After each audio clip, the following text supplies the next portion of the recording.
Paranormal M drags the unseen to the light. Ghostly whispers, cursed histories, and strange encounters await. Subscribe today. The shadows are waiting. And comment something. The Ghost in Room 307. I was stationed with the military in Germany years ago. My unit was assigned to a Quick Reaction Force, QRF team. Civilians always thought it sounded badass, but in reality most of our quote-unquote high-speed work involved walking endless loops around the fences of small outposts. These outposts, they're scattered around the countryside. While the U.S. tends to have one massive base, Germany was dotted with multiple smaller installations. Our task was to secure every one of them at night. Months of uneventful shifts melted together until boredom became a constant companion. One evening, someone in the team, after reading about Germany being one of the quote-unquote most haunted countries, they decided to check if any of our posts had ghost stories attached to them. And to our surprise, one of the smaller posts we patrolled was rumored to have a haunted barracks. Even better, or worse, is, well, that outpost was abandoned and was awaiting handover to the German government. No soldiers, no equipment, just empty buildings and a clock ticking toward the official return date. Naturally, we left this post for, well, at least the last on our nightly rounds. So let me tell you about the entrance. The building was old and it was pre-war construction with those beautiful German stone walls. Every entry point was supposed to be sealed, and they were, but all but one.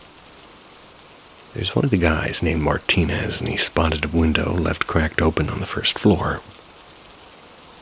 Getting through it wasn't easy. The sill was high, and it took 2 people to boost the first man in. We managed. Inside, the air was cooler than outside, unnaturally still. We cleared the building like we would any other. Basement, first floor, second floor, attic. And then, finally, the third floor, where the supposed haunting had taken place decades earlier. Rumor had, a soldier once left room 307 after waking up to see a little girl standing at the foot of his bed. The reports were real. 2 soldiers 20 years apart. Same room, same story. The girl even had a name whispered through the ranks. Lena. First encounter. The hallway on the 3rd floor was narrow. It was creaking softly under our boots. Only one door was ajar, 307. We cleared every other room first, then circled back, and the door was yawning. It was like it had been waiting for us. I think they mean that it was opening slowly. So we joked around, took a couple of pictures, and survived 307, somebody whispered with a nervous laugh. Me, I couldn't resist pushing buttons, so I said it out loud and slow. Selena. Everybody froze. You could feel the air change, like the building was exhaling. A faint thump echoed down the hallway and no one moved. The NCO whispered, "Do it again." Lena. This time it wasn't a thump. It was something softer, like a breath, a tiny mm-hmm from the hallway. We didn't even coordinate. The NCO and her female officer, Shaw, bolted toward the stairs like they were escaping a burning house. I remember catching up halfway down with their boots hitting the floor so hard it echoed like gunshots. When we reached the first floor, they must have went through the wrong window, and I had to yell, second floor, before they spun around and took the stairs down properly. Outside, breathing the cold night air, the world snapped back into focus. We laughed like idiots trying to shake off the static of what just happened. Moving on to attempt number 2. Soldiers are stubborn, and we went back in. Same window, same stairwell, same dead silence. At the top of the stairs, the building groaned. We approached room 307 like kids sneaking into a haunted house they swore they wouldn't. Well, everybody stared at me. "Fine," I said. "Lena." From the hallway came the sound of a child giggling, clear as day. I stacked on the door with my rifle ready, and John, my buddy, crouched below me, mirroring every move like somebody out of a Scooby-Doo, but with guns. Not very Scooby-Doo-y.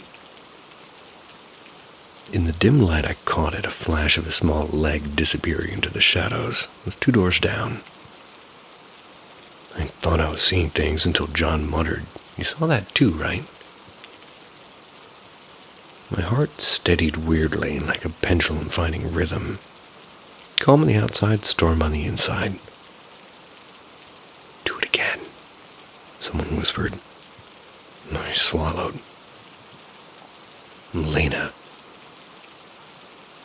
This time the voice was right in the middle of the room, and a small, airy yes came back. We exploded down the stairs, and I don't think my boots touched half of the steps. I dove through that window at one clean leap, tucked and rolled, and came up running. First one out, no shame. The next section we're going to call the pictures. Back at the main post, still laughing and shaking it off, we loaded the photos into an old desktop. At first, just us posing stupidly in front of the building, then something changed in the series. In the 3rd floor window, there was a shadow. Next photo, 2 shadows. Next, a clear outline, one tall, one small. A man and a child, both pitch black silhouettes framed by this faint light bleeding through the opposite windows. And then nothing. In the last few shots, they were on the 2nd floor, right above our heads. The very last picture, they were gone. A month later. Life moved on. I rotated off QRF. Across the street from my new barracks was another building, one of the annexes. A soldier named Tom lived there. One night without warning, he packed up and moved into my barracks. No incident report, no noise, just gone. I cornered him days later, but he wouldn't say a word, and not until a few beers and a long Saturday night happened. My phone's saying I have less than 5% battery. Well, that is scary. I cornered him days later, but he wouldn't say a word, not until a few beers and oops, I said that already. Anywho, he said he woke up to a little girl standing at the foot of his bed, and she giggled and then floated backward into the wall and vanished. Tom didn't sleep there again. Guess what number his room was? 307. Different building, same floor plan. Epilogue or conclusion, whichever takes your fancy. Believe it or don't, that's your call. But I didn't embellish a word, and if anything, I've left out details. There was a part 2 when we went back, but nothing happened that time. No whispers, no giggles, just the same quiet hallway and the sound of her boots. But that night, on the 3rd floor of an empty German barracks, well, that's the night I started to believe in the paranormal. I believe.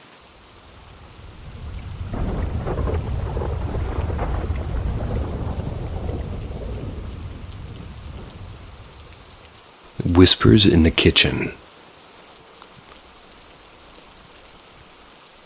My father passed away right before New Year's a few years ago. To be honest, losing him didn't shatter me. Hadn't spoken for nearly a decade. And, well, the relationship has been deeply damaging. When I was a teenager, I went into foster care and lost all ties with my family. And what hurt more than losing him was losing the father I should have had. That's a whole other story. After his death, something unexpected happened. I was reconnected with a distant aunt that I really hadn't known since I kept my childhood dog.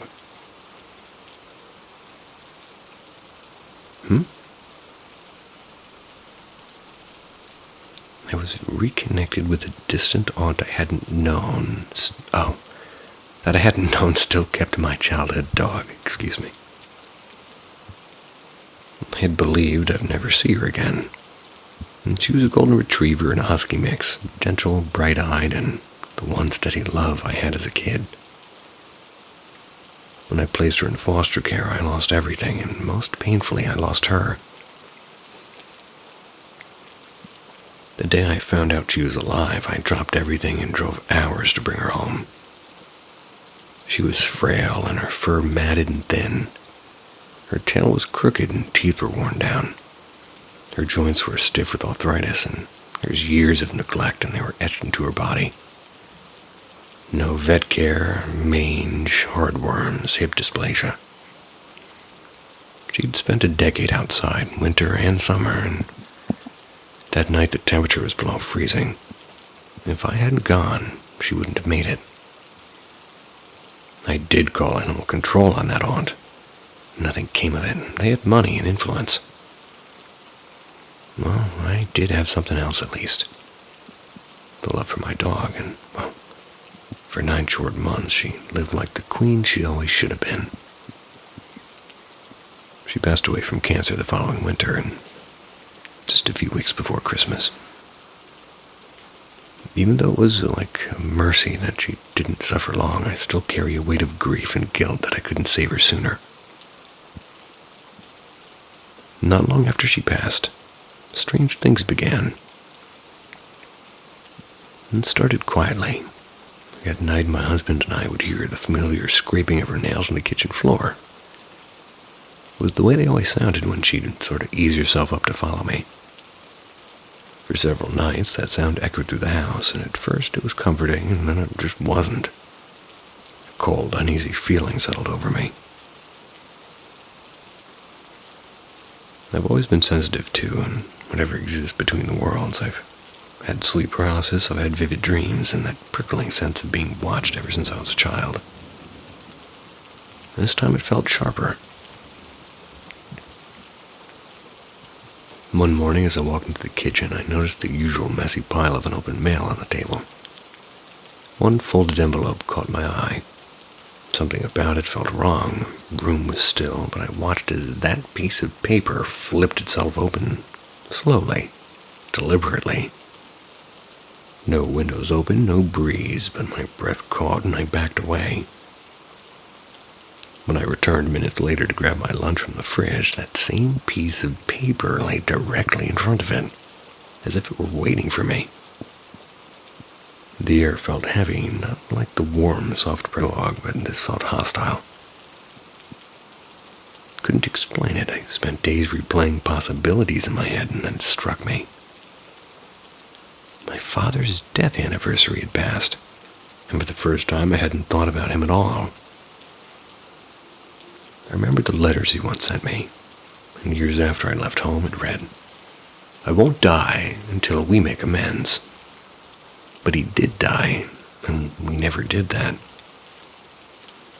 That night I shredded the letter, and it felt like slicing away the last thread he held. Standing in the kitchen, I spoke out loud, firm and steady.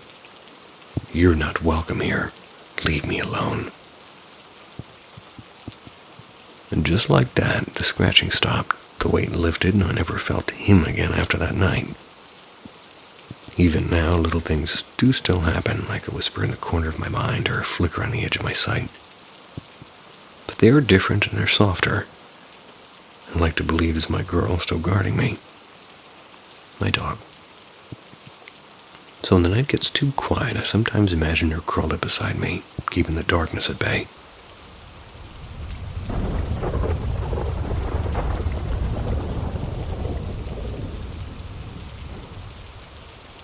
The Voice in the Shed.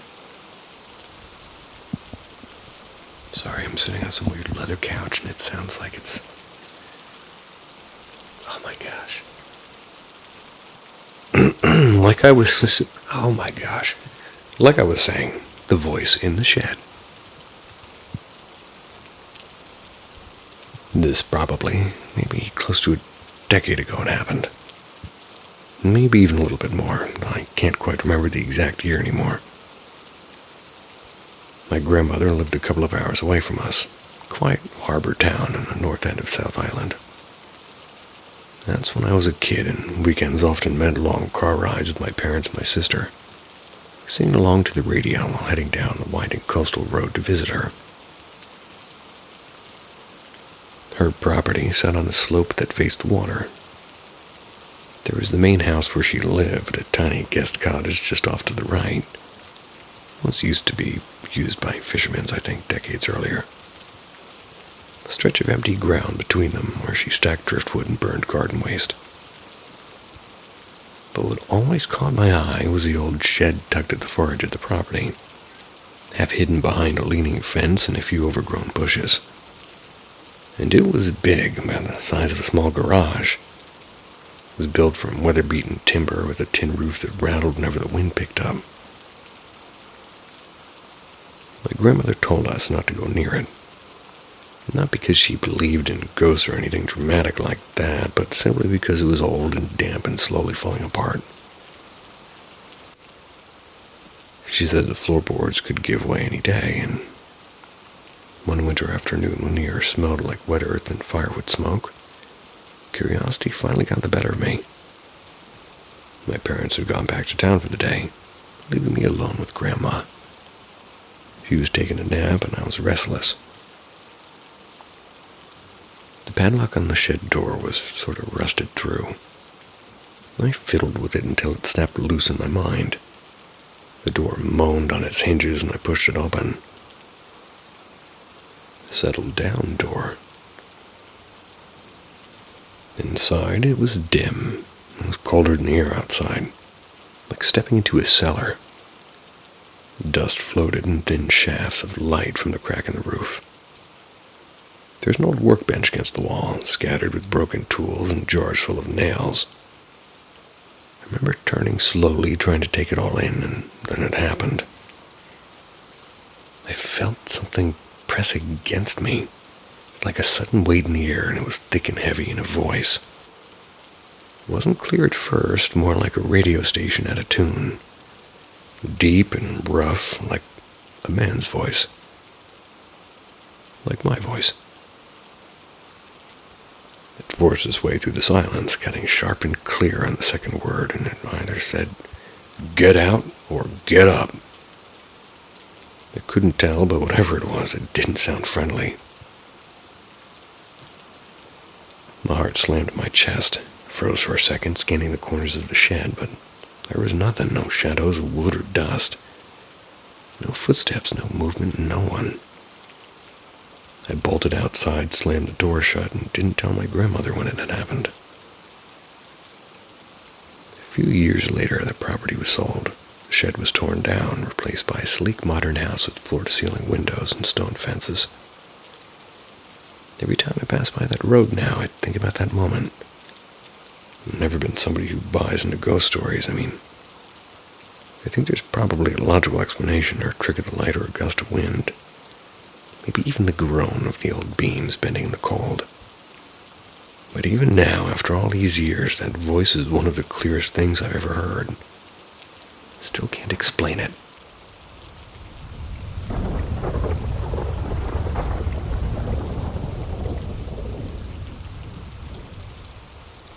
When my dog barked at the invisible.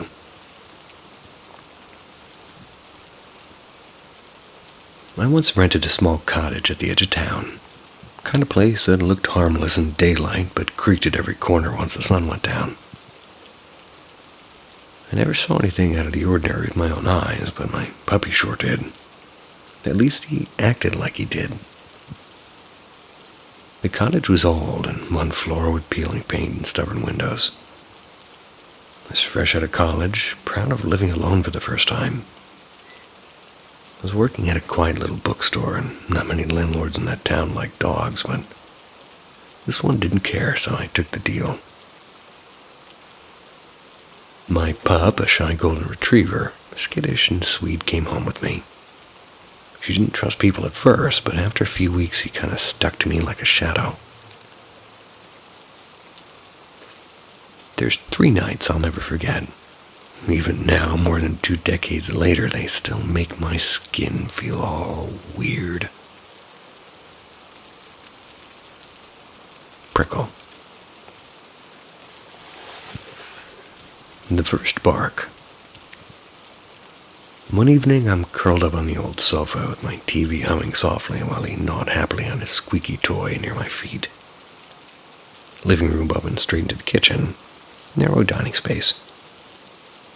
Out of nowhere, the squeak stopped, and he lifted his head, and ears stiff, eyes locked on the dining room.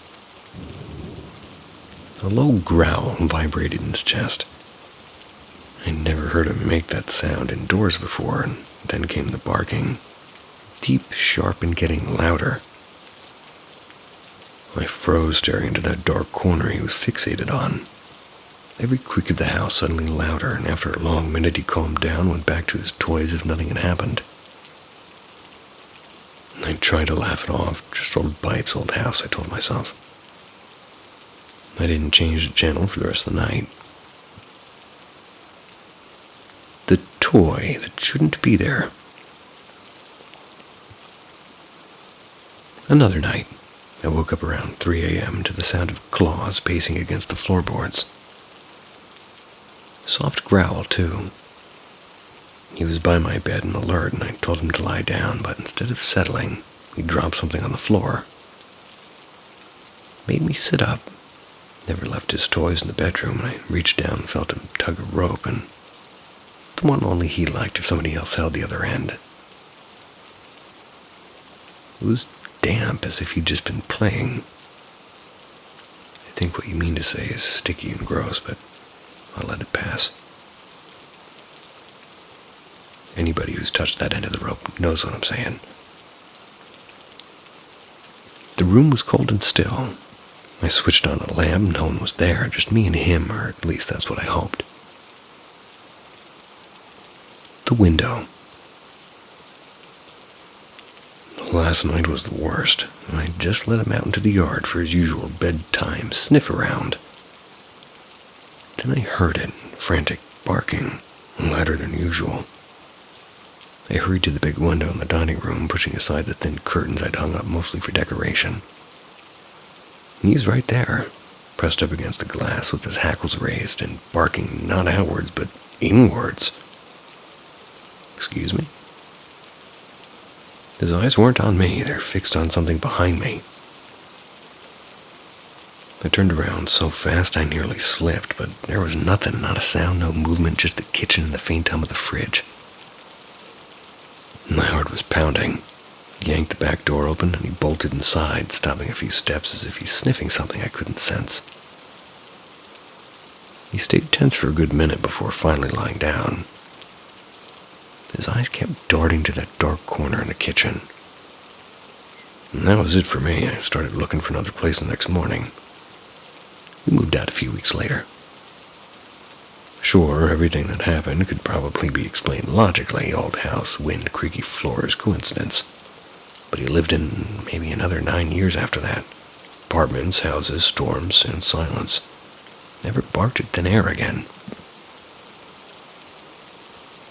Boy, do I look forward to my late night sniff around as well. Damn you, couch.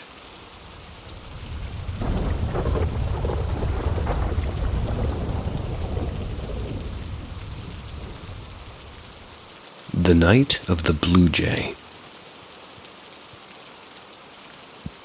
This happened several years ago, and even now I've only told a handful of people.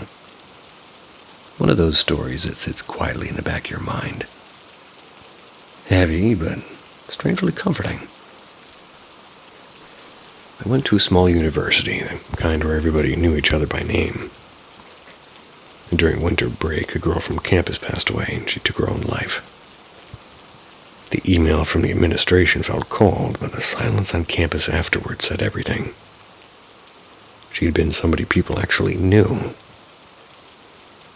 couple of months later, I started seeing a guy I'd met briefly before. This time, though, we kind of clicked right away. Things moved gently and naturally. Then a mutual friend told me something that made my chest tighten.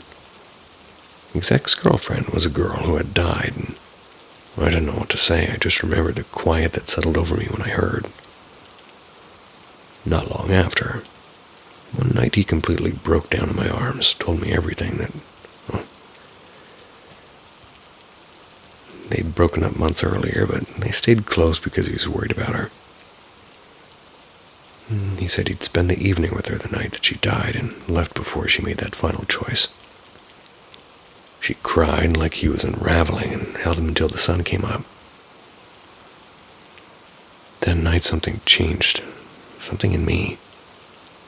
I went home and cried too, and I didn't know this girl. I was angry at her and heartbroken for her and guilty. Guilty for being with him. Guilty for feeling anything at all. Eventually, I went out onto my tiny balcony. It was the one spot where I could breathe. I spoke to the night air as if she might be there listening.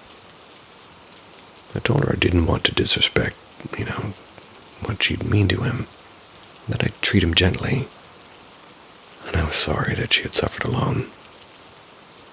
I even asked her if it was okay for me to even be in his life, and then I started to feel something. At first it was subtle, a shift in the air when I was at his apartment, kind of presence I couldn't explain. Then the dreams began. At first it was just a field of wild daisies, and then the same yellow house again and again, and one night she appeared in the doorway of that house. We didn't speak, but we saw each other. It was like being acknowledged by a stranger I'd known in another life. Well, I thought if I was losing it, that might make sense, honestly. I didn't believe in ghosts, though. But one night at a bar, a friend told a story about a haunted hallway in their own dorm, and I finally admitted, quietly, I thought I was being followed by someone who wasn't alive anymore. My friends listened, and as I was talking, every single one of us got goosebumps at the same time.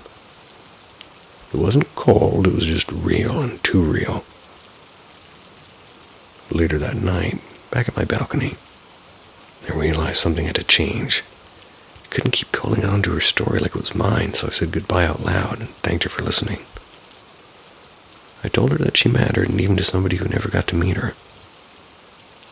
The next morning I stepped outside again, and my balcony faced a small stretch of grass, and lying right in the middle of it was a blue jay.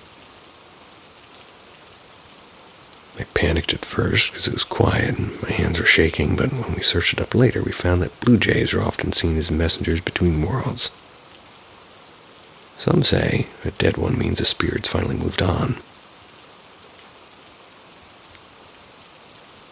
Years later, I still think about that winter. Never told a guy, how do you even say something like that? Hey, I think your ex has been watching over me. But I'm grateful she did, because that presence softened something in me. I don't fear spirits anymore, and in a strange way I hope my loved ones will visit me too when they go.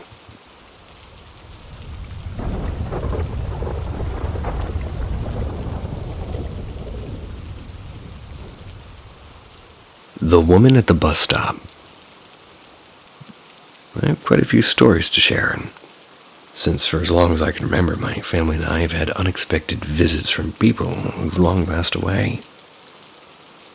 Most of the encounters happen inside our own house, and usually makes it harder for others to believe them. This one was different. It happened in the middle of the afternoon at a bus stop, and I wasn't even alone. It was late May 2019, just a few days before final exams. It was the graduation day for the seniors at my high school. After the ceremony, students were free to go home early, and I was a second-year student then and didn't feel like hanging around, so didn't want to watch people take pictures. Me and you both. So I decided to head straight home on the early bus. Only a few students had the same idea, and most were still inside the school taking group photos or signing yearbooks or something. When I reached the bus stop, there was already somebody there. A woman who looked to be in her late 70s, and she wore a light gray coat, a little bit too big for her frame, I'll admit. They leaned on a wooden walking stick. Not long after I sat down, she began talking to me. She asked if it was graduation day, since there were so many students by the school gate. I said yes, and her face brightened up, and she told me how she had graduated from this very school decades ago, back when it had only been one building and no parking lot. She mentioned she had once dreamed of becoming a teacher. The conversation flowed easily, lasting around 5 minutes maybe. I occasionally glanced toward another student, a younger boy who had arrived shortly after me. He didn't say a word, but was clearly listening to everything. Then the bus came into view, slowly making its way down the hill. I turned toward the road, watching as it approached. It couldn't have been more than maybe 7 seconds. When I turned back to ask if she needed help getting on, the bench beside me was empty. She was gone. I scanned both directions. Up the hill would have taken at least several minutes to walk, and down the slope wasn't much quicker either. No way she could have moved out of sight that fast, especially with a walking stick. The boy's expression confirmed it wasn't just me. Wide eyes, frozen posture, like somebody trying to make sense of something impossible. They quietly stepped onto the bus, and on the ride home, the thought struck me. If she had truly been in one of the earliest graduating classes, she would have been well over 120 years old that day.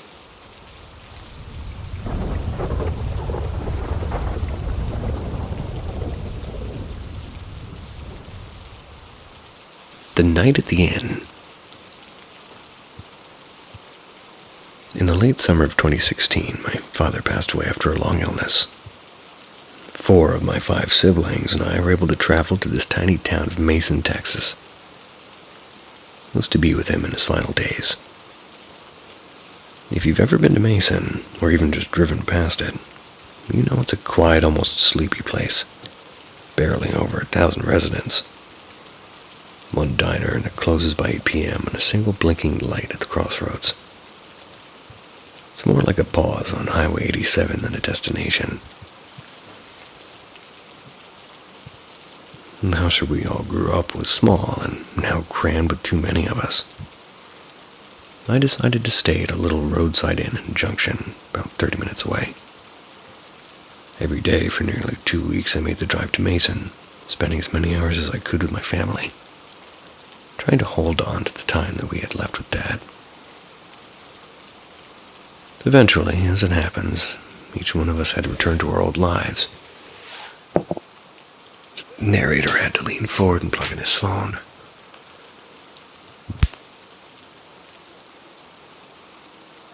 So, my younger sister and older brother stayed behind with him until the end, leaving that night knowing that I wouldn't see my father again in this world. Hardest thing I've ever done. My flight out of Boston was early, and I had to leave the inn around 3 p.m., or rather a.m., make the 2-hour drive. So I returned to my room early that evening, hoping for a few hours to rest. Sleep didn't come, and my body was exhausted and my mind restless. Sometime after 11, I finally drifted off, only to be jolted awake by something I couldn't explain. I opened my eyes to the dark room and immediately felt it. A presence. The air seemed thick and the silence heavy. I felt exactly like somebody was standing at the side of the bed watching me. My heart started pounding, and slowly I pulled the blanket down from over my face, forcing myself to look. And there, between the shadowy light from the window and the foot of the bed, was a figure. Not clear, but dark and motionless. I whispered, "Oh, no, no, no, no." I yanked the blanket back over my head like a terrified child. I told myself it's just grief, it's exhaustion. But then the bed moved. I felt the weight of somebody sitting down at the edge near the feet. My feet. The comforter pressed heavier against my legs, and that was it. I shot upright, tossed the covers off, and blurted out, "Nope, no way, absolutely not." I paced around the room. I was trying to steady my breath, trying to convince myself I was alone. The clock on the nightstand glowed just after midnight. I decided there was no way I was closing my eyes again. Opened the mini fridge, found a bottle of soda, flipped on the TV. Called my wife to tell her everything. My voice was shaking more than I wanted to admit. At 3 a.m., I'm at the front desk checking out. The night clerk, a friendly woman, probably in her 20s, smiled politely when she saw me. When I told her what had happened, her expression shifted and she leaned in a little and lowered her voice. She said she wasn't surprised. She'd often heard footsteps in empty halls. Doors creaking open on their own, too, and, well, what unsettled her the most was the sound of somebody softly humming near room 7. I was in room 7. I paid, I thanked her, I drove off into the dark highway toward Austin. I've had my share of strange, unexplainable moments at home, but that night, in a roadside inn far from everything familiar, was different. That one stayed with me.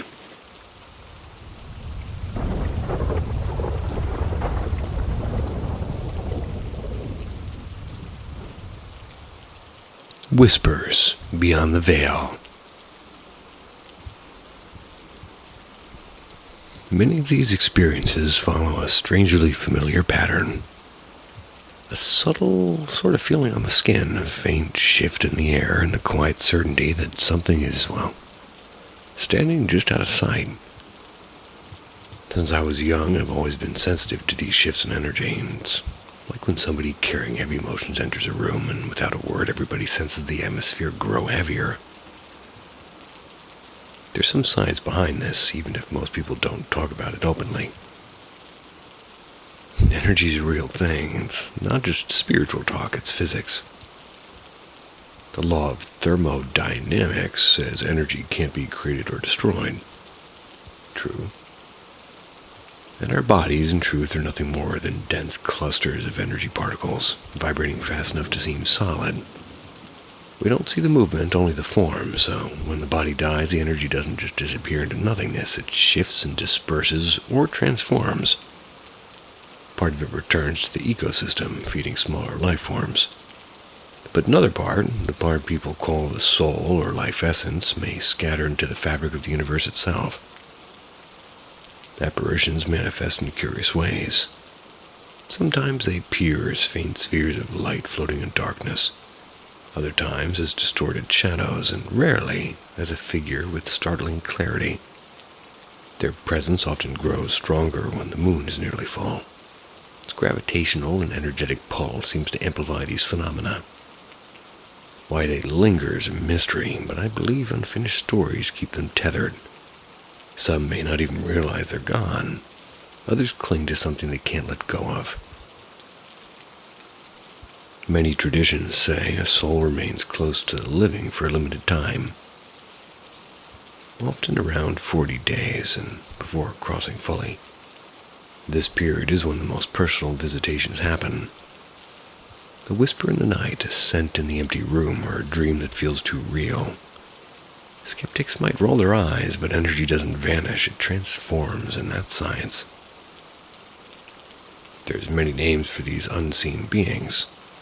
Some call them ghosts, others, especially in older cultures, call them jinn. I think that's just in Islamic cultures, but they're shadow-like presences said to exist parallel to us, and some are said to be curious or benign, and others can be more volatile, feeding on fear and attention.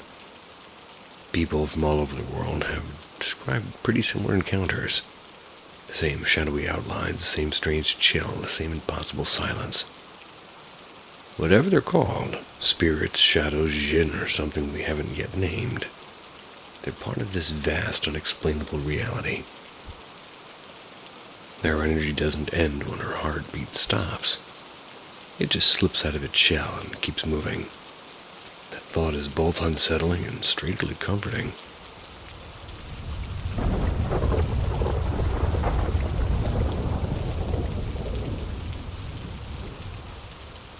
The hand that guided me.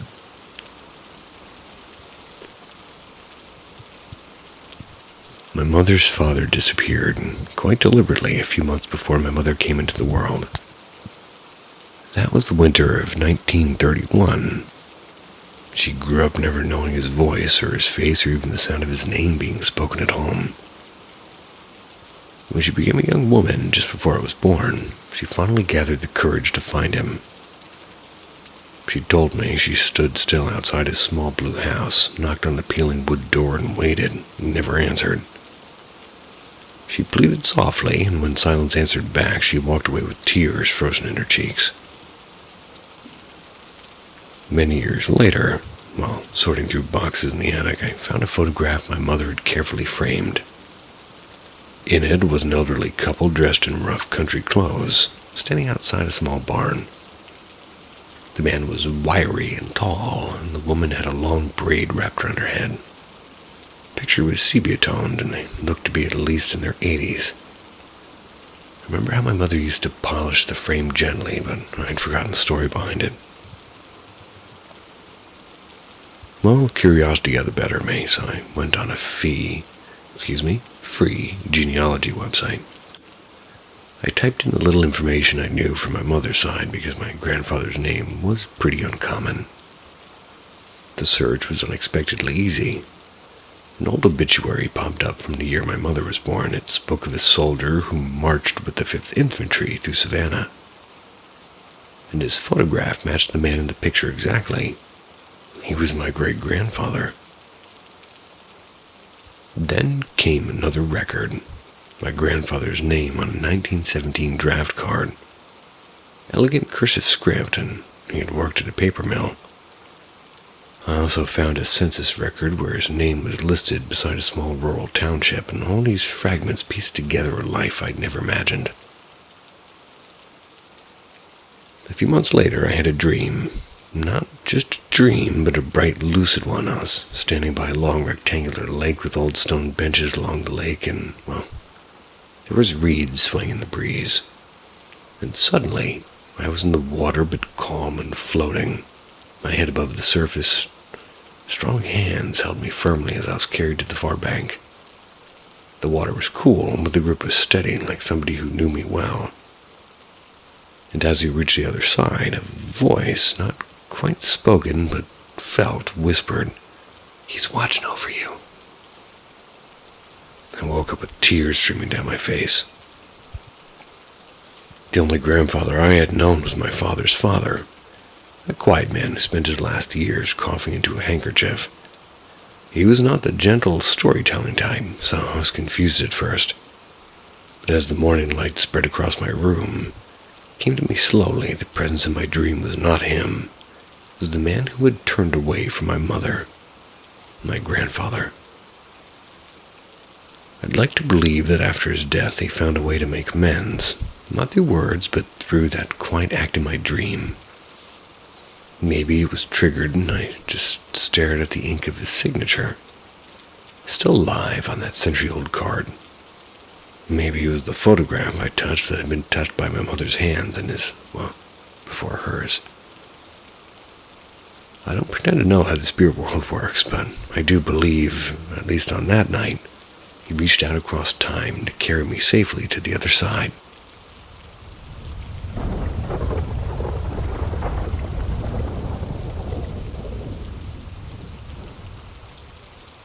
The Cabin's Shadow.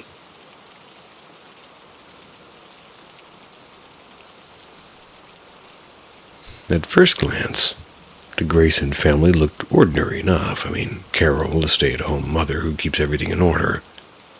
John, a commercial pilot whose job keeps him away most of the time.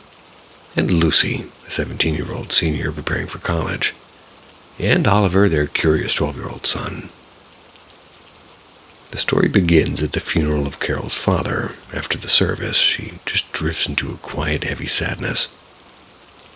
John, despite wanting to support her, is often out there in a desperate attempt to help, and he suggests a week at their lake cabin, believing the calm waters and the fresh air might soothe her grief. But even there, Carol's sadness clings to her like a shadow, and Lucy's quiet rebellion and Oliver's innocence lighten the mood at times. They can't stop Carol's mind from unraveling. Back home after the funeral, Carol spends her days alone, pacing through empty rooms. One afternoon, she opens a dusky trunk of her father's belongings, finds an old photo album. The moment she touches the worn leather cover, tears stream down her cheeks and the grief is raw and sharp. Later, she drives to the market. While Oliver plays with his VR headset, Lucy calls asking if she can stay over at a friend's house. Carol hesitates, but eventually agrees. That night, a small accident, Oliver spilling orange juice on the floor, triggers an outburst. Carol screams at him and then locks herself in her room, trembling in guilt but unable to calm herself. And sleep evades her. The next morning, exhausted and shaky, Carol receives a call from John that he'll be home tomorrow. Relief flickers inside her like a match about to go out. And on her way to pick up groceries, Carol slams the brakes too late. A man stumbles into the street. A dull thud, a body rolls into the asphalt. It's a homeless man, breathing but unconscious. Panic surges, and she looks around, no one is seen. Heart racing, she drives away, hand gripping the wheel until her knuckles turn white. When John returns the next day, he brings gifts. Lucy comes home too, and John takes Oliver out for ice cream, leaving Carol and Lucy alone. Lucy notices the tremor in her mother's hands and asks, pretty gently, "Are you okay?" Carol, brittle as glass, she snaps and says, "Of course I'm okay. Why wouldn't I be?" The argument escalates until Carol, in a burst of fury, slaps Lucy. Stunned, Lucy looks herself in her room and her voice trembling and says, "Leave me alone." That evening, dinner is silent. Afterward, John and Carol sit on the couch to watch a movie. John dozes off and Carol, restless, scrolls through his phone in secret, finding nothing suspicious, yet feeling something is off. A gap that she can't quite name.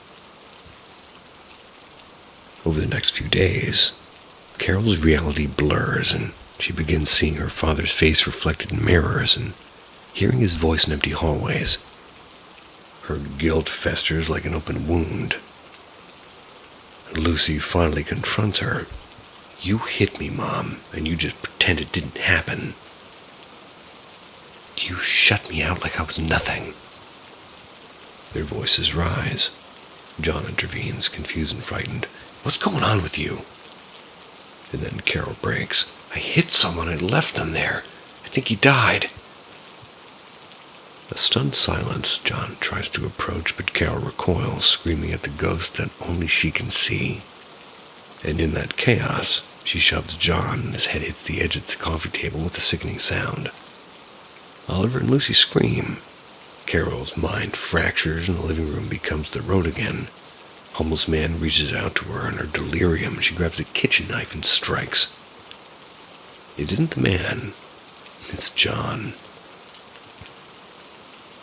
Lucy pulls Oliver into her room and locks the door, whispering for him to stay quiet.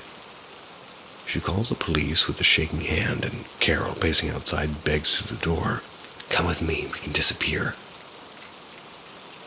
When she realizes that Lucy has called the police, something inside her snaps, and she grabs an axe from the utility closet and pounds the door, shouting horrible things.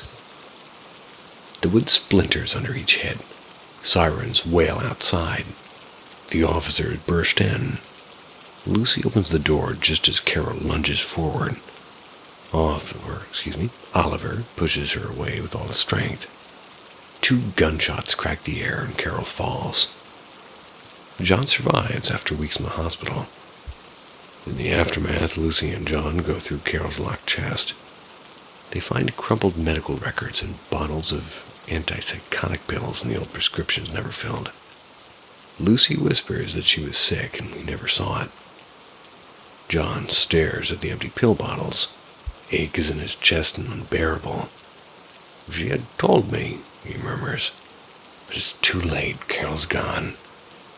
Their family, once so ordinary, had been changed forever by the shadow that no one saw coming.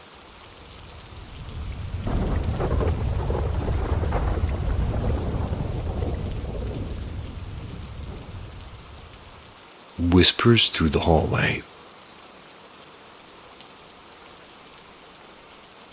My wife and I tied the knot in New Orleans on March 7th. As a wedding gift, my sister-in-law booked us a 3-night stay at the historic Magnolia Manor Hotel. To give you some context, this place was once an orphanage in the late 1800s and then later transformed into a boutique hotel a few years ago. On the evening of Thursday, March 6th, after our welcome dinner, my wife and I returned to our suite and ordered some late-night dessert.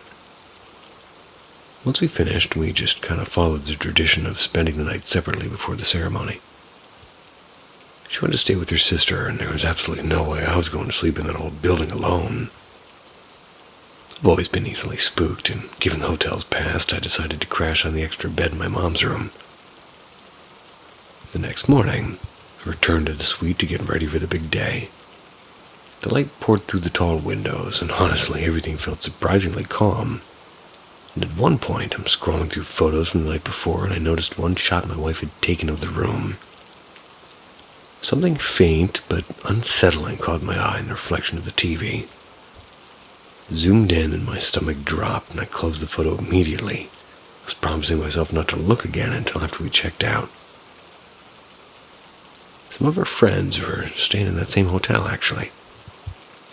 And one couple in particular ended up switching rooms 3 times.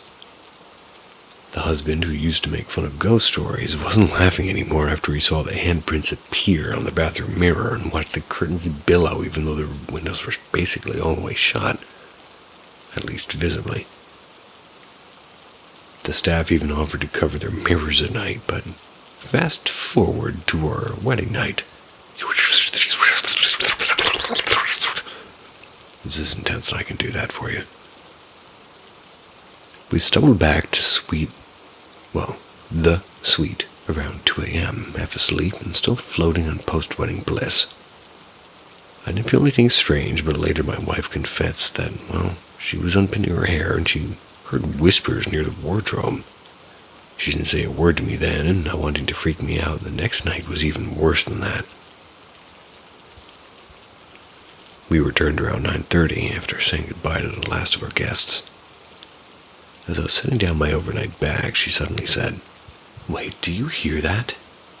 And the second she asked, I felt it too. A sound like wind rushing through the room. Maybe through the hallway, but sharper.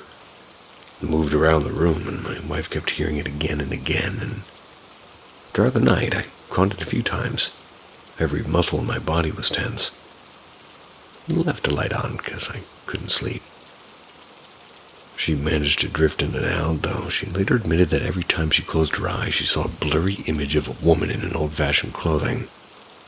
And somewhere in the background, a child crying. I didn't sleep a second. At 4:20 a.m. when my alarm rang for a flight to Miami, I jumped up like I'd been waiting for it all night. And as I was zipping up my suitcase, I heard a clear whisper behind me. Thinking it was my wife, I asked, "What did you say?" She turned from the bathroom, toothbrush in hand, and stared at me, and she hadn't even spoken. And that was the last straw. While standing in line at the airport, I finally showed her the photo I had seen. The moment she zoomed in on the reflection, her face went pale. "Oh my God," she whispered, clutching her chest. I couldn't stop myself. I looked at the other side of the screen, and this time it was clearer. Right below the lamp, there was a faint outline of a child's face, eyes wide open, staring back at me.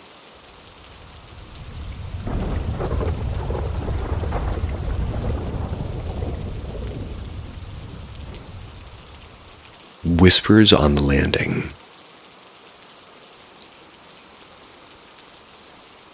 For some context, this happened to me during a family trip to Myrtle Beach, South Carolina, as opposed to other Myrtle Beaches. My big family and I had rented a pale yellow, slightly weathered 3-bedroom beach house on wooden stilts. Sat in the middle of a maze of nearly identical houses, each leaving a little bit from years of salt and storms, and unfortunately our gateway lined up perfectly with the approach of Hurricane Debbie. And each day the sky grew heavier and the ocean louder and the wind meaner.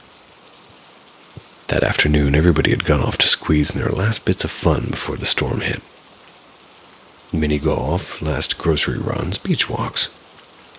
And that left just my husband and me alone in the house, and we decided to run out of the gray, and it was kind of drizzly as far as afternoons go.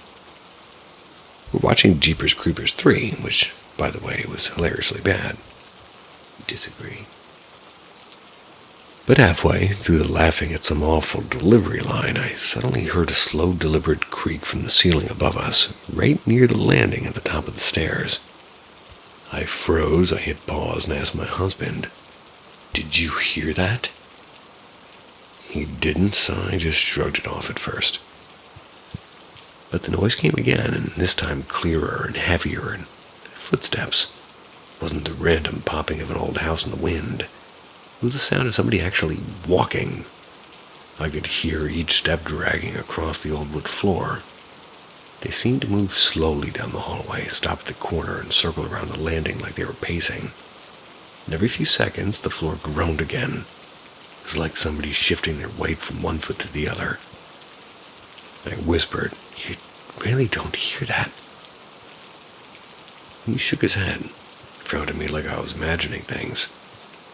So we sat there in silence, and sure enough, the footsteps started again. Right at the top of the stairs this time. It sounded like somebody had decided to come down. Couldn't quite take that first step.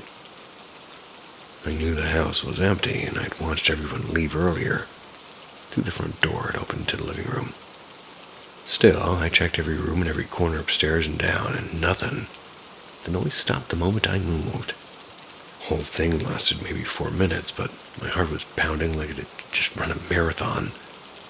And the storm came the next day, but honestly, footsteps scared me more than the wind ever did. It ended up being my second brush with something I can't explain, and the first straw on what was already a miserable trip.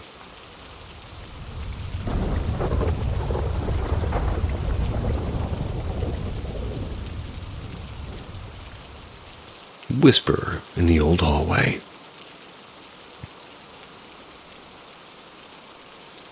Where am I? Sorry about that. Hold on. This happened years ago at my grandmother's house, on my father's side. Can't remember exactly how old I was, maybe 8 or 9, but the memory is so vivid it still makes me crawl around on the ground like some backwards centipede mantis thing with a toupee on. That's short for saying I'm pretty freaked out. And every weekend, our big family would gather there, and it was almost a ritual, and we'd eat together, share stories, and laugh until late at night, usually around 10 p.m. But that night, it was a bit quieter than usual. A light drizzle had started outside, and only a few relatives were left, chatting softly under the big awning in the front yard. My uncle, who used to live in the house when he was younger, suddenly remembered he'd left his wristwatch in his old room. He handed me the key and asked me to get it for him. The hallway was dim, and most of the lights inside had been turned off, except for the weak bulb near the stairs. As I pushed the door open, the air felt cooler and heavier, and I stepped into the room trying to remember exactly where he was, and or where he said his watch was. My apologies. And then somebody whispered my name, and it was clear right next to my left ear. A woman's voice, and I froze there. My heart slammed against my chest, and I could feel every hair in my arm standing up. The strangest part wasn't just the voice, it was the feeling that somebody had been standing right beside me. I didn't dare turn my head. Without grabbing anything, I slowly backed out of the room and then broke into a run down. Just went right down the hallway, and I didn't stop until I saw the warm light from the front yard. I didn't know whether to say anything at first, but when I finally stammered out from what had happened, my uncle just sighed. He told me he'd heard the same voice a few times when he used to sleep in that room, especially late at night. He called it the hallway's whisperer, and eventually everybody in the house knew about it. No one really talked about it unless it came up on its own, though.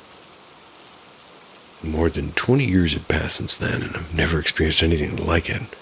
No hallucinations, no strange sounds, but that night remains crystal clear in my memory. Reminds me that, There's definitely things unseen, and still there though, watching and even knowing your name.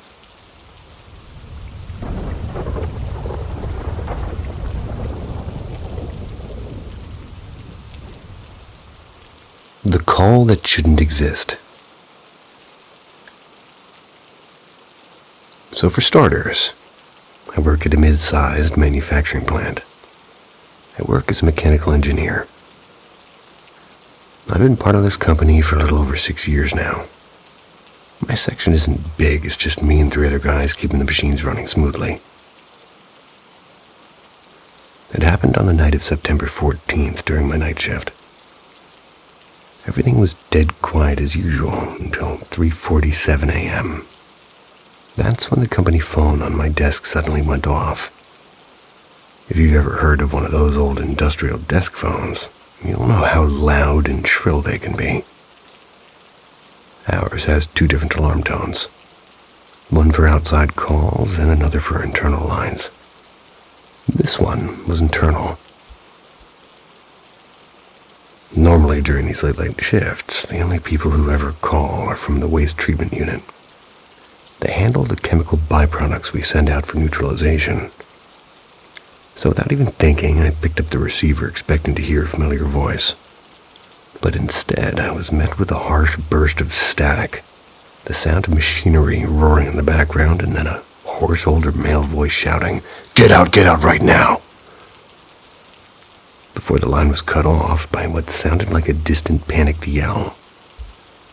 My heart was pounding. I rushed over to the treatment unit expecting alarms or smoke or something. But everything was perfectly calm. People were focused on their tasks and the lights were steady. No one had any idea what I was talking about. No one else had gotten a call either, so I went back to my desk, uneasy but with no explanation. Somehow made it through the rest of my shift. The next morning, I asked a buddy in IT to help me check the call logs. He pulled up the records and frowned. Apparently, there was no sign of any incoming call at 3:47 a.m., and according to the system, the line had been completely silent. I pushed the thought aside, but a few nights later, something made it come back. My uncle, who actually worked in my department before retiring, he was over for dinner. He casually mentioned I casually mentioned the weird phone incident. His face changed. He told me about a massive chemical explosion that happened in that same unit back in 1998.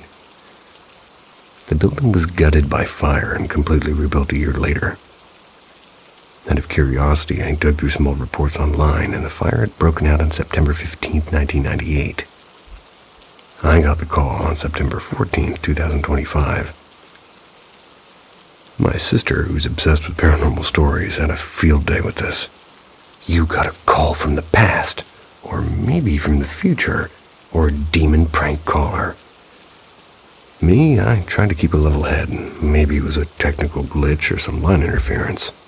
Someone in another section accidentally called the wrong number. Or maybe, and I hope not, an elaborate prank. But if it was just a glitch or a prank, why was there no record at all? Nothing else has happened since that night, though, and everything's back to normal. At least on the surface, but now every time that phone rings, I can't help but tense up.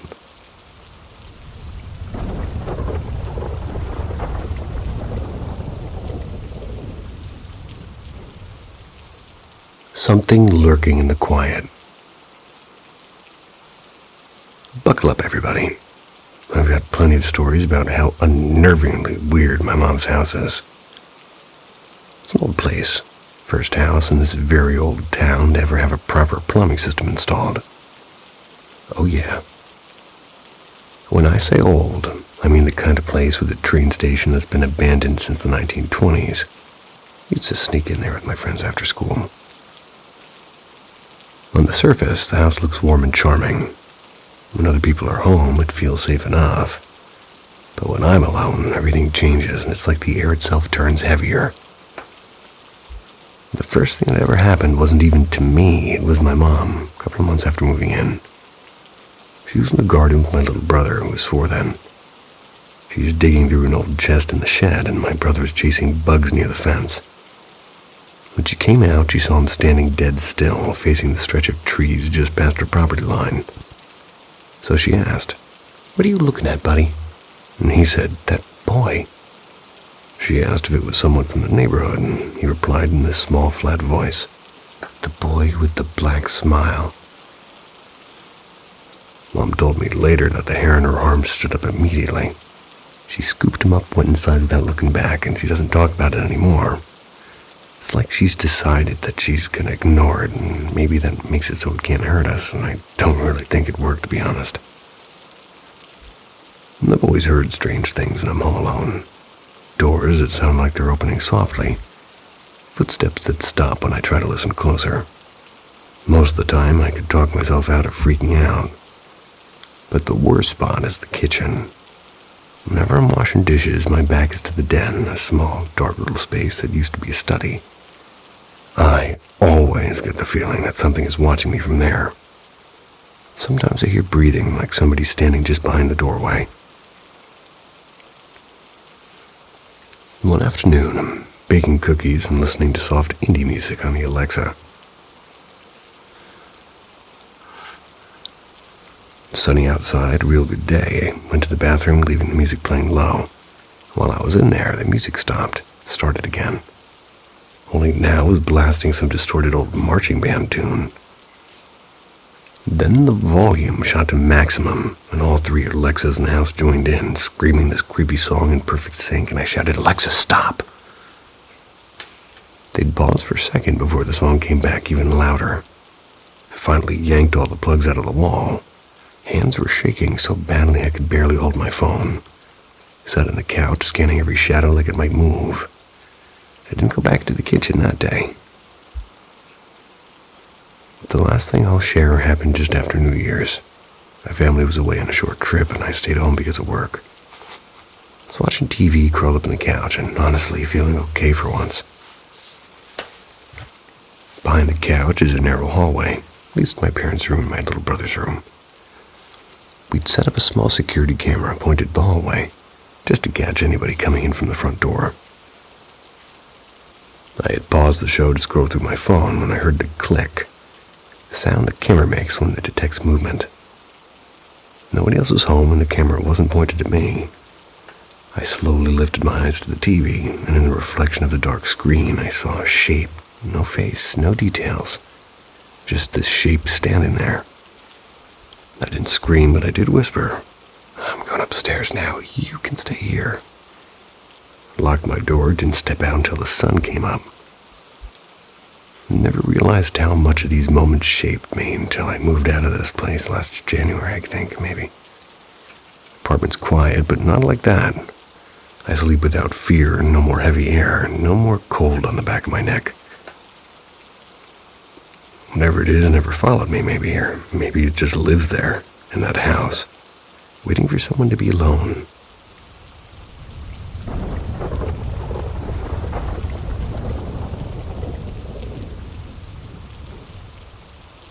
Whispers in the Pines.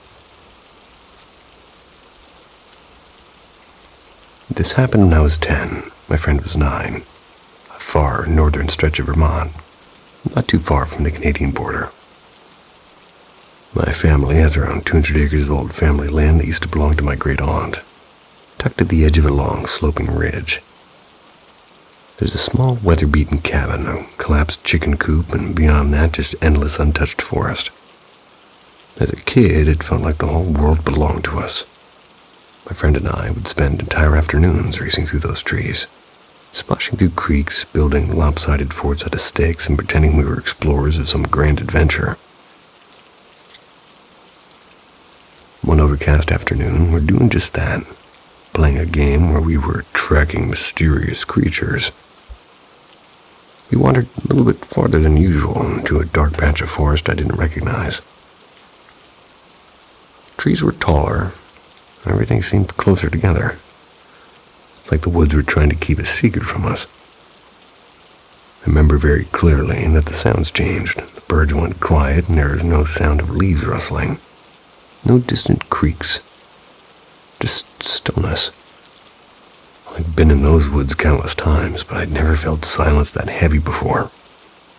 It wasn't like being watched exactly, more like the air itself had shifted, like we weren't alone anymore. Then, as clear as if she'd been standing right behind me, I heard my mother's voice softly say, "Claire, come here." My mom was nowhere near us. She was at the cabin reading. I froze, and when I turned to my friend, she was already staring at me wide-eyed. Before I could even speak, she bolted. I didn't need convincing. I tore after her under the underbrush and the twigs whipping our arms, roots snagging her shoes. We didn't even look back once. When we slammed the cabin door behind us, we just stood there breathless. I finally managed to say, "You heard that right." She cut me off, blurting out, "Yeah?" Said my name too, Emma, twice. We stayed indoors the rest of the day, pretending to play cards, but not really talking about it. Kids are weirdly good at burying things like that. But over the years, we'd mention it every once in a while, always with a sort of nervous laugh. It just became one of those fuzzy childhood memories that sit in the background of your brain. That is, until a few months ago. We met up as adults, finally talked about it properly. I told her I'd heard my mom's voice, and she went quiet for a second before saying she'd heard my voice calling her name. Thing was, she'd been looking right at me when it happened, and my mouth hadn't moved. I should say I'd never experienced anything weird in those woods before. They always felt like home to me, safe and peaceful. Just that one day something felt wrong, and for years I told myself it was a childish misunderstanding. Maybe a trick of the wind or my nerves. Now that I know we remembered almost identically, I can't shake the feeling that something really was out there. I've had a few other strange, smaller encounters with what people might call ghosts, but nothing ever came close to how real and unnerving that moment felt. So I'm curious. Could there be a logical explanation, or was it something else entirely? And I have to say, recently I took an incredibly poor man's trip to Japan, and unlike other people, I just took a train and then kind of got lost on that train because obviously I don't speak Japanese. I spent $250 on the trip total, which, if you know anything about Japan, that's nothing. But that silence in the woods thing, well, I got to this place called Agano, which is, I don't know, 3 or 4 hours west of the airport I was at, I guess. I did a little bit of Tom Hanks living at the airport, by the way. And I got to this town, very few people in this town. Beautiful, actually. And I'm looking at my stupid phone. I don't enjoy phones. And I see this waterfall on the map, and I'm like, I'm going to go check this waterfall. I try to check the waterfall, and then there's a sign, and I use my stupid phone again, and I use the lens thing to translate the sign, and it's like, don't go into these woods, and if you're thinking about suicide, then call this number, sort of thing. So I'm like, well, I'm going in those woods. And those are the most quiet woods I've ever been in my entire life, and granted, I grew up on the east coast of the United States, but plenty of woods there. These woods were the quietest woods I've ever seen, and I'm walking for a while, and my right foot hits something, and it's a femur bone. And I'm like, oh, these are those woods where people go and they kill themselves. That's unfortunate. And then I'm looking around and I see all these wine bottles, and they're half buried underground, like at the base of trees. And then I got lost. And then I had no service, and then I keep walking, and there's no real path. It's just brush everywhere. And now I'm stuck in this little sort of natural alley, and there's nowhere to go but like 75-degree angles up in all directions. And the metaphor of going back the way that I came got to me, so I was like, I'm just going to climb this. So I try to climb up this mountain and I fall down like 3 or 4 times. And then I hear this bizarre whistling. And with everything as quiet as it was, I mean, you can hear your heartbeat literally. And, well, I'll save the rest of my story for later. I don't know why I'm rambling. I shouldn't be doing this. Bad me. Stop sharing things. I'm not supposed to do that.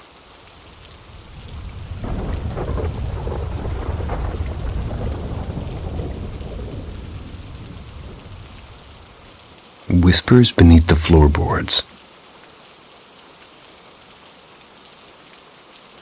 I'll begin by saying I've always been a mild believer in the supernatural. I've enjoyed ghost stories and spooky theories and the idea that maybe there's something beyond this life.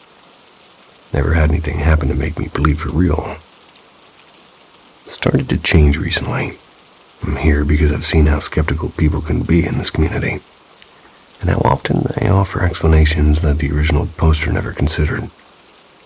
I'll lay this out carefully. My husband and I don't have a history of mental illness. I mean, I do have ADHD, but it's never caused anything remotely like what's been happening. Our carbon monoxide detectors do work perfectly, and they're tested regularly. We rarely drink, maybe once a season, and even then only a small amount. None of the incidents I'm about to describe happened on those nights, and in our home, it's me, my husband, our son, a preschooler, our baby girl, my father, 1 dog, and 2 cats. We live on a quiet stretch of road with no neighbors close enough for their voices or movement to be heard inside our walls. We've checked the house thoroughly. No one's hiding in the attic or basement. Oh, that's good. We also have a functioning security system with indoor and outdoor cameras. We moved here 4 years ago. The first night was unsettling, not terrifying, just strange. A flock of moths, not hornets. They battered themselves against her back door. Interesting thing to clarify. There were dozens of them. They came. This smell, that's pipe tobacco. It's thick and sweet and is drifting through the living room at odd hours, then vanishing. No one in her house smokes, and the smell never lingered long enough to find its source. That was the only oddity for years. But this year, everything shifted. Items vanish and reappear as if they've been quietly moved around. A wooden spoon disappeared from the kitchen, turned up in the hall closet a week later. My son's red toy truck was gone for 3 days and appeared perfectly balanced at the top of the bookshelf far out of his reach. My husband's watch disappeared from the dresser, reappeared in the window ledge of our laundry room, a room we barely enter. The strangest was the laundry basket. My husband swears it wasn't in the guest room when he went to grab this extra sheets and stuff, but the next morning, sitting right in the doorway as if it had been placed there on purpose. So 2 weeks ago, downstairs alone, when I heard footsteps creaking along the hallway above me. Both cats were curled up on the couch. The dog was locked in the backyard, and another time when my husband was away for work, I heard soft thuds on the staircase just past midnight. My father has also texted us asking if somebody was moving around the kitchen after midnight. That's when all of us were already in bed. One evening, he asked why, and I called his name from the living room, but I hadn't even been on that floor. The most unnerving moment is just a few nights ago. Our baby woke up at around 2 a.m. My husband and I calmed her down, and we're just lying back down when we heard a slow, deliberate footstep downstairs. Checked the baby monitor, and our son was still in bed, and both cats were sleeping next to him. The dog was in her room with the door closed. The security feed showed nothing, and 10 minutes later a low, drawn-out sigh, or maybe a moan, came from the hallway outside of her door. The sound made the hairs on my arms stand up. And last night it happened again. Same measured steps, same silence afterward. And this isn't just me. My husband and father have heard the same things. Unless we're all sharing the same elaborate hallucination, which I seriously doubt. Something's happening. Our alarms and cameras catch nothing. Our detectors are fine. No rational explanation that we can find, so what on earth is going on here? Ow.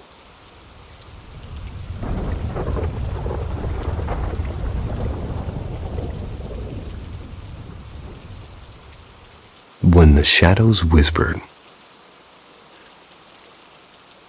I've noticed a lot of people talking about their encounters with sleep paralysis, so I thought I'd share my own. I never knew what it was like until November 2022, so I was 21 then. Before then, I always thought it was just one of those creepy internet legends that, people just exaggerate them for attention.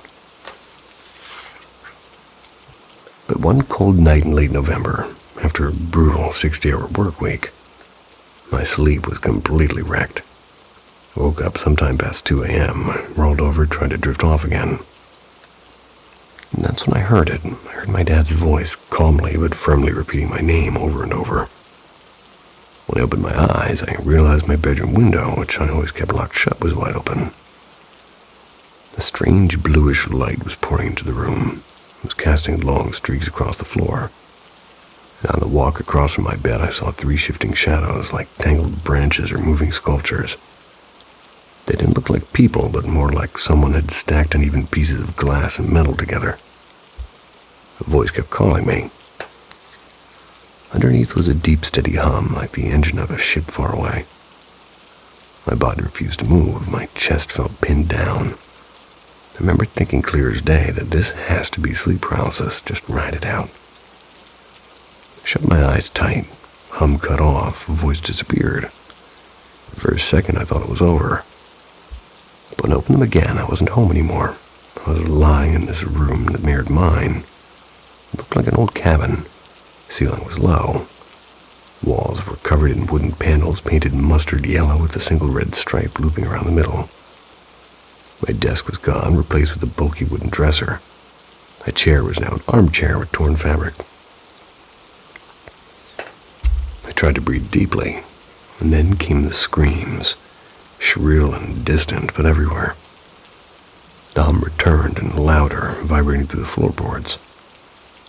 I forced my fingers to twitch and then my wrists, and it felt like pushing through wet sand. Reached for my phone, hoping the light would wake me. But when I turned it on, the screen stayed black. Heartbeat later, everything went still. Silence. I opened my eyes again, and I was back in my room with my heart hammering and my hands shaking. My second experience happened just last weekend. It wasn't nearly as intense, but still unnerving. Around 5:45, I'm laying on my side, half awake. The room slowly dimmed as though somebody was pulling the light out of it. Thin, wiry shapes began crawling across my wall. Hollow bell was echoing somehow, deep and slow, like a metal striking stone. I realized what was happening. I tried to move my arm, and it was like if an invisible hand were holding me down. I broke away with a sudden jerk, and the sound vanished. And out of some strange curiosity, I tried lying in the same position again. And sure enough, the darkness crept back, the bell rang once more, and the shadows reached for me. I didn't let it get further this time. Moved and sat upright, and that was enough. Made coffee, stayed awake until the sun came up.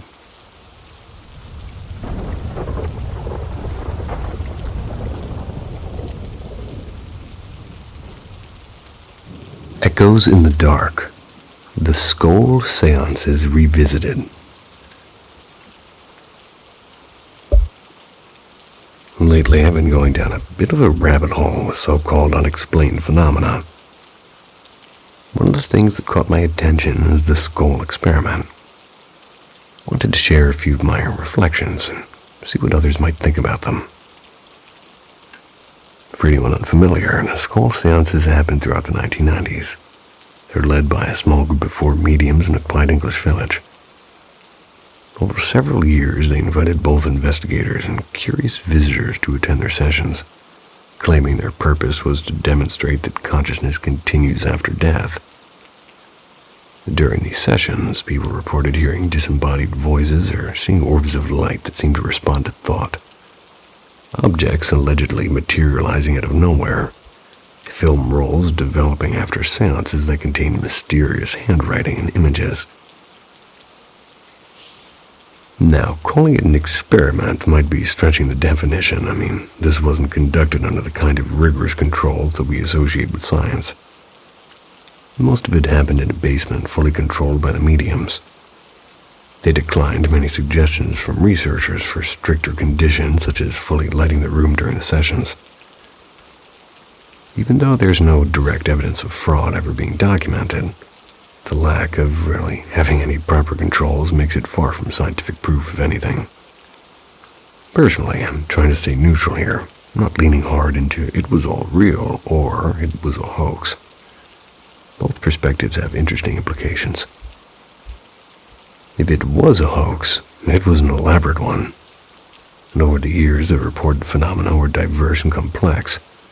Pulling that off would require meticulous planning, creating light effects that could evade detection, even though the room was checked before and after. Producing voices that seemed to come from different places in the dark. Forging handwriting that matched historical figures.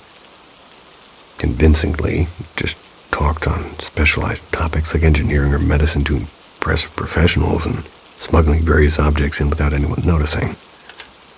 That's a level of coordination that's honestly impressive in its own right.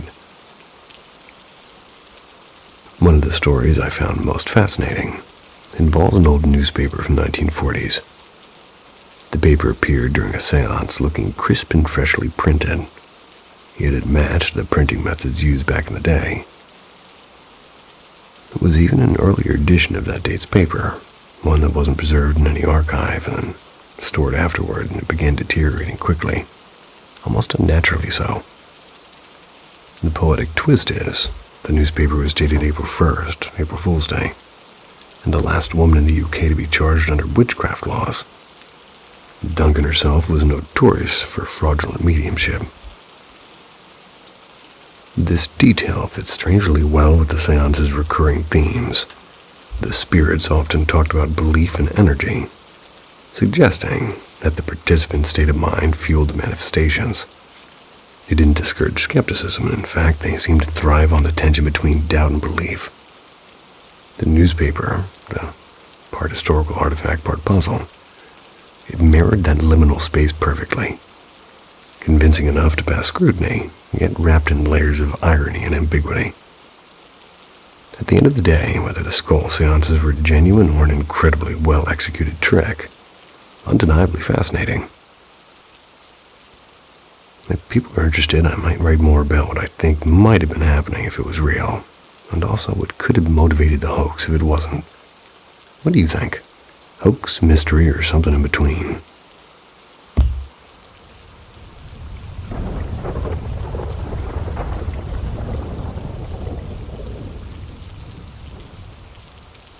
Whispers Beyond the Blinds. So for a while now, me and my siblings have been visiting and having sleepovers at my sister and her boyfriend's apartment, just to spend time together because we miss her. Started off pretty casual. She'd usually be the one coming over, and then my brother started staying the night at her place. Finally, I joined them a few months ago. And last weekend, I decided to sleep over again, from Friday to Sunday.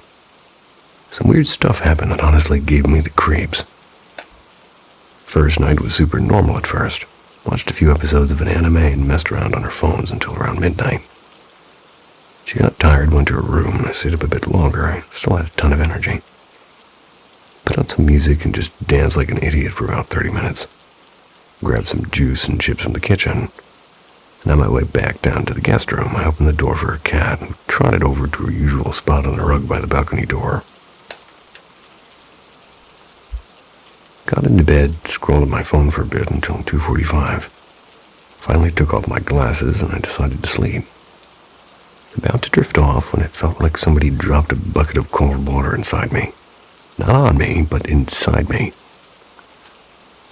That weird inner chill that makes your whole body tense up. It was sudden, and I swear I could feel someone in the room even though I knew I was alone. I tried to ignore it, but I watched too many horror movies. I always end up scaring myself over nothing. Rolled over to face the window where the blinds were slightly open. My eyes kept fluttering like I was between being awake and asleep. And then, I swear to God, I saw something glinting in the darkness, like a pair of eyes. Quick, but enough to make my heart do that little jump. Apartment's on the 3rd floor, No way somebody could just stood outside the window like that.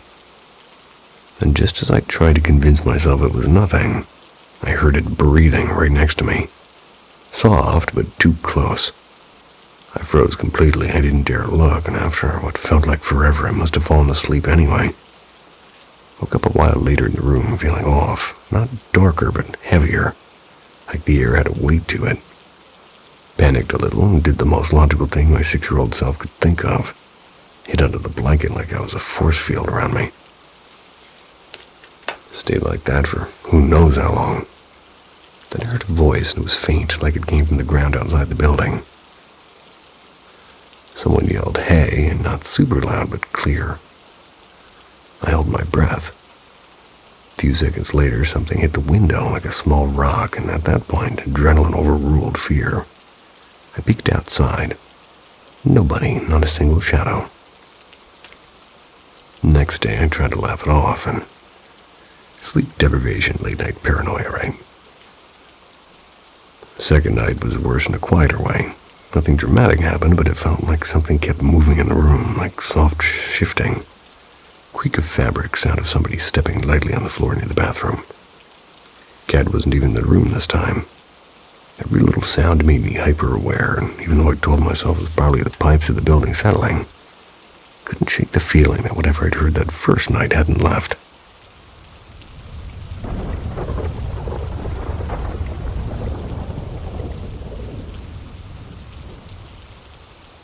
The hollow drumming.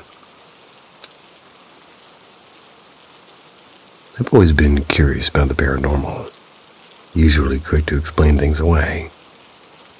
This time, I can't quite shake what happened. A few weeks ago, I'm hiking along through the stretch of countryside near the Scottish borders. I've been walking for over 2 hours without seeing a soul. At that time, I just reached the top of a grassy ridge that overlooked a small marshy pond.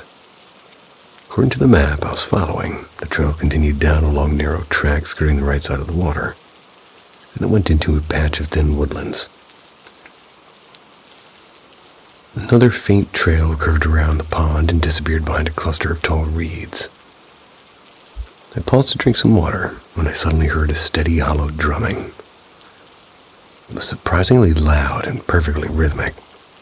It's like someone tapping like a large wooden barrel. The sound went on for almost a minute. Then there was a strange, offbeat thud before the rhythm picked up again. My curiosity got the better of me. I left the trail, carefully made my way around the pond. As I got closer, the sound didn't get clearer, it just seemed to echo all around me. Just as I reached the turnaround in the reeds, the drumming abruptly sped up, turning from steady beats to frantic, almost desperate hammering. And I'll admit, my stomach dropped a little. Turned back and climbed the top of the ridge again.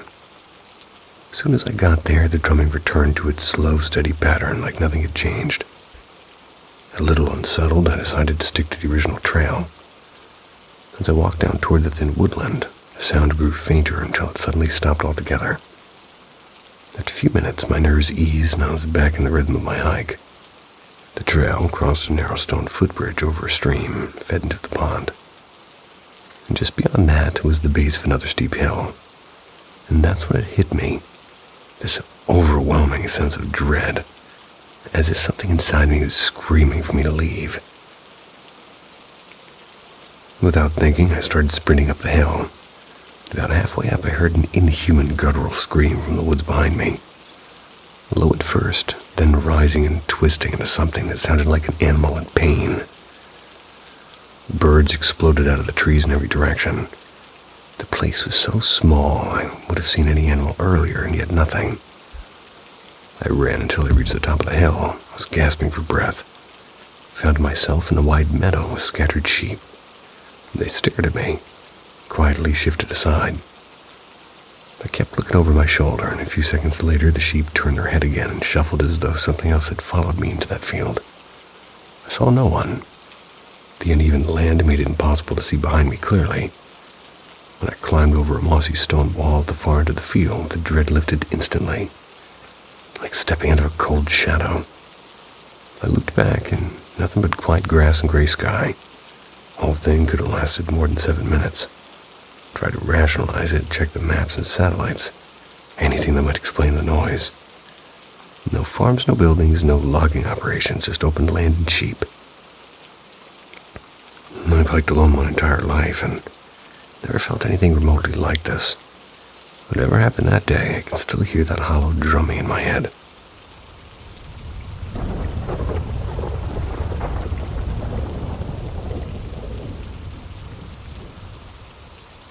Whispers on the Mesa. First things first. I should make it clear that the place I grew up wasn't a typical house. It was a long modular home sitting quietly on a 15-acre piece of desert land in southern Arizona. We were off the grid, solar power, well water, no neighbors for miles. Our closest neighbor was nearly 5 miles away. So if anybody ever came down that dusty driveway, we always knew who it was. My family believes the land sits on some kind of energy pocket, what my mom calls a breathing spot of the earth. And I know it sounds wild, like every other ghost story, but it's the only one that ever made sense of what happened here. The first time something strange happened, I was maybe 8, and I spent a lot of time alone since my mom worked in the garden out in the back. My stepdad tinkered with his tools in the shed. My room was down the narrow hallway on the left side of the trailer. On the right side were the kitchen, laundry room, and my parents' bedroom. For reasons I still can't explain, I could never bring myself to step inside their room or the laundry room. And even years later when I visited, those 2 rooms still carried a kind of quiet dread. That afternoon, the air was warm and still. I heard the sound of boots crossing the hallway, and they were heavy and deliberate. My stepdad always wore thick work boots. I had grown good at recognizing their sound. I thought he must have come inside just to ask me for help. But when I stepped out, the hallway was empty. The screen door was still latched. Nobody had entered. Hard pounding, I ran outside only to find him at the far end of the property, still in the shed. 2 nights later, I woke to the unmistakable sound of somebody walking across the wooden porch. It was closed. I bolted down the hallway into my parents' room and shook my stepdad awake. He grabbed his rifle, stepped into the living room, and listened. The boots creaked across the porch, and when he finally flung the door open, the night stared back at him. The footsteps returned almost every evening at 6:30, and again, just after midnight like clockwork. 2 straight months had happened, and then just as suddenly they stopped. When my mom got pregnant with my little sister, the energy in the house changed again. As we filled the baby's room with secondhand toys and furniture, something strange started happening. Every single morning, a different stuffed animal would be sitting perfectly in the middle of the floor. And at first, they blamed me. But when it kept happening while I was away for the weekend, they decided it must have been her dog knocking things around. But when they started securing the toy chest and it still happened, we all just learned to quietly put the toy back where it belonged. Around the same time, there was a rustling sound from the big feed sack we used to collect empty cans. We thought it was mice, but no trap ever caught anything. When the toy stopped moving, the rustling stopped too. Then came the night my mom saw him. She'd woken up to use the bathroom, which was at the end of the trailer. When she turned, she froze. A man sat calmly on her sagging brown couch. Blonde curls, plaid shirt, worn jeans, heavy boots. She gasped so hard she woke my stepdad. By the time he flicked on the lamp, the couch was empty. But later, they said the man resembled my stepdad's estranged father. Someone he'd only ever seen in faded photos. After my sister was born, the house became heavier again. And I don't mean a little spooky heavy, I mean like something pressing your stomach from the inside heavy. Shadows slid across the hallway when no one was home. Bathroom light would flicker on at 3 a.m. every night. Things fell that just shouldn't fall. And some days the house was eerily calm, like it was sleeping. Other days it felt crowded, like invisible guests stood in every corner. But what terrified me the most were the toys. My sister had a small yellow RC truck with a broken antenna. It was loud and slow, the kind that only moves when you press a button. One afternoon during her nap, the truck rolled down the hallway, turned to the living room, and stopped by the TV. My mom went to check, only to find my sister snoring and the remote without batteries. Later, she got a talking toy train that would light up and chirp catchphrases from some cartoon. And even with no batteries inside, it would sometimes spring to life in the middle of the night. When I was about 14, I'm alone with my mom in the living room. The can sack started rustling again. We assumed it was the dog, and then, out of nowhere, the plastic organizer sitting beside the recliner launched itself across the room. Hit me hard on the side of my head, hard enough to raise a welt that lasted for days. Mom saw it, and she still swears on everything that no one touched that bin. We sat outside under the stars until my stepdad came home. Why we call it a vortex is because the house has moods. Some days it breathes, silent and harmless. Other days it churns with something that we can't see.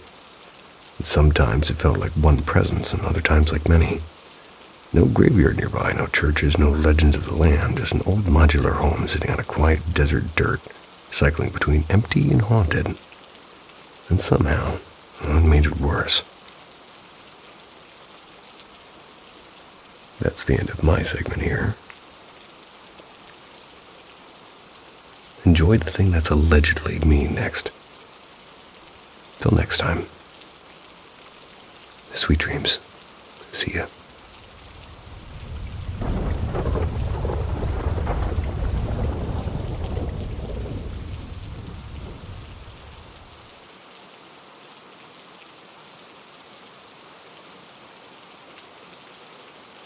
The time I lived in my aunt's haunted home. A little background on my aunt. My aunt is more than just a sensitive. She can see, hear, feel spirits or entities and even talk to them. These beings can be human or otherwise. They can be dark or positive, it doesn't matter. Just like she never focused or strengthened her abilities, she never wanted these abilities. It was inherited through her family line. But different from me, my aunt is extremely powerful without even trying. During the time I was living there, we became very close. She told me a lot of things about my own abilities that I never would have known if I hadn't lived with her. I want to say it was around maybe the second month of me living with her. That's when strange things started to happen to me. I had a little more experience then, and I noticed that if I paid attention to it, it would only become more noticeable. So the little things that would happen, I would ignore and I would pretend it wasn't there. The room where I was staying didn't have an actual door. It had a simple entryway which led straight into the kitchen area. And I also had a view of the other rooms in the house from this entryway. My room was all the way in the back of the home. Now, my aunt had 4 children. 3 smaller children, 1 child who was in high school, and there was one night that I was about to finally fall asleep after coming home from work, and I heard little footsteps in the kitchen.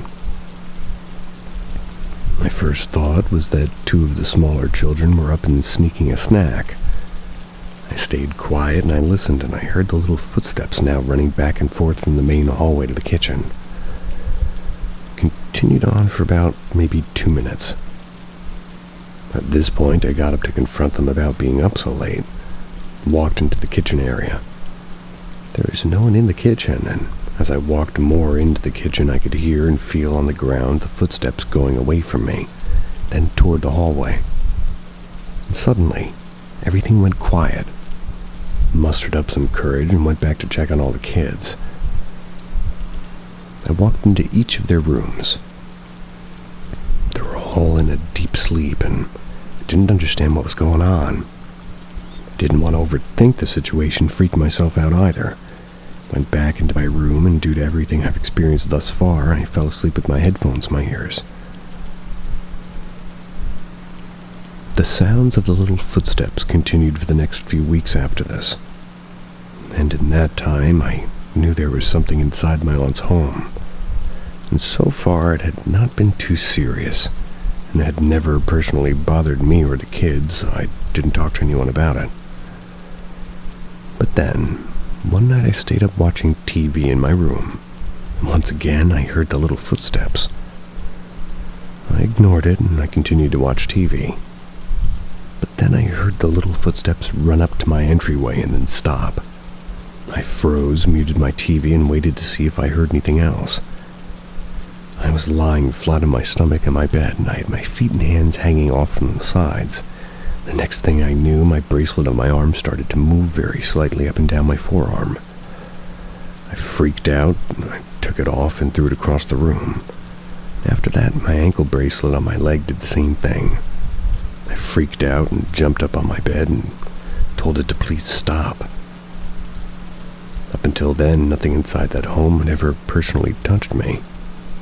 Heard the little footsteps run back through the kitchen, and this time I heard giggling. I could definitely feel whatever this was, and that it was playing with me, much like my little cousins would. Really unnerved me. But still then, I decided not to say anything. After the experience, I had the feeling with hearing some sort of ghost children in my aunt's home. I decided to have my uncle install an actual door to my room, and every night I started sleeping with the door to my room closed. I didn't have another encounter with what I thought was ghost children.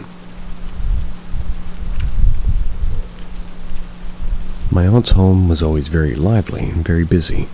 With 4 kids, 3 dogs, it was never quiet inside the house.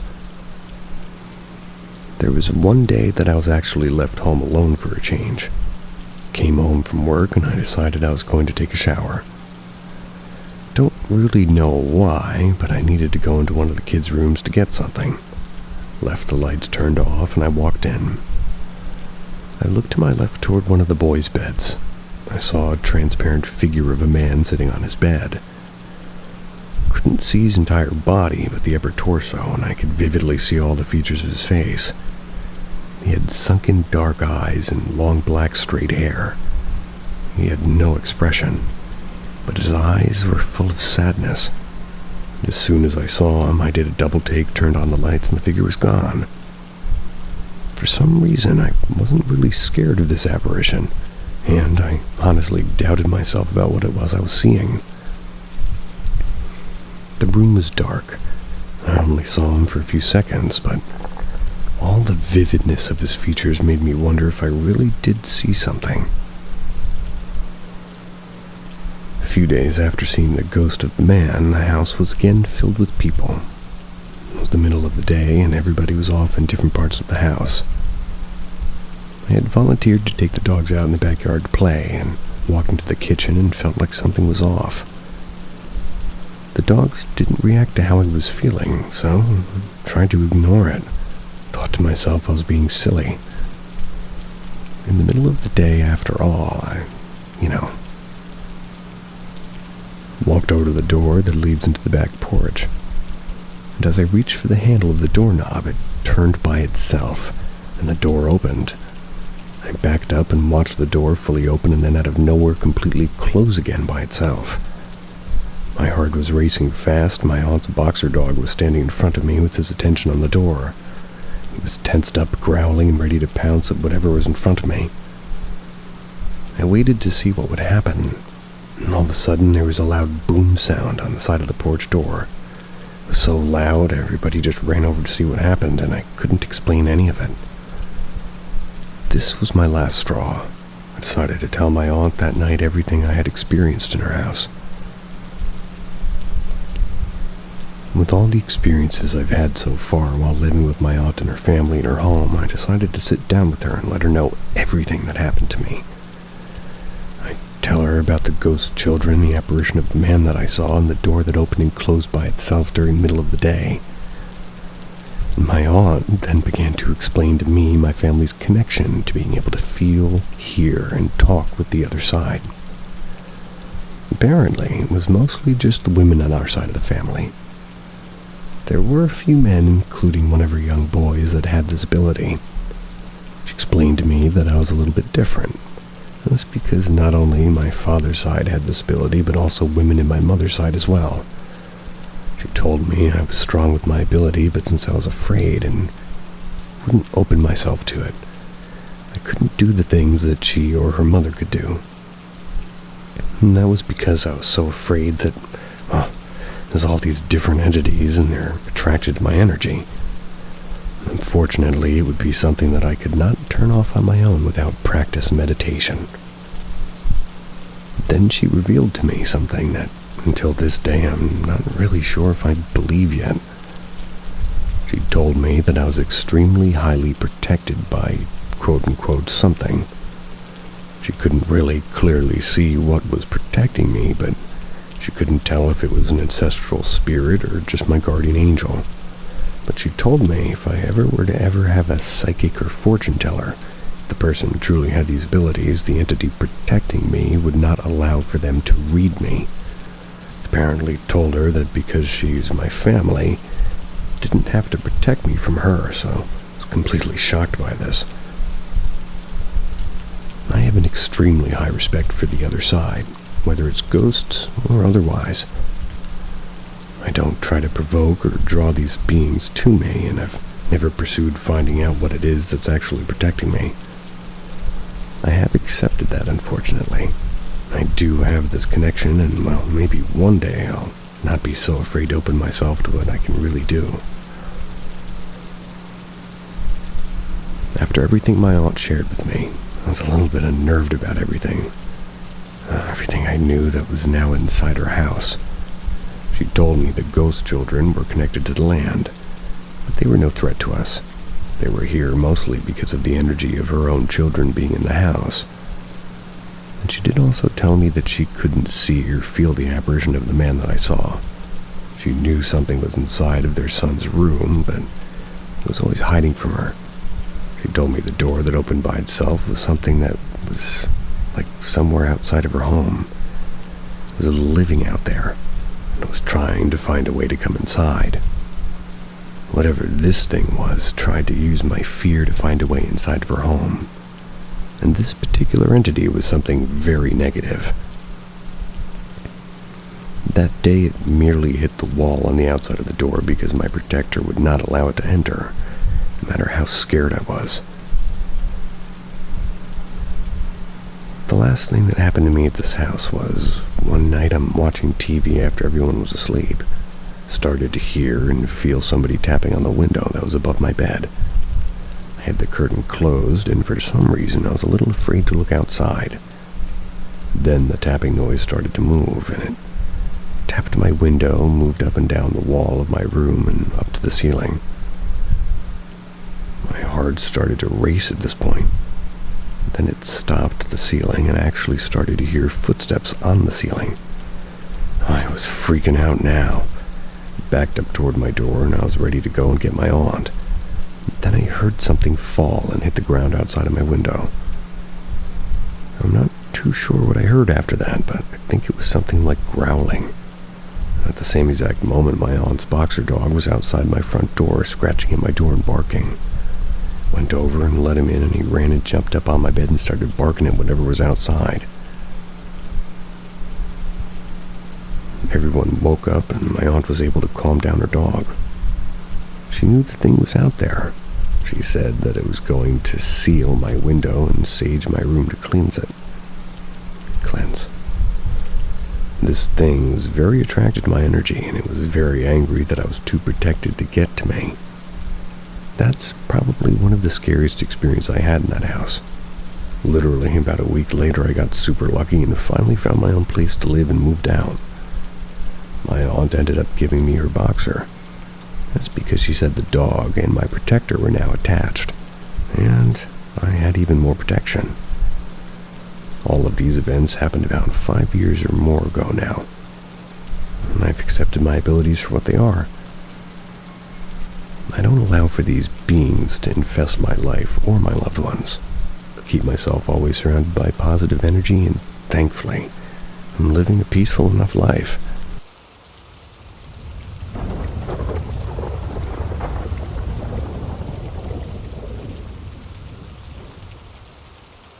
Be careful staying in a luxury hotel in Santa Fe, New Mexico.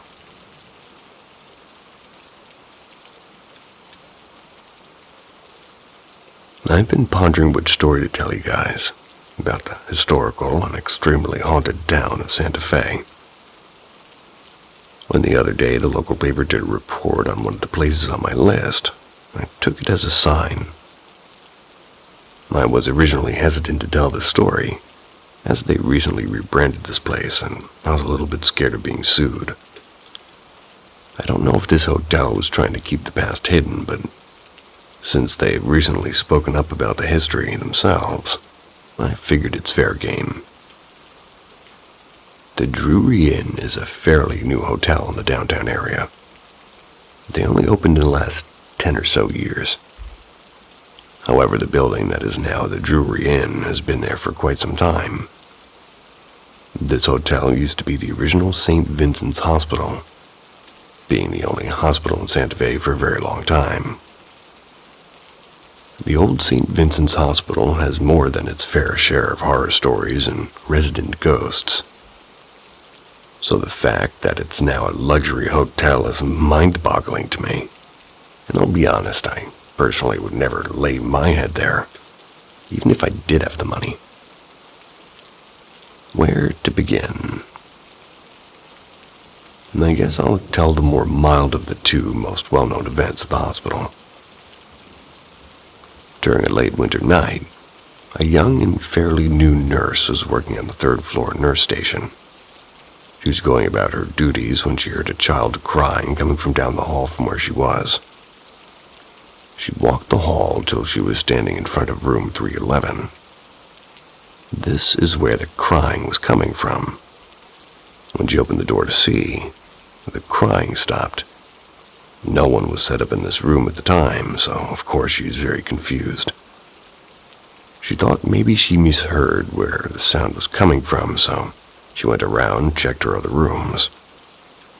Every patient was in fact asleep, and as she went back to the nurse station from behind her, she heard it once again, the painful crying of a young child. She swiftly walked back to room 311. When she got to the door, she flung it open and flipped on the lights. But of course, the crying stopped once more. She even went as far as to check under the bed, but yet again, nothing. Trying to calm herself, she went back to the nurse station to sit down. For a little while, it was silent, until the crying began again. Imagine how she felt being a nurse, a person who genuinely wants to help people, and hearing a helpless baby crying in pain, yet you can't help. So again, she walked to 311, and yet again, the crying stopped as soon as she opened the door. The next night, she came in to work her shift, caught a couple of fellow nurses before they left. She told them about her, eventful night, and their faces changed.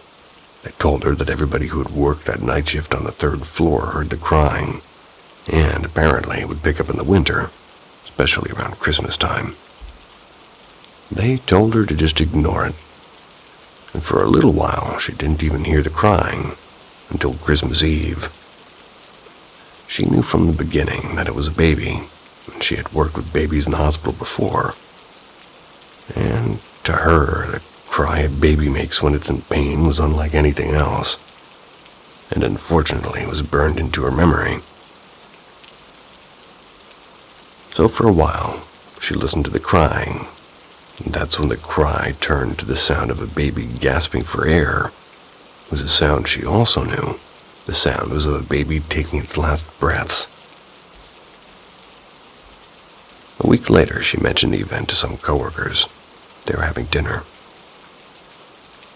One of the other nurses at the table told her that she had been on duty on the third floor on Christmas Eve a few years prior to this. She said there was a bad car accident on the highway, and in one of the cars was a father and his infant little boy. The dad died at the scene, and they rushed the baby to the hospital, which, may I add, is quite a long drive from the highway that the crash had, taken place. Apparently, the little boy was suffering from internal bleeding, and it was only a couple of hours later when the poor angel succumbed to his injuries. The nurse said that she still remembered hearing the little boy take his last breath, and that they were rough and deep. The fairly new nurse asked her which room the baby had died in, and of course it was room 311. I wonder if the Drury Inn rents 311 out during holidays.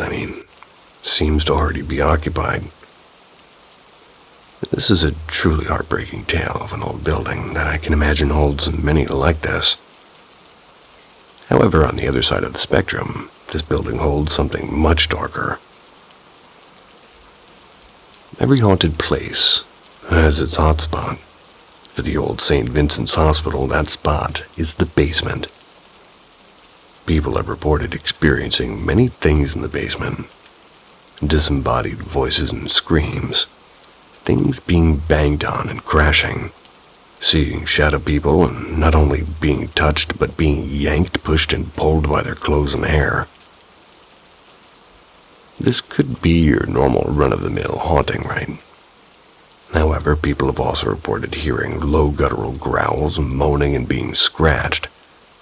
And probably most scary is more than a couple of people have reported seeing blood dripping down the walls. Many will tell you there's no ghost in the basement, rather a demonic presence. They naturally used the space for storage, so staff didn't venture down there often. Safe to say that every time somebody went down there, they experienced something. And at one point, when it really wasn't a public hospital anymore, it was used as a nursing home. I don't know what made the nursing home staff less cautious than the hospital staff, but they took the rumors of the basement as an opportunity of sorts to scare each other.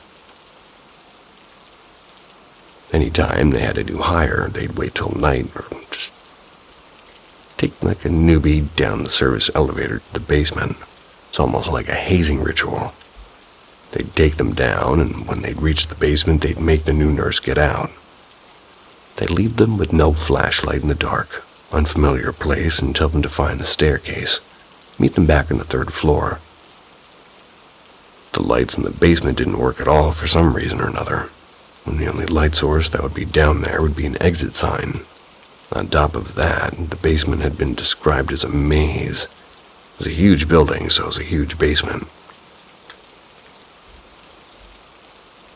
One night after training, a new nurse's aide, one of the other nurses, was given the responsibility of escorting the new nurse down the elevator to the basement so she could complete her initiation.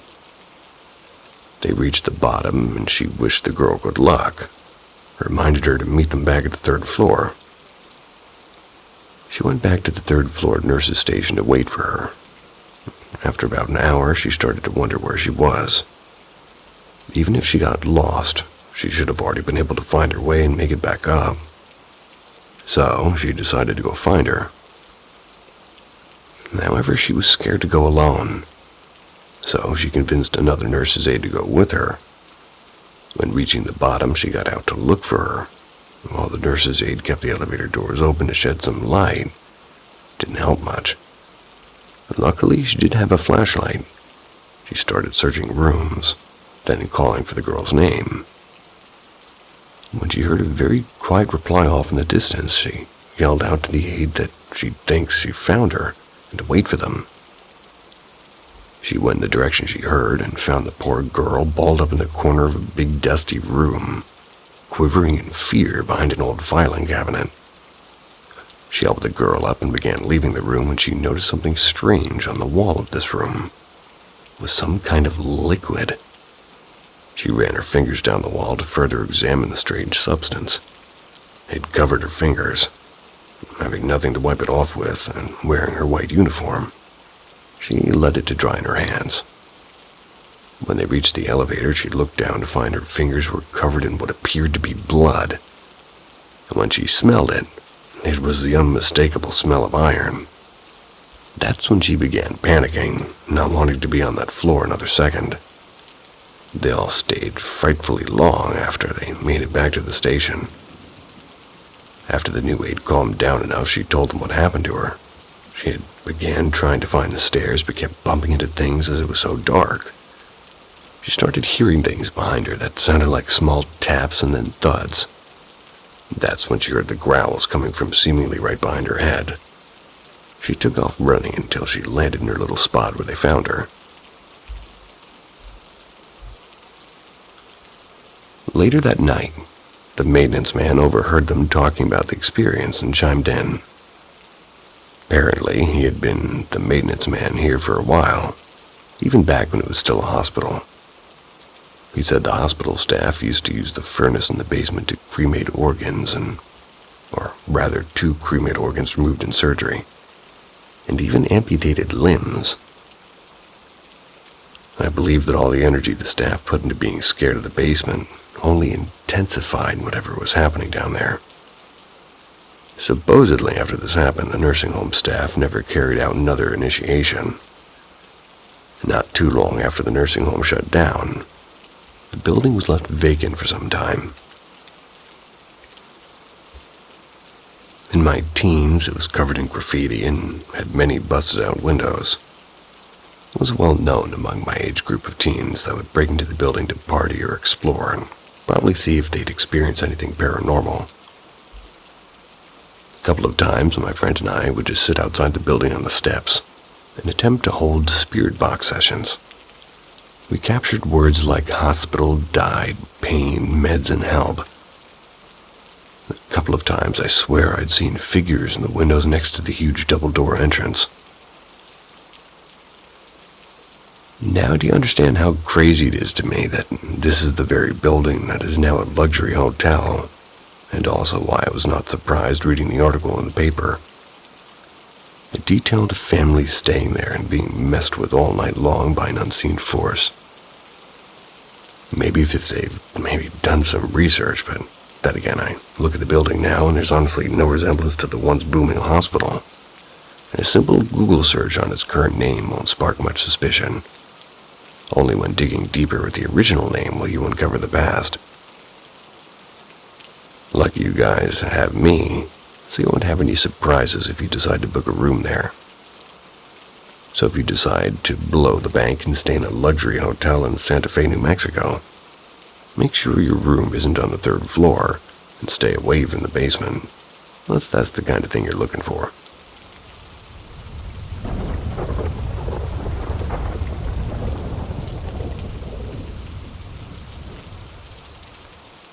Shape-shifting spirit in the forest. Friend is attacked.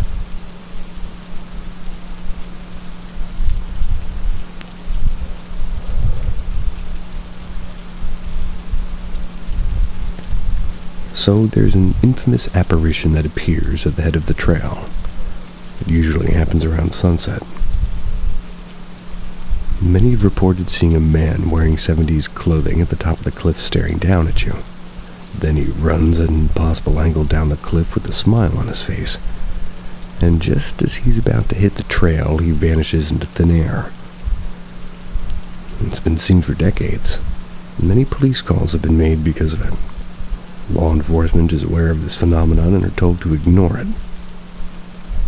Many people believed it was a real person. There's also a mine that collapsed up there, killing many. Lots of rock climbers have fallen to their death. There's been black magic rituals there. Many hikers and people have gone missing. And also Ted Bundy killed someone up there as well. The battle at Fork, Utah took place there. Many natives and Mormon settlers were slaughtered. Not to mention it's known for Bigfoot sightings and other weird shape-shifting shit. The canyon is full of spirits and activity. You're bound to at least experience something. Even if you just get a mild sort of sense of being watched or just the quote-unquote creeps. I've hiked up there many times before. I even knew it was haunted. just because it's one of the most beautiful canyons in Utah County.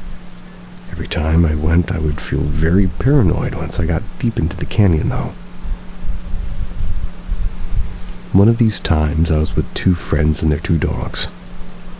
We had made it pretty far, and I'd been hiking for hours at this point. The sun was setting. We decided to take a water break. As soon as we stopped, we heard loud whooshing and banging noises coming from the left of the trail of trees. My friend's dogs immediately bolted down the trail with the hair standing up on their backs. The sound was not like anything we'd heard before. We thought it could be an animal, and maybe it was, but I don't know what kind of animal could make that noise. Can't describe it, but I still remember exactly how it sounded. The closest thing I can think of to the sound is a very large drum. I felt a strong urge to get the fuck out of there, and so did everyone else. Needless to say, we didn't finish the hike that day.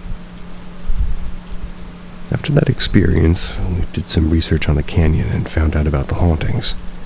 This sort of triggered a curiosity to explore this, so I round up the gang of ghost hunters and we decided to go on a Friday.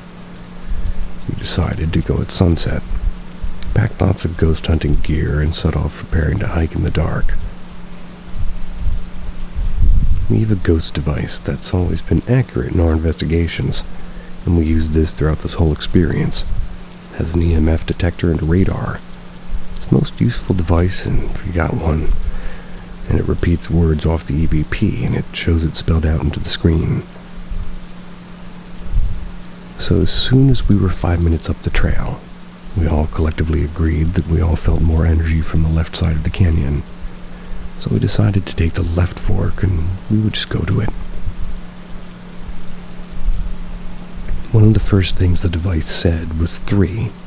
It repeated it many times throughout the hike. We assumed it was answering our question about how many spirits were there at first. The device detected many energy points on the radar as soon as the sun went down. Weird chains, humming, whistling, clanking noises throughout the whole hike. It always was coming from the left side of the canyon, and it seemed to be following us. We finally arrived in one mining cave in the trail, put the flashlight in the mouth of the cave, and noticed this particular cave is kind of sunk halfway into the ground. So you basically have to crawl into a hole that goes underground. It's a very tight squeeze and barely one person can go in at a time. One of our group members, Brian, decided he was going to try to look down for a second. We all had a very bad feeling about it, protested against it. And he insisted, and we just were going to go down for a second. Radar was going off, and it was showing a lot of strong activity coming from the cave's direction. Brian kneeled down and started to climb in. As soon as he got one leg in the hole of the cave, the device immediately said leg. We told Brian to stop and step away. He finally listened. We decided to stop and record an EVP session at the mouth of the cave. We were hearing the same distant voices and clanking, too, as we did before, but this time a bit louder. We set the voice recorder on the ground and started asking questions. We weren't getting much response, but the noises continued. We were huddled around the voice recorder when I heard whispering right behind my head. It felt like somebody was breathing down my neck. Everyone heard it and decided to end the recording. We all contemplated turning around and leaving, but Jenny and Brian insisted on going further. We decided, since we made it this far, we might as well keep going. We hadn't seen anyone else in the trail for hours. That's when we finally saw some BYU college students hiking back down as they passed us. As soon as they were approaching us, the activity on the radar and device disappeared instantly. It was almost like the spirits didn't want them to know that they were there. So we passed all these different bridges labeled with a number. Every bridge we passed, the activity and energy increased, as did the noises. One of my friends in our group, Jenny, has some psychic abilities, and she sees spirits ever since she flatlined in a hospital years ago. She had always been pretty good at sort of steering us in the right direction. She seems to know things before they happen. She mentioned to us that they were spirit guides with us protecting us the whole time and was possibly warning us of something. I didn't think much of it at first, and then we passed bridge number 3. As soon as we did, the temperature dropped 10 degrees. It was a hot summer night and we were sweating the entire hike. And then we all were just putting on our jackets, and also was immediately a very bad, pungent, rotting smell and the sound of water, even though we were by a dry riverbed. We got to the part of the trail where the path narrows and it goes into a thick forested area. It was dark the whole trip, but we could see some without the flashlights because of the moon. But this area has thick trees blocking the moonlight. You could barely see 15 feet in front of you even with the flashlight. Everything inside me was telling me not to keep walking. My friend Kayla agreed. We stopped maybe a minute or two to talk, and everyone was huddled into a circle, except Jenny. She was looking in the distance up the riverbed. We were thinking about turning around because we began to all feel very unsafe and a sense of doom. As we were talking about leaving, the device said, "Go," and big. As soon as we heard that, we booked it down the trail. Heart felt like it was going to fall out of my chest. Running as fast as we could, and it felt like somebody was chasing us. Finally, after passing all the bridges, we finally slowed down just because we were out of breath. We all sighed a breath of relief. We felt safer as soon as we crossed the bridge once, or the bridge once again. We were all laughing about what happened, and we were making jokes to lighten the mood. Jenny then told us sternly to not let our guard down. She said we still have a way to go. She told Brian to shine a light behind us the rest of the way because we were being followed. We were hoping the light would push back whatever was there. We were walking back for maybe 10 minutes when suddenly, my friend Kayla began seizing and shaking. Her entire right side of her body was moving uncontrollably. She was using her left arm to try to stop her right arm from spasming. She was hyperventilating, and Jenny put her arm just around her, and we stopped her and let her calm down. We heard humming all around us. Eventually, she went back to normal. Still in complete shock, and we're walking as fast as we can down that trail. Then the device said protect, and the radar showed a circle around us forming all these dots of energy. It was super cool. We felt safe for a while. Then 30 minutes later, we started hearing louder noises. Jenny told us all to just ignore them and think of something positive. She told to picture a cute little bunny with brown eyes instead. We all joked about it. And then about 3 minutes later, something was rustling the bushes, and then out jumps a bunny with brown eyes in the center of the trail. As soon as it hit the ground, the device said intruder. I don't think about this coincidence until we reached the bottom. I do recall us thinking it was weird because it looked like a domesticated rabbit in the woods. Kayla was not doing well and was feeling sick and weak. Made it to the end of the trail and decided to do a protective ritual after the device said protect again. Before we turned off the device, we were talking about what could have attacked Kayla. That's when the device said monster. We ended our session and decided to take Kayla home and make sure she was safe. She was still very shaken up. I talked to Jenny the next day and asked her what she was looking at, and we were all huddled in a circle talking about the riverbed. She said that she was 4 spirits. 2 were benign, 1 was evil, and 1 was something that she never felt before. She saw something attack Kayla when she started seizing. She believes it was the last one. Jenny and Brian also brought up the weird connection to the bunny. We thought about it that way. We believed it to be a shapeshifter and possibly the unexplainable entity that attacked Kayla. Kayla still had many problems afterwards. We eventually put a spell on her house to protect her, and the issues finally subsided. The reason why I'm retelling this story is because I finally watched the movie The Witch on Netflix after many people told me it was good. It's been more than a year since that experience, but when I watched that movie, there was a shape-shifting rabbit in it. made me do a little bit more research on maybe what happened that night, and I came across many sources claiming this is a phenomenon that happens everywhere. Apparently, there's a shapeshifter known to take the form of a rabbit called Puka. Native Americans are aware of this kind of shapeshifter, and I believe it to be a connection to the underworld. Many believe that one of the other forms it takes is a beautiful young woman that walks through the woods.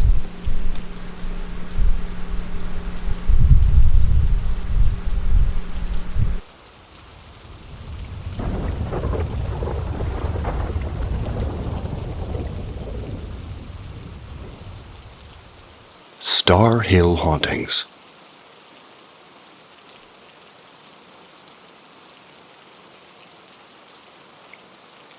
In a small town in upstate New York, about 15 minutes north of Utica, there's a place called Remsen.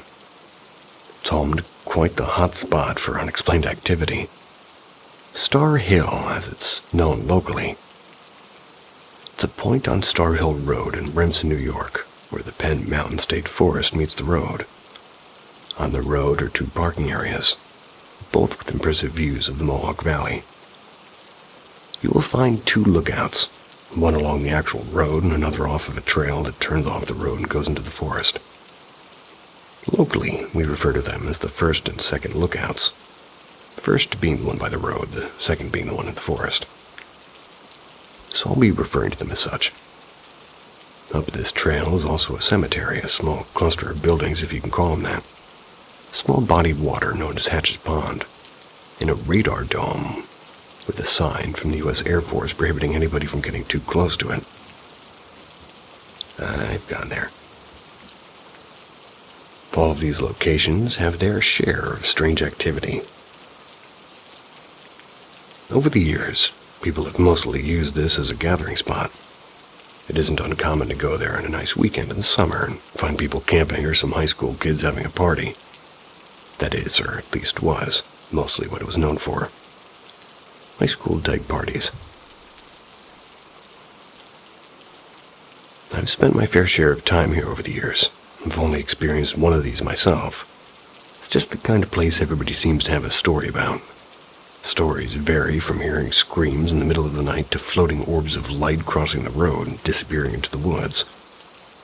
I'll outline all of these phenomena and provide some possible explanations. The orbs.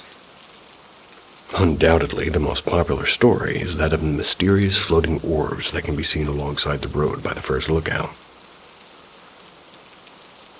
Everyone's story seems to be the same. 2 to 3 orbs of light floating about 6 feet above the road. They appear seemingly out of nowhere, and they appear to almost dance around and slowly move across the road and then disappear into the trees. I have personally seen them while I was parked at the first lookout facing down the road. I saw 2 of these orbs float slowly across the road and then seemingly disappear into the tree line, just like the stories had said. So what could be causing this? The legends say that there are lanterns of Daniel Roberts. Or these are the lanterns of Daniel Roberts, a 19th century doctor who lived in the area and practiced holistic medicines and herbal remedies. Locals called him the witch doctor. Claimed he also showed interest into the cult. In 1820, he traveled on the road and was thrown from his horse. The fall broke his leg and he died at the age of 45 from his injuries. He often traveled at night with a lantern and hung one from a window in his house, and people say that his spirit is carrying these orbs as if they're lanterns, while he still travels that same path he did so many years ago. Another popular story is that the lanterns are carried by the Baron von How do you say that? Baron von Steuben, a Revolutionary War general who once lived in that area. Sometime after his death in the early 1900s, they moved his body from its original resting place to a memorial that had been constructed in his honor. His wishes were strictly against this, as he wanted a burial that a normal man would receive. Legend states that these lanterns are carried by the Baron, searching for his body. One thing is certain, these lights cannot be coming from a vehicle. They're too far apart to be headlights and have a distinct flicker to them like candlelight. It's also been speculated that they're being produced by a car driving through the area. However, they do not produce light in the same way that a vehicle's headlights would. There's no other roads in the direction that you'd be able to see them. The screams. Another popular occurrence people often report is hearing blood-curdling screams all throughout Penn Mountain Forest, centered mostly around the cemetery. People say that the screams of a woman can be heard at random hours of the night. They've been reported in other areas, but mostly near the cemetery. The theory explaining this is, back in the 60s and 70s, a man by the name of Bernard Barney Hatch, who lived nearby, would kidnap women from the surrounding areas of New Hartford and Utica. He'd bring them into the woods and kill and torture and bury them there. They were only ever to pin one crime on him, and that was the murder of Mary Rose Turner, April 26, 1973. Hatch killed and dragged the dead body of Turner up nearby Potato Hill Road with his car. He then buried her body in the woods alongside the road at an intersection. He is currently serving a life sentence in state prison, but many believe he's responsible for other unsolved murders of women and children in the area during that time. The screams are said to be that of his many victims, who never got the justice they deserved.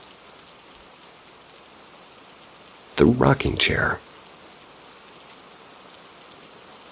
Drive up the rocky dirt path, and you'll stumble upon a cemetery. This cemetery dates back to the late 1800s, has a ton of graves from this time period. There was once a rocking chair here, and it's been said that anybody who sat in it would die within the next 24 hours. Today, it's no longer there. The story goes that a young lady had gone there with a group of friends. Some of them had dared her to sit in the chair. Knowing the legend and dismissing it, she sat in it anyways. The next day, that girl was killed in a car accident.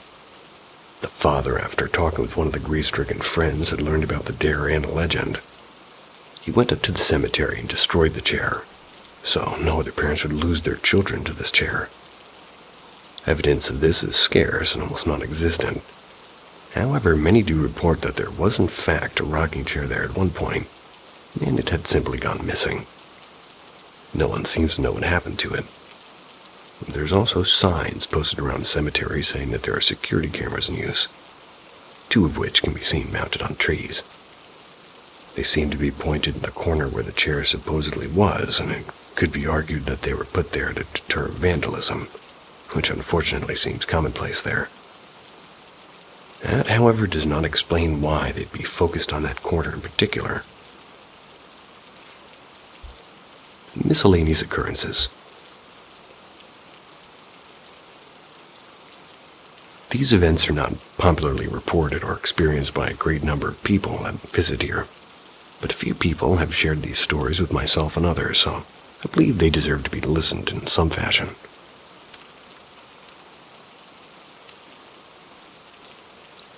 Hatch's Pond, nicknamed after Barney Hatch, has had numerous legends surrounding it. Stories of it being used at some point by the Mafia, which had a large presence in Utica for years. The alleged body dumpings are plentiful. However, no evidence to support this has ever come up.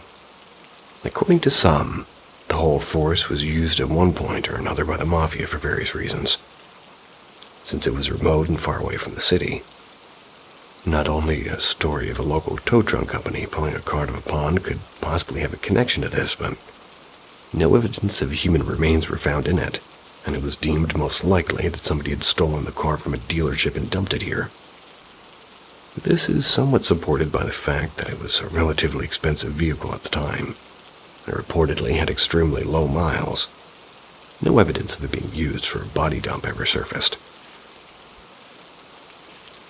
There is a small collection of structures near the pond, dubbed the Hermit's Village. Many people have claimed that a hermit had once lived in these small structures and would be aggressive toward people traveling by. There's no recent evidence of a person living there, and it most likely was used as a sort of hunting area back in the day. basements of long-forgotten structures can also be found in the surrounding area. Reports of lights following you up the trail, I'm sure, also pop up from time to time. A friend told me that lights appear behind you, only for no vehicle to pass by. There's only a few places to turn off, most towards the beginning of it, so a vehicle turning onto another offshoot of the trail is unlikely. People have also reported speaking to a man in a military uniform, thought to be the ghost of the Baron who was buried in his. I've also been told of a man in an old white pickup truck offering to give you a ride to a party that's happening further up the trail. When you make your way up the trail, you don't find a single soul, let alone a party, and the truck seems to have disappeared. Also, sprinkled throughout the state forest, there are concrete structures with no clues as to what they once were. Most likely they're basements or foundations of some type, and there is originally a Welsh settlement in the area, which would explain why they might be there. There's plenty of what appears to be more modern construction as well, and it's anybody's best guess as to what they are. These are just a small collection of some of the things that sort of happen up here, and if you're from the area and have your own stories, please feel free to share them. If you've never been before and are willing to take a drive there, you won't be disappointed if ghost hunting is your type of thing.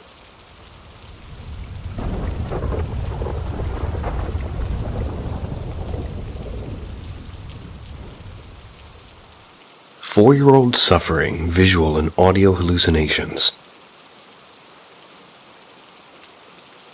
There's a very real chance my 4-year-old is a schizophrenic, but doctors tell me this is rare. I've ran her through a battery of tests this past week. MRIs and spinal tap, and now injecting her with steroids because of a gut feeling on a possible result that may take weeks to come back. To begin with, this started Friday, August 28th. We sent the child to bed while the rest of the family watched Bill and Ted Face the Music.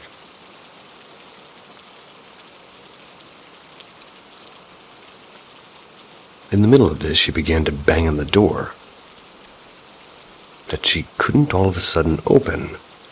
Happens to her sometimes, probably because she's a kid and not very coordinated. She never freaks out about it, just calls for us.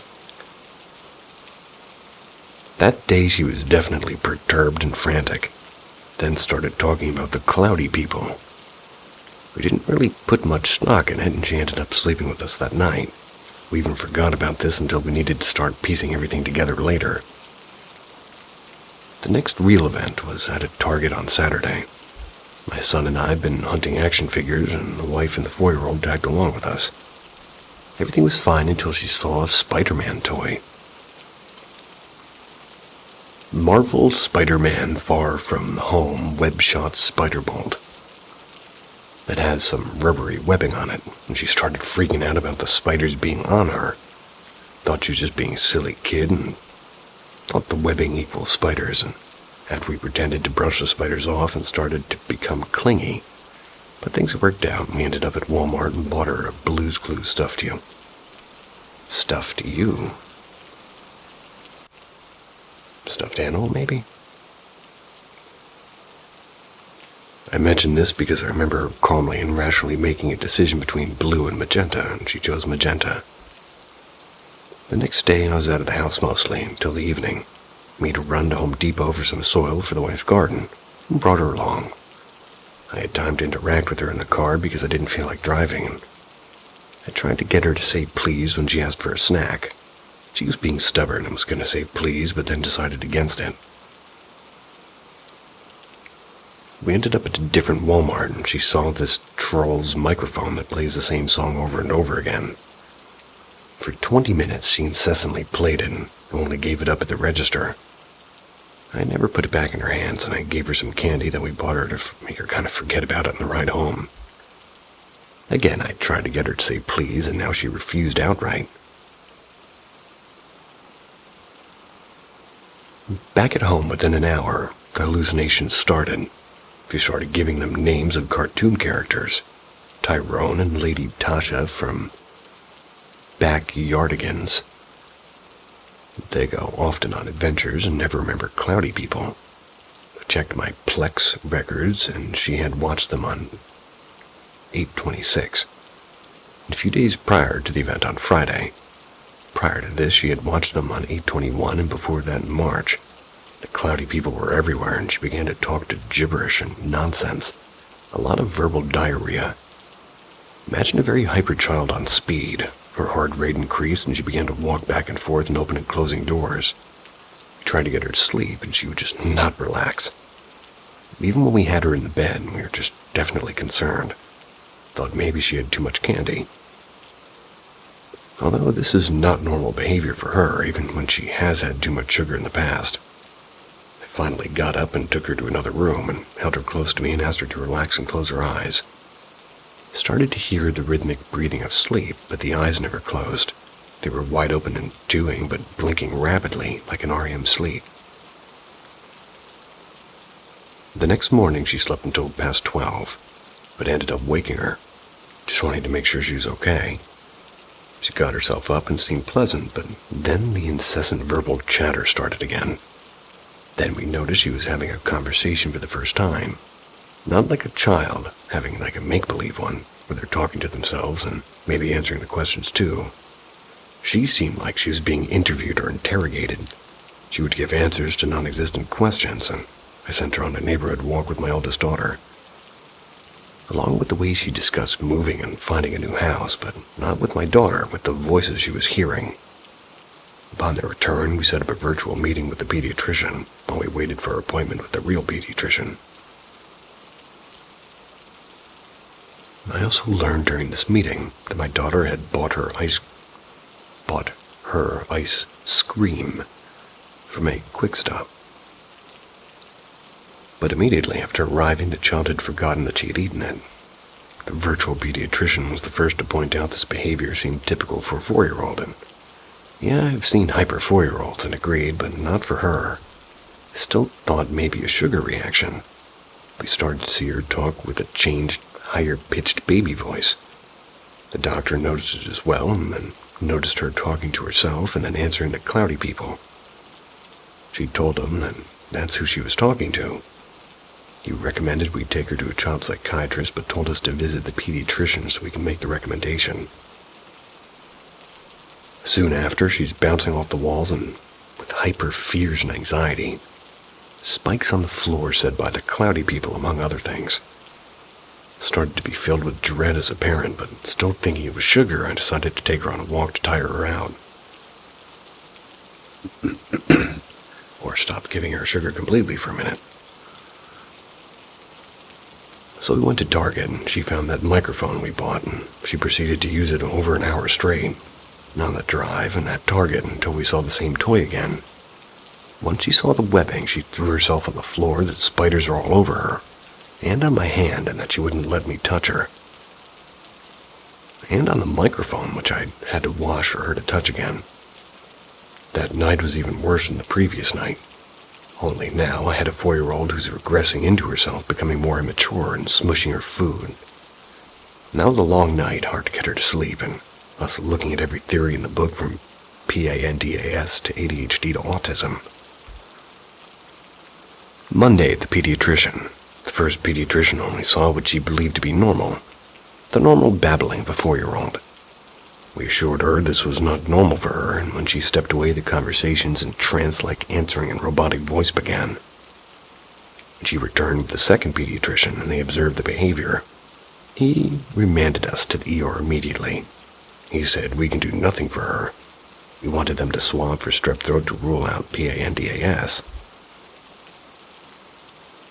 My wife has issues with strep throat over the years with swollen tonsils and lymph nodes. And I currently had swollen lymph nodes myself. They wouldn't, and we suspect they thought our daughter had fallen into household or recreational drugs. Leave everything like cough syrup on a high shelf in the kitchen locked up and don't do illegal drugs or prescribed medications. So we went to the hospital, where till today she's been through a litany of tests. She has baffled and scared quite a few doctors, and today left what seemed to be a very sure of her psychologist with the case of the I don't knows. She also started with this thing that, she started with the she seems normal talk. Then we mentioned the cloudy people. Saw the terror in my daughter's eyes and then began to just lose her shit from that moment. We think it's stress-related, but they won't let her out of the hospital, and the neurologist gave us the hard sell on steroids. She'd seen her child in trance-like states and assured the psychologist that there was a real problem. I hated agreeing to the steroids, but I just wanted her home to rest, and the hospital had been traumatic. She's been referred to the nursing staff as killers, and her hospital gown as jail clothes, and described a jail area somewhat in the hospital. But here's the punchline. I decided to talk to her to get through to her, ask her about the cloudy people and who they were and what they were doing. And she said the name George. I said, "What does George do?" "George and Harold make comic books," she said. "Captain Underpants is a favorite of my son. It just so happened she watched it at the hospital, and I'm getting nowhere." So frustrated, I said, "George and Harold are on the TV. It's Captain Underpants. Tyrone and Lady Tasha are backyardigans. And they're on TV too. They aren't real." She gets quiet and whispers, "They have the same name." "The same name as who? George and Harold?" "No, as the George at home and Georgie, the fucking dog, who's a rescue off the streets, whom we named Georgie because our child, who was still crawling at the time, just said the name out of thin air. We thought it was cute and assumed it was from a cartoon and thought nothing of it." She stopped talking soon after that. We feared autism and we took her to speech therapy. Eventually started talking again. But if that wasn't enough, my wife's sister watched her today at the hospital. When the sister was leaving, she told my wife that she also talked to ghosts as a child. My wife realizes that, she had repressed those memories. Now I've been home without my wife for 5 nights, still a skeptic and jumping at every strange noise I hear in the night.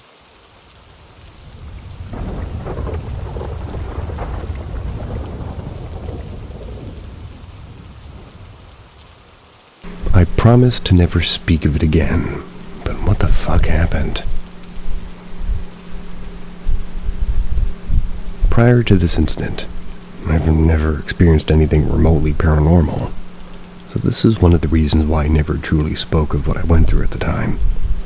Being in denial was easier than me trying to understand something that I couldn't rationally grasp. It all started with me moving in with 2 other girls into a dormitory in the capital of my country. The dorm was exclusively for female students, and it had 3 major blocks. It's owned by the Ministry of Higher Education and is considered a public housing facility for people who do not want to or cannot afford to rent private apartments housing.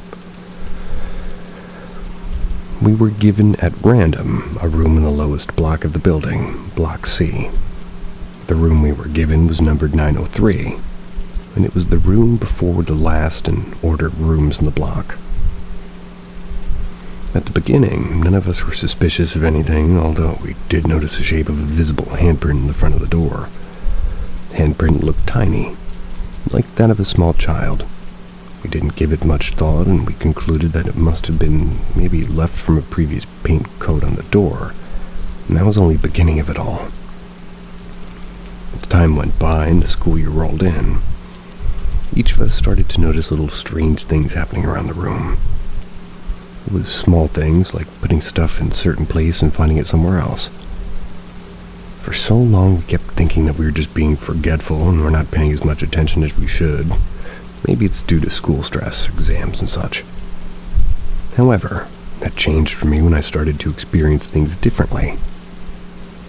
The first true incident that made me start to question everything was when I was in the shower.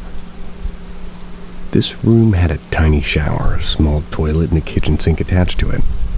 Between the main and bigger part of the room, the beds and the desk, and the shower, was the door. The door has a latch on it that you can turn left or right to lock and unlock. I was by myself that day, and both my roommates were out. It was close to mid-afternoon.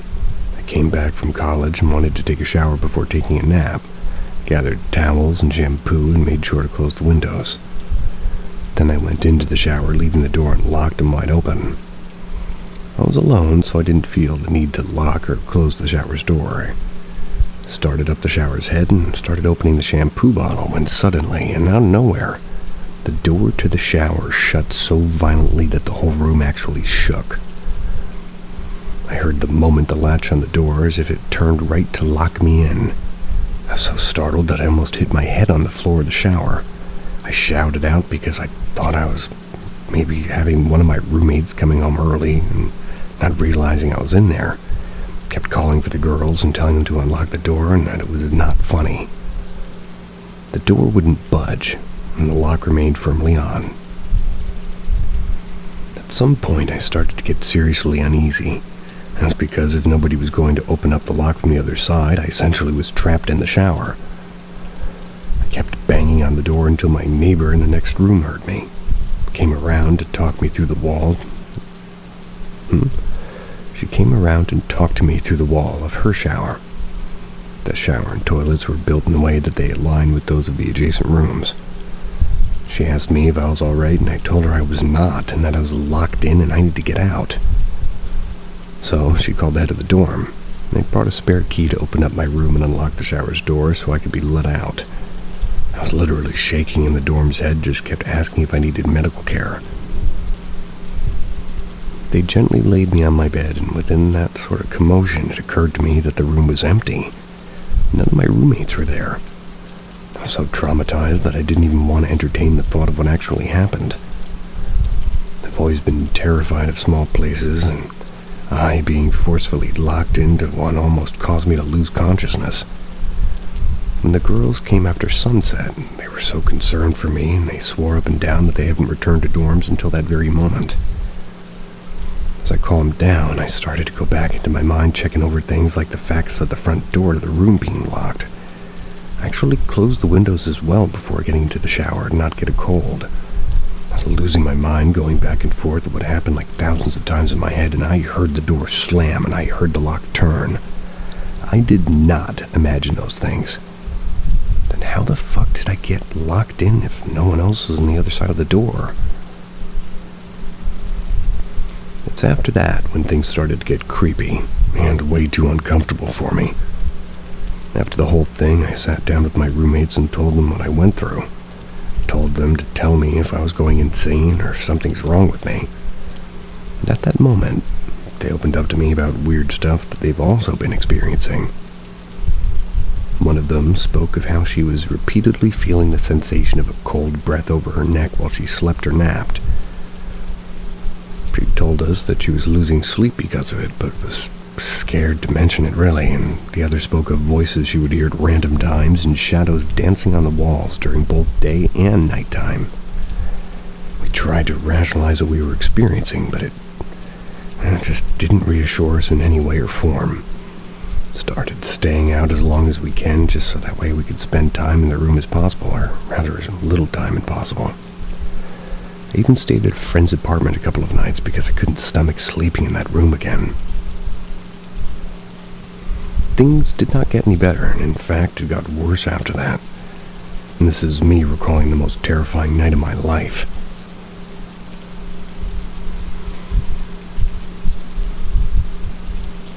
So we're all asleep in the room when I suddenly woke up.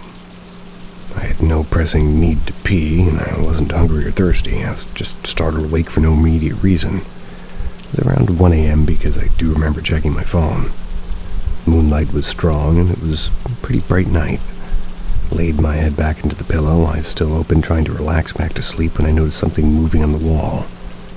At first, I thought it was a shadow of something in the room or in the balcony, but it was not. It was a shadow of a human child holding something in its hands. It kept moving back up and down the wall like it was running or playing around. I legitimately froze. I instantly tried to block my breathing. My heart was beating like crazy that I could hear it drumming like frantically in my ears. It was like I was my entire body, like made of wood. I swear I've never felt more scared or anxious in my life. Weirdest feeling ever, and no words can properly describe it. All I could think was, am I going crazy? There's no way I'm seeing what I'm seeing. Nope. I'm totally still asleep and I'm dreaming. Gonna wake up now soon. Just a dream, just a dream. The shadow stopped, and suddenly turned in my direction, and in a perfect crystal clear voice, a giggling young girl spoke up to me saying, "Come play with me." I almost had a heart attack at that moment. I don't know how I did it, but I sprang up from the bed like a crazy person and started violently shaking my roommate awake. Told them that I'm not going to stay in this room for a moment longer, that I didn't care if I had to sleep in a mattress in the hallway outside. They were confused and they were worried and half awake, and I didn't care to linger. Just gathered my pillow and blanket and left. Went to a friend in another room in the building and spent the night with them. Next morning, skipped class, went to the dorm's head and told her to find me in an open spot in another room. Hopefully I didn't care about in what block and with whom, but that day I went into the cursed room, packed all my stuff, and moved in with one of my roommates to a different room in the furthest block possible. The other roommate told me that she couldn't leave because there weren't enough empty spots for other rooms and that she's fine with staying.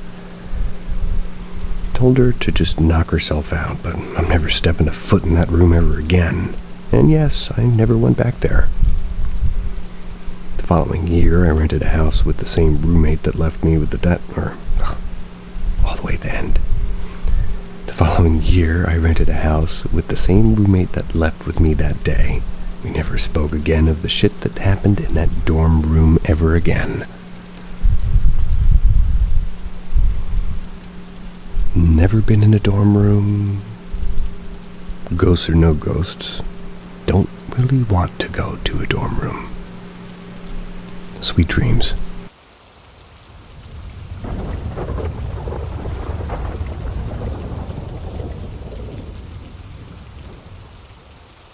The Ghost in Room 307.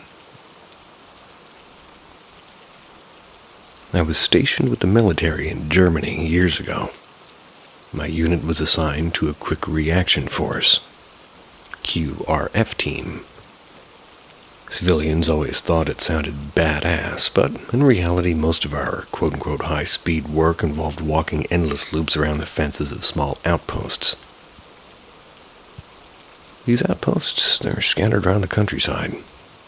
While the U.S. tends to have one massive base, Germany was dotted with multiple smaller installations. Our task was to secure every one of them at night. Months of uneventful shifts melted together until boredom became a constant companion. One evening, someone in the team, after reading about Germany being one of the quote-unquote most haunted countries, they decided to check if any of our posts had ghost stories attached to them. And to our surprise, one of the smaller posts we patrolled was rumored to have a haunted barracks.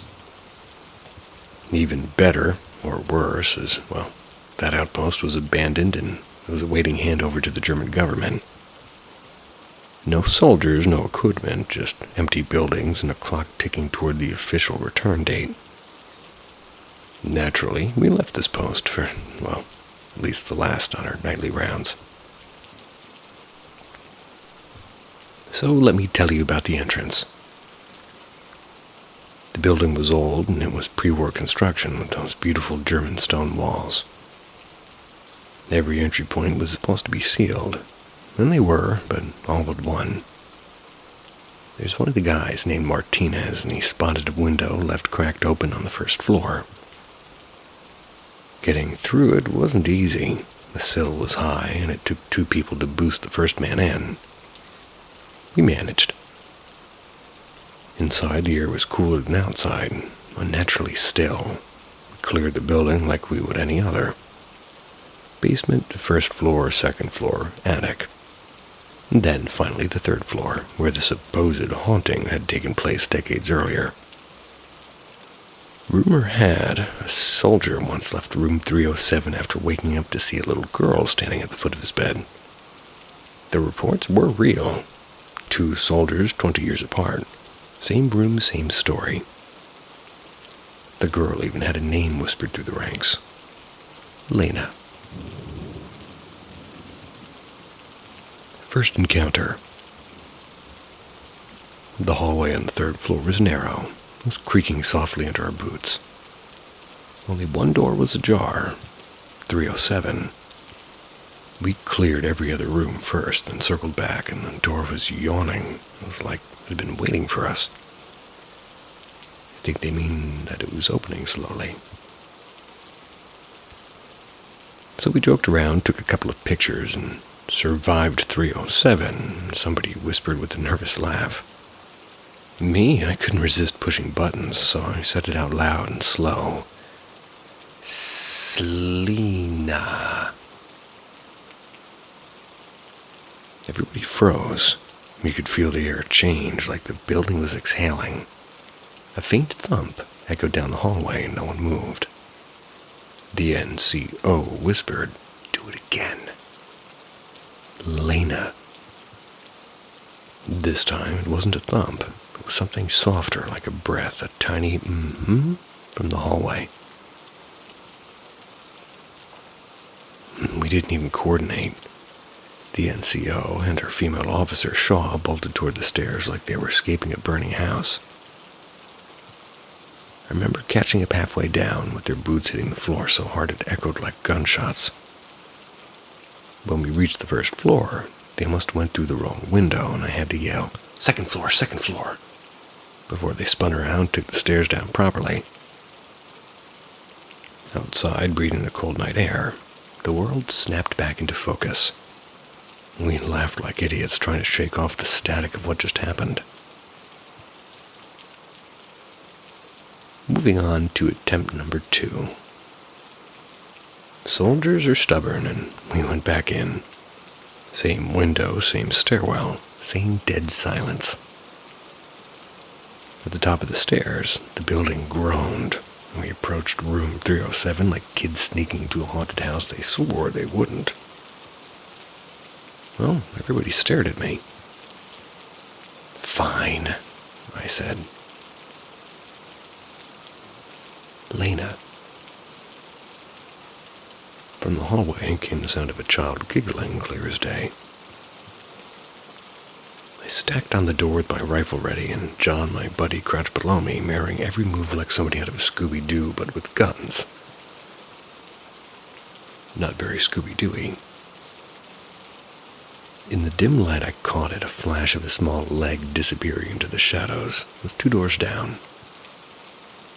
I thought I was seeing things until John muttered, "You saw that too, right?" My heart steadied weirdly, like a pendulum finding rhythm.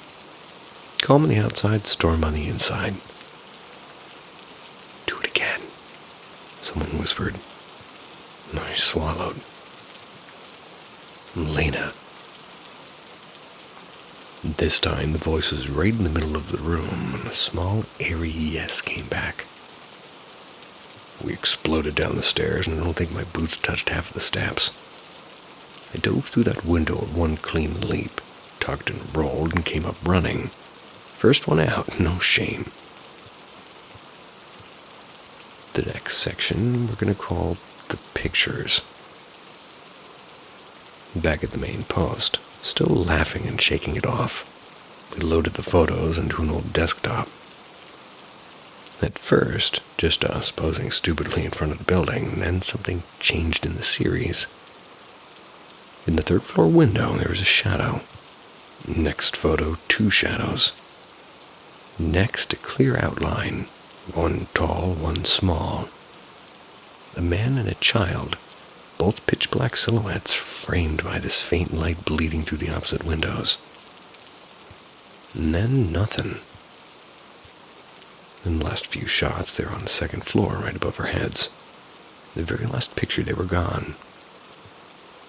A month later. Life moved on. I rotated off QRF. Across the street from my new barracks was another building, one of the annexes. A soldier named Tom lived there. One night without warning, he packed up and moved into my barracks. No incident report, no noise, just gone. I cornered him days later, but he wouldn't say a word, and not until a few beers and a long Saturday night happened. My phone's saying I have less than 5% battery. Well, that is scary. I cornered him days later, but he wouldn't say a word, Not until a few beers and oops, I said that already. Anywho, he said he woke up to a little girl standing at the foot of his bed, and she giggled and then floated backward into the wall and vanished. Tom didn't sleep there again. Guess what number his room was? 307. Different building, same floor plan. Epilogue or conclusion, whichever takes your fancy. Believe it or don't, that's your call. But I didn't embellish a word, and if anything, I've left out details. There was a part 2 when we went back, but nothing happened that time. No whispers, no giggles, just the same quiet hallway and the sound of her boots. But that night, on the 3rd floor of an empty German barracks, well, that's the night I started to believe in the paranormal. I believe.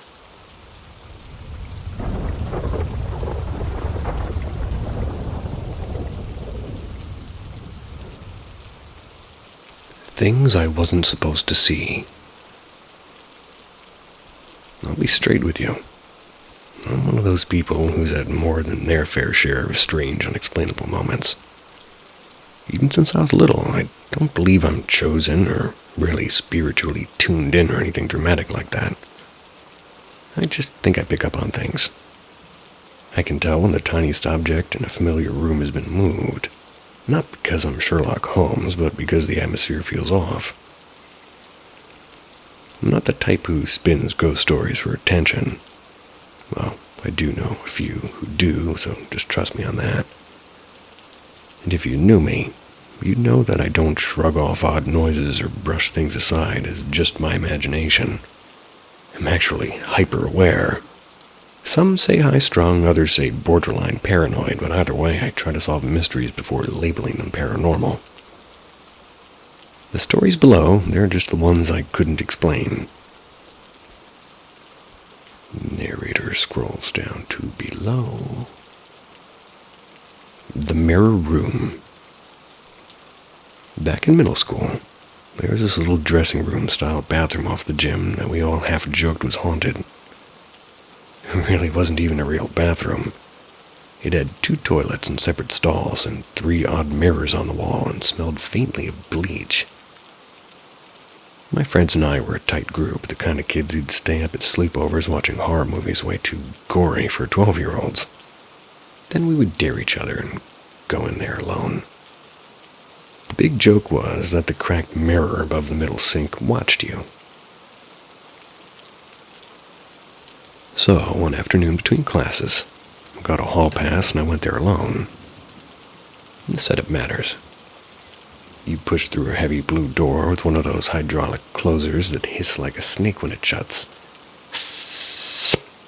And inside, you take a sharp left to get past a privacy screen.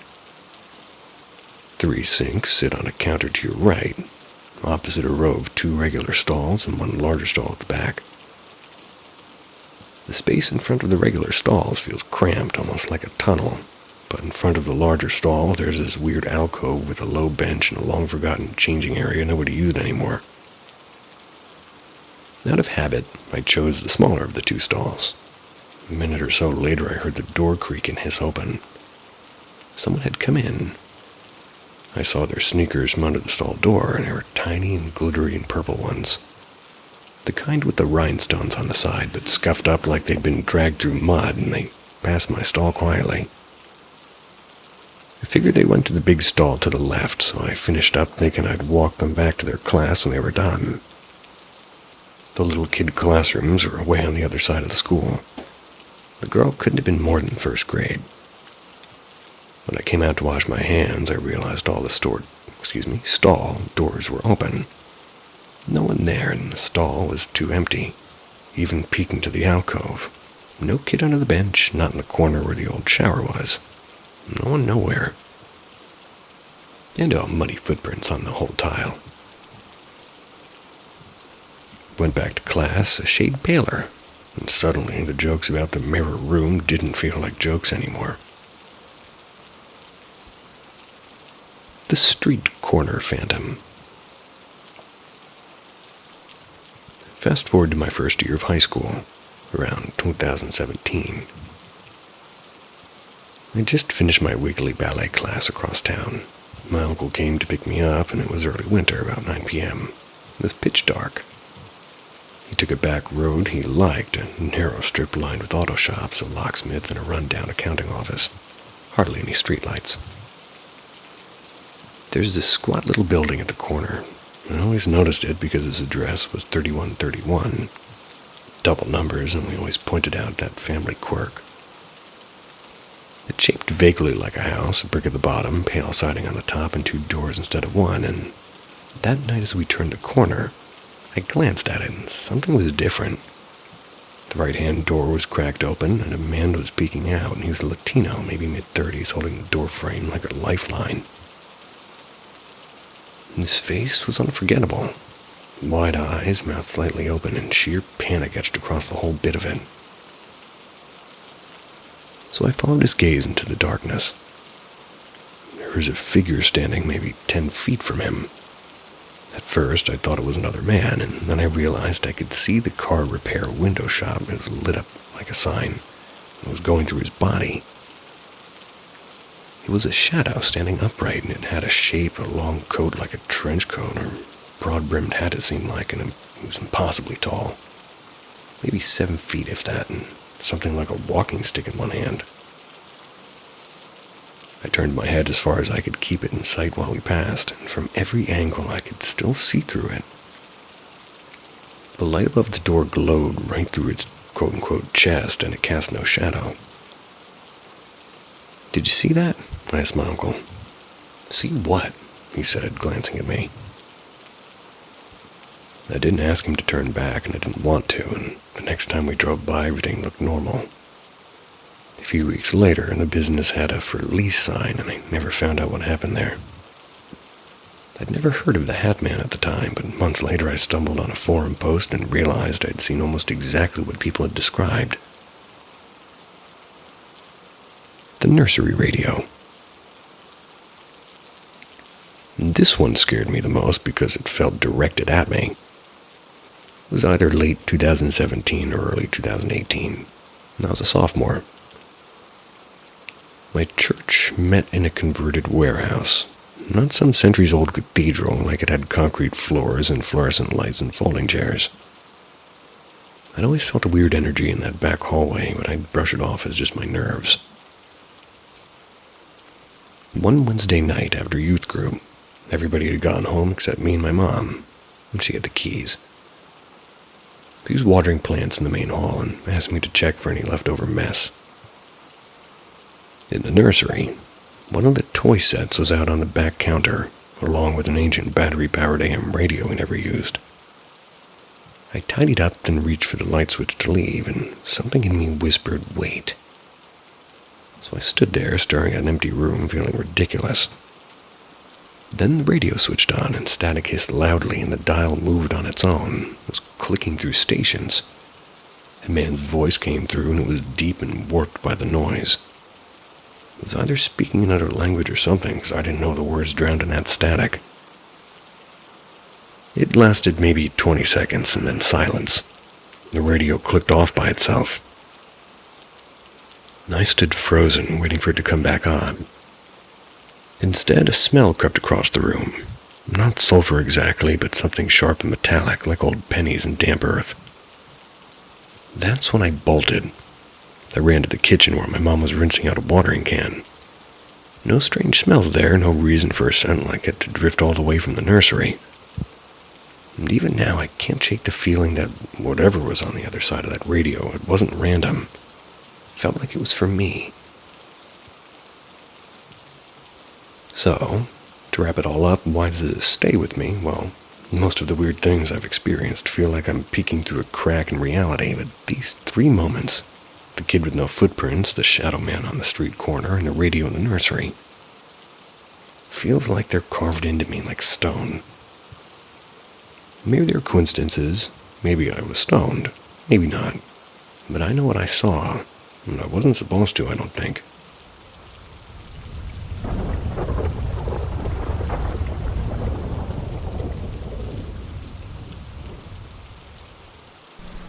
Work Ghost. I've been working at an industry for 11 years. 8 years at one location and 3 years at another. Now, I'm not sure, since I go through a lot, whether it's really the same one or something else, or I just happen to be in places where the unseen are.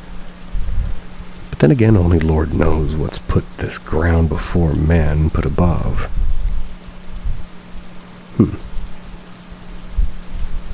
Now, this experience hasn't happened a lot since it's at work, and I'm not as attentive since it's a fast-paced environment. Dealing with food orders and incomplete workers, or incompetent workers, will do that to you. But there are times when I've been alone when it's slow. Others are on break or called out and told not to come in. I'm on the line cleaning up, fixing a small order. And out of my peripheral vision, somebody walked over toward my direction to walk past me. They never seen me walking away. Mind you, I'm on the line where the food is, and it's a straight path to the doorway, and there's no turns. I even witnessed this once or twice at the register. And again, there's no turns behind me or anything where this person can jump over and hide. It's always an old man in a white shirt. I don't get to see anything else because by the time I get to give any visual attention, he's already about to pass me. He comes out of nowhere like he took a sudden turn or something. What creeps me out more was when, like, they walked past me. You can feel the gust of sudden wind, somebody having walked past you, sort of at a fast pace if they were in a rush. So I'm looking forward and he rushes behind me and I see him approaching me from the right, but I never ever see him. It's like he disappears right behind me. I don't usually ask anybody if they saw anything or if they walked by unless I knew for sure. Try not to look as crazy as I normally already look. I feel straitjackets don't suit me. Other than that, nothing out of the ordinary. Besides that, really happened in this location at all, well, to me. So as much as I have the elderly man sneaking up behind me, in the second location, though, this location had stuff happening. Not as often, but still happens. I worked in this location for 3 years, since the other one closed for good.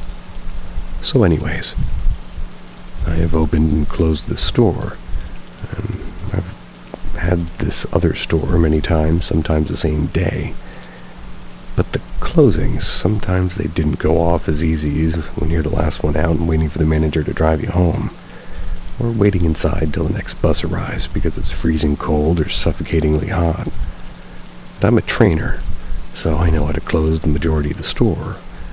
Mainly barista, line, and register. It's really the main ones I close, and again, sometimes in the same day. Again, ugh.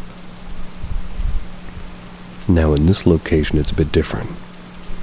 I still have that person walking by me, that same experience really, and keep this to myself. It's not the same man though, it's a definite to this. At night, when I alone, literally the only left human are 2 or 3, and they are downstairs. You can see where the stairs are at and if anybody's there and fucking with you. No one's upstairs with me. The soda machine sometimes goes on by itself, and I don't mean the humming noise of a machine. No, I mean you can hear someone pressing against the chosen soda, and the noise it makes when it dispenses the sugary liquid. At first, I'm just think it's the machine.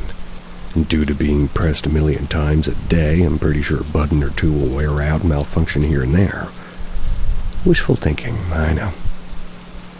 Now, this has happened a few times, not consecutively, so I just brush it off. The soda doesn't go all over the place, it's just those taps that allow the soda to go for like a split 2 or 3 seconds. But the part that confirmed my mind was right was when you hear a chair being moved. Now, I'm the only one on the floor. There's the last 1 or 2 downstairs and only 1 staircase that you can't go past without being seen. No one is on the floor in the dining room at all. But you hear a chair adjust like a movement. It comes from random spots in the dining room. You don't see them move since there's dozens of chairs, but you do hear them. One day, I swear I saw someone rush like a dark blur go to the bathroom. Thought it was the manager or the worker that was left, but nobody comes upstairs. I figured maybe I wasn't paying attention and they came up. It could happen since I'm not the brightest person there is. Suddenly, I see my manager coming from the staircase, whether by himself or with the second-to-last worker downstairs. Besides the old man, there's a shadow person that's in the location. It moves fast, so I'm not sure if that's why I can't see him or if he's just perhaps featureless. Now, I thought it was just me, until one of the new employees had been there for a few weeks and he was closing by himself. After a while, he sat me down as we waited for the ride in the bus. He looked to me and was like,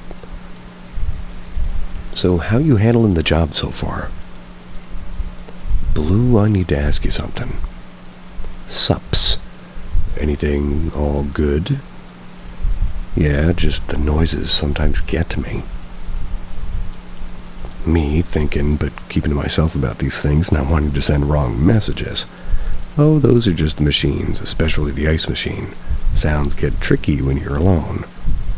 "It's not the machines, it's the chairs." Now I'm just watching him as he realized my hesitation to say something and look around. I feel him staring at me as if it confirmed it wasn't just the machines, and then he said it. "There's an old man that walks around here. Who is he?" "No one to concern yourself with. You leave them alone, they leave you alone." "There's also something else here, but I see the old man here more." Me, just try not to pay attention to it. It'll only make you paranoid at night, and although it might make you work faster into closing the store, don't recommend giving it much thought. We both suddenly hear a chair move as the legs went across the floor for a split second, like we felt it was them saying that we're listening. I'm used to it, but I still jump, and from time to time, too, we soon get up, stand by the door to the store, waiting for our time before we have to leave. He left after a few months for a better job, and I stood there till my injury stopped me from working. But as I said, it was continuous in there, but it still happened on a here and there basis. But I always heard the chairs and the old man. Never looked into the history of the area, nor did I want to. Do enough Nancy drewing around anyways. That is a good use, or it's a good verb form of Nancy Drew. You know what I mean.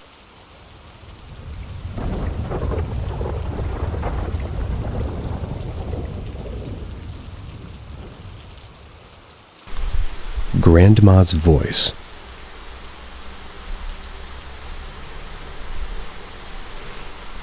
My grandma passed away last September. The creepy thing happened when my family and I went back for Thanksgiving. The Saturday after Thanksgiving, my dad asked to go over to my grandma's house with him to help look for some papers that are needed for the farm. He's digging through the closet in the basement, and I'm upstairs looking in the closet up there. But all of a sudden, we both hear my grandma yelling for help from her bedroom. We both drop what we're doing and run to the main floor of the house. We look at each other and we both nod to signal to the other that we both heard my grandma. We both then looked at the closed bedroom door and start stepping toward it.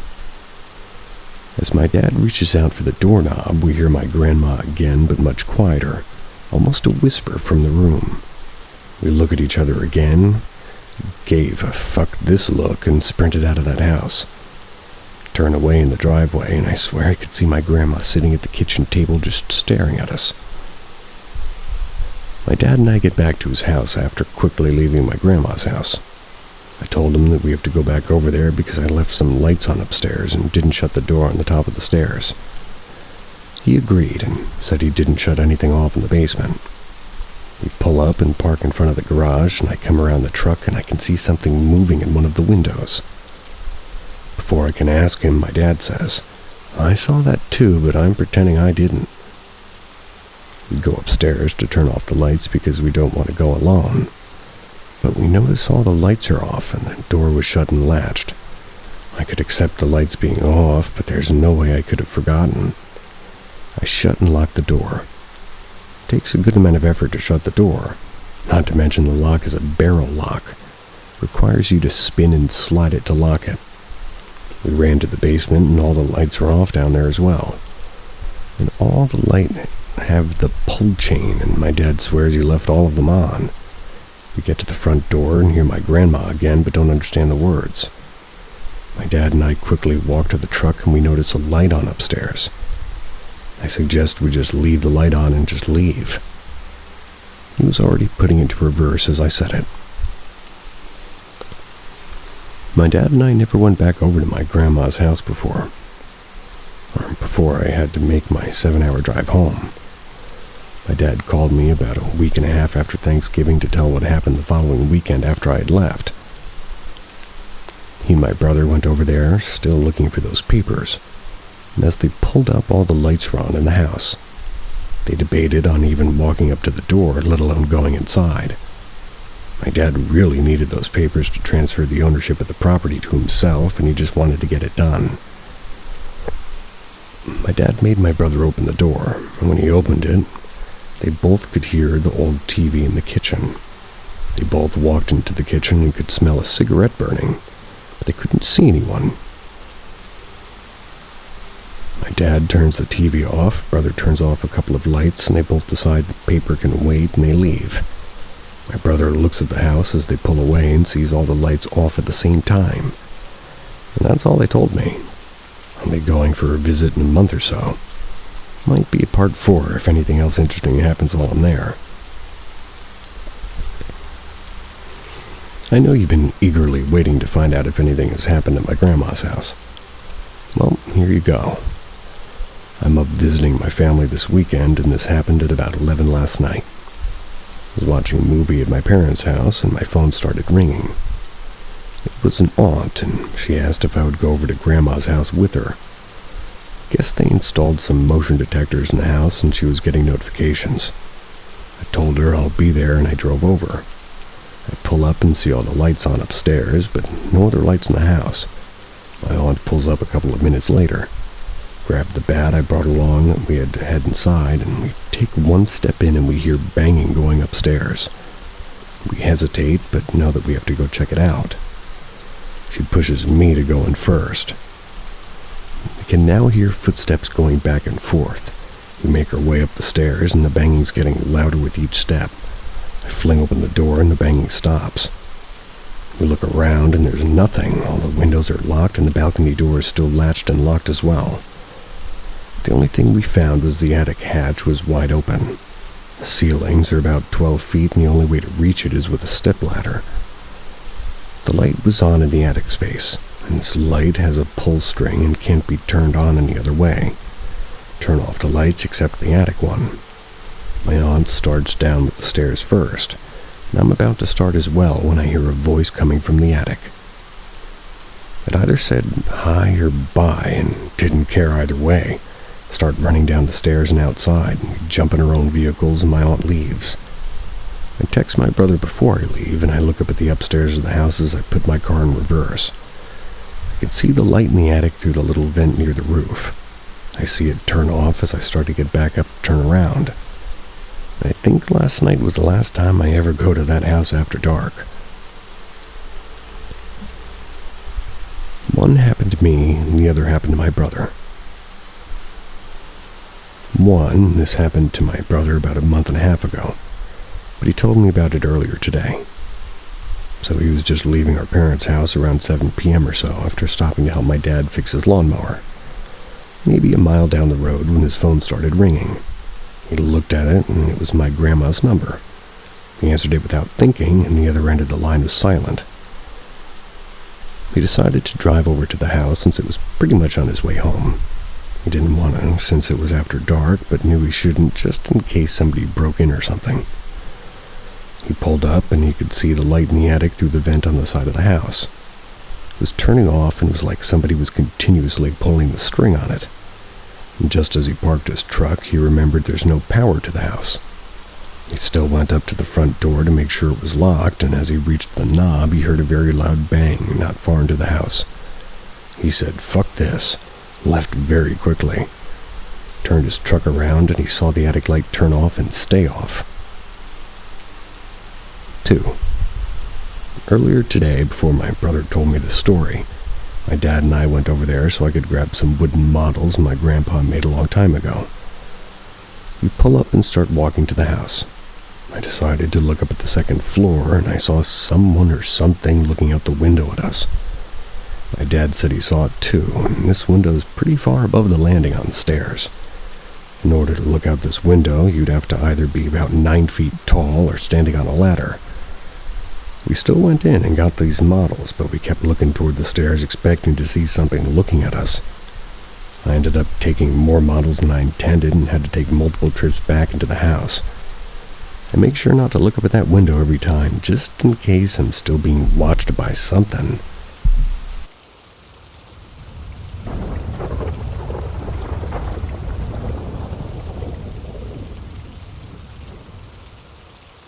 The House on Hollow Road.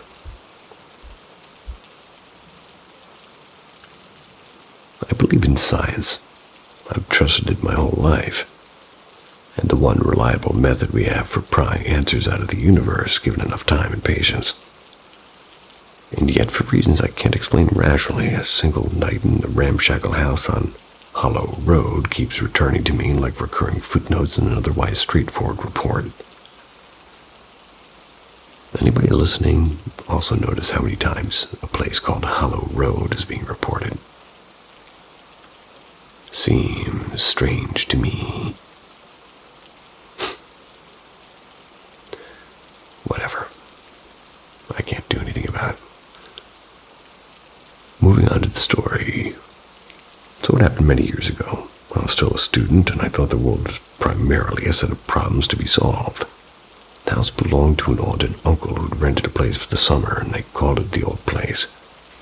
Went out for a long weekend to clear my head and escape the basement apartment where I was living to save money. Back then, the country felt more remote than it does now. Long sunken lanes, an orchard beyond the fence, few streetlights, and at night the darkness could be absolute. The house itself had bones older than my family. Its cellar had been dug by hand in the early 1800s. Planks in one bedroom were creaking like stories that predated my grandparents. And the upstairs bath, or what counts as a bath in a house like that, was a cramped space. It was carved out of an even older dressing room and had 3 doors that opened into a narrow upstairs gallery. The electricity and the radiators looked like kind of later apologies that were nailed into the original frame. A handful of relatives stayed by the same night, just because of a reunion the next morning, but none of them slept on my side of the house. I was given the smallest bedroom, a corner room with two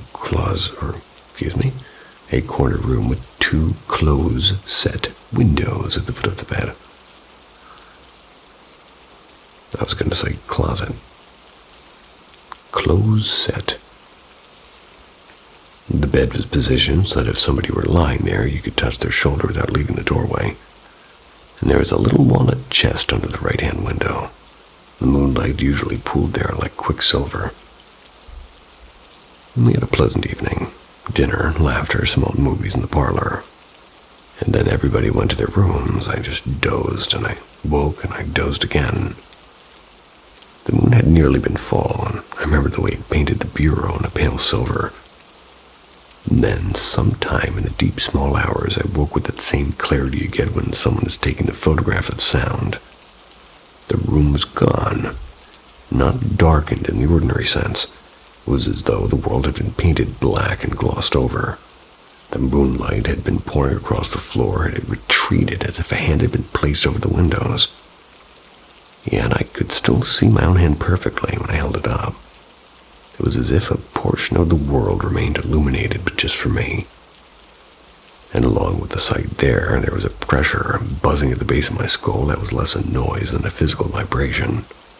It was loud enough that for a moment, I thought I couldn't hear anything else. Then I heard the door open. The footsteps were close and heavy and contained a particular fabric sound. The shuffle of layered wool or thick linen, like the skirts or underlayers one imagines in older photographs. The feet crossed the threshold and took 2 steps into the room and up beside the bed near my head. I could hear the soft rustle of cloth sliding against the cloth, a faint scrape of the sole on the worn floorboards. At least to me, it was unmistakably human. Terrified and furious at my own fear, I swung my arm out of habit, intending to shoulder whatever prankster might be standing there. My fist met only a velvet tactile black, as if the air itself had density. There was no weight, no hip to ricochet off, nothing was there. I should have jumped up, hit the lamp, and screamed for someone. I did none of those things. I lay very still while the buzzing filled my ears and a presence stood at my bedside. For reasons I've chased in years of introspection, I became passive, not paralyzed in the usual neurological sense, but unmoored, as if the part of me that takes action had been evacuated. I found myself reciting the Lord's Prayer aloud, each word an anchor in the dark. Minutes or hours passed. Time loses its shape during episodes like that. Slowly, as if somebody eased a curtain back into place, ordinary sounds returned. The gentle tick of radiators beyond the landing, the distant settling of the house, and the moonlight crept back across the floor. The buzzing subsided until it was simply memory, and eventually I slept. At breakfast, I asked how everybody had slept, and nobody said anything odd. Family dynamics being what they are, I ate my pancake, kept my mouth shut. Better, I thought, to file it away as a private anomaly than to invite the kinds of questions that rip into nights of gossip and doubt. So I never spent another night in that room. Within a year, my aunt and uncle found a smaller house down the road and took courage with them. Over time, I told 2 close friends. One turned to my confession, sort of a carnival of his own ghost stories. The other, the thoughtful one, simply listened and said nothing, which was as good of an answer as I received. Science has served me well. It's a strange sentence. It remains the only tool I trust to parse the world, and yet it didn't help me then, and it doesn't explain why on restless evenings I take out a map and type the roads' names into the search bar. Because there it is, the old roof line in the orchard and the little curve where the land dips between stone walls. Satellite images keep updating. Every few years the map gets clearer, where the trees grow heavier, the shadows shift, and the house sits there stubbornly. Sometimes hidden behind maple crowns, sometimes barred in winter. And I have no proof beyond that view and the memory that clings to it. I can't say whether what stood by my bed was a remnant of the house or a trick of perception or something that simply chose me that night. All I can say with certainty is this. Science can explain almost everything, but not every experience have a definition that will satisfy both the heart and the head. The house on Hollow Road remains my stubborn, unexplained variable. I do enjoy feeling sad looking at old images on Google Earth. Sweet dreams. See ya.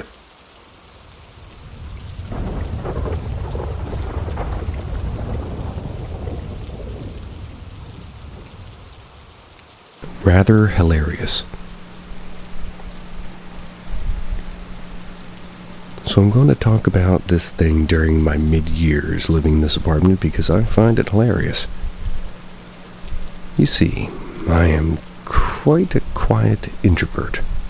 I wake up, play games, watch movies, go to work, come home, do it again. My home has tranquility and solitude. So all is calm like the lakes when only the wind moves the water. Now during this time, I was trying to help a friend get away from her horrible living situation with family. I've known her for a few years since college, so it wasn't a spew of the moment decision. Spur, I hope. I was just sick of hearing the bullshit she was putting under because they felt since they're family, They have a right to use and abuse her. I know what it's like. But her issues were a step up from what I went through.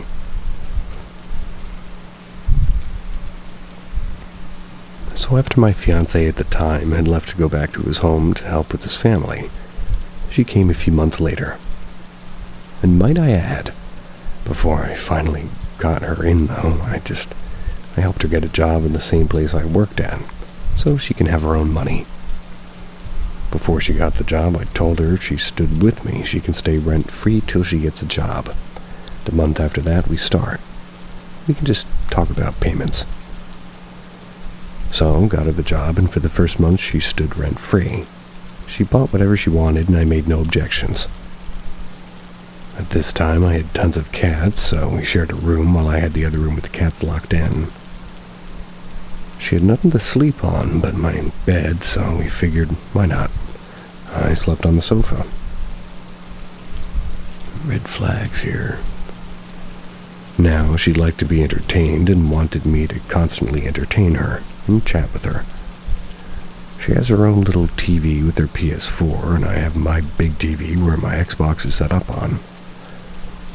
She liked a lot of chick flick movies while I enjoyed horror. So when she felt something was great to her, she would force me to watch it.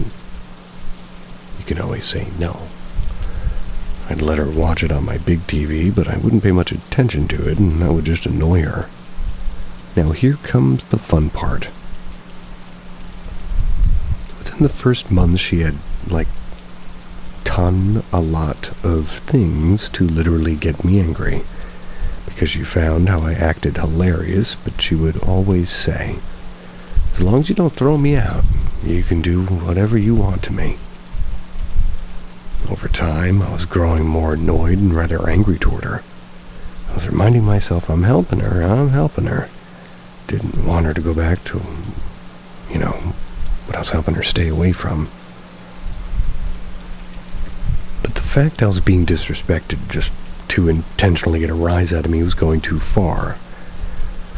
When I get upset, my accent changes, and she finds this hilarious.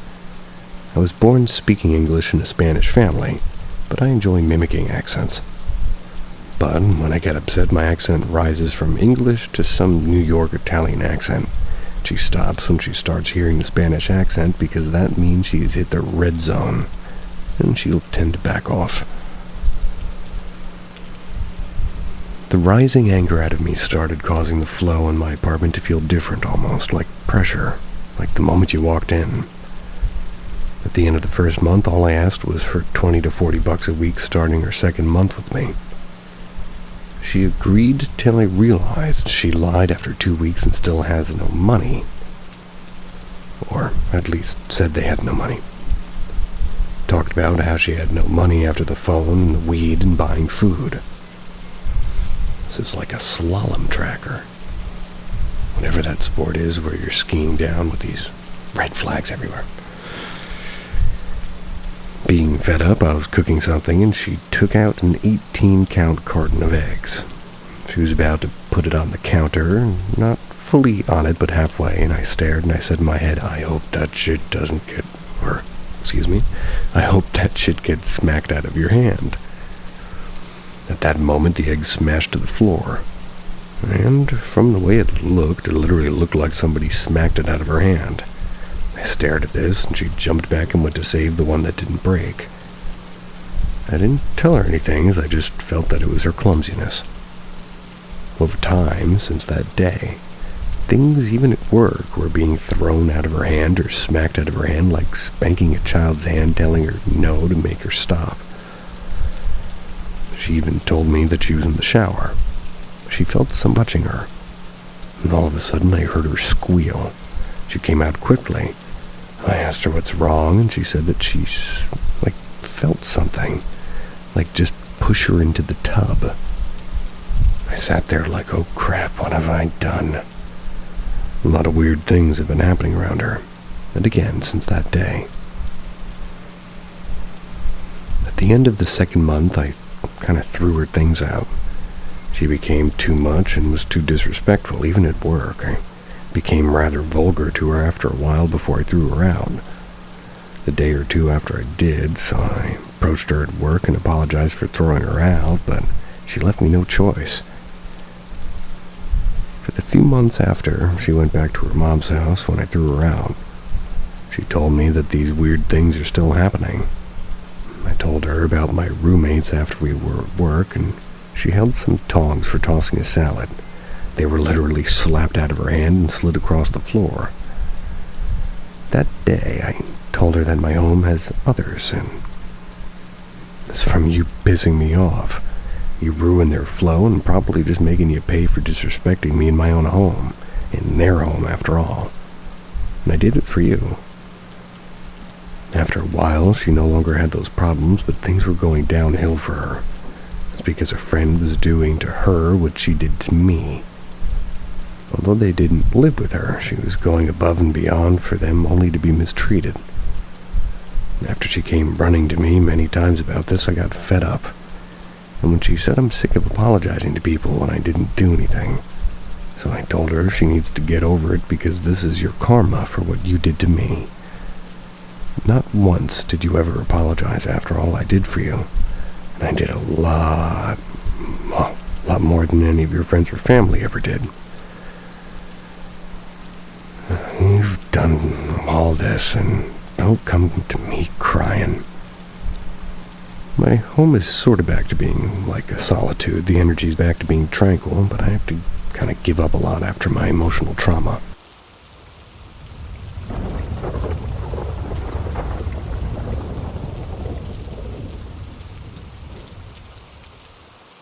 The Man on the Wall, or Why I'm a Wordy Little Bastard.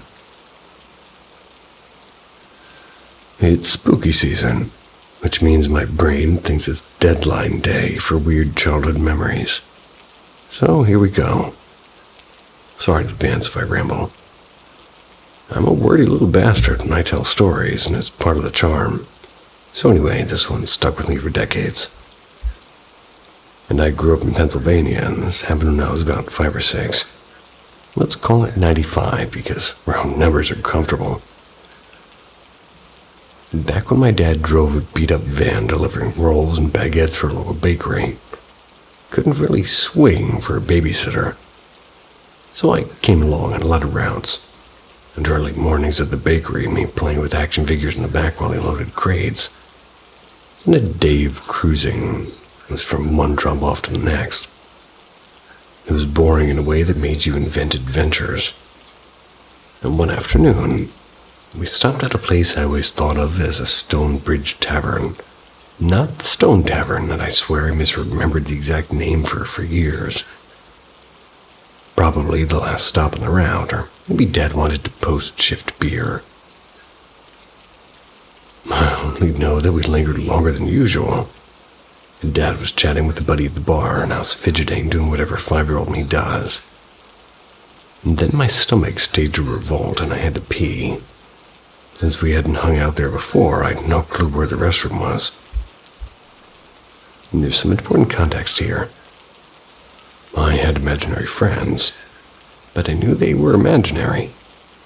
Never once did I actually think that they were real or see them like other kids see toys come to life. And also, I've always taken long bathroom breaks, like legendary ones, 15 to 20 minutes on a bad day. Grandpa was the same, and apparently constipated genes run in the family. So when I was tiny, it sometimes hurt, and I'd sit there forever. And to cope, I'd imagine my favorite Ninja Turtle, Donatello, the purple one. That was for reasons I can't fully justify now. But strolling in, slapping me on the back, telling me it would be fine. Child logic works every time. Dad pointed me to a big wooden door across from the bar and said, "Bathroom's down there." I opened it and found a flight of gray stone steps leading to one-room basement bathrooms. There was concrete walls and a single bare tub above a small mirror, a sink to the left and a urinal and a toilet stall and a divider, but no door. There was no windows, no side exits. The only way in or out was at the top of the stair door, and the only light was that lonely bulb over the mirror. Cozy if your idea of cozy involves damp cement. So I'm on the throne doing the business, staring at the blank concrete opposite of me. I don't exactly remember the first click of the thing happening, only that the shadow appeared. The silhouette of a man in a low-brimmed hat projected into the wall. And for that shadow to exist, somebody would have had to have been standing on the other side of the stall divider, directly in front of the sink, unseen from where I sat. I remember hearing his voice, and it was low and oddly comforting. I never felt scared, and if anything, I felt companionable. It sounds kind of weird, I know. He tried to make me laugh. He asked if I liked dogs, and here I changed the details, but the shadow of a small dog popped up beside his, the most vivid bit, and the part I still see when his memory rolls by in my head. It's when he pulls out a yo-yo, and the man played with it, and the dog's shadow would swat at the thing, and I laughed. It was pure and ridiculous kid laughter. The whole scene felt like those silly little plays they put on with action figures in the back of the bakery. And then the man told me plain as day that you have to go now. Not that I have to go, but you have to go now. And the shadow slowly faded, and I wiped, flushed, swung around the divider, and of course the bathroom was empty. Washed my hands, trudged up the stairs and into the tavern. Dad looked down at me and said something like, "That took longer than usual, buddy. You all right?" I said without any filters because I was 5. I was talking to the man on the wall. The look on Dad's face is still carved in my memory, a hot second of something like terror threaded with genuine worry. A few people nearby went quiet and turned toward us. Dad asked, "What man were you talking to?" I answered, "The man on the wall, Daddy." If you ever want to look on a grown man's face when you suddenly 3 different emotion colors at once, well, that was it. They told the bartender to watch me, and then here's what gets kind of cinematic. He and a couple of the regulars sprinted down the stairs into the basement. They came back up pale and whispering and shaken. They asked me a bunch of questions, but I only remember saying the simple bits. That he had a dog shadow and a yo-yo, and that he told me I had to go. So we went home. Life kept moving in its creaky, unremarkable way. And a year later, Dad brought the whole thing up again. He said something about a newspaper story. Some little girl had reported seeing a ghost in the Stone Bridge basement bathroom. Around the same time. I remember squinting at the folded newspaper page and thinking, nope, that's not what I saw. Different details. But the paper did note that another child claimed to have seen the spirit last year. And I'm pretty sure that that line meant me. So do I believe in ghosts? Well, not really. I'm a bit skeptical adult and with a healthy appreciation for plausible explanations. But that night in the bathroom is a real memory, not some bedroom story I cooked up. There's no way anybody else could have been in there with me. The only entrance was right in front of my father in a crowded bar, and I poked around for an old article a few times over the years and came up empty. I don't even know if the stone bridge still stands, and I think it's shut for a while, and it might have changed hands. So that's my thing, a shadow man in a hat and a yo-yo and a playful dog. The bulb light on a concrete wall and the 5-year-old who spent an absurd amount of time on the toilet, got comfort from imaginary friends, and apparently, maybe something else. Still don't know what the explanation is, and I kinda like that it's unresolved. It's a tiny little mystery I drag out during spooky season like a slightly moth-eaten sweater. It fits me, in equal parts ridiculous and stubbornly memorable.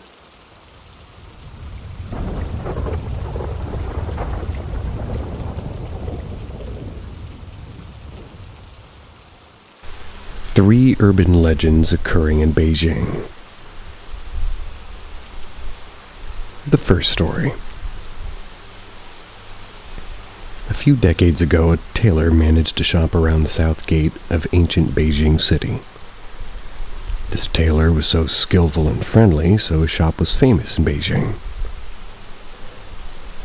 One day in the middle of the night, the tailor just went to bed, but someone was calling him at this time. The tailor asked the visitor what he wanted, while the visitor said he just wanted to buy some needles and string.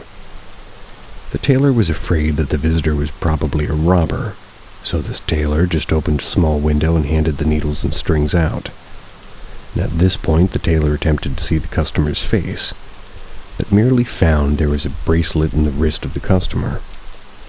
Afterwards, the customer paid and left, and the tailor also returned to his bed. The next day, some customers visited the tailor's shop and discussed a story. In their words, a culprit who had been beheaded disappeared last night for a while. Surprisingly, when the body of the culprit was found, his head and main body were seen together already. Also, the body was holding some needles and string. Some people distinguished that these needles and strings were sold by this tailor, so they came here to inquire the tailor whether anything strange happened last night. This tailor dubitated and then came to see the body of the culprit. At first glance, the tailor saw his needles and strings, and then he saw there was the same bracelet he saw last night in the body's wrist. The tailor was out of his mind and then narrated what happened to his neighborhood, a doctor who owned a pharmacy. After hearing the scary story last night, the doctor was not surprised, but responded calmly, "My friend, it's not a big deal. Every month a few poor guys would visit my pharmacy to buy some vulnerary at midnight." Or vulnerary. Vulnerary. As well as the man you met yesterday. Second story. If you ask me to name one of the most famous urban legends in China, I'd like to introduce this story at first, because almost everybody in China who was born after the 1980s has heard this story. I've read many different versions on the internet, and I'd like to select one which seems more reliable. In 1995, one night a bus was running to the suburb of Beijing, and the number of this bus was 375. Around the gate of a high school, a young man was waiting for this bus. That's because only this bus could take him home. When he found this bus, he started to wave his hands instantly. And after boarding this bus, the young man sat behind an old lady and found that there were 6 people on the bus, including himself, the driver, and the conductor. Quickly, the young man attempted to have a break because he was exhausted already. A few minutes later, the bus stopped again. 2 men got up. The young man glanced at the 2 men and found both of them were poker-faced. The 2 men did not talk, just sat down and kept silent. However, at this point, the old lady in front of the young man stood up suddenly and grabbed the young man tightly. "Nasty guy, how dare you try to steal my wallet?" This young man was confused, but responded, "I was sleeping just now and I never touched your wallet. Why are you trying to wrong me?" The old lady did not buy this, but asked the driver to stop the bus immediately. That's because there was a police station not far away from there. It seems that the driver was not interested in what happened, but stopped the bus to let the old lady and the young man leave this bus. After stepping out of this bus, this young man asked innocently, "Dear lady, I never touched your pocket. Why are you wronging me? I'm just a student." However, the response of this lady was so surprising. "Handsome boy, I've saved your life just now." The young man didn't understand, so the old lady continued to explain what happened and why she asked the driver to stop the bus. "Boy, have you noticed the 2 men who boarded the bus at last?" The young man nodded, and the old lady then continued. "When 2 went through me, I found something strange. Neither of them have feet. Do you understand? In other words, instead of stepping onto the bus, the 2 were floating just now. Therefore, I'm afraid they were not human beings. You know what I mean?" The young man was scared and was determined to report this to the police. Because there was a police station around there, the young man told the police what the old lady told him. But you can imagine the police couldn't believe the young man's words. However, at this time, the radio in the police station reported the news that a 375 bus went down a cliff not far away from there a few minutes ago, and there were 4 bodies on the bus, including the driver and the conductor. The third story. If you know something about China, I bet you must know a place named Babao Mountain. This mountain is famous because the graveyard of the top Chinese politicians is located in this place. And this story is about Babao Mountain Station. One day, a man worked so late then came off work at around 11:30 p.m. This while the subway had stopped at this moment. This man's home was so remote that he wanted to have a try to get on the tube because calling a taxi was so expensive. To his surprise, there was a train that would drive in the direction of his house, and the man got on happily. After sitting down, this man felt something slightly strange. Generally, now it was around 12 a.m. while this train was full of people, and furthermore, these people seemed very tired and their clothes were worn out. Even so, this man was exhausted, and so he didn't think more. Because there would be an audio notification every station, he then closed his eyes and took a nap. A few minutes later, he heard an audio notification that this train had arrived at Babao Mountain Station, and he heard that many people got off. This man was so astonished why so many people got off here because this was not a significant station. But this man still closed his eyes and the train started to run. However, after a few minutes, he heard an audio notification which reported this train had arrived at Babao Mountain Station. This man was shocked now because he remembered that he had heard the same message just before. In addition, he found nobody on this train now. He couldn't understand why he heard the report twice, and why so many people disappeared so soon.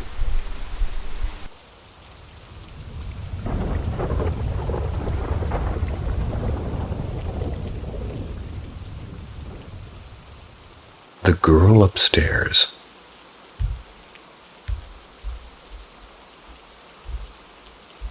Moved into that 2-story house when I was 6. It was a hulking thing from like the 1960s. There was more garden than sense. My parents got it dirt cheap and spent the next few months gutting and fixing it until it looked like the home out of a magazine. And to me, it felt like winning the childhood lottery. They insisted we live strictly on the ground floor, left the top floor as a kind of never-closed playroom storage area. Nobody wanted to be up there after dark, though. I thought that was just squatter superstition until it stopped being a joke. Because there were quirks to the place. An outdoor spiral stair that led to a small bricked-up room. A single tiny window high up and a strange little landing that always seemed to be at least a degree colder than the rest of the house. But the trouble started when I was 13. I was alone in my mom's office. I was glued to an ancient PC watching a loading bar crawl like a snail. In the window's glare, I caught the outline of a small girl standing behind me. I assumed that it was my little sister, which is why I didn't turn around right away. Then she was there, and my heart did a weird flip. I told myself I'd been staring at the screen too long and went to the kitchen for a snack to shake it off. Grabbed a handful of cheese rings, and mid-bite heard slow, measured footsteps on the stairs. The gate at the bottom clicked, and the steps came closer, and instantly I thought somebody had broken in. So I bolted toward the back door, cheese rings clattering in my hand, dove out of the garage door, and as it rolled up and hid until my family pulled into the drive, well, my dad went to check. Came back with a puzzled face, and no one on the stair gate was still latched. Told me about the girl in the window, and they nodded with that sort of gentle, disappointed look. Probably your imagination. Well, after that, the weirdness stopped being polite. It started as a low, constant pressure, a feeling of being watched restlessly. That viscous dread radiating up from the top floor. They'd set up dividers and desks up there and called it an office, but nobody used it after sunset. At first, the girl was only a peripheral thing, a glimpse at the foot of the stairs. Light feet pattering where there was nothing. Then the furniture started to move, like a chair slid in a box toppled and the top floor door would squeal open. The gate would unlatch. Footsteps would come down toward my room. Later, a voice joined the symphony, though, small and childlike, a whisper from the dark even. It said, "Help me," or something like, "Come on." Well, sleep became an Olympic sport, and I constantly failed it. I learned to clench my eyes and pretend the noise was outside the house. And once, my bedroom door opened with no steps. I lay rigid, and I felt something hang over me, so I basically could have touched it if I dared to move my head. It was that close. Hovered there for what felt like forever, asking, it's like basically asking with silence, and I started just crying. Sobs brought my mom down the hall, and like a bad TV switch, whatever it was, evaporated the moment she crossed the threshold. Her presence was, well, literally evaporating it. And it didn't make my parents believers, it made them confused. Because by 15, I was furious rather than scared. The girl no longer kept to cameo appearances because she became brazen. Daylight didn't bring safety. It only brought clearer sightings. Nights were the worst, really. Furniture slammed, the voice coaxed me to the top of the stairs at all hours. And by the way, it didn't love 2:33 a.m. for some reason. Gate would clang as if on cue, and I adapted headphones with loud music in an attempt to contempt. When she called, I started answering back, and I was crude and loud and obnoxious. "Screw off," I'd shout. And every time I did, the house answered with this banshee scream. It seemed to climb the staircase and slam every door in the place. So one evening, my youngest sister and I chased a soccer ball that landed in the upper balcony. It had already gotten dark at that time. And while we fumbled with the keys, shoes ran overhead, and a stapler in the room with us began hammering on the desk on its own. My sister lost it, and that's when my parents finally stopped shrugging and did something. We learned the house had a history. The previous owner had also reported intruders on the top floor and had installed extra locks and negated the bottom of the stairs. We called the police more than once about phantom footsteps, actually. Cops always found an empty house, though. Parents admitted they'd occasionally seen a shadow darting through the office at dusk, had chosen to ignore it. Ignorance seemed cheaper than terror at first. So when I was 16, I moved out to a little garden shed that we'd converted into a room. And first night there, I slept like I'd never slept before. Spent days in that shed, and only cross over to the main house for meals. The top floor windows were visible from the path, and walking past them felt like walking under someone's stare. And once, while a cousin was visiting, we walked back to the house after a game. Top floor lights flickered, and the little girl passed the window. And for a second, her shape elongated like a warped shadow. She was suddenly the height of an adult and towering and wrong. My cousin screamed and ran, and something in him broke. And that did it for my parents. They called people from the church who said that they'd done this sort of thing before. One of the women claimed that she was sensitive to spirits. She walked out slowly, pointing to the landing in the hallway by my room. The exact path the footsteps always followed. Said that there was dense, heavy darkness there. They performed blessings and rituals and left candles in odd corners. I don't know exactly what words they used, but the house changed after they left. It felt warmer and quieter. The constant dread lifted like fog in the morning sun. The woman told me she felt it was unusually sensitive to things, that basically to be careful. I was just glad for the silence.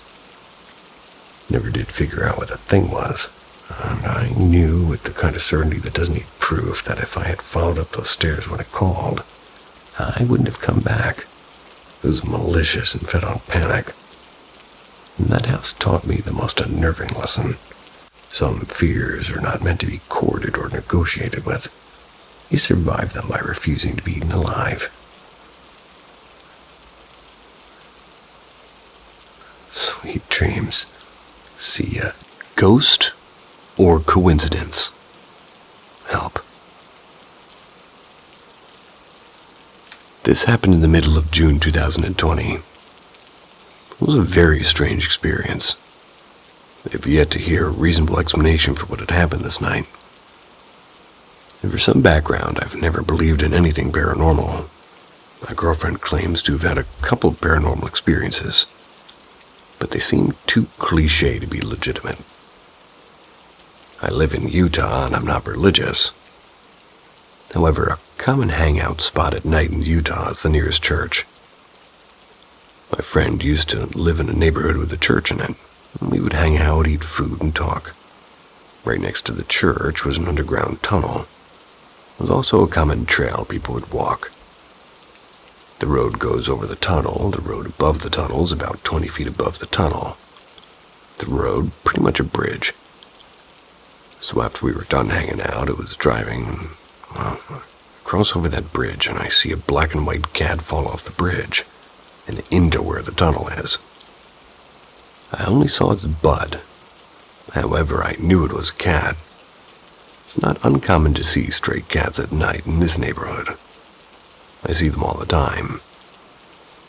However, I was very confused why the cat would jump off a 20-foot drop, and I love all animals that I've raised, and especially my stray kittens and baby birds. So I was contemplating pulling over and going to see if he's okay. I didn't at first because my brother had recently gotten a new cat named Sylvester after the Looney Tunes character only a couple of days ago. I knew if I found an injured cat, we would rescue it and want to keep it. I turned around anyways, and I parked next to the school by the tunnel to see if it was okay. The roads were barren. It was 1 a.m. in a quiet Utah religious neighborhood, so I wasn't nervous in any way, and I just wanted to see if the cat was okay. I park and I get out, and there's a fairly steep hill leading down into the tunnel. So I make my way down. I turn on my phone flashlight to see if I can see any sign of an animal, and I just couldn't see anything. But the tunnel was empty. Couldn't see the other side of the tunnel. Walk down the tunnel to the very end and don't see anything, and the tunnel's maybe only 30 feet long. Then it comes out into the other side of the road. I walk back extremely confused because a cat wouldn't just drop 20 feet down and be completely fine. Yeah, I've seen that. Now, this is the frightening part. As I'm walking back up the hill, I see an extremely bright light at the far end of the trail, and it's moving closer to me. I don't know what it was, but my first instinct was to run.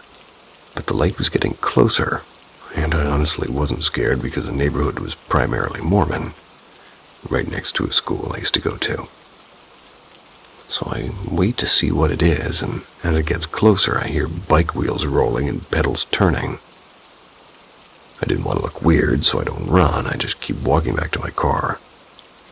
And in my mind, I was trying to process why somebody would be riding their bike at 1 a.m. It was a woman, maybe 20, 21, and she was quite attractive, if I'm being honest. She was dressed in a floral print dress, what looked like it came directly out of the 60s, with no shoes and long hair that fell across her cheeks, and she said, "Hey," in sort of a friendly voice. I responded with, "Hey, what's up?" or something like that. Everybody in Utah is really friendly and talkative, so I didn't really think anything of it other than, well, why the hell was she riding her bike this late? She said she was going home and then replied with a question about what I'm doing. I said I was looking for a black and white cat I saw fall off the road because I got worried it got hurt. She responded with, "Oh no, I haven't seen a black and white cat around here. But I used to have a cat named Sylvester, and he was so cool. He used to be able to open doors and stuff."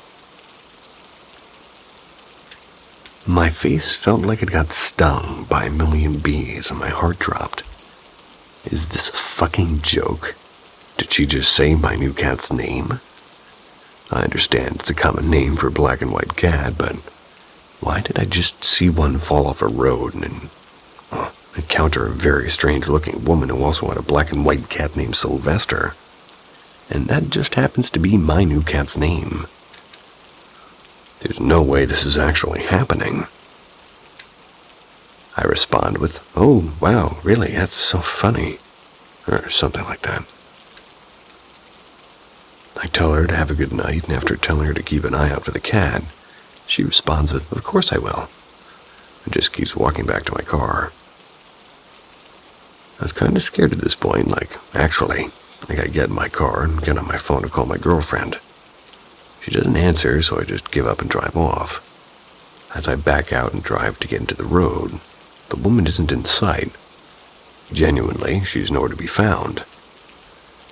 She should be easily spotted with the bright lights on her bike, but she's not. The trail was left dark and empty. It's as if she was never there.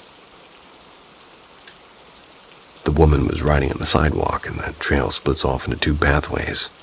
One goes into the tunnel, and one goes into the sidewalk that connects to the road. She was on the sidewalk.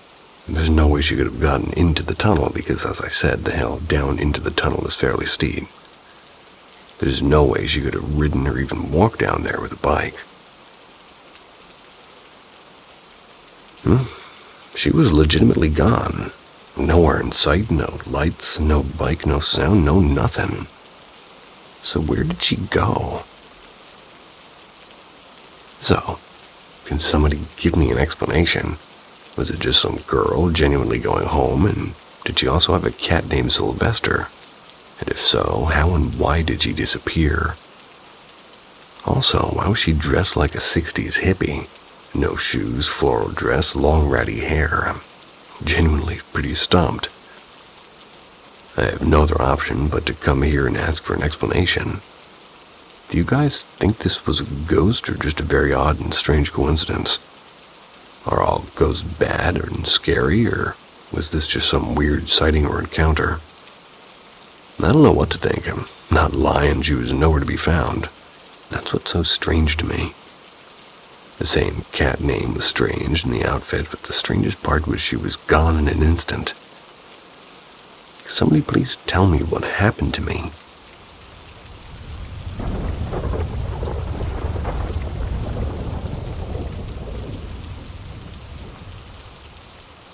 The Ghost of Willow Road. I'll try to keep this short, but what I'm about to tell you is a very real experience that happened to a friend and me. We were both 14 at the time.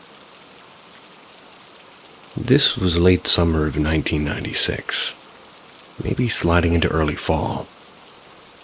My family owned a patch of recreational land out in the lower hills of the Appalachian Mountains, near the Tennessee River in North Alabama. Still have it, actually. This time of year, we always went up to clear trails and hang deer stands and get ready for hunting season. My dad was on the old John Deere prepping food plots while my buddy and I trailed him on the ATV, clearing fallen branches with a small chainsaw so we could pass.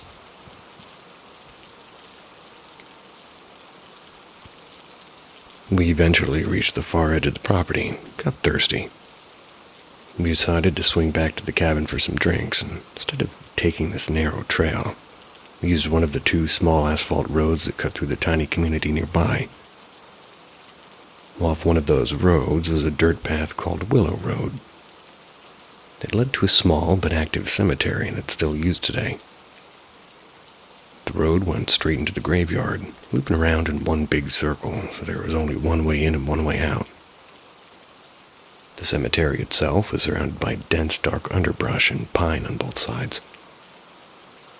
It had this, I guess you could call it a trail, and it ended right at the top of it. A gate there led straight to our cabin, maybe 300 or 400 yards away over a little ridge, a kind of back entrance. As we came around the bend where the cemetery came into view, we saw somebody sitting exactly at the start of the loop. We were about 100 yards out. We slowed down, trying to be respectful. After all, it was still an active cemetery. At first, we thought maybe it was a relative of somebody buried there, maybe somebody tending graves. But as we drew closer, we noticed details. It was a man, and he looked African American. Honestly, had very little color to him at all. Almost like ash. He wore faded denim overalls and no shirt underneath and bare feet.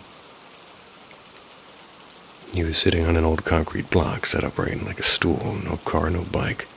No hint of how he got there. As we passed, he gave no sign of emotion, and I threw up my hand in a small wave anyway. Kept going to our gate. It was unlocked, so we zipped over to the cabin. I hopped off the ATV and left it running and ran inside for 2 bottles of water. Maybe 2 minutes tops. My friend asked if I knew who that guy was. No clue, I said. But we're going back the same way. When we did, he was gone completely. Not just him, but the concrete block was gone too. It was as if nothing had ever been there. The road ahead was straight and empty. And the road itself runs maybe 1.5 miles before it dead ends at a heavily gated government property. Cemetery Road branches off about a half mile before that. My dad is working at this food plot nearby. Food plot? So, when we rolled up, I asked if he'd seen anyone, and he looked puzzled and said, "No, why?" We told him what happened, and he laughed. Thought we were pulling his leg. Said nobody had come through it at all. And to this day, that stretch has maybe 60 residents across 9 miles, hardly a busy area. We never brought it up again with Dad. But my friend and I both knew what we'd seen. Something. A ghost, most likely, I guess. And even now, we still talk about it from time to time. The part that sticks with me are those blocks weigh over 40 pounds. Even if he'd gone off into the woods, how can he carry through all that brush without a sound? Fast forward to spring of 2006.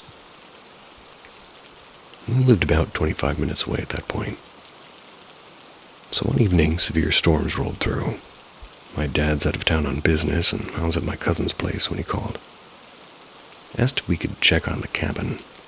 Bring chainsaws and tarps, he said. Apparently just in case. That doesn't sound good. We arrived around 9 p.m. and it was dark and the power was out and still raining. And as we unlocked the gate to the driveway, an SUV pulled in right behind us.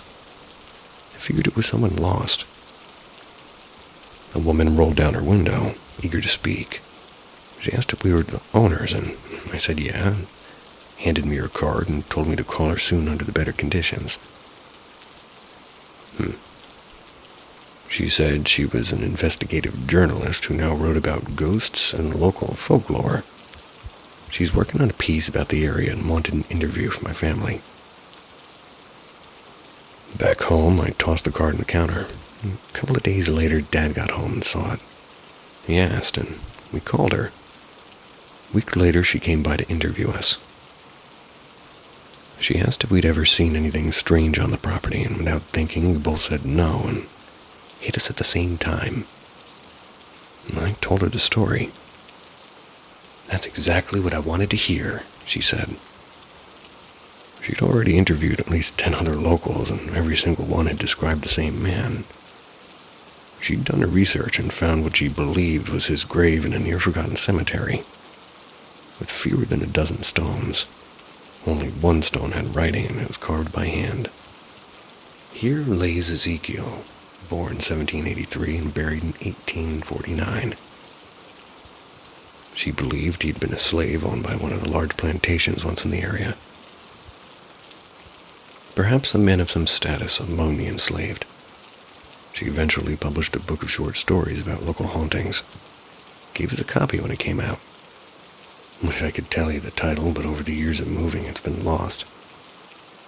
Still, the whole thing was real, and every time I think about it, it gives me the heebie-jeebies.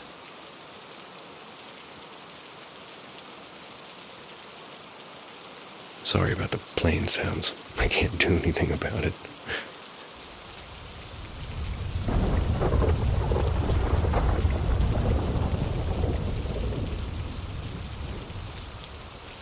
The Quiet Visitor. I've never been great at explaining this, even to myself. But since I was a kid, I could feel things other people didn't. The world always sat a half step off for me. Thought it was my head for a long time. Then I got checked out and came up clean, not sick, just tuned differently. When I was very small, there used to be a man in my room. At first, he terrified me because he never spoke. He'd simply appear.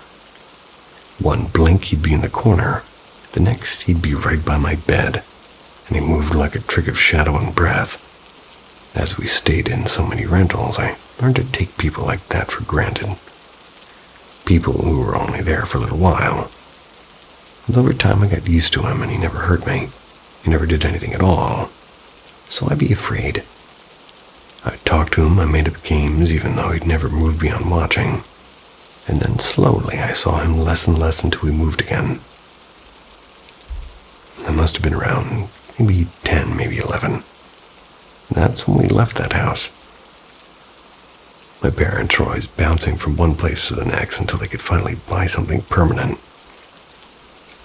And this old rental looked like it had been pulled from a 1970s catalog.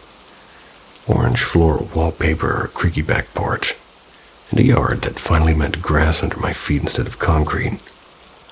My twin, Elisa, she hated it. She'd wanted something modern, the kind of place that made you proud to invite people over, and her tantrum with Mom and Dad about downgrading left us both raw. There were 2 bedrooms, tiny office off the hall. Told my parents I'd take the office, so Lisa could have the bigger room to herself. I imagined it as an adventure, small and secretive, like a cupboard under the stairs, but with space for a fort. My parents called it sweet and practical and gave me the office. That first night I cried because Elisa had been mean and distant since the move, and losing the room we'd shared felt like losing our old selves. I remember my door was open. The bathroom across the hall had its light on because I couldn't sleep in the new place. My lamp was off and I was supposed to be asleep. Between the sobs, there came a sudden calm, like a hand, like it was smoothing the inside of my skull. A tug, a small, soft at the back of my head tug, almost like a silent suggestion to turn over. I rolled toward the doorway and I froze. The man was there like he'd always been, only sharper somehow, like a memory brought into focus. For a second, it was like all the years we'd shared came rushing back at once. We looked at each other and he tilted his head, not menacing, not warm, and then he stepped backward and vanished. Whatever that gesture meant, it felt like a goodbye. The next morning, I woke groggy and disoriented. Couldn't remember drifting off. House was quiet, but I felt watched, like I'd misplaced something. I checked every room. I peeked around the corners and listening for the scrape of a shoe that wasn't there. Eventually, I went to Elisa's room. Twins grow used to one another's rhythms, even when they change. We dressed the same, shared toys until she begged for her own space after we turned 7, blaming my restless nights for keeping her awake. I'd always thought that she'd outgrew that childish fear. That day, I planned to ask if she remembered the man, or if I'd simply been dreaming. She slammed the door behind me, sat as if she'd swallowed a cactus. Whoa. When I asked, she told me to sit. Her voice was shaking. She remembered him perfectly. She'd been terrified of him, and that's why she'd wanted her own room. He'd been most active at night, moving between the beds and leaning over us in the dark. She hated that I'd joke with him or invite him to play. In fact, she used to crawl into my bed and hide underneath the covers because she was afraid that he'd hover at the foot of the bed. She told me she'd begged Mom and Dad for privacy so she could breathe again. The details matched mine, the way his coat hung and the odd dull shine in his eyes. We hadn't invented the same memory. When I asked if she still saw him, she said no, and that she hoped she never would again. Understandable. I told her what had happened the night before, and I wasn't sure he'd been saying goodbye, and she warned me never to bring it up again. Never spoke to him after that. If I tried, she'd brush me off with a, "We were kids," and moved on. Because I'm 26 now, and Well, the man was only one of my many strange things that followed me into adulthood. And I have seen other presences, and I've felt hands that weren't there. And at times I'm compelled to say things to strangers that later out turned to be precisely what they needed to hear. I don't see auras like cartoons. It's more of a gut reading of intent, a temperature behind a person that tells me whether they mean well or they mean harm. A few mediums and a physical leaning friend have kind of told me there's something latent in me, that if I open up more to the other side, something answers. But opening has always felt like raising a gate and never knowing who will step through. Good, neutral, or mischievous, or downright malicious. You can't tell from the other side until they arrive. And lately my friends, a spiritual crowd, curious and brave, they've taken me ghost hunting. Went along at first because it seemed like practice. But every trip it tightens the knot in my stomach. And the more we poke at the dark, the more I worry I won't be able to protect myself, nor the people I bring with me. Shadow people are the easiest for me to tune into. They're like radio stations on the edge of reception. Most are harmless or tricksters, but tricksters have teeth. They sow mistakes and bad luck and small disasters that grow unignored. So here I am, asking as plainly as I can. How do I open the third eye without letting chaos out? How do I choose who walks through my gate?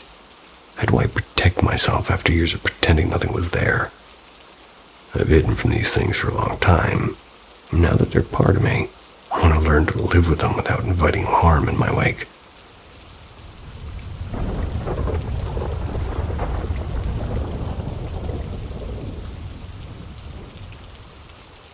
The Song Behind Room 9. April 2016. Mrs. Daria has been unconscious since yesterday afternoon. We, the ones standing quietly beside her bed, can do nothing but watch. Dr. Lionel, who's been attending her case for weeks, sits silently near the monitor. His eyes are fixed on the screen, but his mind, I think, has already accepted what's coming. The beep slows. The green line on the monitor falters. By midnight, the room is filled with the soft sounds of crying. Mrs. Daria is gone. My name is Britt. I've been a nurse at St. Lucian Hospital for nearly 6 years now. And ever since I was little, I've dreamed of helping people heal, and most days I still love my job. I do love the rhythm of it, and the people, even the chaos, almost everything. Our hospital is an old one, built back in the colonial times. The corridors echo when you walk, and the walls still carry that faint smell of antiseptic mixed with damp concrete. Some parts haven't been renovated in decades, though the paint is redone every few years. The main complex now has 4 buildings. One of them, they're 7 stories high, and it's a maze of hallways and stairwells and stories. Tonight I'll tell you about one of them. Something that happened right here, and it's one I still remember vividly. Spooky Ape Agency, my husband's project always says. Never read alone, because sometimes the story isn't the only thing that's listening. Spooky Ape Agency, huh? The patient.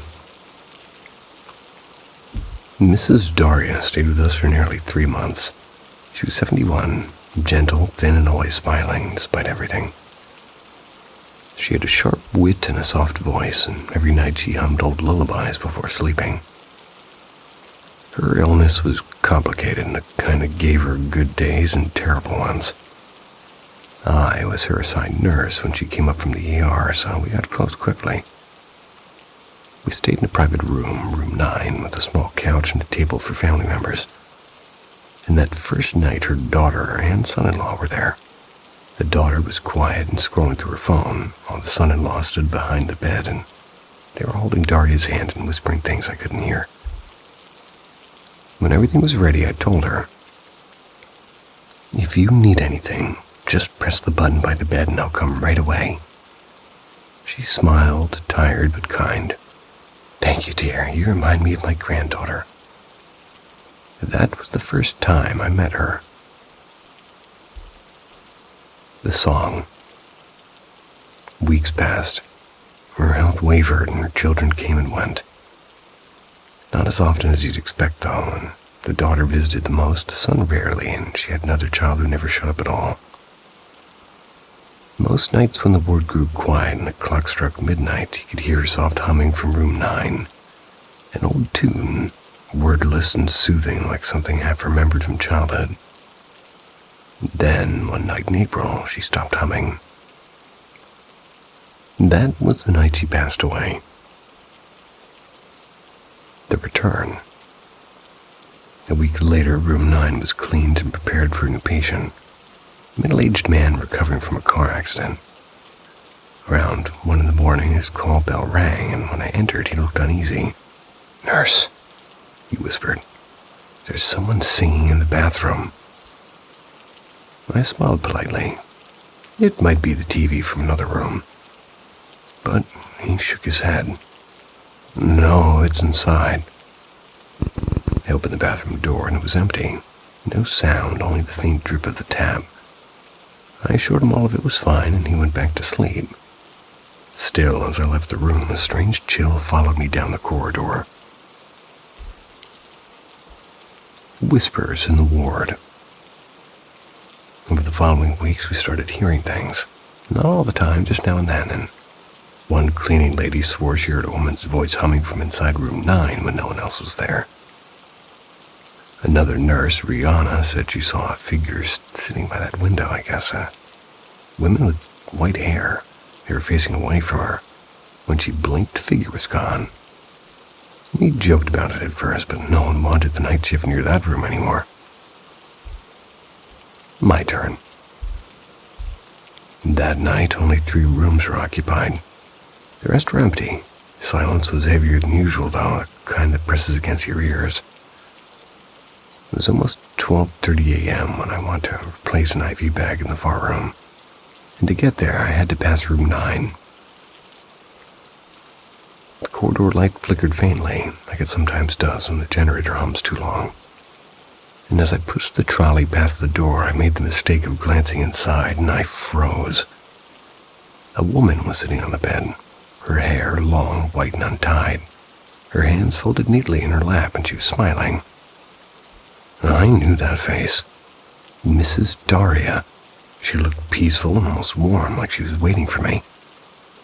My body went cold and I couldn't move, and my breath felt stuck somewhere between my throat and chest. I shut my eyes and I told myself, it's nothing, it's exhaustion. When I opened them, she's still there, only now she was humming that same song. I ran. Epilogue. Since then, I've tried to convince myself it was stress or imagination, or maybe the flickering light playing tricks. But every time I pass that hallway, I feel the same heaviness in the air. Maybe she's still there waiting and humming, watching over the place she spent her last days. It's one of the memories I'll never forget from my years as a nurse, and there are others, some stranger, some sadder, some even darker, but this one still sings.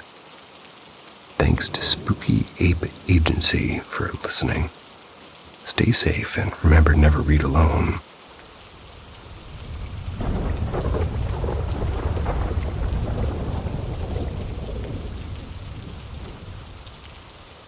The lady in my kitchen and that pounding noise every night.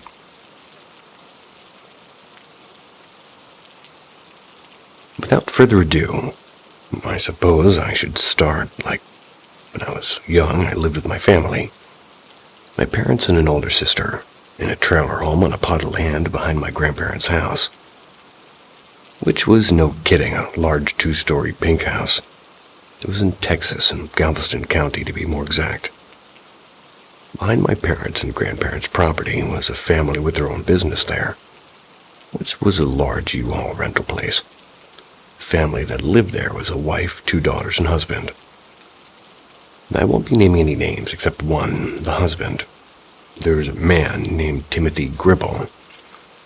Now, Timmy here was a convicted murderer, strangled and raped 2 women, and he was given the death penalty and executed back in 2000. I lived in the trailer up until maybe 4th grade, then ended up moving to a pink house to house sit it, since my grandparents moved to a new home for retired folks. Now I'm mainly just trying to at least place the setting. Perhaps it'll help to bring some understanding as to what I experienced over the years on these properties.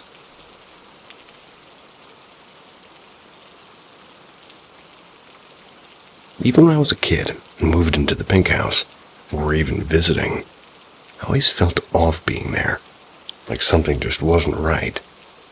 Nothing really happened though until I was in 6th or 7th grade. First it was a weird thing with the front door, and it would just open on its own.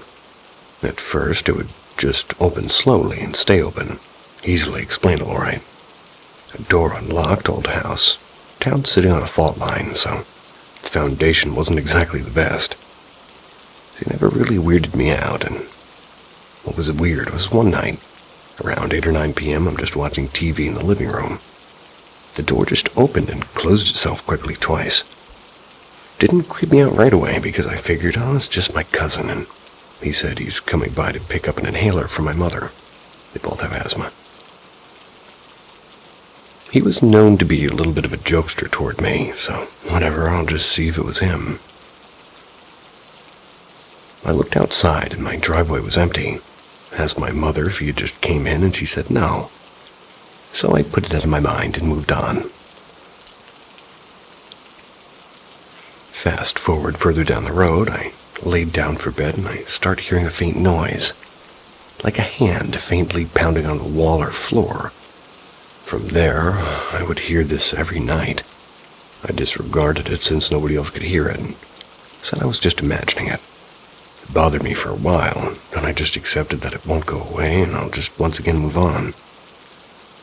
Figured if there's something, it's just doing its thing, and as long as it left me alone, I'd leave it alone. Then the night I actually saw something I couldn't explain, and to this day my family swears I just imagined it. It was around 3 a.m. I'm in the living room playing a video game on the TV. And I want to say this was around when Nintendo 64 was around, because I kept remembering the game Killer Instinct Gold from that night.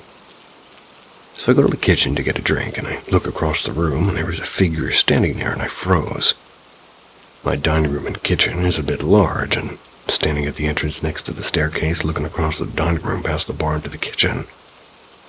And the figure was a woman, and she was a slim build, wearing a long nightgown, and had no head. There wasn't a bloody stump where the neck was, just there was no head, and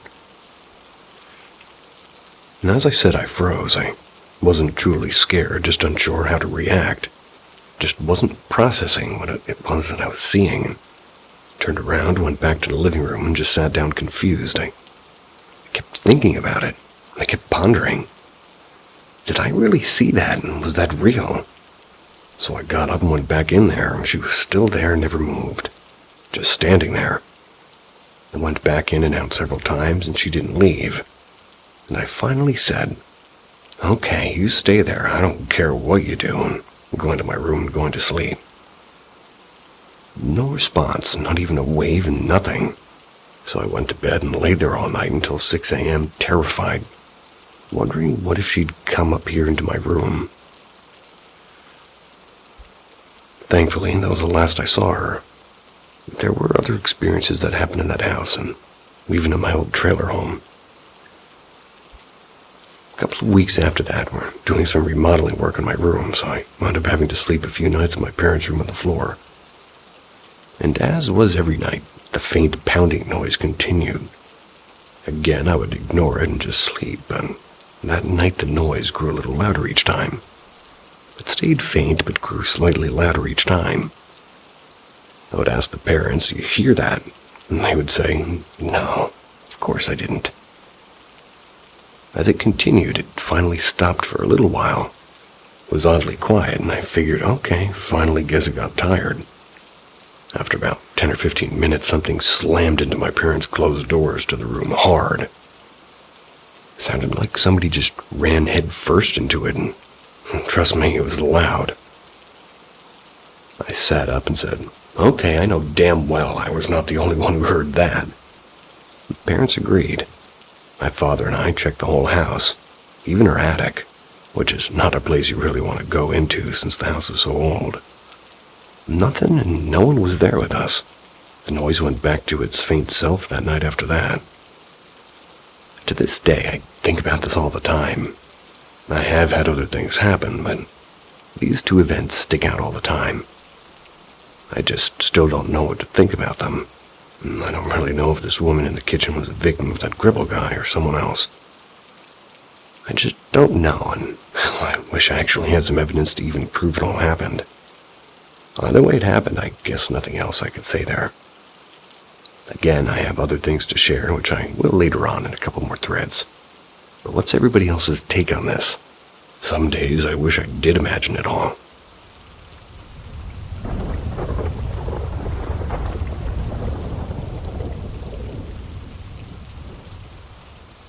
Scratching and knocking at my door at 3 a.m. Just to preface, about 3 years ago is when I had this paranormal experience. It happened in July of 2016. I'm a night owl, and I've always had a hard time going to bed at a reasonable hour since childhood, especially during this period of my life. I was nearing the end of a very bad time in my life where I was hospitalized for a year due to mental health issues.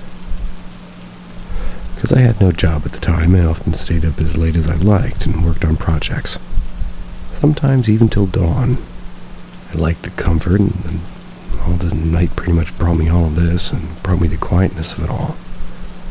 Really enjoyed being the only one awake and never once considered that it could be scary. I was used to it. At this time, I wasn't sure about the paranormal, even though I had some experiences in the past. It's something I never really thought much about, and I wouldn't say I didn't believe in it entirely, but I was very skeptical. So I still lived with my parents. My mom often got up during the night to check on me, even though it always annoyed me a bit. I understood that she was just worried about me because of my mental illness issues. She would tell me that it's late and I need to sleep. She slowly stopped doing it after a while because she realized there's no point and I went to bed when I wanted to. I was also doing a lot better at this point mentally and was much more stable. I was starting a new job next week. So back to that night. It was around 3:30 a.m. and I was awake in my room drawing and watching Netflix. I had my door shut and I was just about to turn the lights off to go to sleep. I figured I should at least try to lay down and sleep even though I really wasn't tired. As I was putting my colored pencils away and turning off Netflix, I heard something knock on my door really loudly. It did this 3 times and sounded like something was scratching the door along with it. Expecting it to be my mom asking me why I was still up, I replied, "Yeah?" But no one answered. And then I heard 3 loud knocks and scratching noises again. Scratching sounded like someone's nails running down from the top of the door, and I said, "Yeah, what is it? What do you want?" No one answered again. So I started thinking that whoever was knocking on my door was trying to scare me. It didn't make any sense. Why my family would be trying to scare me? They had all been passed out for hours and not the type to do something like that at 3 in the morning.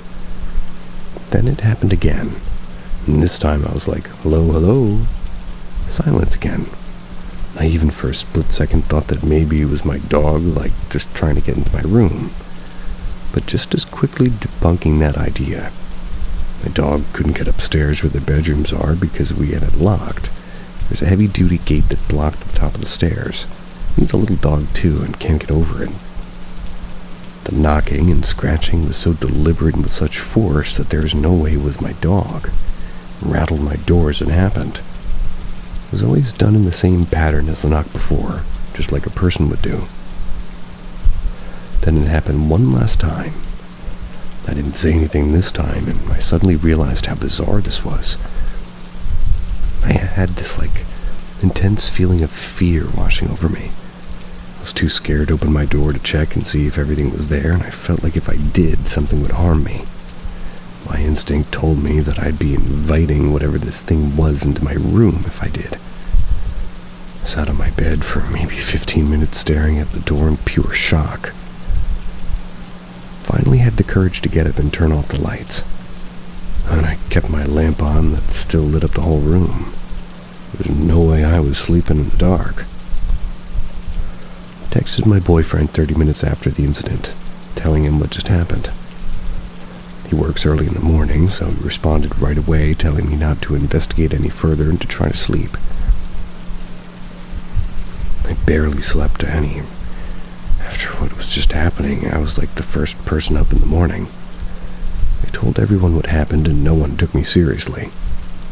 They said I must have imagined it because I was really tired or something, but I didn't. I was wide awake and lucid. I asked everybody if they knocked on my door and none of them did. I thought for sure somebody at least heard it too. That's because seemingly something demonic or scratching, the sound was loud as hell. Pun intended. They said no, and I knew that they were not lying. My dog was still downstairs where we left him the night before, and this freaked me out a lot. I stopped thinking about it because I couldn't explain it.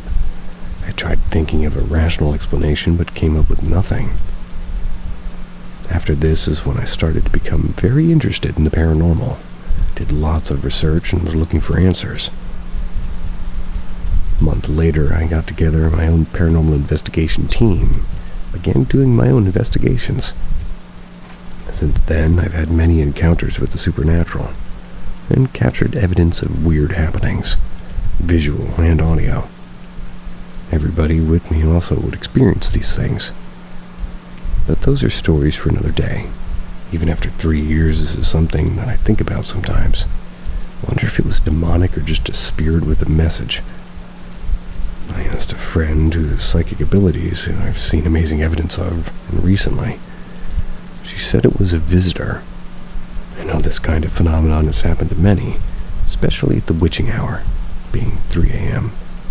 I know many say that 3 knocks on the hour means mocking the Trinity, which means it's a demon, but I'm not sure. Even though the creepy as fuck nail scratching is pretty convincing.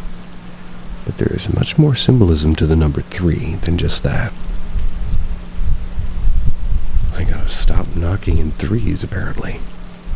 Damn. Oops.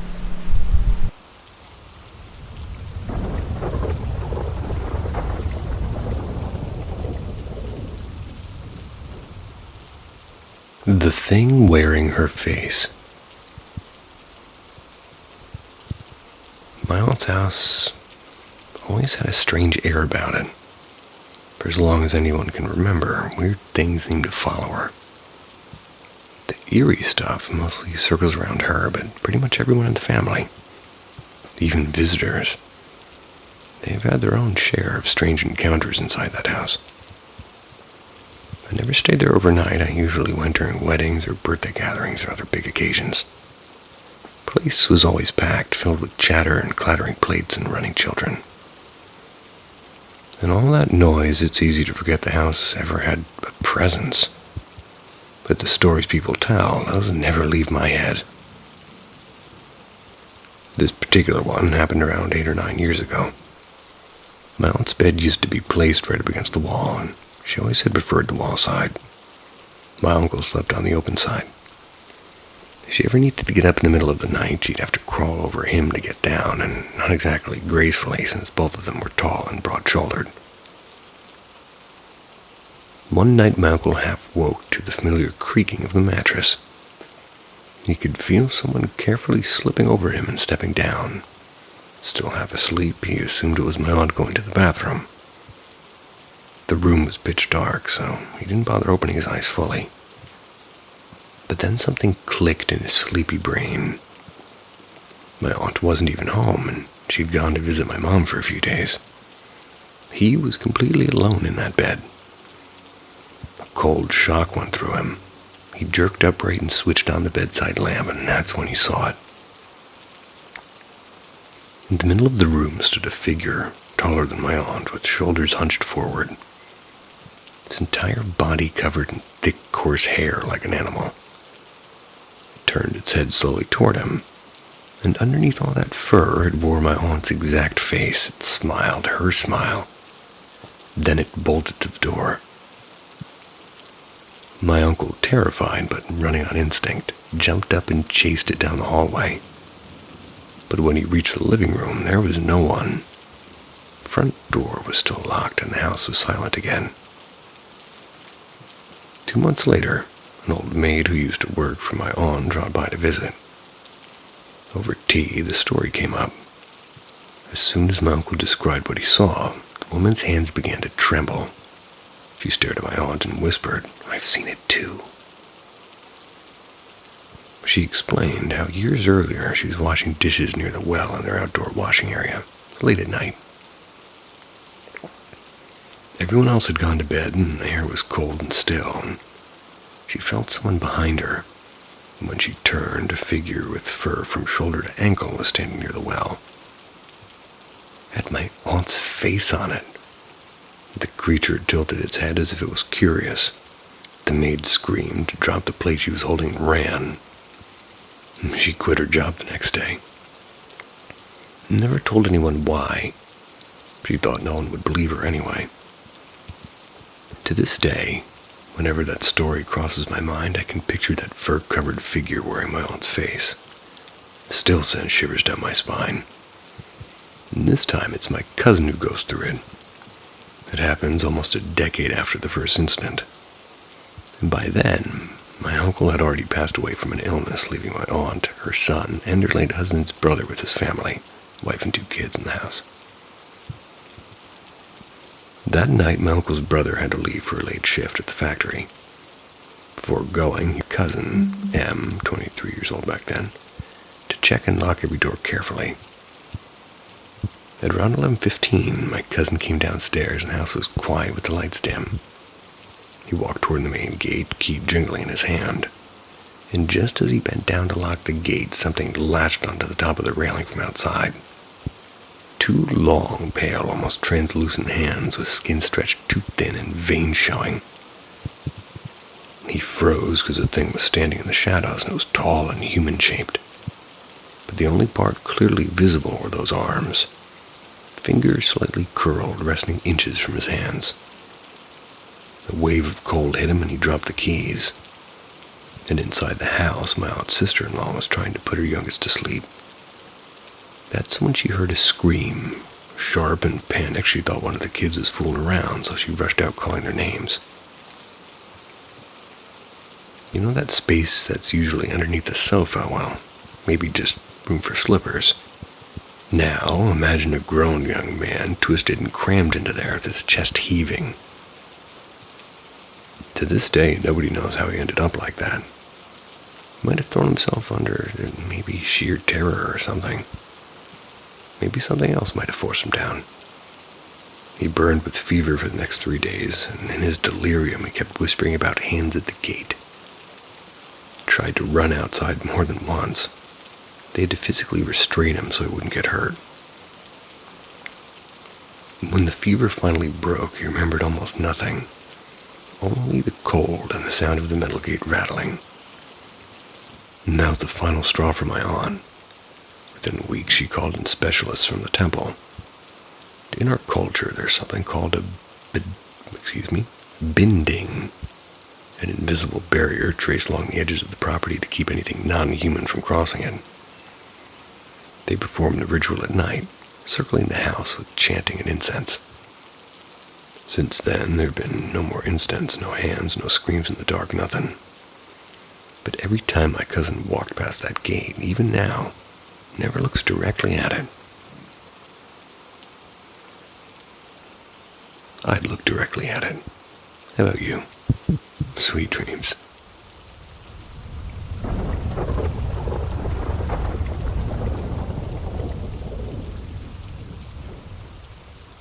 The Whispering Mask. I'm somebody who's always been more in tune with strange things. I wasn't a believer at first, not even close. But after a few strange experiences that piled up over time, I stopped brushing it off as just my imagination. There is one story, though, that I'll never forget. It was the first time I ever truly felt something other than, well, me in the room. For the sake of privacy, the people in this story will be represented with letters. The friend who plays the biggest role will be G, and the second friend will be J. Good job. This happened a few years ago. I was still close with both of them. Jay lived in another state. We'd FaceTime almost every week, though. G lived just a few streets down. We saw each other all the time. And I was a collector, not of anything haunted, just cute stuff. At that time, I was 14, and I just started collecting little plush toys and figures from my favorite games and shows. One night while we're talking and playing a mobile game together, G suddenly said, "Hey, I have this mask from a Halloween event and it's kind of creepy. I don't want it anymore. You want it?" I hesitated for a moment. The piece from my collection did sound exciting, so I said yeah. Before I could even ask when to pick it up, G hung up, and a few minutes later there was a knock at the porch door.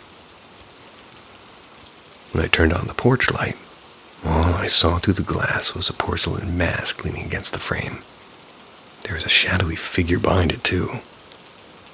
My heart nearly jumped out of me. And when I heard G's voice laughing nervously and apologizing, opened the door and still confused how they had biked all the way to my house that late. I forced a smile anyway. I thanked them and they handed me the mask.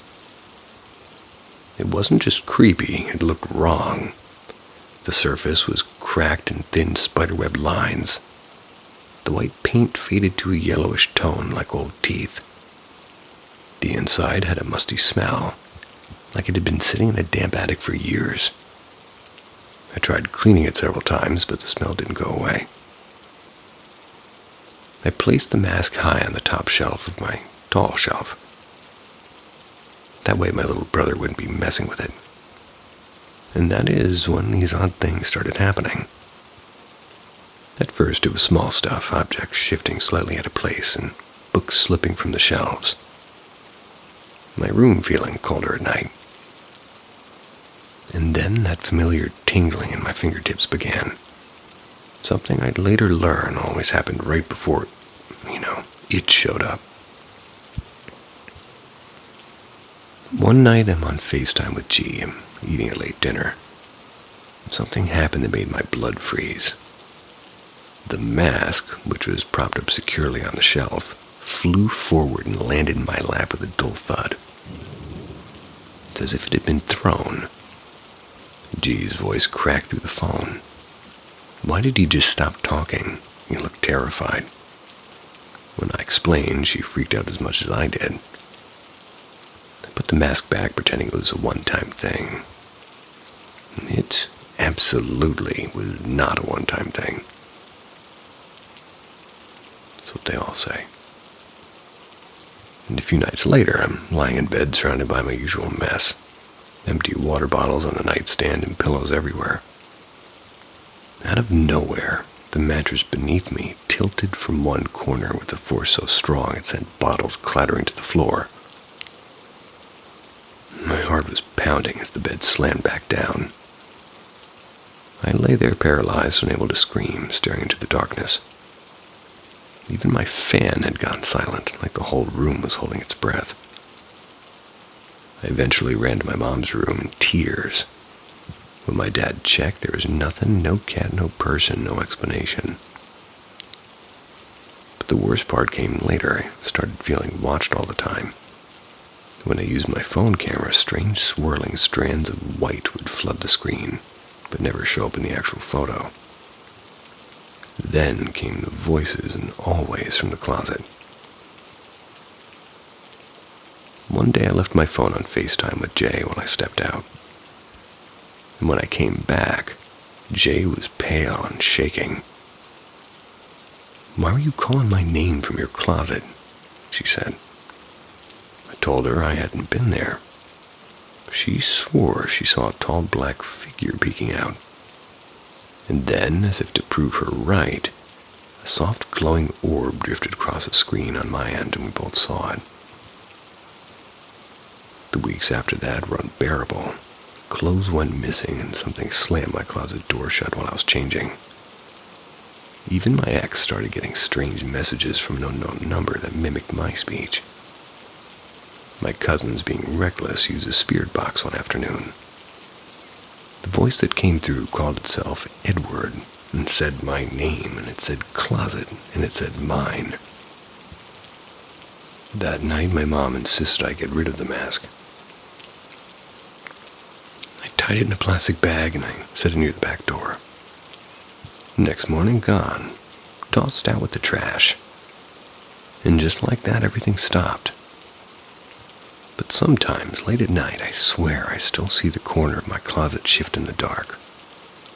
And sometimes, when I walk past a mirror, I catch a glimpse of someone else looking back at me.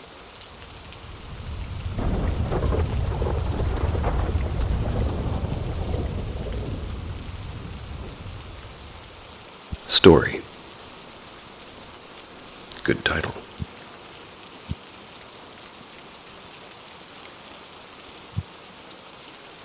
So, 4 years old, I watched my father murder my mother. Because of family ties or relationships with the Kansas City Mafia, he served approximately 30 minutes in county jail before his father bailed him out. He got 5 years supervised probation, kept custody of me and my brother. My brother went to a state facility almost immediately due to being mentally handicapped. Spent the next 12 years being berated and beaten daily. Christ. At 16, I left his house with the help of family services in Oklahoma. Moved in with my aunt and uncle. About 2 years later, I joined the Army Infantry. Since about 13, I've typically been one substance or another in me at any given time. Had 16 surgeries through the VA, and a little over 8 years ago, got off of pain pills, and that got me hooked. I've had nothing since then except for some beer and very small amounts of marijuana, which I've given up on quite a while back too. This is all off the top of my head, so sorry it doesn't really, read as being defined as what I would normally write. Since about the age of 7 or 8, I guess I would say, I've seen shadow figures periodically, especially when I've been in a very depressed state. It's normally just 1 or 2 at a time, and maybe once or twice a year. Before that started, I had 2 identical dreams back to back. I could hear my mom's voice coming down the hallway of my house, and I'd wake up and my room would be completely resituated. My bedroom door would be open. My dad never let me sleep with my door open in reality. And just as her voice would get close to the door, I would shift my view to the foot of my bed, and that end of the room. I'd see the last of a puffer smoke dissipating in the air and a cartoon figure of the devil. I don't mean as if he were drawn, I mean as a real-life figure, like red with horns on his head, pointed tail and the pitchfork. He would laugh, and then I'd wake up, and ever since that second night, I have seen the shadow figures. About 10 years ago, the property I live at now, there were dozens of them all over my entire property. My wife and my 2 daughters were an hour south of me in Joplin. It's in Missouri. My young son was at home with me.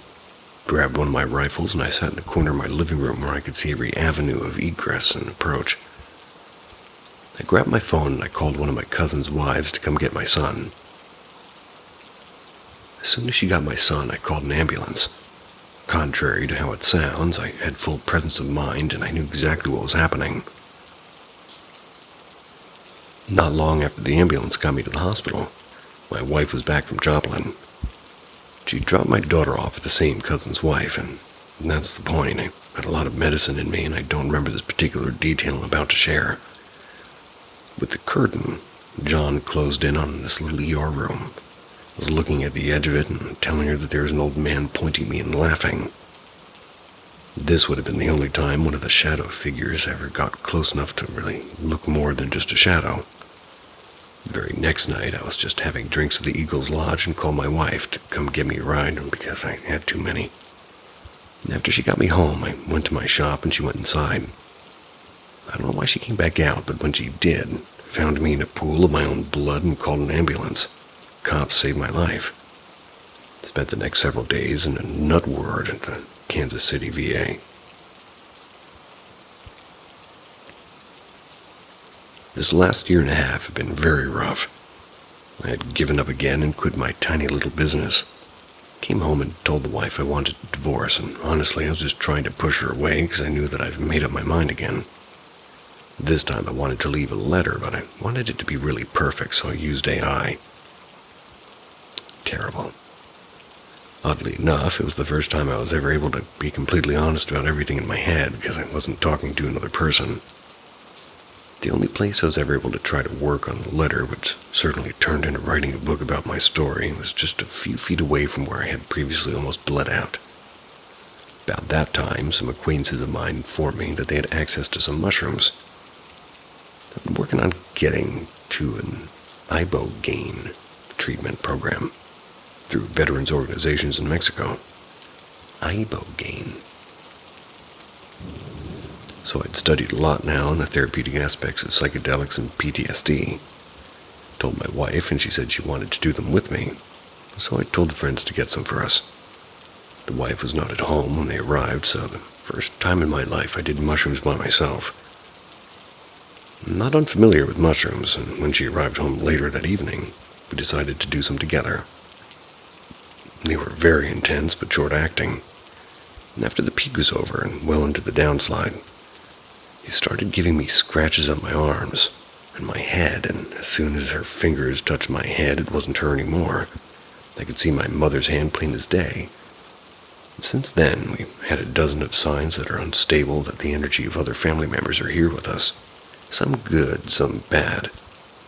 Sorry for the somewhat incoherent ramble on the story. I'm running behind today, but I wanted to get this message out to you. Don't have time to read this back over, so if any of it doesn't make sense, please reach back out to me.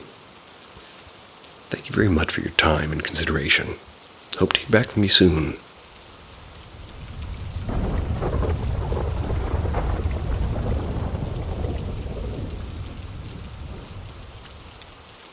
I promised to never speak of it again, but what the fuck happened? Prior to this incident, I've never experienced anything remotely paranormal. So this is one of the reasons why I never truly spoke of what I went through at the time. Being in denial was easier than me trying to understand something that I couldn't rationally grasp. It all started with me moving in with 2 other girls into a dormitory in the capital of my country. The dorm was exclusively for female students, and it had 3 major blocks. It's owned by the Ministry of Higher Education and is considered a public housing facility for people who do not want to or cannot afford to rent private apartments housing. We were given at random a room in the lowest block of the building, Block C. The room we were given was numbered 903, and it was the room before the last in order of rooms in the block. At the beginning, none of us were suspicious of anything, although we did notice the shape of a visible handprint in the front of the door. The handprint looked tiny, like that of a small child. We didn't give it much thought, and we concluded that it must have been maybe left from a previous paint coat on the door, and that was only the beginning of it all. As time went by and the school year rolled in, each of us started to notice little strange things happening around the room. It was small things like putting stuff in a certain place and finding it somewhere else. For so long we kept thinking that we were just being forgetful and we're not paying as much attention as we should. Maybe it's due to school stress, exams and such. However, that changed for me when I started to experience things differently. The first true incident that made me start to question everything was when I was in the shower. This room had a tiny shower, a small toilet, and a kitchen sink attached to it. Between the main and bigger part of the room, the beds and the desk and the shower, was the door. The door has a latch on it that you can turn left or right to lock and unlock. I was by myself that day, and both my roommates were out. It was close to mid-afternoon. I came back from college and wanted to take a shower before taking a nap, gathered towels and shampoo and made sure to close the windows. Then I went into the shower, leaving the door unlocked and wide open. I was alone, so I didn't feel the need to lock or close the shower's door. I started up the shower's head and started opening the shampoo bottle when suddenly, and out of nowhere, the door to the shower shut so violently that the whole room actually shook. I heard the moment the latch on the door as if it turned right to lock me in. I was so startled that I almost hit my head on the floor of the shower. I shouted out because I thought I was maybe having one of my roommates coming home early and not realizing I was in there. Kept calling for the girls and telling them to unlock the door and that it was not funny. The door wouldn't budge, and the lock remained firmly on. At some point, I started to get seriously uneasy. That's because if nobody was going to open up the lock from the other side, I essentially was trapped in the shower. I kept banging on the door until my neighbor in the next room heard me. Came around to talk me through the wall. She came around and talked to me through the wall of her shower. The shower and toilets were built in a way that they align with those of the adjacent rooms. She asked me if I was all right, and I told her I was not, and that I was locked in and I needed to get out. So she called the head of the dorm. They brought a spare key to open up my room and unlock the shower's door so I could be let out. I was literally shaking, and the dorm's head just kept asking if I needed medical care. They gently laid me on my bed, and within that sort of commotion, it occurred to me that the room was empty. None of my roommates were there. I was so traumatized that I didn't even want to entertain the thought of what actually happened. I've always been terrified of small places, and I being forcefully locked into one almost caused me to lose consciousness. When the girls came after sunset, they were so concerned for me, and they swore up and down that they hadn't returned to dorms until that very moment. As I calmed down, I started to go back into my mind, checking over things like the facts of the front door to the room being locked. I actually closed the windows as well before getting into the shower to not get a cold. I was losing my mind, going back and forth at what happened like thousands of times in my head, and I heard the door slam and I heard the lock turn. I did not imagine those things. Then how the fuck did I get locked in if no one else was on the other side of the door? It's after that when things started to get creepy and way too uncomfortable for me. After the whole thing, I sat down with my roommates and told them what I went through. Told them to tell me if I was going insane or if something's wrong with me. And at that moment, they opened up to me about weird stuff that they've also been experiencing. One of them spoke of how she was repeatedly feeling the sensation of a cold breath over her neck while she slept or napped. She told us that she was losing sleep because of it, but was scared to mention it really, and the other spoke of voices she would hear at random times and shadows dancing on the walls during both day and nighttime. We tried to rationalize what we were experiencing, but it just didn't reassure us in any way or form. Started staying out as long as we can, just so that way we could spend time in the room as possible, or rather as little time as possible. I even stayed at a friend's apartment a couple of nights because I couldn't stomach sleeping in that room again. Things did not get any better, and in fact, it got worse after that. And this is me recalling the most terrifying night of my life.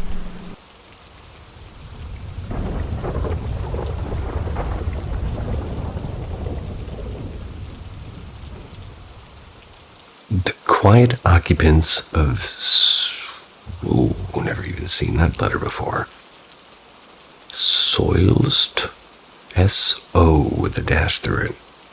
Almost like an old school zero. L-Y-S-T Hall. The quiet occupants of Soilst Hall.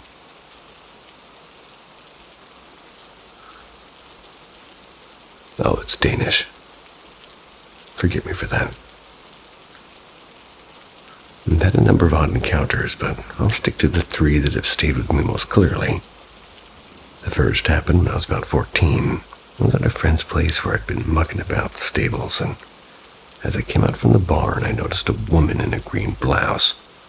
They were walking from the house toward the small ornamental pond and standing there staring into the water. She was roughly 20 yards away, and from that distance I assumed she must have been my friend's aunt. They did have a similar build and hairstyle. I walked through the garage into the kitchen, and I was therefore surprised to find my friend's aunt already there, wearing a blue sweater. I asked if she had been out by the pond or just had changed her clothes. She hadn't, and when I looked back, there was no one by the water. She mentioned almost apologetically that when the children were very small, they sometimes liked to play in the wardrobe and would chatter away to someone nice who wasn't visible. Someone nice in parentheses. And that could easily have been childish make-believe, yet it made me wonder whether what I had seen was connected to older, stranger echoes in the house. The other two incidents took place while I was at Danish folk high school called Soist Hall, an old manor that had once been a pretty noble party house. It later became a hunting lodge, and then after that an orphanage, and for a time an asylum, and before becoming a school for adults focusing on music and literature. The first of these occurred at a summer. Oh boy, more Danish words. A summer fete in broad daylight.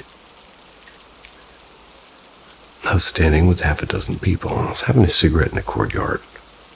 I was the only one facing the building, and from where I stood I could clearly see the upper terrace linking the principal's suite to the so-called guest room, a space with a reputation for discreet things, let's just say.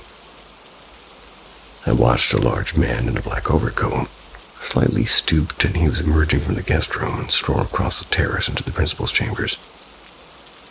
I presumed it was the principal himself, and was therefore puzzled when he came around the corner and began speaking to me a minute later. He greeted my confusion without drama and casually suggested I'd seen one of the earlier masters of the house. He also told me with the same matter-of-factness about having once encountered a lonely fair-haired boy in the cellar. They'd claimed that he had once been locked there as a punishment. Another teacher confided that he had on several occasions while alone in his room. He had seen the door slowly open as if turned by an unseen hand, and the principal suspected these were remnants, traces of the orphanage days, perhaps of children who had never entirely left the building.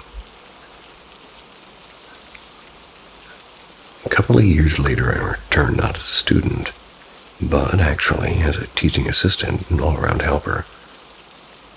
I was due to fly back to the States the next day. School was out of term and almost empty, save for the principal on the far wing and myself. It was late October, with a thin crescent moon and a raw wind driving it off the lake. As I went about securing the ground floor, I locked the final door of the dining room. I passed the grand piano. The moment I was level with it, there was a single tremendous crash, as if somebody had felled their hands across every key at once. I stood there and I was bewildered, tried to repeat my steps to force a sound again. Nothing happened, and I was quite shaken. I began up the main stair toward the old student's room, once the main banquet hall. And halfway up, I stopped because the landing filled with the unmistakable sound of lavish dinner, forks and glasses and chairs scraping, the murmur of many voices. It was, I judged, at least 30 people. I fumbled for my phone to record, but it was dead, and after lingering and listening until the noises seemed to swell, I climbed the last steps. The sounds faded precisely as I reached the top landing. I walked the wing and I found nothing. No candles, no voices, only the ordinary creaks of an old building. I had chosen rather foolishly in hindsight to sleep in the guest room that night, and partway up the secondary stairwell, the lights abruptly blinked out. I crawled the remainder into total darkness. I lay awake while the wind battered the window as if eager to come in, and around 3 in the morning came loud knocks on my door. Then the handle was turned with such force that I remember thinking the jam might splinter. I hid under the covers like a child and didn't sleep.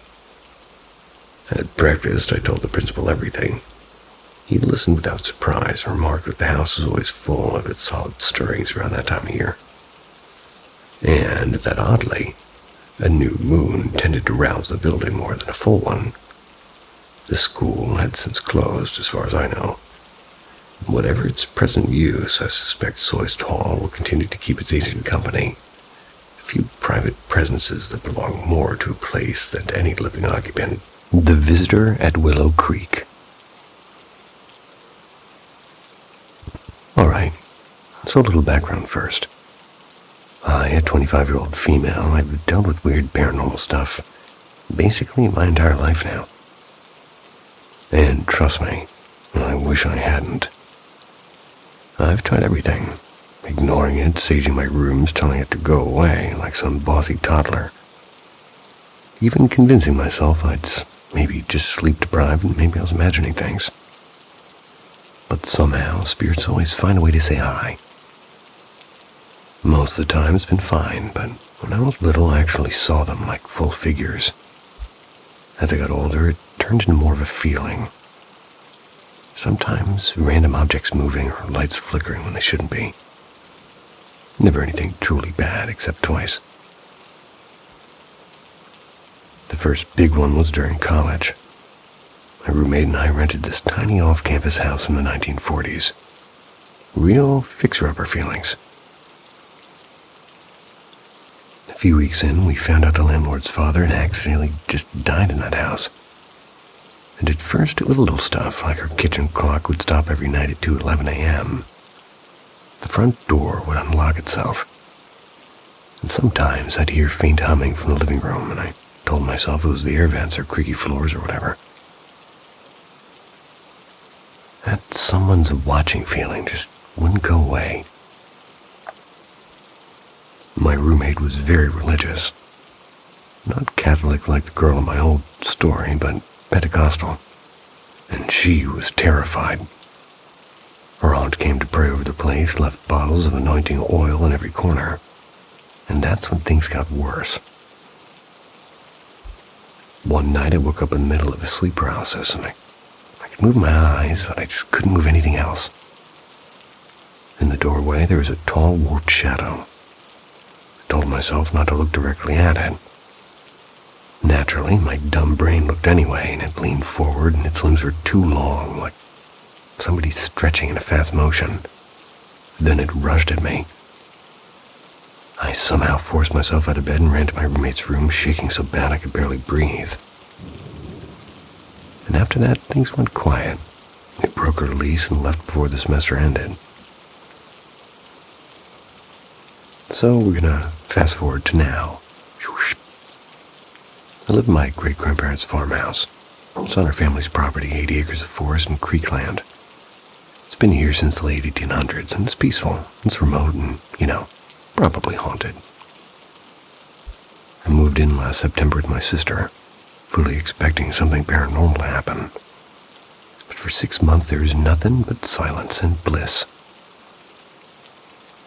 Then she moved out last month, and about a week later, and weird things started again. Last Monday, my dog, who's a big shepherd mix, jolts me around 1 a.m., growling at the window. Not as usual someone's outside bark, but this deep, trembling growl. I figured maybe it was raccoons, but that happened again the next night. Same time, same window. Thursday and Friday, nothing. Saturday morning, I let him out around 10. My cousin, who lives down the gravel road, was fishing at the creek with a friend. I talked to him for a bit, went back inside, took a long bath. Around 3 p.m., I heard a knock on the door. Not a knock, it was kind of a slam, the kind you hear in cop shows. My dog went nuts. I rushed out of the tub, grabbed a towel, opened the door, and there was nobody. My cousin was still down by the water, and there were no tracks on the porch either. And it had rained the night before, so I would have seen footprints. Told myself it was thunder, and I moved on. That night around 10, I'm on FaceTime with my boyfriend and I'm watching a show. That's when the same violent knock happens again. The dog's barking and I freeze and my boyfriend's telling me to check the door. I peek through the blinds and there's nothing. The motion sensor lights on the porch, they're not on. Makes no sense because they always turn on. I sit back down and I'm panicking.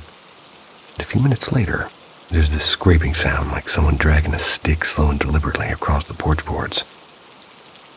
My boyfriend swears he can't hear it, but he can see me and the dog both turn our heads at the same time.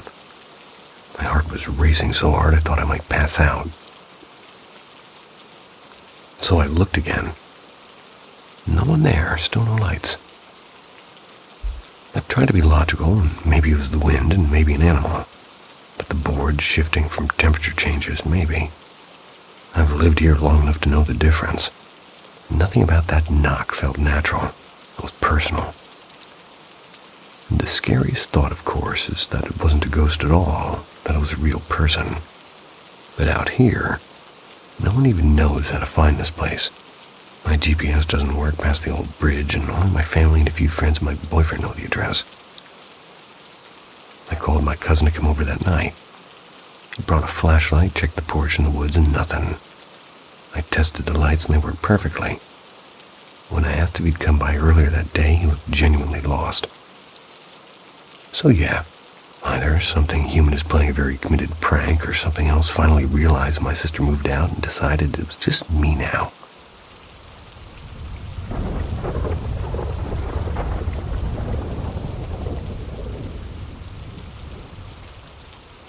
The quiet house next door. I've lived for years in a semi-detached house with my grandparents next door. The place is old, over 100 years.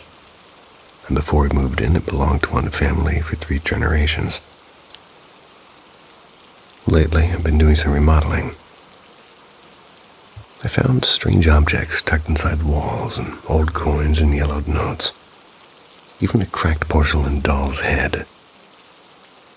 Nothing sinister, just odd things that make you pause. I used to think the house just had its quirks. Sometimes cupboards opened and blinds turned themselves halfway up.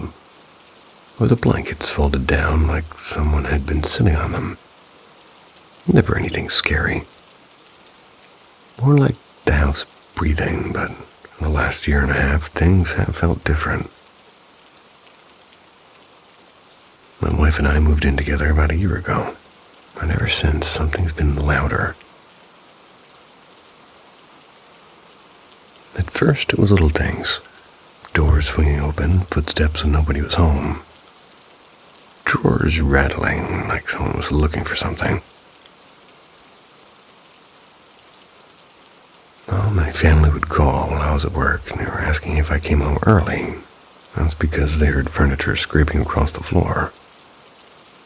Once I reached for the front door and it opened before I even touched it. Just a gentle swing, as if someone on the other side was letting me in. Right there in the hallway lay a prayer book face down several feet from where it belonged on a low shelf near the entrance. I put it back, thinking I must have left the door unlatched. But the next morning it was face down again, same spot, and again the day after, always face down. One night, half asleep by my wife, we both heard 3 knocks. They came from inside the hall closet, the one that opens by itself. At first, I thought I dreamed it, until I saw her sitting upright whispering to me, "Did you hear that?"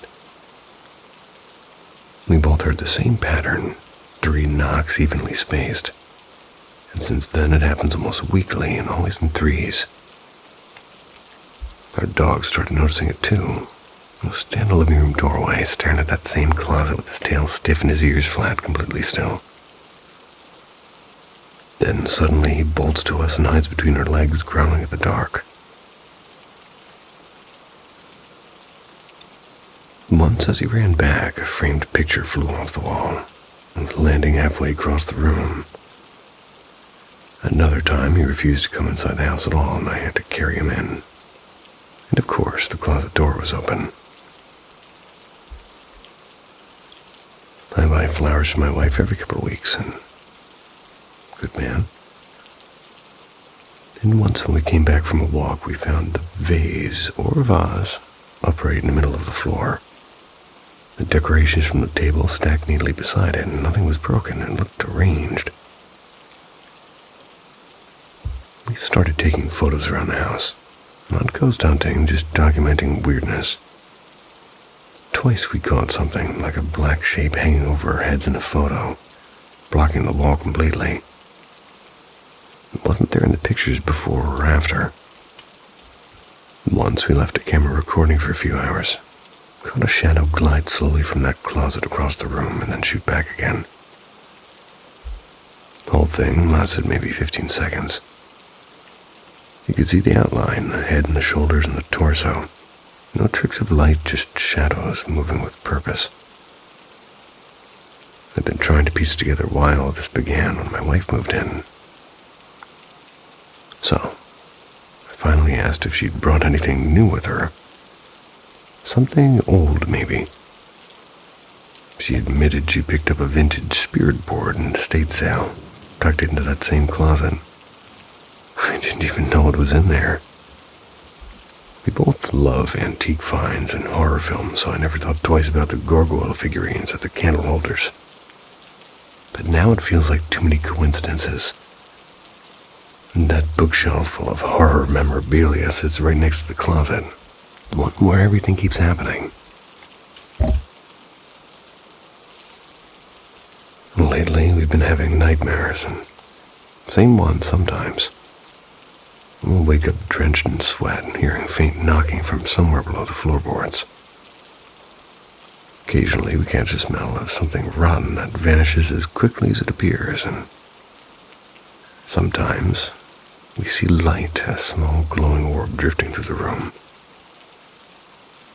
It moves slowly and deliberately, and then disappears into the wall.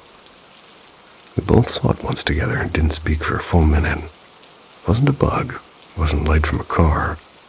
It was something else. I don't want to jump to wild conclusions. I've lived here almost a decade with barely any strange moments before this. But lately, the comfort is gone. My wife's afraid to be alone here, and honestly, I'm not as calm as I pretend to be. I keep the Bible. Still that same one on the entry shelf now, face up just in case. I'm not claiming anything supernatural. I just know this house feels different now, and I can't explain why.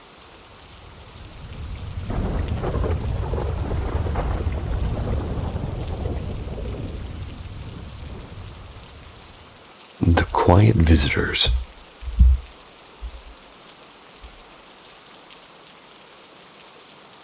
These are a handful of true things that happened in the house I lived in until I was 7.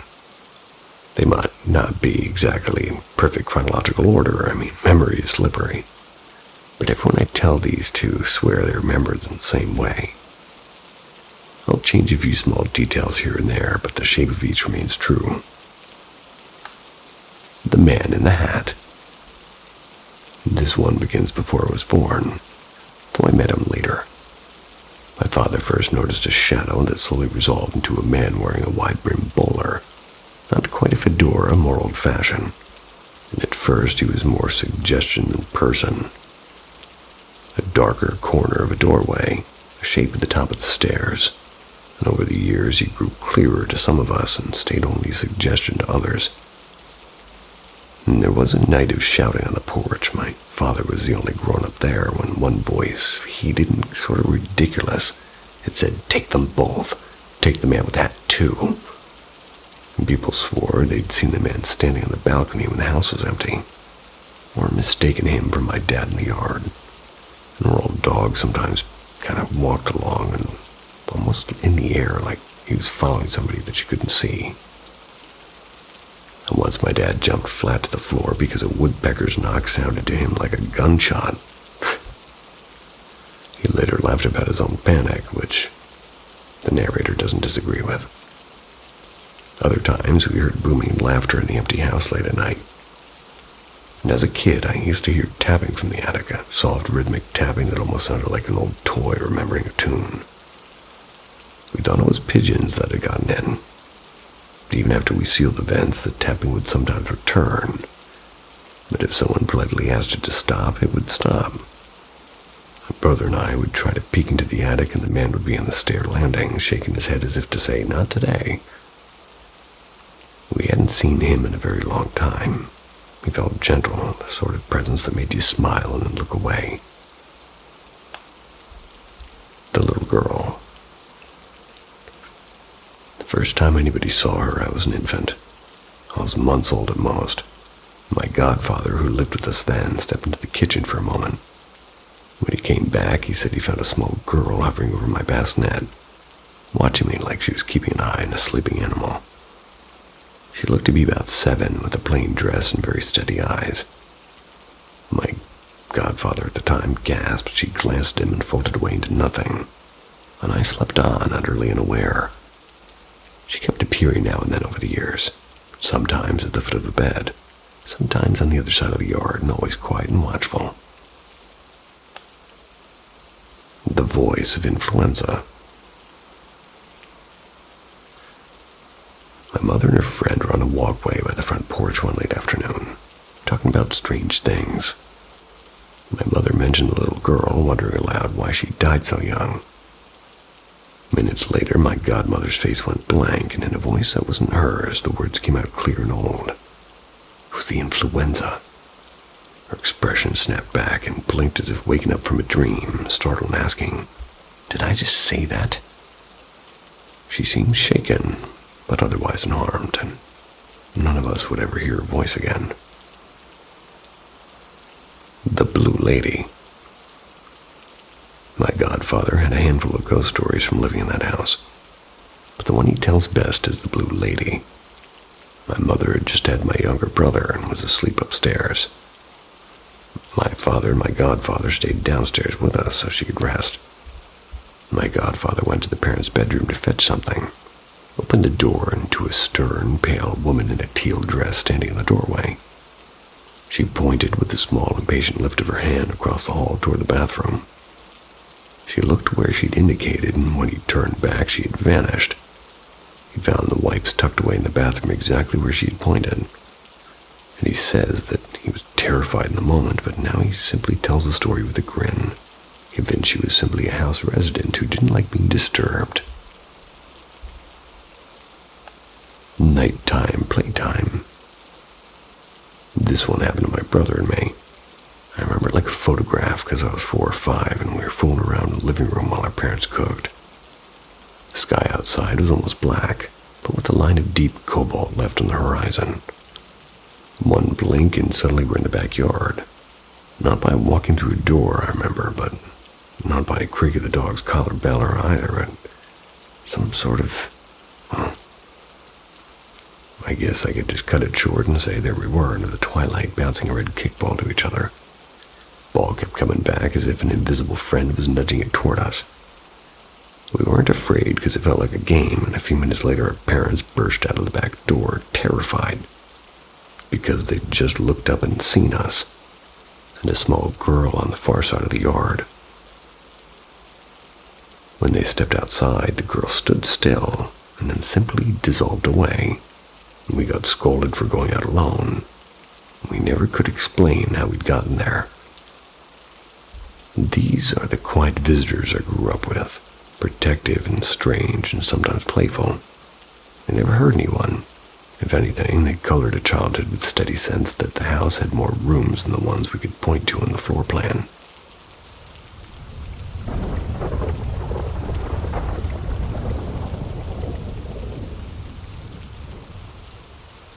The Girl in the Mirror. A story from Pungal Bayview. This story came from a colleague's cousin, Daniel, who managed a flat at Pungal Bayview. It's somewhere near the famous Prada shop by the waterway. And for those who are not familiar, that's around the Pungal North Shore area in Singapore. Okay, Daniel, Daniel and his girlfriend of 4 years, Melissa, applied for a BTO there because her parents were staying nearby. That's when their ballot number came out under 80, and they were over the moon. They even consulted 3 different feng shui masters to pick the best unit out of the block that they wanted. The funny thing was, every master gave them different answers. One said take units facing north, another said east, and the last one said the higher the better. There's no overlap, and in the end they just took a unit on the 10th floor because Melissa's mum said 10 means perfection. Sure, good life won. Alrighty then. Even though both Daniel and Melissa were Catholics, they let their parents handle the traditional stuff, like rolling pineapple and sprinkling rice and putting salt on tea leaves. When they first moved in, they were super excited. Every weekend they went to IKEA, Courts, and Shopee to buy things to make their dream home. After 3 months, they finally held a housewarming party, and since they were one of the first to move in, they set up a buffet along the corridor and invited the neighbors too. One of their neighbors, a young, capital S, capital A, capital F, a young Saf regular with a small daughter named Ellie came over. The little girl was running around and very cute, and everybody played with her when her father passed her a paper plate of rice. She took it and went straight into the master bedroom. Melissa followed her, worried she might spill the food in the new bed, and said, "Ellie, why you eat inside the room? Got aircon outside, go play there, la." The girl turned around and said, "I want to eat with sister." Melissa asked casually, "Which sister?" thinking she meant some cousin from next door. Ellie pointed at the dressing table mirror and said, "That sister inside." Melissa froze and quickly said, Okay, you slowly eat, and walked out with goosebumps all over. She pulled Daniel aside and told him, and Daniel laughed it off, saying kids always imagine things, but seeing how pale Melissa looked, he decided to check. When he entered the room, Ellie just smiled at him and put a finger on her lips. "Shh, sister's sleeping." Daniel got goosebumps this time, and he asked softly, "Where is she sleeping?" Ellie pointed to the mirror again. Then her eyes moved to the window. Suddenly, she screamed and started crying. "Sister, go out already." And her father rushed in and carried her away, apologizing nonstop. That night, Melissa insisted they sleep in the guest room, and she slept on the bed nearer to the wall, facing the room because she was scared. Around 3 a.m., she heard the tick sound of a light switch. Her eyes opened wide. Toilet door was closed. She could still see a thin strip of light from below, and somebody had switched the toilet light on. Then, within seconds, click, went off again. Melissa froze and didn't even dare to move, and after a while she whispered to Daniel, but he was snoring. So she shouted his name, and he jumped up. She told him what happened, and Daniel tried to look calm, turned on the lights, and went to check the toilet. He opened the door and looked around and then said, "Nothing, la." But as he turned back, his face suddenly changed, and his eyes widened, and he shouted, "Eh!" Melissa screamed too and said, "What?" Daniel said he saw a woman's reflection in the mirror with long hair, white dress, standing between him and Melissa's bed, but somehow half transparent. They both started praying and reciting verses from the Bible, and after a while they calmed down a bit and left with all the lights till morning. Next day they took urgent leave and went to Daniel's mum's house. His mum later went to the temple nearby to consult a medium. The moment she entered, before she said anything, the medium said, "Your son's house got something follow back from outside, but they don't believe, so cannot help." He gave her a talisman, said to burn it and mix the ashes with water and for them to drink it. Melissa refused, and Daniel reluctantly did it. And that night nothing happened, but the next morning, Melissa said she couldn't sleep at all. Not because of ghosts, but because Daniel snored too loudly. They both laughed a bit, but within a week they packed up and moved back to his mom's flat. Later they rented a new place, refused to talk about that night again. And last I heard, their Malaysian cousin was staying in at this flat while studying at a nearby polytechnic. Until now, they said everything's been quiet.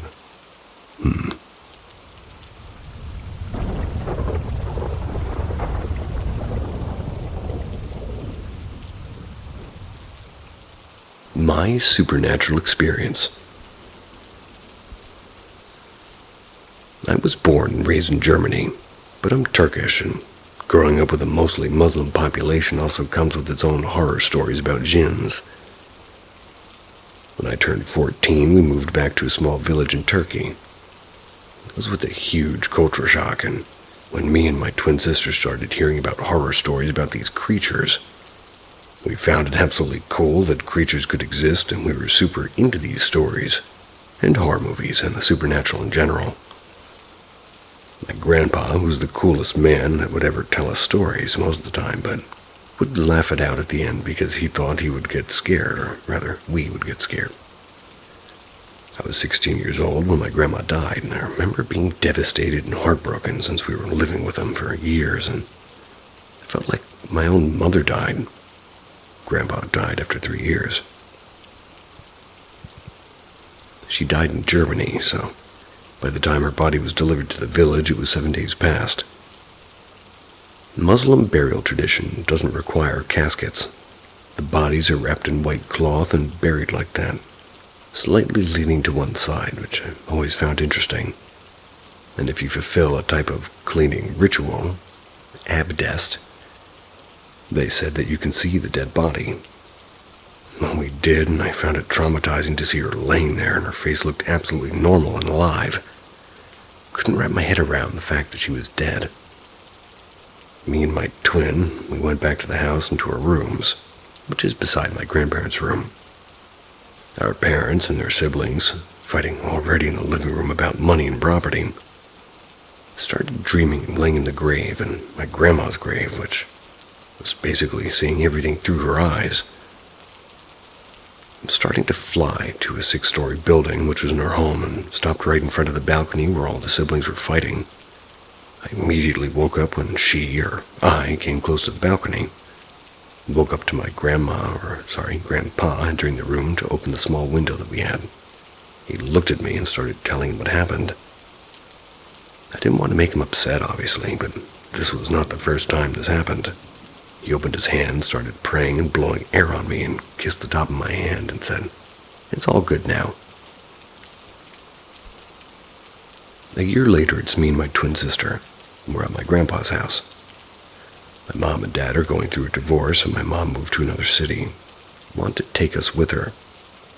We don't want to leave my grandpa alone, so we're living with him. He's super happy to have us, and one day I fell asleep and I started dreaming in the same bed again, and my back's toward the window. We're in the balcony, my mom's holding a coffee mug, and there's a dwarf or a super short man standing next to her, saying that they're getting married. I lose it and I start yelling at my mom, and she points down the street saying, "Look." And I look down, and there's a slim man with jeans and no shirt walking toward the building. I'm leaning down, looking at him at that point, and I lose sight, and then he comes back out and is missing his arms from the shoulders with blood gushing down. Ran down the stairs, and he's not there anymore. But the neighbor's crying, holding her house key, saying that they're trying to take the key and invade the house. I'm super confused, trying to hold her hand, and then the guy reapers, and then the guy reapers and takes the key from her. The guy reapers. And now he has arms again. Runs to the house, and inside of the house is pitch black. The door, the windows are open, but full black inside. And all of a sudden the house starts to suck, and all the surroundings inside me too. Hold on to a pole in the street and barely escape. And then I woke up full-on sleep paralysis. Can't move, facing the wall, but start seeing light. So the sun must be rising. My grandpa woke up pretty early in the morning for prayers, and The first thing he does is come to our room and slightly open the window to let fresh air in. I waited like that for I don't know how long, tears running down my eyes. I started hearing his footsteps, and as soon as he opened the door, I bolted from the bed. He saw my state and freaked out too, I guess, and after his prayers, he made tea and I told him what happened. He told me that those neighbors practice black magic or go to hocus, men of religion who are in cahoots with these creatures. They can put dark spells on people. He also said there's always a meaning behind dreams.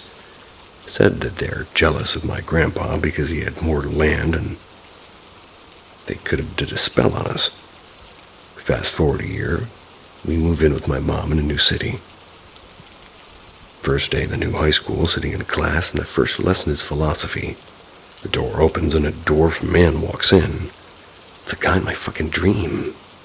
My sister immediately holds my arms and looks me in the eye, and I knew that she was, and it was so weird. Well, I knew that she knew, and that's what was so weird. Before you ask, no, my mom didn't remarry, and obviously trauma and stories feed the imagination, but I believe some of these stuff are real.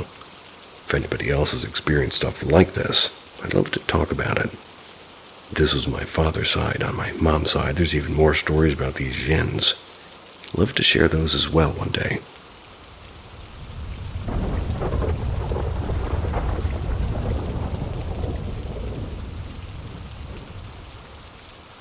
Echoes in the Stone Hall. Back in the early 1990s, I worked as a production assistant for the American Dental Association in Chicago. My job involved proofreading and laying out everything from patient pamphlets, caring for your smile, to hefty annual compilations of dental research. One small booklet caught my eye, probably because of my love for old architecture. It described the association's historic properties, including a handful of early 20th century mansions repurposed as offices, and one particularly striking structure, the Edwin H. Lyons Memorial Hall. The Lyons Hall, as people called it, was a hulking limestone building completed in the late 1920s to honor one of the greats of modern dentistry. Originally, it was used for conventions and live demonstrations in its large circular chamber. It eventually fell out of use when technology made such gatherings unnecessary. By the time I joined the organization, it was mostly empty, visited only by security, maintenance, and the occasional staffer retrieving files from the basement library. And that was exactly why my coworker Janet and I were heading there it was one windy autumn afternoon. Our boss needed research materials for an article, supposedly. Normally, I'd have welcomed the break from my office monotony, but I had always found the place unsettling. You see, years earlier, when I was a student at DePaul University, I'd often walk past the Lyons Hall. The first time I saw it, its massive columns and shadowed archways, felt a wave of dread so strong I crossed the street immediately. The next week I tried again, same reaction. And after that I'd pass with my head down or with my hands cupped beside my face like blinkers. For someone who adored old buildings, that fear made no sense at all. So I was relieved Janet would be joining me. She was cheerful and unflappable, the type who could turn a power outage into a party. But as we climbed the green copper steps, she said quietly, "I'm glad you're with me. This place gives me the creeps." Perfect. Now we were two nervous researchers in a stone tomb. And at first things went fine. We found the journals we needed, and we flagged the relevant pages. We packaged the volumes into tote bags. The dim light and the smell of dust were almost comforting, and for a while I forgot where I was. We talked a little, lost in the rhythm of reading. Then came the footsteps. They started faintly from the hallway above us, slow and irregular. We froze, and the security had already made the rounds. We'd locked the doors behind us, and the sound moved closer and stopped, then started again like someone uncertain of where they were going. Janet whispered that it was probably maintenance, but her voice was wavering. I tried to believe her, but something about the rhythm, hesitant and dragging, felt lost.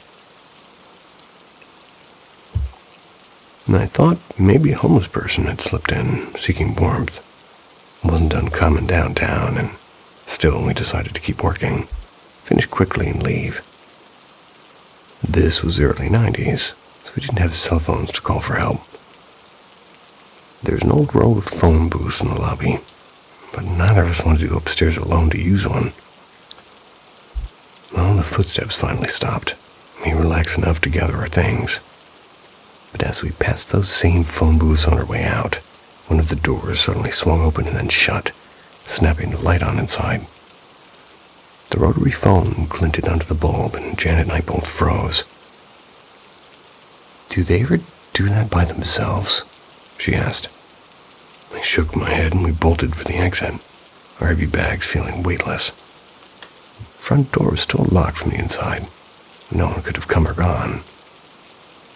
Later we asked around, and no one from security or maintenance had entered the building that afternoon.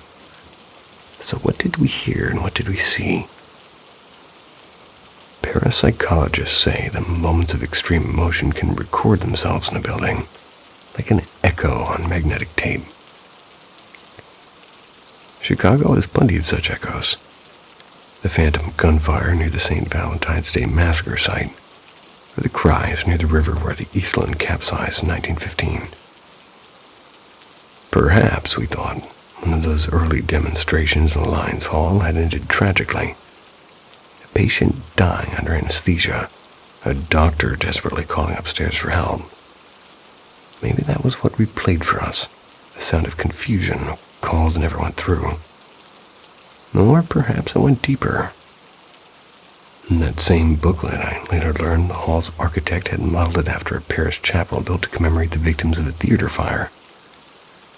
Maybe that link, stone to stone, tragedy to tragedy, carries some echo across time and space. I haven't set foot in Lions Hall since.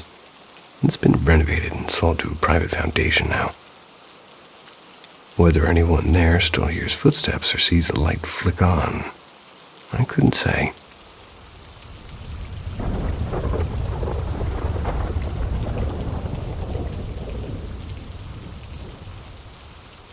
The little boy in my old house.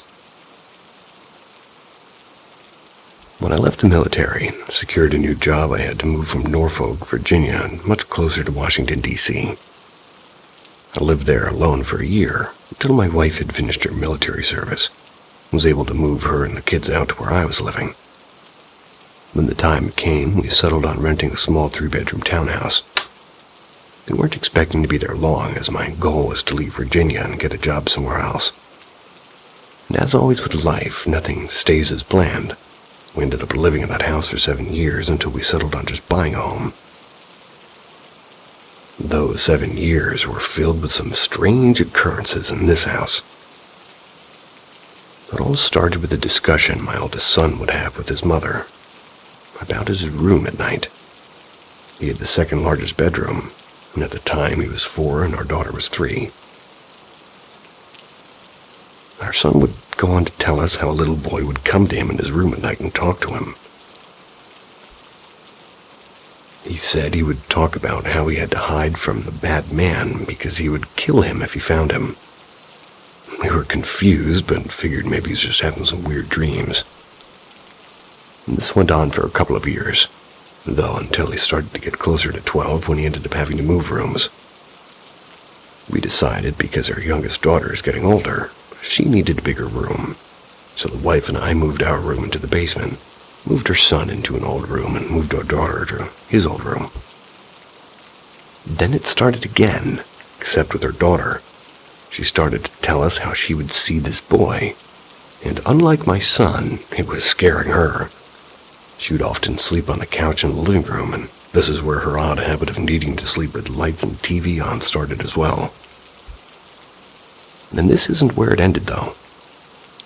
There was an occasion where I was taking a nap on the couch in the living room, and the wife laying opposite of me on the couch was just sitting and reading a book. That's when she saw something. She looks up with her skin pale, asks if I saw what she saw. I didn't, and I asked what did she see.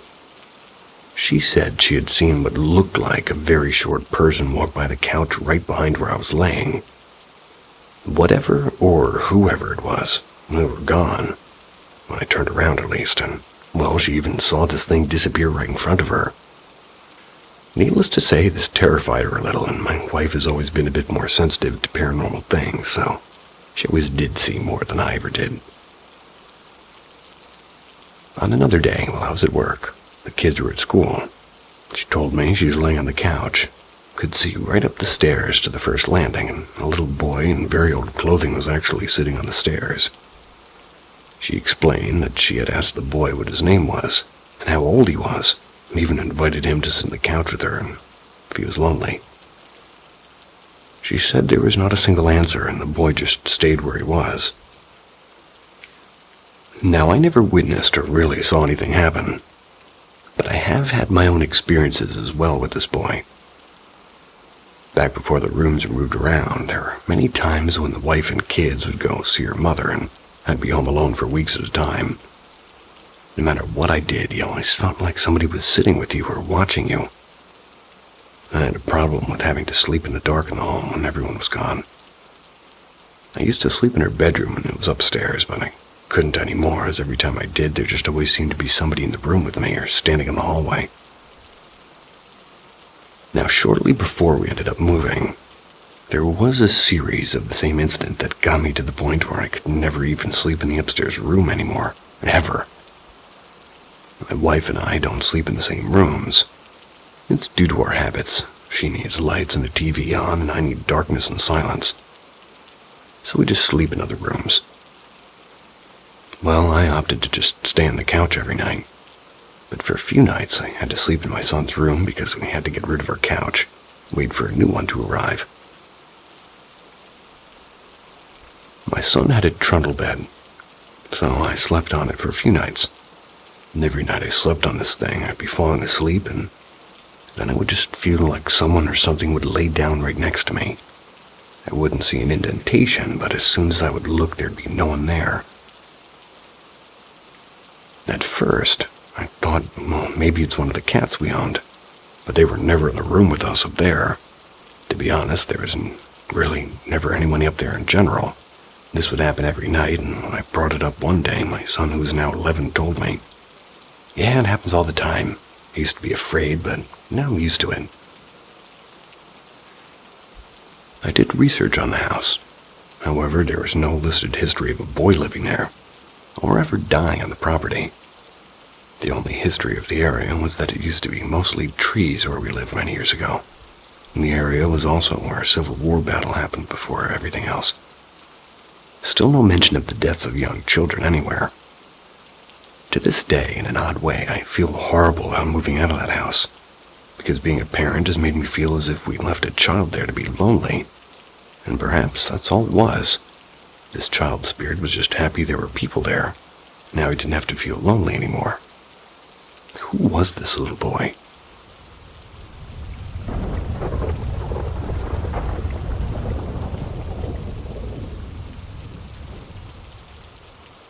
The man in the top hat. This happened quite some time ago, probably around 10, maybe 13 years back. At the time, Halloween was just around the corner. And that morning, my two best friends and I went to school like any normal day. But that night, there's going to be a Halloween carnival on campus. It was a Thursday, and since Halloween fell on the weekend, the school decided to hold the fair early. We all agreed to go, but instead of heading home first, they decided to crash at my place. We thought we'd watch some movies, eat some junk food, mess around for a while, and go back together. I called our driver to pick us up after class. We told our parents the plan, and they were fine with it, and after arriving home, we walked to a corner store down the street, grabbed some chips and soda and candy, headed back to my house. A bit of context about the house. It wasn't an old place, but it carried something, and we'd lived there for years, and although we knew there were strange things about it, It never really bothered us. The house had 4 levels if you counted the lower floor. Bedrooms on the top, living spaces on the second, garage and entry on the ground floor, and a strange unfinished area beneath the garage accessible by outdoor stairs. That last part used to just be a hollow space no one paid attention to, till years later when burn marks were discovered on the concrete walls of the small hidden room, and that room hadn't been on any blueprint. So we went upstairs to my room, threw ourselves on the bed, turned on the TV, started eating. That's when the noise began, a deep, dull thumping from the roof. My friend sat up, whispered nervously, and for me it was nothing new. I had heard it before. We'd even had inspectors check the roof multiple times. No leaks, no animals, nothing. I told them to chill, but the thumps did get louder. They turned into bangs, almost as if something was responding to their panic. I raised my voice. I told them to stop talking about it. Gradually, the banging died down until it simply stopped. They huddled closer, their faces pale. About an hour later, sunlight still filled the house through the big windows. Started playing Halo. I was sitting farthest from the TV and I noticed something shifting on the door, and at first, just a faint shape. Then a darker, sharper shadow, like it was forming slowly out of nothing. The light in the room didn't hit the door directly. It was only soft, reflected light from the hallway. I debated whether to say anything. Curiosity went over me. Guys, look at the door. They turned and both froze. A clear silhouette, a small girl motionless. My friend started freaking out and yelling, trying to explain it away. We searched the entire floor for a logical light source. There was none, and when we returned, the shadow was gone. To prove something, I pushed one friend against the door. His shadow was similar in clarity, but not the same size. The one we'd seen had been smaller and more defined. Too defined. The rest of the afternoon blurred together. We threw knives at the tree out back, laughed nervously, played more games, eventually watched another movie. When night came, my driver texted that he was outside. The house felt colder and darker. I walked ahead to turn off the lights, and I swear I'd never seen my friend so terrified. Down at the garage level, the layout was simple. Door, hallway, small service room, tall glass pane right beside the entrance. Through it, you could see the whole garage. When I opened the door to my friends, they just rushed out, still muttering, how they'd never stay over again. As I closed the door behind me, they suddenly went silent. I turned around and their faces were bone white, and then they screamed, "He's right there, run!" Confused, I turned toward the glass and I saw him. Tall figure, perfectly still, black suit, top hat, and just watching. At the first time that day, the cold hit my spine like ice. Hid the key, felt every hair on my neck stand, bolted to the car. The driver was laughing, afraid of the dark, he teased. He claimed he saw nothing. When I finally looked back, the figure was gone completely. Went to the Halloween fair that night. Never really spoke about what happened. One of my friends kept his promise. He's never set foot in my house again. The other only comes if I'm home, and years later the three of us met again. Brought up that night. One of them remembered every detail, shape of the hat, the way the shadow moved. The other had buried the memory so deep he went pale just remembering it. That night was the first and only time I ever saw him with my own eyes. But strangely, guests who visit often describe a man in a top hat too. Never tell them beforehand.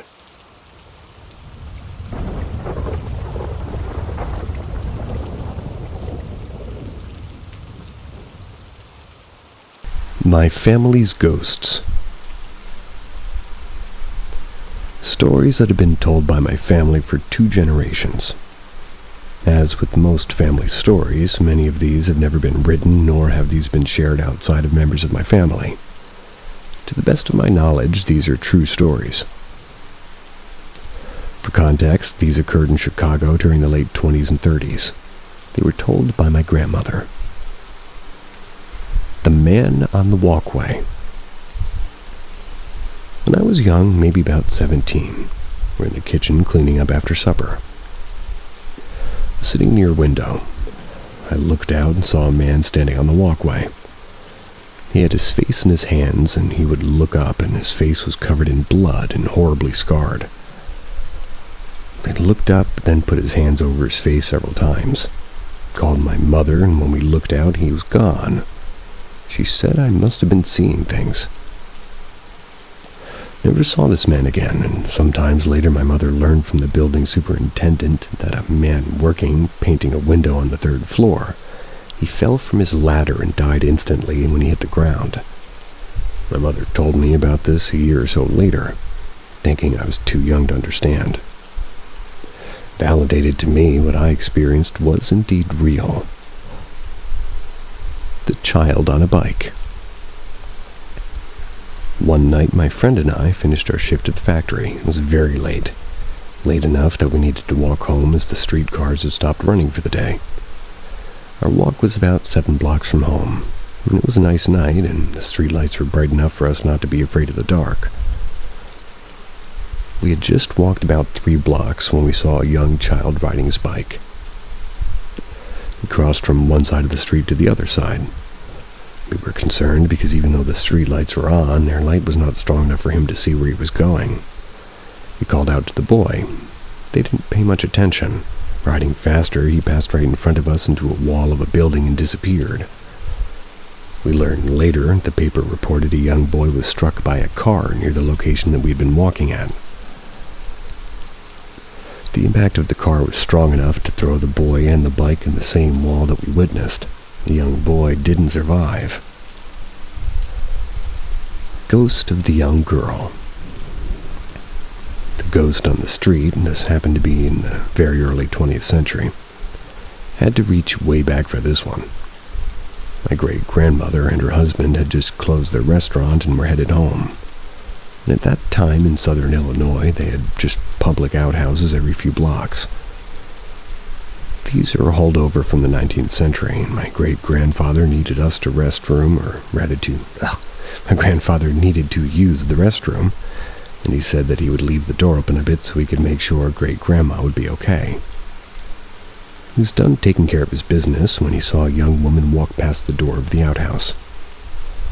He was somewhat upset as he had not finished dreeing when she walked by. He finished up and walked out to see this young woman turn into a breezeway. He followed. He was going to tell her how much that she startled him. He turned the corner and watched as she walked through a gate and disappeared. He went to the gate to open it and look, but this gate was rusted shut. But she was rather a thin girl and couldn't have opened the gate, and he tried as hard as he could and it wouldn't open. A day or two later, somebody asked if he had heard about the murder that happened. A young girl was killed when her boyfriend and man started fighting. She tried to break them up and stepped between them. One had pulled a knife, and rather than stab her boyfriend, the man stabbed her. She died in the hospital later, and the murder took place near the location of this outhouse. The old lady on the stairs. My grandmother was about 10 or 11 when she experienced this. She lived on the 2nd floor of a 3 flat with her family. The building had very heavy steps leading to the top floor, which for some reason is very dark. Every so often they could hear heavy footfalls of somebody going to the top floor and stop, but never heard the door open, and this happened a few times when her curiosity got the better of her. When she heard the steps, she walked into the hallway. She looked down and saw a woman dressed as if in mourning. She had a heavy black dress and a veil over her head and face. She hunched over as though she were very old, and the way she walked was odd. She would drag one foot up the stairs as she moved, She walked right past my grandma, brushing against her, and continued to the top floor when the footsteps ended. She told her mother what she had seen. Her mother told her that nobody lived on the upper floor for months, asked if she was sure about what she witnessed. Her mother asked some of the other tenants about it with what my grandma had seen. She was told the woman who had lived there died shortly after her husband had died. She came home from the funeral and walked to her flat, and no one saw her after that. She apparently died the following day. Since that time, people have heard her walking up the stairs.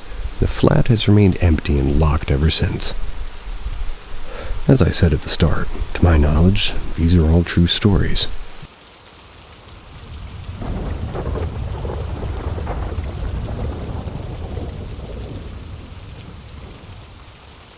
The Phantom at the Threshold.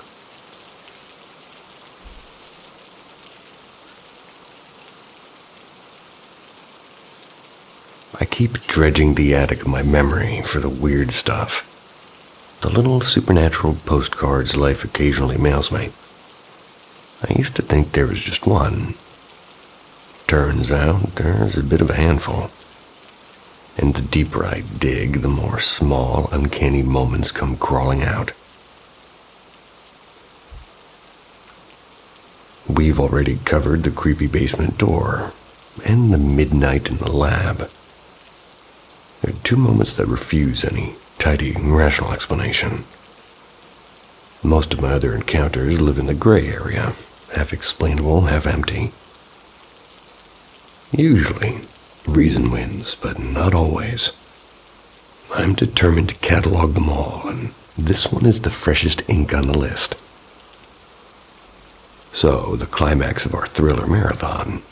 Lights dimmed, couch claimed. Brain slightly melted from jump scares. Perfect.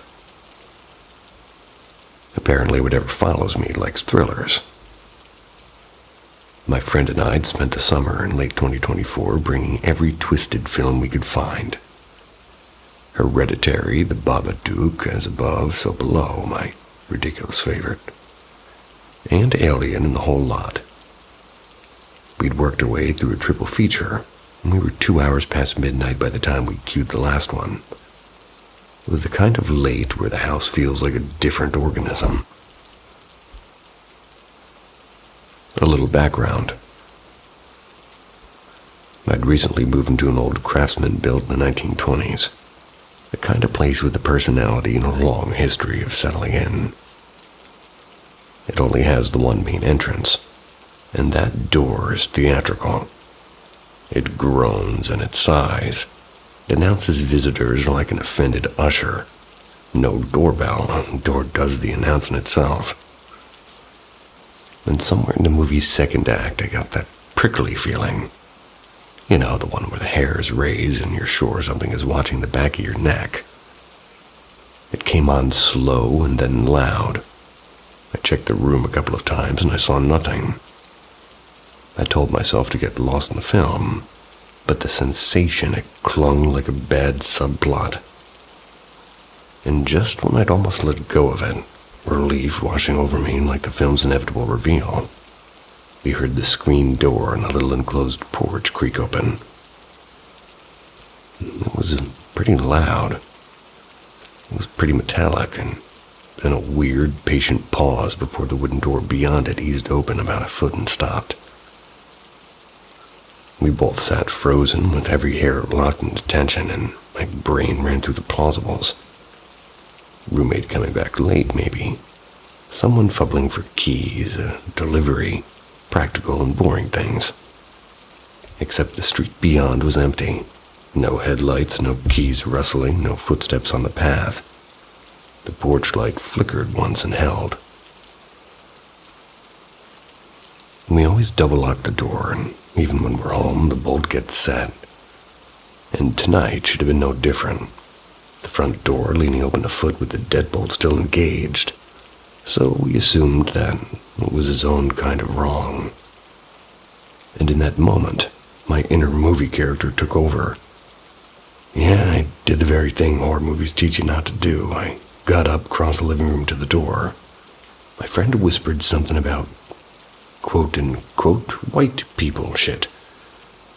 Which, fair, and I opened it carefully. There's no one, no cars in the street, no footsteps, no bags. I peered into the dim yard in the night holding its breath. The screen door, which usually snaps closed on a little spring, it had been left ajar as if somebody had nudged it from the outside and then vanished. I shut everything, checked the bolt twice, and even tried it a third time, like that would change the physics of the moment. Maybe the handles stick sometimes, and maybe the porch light has a loose bulb. Maybe we both imagine the feeling of being watched. Hypersensitive after 3 movies and 3 hours of cinematic dread. Maybe. But the timing and the feeling that crawled up my neck right when the movie hit its last act, the screen door creaking, the main door opening a foot and stopping, that string of coincidences was too neat and it felt arranged like a director calling cut on some white people shit movie. No smashed windows, no apparitions on camera, no dramatic figure looming in the doorway. Just the quiet and the creak. Left us with our imaginations in the director's chair.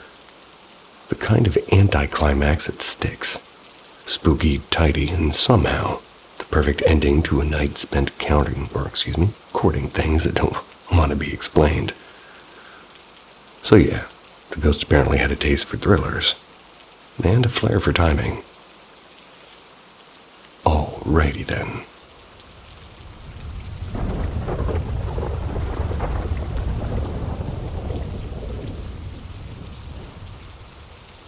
The House by the Marsh.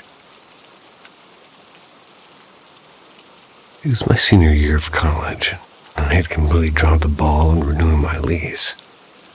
By the time I started looking for a new place, the options were slim to none. Fortunately, a couple of coworkers from the cafe where I worked offered me their upstairs guest loft for $350 a month. Compared to the $950 I'd been paying before, it sounded like winning the lottery. I told myself I'd just be a temporary stop and maybe 4 months tops, so I could move back closer to downtown Savannah with some friends. The house was in White Marsh Island, about a 20-minute drive from the city. It was an old tan brick place with creaky wooden stairs. It was surrounded by cypress trees and overlooking a stretch of marshland that glimmered silver at dusk. The air smelled faintly of salt and rot, depending on the tide. My new roommates, Mark and Jesse, were both in their 30s, older than me, but laid back. We got along fine, but one Friday night, the 3 of us were playing cards when we heard someone pounding on the front door, and it was hard. It was like they were desperate to get in. We all assumed it was Jesse's brother, who often dropped by unannounced. But when I went to open it, there was nothing there, just the wind stirring through the hanging moss. Porch light buzzed faintly, and I remember standing there a second too long, trying to make sense of it. When I came back, they asked who it was, and they said no one. Kind of laughed it off. A few weeks later, after a brutal weekend shift, Mark bought a bottle of wild turkey. We decided to have a liquid recovery day. 3 of us sat around the same kitchen table drinking and talking trash about customers. The air was warm and hazy. And then, out of nowhere, Jessie stopped mid-sentence and pointed. We all turned our heads just in time to see a spoon slide slowly but deliberately across the countertop. It didn't fall, it just glided a few inches and stopped. Nobody spoke for maybe 5 seconds. Then we burst out laughing. Kind of laughter that's half panic, like, "Dude, that spoon moved," Jessie muttered. I walked over and touched the counter, and it was dry and flat. No trick of moisture or slope, nothing logical. So we decided to keep drinking. By late October, my parents came to visit from North Georgia. They brought our old dog, a scrappy cattle dog had more energy than sort of a sense of anything. But after dinner downtown, they realized their hotel didn't allow pets. So I told them Rusty could crash with me for the night. Spent the evening happily exploring every corner of the house. And around midnight, went up to the loft, and my bed faced two tall windows that looked out toward the marsh. Glowing faintly in the moonlight, somewhere in the night, I just saw them. I woke up to a sound I didn't recognize, a deep growl, and it was low and tense. Rusty was standing rigid at the foot of the bed with his teeth bared, hackles up. His eyes were locked on the space above me, and I couldn't see anything. My skin went cold, and I reached out and grabbed his collar. I was whispering to calm down before the growl faded, and eventually we both drifted back to sleep, albeit a bit uneasy. A few weeks later, I went home for Thanksgiving. Our farmhouse in Elijah always felt like a reset, quiet and safe. And one afternoon, I laid down for a nap, and I was exhausted. When I woke, I couldn't move. My whole body was locked, and I could see the old dresser mirror from the corner of my eye. And in its reflection, standing just behind me, was a woman, pale, soaked, and hair like black seaweed, and her mouth hung open slightly, but she didn't make a sound. I felt the weight of her presence heavy as the air before a storm, and then as suddenly as it came, it broke, and I could move again, and I sat up gasping. The room was empty. December came. It was my last month at the house, and one cold night we're taking turns playing chess, talking about random stuff, and death came up, how it sneaks up on people, and that's when Jess asked Mark if he'd ever, Jess asked Mark if he'd ever heard anything about the previous owners, and Mark did hesitate. He said the neighbor had told him a story, and the house had belonged to an elderly couple. The husband had late-stage dementia, and the wife cared for him alone. And one day the man wandered out confused, and that's when a neighbor brought him back, and they found a wife upstairs. Okay. I remember my stomach twisting as I listened. I thought about the spoon and the knocking and the way Rusty had growled at nothing. Maybe it was all coincidence, maybe stress or imagination, brain's little tricks, but sometimes I think about that house by the marsh. I'm not so sure.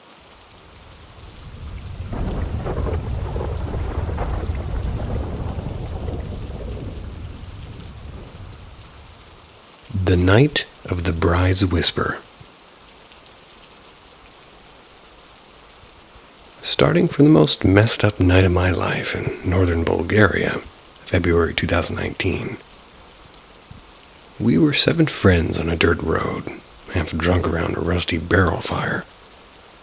We were trading scary stories like it was a game, and after the booze dried up and the stories got too creepy, well, we decided it was time to go home. It was about 1:47 a.m. and we decided to walk each other back, one by one, to be polite. But really it was because nobody wanted to walk alone. First we dropped off Milena, then Victor, then Georgie, until only me, Luca, and Stefan were left. They said they were afraid of wild dogs, and that's the excuse everyone uses. But where I'm from, people don't fear dogs, they fear spirits. In my village, encounters with things are so normal your grandma will just shrug and tell you which prayer to use. Luca was the kind of guy who bragged about not fearing anything. So when we left Stefan at his place, Luca suddenly asked if I could walk him home, and that was new. He usually walked me, and he was pale and jittery, and the tough guy mask was gone. My village is one of the poorest in that area. We've got a single cracked asphalt main road with flickering lamps. But the side streets, they're just wet sand, stones, and shadows. And I had 3% left on my old Samsung Galaxy S7. Piece of junk would die at 30% sometimes. I turned on the flashlight and we started the 10-minute walk through the pitch darkness. About 60 meters from his house, I told him to go on, and he said, "Come on, man, at least walk me to my door." It felt upside down, like we'd swapped roles, and I walked him to his door, and he even offered me food or a couch until sunrise. I said no because I wanted my bed, and of course I wasn't stupid enough to walk alone in silence.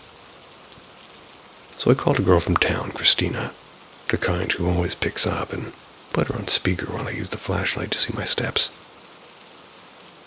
When I reached the main road, I killed the flashlight, but I kept her on my ear. Only 5 minutes to my house, 3% battery left. Here's a little bit of an important piece of information. Some of you might have heard it, some not, but look up Legenda Merisei in Akate. The legend of the drowned bride, and the short version is a young bride jumped into the village well on her wedding night. Apparently, that happened after being forced to marry a man that she despised. And old people still tell you to greet her spirit if you pass near the well at night. So guess what? That night I forgot and I was on the phone and distracted. I even sat down on the old wooden bench under the massive willow tree by that cursed well. The place, well, that's where she should have drowned, and it was 2:56. My plan was to keep talking until the phone died, and about 25 minutes in I leaned back to crack my spine. Just as I picked the phone back up, I heard it. It was a female voice, drawn out, slow and playful, but wrong. It was like a joke in slow motion. "David, why does your back hurt? Why are you alone?" I swear I'm writing this with goosebumps running down my arms. The voice was half demonic and half sweet, and my blood froze. So I hurled the phone as far as I could, and for a second, pure panic. Scanning for shadows, my own breath loud in my ears. Found the phone with my hand shaking and screaming into the line. "Who the hell was that? Who's with you? Don't play with me, Christina." The voice came back small and confused. "David, what are you talking about? I'm alone. I didn't say anything." I hung up and the phone died instantly. "Bro, Christina just got taken. Her family says some men broke in around 3 a.m., beat her, and threw 6,000 euros on the table and dragged her away to marry some guy in the next village." "What?" "Yeah, exactly 3 a.m. And that's where my story ends. Oh, righty then. My friends still talk about it, and some say it was just a cruel coincidence, and others say the bride's spirit used Christina's voice to talk to me. Since then, I've had sleep paralysis and glitch moments and shadow things at the edge of my bed. I've gotten used to it. I just shut my eyes, I just pray, and I let it pass. Sometimes I sing to myself when I'm scared, lying even to the dark that nothing scares me. And still, every morning, every time I pass under that willow, I say it 3 times without fail. Bună seria, Fata Marie, bună seria, Fata Marie, bună seria, Fata Marie. Don't hold me to the pronunciation on that one.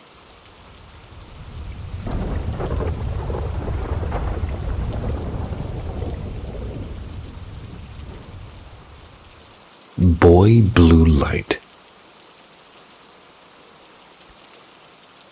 It started about 4 years ago, right around 10 at night. I was crashing at my buddy's place, just the 2 of us, playing whatever we could find and talking nonsense. And at some point he asks, "Want to go mudding in my dad's truck?" And I hesitated, and he told me it was spotless earlier, which will be important later.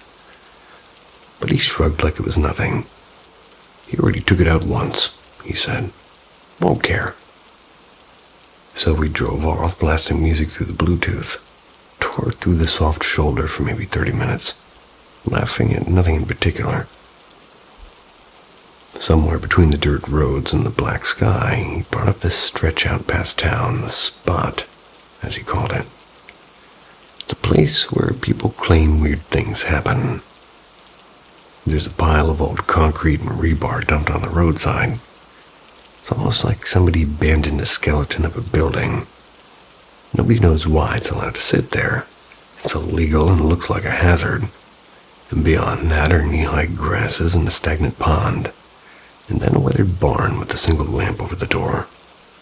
The bulb throws this yellow-green light that stains the ground, and behind the barn, the woods press in, dark and quiet. Locals tell a story about a boy who drowned in the pond, and they'd say his dog still crosses the road sometimes. And if that happens, you should get out of there immediately. I never bought the drowning tale. And after what I saw that night, I leaned toward something else. Rituals or something deliberately made in that barn. I didn't say that then, though. We pulled up at the spot at 10:55, killed the engine. And there is a superstition that if anything's running, you won't see anything. So turn everything off and they'll come out, or so the rumor goes. Some people swear their electronics lose power there. Others say car batteries die. Well, we left ours fine, so I can't confirm those claims. Only that the air felt different once we were completely dark. At first, the lights in the grass looked like fireflies, pale blue pinpricks rising and falling. Then, as we watched the barn's halo of sickly light, two shapes moved from the tree line, and they were darker than the night. So black, they didn't just blend with the woods, but they swallowed the light around them. When they stepped into the lamp's glow, they remained impossible to read. No reflections, no details, like ink blotted in the world. They weren't animals exactly. They were the size of big stags, but they moved on hands and feet, crouched low and spidering forward, limbs too long and bodies too broad for any human. They crawled with a kind of patient hunger toward the light. When they paused, the lamp's beam seemed to thin, as if the thing absorbed light instead of reflecting it. They even cast a shadow, an absence that was deeper than the darkness around it. My friends froze, eyes wide. I asked him what he saw without describing a thing. He gave me the same details I just watched, word for word. That's how I knew it wasn't a trick of my head. We stole a quick glance down the road at a passing set of taillights, half expecting something else. When we looked back, the two figures were gone. One heartbeat gone, nothing left but the lamp smeared light on the dirt. Shaken, we left as fast as we could. And back at his house, we pulled into the driveway, climbed out to inspect the truck. Every window and panel was streaked with dried finger marks, different sizes, long smears like something had dragged nails and hands across the paint. Didn't make sense. The truck had been washed before we left, and yet the marks had cleaned off the dried mud only where the print showed. Everything else stayed filthy and crusted. The marks weren't fresh, wet streaks either. They were like dry and clean lines through the residue. My friend was a wreck. Even after we got inside, he was trembling. Nausea hitting him so hard he holed up in the bathroom for the rest of the night. And most of the next morning, too. He couldn't sleep. I couldn't either. The people around town call the place Boy Blue or Little Blue. Maybe because the pale blue lights that folks see. And others whisper about skinwalkers, and friends suggested that that's what it was when I told them, well. But skinwalkers usually mimic sounds and shapes, and we didn't hear any mimicry. Can't commit to that diagnosis. I don't believe the drowned boy story, because what we saw felt crafted like something or someone had summoned or left behind whatever it was, and I think it wanted the light and left its fingerprints on the world and on a truck that had been cleaned when we left.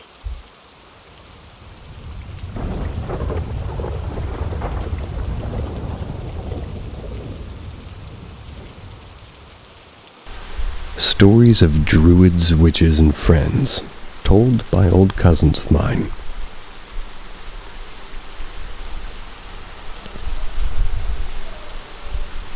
These are stories I heard as a child, but they were not told to me. These are not children's stories is all I mean. They were told in gatherings of family and friends by various cousins of mine from Albania. most whom have long passed. Back when gatherings had dozens of people, and back when they would happen, back when nobody would be bothered by far relatives visiting. All of these stories take place in the northern mountains called the Accursed Mountains. Impenetrable and barren, which is where all the folks I mentioned would live before they would descend into the civilization of the fields south of there and end their tribal and pastoral life. I choose to believe these stories simply because they were serious topics being discussed by adults in the room, and I, as a child, couldn't help but listen in awe and fear. The first story, or how a relative met a satyr in the forest, or the devil as she thought. A relative of mine, probably around 80 at the time, I don't even remember my relation to her, interrupts a family feast as she asks all to listen. Us kids would sit at another table and play with their food. She speaks of how she met the cursed devil when she was a girl which had wandered far away from home, by playing and fooling around. It was late when she had learned of the fact that she was far away and she had found herself in the exact place her mother would urge her not to be. A forest so thick it was called the Black Log. It said the light of the sun could barely be seen from within. It was all fine, though. She would return home. However, before that would happen, she decides to drink from a stream that would run quite a bit into the forest to quench a thirst. As she approaches, a thin man was crouched toward the stream, drinking. As she comes closer, she sees that his legs were crooked, hairy, and backwards, like that of a goat, and that he was wearing traditional folk clothes. All would be sort of like that back there. They're terrified, but with the strong spirit of a Highlander, she gathers heart and asks, "What are you?" The creature, greatly surprised that he's been spotted, says, "The cursed devil is what I am." And he carelessly jumps away, hitting trees and bushes like a dog which flees from rocks thrown at him. The second speaks of a fairy, but not the western kind.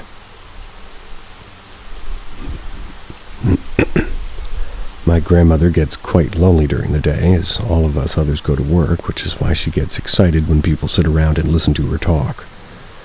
She asks me one day, as I'm running from the kitchen, well fed, toward my room, to come and have a chat. She's kind and sweet, and I'm obligated to listen. She speaks to me of her father, how he was a mason who built his own house by hand, how she loved him very much, and how she remembers him still after half a century. She quickly jumps into an occurrence his father had with some sort of a witch, and she says, she tells when her father was a boy, living in the mountains, as they all did. It was on a cold evening, while restless, too energetic to sleep, that he lies awake at bed and suddenly spots a faint light coming from his keyhole. The light enters through and floats toward the side of his bed, and as he pretends to be asleep, sees the light transform into a woman. He jumps out of his bed and grabs the quote-unquote witch by her throat while demanding answers. The witch explains that she's been sent there by her lodge, and as her rite of passage she would have to draw blood. The boy makes a deal, asks that his life be exchanged for that of his loyal dog, which is then butchered, drained of its blood, and buried the next day. The third, a real western witch this time. This one comes from my great-grandfather, who spoke of this during a gathering. This was 2 decades ago, and he was still living in 90. When he was a young boy, he says, while gathering timber in the mountains, on a dark early morning, before the sun would come up, he would spot the most terrifying thing of his life. He said that above him, higher up in the mountain, there was a woman dressed in black, carrying a baby tied to her back. He, being surprised by this, raised his voice and yells, "And who are thee at this hour?" The woman, staring from behind her back, simply says, "No business of yours on who I am." And suddenly, the blink of an eye, the lad finds himself 50 meters away as if teleportation was a thing. The next morning, he went to the wise man of the village, who said that he was lucky not to have encountered a group of these people, but only one, as he would shortly have been dead otherwise. A lot of other stories I've heard, like how late night strangers would gather around trees and dance by the fire, or how shadows would play around the graves of loved ones, how snakes would defend a family's home, how wolves would never attack on Christmas, and much, much, much more.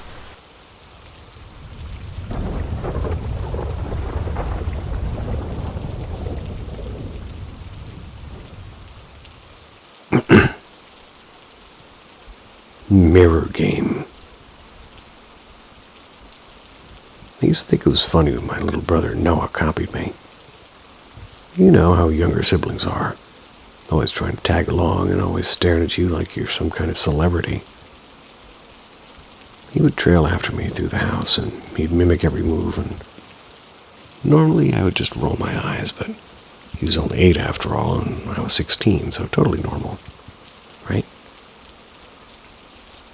At first it started small. He'd echo things I said. If I muttered about how much math homework sucked, he'd groan about his spelling words, and never mind that his homework was mostly gluing glitter to construction paper. If I lay on my stomach to watch TV, he'd do the same, and I thought it was cute and harmless. But then it shifted.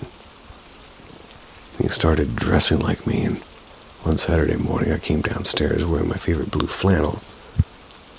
And there he was in his own tiny version of it, same pattern, same rolled sleeves, and I teased him. "You're trying to be me, Noah." He smiled that wide-eyed, too-perfect smile and said, "I'm already like you." And that should have been sweet, right? And that's what I told myself. But even when he began copying my little habits, like how I twirled my hair when I was bored, I left the crusts of my sandwiches on the plate. Just a phase, I thought. Then came the whispers. One afternoon, I'm video chatting my friend Jamie about some stupid drama at school. We were laughing when I heard it, because Noah, just outside my door, murmuring my words under his breath. Every sentence I said, he mouthed it. Every giggle he echoed, and through the crack in the door I saw him sitting cross-legged on the carpet. His lips were moving perfectly in sync with mine, his head tilted at the exact same angle. I slammed the door with my heart pounding. I forced a laugh, but he's just weird, I told myself. But something inside me started to knot, with a K. And it only got worse. To wake up to find him at the kitchen table eating exactly what I was eating. Same oatmeal, same spoon, same number of blueberries. He started choosing shoes that matched mine down to the laces. And if I wore a braid, so did he. He even begged Mom to buy him my brand of sneakers. And then one night at dinner, while I'm telling Mom and Dad about a weird dream I'd had, Noah interrupted. "That's not how it happened," he said. Then he recited my dream back to them word for word as if he dreamed it himself. My parents laughed, saying how connected we were, and I wanted to scream. The breaking point came last Thursday. Came home from school and I went to grab my journal from under my mattress. The one that nobody knew about. Pages felt wrong, like they'd been handed, and then I saw it. His handwriting. It was small and uneven, but definitely his. And at first I thought it was some weird prank, but then I read it. "Dear Journal, sometimes I wonder what it's like to stop being myself, to really become someone else, to take their place. I'm closer now, and she doesn't see it yet, but soon she will." My stomach turned, I flipped the page, and he'd written things only I would know. Copied my private thoughts from earlier entries. But at the bottom, in his shaky, childish scrawl, there was a line that I had never written. "One of us won't wake up. I don't blame you." My hands trembled so hard the journal almost slipped from my grip. I heard soft footsteps outside my room. My heart hammered and I opened the door. Noah stood there staring at me with a blank face, eyes locked on mine. "Why are you in my room?" I demanded. My voice was basically shaking and he tilted his head. Same way you do when I'm confused. Well, this is their reply. "It's not your room anymore, it's ours." My mouth went dry. What do you mean, hours? Noah smiled, but it wasn't the innocent smile I knew. It was flat and empty like a reflection. You and me were the same. I'm almost ready. Slammed the door, stumbled back, and almost ready for what? Locked myself in, but the walls felt thinner than paper. I stared in the mirror, searching my own face, and was I still even me? That night I didn't sleep, and I heard him outside my door breathing and pacing. Sometimes a soft tap like he was waiting. This morning I woke up to find another message. Not in my journal this time, but scratched deep into the wood floor beside my bed. Tonight. I don't know what's coming, but I do know one thing. By the time the sun rises, only one of us should still be here.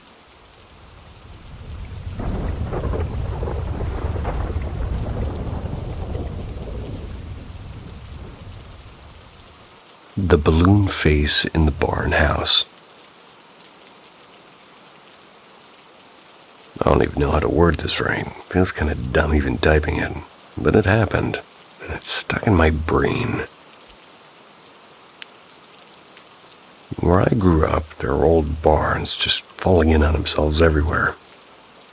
But in the same area, we rented this 2-story house, and it used to be a feed store in the 40s. At least that's what my dad swore. You could still smell the grain, at least in the wood, especially when it was raining. So anyway, one night I'm maybe 19, and I was upstairs in what used to be the hayloft. My parents let me turn it into my room because it had a window that looked out over the fields. Sitting on the floor playing my old PS2, my heater's buzzing like crazy because winters here are brutal. Out of nowhere, something floated up the stairs. Not a person, not an animal, and it looked like this clear, stretched balloon kind of gliding up. It wasn't bouncing or rolling, just moving. And the face on it. God, I still hate thinking about it. It was like Edvard Munch's The Scream, but twisted, like somebody had drawn it on plastic and stretched it too far. It wasn't sharp like a solid thing, more like a reflection that wouldn't go away. Faint, but with more weight. You know how you can feel someone staring at you? Well, I had that too. And even though it didn't make a sound, I swear my chest felt this vibration. Like when you stand too close to speakers at like a county fair. Or anywhere that might have speakers. So I froze, and the controller was in my lap, and I was just staring at it. Told myself it was headlights bouncing off weird off the wall, or maybe my eyes being tired. But no, it lingered too long, moved too deliberately. Thought about running outside, but it was February. Snow piled to my knees. So I did the next dumbest thing. Pulled the blanket over my head like I was 6 years old again. Fell asleep shaking like an idiot. Funny part is next morning my mom mentioned she kept hearing somebody walking up the stairs in the night. No one was there when she checked. She brushed it off, but I didn't even try to explain my side of the story. I've seen shadows and I've seen weird lights before, but nothing like that. Balloon thing. With that screaming face. Has anyone else ever seen something float like that? Not a shadow person, not a mist, but something that feels halfway between a hallucination and an actual object. I can't shake it, it felt too real. And I really, really don't want to see it again. The thing by the barn. Last spring, late March. I still don't have a good answer for this thing. I live out in the country, like proper middle of nowhere stuff, and I've always been pretty comfortable outside at night. I mean, I grew up walking around the fields with just a lantern or no light at all. My dad always said, if you know the land, it won't bite you. And I believed him mostly. Anyway, one night I went out to check the shed because the wind had been banging something around. My wife was inside with her little boy, and I didn't want the noise keeping him up, so I pull on my boots, grab the old flashlight, and I head out. It's quiet, except for frogs and the wind in the pines, that kind of quiet that feels thick. And as I get near the barn, I see this thing, and the best way I can describe it is like a tall streak of light, whitish with this weird green tint, almost like when you crack a glow stick but brighter.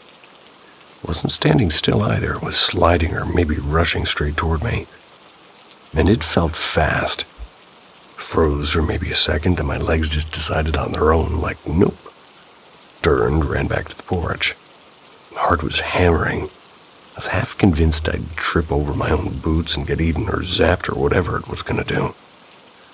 I didn't stop until I was back in the glow of the porch light, breathing like I'd sprinted a mile. Next morning, walk up there again, feeling a little bit dumb about the whole thing. Thought maybe the flashlight had bounced off the tin roof or caught the glass on like a chicken coop window. That could make sense, but I tried flashing it every which way and couldn't get anything like what I'd seen. And the window's on the wrong side anyway. The part that stuck with me, though, was a week later. I was talking to my neighbor, an old guy named Harold, who's lived here forever. I mentioned the light, just joking around, like, guess I saw a UFO. And he got serious. He did it real quick, too, and he said, don't walk by the barn at night. Never have, never will. Then he just changed the subject and wouldn't explain it.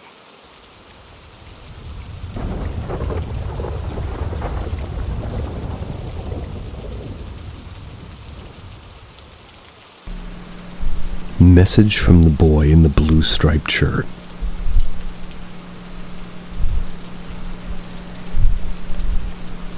I noticed a few weird things happen in my place.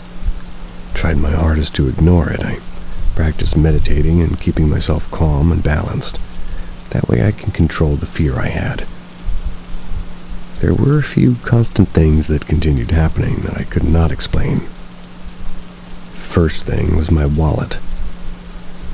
I always put my wallet inside my purse hanging from the doorknob of my closet door. There were numerous times I'd find my wallet in really random places. I'd wake up and find it on the floor at the foot of my bed. I'd find it laying on the windowsill inside my bedroom. My wallet at the time was a zipper wallet with a loop for your wrist attached to it. It was one time I found it hanging from the hook of where I hung my towel in the bathroom. Super weird. There was even one time my roommate left it hanging from the room doorknob. Told her I didn't know where it was, and she said she found the wallet on top of the washing machine in the laundry room. It became pretty obvious that something was trying to get my attention. Then I started seeing really weird shadows from the corners of my eyes. Started right after my roommate's boyfriend had moved in with us. They would be strange, fast-moving, blurry shadows. As soon as I would try to look at whatever was moving, it would just dash out of my viewpoint. Really didn't get it.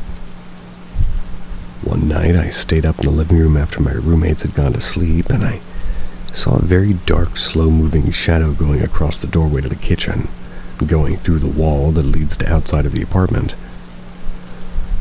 I was really scared because this thing was completely black and solid. Even though I didn't feel anything negative about it, I was not sure really what to do. I actually got up and opened the front door just to see if I could see where it went, and saw nothing. I ended up asking my roommate if she saw anything, and she told me that she had never seen anything like that before. Didn't want to frighten her, so I didn't mention anything else about her. About maybe 2 weeks or so after that experience, I started to see the boy in the blue striped shirt. He wasn't really a small child, he was more of a teenager. I want to say maybe 15 or 16. The first time I saw him, he was sitting on the stairs behind the stairway that led to my apartment. Saw him through the cracks on the steps on the other side of the stairway. Never seen him before, and since he had his back to me, I didn't really say anything to him and continued walking to my apartment. As I reached my apartment, I had a view into the sort of back forested area of the apartment complex. and I saw this kid running into the forested area. I froze because there's no way he could have run that fast from the second floor stairs to the bottom and run across the parking lot into the forest. Didn't even hear any footsteps or anything, and I knew immediately then that there was something else. After this, I would see him on and off near the apartment building, or sometimes near my actual apartment door. He'd never look at me or recognize that I was staring at him, but it happened so much I got used to it. I was able to keep myself being afraid and ignored him. One night I got home from work pretty late. Went to sleep rather quickly after taking a shower. Around maybe 1 a.m., my dog started barking into my room. I got up angry because I just didn't want him to wake up anyone else. As I just sit up in my bed, just getting ready to yell at my dog, this kid is standing by the door to my room, staring off into space. Didn't notice I was staring at him. And at this point, I'm completely frozen. My dog stops barking and is just tensed up next to my bed with his attention completely on this kid. Then out of nowhere, this apparition slowly moves himself in my direction and starts to walk toward my bed. He stops halfway, and then he started speaking.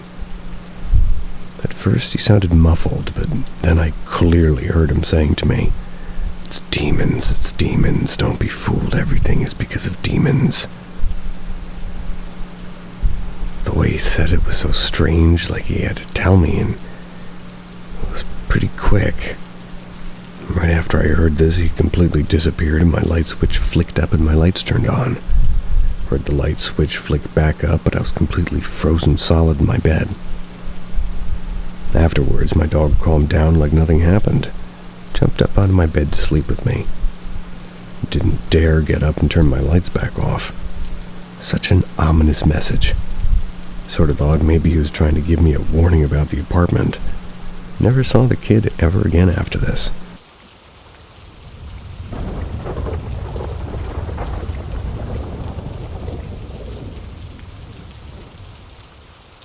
The House with the Hidden Light.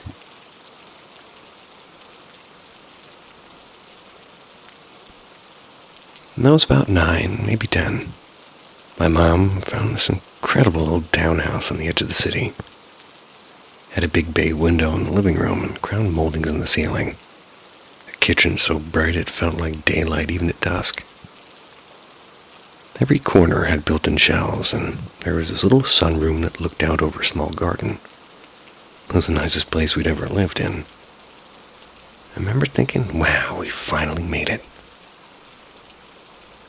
During the walkthrough, the owner told us the house had been a safe point on the Underground Railroad. She said there was once a signal lamp in the attic window. It would glow at night to guide those seeking shelter.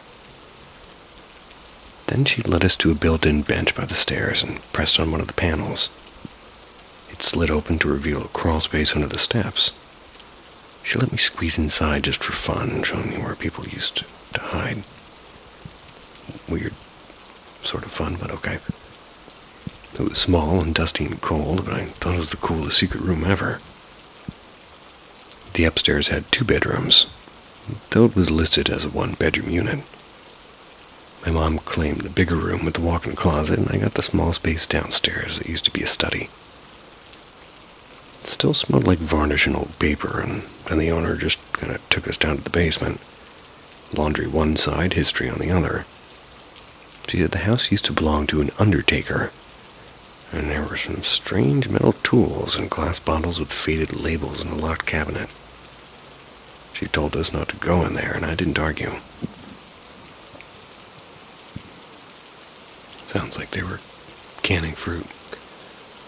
Then she pointed out a bricked-up tunnel near the far wall that once led to the back garden for escapees, and they'd follow the light, she said. No red flags, right? So the first encounter. The first time something happened, my brother was babysitting me. He was about 18 already, too cool to be stuck watching his little sister. I kept bugging him for dinner while he was glued to his video game. Finally, he lost patience and shoved me into my mom's closet. Joked that maybe the ghost could feed me. He locked the door and walked away. I was furious. I pounded on the door until my hands hurt and started crying so hard I couldn't breathe. I must have passed out. But just before I hit the floor, I swear, someone caught me. I remember looking up and seeing a woman in plain blue dress and a bonnet.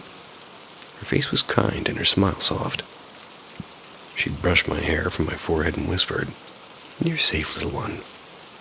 Then everything went black.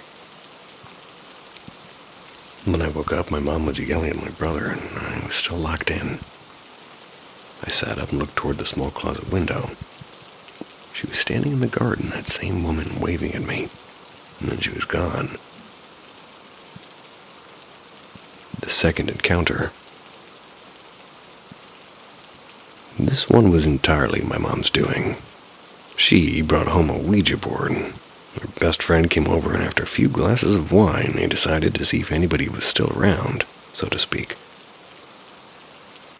At first it was just jokes, asking the board silly questions, and then Mom asked if there were any spirits in the house. Planchette moved to evil, E-V-I-L. Both of them froze, and a second later every window in the living room slammed shut, and they screamed. I tried to burn the board in the fireplace, but the flames flickered green, and something or someone laughed, and that laugh still echoes in my memory. She threw the board out into the garbage that night without saying goodbye or closing that session.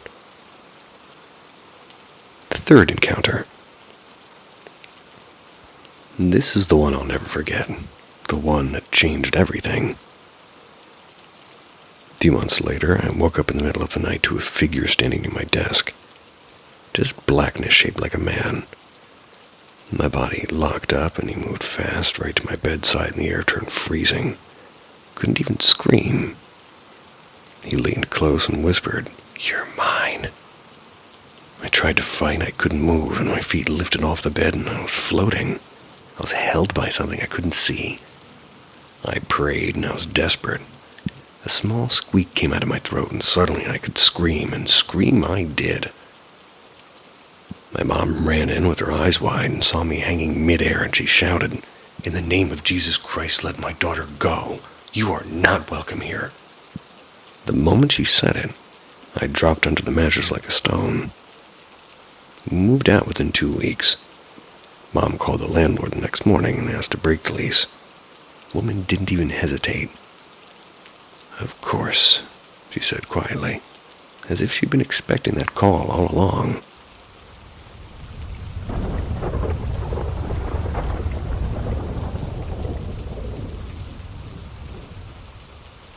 The Night Visitor.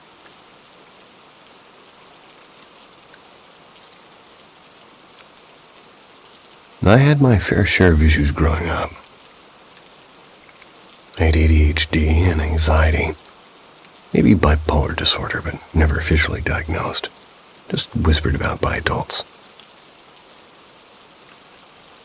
I never much really paid attention to really any of it until something strange happened when I was in 5th grade. My childhood wasn't terrible otherwise. I had caring parents, a cool older brother, and a mischievous little sister. A handful of neighborhood friends, too. Oh, and I had what my mom gently called imaginary companions. Some were kind, and others not so much. It all began after we watched the 1984 Ghostbusters movie. You know the one. Bill Murray, big marshmallow guy. Oh, yeah. We watched it late one summer night, and since it was too hot upstairs, our parents said we could camp out in the living room. My brother and I were thrilled, and my sister's sleepover was happening in the den. Our friends were already teasing us from behind their pillows. Let me paint the picture of that old house. It leaned slightly, like it was tired of standing. The front and back doors are on the same side. But the back seat, a few feet lower, and the moment you walked in, the living room opened up straight ahead. To the right were the stairs. and then the bedrooms, and then the kitchen wrapped around the corner. Upstairs, the bathroom sat at the top, and my room was just a few steps down the hall. Anyway, at some point during the night, I got up to use the bathroom. And there it was, something standing in my doorway. Not Gozer exactly, but something shaped like it, tall and pale with eyes too dark to be human. My body locked up and it spoke softly, almost playfully. "Where you going, kiddo?" I stammered and I said, "Bathroom." "Well, hurry back, I want to show you something." I bolted into the bathroom and I slammed the door, and when I came out it was still there, kind of closer now, like it had been waiting. "Want to play with us?" it said. "No," I blurted. "You shouldn't be here. My parents don't like strangers." Right then my mom called from downstairs, and before I could answer I heard thudding footsteps, heavy running from inside my closet. I screamed and my dad flew up the stairs, grabbed me by the shoulders and said, "What happened?" When I told him, everybody came running, my siblings, my sister's friends, and they're all crowding the hall when my closet door slammed so hard it cracked the frame. A second later, my bedroom door did the same. My dad's face went pale. He told everyone to get downstairs and told my mom to call the cops. Then he opened my bedroom door again, flicked on the light and froze. A few minutes later, my mom came up with an old Polaroid. When she saw what was inside, she let out this awful strangled sound I'll never forget. There were 3 deep scratches running from wall to wall, long and jagged like something had used metal claws. My closet door had been torn clean off. My dad took pictures of everything and handed the film to the police. They interviewed all of us, me, my family, my sister's friends, and after a few days, decided that I'd simply made it all up. Said I must have done the damage myself. Sure, because a 10-year-old can carve 6-foot gouges into drywall while 7 people watch TV 10 feet away. We never saw the photos again, and the police quote-unquote lost them. And after that, I started seeing a therapist, and he said I was probably hallucinating.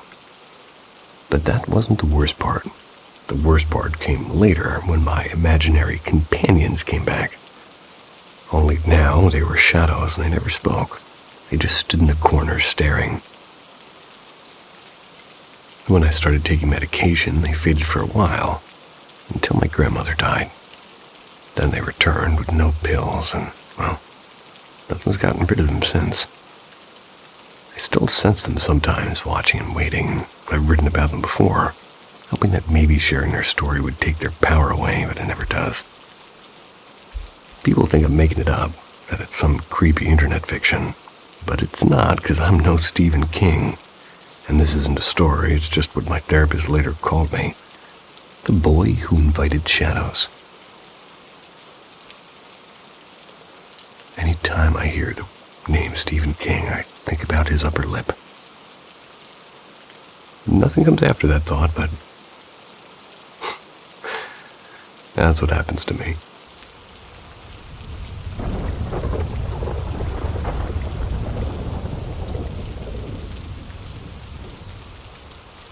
My boyfriend's side of the story.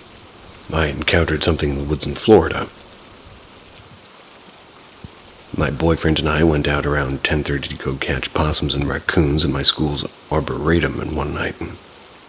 I've run these trails for months, 2 or 4 times a week at early hours of the morning when it was still dark. I know them inside and out, and I'm comfortable with them. We walk my normal route, which just consists of basically taking the first path left and then walking forward with 0 turns. This takes you around the perimeter of the, arboretum. Why have I never heard that word? It's where you can literally see the football field and residential houses. We've been walking about 45 minutes when I hear a noise to the left of me, like a small animal. I look around in the bushes, and the grass here isn't too long. He points toward the trail and asks if I see a deer. I've got pretty good night vision and senses, and I've been walking the woods by myself since I was 10 or 11. I didn't see it, but he just kept pointing and saying that it was moving. He even said it leaped across the trail at one point. By this point, the woods were completely silent, save for some very faint bug noises. But I saw and heard nothing. I jokingly asked him if he was hallucinating, and he made an offhand comment about how it was unusual for a deer to be by itself. Not really. We didn't think anything of it until after we got off the trail. We walk another mile or so, and the terrain looks totally unfamiliar and smells super strong, like weed and burning. I look at him and tell him that this wasn't the trail I usually took, and I had no idea where we were. About there, the path forked into a very dark path toward, to a small trail to the right, which is the direction of the entrance. Despite his insistence, we go forward, and I took us right. After not even 15 feet of walking that direction, I hear a faint crunch of a branch to my right and ask something like, "Did you hear that?" He takes his phone out and turns the light on, and I start looking in the field thinking it's an armadillo or something. The grass here is incredibly dense, easily 4 feet tall and up to my lower chest, but there's no trees, and we verified in the maps. He's holding the phone above my head for about 45 seconds to a minute. Then he just says my name and to look, and I finally look above where I was searching the grass, and I see a pair of blue slanted eyes. They're about 9 feet tall, almost like those of a mountain lion. They were so bright they looked like they were glowing even without the light. I watched them scan from his eyes to mine, and then it started moving diagonally completely silently. I grab his wrist and tell him we gotta go. I start pulling him back from the trail. Told him not to run because in my mind I was trying to rationalize this being a bear. He walked backward and kept his eyes on it while I led us out forwards. I took glances back occasionally, and I could see it stalking us for about maybe a 10-foot distance. It kept moving crookedly and almost completely silently. The bushes didn't seem to move as it walked, or the only thing you'd hear is like this occasional crack of a small twig. After about a mile and a half of this, it let out a shriek, and for lack of a better word, like nothing I've ever heard before. And I've heard mountain lions and coyotes, but this was completely different. At this point, we ran out of there screaming prayers, and we could hear the crickets and other bugs crescendo and get louder as we made our way back.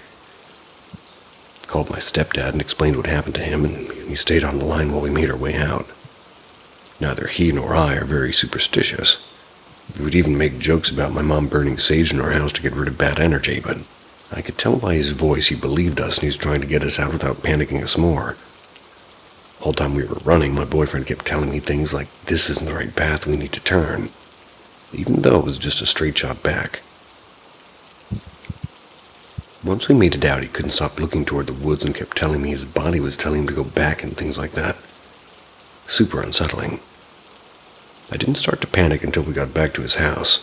Couldn't stand going home alone and walking by that forest at night to get back to my dorm, so I stayed at his place until sunrise. Every time I tried to close my eyes to sleep, I saw images of the eyes of these fucked up deer. Didn't sleep for 48 hours, and when I finally did, it was restless. It was like a 2 or 3 hour nap.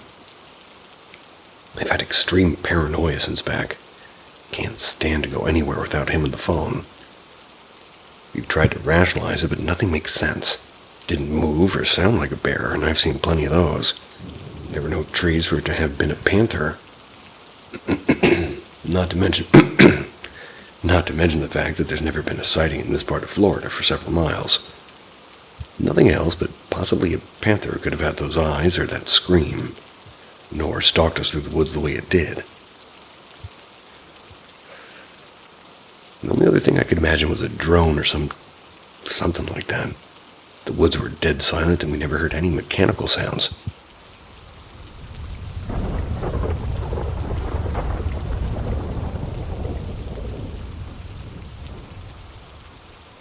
The call from Emily. I hadn't thought about Emily in a decade now. Life has its way of stuffing old memories into dusty boxes in the attic of your mind. Until something cracks the lid open. For me, it was a phone call on a still November night. I was curled up in my favorite armchair, absent-mindedly scrolling through a half-finished documentary about haunted lighthouses. That's when my phone buzzed. The name glowing on the screen stopped me cold. It said Emily. We hadn't spoken since college, and without thinking I answered. "Hey, Jess." Her voice was pretty warm and familiar, like slipping to an old hoodie that still smelled faintly of autumn. "Yeah." For a second I couldn't breathe and said, "Emily, are you serious? God, it's been, 10 years?" We fell into the rhythm of old friends too easily. Talked about the bonfires we used to crash by the riverbank, late-night dares at the old cemetery, ridiculous costumes that we wore to the campus Halloween parties. Felt like nothing had changed, like we're still those reckless girls laughing under the harvest moon. And then something shifted. She started bringing up details I hadn't thought about since those days. Things even my closest friend had never known. How I once wrote anonymous poems and slipped them under strangers' doors. How I carved my initials into the wooden bench behind the library with a stolen pocket knife. How I used to sneak out at 3 a.m. to watch the trains roll past the edge of town. "How do you even remember all that?" I asked. I was kind of half laughing and half nervous. "Oh, Jess," she said softly, "I remember everything." And her tone had an edge now, like a blade sliding out of its sheath.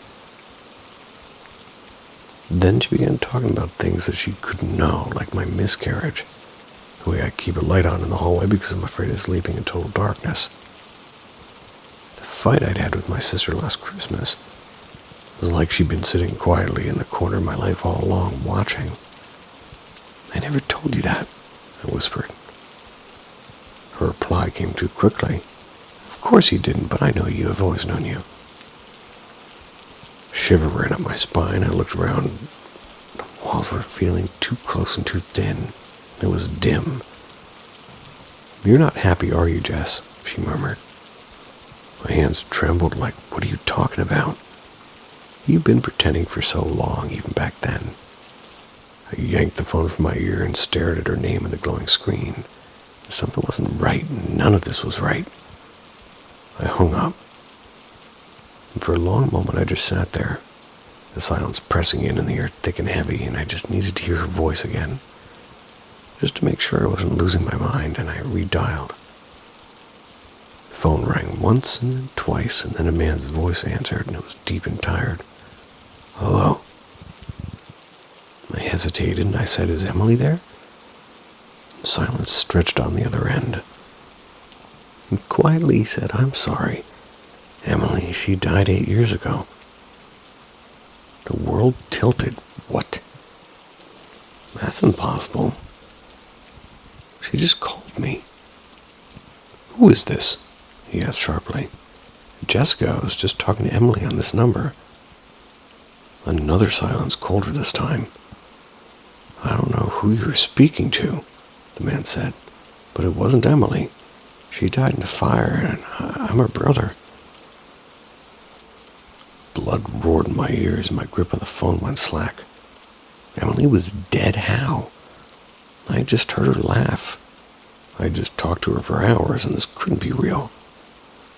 I stared at my phone, waiting for it to ring again, half hoping, half praying it wouldn't.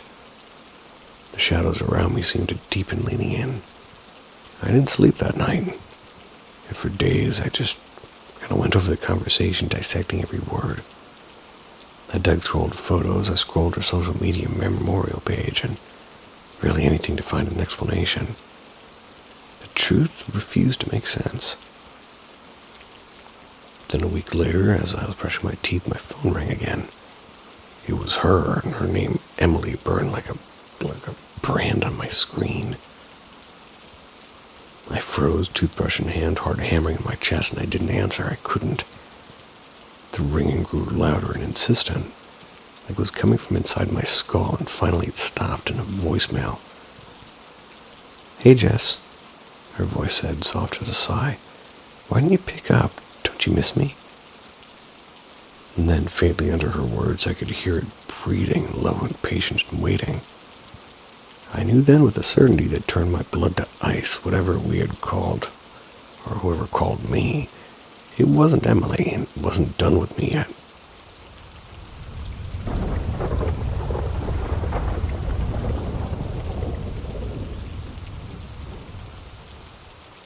The House on Maple Avenue.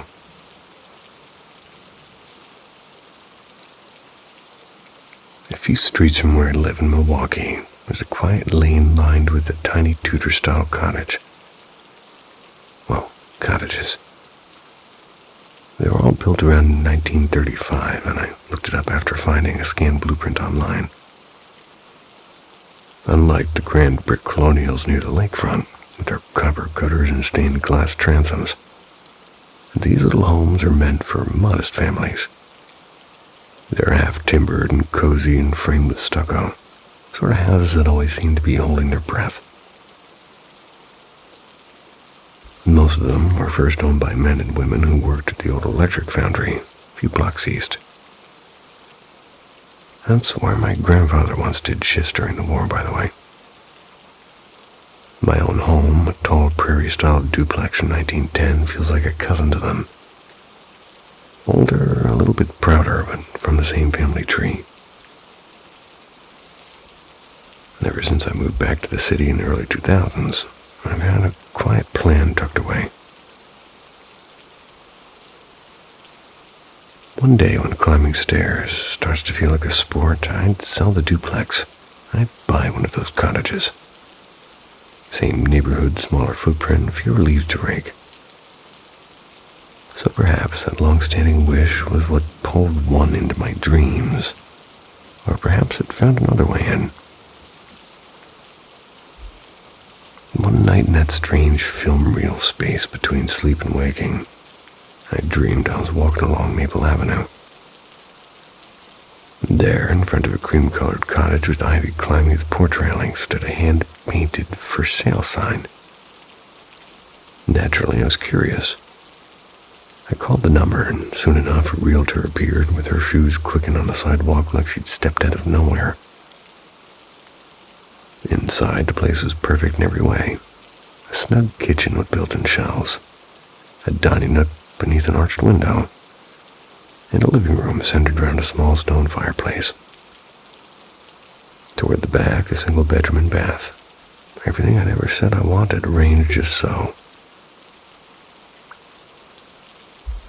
Then the realtor smiled and mentioned there's also an upstairs space you might use someday. She opened what I thought was a hall closet, and instead revealed a narrow staircase leading up into shadows. At the top was a low-ceilinged room, its plaster uneven and painted a murky beige. I didn't mind the roughness. Old houses always have quirks, but something shifted in the air. My stomach turned cold, and I felt, rather than saw, like a violent scene unfolding, one man striking another again and again until the walls were spattered with blood. I didn't see the end, but I knew what it was. I knew the room had been patched and painted to hide it. I bolted down the stairs so fast I nearly slipped. The realtor called after me, alarmed, but I mumbled something about not feeling quite right. Fled into the sunlight. When I woke, my heart was pounding and my hands damp. It was too early to call anyone. My husband had already left for work, and waking a friend at dawn to talk about ghosts felt silly. So I kept the dream to myself until later that morning, when I finally told a friend over coffee and she brushed it off. "You probably saw something on Netflix," she said. I wanted to believe her, but I hadn't watched TV in days and had been reading a mystery novel that had nothing to do with houses or hauntings. The dream had felt too specific and too real, as if I'd walked into someone else's memory. Weeks passed, the dream lingered, like a song stuck on repeat. And then one evening, months later, I was browsing real estate listings, mostly out of habit. One stopped me cold. A cottage on Maple Avenue, cream-colored and ivy on the porch. Curiosity overcame reason. I clicked through the photos, kitchen, dining nook, living room, all familiar. It's as though I'd been there. Then the final image appeared. Bonus attic space. The same low-sloping walls, the same dull beige paint.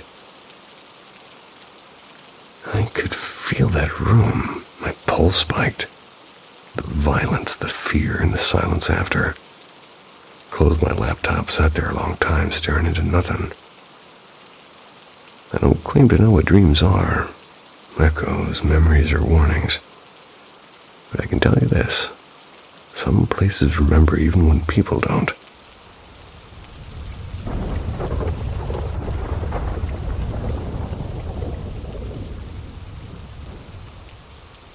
The bell at the back room.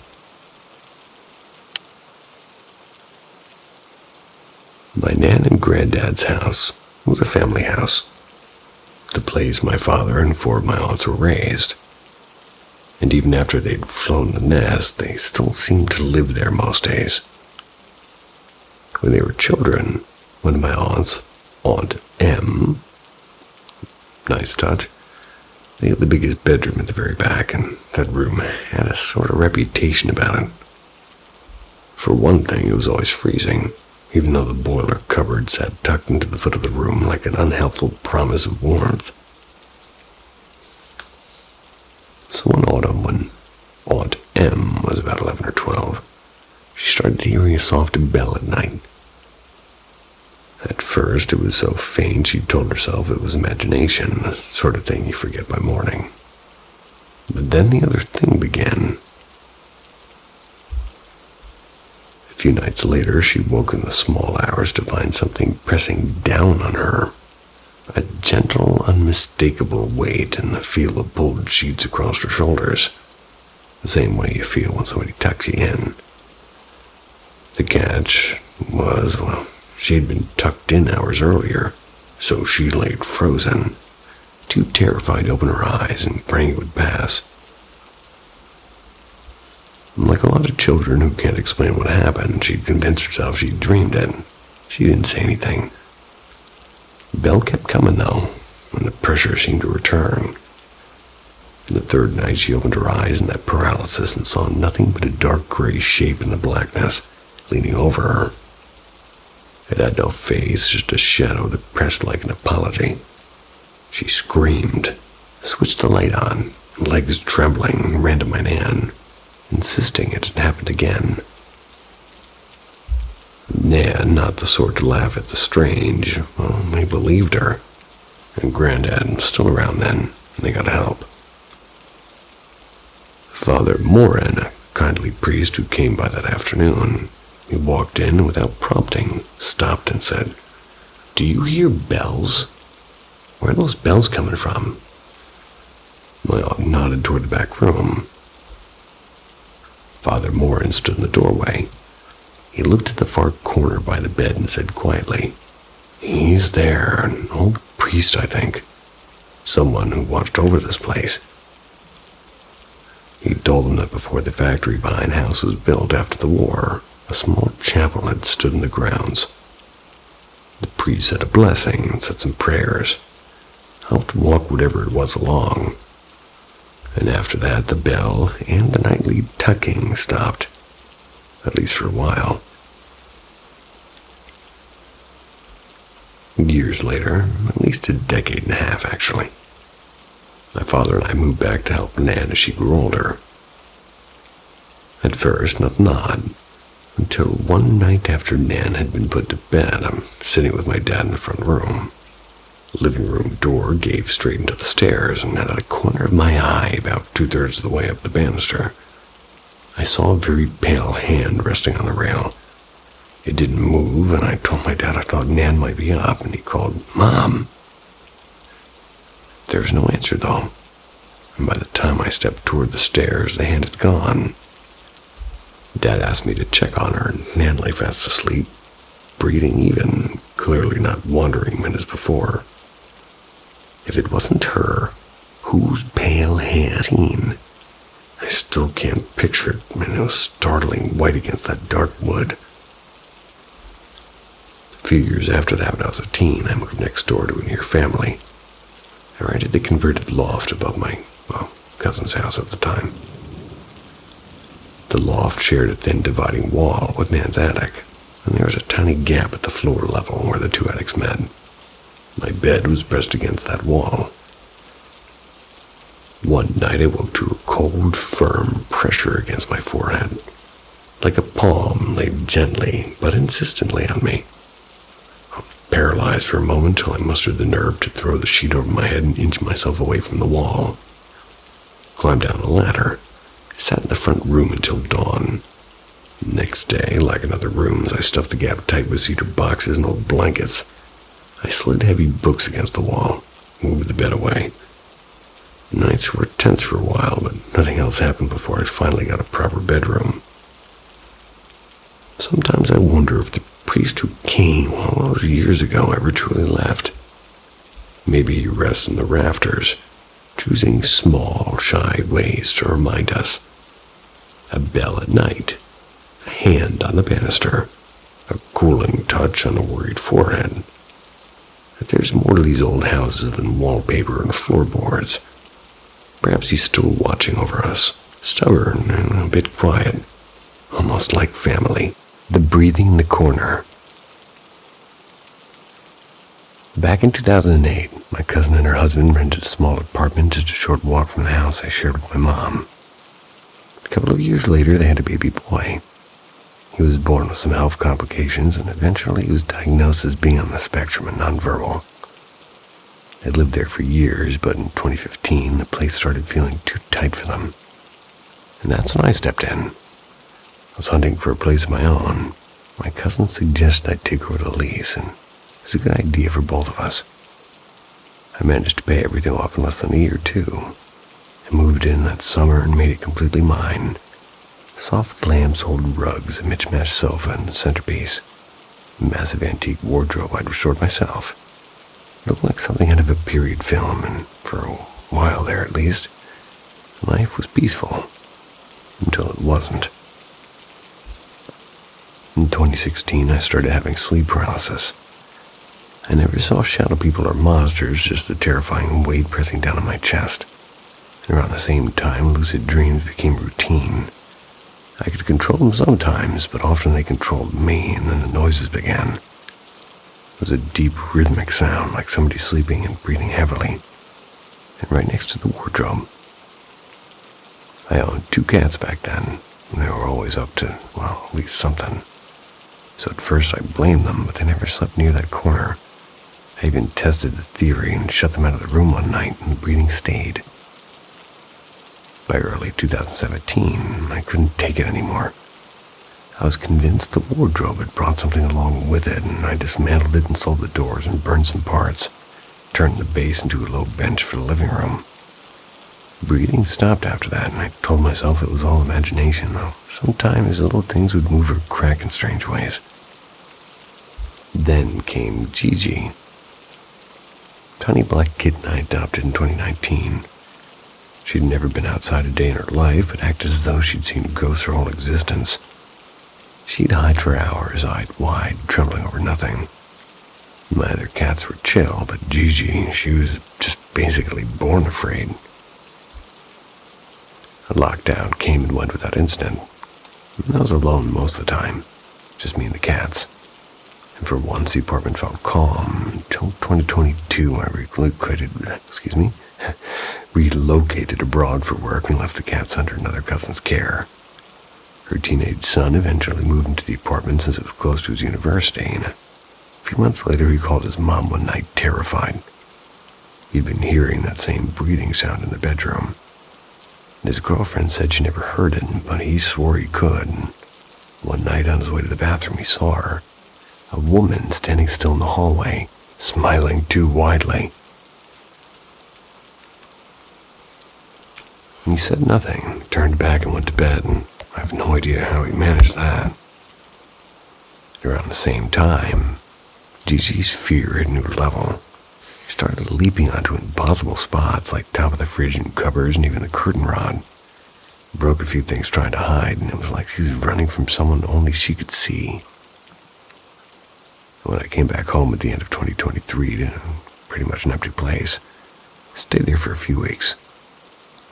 One night I dreamt I was video calling my boyfriend from bed, and everything was the same as reality.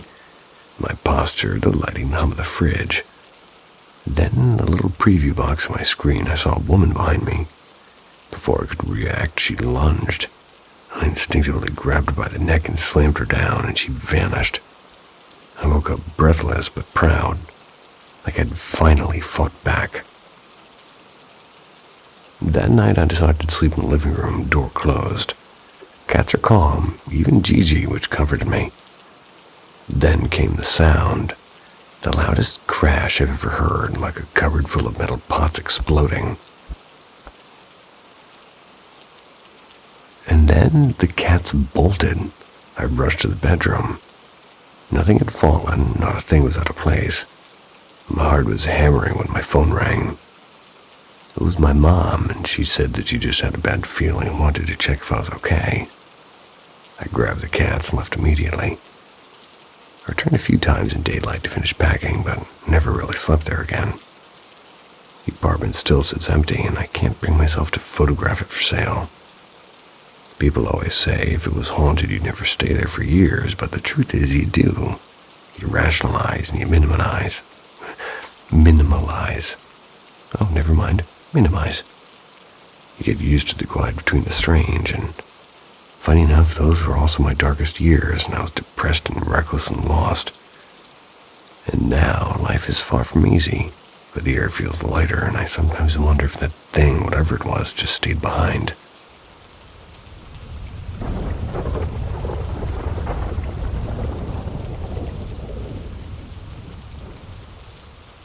The things that moved.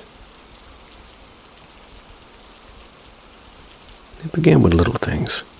My wallet or my headphones or even the charger for my laptop.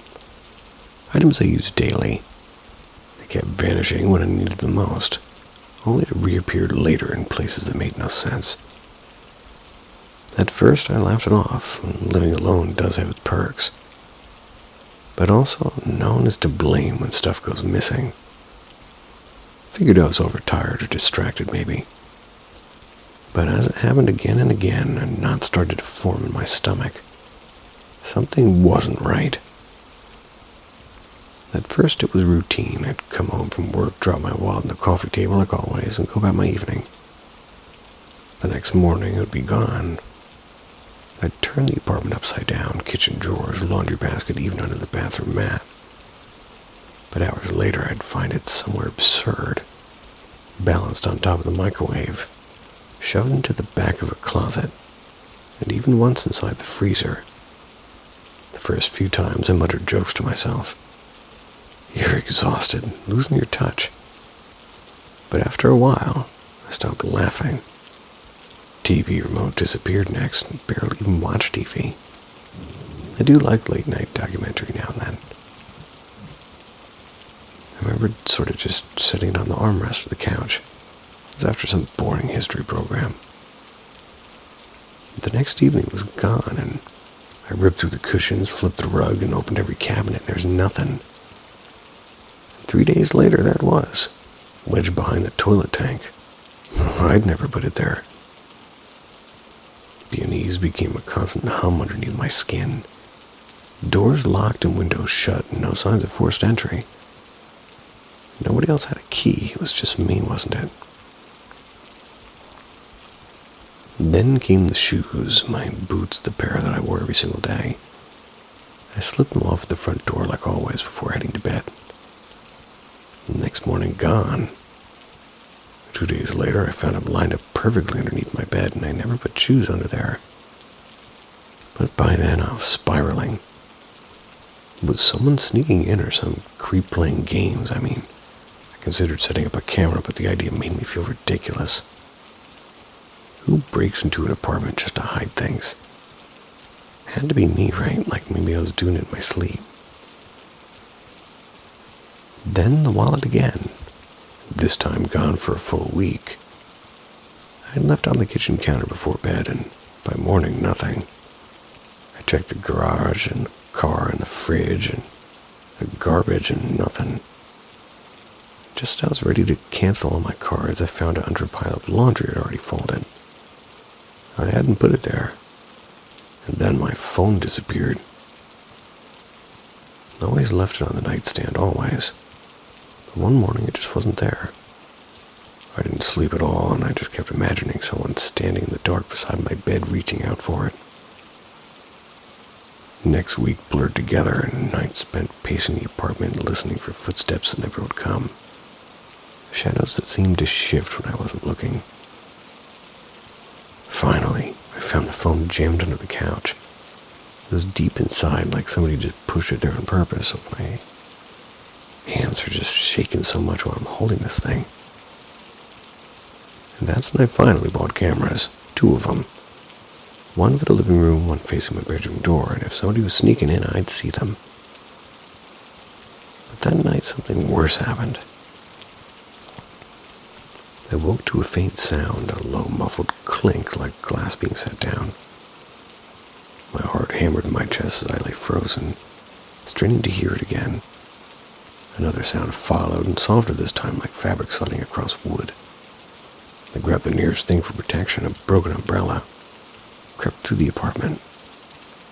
Nothing but silence again. So in the morning, when I checked the camera footage, both files were gone. Not corrupted, not blank, but erased. Cold dread was pooling in my stomach. Like, was I erasing them, or was it all me? I stopped going to work, and I barely left the apartment. And food lost its taste, and sleep became impossible. Couldn't tell anyone if I was imagining the sounds, or if something was actually there waiting. Then one morning, I walked into the kitchen and I saw it on the counter. My phone. But it wasn't the phone that made my knees give out. It was the open text message on the screen. Did you miss me? It wasn't my message. And that was the moment I realized I had never been alone. Not once. Maybe I never will be.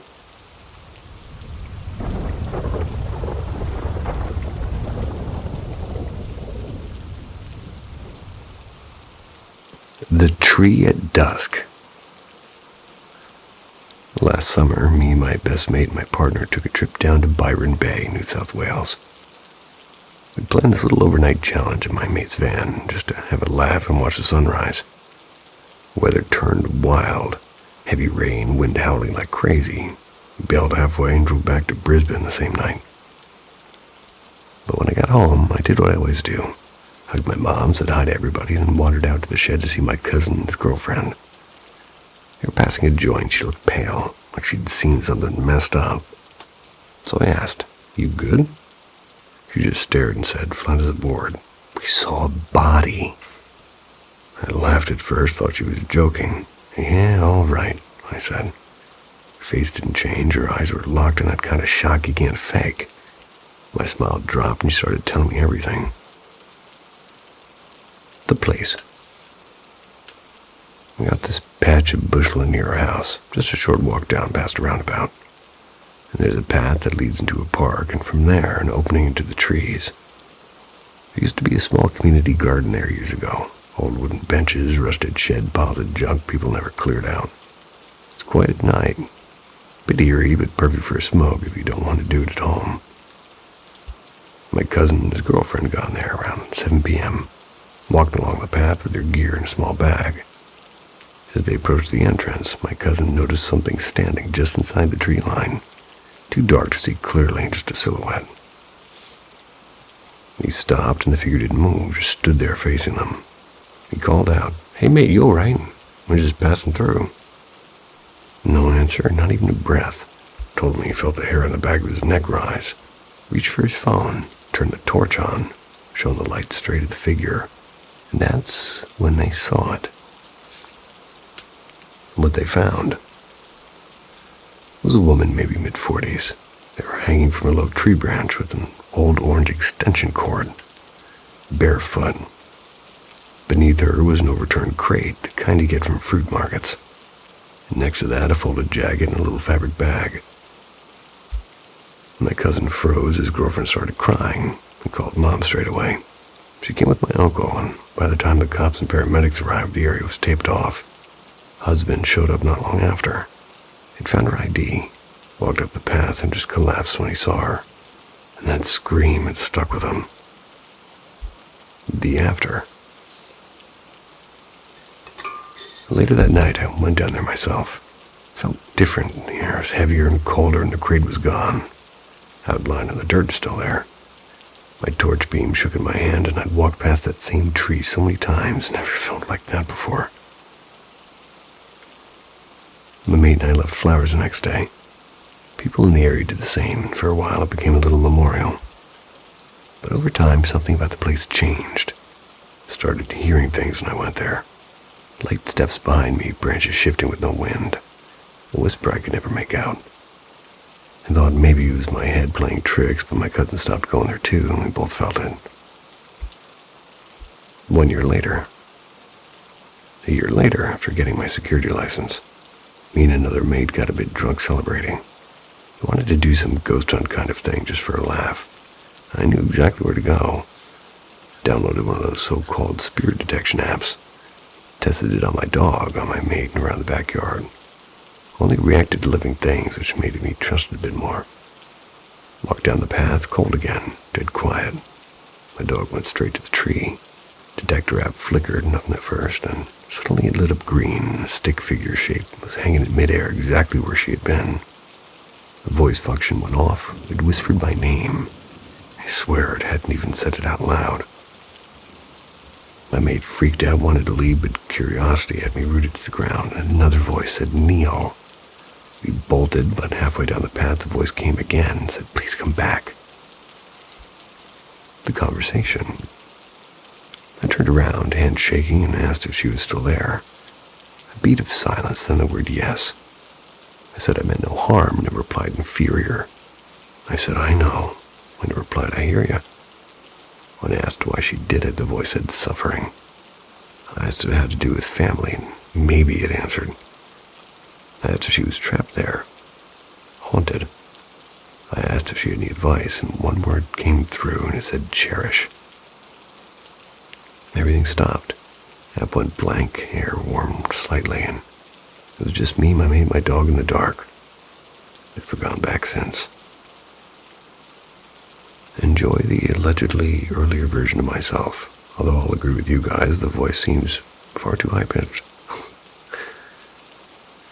Sweet dreams. See ya.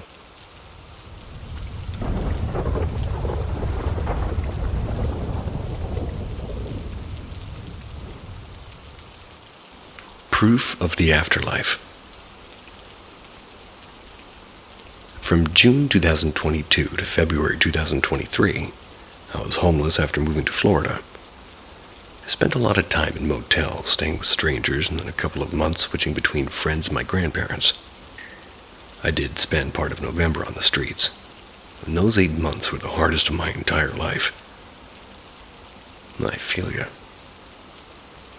In mid-August 2022, I was days away from ending up on the streets. I was out of money for the motel I was in. Didn't even have enough money to really apply for an apartment or speak correctly, let alone pay a deposit. And being in an electric wheelchair with 2 emotional support cats, I was petrified. That sounds brutal. I was sitting on the bed just sobbing. Sometimes I mentally talked to my mom, who passed away in 2016, kind of like praying. Didn't know if she could hear me or not, but it's always kind of made me feel less alone. And that day, I asked her for help. If she could hear me, please help me. I didn't know what to do. I have a friend who lives back in Washington. I met through Facebook years ago, and she's single-handedly one of the 2 most incredibly talented mediums I've ever come across. We don't talk very often. In fact, I think the time I had last spoken with her was in May of that year, when she came to my apartment a couple of hours from where she lives and came to pick up some things I was giving away before moving cross country. Before that, it had been quite a while. Less than 5 minutes after I asked my mom for help, my phone rang. My phone almost never rings, unless it's a bill collector. My family and friends never call me. My family never contacts me, well, voluntarily, and my friends use Facebook Messenger. I looked at my phone, and it was my friend back in Washington. I answered, since she rarely calls. Must have been important. This is how it went. "Your mom told me to help you."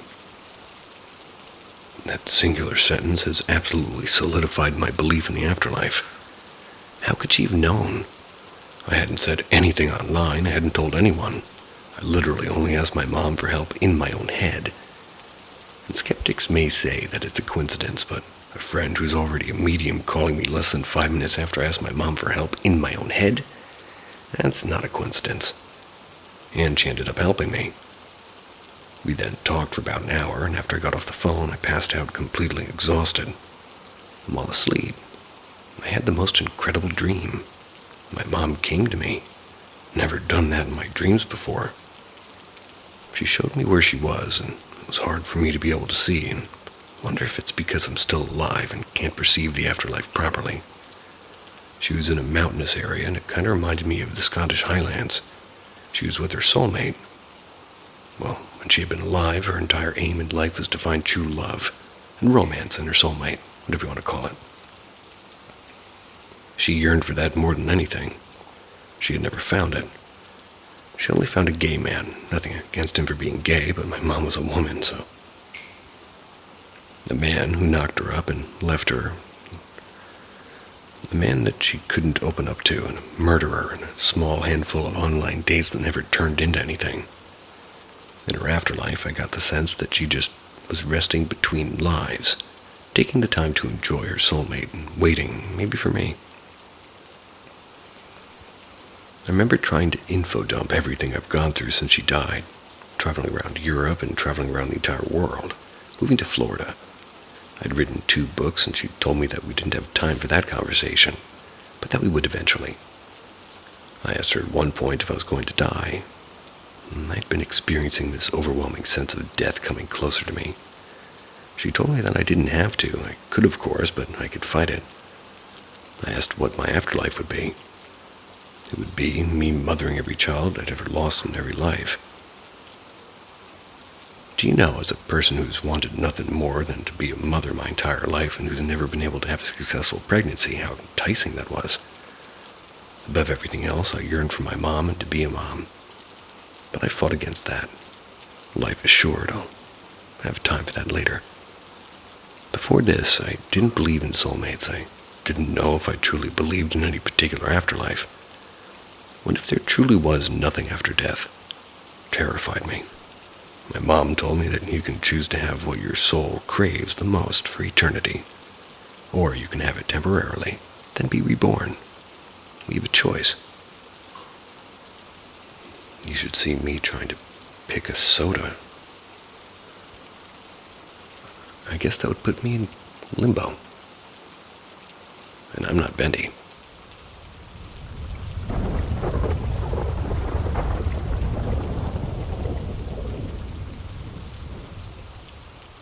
The swing that wouldn't stop. I was 11 when it happened. It's one of those summers where my family made the pilgrimage back to my mom's side of the family on the East Coast. I was used to traveling. I was used to airports and used to cars and you just name it. So when I heard we were leaving our calm little Virginia town for the noise and neon of Brooklyn, New York, I didn't think much of it. That is, until the 3-hour car ride loomed over me like a prison sentence. My mom grew up in Brooklyn. She hadn't been back in years, not since I was about 5. And this trip was her idea. Apparently, it was time to see Aunt Renee again. The air outside felt heavy and it felt wet, like stepping into a warm towel. I liked it though. Humidity was weirdly comforting, like the world was giving me a hug. But then the buzzing started. Mosquitoes, the eternal nemesis of every East Coast summer. I bolted into the car before they could claim me as their buffet. The ride itself was rough, and my cousin Kayla, who was 7, hummed herself and made random noises in the back seat. I knew she couldn't help it. She was on the spectrum, but my 11-year-old brain wasn't exactly patient. Her little sister Mia, 5 years old and endlessly repetitive, decided I was her favorite audience. Do you miss me?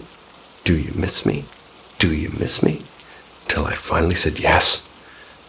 And I've never really been good with little kids. I can't say no to their requests, no matter how ridiculous. After an hour, my phone died, and it was tragic.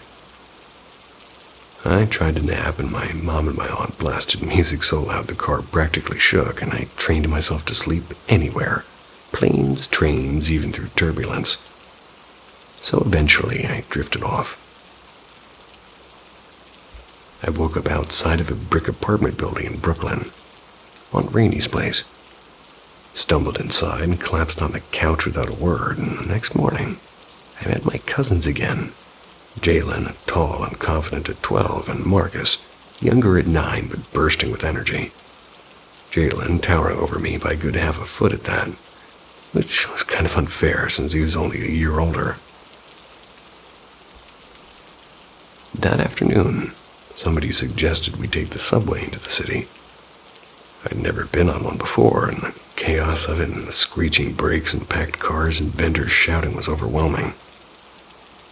We wandered Manhattan, eating pretzels and hot dogs from stands that smelled both amazing and slightly suspicious. Later that night, 10 o'clock, pitch black, we ended up at the playground near the apartment. I tried to argue against it since playgrounds at night are objectively creepier than haunted houses, but nobody seemed to listen to me. The place felt off and quiet in a way that wasn't normal for a city block. We shrugged it off, climbed the monkey bars, started talking. That's when I noticed it. There's a little baby swing over there, and it's moving on its own. And it wasn't just a gentle sway, it was like swinging like a kid was still in it. The problem was the last mother and child had left like half an hour ago. "Jalen, look." He squints. "Well, that's weird." He hopped down and he approached the swing. The second he got it, slowed to a dead stop. Like it had been caught, and he reached out, touched the seat, and yanked his hand back like it burned. "It's warm. Just like somebody's just been here." I climbed down, my heart thudding, and then Jalen froze again. He touched a bar in the jungle gym and said, "This one's warm too." But neither of us had been near it. We stood there, two kids with no good explanation, until we both came to the sudden unspoken conclusion. The park was not empty. We decided the place must have been haunted by kids, and made sense in sort of a grim way. Playgrounds attract both joy and danger, and maybe something terrible had happened here, and their spirits just never left, playing forever, night after night. When we finally left, I couldn't shake the feeling of a small invisible hand wrapping around mine. It was my first ghost encounter, and it taught me something chilling. Maybe the afterlife isn't pain or peace, it's boredom. Eternal, restless boredom. But hey, that's all behind me now, right?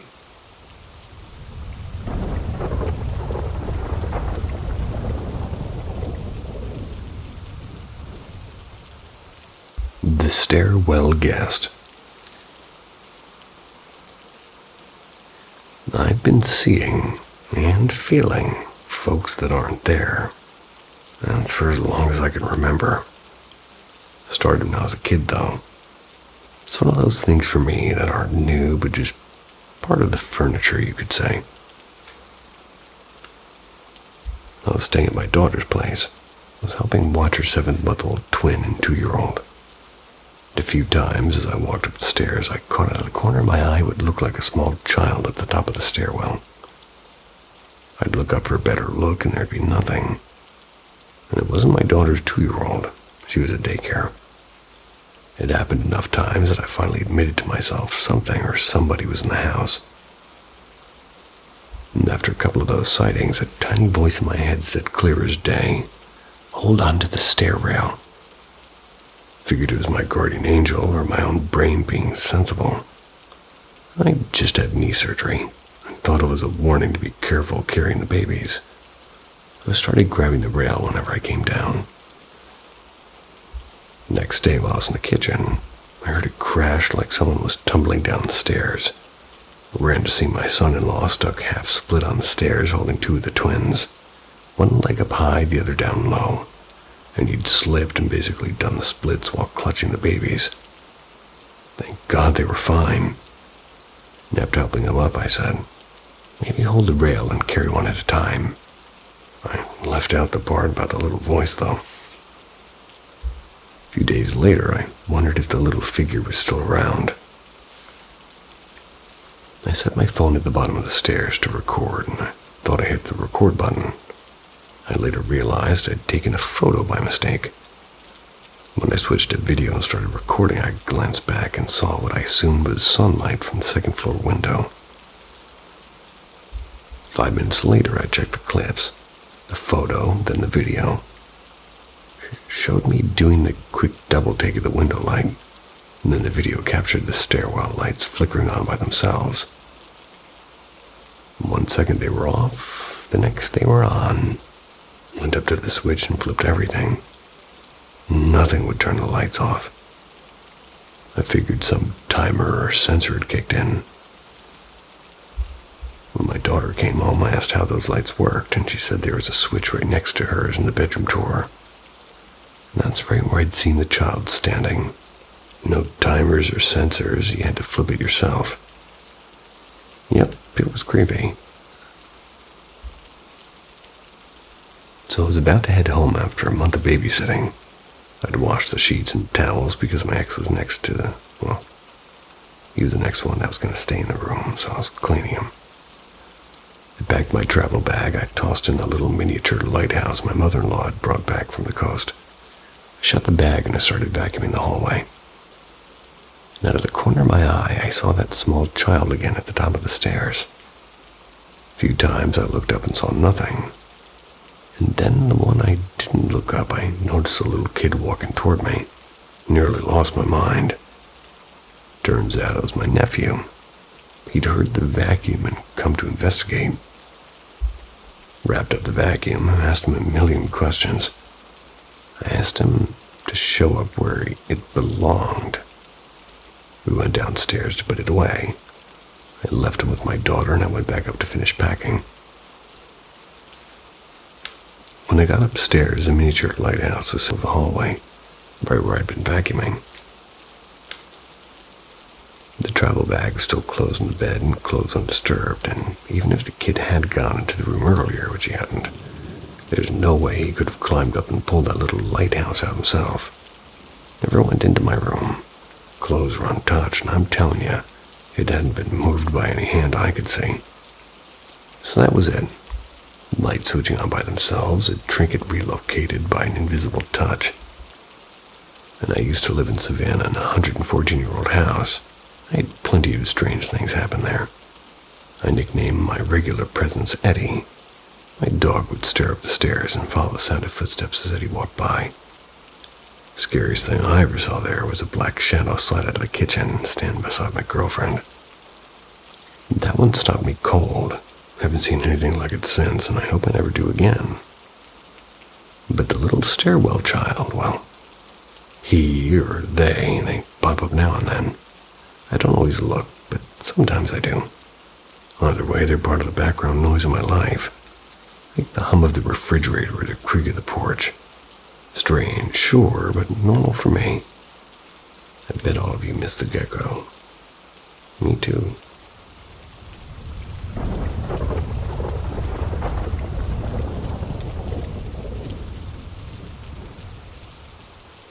The Haunted Child. In the quiet seaside town where I grew up, everybody knew about them. They weren't exactly outcasts, at least. Not in the normal sense. They lived far from town in a rotting, ivy-choked manor that leaned toward the cliffs as if eager to throw itself into the sea. People whispered that they were cultists, dabbling in rituals meant to call things best left unnamed. No one ever intervened. We left them alone, and they left us alone. Or so we told ourselves. Everything changed when the children started to vanish.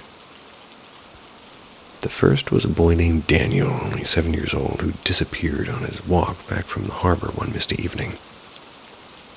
Then a girl, Emily. She didn't return from her piano lesson the next day. Fear settled over the town like a damp fog. And though nobody who really was saying it outright, but everybody was thinking the same thing. That manor. The police tried, and they swept the beaches and searched the pine woods. Even interrogated the strange family in the manor. Nothing. I couldn't shake the feeling that the truth was festering in that cliffside house. One night, clutching a cheap camping lantern and my father's old pocket knife, I decided to find out for myself. The manor was larger than I remembered, its cracked windows like blind eyes reflecting the moonlight. The air grew colder as I approached, thick and salty with the smell of the ocean. The night felt unnatural, like a held breath, but I pushed forward. I slipped in through a warped back door that shuddered as it opened, and inside the house smelt of wet stone and rotting books. The wallpaper had peeled away in strips, exposing symbols carved into the plaster beneath it. Every board creaked under my weight as if warning me to turn back. That was when I saw the trap door. The stairs leading down were narrow and crooked, and as I descended, a sharp metallic smell rose to meet me. Iron and salt and blood. My heart hammered and the lantern flickered, casting distorted shadows against the walls. In the center of the cellar stood a table draped in ragged velvet, its edges crusted with something dark. Strange runes were etched not only into the walls, but into the ceiling above, spiraling toward a single point. And around the table, glass jars full of some black liquid flickering in the lantern's light. It's as though the contents were alive. The air was heavy and suffocating, as if the room itself were underwater. I turned to leave, with bile rising in my throat, and that's when I saw them, the children. They stood in uneven rows, silent and barefoot. Something about them was wrong in a way that my mind refused to process. Their eyes weren't eyes at all anymore, but pools of shifting gray mist swirling. They were swallowing the lantern's light, and their faces were pale and expressionless, but their mouths began to twist into smiles unnaturally. Little brittle smiles that looked like they would crack their skin. Then I understood these weren't children anymore, they were vessels. I stumbled backward, nearly dropping the lantern. They began to move as one. Their sounds were almost noiseless, and they were walking on the stone. The cold that poured from them was so intense it burned. It was pulling the warmth just right out of my bones, and the ritual hadn't been to summon a demon. It had been to make the children into its eyes and hands. Their smiles were widening as they closed in. My body locked with terror, my mind screamed to run, but my legs wouldn't obey. One of them raised its hand, pale, trembling, and possibly light, brushed my sleeve with fingers as cold as seawater. Then everything went black. When I woke, I was lying on the cliff's edge just past dawn. The manor behind me, nothing but an empty shell. No trapdoor, no jaws, no altar, just dust and silence. The children were never found. I never told anybody what I'd seen. But even now at dusk, sometimes I glimpse them, standing in the far corners of my vision, their mist-filled eyes fixed on me, waiting. And I know it isn't over. And I just want to say sorry about audio anomalies. If you only could see my situation, you would forgive me. But I'm giving it a good go. Next story.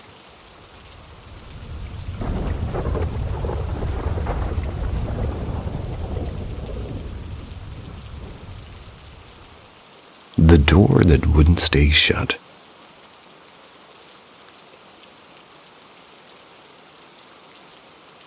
I used to live in this small one-story house. It's barely 4 rooms, single bathroom squeezed together. Some of my school friends happened to live nearby. which was kind of nice. Before we even moved in, one of their moms told us that a boy had apparently died in that house years ago. He hung himself in the back room. I was 11, so I didn't really care or really believe it.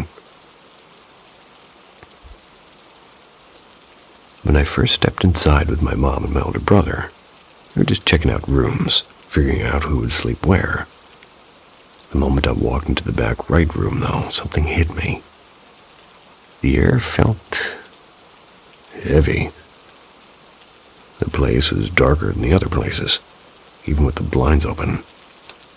Cold and sad, like the walls remembered something. My mom and brother both paused, and later I invited two of my friends over and I told them to go in there without saying anything about it. One thought it was fine and said I was just being dramatic. The other froze halfway through the doorway and just said, "Dude, that room feels wrong." But anyway, that's the setup. Now for the real stories. I've got a bunch, but these three are the ones that still make my heart pound when I think about them now. The first one is, well, the door that opened itself is what we'll call it. I was around 15, and I'm 19 at the time now. But back then, I was obsessed with this game called Warframe. I'd played with my friend Jason over Xbox. One night around 2, I'm in the living room because the Wi-Fi never worked in my bedroom no matter what we tried. I was half focused on the game when something moved in the corner of my eye. I turned and swear on everything the door to that weird back room was slowly opening by itself. Not creaking from the wind, not moving because of a draft, just opening. I froze and I remember whispering Jason's name into the mic. I kept asking what was wrong. I just couldn't answer. And after maybe 5 seconds it stopped and I didn't move for another 10. If anything else had happened that night, I probably would have moved in with my dad right then. The second one is called The Experiment. After that, I told my mom. She rolled her eyes at first, but when she saw the door standing open later that day, she got quiet. We decided to test it. We'd close the door, pull on it, and make sure it was firmly shut, and it was. We even checked if our dog could have done it. But it was a round knob, not a handle he could jump on. So one evening before heading to my grandparents' place for dinner, we made sure it was closed tightly. When we got back, I was racing my brother to the bathroom, and I kind of froze mid-run. The door was open again. I just stood there completely still because I remembered the experiment. And my mom saw it too and just muttered, "What the hell?"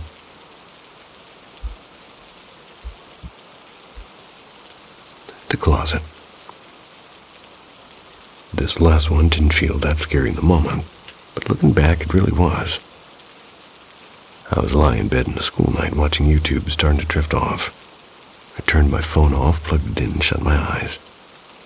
Then I heard this soft clinking. The hangers in the closet was rattling. And I looked over and they were all swaying slightly, like somebody was brushing past them. I told myself it was just the air conditioner and I rolled over, turned my back to the closet. And that's when a chill ran across my whole body. I heard one of the hangers fall. Then slow footsteps.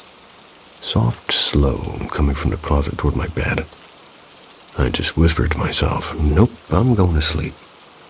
And somehow I actually did, and when I did wake up, I remembered everything.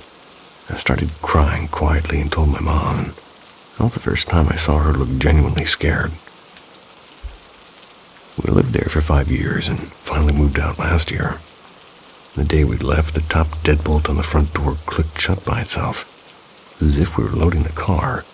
None of us said anything, we just left. Looking back, I never really felt in danger, I just felt uneasy, like something in that house wanted to be seen but couldn't be. I still think about that boy sometimes, the one they said died there. Maybe he never left.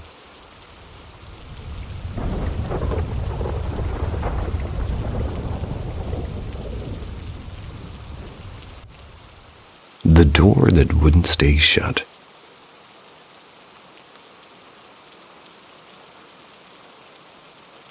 I used to live in this small one-story house. It's barely 4 rooms, single bathroom squeezed together. Some of my school friends happened to live nearby, which was kind of nice.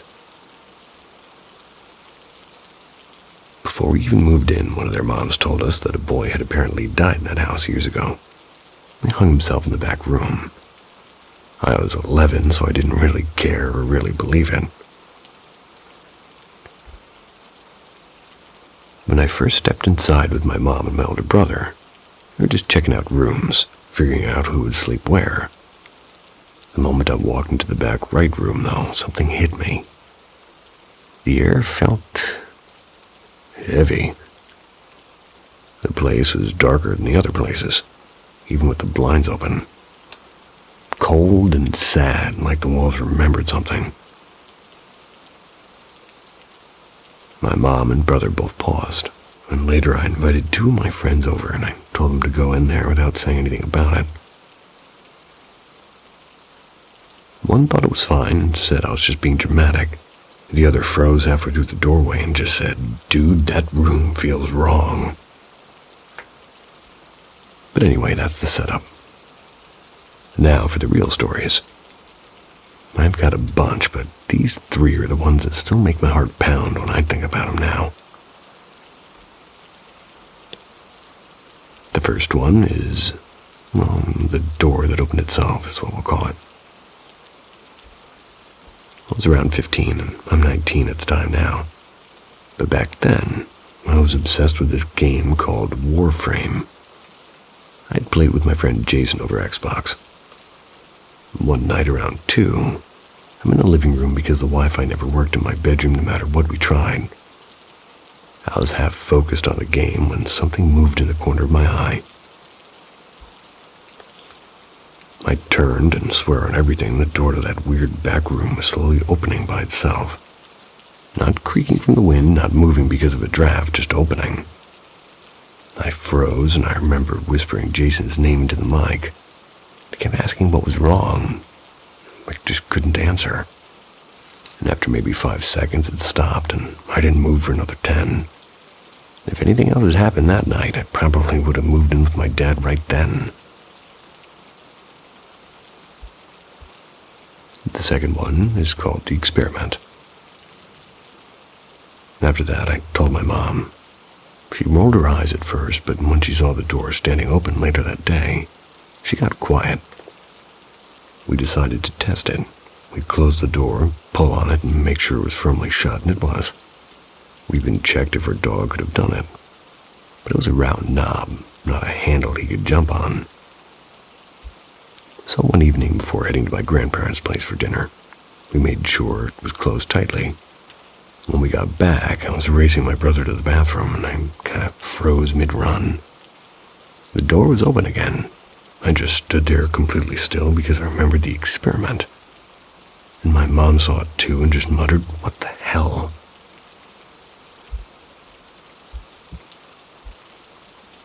The closet. This last one didn't feel that scary in the moment, but looking back, it really was. I was lying in bed in a school night watching YouTube starting to drift off. I turned my phone off, plugged it in, and shut my eyes. Then I heard this soft clinking. My hangers in the closet was rattling. And I looked over and they were all swaying slightly. It's like somebody was brushing past them.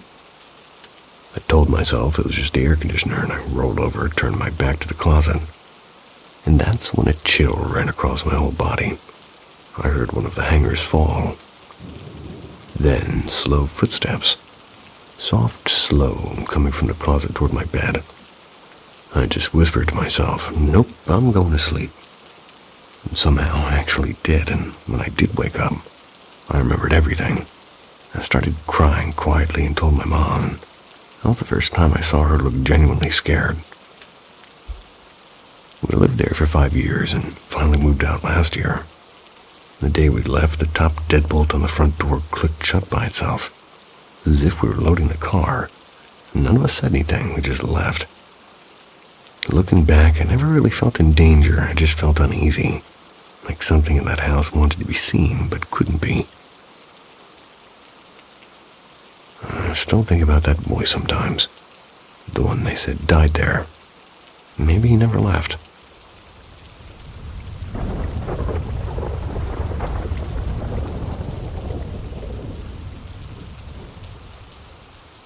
Whispers in the kitchen. My father passed away right before New Year's a few years ago. To be honest, losing him didn't shatter me. He hadn't spoken for nearly a decade. And, well, the relationship has been deeply damaging. When I was a teenager, I went into foster care and lost all ties with my family. What hurt more than losing him was losing the father I should have had. That's a whole other story. After his death, something unexpected happened. I was reconnected with a distant aunt that I really hadn't known since I kept my childhood dog.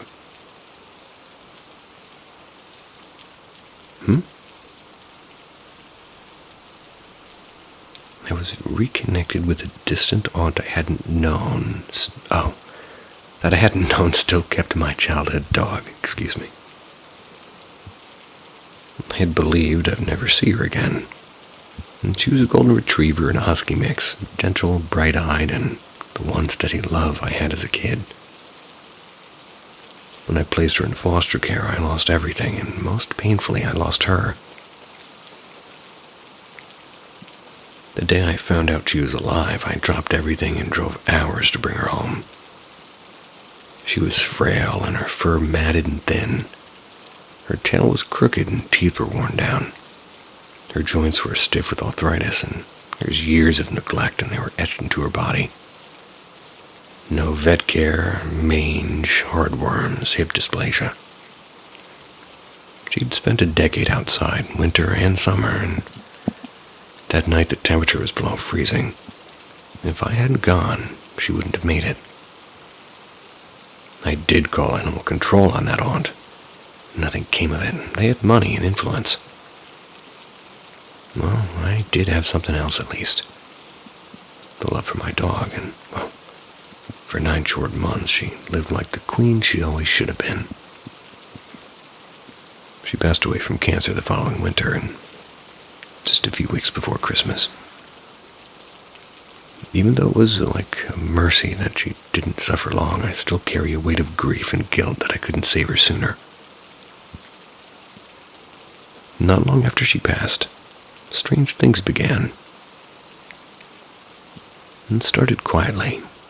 At night, my husband and I would hear the familiar scraping of her nails on the kitchen floor. It was the way they always sounded when she'd sort of ease herself up to follow me. For several nights, that sound echoed through the house, and at first it was comforting, and then it just wasn't. A cold, uneasy feeling settled over me. I've always been sensitive to, and whatever exists between the worlds. I've had sleep paralysis, I've had vivid dreams, and that prickling sense of being watched ever since I was a child. This time it felt sharper. One morning as I walked into the kitchen, I noticed the usual messy pile of unopened mail on the table. One folded envelope caught my eye. Something about it felt wrong. The room was still, but I watched as that piece of paper flipped itself open, slowly, deliberately. No windows open, no breeze, but my breath caught and I backed away. When I returned minutes later to grab my lunch from the fridge, that same piece of paper lay directly in front of it, as if it were waiting for me. The air felt heavy, not like the warm, soft prologue, but this felt hostile. Couldn't explain it. I spent days replaying possibilities in my head, and then it struck me. My father's death anniversary had passed, and for the first time I hadn't thought about him at all. I remembered the letters he once sent me, and years after I left home it read, "I won't die until we make amends." But he did die, and we never did that. That night I shredded the letter, and it felt like slicing away the last thread he held. Standing in the kitchen, I spoke out loud, firm and steady. "You're not welcome here. Leave me alone." And just like that, the scratching stopped, the weight lifted, and I never felt him again after that night. Even now, little things do still happen, like a whisper in the corner of my mind or a flicker on the edge of my sight. But they are different and they're softer. I like to believe it's my girl still guarding me.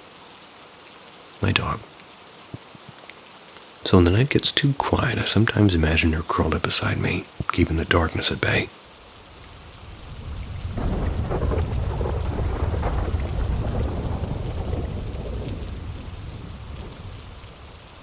The Whisper Through the Dog Door. On June 28th, my dog passed away. She'd been with me for over a decade, and losing her was like losing a part of myself. She was unusually bright, almost unnervingly so. Sharpest animal I'd ever known. Her ability to learn and to read moods and talk back to me in her own way was unmatched. My husband, knowing I was shattered, brought home a tiny puppy the same evening. Not something I asked for, not something I'd recommend, but I think he wanted to give me a distraction. A living thing to hold on to. First encounter.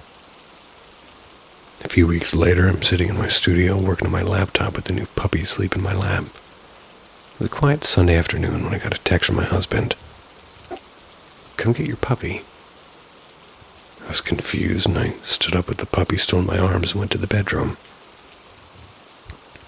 He was lying there half asleep, and our other 3 dogs were curled up with him on the bed, and the only one missing, at least, he thought was the puppy. Anyone else getting deja vu? Because I am. I told him I had the puppy the whole time, and he'd been dozing in my lap for at least an hour now. He hadn't even figured out the doggy doors yet. Husband's face paled, and he said he'd been woken by the sound of the back doggy door, the one leading to the yard. He heard it flapping open. That, followed by the clear sound of a small dog barking twice, and then silence. All the other dogs on the bed had lifted their heads and stared at the door, but none moved. He assumed it was the puppy wandering in, and I suggested maybe he'd dreamed it since he was half asleep. He swore the other dogs were half awake and looking at the door, and maybe I thought it was some stray, and our property's fenced but not completely foolproof. We've had turtles slip under and a fox once, even a cat that stayed for days.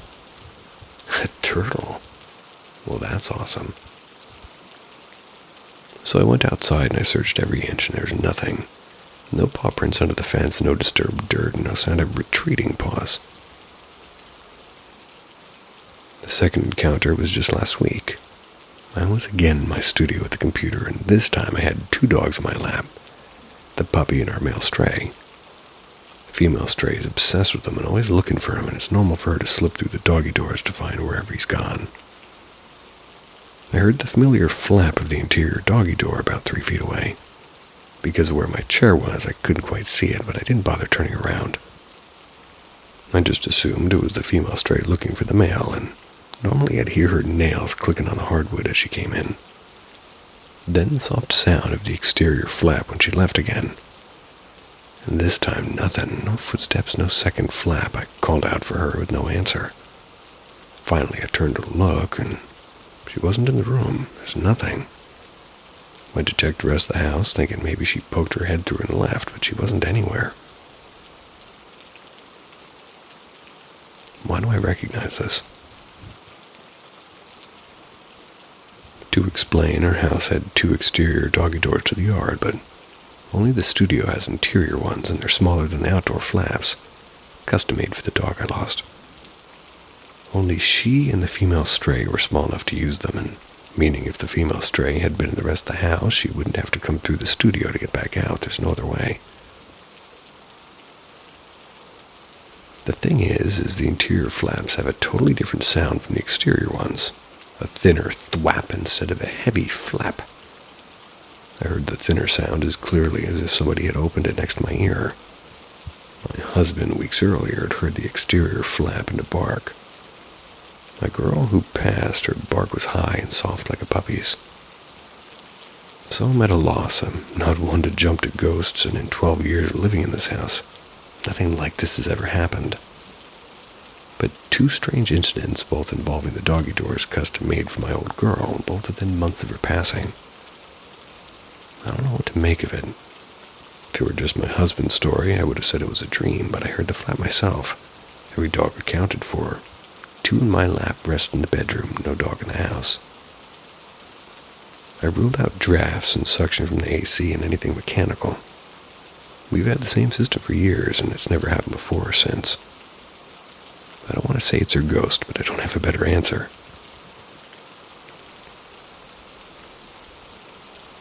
Oh, I do have to say that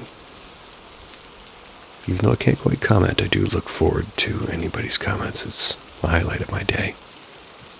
Go on the YouTube comment finder thing and type it in, and warms my heart. Sweet dreams.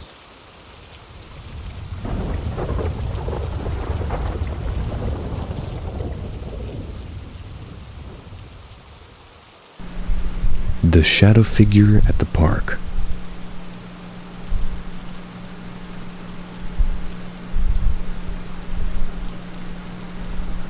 This experience I actually shared with an old friend of mine who was staying with me for a week. This didn't happen to me, which actually made it a little bit less scary for me. And since usually stuff would happen only when I was alone, my friend, who I'm going to call L for privacy, had come over during his vacation time from work, decided to stay with me. He was living in a different state at the time, and he would visit his family during the day and then come back to the apartment at night to sleep. Towards the middle of that week, I finally had a day off from work the next day. We had agreed to hang out that night. He picked me up at my job after work, and this was almost 10 p.m. Picked up some takeout and drove to the small park in my apartment complex to eat. We walked over to one of the 2 picnic tables that were at this park, and we were there for maybe an hour just eating our food, reminiscing about old times, and just joking around and having a good time. Suddenly, I felt some really heavy energy in that atmosphere. It was a familiar but still creepy as hell feeling. Kinda froze up and got really quiet and had the urge to get up and look around. I ignored what I was feeling and stayed sitting at the table. L was now giving me a funny look. He asked me if I was okay, and I told him yes. I was starting to get a bit used to this stuff just randomly happening. Didn't want to make a big deal about it to my friend. I then felt like someone was staring at me from a distance. I got chills up and down my arms. And apparently, my friend had some sort of strange feeling too, because I saw him slightly jump up in his seat at the same time that I got this feeling. We looked at each other and we were quiet for a few seconds. And then he asked me if all of a sudden I felt cold. Told him yes. Yeah, I felt cold, and then told him that we should go back to the apartment. We got up, started packing up our trash, walked away from the picnic table and went over to the trash bin, which was to my right. It was near the sidewalk. Turned around, and I can see my friend had stopped and picked up the trash since he was answering a text message on his phone, and well, right behind him on the second picnic table was a shadow figure sitting at the table. I froze and was completely getting chills all over. I automatically assumed, because of my sensitivity to these things, that I was maybe the only one who could see it. My friend then noticed that I was staring behind him. He turned around, my friend jumped back, dropping his phone in the process, and ran over to where I was in panic. I asked him in a whisper if he could see it.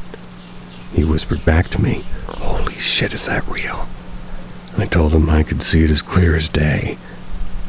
We both froze up, stood there super quiet while the shadow just sat there not moving at all. This figure had no discernible shape. It was not in the shape of a person or anything. It was just a round black shadow that only had shoulders and a head. And as I was staring at it, I started to get a sick feeling in my stomach. Started to pray silently in my head that this thing would go away. And suddenly it just randomly vanished. I swear it must have been sitting there for almost the longest 2 or 3 minutes of my life. And as soon as it vanished, we both ran straight to my friend's rental car, with him briefly stopping to grab his phone. Jumped into the car and locked the doors. Elle started the car, and as he was starting to back up out of the parking space, we both heard 2 bangs on the hood of his car. We screamed. He literally did almost a burnout as we drove away from the parking area. He drove fast as hell to where my apartment building was, parked the first guest parking he saw. We then both literally ran straight to my apartment. Eventually, after a long while, we both managed to calm down and talk about what happened. I explained to him the stuff that had happened to me since I moved to the apartment. He was completely freaked out, told me to come stay with him in his family's house because he didn't feel safe. Didn't feel safe with me staying there alone, really. And I explained to him it didn't matter, this stuff happens to me all the time at random places. Doesn't matter where I go. After a while of him trying to convince me, I agreed and we stayed at his family's house for the rest of that week. Obviously, I did have to come back to my apartment after he left. He felt really sympathetic toward me and was genuinely afraid for me. Still lives in another state and calls every once in a while to check up on me. And I, of course, avoided that little park in the apartment complex like the plague after that.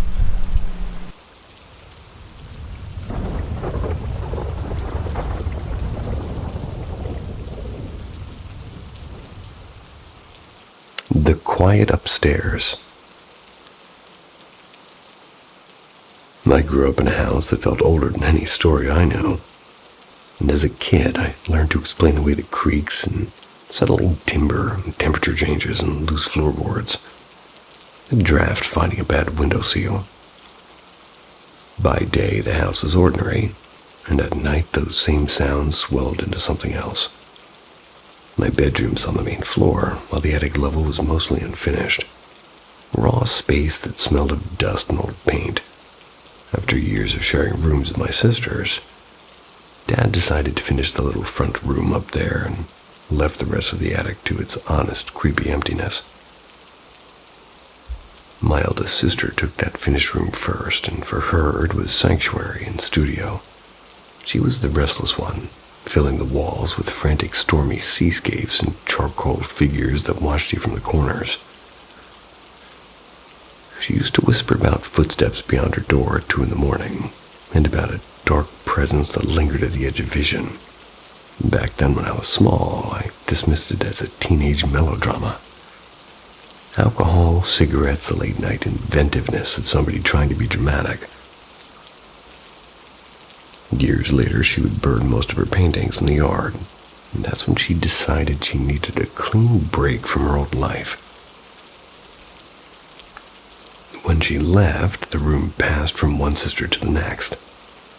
That was until it finally landed on me, and I'd been away. College, then the next city. Returned determined to make the room my own. I hauled up a battered couch, a compact bedroom set, and arranged a space like a studio apartment without plumbing. During the day, it felt right. I'd sit into the couch with a magazine. I'd log into those long-gone chat rooms. I'd let afternoon light smear across the floor. But come night, the room folded into itself, like my bed faced the door, and something about that alignment filled me with dread. Footsteps began to be heard in these early hours. Scratches whispered at the jamb. Started sleeping on the couch on the opposite side of the room. Didn't stop the noises, but at least I was farther from the door. I even wedged a chair under the knob because ritual calms the irrational, you could say. Most nights I would sleep, and then the same thing would happen. A shape would slide out of the same sort of shadow. It would press closer, and then the world would compress until I fought for breath. I'd jerk myself away, convinced I'd been strangled. But in that in-between place, I didn't feel truly awake or truly asleep. And the cycle rewound and began again. The approaching shape, the press of terror, the waking that didn't end. My sisters who had slept there told me similar things. The sounds, the drafts, they grew louder after Dad fixed the room. Fixed in parentheses. After the plaster and paint sealed something else in. There were cold pockets that no explanation would touch, small uneases that clung to the wallpaper. And even now, when I walk into that part of the house, I feel the old caution like a skin. Years later, it's just my mother living in the house, and she treats the noises like old relatives. Familiar and maybe even annoying. She avoids the cellar, though, because something always seems to watch from the top step. And the cellar had been Dad's refuge after all. A scarred workbench charged with screws, a radio he never quite fixed. And I haven't disturbed it. Dad died in that house, and my eldest sister died not long after. Far from home, sometimes the air carries a faint scent of his cigar, or maybe her perfume, and for a moment, I wonder if memory can take smell and turn into a presence. But beneath these human ghosts is something colder, a shadow that doesn't answer, especially to affection or grief. Time has made me my mother's keeper, and I sold the life that I'd come back and, well, I'd be here for her. Moved to the upstairs room again, the room that once felt like a promise. The old terrors, the night squeals I hadn't met for 15 years. It came back as if on cue. Never fully left. They were biding their time in the woodwork and the shadows. And now when the house settles, the creaks sound like footsteps, and the light beyond the door is a place my eyes visit before the rest of me follows.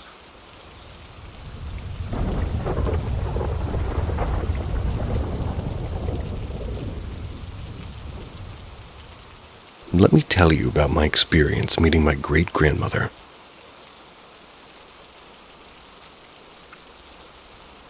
It's well known in my family that my grandpa's mom was indeed a witch, a bad person with lots of bad actions to anyone who confronted her. She came from Spain in the late 30s, went to live in a very spiritual place in Mexico, also known as an esoteric place filled with nahuales. And nahuales are beings with the ability to change shape, often taking on the appearance of animals such as jaguars, dogs, coyotes, or birds, among others. Beyond her strict persona, being rich was one of the most focusing thing about her, or perhaps they meant fascinating. Why? Because my family rumor, that it was confirmed by my grandpa, is that in her house she used to hid golden coins on the wall. And me growing in that house when I was a kid, I can confirm that house had a lot of passageways between the walls. Here's the story about her death. My grandpa's friend used to do very dark humor pranks between them. It was their weird connection style, but that day he called my grandpa and told him that his mom had passed away. Of course, my grandpa was mad about that joke, but it wasn't my great-grandmother's house. It was surrounded by police cars, because somebody had stole some papers from her vault. And she was a mean woman, and she was known in that town because of that and her greed around everything that involved money. Karma's a bitch. Then the hearse broke down several times on the way to the cemetery, and when they arrived, the coffin didn't fit in the hole. Years passed, I grew up. I left that town.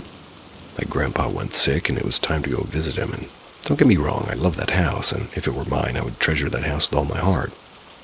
But the vibes are kind of heavy in certain areas, like the basement in my grandpa's room. Stayed there for 2 weeks, and everything was fine until one night.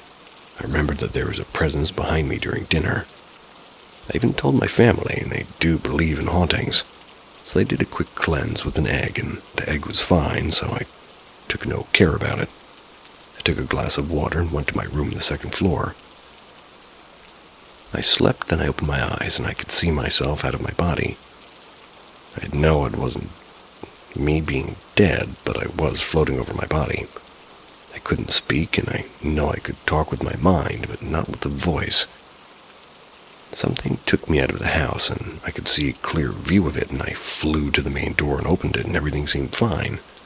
I was on my way downstairs to the basement. It was clean. Don't take me wrong, it's been years since my visit to the basement due to decorations and old furniture and old things from my grandpa are thrown there. But this time, everything was like it was used to be in the past, like 2 offices, 1 living room, a bathroom, and a garage. Everything, but from a different time. And a woman was there. She was counting her money, grabbing ledgers, and putting them in a safe in the wall. She picked a huge painting of a ship and covered it with it. When she was done, she stood still, watching to the wall. I knew that she knew that I was there. I sensed it. She didn't like it. She turned around, and she definitely didn't want me up there. Go out. No, here. Mine. When I woke up, I told my family about it, not to my grandpa, because even what she represented in the history of our family, my grandpa adores her. Loves her, but doesn't speak a lot of her. We went to the basement, to my grandpa's old office, and there it was, a ship's painting. Behind it, in the wall, we all said it was a nightmare, and I didn't felt like it. My aunt took the wooden boards off the wall, and there it was, a huge safe. We couldn't open it, so they broke into it. They found papers and maps and nothing else. But that was the moment I think she snapped.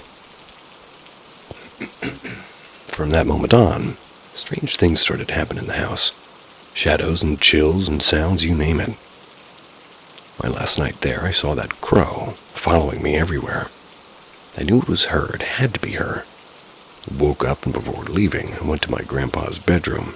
We talked and laughed and asked me to look through the window because something was annoying him. A sound. I looked, and there was a crow. He asked me not to close the window because of her mother's favorite animals were, in fact, crows. I haven't traveled to see my grandpa. He's been sick lately, and I know I have to go visit him. I'm not scared of her, but there's something I don't connect.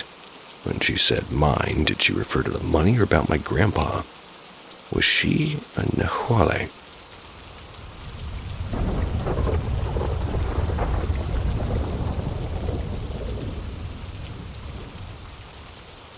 Last ride out. I should have known better than to wander after midnight, but time slipped away from me. By the time I reached the train depot, my last ride home had already departed. The place is almost abandoned with silence except for the buzzing neon sign above the ticket booth. It's flickering like it might sputter out at any moment. The air felt stale and heavy, like it hadn't moved in hours. And I wasn't alone, though. At the far end of the beach sat a woman. Her coat was threadbare and damp. It's as though she'd been standing in that rain for days. She leaned forward slightly, with her elbows resting on her knees. But her face stayed angled toward me. Her eyes never blinked, not once. I clutched my backpack tighter, and I tried to just stare at the ground. But the pressure of her gaze made my stomach knot. And something about her was wrong and off in a way I couldn't really name. I glanced up at the timetable. The next train was due any second. Oh, good. A few minutes more of this, and, well, it'd be just another late-night story I'd tell myself to laugh it off later. And finally, a faint glow appeared at the far end of the tracks. The train rolled in with a hiss and a grinding of brakes. And then I stepped on quickly, like not daring to look back at the women. The conductor barely nodded at me from underneath the shadow of his brimmed hat. Fine by me, I was just glad to be away from that stare. I settled into a cracked leather seat, the smell of old smoke clinging to it. I exhaled slowly. The train lurched forward, and out of habit I peeked out the window. And there she was, still on that bench, still staring at the train, like sliding away. Her head turned slightly, following me. I should have been reassurance, or rather, it should have been reassuring that she hadn't boarded, but her unbroken gaze through the glass sent a tremor down my spine. You're tired, I told myself. Everything feels scarier in the dark, too. The train clattered over the rails, and the rhythmic sound soothing me for about a moment. I was starting to relax when the conductor's voice cut through the silence. "You're the only one on board tonight," he said. His voice was strange, almost like it had gravel in it. I froze because something about the way he said it, like it was a warning, not a fact, made my pulse quicken. Slowly, I looked up at the small mirror mounted above the aisle, and in its dim reflection I saw her, the woman sitting in the last row smiling. Impossible. I'd seen her outside and she hadn't gotten on. My heart hammered as I forced myself to turn around to see for myself. The seat was empty. My breath hitched. Maybe it was a trick of the glass, maybe my nerves were eating me alive. I just turned back around, pressing my palms together, trying to keep them from shaking. But in that mirror, she was still there. Her grin had widened now, stretching far too much, and her teeth looking wrong, too many and too sharp. Her eyes glowed faintly like dying embers. I wanted to shout, but no sound would come out. The conductor stared straight ahead, knuckles white on the controls, as if he didn't see her. I blinked hard, hoping the vision would vanish, but instead in the reflection she was closer. 3 rows back now, moving without making a sound. I spun around and it was empty. This isn't real, it can't be real. I turned forward again and the reflection was gone, and relief surged for about half a heartbeat, and then I felt it, a slow, cold breath against my ear. I didn't want to, but I turned my head, and she was there, crouched in the aisle just inches from me. Her grin stretched impossibly wide, her mouth trembling with a soundless laugh, and her eyes burning into mine. "Room for one more?" she said. I couldn't move, I couldn't scream, and her fingers, long and bone-thin, curled toward my shoulder. And then the train jolted to a stop. The doors hissed open, and suddenly she was gone. The car was empty again. Just me and the conductor. Shaking, I stumbled off into the cold air, not daring to look back. And now every time I pass that depot, I feel her eyes on me, waiting and smiling. I think I know deep down that I wasn't the only passenger that night.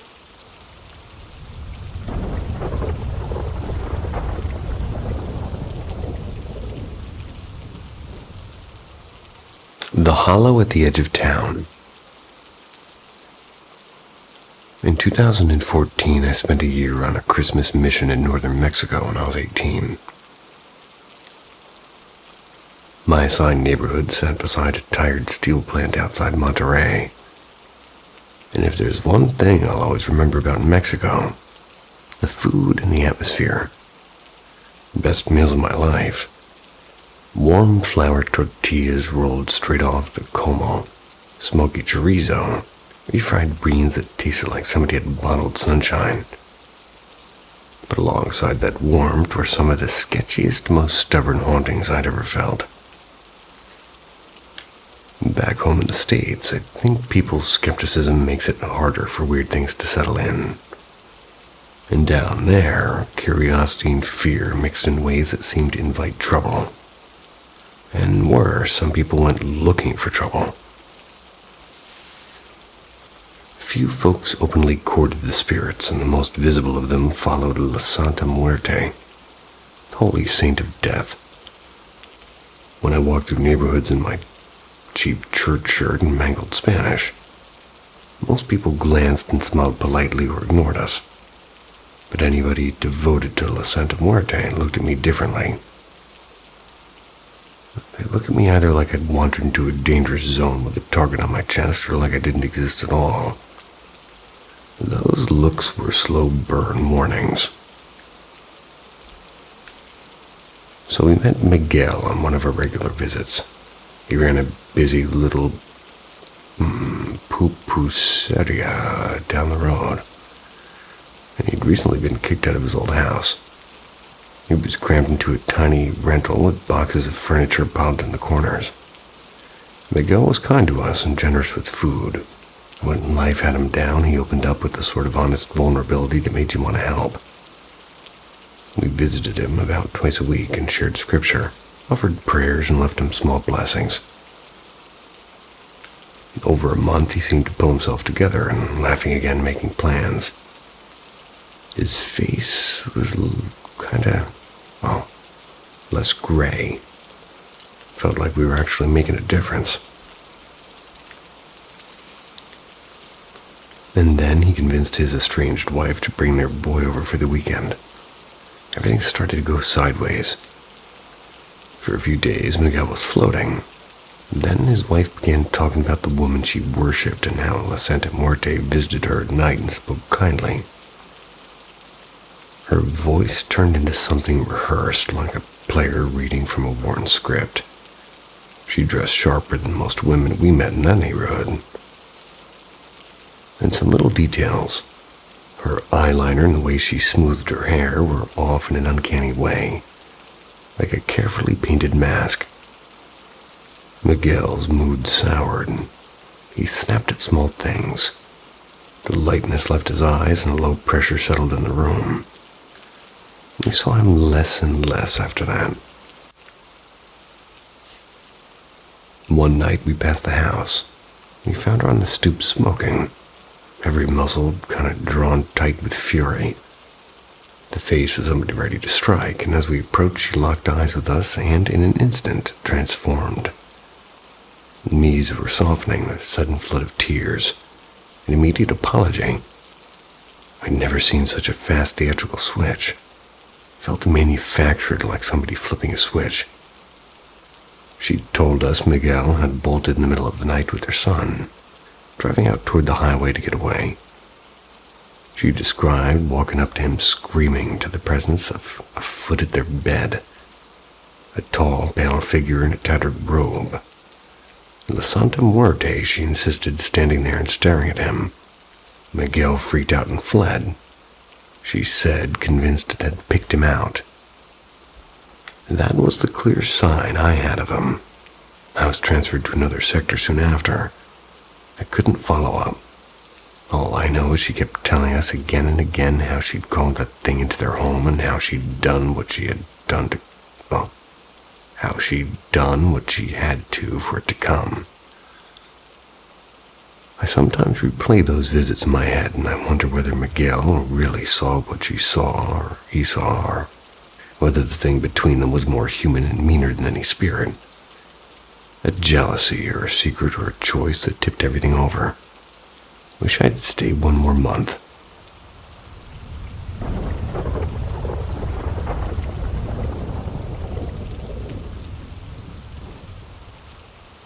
The House on L Street. This happened quite a few years back when I was living in Washington, D.C. I just moved into a small townhouse near DuPont Circle with two friends. It was an old narrow building with creaky floors and paper-thin walls, and a basement that smelled like dust and band sweat. Band sweat.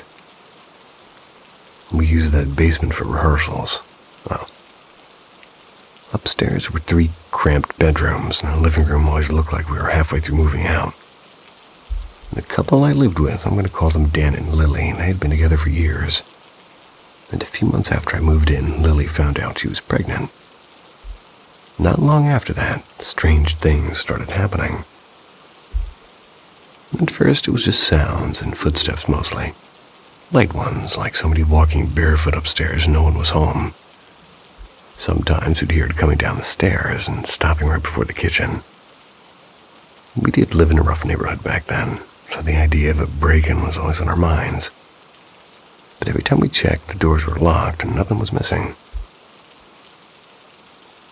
And after a couple of weeks, it got weirder, and each of us at different times thought we saw a figure.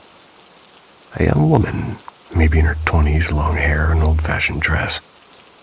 Always in the corner of our eyes. None of us felt scared exactly, but more unsettled, and we joked about our roommate from 1910. Then one night, while Dan and I were out at practice, Lily called, absolutely terrified.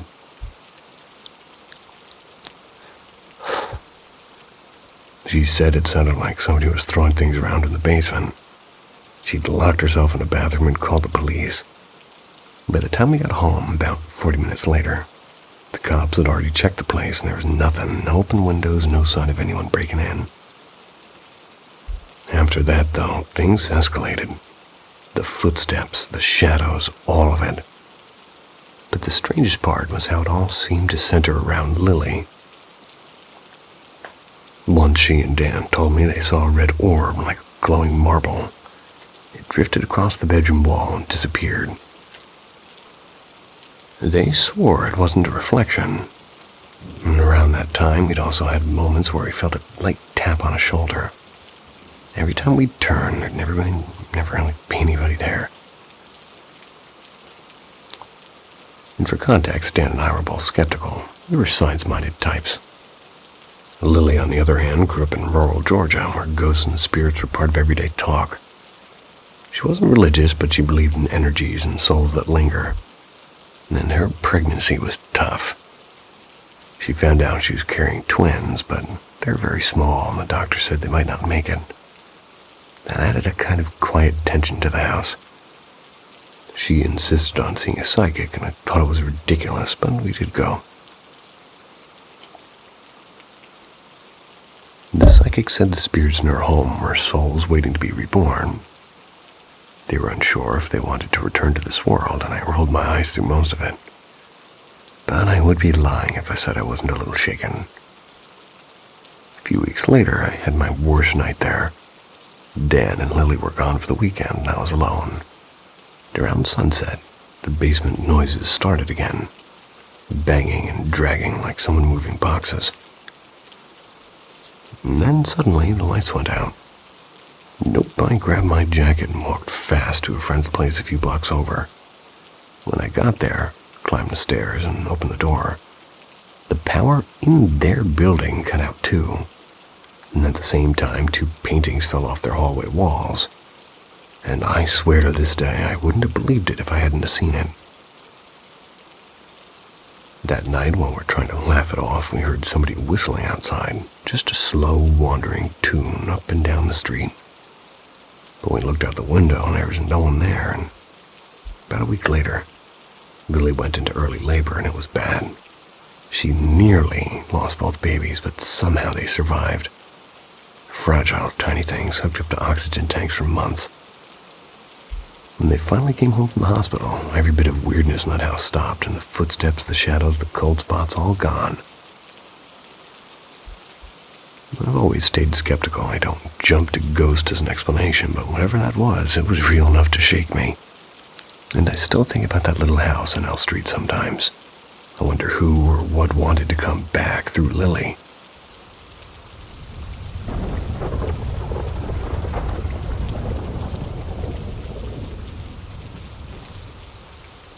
The Fog Man of Hollow Pines. So first off, I swear to you, we weren't trying to summon anything creepy. Ghost hunting wasn't the plan, and honestly, me and my friend, who we're just going to call Ivy for now, just wanted to do some witchy nonsense for fun. We came prepared with crystals, incense, dried herbs, seashells, and even a random jar of cinnamon. We thought it might be magical. The idea was silly, but what happened was not. We started by sprinkling salt in a circle around us and laying down a blanket that doubled as our quote-unquote altar. On it, we placed our shiny little quartz collection and a couple of seashells to keep the good vibes. Ivy was hoping to get clarity on her situationship. She wouldn't call it a boyfriend. Situationship. Earlier at a cafe, we'd already done some DIY tarot readings with a homemade deck, and shockingly, they gave us answers that hit a little bit too close. Still, I thought it was all play pretend. Once the salt circle was set and the incense smoke curled in the air, we decided to go further. I suggested contacting the spirits of the forest. Since, well, it was already in the quote-unquote plan. We shuffled the deck, set it down at the altar. From the start, we said out loud, "No negative energies, only protection, only safety." I wasn't buying into it at all until the air shifted. It was like something massive just standing there watching. I turned to Ivy to ask if she felt it too. She said it first. "There's something behind me." Strange thing is, we both described it the same way. A towering man-shaped figure made of black fog, limbs stretched too long to be natural. And that detail still makes my stomach twist round. We asked the cards if it was real. Answer, yes. We asked if it was right behind Ivy. Yes. We asked if it had bad intentions. Absolutely.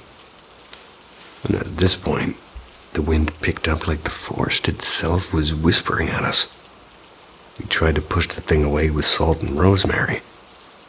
The cards told us it was definitely masculine, which matched the heavy, dark presence pressing in. Ivy reminded me of how earlier we'd been ranting about women's rights and toxic masculinity. Maybe this thing had been lurking since then. The idea gave me chills. We tried asking other spirits instead, but the vibe got kind of worse. The cards spoke in half threats, and it felt like the fog man was circling our salt barrier. That's when leaves behind Ivy rustled like something had stomped down hard. Except nothing was there. No rock, no squirrel, nothing, just movement. The forest, it didn't like us. That much was clear. When we asked straight up if we were welcome, the cards went from maybe to leave. Nice pun, Forrest. Did we listen? Of course not. We stuck around to take pictures like idiots. The sky went from bright to storm dark in minutes, and thunder started rolling in. The second we left the pines, the rain crashed down so violently our shoes filled with water. Hair plastered, clothes soaked. We stumbled out half laughing, half panicking. Ivy swore it was the forest punishing us. Thought maybe it was the opposite. Like the rain was cleansing us and scrubbing off whatever filth the fogman tried to cling to us. Either way, one thing's certain. I don't think either of us will step foot in that forest again. And you would be surprised at how much liquid high tops can actually keep in there. Just poured mine out, well, an hour ago. Don't ride motorcycles with an umbrella, by the way.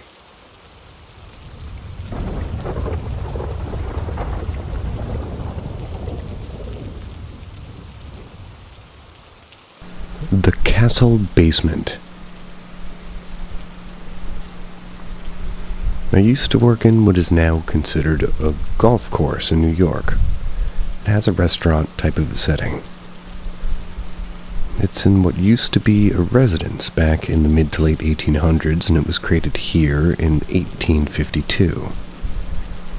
The building is said to contain the stones from Whitby Abbey, a 13th century New Yorkshire, England ruin. It was private until 1921. That's when it became part of the country club. Now, this was a seasonal job in a professional kitchen as a salad/dessert girl. I worked in the food industry for 11 years, but it was never this high-end. The exterior is a gorgeous sight to behold, if you're into structure and especially history. The moment I laid my eyes on it, I had taken my phone out and looked up the history. I had Kitty doing this. I even did this to my first apartment. I like to learn new things. So, Erie 1. So this place looked like a mini castle. Mind you, it was a personal residence at one point and had 3 floors. Offices were on top, occasions and events were held on the second, and then there was the basement. That's where maintenance workers changed, needed condiments, and spare dishes. basement, it just gave off an eerie feeling. Not at first, I really wasn't paying attention to it at first. But as I got comfortable, the more I relaxed, the more I felt it. After about a month in, that's when it started. Walk into the basement through the hidden stairs that are tucked to the side, hidden from view of the customers. The moment you touched that cold stone floor, you could feel eyes just watching you, and it was always coming from the opening of the side room where the boiler was. It never passed that walkway. You couldn't see it, but you could feel it watching you come and go, like a child on timeout in a corner and waiting for their parents to tell them they can move again. I had to go to the basement to get my chef's smock in order to work. This was about 6 years ago, so I was old enough to know that there was somebody there, but also to know that ghosts were taboo or unbelieved by the majority of civilization, so I kept this to myself like a sad but dirty secret. One day I'm in the bathroom, and a fellow chef came in. She was changing, and I heard her excusing herself if I were to see anything that I shouldn't. But she was unable to change downstairs because she felt somebody was watching her from that room. That specific boiler room. My head jerked a bit back, hearing her, and once I stepped out of the stall when I was done, I turned to stare at her to make sure she was being serious. She was. She said the exact same thing I felt. Someone was in that boiler room, silently watching us. I admitted I too had forgotten that feeling when I get to the basement, but I thought it was just me. It only confirmed, well, that it wasn't, and that I wasn't losing my mind either. As I'm washing my hands while she changed, I kept my head low to prevent any accidental glimpse. Though I explained to her it kind of makes sense if you know the history of the place. She only told me what she knew, which everybody knew.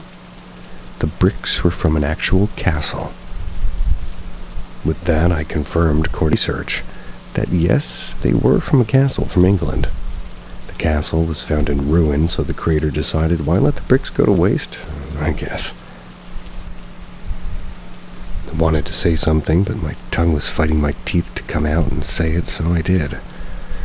I explained that because of what might have happened within the walls of the castle when it was in its peak, one could only imagine what hell had been placed during those horrid times. Kingdom reigns, tortures of prisoners, etc. Whatever part of the castle they took, they might have brought a friend with them in the process. Or only God knows what was buried here before they built the whole residence, but if that was the case, wouldn't it have been like free to roam instead of being confined to one room? All I know is we always tried our best to avoid the basement if necessary.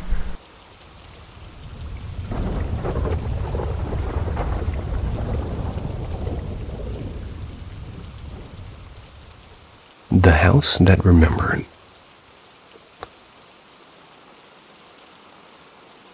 A few summers ago, I went hunting for a wrought iron plant stand. I could give my houseplants a bit of outdoor vacation time in the balcony. The problem was those lovely old pieces had mostly rusted away decades ago. When I heard about a small shop in Chicago's Ravenswood neighborhood that dealt in vintage garden treasures, I decided to take my chances. I didn't find the plant stand, but I did leave with a story worth far more. The store sat inside what looked like an old corner bakery, brick front faded green awning, and a window painted with the words, "The Secret Garden Room." Gave off the kind of charm that makes you expect the smell of lavender and dust. Stepping inside was like stepping into a foggy attic. Half the bulbs burnt out, and the air smelled faintly of varnish and roses long dead. Cracked teacups and chipped cherub statues covered every surface. My first thought was, oh no, it's a glorified junk pile. I was already halfway turned toward the door when a soft voice called, "Don't go yet. The good things are in the back." A woman appeared, brushing past a heavy tapestry curtain. She was small, silver-haired, and wore a faded floral apron that might once have been bright. She smiled with such warmth that I followed her without hesitation. The back parlor looked as though somebody had rebuilt the 1890s from memory. Velvet chairs and lace runners and brass lamps and photographs of solemn couples who hadn't smiled in a century. It was charming in a way that made you lower your voice. "See?" she said, watching me take it all in. "I try to keep this room happy. It doesn't like too much noise." That odd phrasing caught my ear, and still asked politely, "Do you ever sell anything from here?" "Oh, no," she said softly. "These things, they belong to the house." Her meaning wasn't immediately clear, but I let it go and I followed her down a narrow hallway that led to the garden. And outside there were some enamel watering cans, a few cracked urns, and the faint sound of traffic humming in the street beyond. No plants outside, no stands. I sighed and went back inside to thank her for her time. When I returned, she was waiting with a tray of shortbread cookies and 2 teacups already steaming. "You look like you could use a sit," she said. And I accepted. The chair sighed as I sank into it. "You must spend a lot of time here alone," I said. "Oh, not at all," she replied. "The house keeps me company. You can feel it too, can't you?" Her eyes were sharp, not unkind, but seeing straight through me. Startled me because she was right. I'd felt a low hum since I'd entered, like someone humming through the walls. She nodded before I could answer. They like visitors who notice them. Would you like to see their room? Before I could decide whether that was an invitation or a test, she pulled back another curtain, revealing a small bedroom lit only by the reflection of daylight on the brass bed frame. The coverlet was slightly wrinkled, as though somebody had recently risen. The air was cool, but not cold, and faintly floral, like violets after rain. "Beautiful," I said quietly. "I think they were caretakers here once. They never left. They just, well, I tried to make them comfortable." Sometimes upstairs creaked, and then a long, deliberate step in another. I looked up and said, "There's a second floor?" "There is," she said. "And anyone alive up there?" "No." And that was all. A silence settled between us, soft and almost polite. Finally, I stood, thanked her for the tea, and said, "You've made a very special place here." She smiled. "It's not mine, really. The building's been torn down soon. New condos are coming. Suppose we'll all move on somehow." Outside, the city noise hit like a wave, and I looked back once, looked through the front window, and I thought I saw the faint flicker of light upstairs. It was as though somebody had drawn back a curtain for just a second. I smiled to myself. House is a remember, after all.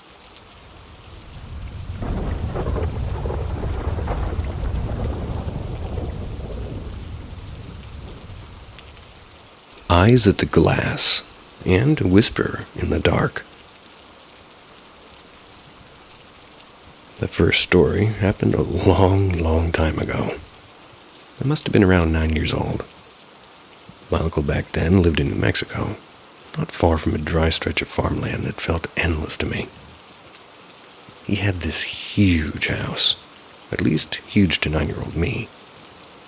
Me, my mom, and my younger brother were all assigned to one room together. The room we stayed in, it was right next to the kitchen and living room. On the wall, facing the front yard, not a real yard, more like a dusty clearing of sorts. Anyway, there's this giant window, and it's stretching almost the whole wall. There were curtains, but they were thin, and a single bed stood in the middle of the room, facing the door which sat to the right of the window. My mom had the bed, while me and my brother had to sleep on air mattresses on the floor. I chose to sleep closest to the window. One night, maybe a few days before we left, I woke up in the middle of the night. I sat up, still groggy, and looked toward the window, and the room was dark and there were no lights on anywhere. But I saw 2 two dim yellow eyes staring at me. They were so close to the glass it felt like they were inside the room. The only way I can describe it, it's like a skinny wolf, but not really. It was taller than any wolf I'd seen on TV, with its fur patchy and its frame almost human-like. Wolves shouldn't have been there anyway. I mean, only wild dogs and coyotes roam that area. We stared at each other for what felt like forever until it darted away. My heart was pounding. Scrambled out of the room, ran to the kitchen where my dad and uncle were sitting on the island. They were drinking coffee and whispering about something. Well, I told them what I'd just seen. My uncle set his mug down and stepped outside to check, leaving me and my dad in a strange buzzing silence that made my ears ring.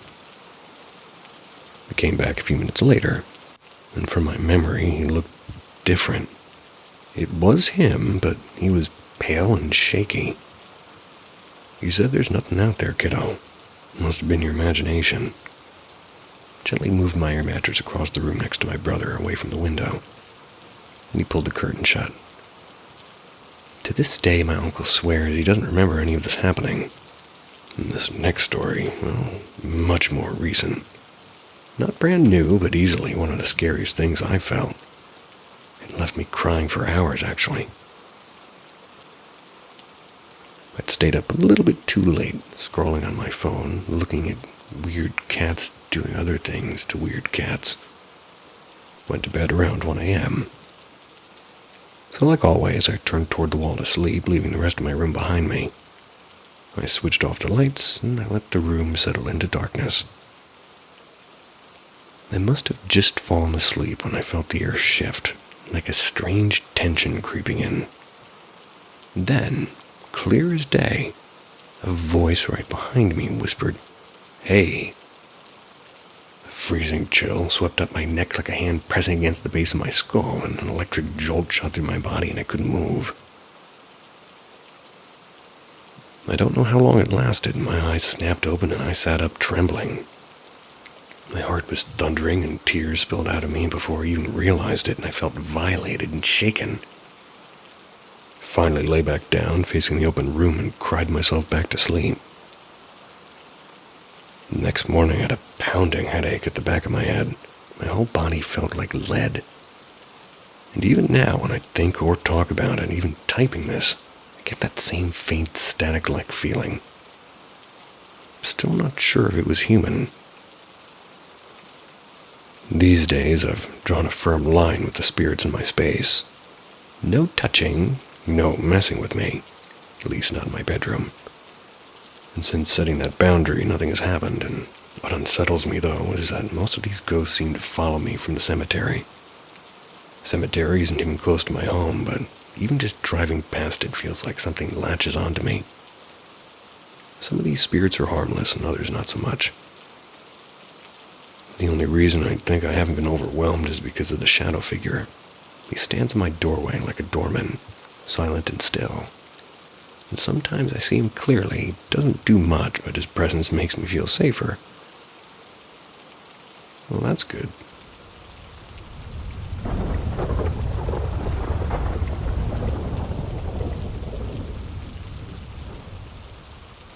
The house on Willow Creek Road.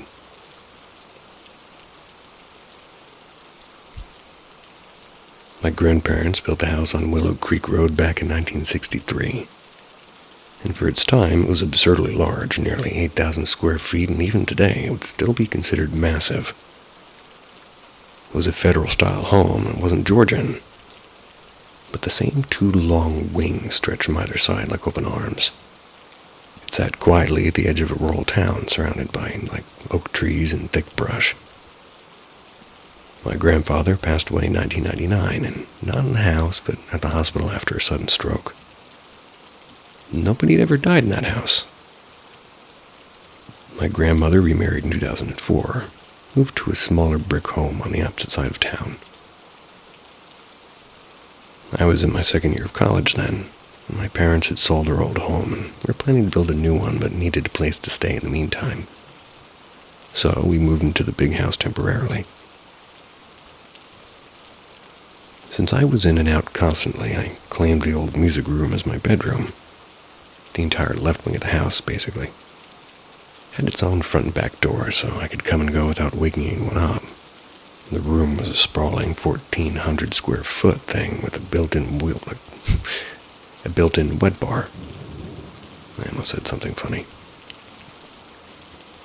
And there were also some storage closets and its own bathroom with a private entrance. During the summer, my friends practically lived there. Poker nights, late basketball games on TV, beer and pizza, and all the usual college guy rituals. One Friday night, we hosted a poker tournament. It lasted until almost 3 a.m. And by the time everyone left, the metal trash can near the bar, like a massive old thing that took a contractor bag, was nearly full of beer cans and snack wrappers. I shoved it back against the wall like always and latched both doors and went to bed. At 4:30 a.m., I woke to a single loud crash, the loudest one I'd heard in my life. It was as if somebody had hurled that trash can across the hardwood floor. The lid had popped off and cans scattered across the room. It was pitch black, but I could hear them rolling. I didn't hesitate, pure flight, not fight. Bolted out of the music room into the main house and sprinted straight to my parents' bedroom. I scared him half to death, and my dad's first words were, "Are you drunk?" And I begged him to grab his pistol because somebody had to be in there, and as we crept through the den into the kitchen, I could hear something dragging its feet across the cans. My dad whispered, "What the hell is that?" And I whispered back, "I'm not crazy, I heard it too." We reached the dining room. The noise stopped. And when we flipped on the lights, the room was a disaster. Cans everywhere, lid in the corner. Both doors still dead-bolted shut. There was nobody there, and we checked every closet, under the sink, behind the island, the shower, even the crawl-space door. Nothing. My dad called the police at 4:55 a.m. They came through the entire house, all the doors locked, no sign of forced entry, and they found nothing either. Later that morning, my dad phoned my grandmother, tell her about the strange night. She wasn't shocked. She admitted that weird things had happened since 1994, even when my grandfather was still alive. Kitchen cabinet doors swinging open and drawer handles twisted halfway off. And in the formal sitting room, a forbidden space when I was a kid, she said footprints would appear in the carpet even though no one went inside. She'd kept quiet because she didn't want people thinking she was losing her mind. We moved out a few weeks later when parents bought their new house. My grandmother put the old place up for sale, and 6 days after the for sale sign went up, the neighbor across the street woke at 2 a.m. and saw the house on fire. By the time the firefighters arrived, the place was engulfed. They looked for signs of squatters and they found nothing. The fire marshal later said it began with this shared wall between the dining room and the music room and the kitchen. The very places where activity had always been strongest. I'm 45 now, and that night still makes my skin crawl. I don't know what was in that house or why it chose us, but whatever it was felt bigger and heavier than just my imagination.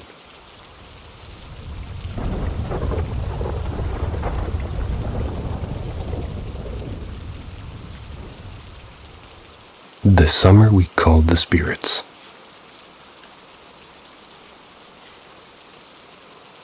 When I was 12, the summer of '79, it was all about roller skates, soda pop, and the AM radio that never stopped playing Fleetwood Mac or the Bee Gees. Sounds good to me. My friends and I spent long afternoons at the neighborhood pool, then wandered home in the heat haze, gossiping about crushes and planning sleepovers.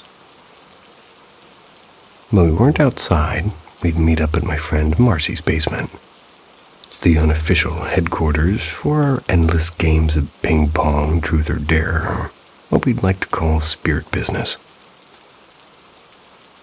Marcy's mom worked double shifts at the hospital, which meant her house was basically ours. That freedom came with one catch. we had to keep an eye on her brother, 10-year-old Bobby, who was nosy and loud. We were mostly harmless. None of us were into smoking or drinking yet, but we were obsessed with weird stuff. After weeks of whispering about ghost stories, we'd worked our way through Bloody Mary and tried a store-bought Ouija board, and once attempted a love charm from a dusty paperback on witchcraft. Place 3 rose petals and a strand of his hair beneath your pillow. There was a lot of accidental brush borrowing that month, believe me. But the big one still awaited us, a seance. And what better time to try than a Friday night when Marcy's mom had a date? She thought we were just watching TV and eating popcorn. She even left us a big tin of pretzels and a pitcher of lemonade. Plus the usual warning. No boys, and definitely no touching my record player. Easy enough.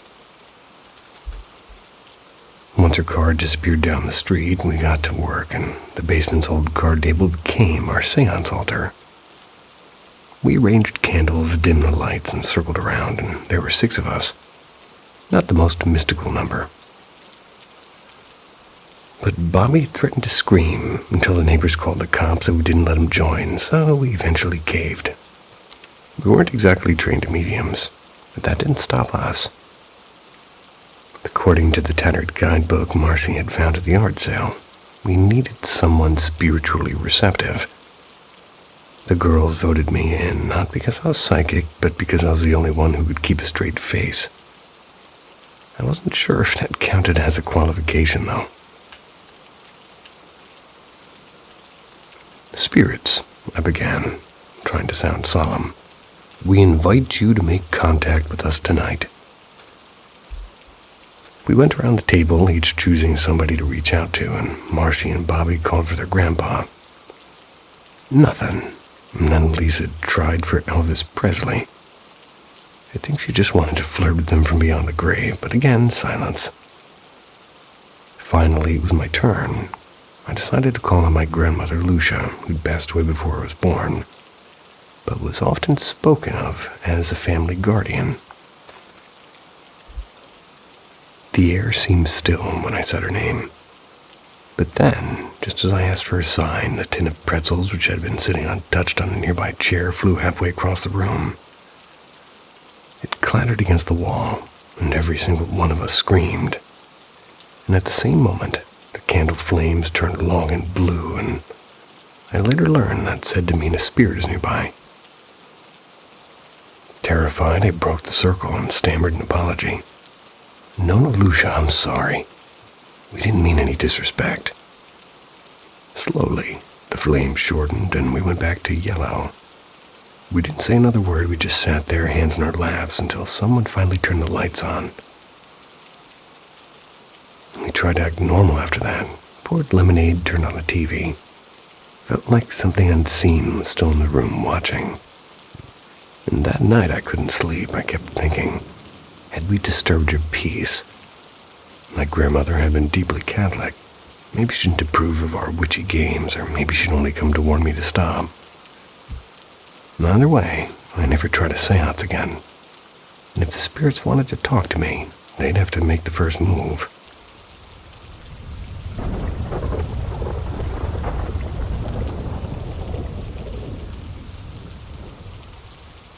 Midnight on Quarry Road. Since I grew up in a small, out-of-the-way town, getting to work was always a low-key challenge. My job was 8 miles away. Nothing but narrow back roads cutting through fields and old orchards. Then, halfway along, the road ran beside a set of train tracks and ducked under them through a weather-stained concrete overpass. And just before the overpass, there was a quarter-mile stretch where the pavement dropped steeply. And on the left, a 4-foot drop to the tracks, and on the right, a jagged rock wall about 7 feet tall. Felt like threading a needle every time, no guardrails, no mercy, and the asphalt itself was cracked and patched like a tired quilt. By late summer, I'd been driving it for weeks, finally free from begging rides from my parents. My mother's car, a lumbering Dodge Diplomat, handled like a rolling fortress. But I'd gotten good at gliding through that downhill stretch everybody called the Quarry Run. And then, as every good story warns you, something seemed to shift. During my final 2 weeks flipping burgers at the Golden Arches, McDonald's, my schedule got flipped too. Instead of early mornings, I drew late shifts, 2 p.m. to closing. Thursday night of my second week, just 3 days before my senior year, my parents needed Mom's car for the errands. My only option was Dad's beloved 1989 Ford F-150, affectionately known as Big Brown. To me, Big Brown felt prehistoric. The steering wheel was heavier, pedals farther. Seat bench that swallowed my 5'2" frame whole. And Dad gave me a patient but nerve-wracking tutorial. Dimmer switch on the floor, don't forget. That was while I balanced on the edge of the seat like a kid in a booster chair. Well, work was uneventful. By 11:30 p.m., I climbed back into Big Brown, yawning and getting ready for home. The night was quiet except for the cicadas, and halfway along Quarry Road, I realized I was puttering slower than usual. I chuckled, turning the radio knob just as the downhill stretch approached. I eased onto the brakes, wanting the beast to hug the curve, and that's when it happened. From the rock wall to my right, a young man dropped straight into the road, like he'd stepped out of thin air. He froze under the truck's high beams, pale as moonlight, a dark cap pulled low under a white shirt. My heart lunged into my throat and instinct kicked in. Stomped on the brake with both feet. Big Brown shuddered violently. Tires were screaming. I clenched the wheel. My eyes were squeezing shut. I was waiting for the sickening thud. Silence. When I dared to look, the road was empty. No man, no shadow, nothing but the low echo of my own heartbeat. Shaking, I grabbed the heavy flashlight Dad always kept in the glove box and climbed out. The cool night smelled of damp earth and metal. I checked in front of the truck and it was clear. Scrambled toward the track, sweeping as the beam across the ballast and the brush and the dark rail stretching into nothing. No footprints, no flutter of a white shirt. But a slow, creeping thought surfaced. If he wasn't on the road, where'd he go? Finally, reason won out over adrenaline. And standing there in the middle of an unlit road wasn't the brightest survival plan. I scrambled back into Big Brown, kept the rest of the way home, pulse still racing. I pulled in nearly 30 minutes late to find Dad waiting in the kitchen, like a coffee in hand, and he looked up, eyebrows knitting at my pale face. "You okay? You hit a deer or something?" he asked, half teasing, till he caught the tremor in my voice as I recounted the encounter. He listened without interrupting and leaned back and said quietly, "You probably saw one of the quarry ghosts." And seeing my expression, he continued, "Back in the 50s, kids used to mess around on those tracks. Some would dare each other to dash across in front of the train or leap from the rock cut into scared drivers. If you never made it, folks around here swear you can still see them now and then, especially late at night when the fog's thick." He offered with a wry grin. Guess he'd timed it just right. I'd driven down Quarry Road countless times since, and most recently 2 weeks ago. But never have I seen that silent boy in the white shirt. But every time my headlights sweep across that rock wall, I ease off the gas, just a little.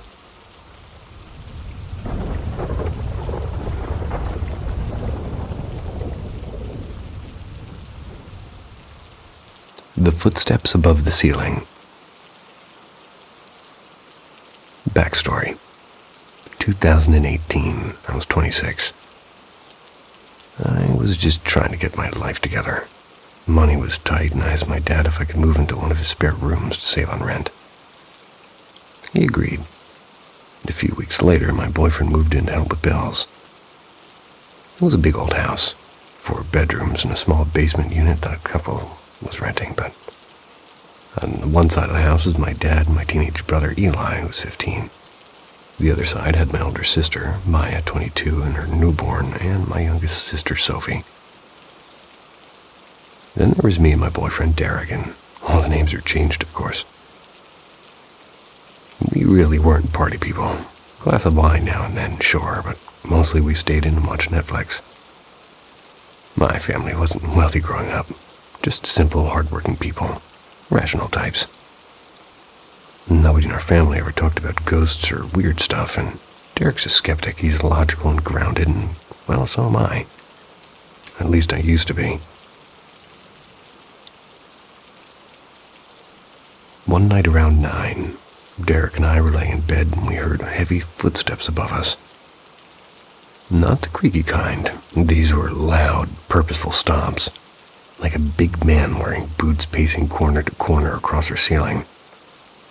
I froze and Derek got up, grabbed a flashlight, and went outside. Nothing. The yard was empty. Even asked the tenants downstairs, and I hadn't heard a thing. Only me, Derek, and our dog reacted, and the house went quiet again. A few nights later it happened again, but this time it sounded lighter and quicker, like a child running back and forth.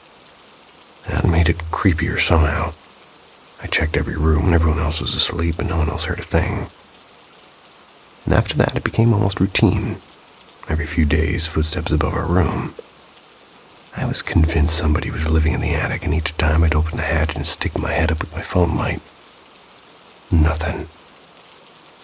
Eventually, I crawled up there. No signs of anyone or anything. Derek started getting annoyed, and I started losing sleep.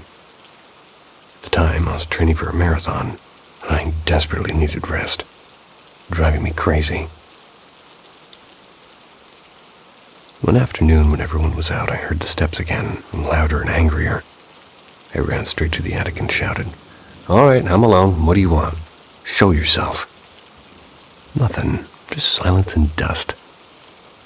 So then weeks passed, and one night, at around 2:30 a.m., the steps came back, faster and erratic, like someone running wild above us. I sat up shaking, and Derek tried to call me. I started Googling in the dark, like footsteps in ceiling at night, ghost footsteps or spirit noises. And that's when I stumbled upon the word poltergeist, a noisy spirit. I learned it's not a ghost, but a kind of energy created by strong emotions, usually from teenagers, and then it clicked. Our house at the time was chaos. My brother was getting into trouble at school, and my sister and dad fought almost daily. And Maya was exhausted from her baby, and I was burned out and anxious. The air in that house was heavy and negative, and constant yelling and crying and tension. Derek and I realized maybe that energy wasn't just emotional, maybe it manifested. So we tried something new. We started praying before bed. We opened windows, and my sister brought sage and burned it while my dad read verses from the Bible. We even agreed as a family, no more shouting, no more anger, just peace.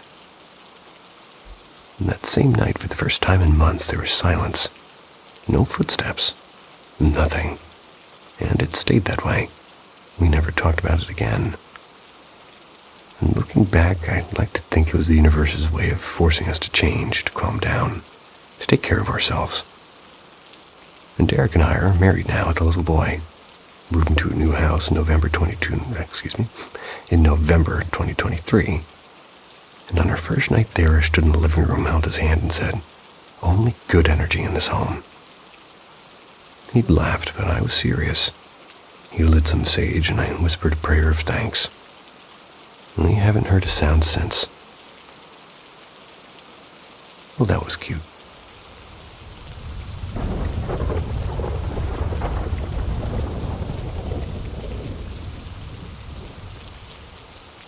When my dog barked at the invisible.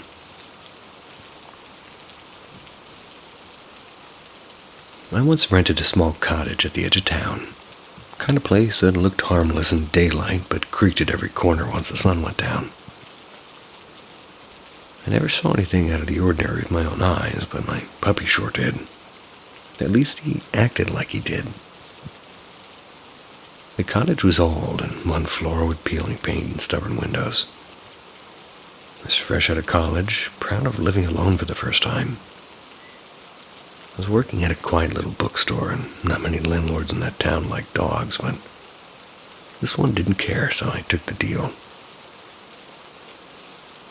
My pup, a shy golden retriever, skittish and sweet, came home with me. She didn't trust people at first, but after a few weeks he kind of stuck to me like a shadow. There's 3 nights I'll never forget. Even now, more than 2 decades later, they still make my skin feel all weird. Prickle. The first bark. One evening, I'm curled up on the old sofa with my TV humming softly while he gnawed happily on his squeaky toy near my feet. Living room opened straight into the kitchen. Narrow dining space. Out of nowhere, the squeak stopped and he lifted his head and, ears stiff, eyes locked on the dining room. A low growl vibrated in his chest.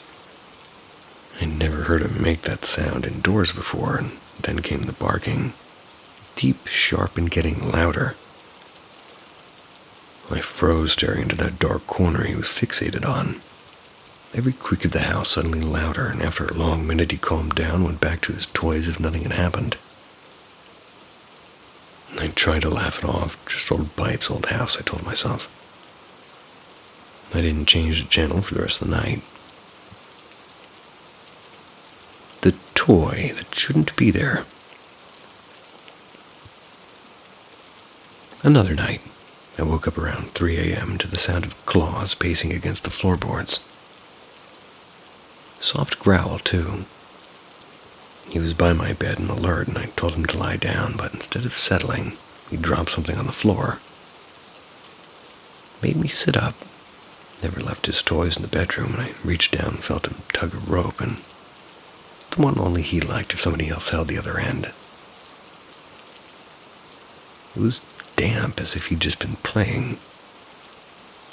I think what you mean to say is sticky and gross, but I'll let it pass. Anybody who's touched that end of the rope knows what I'm saying. The room was cold and still. I switched on a lamp. No one was there, just me and him, or at least that's what I hoped. The window. Last night was the worst. I just let him out into the yard for his usual bedtime sniff around. Then I heard it, frantic barking, louder than usual. I hurried to the big window in the dining room, pushing aside the thin curtains I'd hung up mostly for decoration. And he's right there, pressed up against the glass with his hackles raised and barking not outwards but inwards. Excuse me? His eyes weren't on me, they're fixed on something behind me. I turned around so fast I nearly slipped, but there was nothing, not a sound, no movement, just the kitchen and the faint hum of the fridge. My heart was pounding. He yanked the back door open and he bolted inside, stopping a few steps as if he's sniffing something I couldn't sense. He stayed tense for a good minute before finally lying down. His eyes kept darting to that dark corner in the kitchen. And that was it for me. I started looking for another place the next morning. We moved out a few weeks later. Sure, everything that happened could probably be explained logically. Old house, wind, creaky floors, coincidence. But he lived in maybe another 9 years after that. Apartments, houses, storms, and silence. Never barked at thin air again. Boy, do I look forward to my late-night sniff around as well. Damn you, couch.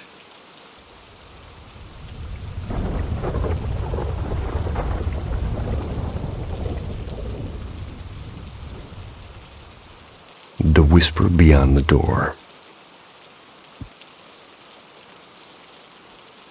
In 2011, I finally decided to move out from my family home. Started living on my own. You know, to be independent and focus fully on work. At first, I shared an apartment with 2 friends, Mr. T and Miss L. And no, I'm guessing not that Mr. T. Nothing unusual ever happened there, but soon after they decided to register their marriage and get their own place. Around that time, another close friend, Mr. A, invited me to move into his flat. I'm going to skip the address for privacy. It was a modest 3-room flat where Mr. A lived with his mother, and to make space he offered me his bedroom and we moved in with her. Before I moved in, he warned me that his place was a bit dirty, as he said. Not in the literal sense, but in the spiritual one. I tried to laugh it off, thinking he was just being dramatic. But here's what he told me. The first encounter. One night close to 11, Mr. A heard children laughing and chatting with an older girl right outside his door. Curious, he listened in, trying to catch what language they were speaking. At first, it sounded like Mandarin. Then he realized it wasn't any language he recognized. Not Mandarin, not Malay, not English, but something else. Another night, while half asleep, a girl's voice whispered right beside his ear, "Are you asleep yet?" He bolted straight into his mother's room, didn't return until morning. These are his mother's experiences. Mr. A's mother used to nap a lot during the day. She often felt something lightly tickling her lips, like playful fingers brushing against them.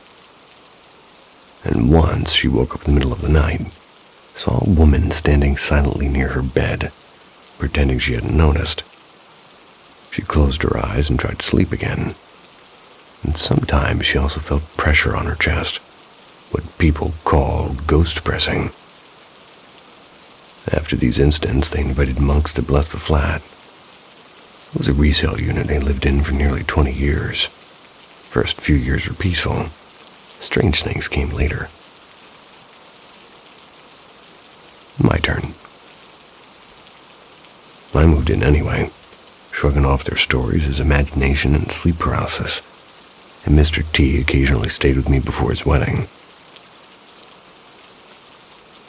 One night he was away at Miss L's place. Mom was working late around 4 a.m. with the lights still on. Suddenly, there were 3 clear knocks on my door. The flat was silent.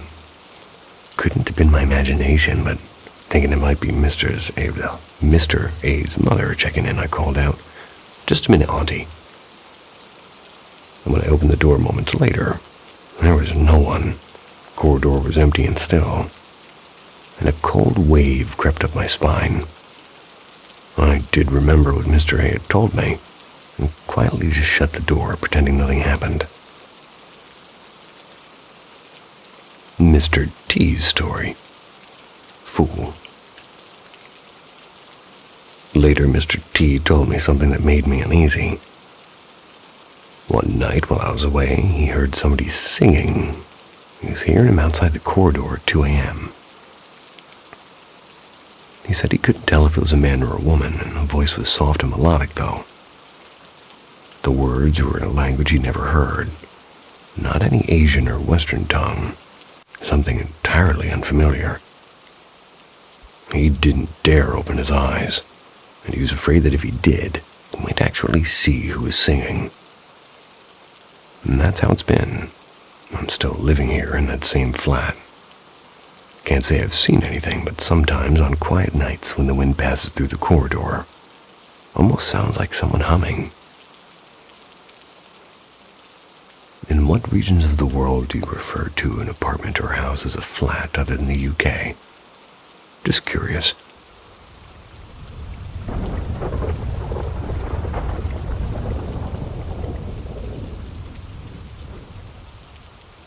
When spirits stay close.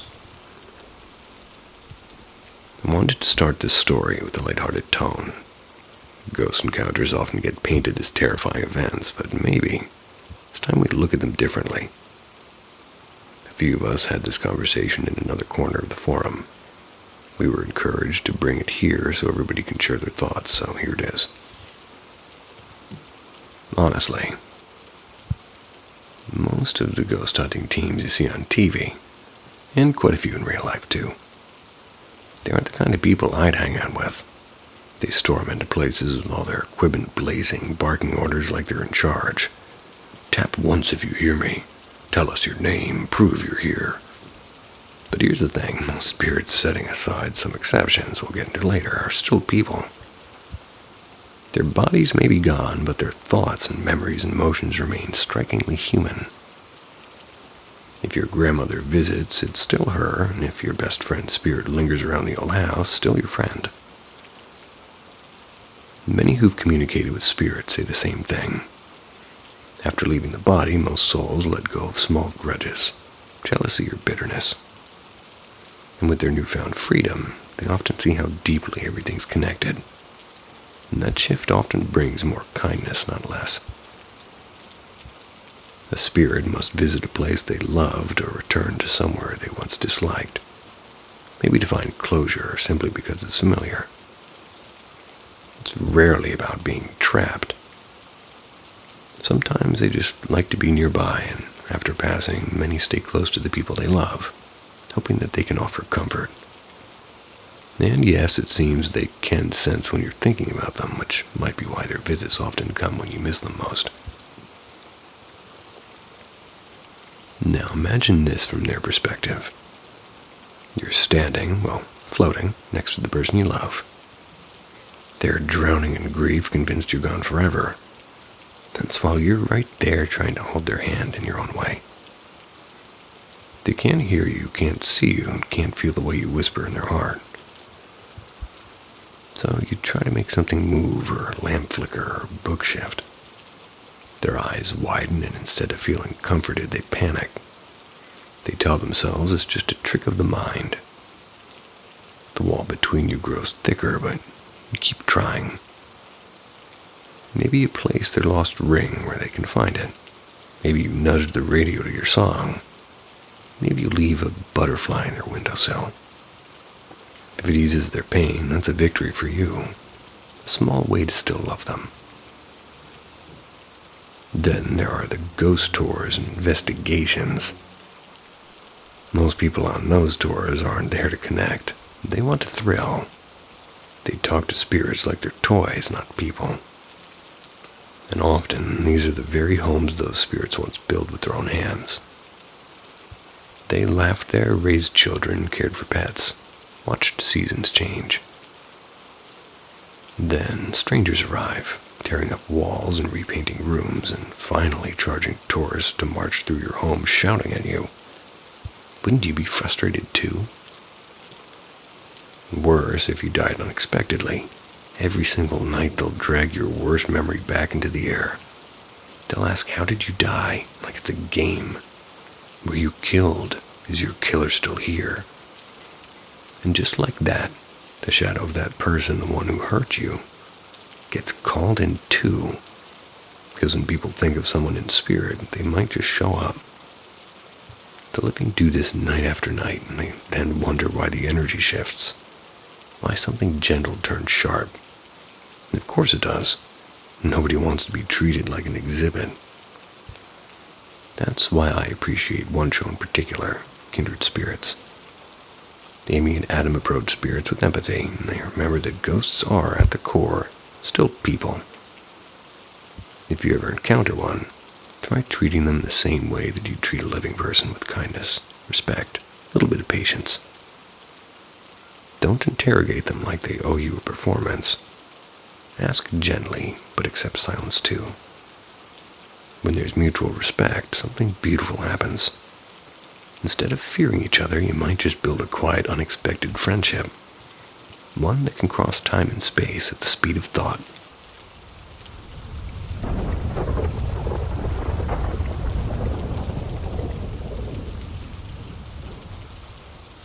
The woman on floor 15.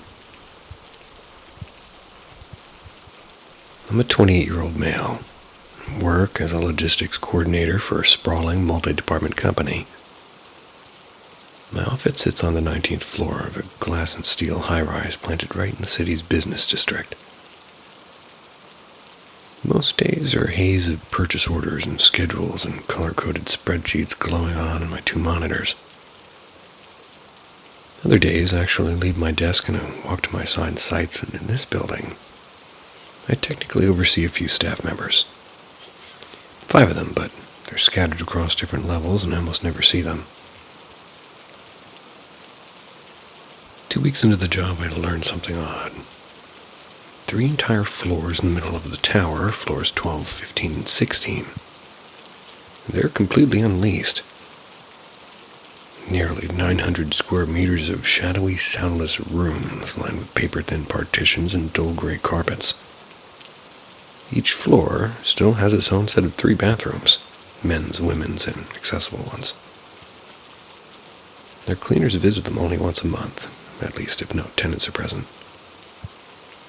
Nothing about this arrangement seemed unusual until the elevator stopped. One Thursday evening, heading down from my 19th floor office, the elevator slowed and chimed at floor 15. I thought someone was getting on. I glanced out and there was nothing but a dim hallway. My chest tightened. This was one of the vacant floors. I stepped back inside, eyes darting at the buttons, but only the ground floor was lit. My finger hovered over closed doors and nothing happened. The doors refused to budge and panic flickered, and I stepped out and pressed the call button from the hallway. I was hoping another elevator would arrive, but behind me, my elevator door slid shut. I reached for him, a bit too late. Now I was alone, truly alone, on floor 15, with only the muffled whine of wind pressing against the building's skin. My instincts told me to take the fire stairs, and that's when I heard it, the unmistakable echo of the bathroom stall door clicking shut in the woman's restroom. I froze, and the restroom door stood slightly ajar, a faint draft slipping through. But these doors, they have hydraulic closures. They never stay open on their own. Someone or something had to be inside holding it. So I bolted through the fire escape down the stairs and out into the lobby carpet in what felt like a single heartbeat. At the security desk, I blurted out what happened, and it gave me the look people reserve for the unhinged. One guard muttered something about an employee from another office sneaking in for privacy. Still, 2 of them came with me. We swept the entire floor, and it was empty. No one in the women's room, no one in the men's, and all the stalled doors were locked. Maidens hadn't touched them in weeks. I told myself to forget it. Days passed. I returned to my spreadsheets and coffee, convinced the moment had been a weird glitch in my brain, and late Friday afternoon, 3 security staff appeared at my door, and they wanted me to recount everything again. As I spoke, they exchanged glances that made my skin crawl. When asked what was wrong, one finally told me. No one was on that floor. Security footage showed nothing. No movement, no figures, not even me. I blinked and I said, "Are you sure it was floor 15? "Yeah," I said. Every floor has a big sort of silver number by the elevator, and I know where I was. They said they'd checked every angle. The only footage they did have was me stepping off the elevator at the ground floor, calm and ordinary, as if nothing had happened.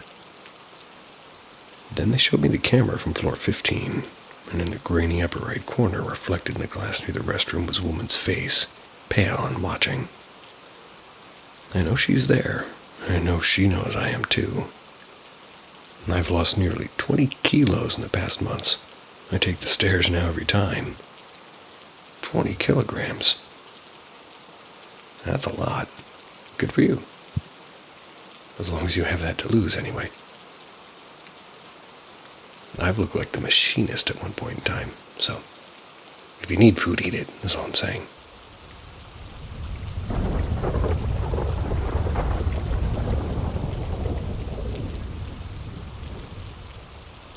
The Boy Beneath the Floorboards. I was around 11.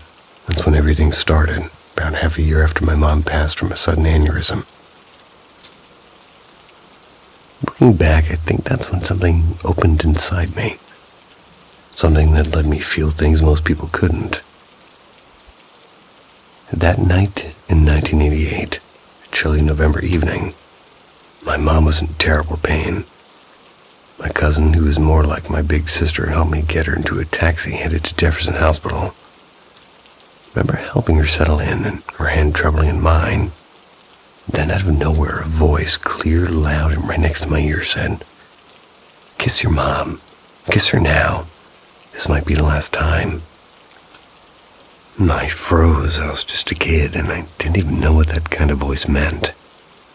But something in me listened, and I leaned in and kissed her forehead again and again, whispering, "It's okay, I love you." And 2 days later, she was gone. After that, I bounced between relatives and the church members until I ended up staying with an older woman everybody called Miss Edna. She was a quiet church lady who lived in Norristown, Pennsylvania. Her house was an old 2-story with creaky floors and a strange stillness even in summer. And from the first night I felt it, like my eyes were on me. Not human eyes, but something else. And Miss Edna herself was kind of eerie, but pale-skinned, dark circles under her eyes and long silver hair that made her look like she'd stepped out of an old photograph. One evening after dinner, I noticed a framed portrait of her printed in a porcelain plate. The image somehow looked alive, and I couldn't explain it. I covered it with a napkin. She caught me and laughed, asking why. I just shrugged. I mean, how could I say that to her face on that... Well, rather, how could I say that her face on that plate scared me? That night she told me to lock her dog in the basement before bed, and I did as she said and climbed to the bed beside her. I did it just like I used to do with my mom. Before we slept, she pointed to a small machine on her nightstand and said, "If this thing starts beeping, it means my heart stopped, and call 911, you hear?" And I lay awake for hours and I was afraid to breathe, and eventually I heard snoring. It was deep and strange. I shook her arm, whispering, "Miss Edna," and she laughed softly. "It's just me," she said. "He sneaks out sometimes." But the basement door, the one I had locked, was wide open. It kept happening for 3 nights. The lock would be undone by morning, and Buddy would be there wagging his tail like nothing happened. One hot afternoon, Miss Edna went to shower, leaving me alone in the kitchen. I opened the fridge for some watermelon, and when I turned around, I saw him. A boy, maybe 9, faded and see-through, wearing old suspenders and a plaid shirt. He was smiling, but it wasn't the kind of smile that comforts you. It's the kind that freezes you. We just stared, and neither of us moved at all. It's like time stopped. And then suddenly he was gone. I dropped the watermelon, ran to the bathroom door, and begged her to let me in. She told me I couldn't. The Lord don't like folks barging in on women bathing. When she finally came out, she asked if I wanted to join a church trip to Baltimore, and I said yeah before she even finished her sentence. Never went back to that house. Never saw Miss Edna again. But that boy and his outline and his smile never left my mind. That was the first ghost I ever saw, and it was just the beginning. And I don't think women like folks barging out of them bathing either. Although I'm sure the Lord also doesn't.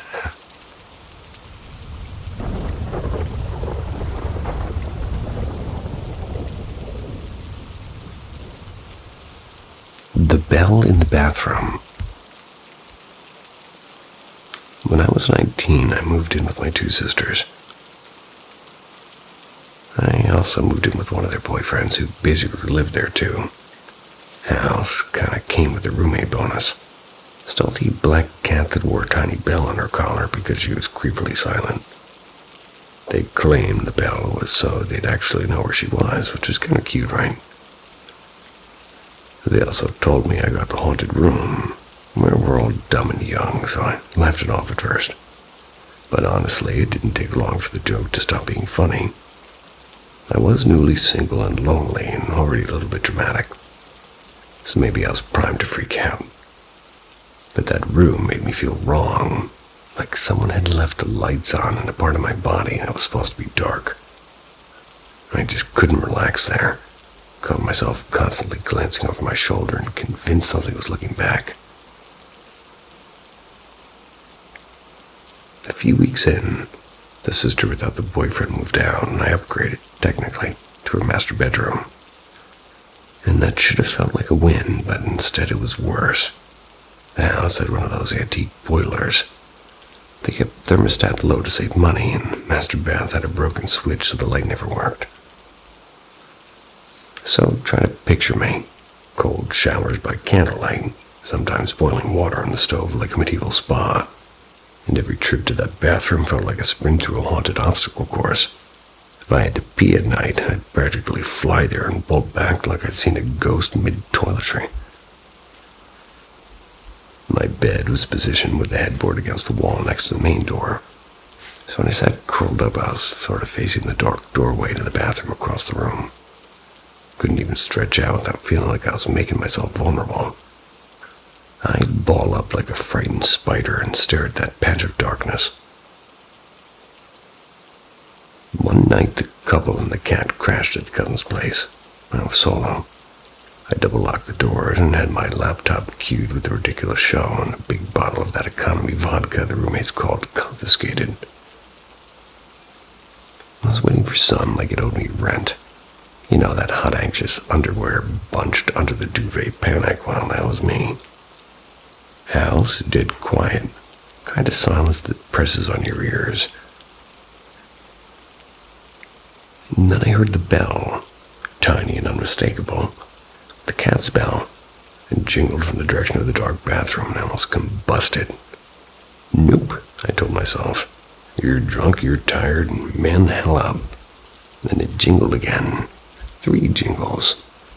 It was clear as day.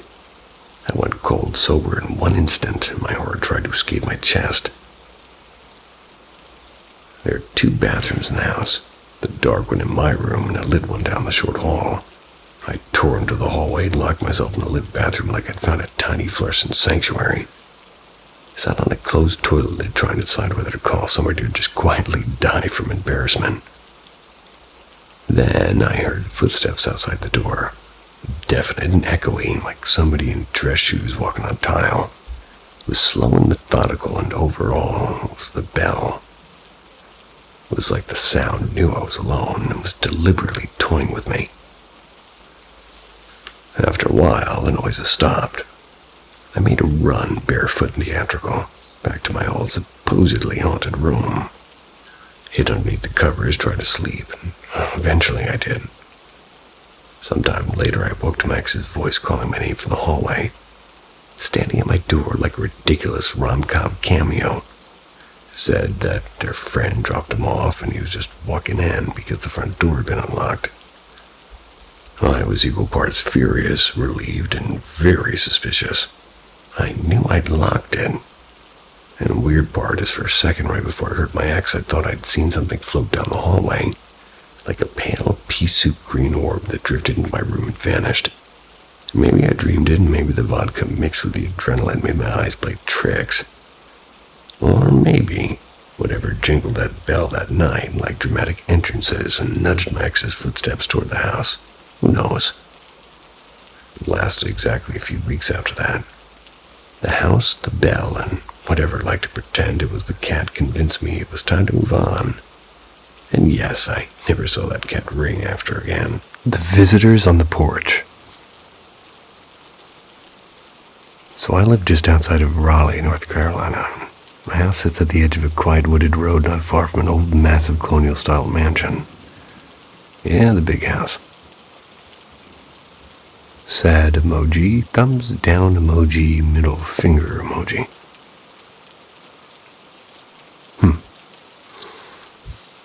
I can't prove it, but something deep down tells me this land was once part of some plantation. Maybe it's irrelevant, maybe not, but my gut says that it matters. I moved in here 4 days ago after a long chaotic trip across the country. For weeks I'd been staying in a friend's guest room from my old cat, trying to desperately find something permanent. When I finally found this place, it felt like a dream. It's in my new house, built in 1988 and recently renovated. Beautiful half-acre yard and a huge screened-in porch. Checked every box, except for one thing. The moment I got here, my cat started acting strange. And she's 14, usually calm. Now she's running around like she did as a kitten, making these low warbling sounds I've never heard in my life. Hides in weird places and sometimes inside her litter box. Sometimes with her face pressed into the corner of the couch like she's trying to disappear. Never done that before. And that's when the word paranormal first popped into my head. The second night I'm in the kitchen, I heard whispering. It wasn't clear words, more like someone muttering under their breath. It came from the back porch. I opened the door, expecting maybe a neighbor or an animal. No one. Air felt nice, the porch was screened in. I left the door open. Then it happened. I don't even know how to describe it properly, and I didn't see a person because I saw a blur. Human-shaped distortion, like when you look through a heat wave or that predator camouflage effect. It knew I was there. It wasn't just some shadow trick. I could feel its awareness pressing back at me. Hovered barely an inch from my face, and the intensity was unreal, not really violent, but overwhelming. My heart was pounding, my cat bolted from the room like she'd been expecting this all along. I stood there frozen and out loud. I've never done anything like this, but I said, I don't have a problem with you, but you need to leave my house. The thing didn't lash out, it just sort of drifted away, slow and curious, like it was sizing me up. The feeling I got was that it wasn't pleased I was here, but it didn't really want to hurt me either. Next day, I saw the same blurry shape 4 separate times. In the hallway, by the stairs, in the kitchen, and once in the living room. Broad daylight. Somehow less terrifying, but still real. I called a friend who pointed me to a local metaphysical shop. They came home with ethically grown white sage, cedar, St. Michael candle, and some dragon's blood candles and lavender incense. They even suggested a tiny citrine charm for my cat's collar. Hadn't been wearing it during that first encounter since putting it on, and she's been noticeably calmer. Could be a coincidence, but still. That evening, the house felt quiet. No whispers, no blur, and I decided not to smudge right away. Made some music, smoked a cigarette on the porch, and that's when I heard it again. Soft footsteps and quiet murmurs. But this time it wasn't one, it was many. 5, maybe 6 of them, all with the same shimmering, warped outline. One smaller and the rest taller than the first I'd seen. Slid into every room like ice. Lit the sage and cedar and walked through the house and said calmly but firmly, I don't mean any harm, but you need to go. Everything went still and silent like they'd vanished. Then as soon as I sat down with the St. Michael candle burning, they came back and closer. It felt like I was inside their presence, like the air itself had weight. Followed me from room to room until I lit the dragon's blood candle. That's when the pressure eased. I don't know what they are, and I can hear what sounds like a voice of an old woman at times, whispering just beyond where I can see. Maybe they're ghosts, maybe something else entirely, but all I know is that, well, they were here long before me. They definitely noticed when I arrived.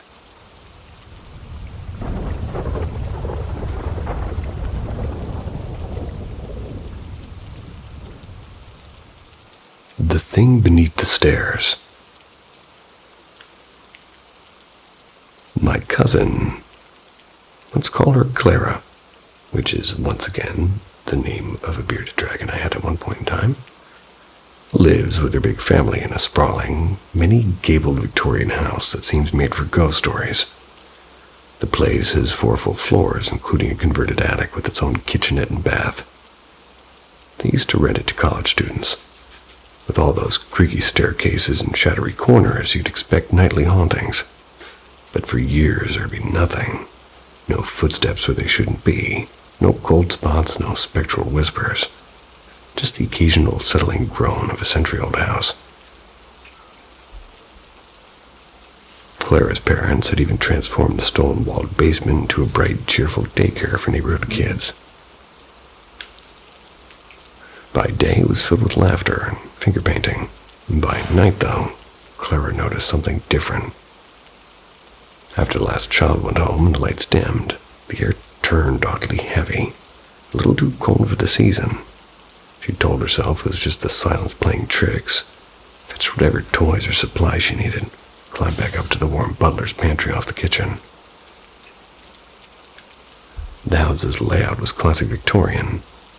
Front door to a snug foyer, dining room left, parlor right, main staircase straight ahead. And behind that, a narrow hall snaked to a kitchen, just wide enough for one person. Clara was in high school then and begged to have friends over for study and sleep overnight. Her parents, they finally relented, taking her younger brothers to the movies and leaving Clara free to host. And that evening, it started like any other cozy get-together. 2 friends arrived, though only one, we're going to call her Lila, was staying. They half-heartedly opened textbooks and quickly surrendered to pizza, like the best of us. Eventually, one friend left and the house fell into a deep echoing quiet that only home... A moth just flew into my mouth. Disgusting. Ugh. Excuse me. Eventually, one friend left and the house fell into that deep echoing quiet old homes get at night. Clara went upstairs to change while Lila stayed in the family room tidying up. She flopped into the couch, clicked on a sitcom, and almost immediately noticed the room grow colder. Somewhere toward the kitchen came a faint, deliberate bang. Lila figured Clara was still cleaning and ignored it. And then came another sound that was sharper and rhythmic, a clicking like long nails on wood, and she turned to the hallway. It wasn't Clara. It wasn't a bearded dragon. Something was dragging itself across the polished floorboards, and it was thin and ragged and not quite human. Figure's clothes hung in gray-green tatters. Wild, yellowed hair framed hollow eyes, and those clicks, they were his fingernails, which were far too long, scraping for purchase as he pulled himself forward. But by the time Clara rushed downstairs, Lila was curled in the corner of the couch, sobbing. Clara tried to calm her, insisting no one else was in the house, but Lila shook her head violently, begged to call her parents, left without looking back, and never returned. Later that night, Clara's mother offered a grim explanation. In the early 20th century, families often hid away relatives with mental illness or disabilities, sometimes in attics, sometimes in basements. That's where they endured years of neglect, and God knows what else. During the renovations, Clara's parents had found remnants of a small hidden room off the basement, old boards, rusted latch. Assumed it had been for food storage, but maybe it wasn't. Clara and her family never saw the crawling figure themselves, but for Lila, the memory of that long-nailed specter remained vivid, a nightmare she refused to revisit. And somewhere beneath those polished stairs, the house kept its secret. Sometimes it's annoying to keep secrets, but nonetheless, sweet dreams. See ya.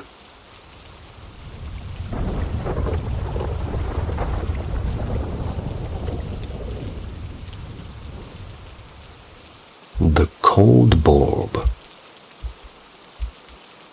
Now that's a name. I never believed in ghosts or the afterlife. Not a blinker of faith, but I also never mocked folks who did.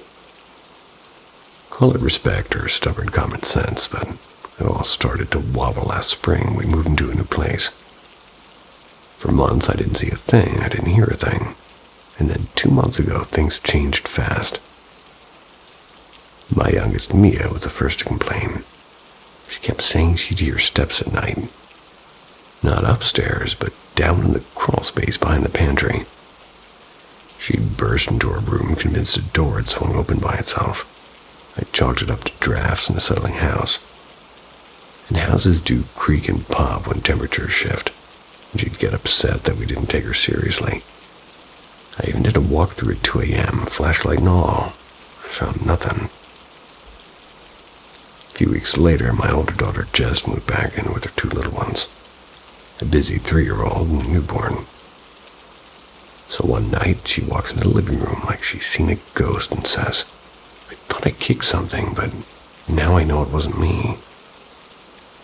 She showed me a shaky phone video of a fancy LED bulb in her bathroom exhaling what looked like smoke. I said, "Holy crap." She'd left it smoking when she left the room and dared me to check it. So I went in. The bulb was actually puffing a little bit of smoke. Not as dramatic as the clip, and I tried to reach up. I put a knee on the counter and I touched the bulb. It was ice cold, like freezer cold, and I have no words and I still don't. And that same weekend, Jess's friend stayed over. Jess's room connects to an unused guest room through a Jack and Jill bath. They were all watching a movie with the lights off and the bathroom door open, and that's when the light in the empty room flicked on by itself. Off and on and off, faster and faster until it flashed like somebody was frantically flipping the switch. I figured it was me until I got out of bed and the light was actually on. That one raised my eyebrow. For a few days later, Jess's texts were, "Ha, Dad, real funny." And I texted back, "For what?" She loves Skittles and keeps a big jar in her dresser, and I'd sneak a handful sometimes, but she sends me a photo. The jar's on the floor on the other side of her bedroom door. And she was home alone with the kids, and pretty well shaken when we arrived. The toddlers are sitting on the curb, blank-faced, staring into the house like they were watching something none of us could see. And that's when I started seeing things too. I'd come in through the garage, glance at the office double doors, and they'd be close enough that they'd be always open almost. I'd go grab water, I'd come back, and they'd be open.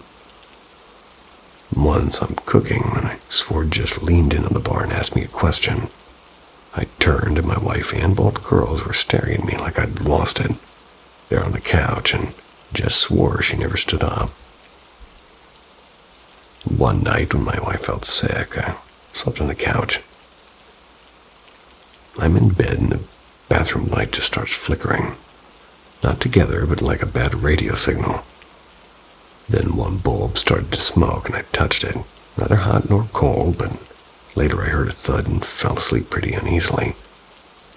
Next morning I found her heavy towel hook ripped down, towels on the floor. And that hook is mounted high and tight. When I reattached it, I had to tap it with a hammer.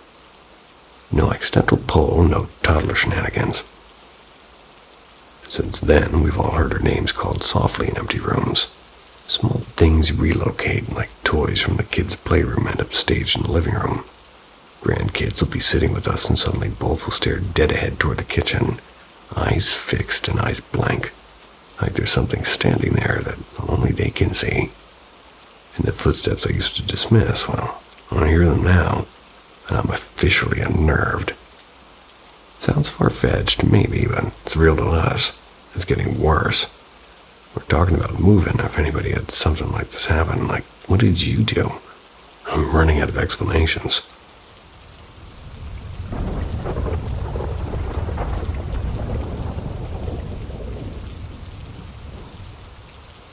Midnight Matinee.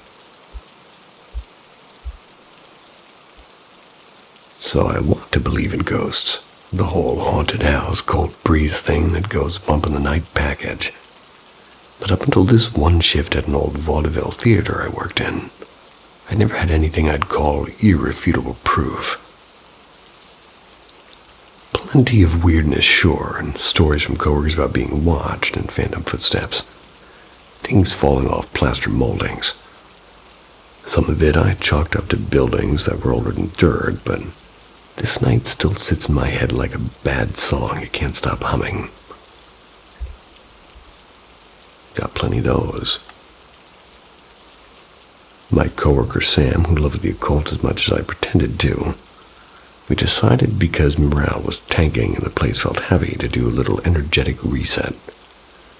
So we grabbed a beeswax candle and a stick of Palo Santo, turned every light off, walked out into the stage beneath the painted curtain. Sam lit the things, murmured a few invocations like Archangel Michael and whatever protective names you want to drop. We set off to smudge the aisles and foyers. Halfway down the center row, we both heard a very familiar sound. The fire exit at the back of the stall slammed shut. We look up toward the glow of the candle. The door was wide open. I asked Sam if they'd heard it, and Sam nodded, and we shrugged and carried on, telling ourselves old hinges do odd things. We left the auditorium, headed to screen 2 in the basement. It was black enough to swallow our shadows. The candle and my phone flashlight were the only things keeping the dark from being absolute. Sam began the spiel again, and bang! The stairwell door we just came through sounded like it was pushed closed. We scrambled back up the steps. The door stood open, swinging faintly as if nothing had happened. At that point, the hair on my arms turned traitor. Sam, unfazed, urged us to keep going upstairs, to the projection booth and the boiler annex, the parts of the building that always felt like they belonged in someone else's nightmares. On the first landing, we heard the cafe's back door, the one with the heavy push bar we'd locked earlier. It opened with this unmistakable metallic clack. We peered into the dim cafe and saw no one. I yelled hello like an unconvincing action hero. There was no answer. We pushed on, and when we reached the projection room, the noise came from right behind us. The stairwell door again, swinging and slamming as if somebody had marched down it, then hurried footsteps that scuffed wood and gravel. We spilled out into the landing with our hearts somewhat around our knees, and there was nothing, silence. Sam kept smudging, kept calling out for protection, and I kept begging to go home. The boiler room really is the worst. Rusted piping, a smell like old pennies and wet earth. The kind of place daytime sunshine still refuses to cheer up. And as we crept toward it, there came the sound of heavy boots, ascending the concrete steps behind us, quick, close, and climbing. We both said one word at the same time. Nope. Then we took what might reasonably be described as the fastest, most undignified flight of stairs in living memory. We doused the Palo Santo, set the alarm, and ran until the night air felt safe again. And we were sure we'd heard what we heard. I crashed at Sam's that night because sleeping alone in my flat felt like inviting a follow-up. And the next morning, before the staff meeting, I walked through the theater alone to collect my stuff. And on an otherwise empty row of seats, one cushion was flipped down, the other 2 up, like somebody had been sitting there and left in a hurry. No prints, no footprints, no explanation. Sam swore later they watched a security clip that showed the auditorium empty except for a shadow on the screen that hadn't been there before. But the file was corrupt. When they tried to export it was strange. Maybe it was a memory trick or coincidence, maybe, but every time I walk past that curtain now, I find myself pulling my shoulders in and walking a little bit faster.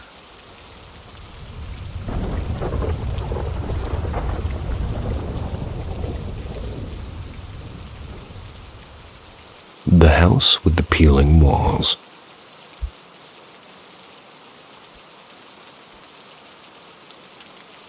When I was about 10, we moved into the small single-story house. It was just me, my mom, my little brother, and our old pit bull, Daisy. The house looked normal enough from the outside. White paint, overgrown yard, squeaky screen door. But the moment we stepped in, we all felt something strange about the back room. It was colder than the rest of the house, even in the middle of summer, and the air felt heavy. We ended up using that room just for boxes and forgotten junk. For a while, life was fine, but then the weird stuff started. First night, I remember,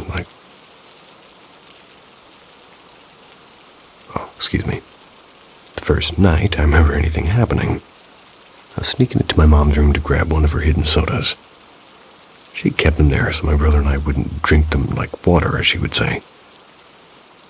Her door was cracked open, and as I was about to step inside, someone banged on it hard, like a furious knock right next to my face. I fell backwards and I was screaming. My mom jumped up confused, thinking I broke something. But when she saw me, eyes wide and shaking, she knew something had scared me for real. And after that, things got worse. The back door would creak open by itself, even after we double-checked it was closed. My mom even tested it and pushed and pulled and slammed, and nothing could open on its own. Yet every time we came home, it stood wide open. And once I saw a plastic spoon drop straight into the counter, like someone invisible had been holding it. My hangers rattled in my closet, and the air conditioner was off, and I heard slow and heavy footsteps coming toward my bed at night. When I opened my eyes, no one would be there. The shower was the worst. I was mid-shampoo. That's when something slammed the glass door and knocked my towel off the hook. Thought it was my brother being an idiot, but my mom yelled from downstairs that he was with her the whole time. And even Daisy would sit in my doorway for hours staring down the hall, growling low and steady. I filmed her once just to prove I wasn't crazy. Then the wall started peeling. Not in the old paint kind of way. Strips of it curled down like somebody was clawing at the ceiling. It felt like the house was decaying from the inside. And later, one of my mom's friends told her a middle school boy had hung himself in the closet of that back room. We didn't know until right before we moved out. And that was 5 years ago, and I'm 23 now. Still can't explain half of what I saw. My mom says nothing strange has happened since she moved, but me, it's like whatever was there followed me. In California, I've seen shadows slide past my doorway from, well, basically when no one else is home. My guitar picks have flown off my desk like they were swatted. But the weirdest thing happened last night. It was while I was back visiting my mom's place. So I'm at my old desk. I'm chatting with friends on Discord. And that's when I peeled the code off of a DoorDash gift card. The silver strip you scratch off. I rolled the little strip up and tossed it aside, and a few minutes later something shiny floated past my face. I thought it was a bug at first, till I looked down and I saw that same strip shredded into tiny floating pieces. They drifted into the desk like ashes, and when I checked the spot where I'd left it, there was nothing. Picked up the fragments, went downstairs, and told my mom that you're not going to believe this. And she sort of didn't believe it. And maybe none of this makes sense, but maybe it never did. And every time I think I've left the house behind, it finds a new way to remind me that it's still around. Am I the only one that misses the poorly written stories? All these are written too well. Not saying I don't like well-written stories, though.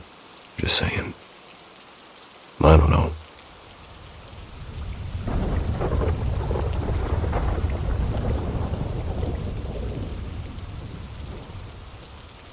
The Upstairs Visitors. When I was about 10, give or take a year, we lived in a little house in the outskirts of Illinois. I'm not going to say exactly where. Wink, wink.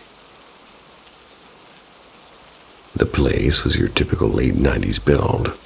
Beige carpet, a garage with a counter that collected everything, and 5 years of routine where nothing dramatic ever happened. Then we put the house on the market and everything seemed to change. A couple of nights after the for sale sign went up, my mom took the cat out of the garage around midnight. As soon as she stepped in, something started scratching, and it was slow and deliberate scratches. And it was on the styrofoam box sitting on the counter. So she circled the box, expecting a raccoon or a mouse. Nothing. The box hadn't been disturbed, apparently. And the scratching sped up and turned frantic, almost inhuman or gecko-like. She shrugged it off, went to bed, because what else do you do when your life suddenly feels like a bad late-night video? And that wasn't the last thing. One night, while taking a bubble bath.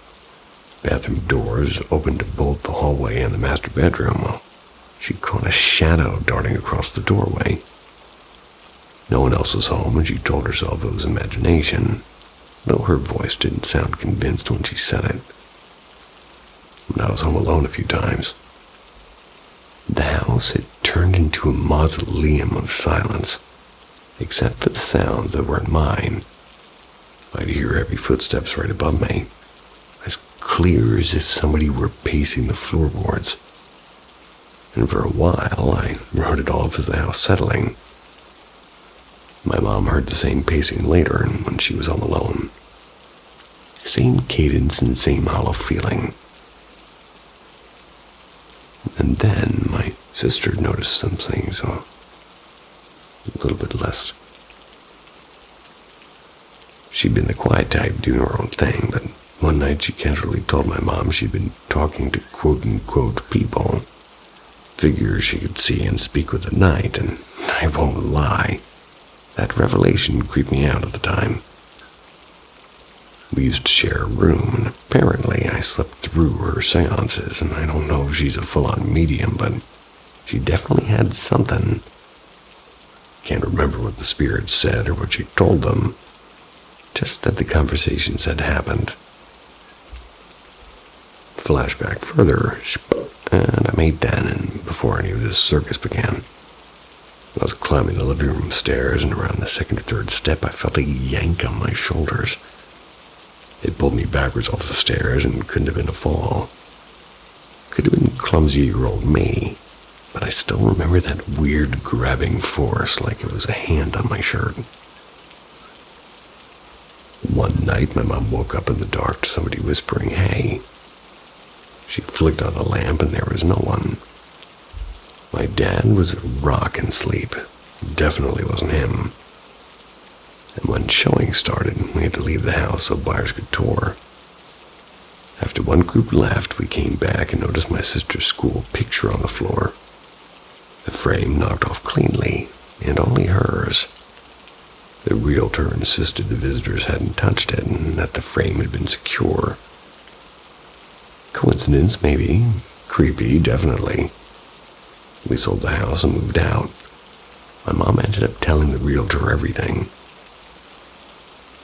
A little bit of an M. Night Shyamalan plot twist is the realtor had lived in that house before us and reported similar happenings. She even admitted she'd brought in an old piece of furniture with a history of weird stuff. Apparently it came with generations of baggage. But we're in a new place now, and I'm grateful for the quiet. Lesson learned. Be picky about estate sales and antique couches.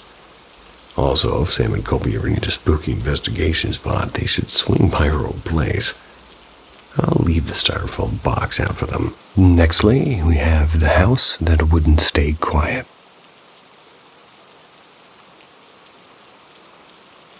I think it all began early this year, and let me just take you right into it. For context, I'll start with the house. I live in a big, quiet home in Massachusetts with my fiancé and his parents. I've been here almost 4 years now, and we stay in the lower level. It's completely finished. More like a little apartment than a basement. The place was built around 2002, and one of the first odd things I noticed about this property was that when you look it up on Google Maps, it seems to show up as an old chapel site. But the actual chapel, according to Google, is about 1.5 miles down the road. Strange little coincidence, right? Anyway, I just brushed it off, and, well, until I started seeing something. Out of the corner of my eye, I'd catch this pale gray figure near the small kitchen area at night. At first, I figured I was imagining it. I'd had a few glasses of wine those nights, so maybe that was it. But it kept happening, even when I was totally sober, and it was tall. Almost human-shaped, but never clear enough to see a face. Just a blur that would vanish if I turned my head. By March, my fiancé's mom posted something on Facebook that caught my eye. She works in healthcare like me, and she asked if anybody else had ever brought something home from the hospital. She said that she felt like somebody was watching her, and that freaked me out, and I messaged her right away. I told her what I'd been seeing downstairs. She burned sage in the house soon after, and honestly, it seemed to help for a while. Then came April 23rd, and she made another post saying that she needed another cleansing because the knocking sounds were back. The dogs were barking at empty hallways again. That night I woke up to go to the bathroom, and as soon as my feet touched the floor, the printer across the room turned itself on and filled the whole space with light. My heart dropped. I just did my business, turned over, and tried to sleep again. A bit later, I'm half asleep when I just felt the bed jolt, like someone had hit the corner of it. And then I felt a breeze move my hair, and I froze, pulled the blanket up over my head, and didn't move again until that morning. On May 9th, my fiancé's mom posted again. She said she saw a thick black shape float past the hallway, and coincidentally that same weekend my fiancé and I were away in Vermont. When I came home, I didn't see her post until 2 days later. That was about what happened on Mother's Day. May 12th, and that day already hurt. Marked 1 year since I lost my baby. That also happened to be Mother's Day. Oh, that's horrible. I was inside fixing plates for dinner when I saw something drift past the hallway and low to the ground. It was darker than the shadows around it. It moved toward the spot right near her basement door. Later, when I asked my fiancé's mom about her own sighting, she said it was in that exact same spot. And as we're talking, the smoke alarms went off for no reason at all. So far, the only ones who've seen or felt anything are me, my fiancé's mom, and his sister. The men haven't seen a thing, and I hate being alone in this house now. The air just feels heavy, like something's waiting. And I work with a woman who's kind of a paranormal investigator. I told her the story, and she stopped me mid-sentence to ask, "Do you light candles often?" I said I used to, but not lately. She said, "Something keeps saying to me, go ahead and light that candle. Please don't." Turns out the original home that stood in this property burned down decades ago. The detached garage out back is the only thing that survived. So yeah, I'm officially done lighting candles.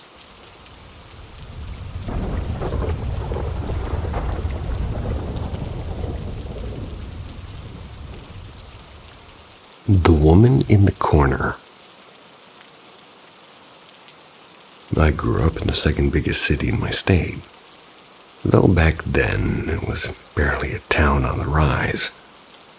When I was in kindergarten, my mom and I moved into a new mobile home park. It had just appeared on the edge of town, and it was just the two of us. She worked nights in the hospital and third shift in the ICU. So more often than not, I just slept at my cousin's houses. I only came home when she had a night off. Even though I was an only child, I did have bunk beds. And not only that, but I was afraid of the dark. So I always took the bottom bunk so I could reach the light switch a little bit faster. The wood paneling in our little place liked to play tricks, faces and eyes in the grain, and I never knew those were just my brain filling in shapes at the time. One night, I surprised myself. I went to bed in the top bunk, and my mom tucked me in, which didn't happen very often. She handed me my favorite stuffed animal, a well-loved Gizmo from Gremlins. I clutched him, basically like armor. And sometime in the small hours, I woke, and Gizmo was gone. I told myself I'd forgotten him, so I slid out of the bed to go find him in the living room. I left the bedroom and turned right down the hall. And at the doorway, I froze and dropped to the floor. Every muscle was locked, and there was an armchair by the entryway, and I slid behind it. I was peeking around the cushion to check my eyes in the kitchen, and under the dim nightlight, something stood, if you could call it standing. It seemed to hover there as if its lower half had sunk into the air itself. From the thighs down, there was nothing. Its arms were stumps, cut off just above the elbows. Its head was not a head so much as a ragged flap of neck. And you might wonder how a child knows whether a thing is a woman. Well, this one's chest was bare and its body rounded in all the ways I associated with a grown woman. So I knew. It was the palest thing I'd ever seen. Skin like milk, and I stayed facing the corner as if listening to something only it could hear. Well, fear sat on me like a heavy stone. Sobbing, I army crawled backwards, dragging my knees and elbows down the hallway until I was under the safety of a bottom bunk. I hid there until I blacked out from exhaustion and terror. In the morning, I woke still in the bottom bunk and inexplicably, with Gizmo clutched against my chest. My mom was at the stove making coffee and pancakes. She said good morning like always, and I pointed toward the kitchen and said, "That's where she was last night." My mom's spatula froze mid-stir. "Who?" she asked. "The ghost," I said. And she dropped everything and started asking me questions. Later, when she told the story to a neighbor, she admitted she'd woken up that morning to find the front door wide open. Years later, while getting a tattoo from a friend I'd known forever, I told him the whole thing. He wanted to know if my mom would back me up, so I dialed her right there. She confirmed the open door and the shaken morning. And the second the call ended, the lights in the shop flickered and the whole building went dark. Maybe a coincidence, maybe not. And after that first visit, the thing came back a few more times. The last time it leaned close enough that I could hear no breath, and it told me in a voice that felt like a cold thumb on the back of my neck not to tell everybody. And it's been 20 years now. And I don't tell everyone. I only tell it sometimes in the dark when the house creaks and the light goes funny. And apparently to all the internet. The Balcony Girl and the Moko Spirit.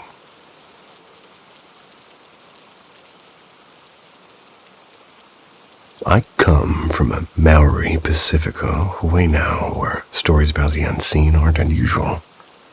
They're woven into who we are. On my dad's side especially, the women carry a strong link to the spirit world. My nannies and aunties have always felt things others can't, and to outsiders it might sound odd, but if you've grown up on an island or a Maori home, it's just another part of life. And I've had 2 moments in my life that still make me shiver a bit when I think about them. The first happened when I was about 10, back when we lived in, excuse me on pronunciation, or pronouncing things, Menorewa in South Auckland. We stayed in this big wooden house that looked out over the road with a long deck wrapping around it. And every afternoon I'd play on that deck with another girl around my age, and we'd run, laugh, and sometimes sit against the railing, talking about school. Nothing strange about that until my dad's auntie, we're going to call her Mir, which isn't her real name, came by one day. Mir has a reputation in our family. She's deeply connected to the Wairua, which is the spirit world. The moment she saw me playing, she froze, and later that evening she pulled my parents aside. "That little girl," she said quietly. "She doesn't belong to this side anymore." Apparently, my playmate had passed many years before. Mir said she meant no harm, that she was just lonely and drawn to laughter. I didn't remember much of it until my mom reminded me years later, and I still recall that balcony and how for a long time after I avoided looking out into the dark. The second story happened much more recently, only a couple of years ago. By then, I was living down south in Otipoti, maybe. I'd just received my Moko Kawe alongside my mom and auntie. One of the proudest moments of my life. We stayed overnight at the marae after the ceremony, surrounded by our ancestors' photos, and the smell of smoke from the fire outside. But by that night, I began to feel off and restless, hot and itchy all over. At first, I thought it was just nerves or maybe an allergic reaction, but the more I rested, the worse it got. My face felt like it was burning. When I tried to stand, everything went blurry. My mom scolded me for being dramatic until she actually looked at me. I'll never forget the way her face drained of color. She called for my dad and my auntie and told the kids to step outside. "Her face, it's not her face," she whispered. And I barely remember what happened next. My Uncle Hemi came rushing in with a tawanga and began reciting Karakia. He placed a small pendant that belonged to my great-grandfather, a respected Tohunga, into my hands, and slowly my breathing eased and the fire underneath my skin began to fade. Later, Mom explained what she believed happened. Before the Moko ceremony, we'd visited our Yoruba, the resting place of our ancestors. She reckoned I must have accidentally disturbed a spirit there, somebody who wasn't at peace. Normally, I would have been protected. My auntie Annie is a blocker. She can stop negative energy from reaching anyone close to her, but she had returned to Auckland the day before, taking her protection with her. My dad can block too, but only for his own line, and left me wide open. It took me months to fully recover, not physically really, but spiritually. I made peace with it now, but it's a story that reminds me how real the unseen world is for us. Some people grow up fearing ghosts. In my way now, we grow up respecting them. So sorry for the slew of me not knowing how to say anything in that language. But I did try.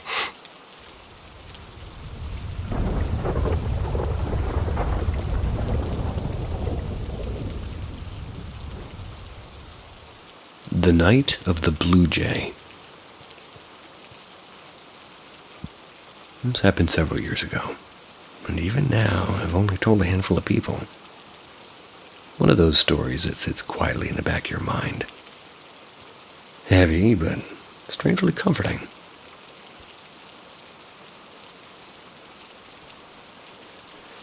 I went to a small university, the kind where everybody knew each other by name. And during winter break, a girl from campus passed away, and she took her own life. The email from the administration felt cold, but the silence on campus afterwards said everything. She'd been somebody people actually knew. A couple of months later, I started seeing a guy I'd met briefly before. This time, though, it kind of clicked right away. Things moved gently and naturally. Then a mutual friend told me something that made my chest tighten. His ex-girlfriend was a girl who had died, and I didn't know what to say. I just remembered the quiet that settled over me when I heard. Not long after, one night he completely broke down in my arms, told me everything that... They'd broken up months earlier, but they stayed close because he was worried about her. He said he'd spend the evening with her the night that she died and left before she made that final choice. She cried like he was unraveling and held him until the sun came up. That night something changed, something in me. I went home and cried too, and I didn't know this girl. I was angry at her and heartbroken for her and guilty. Guilty for being with him. Guilty for feeling anything at all. Eventually, I went out onto my tiny balcony. It's the one spot where I could breathe. I spoke to the night air as if she might be there listening.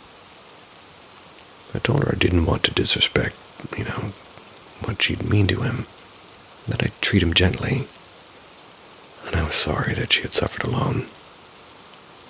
I even asked her if it was okay for me to even be in his life, and then I started to feel something. At first it was subtle, a shift in the air when I was at his apartment, a kind of presence I couldn't explain. Then the dreams began. At first it was just a field of wild daisies, and then the same yellow house again and again, and one night she appeared in the doorway of that house. We didn't speak, but we saw each other. It was like being acknowledged by a stranger I'd known in another life. Well, I thought if I was losing it, well, that might make sense, honestly. I didn't believe in ghosts, though. But one night at a bar, a friend told a story about a haunted hallway in their own dorm, and I finally admitted, quietly, I thought I was being followed by someone who wasn't alive anymore. My friends listened, and as I was talking, every single one of us got goosebumps at the same time. It wasn't cold, it was just real and too real. Later that night, back at my balcony, I realized something had to change. I couldn't keep holding on to her story like it was mine, so I said goodbye out loud and thanked her for listening. I told her that she mattered, and even to somebody who never got to meet her. The next morning I stepped outside again, and my balcony faced a small stretch of grass, and lying right in the middle of it was a blue jay.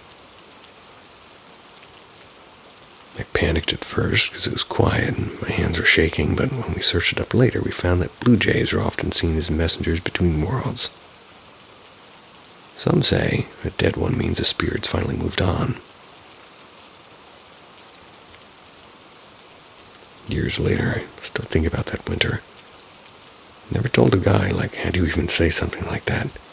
Hey, I think your ex has been watching over me.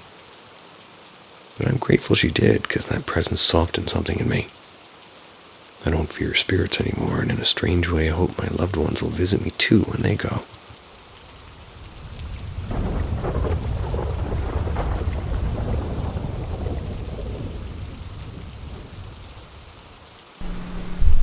The Devil's Tramping Ground.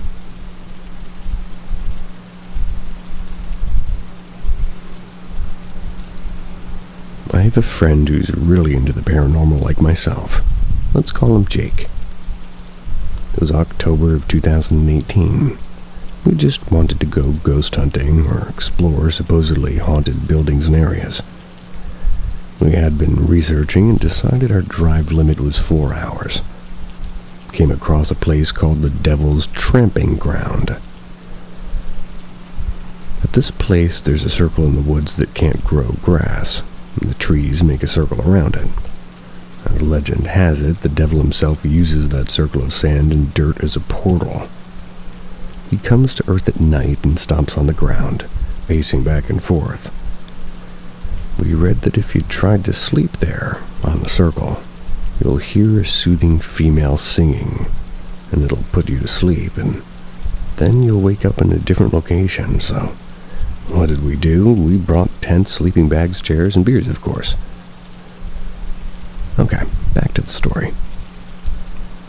Me and Jake were planning our trip, and another one of my buddies caught wind of it. Let's call him Nick. We were all set to go on Friday when we get out of work. We left the base at around 4 p.m., but didn't actually hit the road until roughly 8 p.m. because we kept getting sidetracked at different stores. I'll skip right to the next part.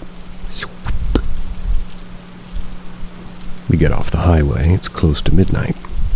We have our GPS on, and it was us going down the only damn road with no streetlights. And of course, we start driving down that narrow, dark road slowly, so we can find a clearing for the Devil's Tramping Ground. We read that there would be satanic symbols in front of the clearing, written onto the road. We had our eyes peeled, and there was something odd about this road, and I shit you not. We were being chased the entire way by about 10 dogs and one black dog. Every dog's barking except for that black dog, and he kept appearing in the woods to the left of us, and in front of us as if we're driving and he's just trying to turn us around. We found the symbols and knew it was it. The dogs hadn't followed us that far. We parked, got out, we had flashlights. We scoped out the area, and I'm not gonna lie, it was extremely unsettling. We made our way up to the circle and thought, perfect, let's go get our shit.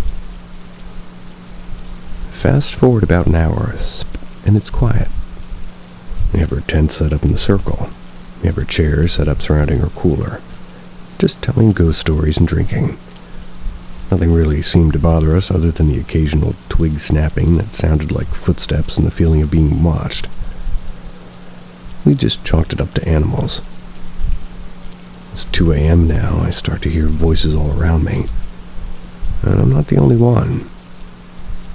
Nick and Jake heard it too, and it felt like we were about to be jumped by a group of men surrounding us. But we knew whatever it was wasn't human. The voices stopped, and I shit you not, at the same time the car light turned on. We went to the car to find all the doors open. Unnerved, we slowly closed all the doors and went back to drinking. 2:30 a.m., we're all on edge. Not even drunk at this point because of the events that just took place. Everyone was silent. I could hear and feel my heart beating out of my chest, and you'll never believe it. We all heard beautiful humming coming from every direction. Wish I could describe how it sounded, but we knew that it was not good. We all leaned in as the singing was going on, and without one word spoken, we all got up and went to the car to get out of there. We then visited Lydia's bridge because it was nearby, and it said that Lydia walks the road and the bridge at night. We didn't see anything, so we slept in a nearby Walmart parking lot in the car, went back the next morning for our things.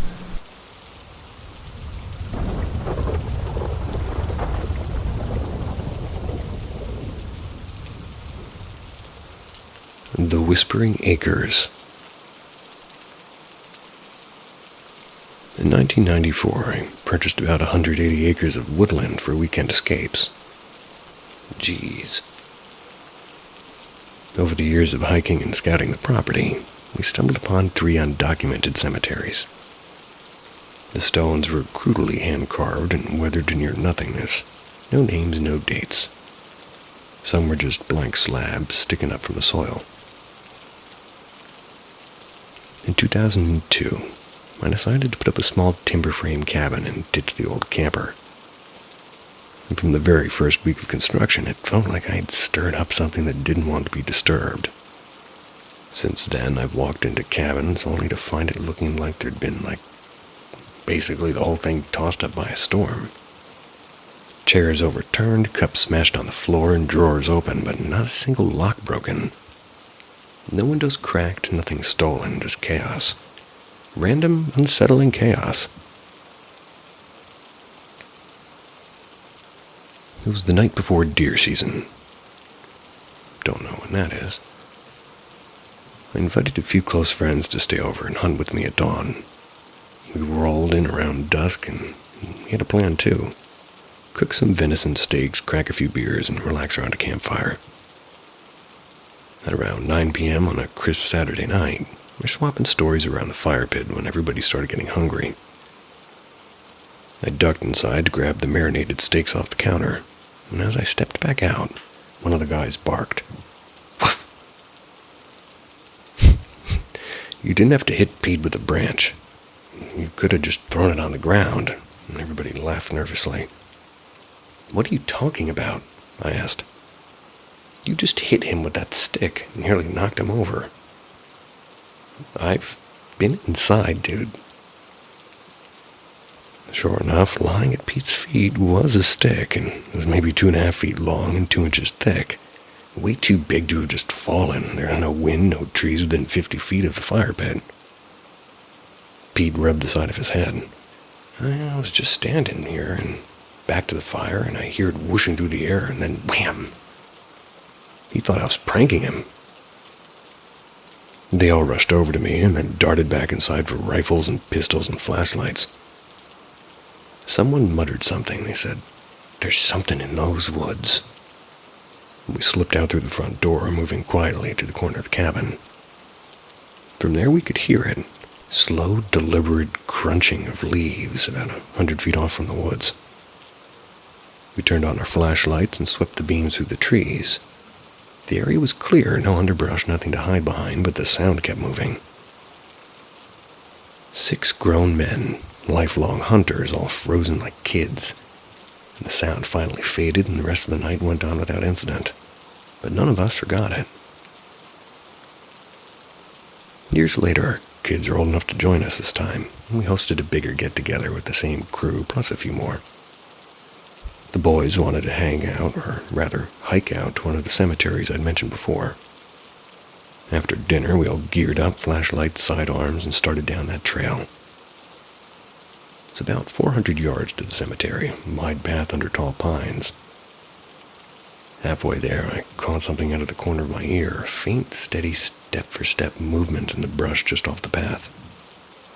I shook it off at first, and my buddy eased up beside me and whispered, "Who else is out here?" And that's when my stomach fell. I stopped the group and I hissed for silence, and John, the same guy from the stick incident, leaned in and said quietly, "It's that thing again from years back." We swung our flashlights into the trees. Nothing, but the sound was closer now, maybe 20 feet away, clear as day. No animal, no person. Just footsteps that weren't ours. We ran, all of us, back to the cabin like kids sprinting from a dare, and to this day I don't know what's in those woods. But I don't want the trails at night anymore.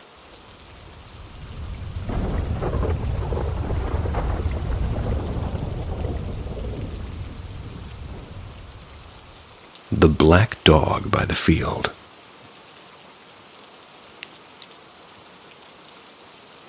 As I've mentioned before, I've got plenty of stories to tell you. But the one I'm about to share, it still haunts me. I don't know what I saw, or can't even be sure if it was really like a hellhound. Hellhound. For context, this happened on my grandparents' land, a place with a long history of strange and heavy things. Some of it isn't my story to share, but I can tell you this. The property used to be even bigger, and part of it was sold behind the family's back decades ago. Another section where a natural spring was got taken by the government for reasons no one fully understood. What's left was divided among my great-grandparents' 3 sons. One betrayed the family, another turned a share into a farm and later a small clinic. The last portion became my grandfather's place, where 2 of his sons built their homes. A lot of unsettling things happened across those lands. My cousins and I grew up hearing whispers about strange encounters.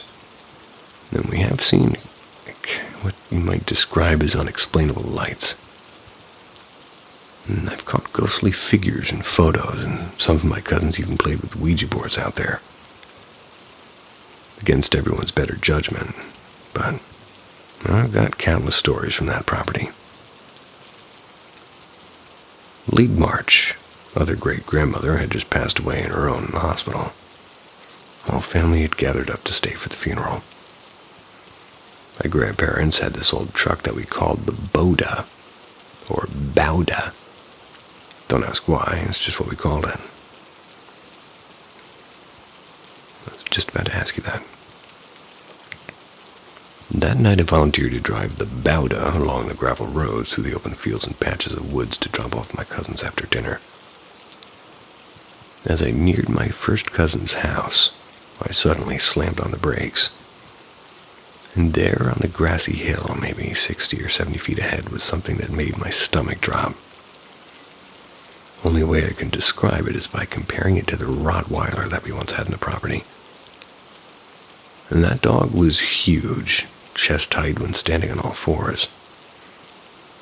What I saw that night was 3 or 4 times its size. The creature's body was thick and solid, covered in a coat of pitch-black fur. Its shape was eerily similar to a Rottweiler. Powerful shoulders, strong stance. Except unnaturally large, and its eyes 2 faint but burning red dots watching me. It moved slowly, crossing the hill without making a sound, and melted into the line of trees. I looked at my cousins, and my face must have been ghost white, and, "Did you see that?" I whispered. They stared back at me confused and said, "See what?" And they answered almost in unison, too. Not a single one of them had noticed it. I dropped them off and drove back alone, gripping the steering wheel so tight my hands hurt. My heart was pounding the entire way through the empty, dark fields. The next night after the visitation, all of us cousins decided to go back to that same field. Maybe to make sense of what I saw. Maybe just to escape the weight of the funeral. The moon was bright and my cousin thought it'd be funny to turn the headlights off while driving on the boda. "We can see just fine," and she laughed. A few seconds later, we hit a deep ditch. The truck shuddered to a stop, throwing us forward. My cousin scrambled out, yelling me to help push. I was frozen, crouched in the corner with my heart racing. That was the night after I saw the black dog, and deep down, something in me knew it wasn't just a stray.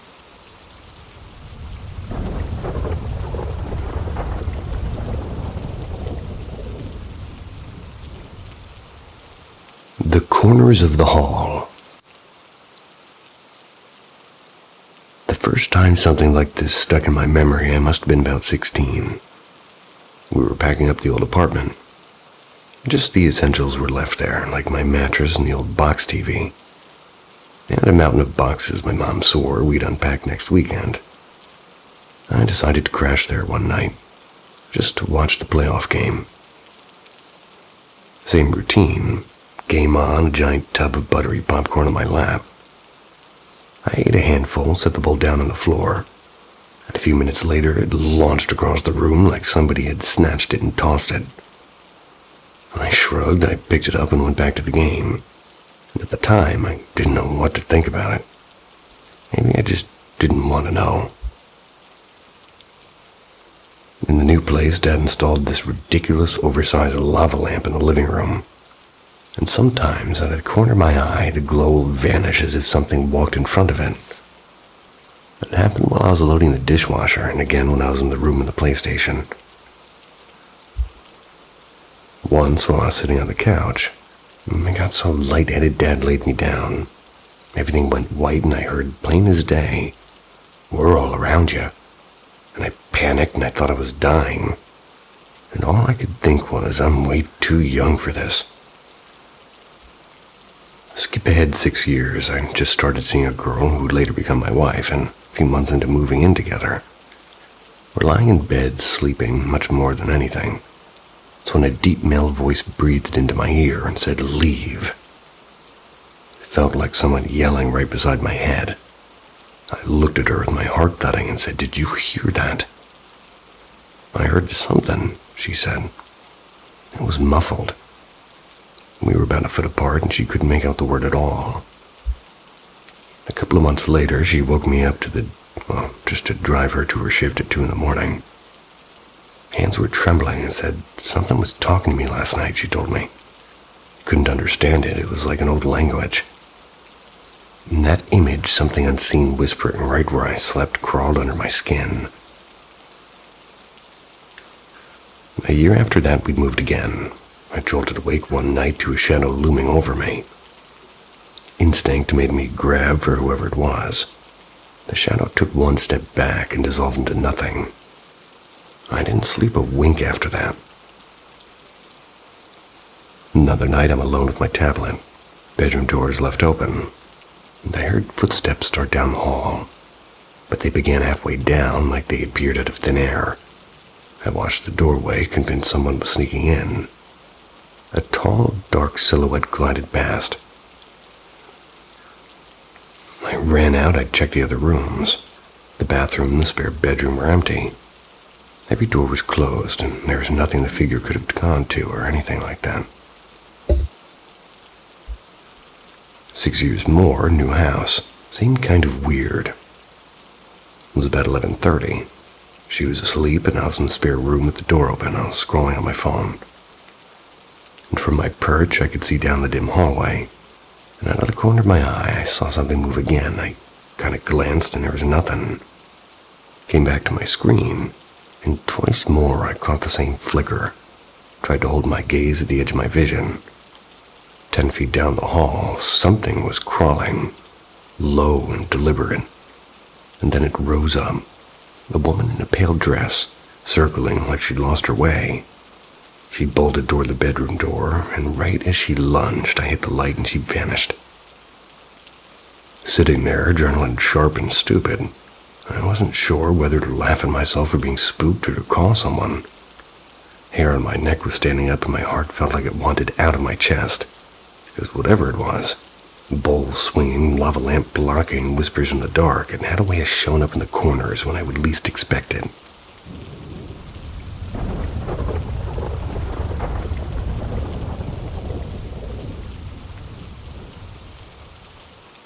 The House by the Maple Field.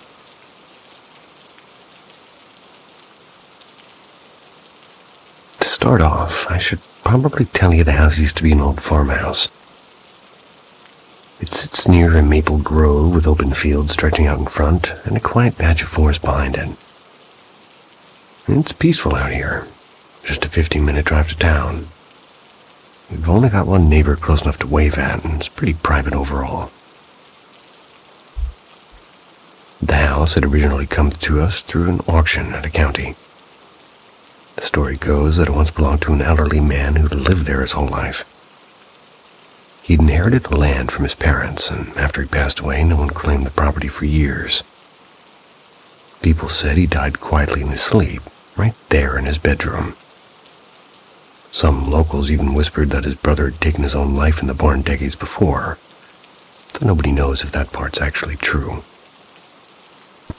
And I've done plenty of reservations, or rather, renovations since moving in. The bones of the place are ancient, and judging by the style of the beams and the stone foundation, I'd say it dates back to the early 1900s, maybe even earlier. When we bought the house, one of the previous owners laughed and told me, "Just don't mind the ghosts." I brushed it off and didn't really seem like the haunted type of a house. And that changed one night when our dog Bella started whining at the kitchen wall. No barking, but whining. She stared at a dark corner like she was seeing something I couldn't, and I called her over and she came running. Her tail was tucked behind her and she was trembling. I told myself it was probably a mouse in the wall. Still, it was odd. A week later, I just stepped out of the shower when I heard the bathroom door handle jiggle. That loose metal clink that only happens when someone presses down on it, and I said, "Okay, 1 second."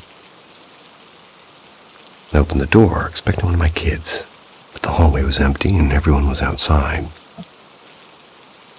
I told myself there had to be a logical reason. There's always a logical reason, right?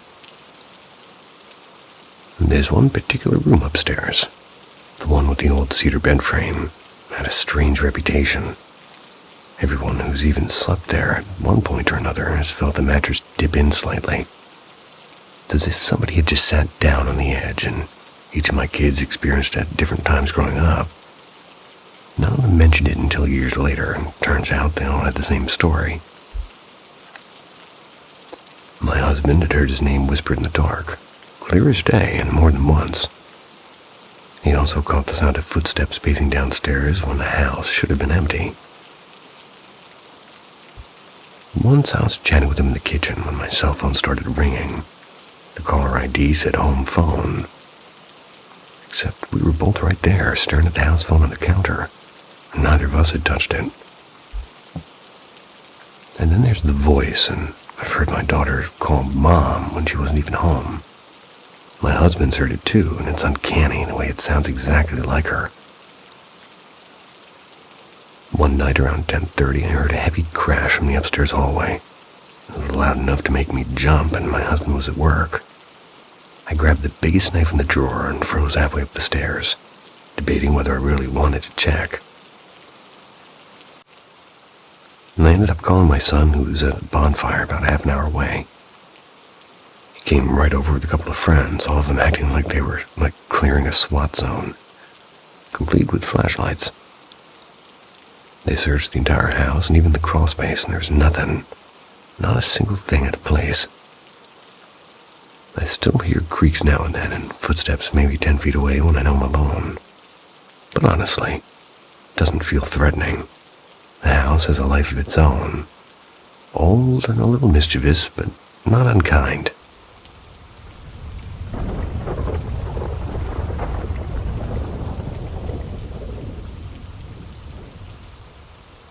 The Man in Apartment 3.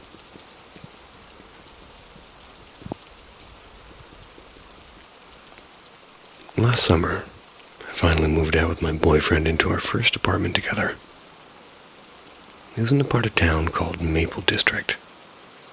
It's where everybody said there's a little bit sketchy kind of a place there, but it was manageable if you kept to yourself. So we found this place online for $6.75 a month. Steal around here. The unit we wanted got taken, but the landlord told us he had another in a small 4-unit building nearby. Same price, same layout, except the last tenant had died there. I shrugged it off because people die everywhere. And when we went to see it, it didn't feel strange. The walls were soft beige, and the place even came with the washer and dryer. Wherever the price. It was close to my campus, and the rent was too good to pass up, so we took it. The man who had died was named Harold. He'd passed not long before, just a few weeks earlier from a heart attack. The landlord said he died in the apartment, but his brother later told me he actually died in the hospital.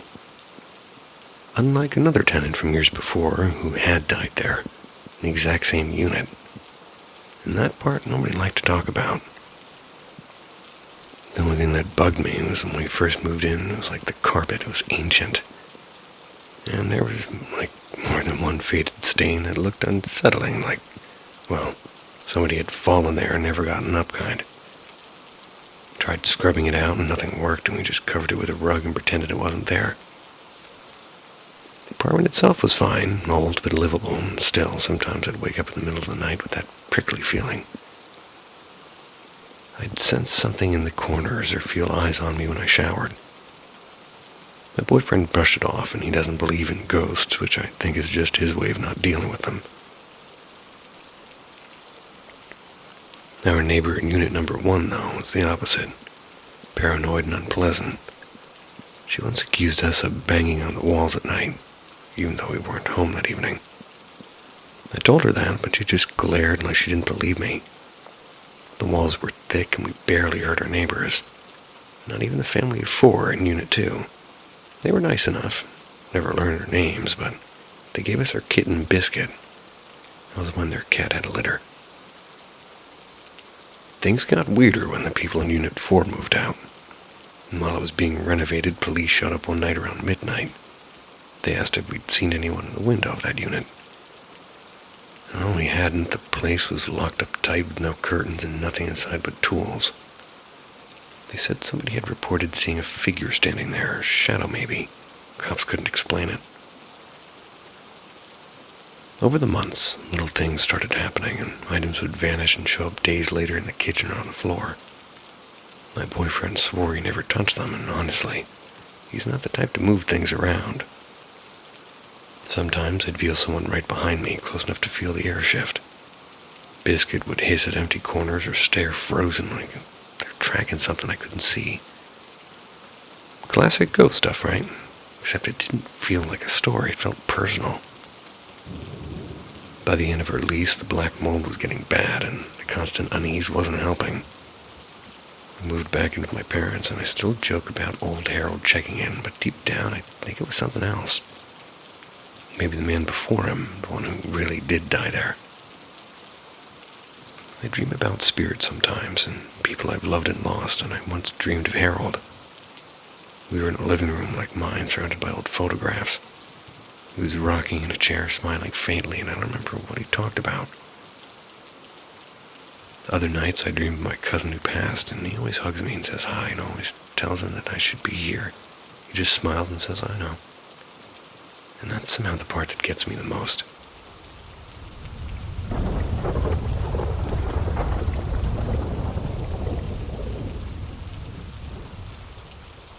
The blue moon who wouldn't leave.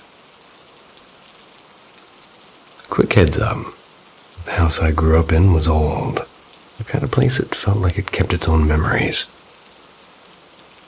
One presence in particular that seemed to shadow me my whole childhood was there.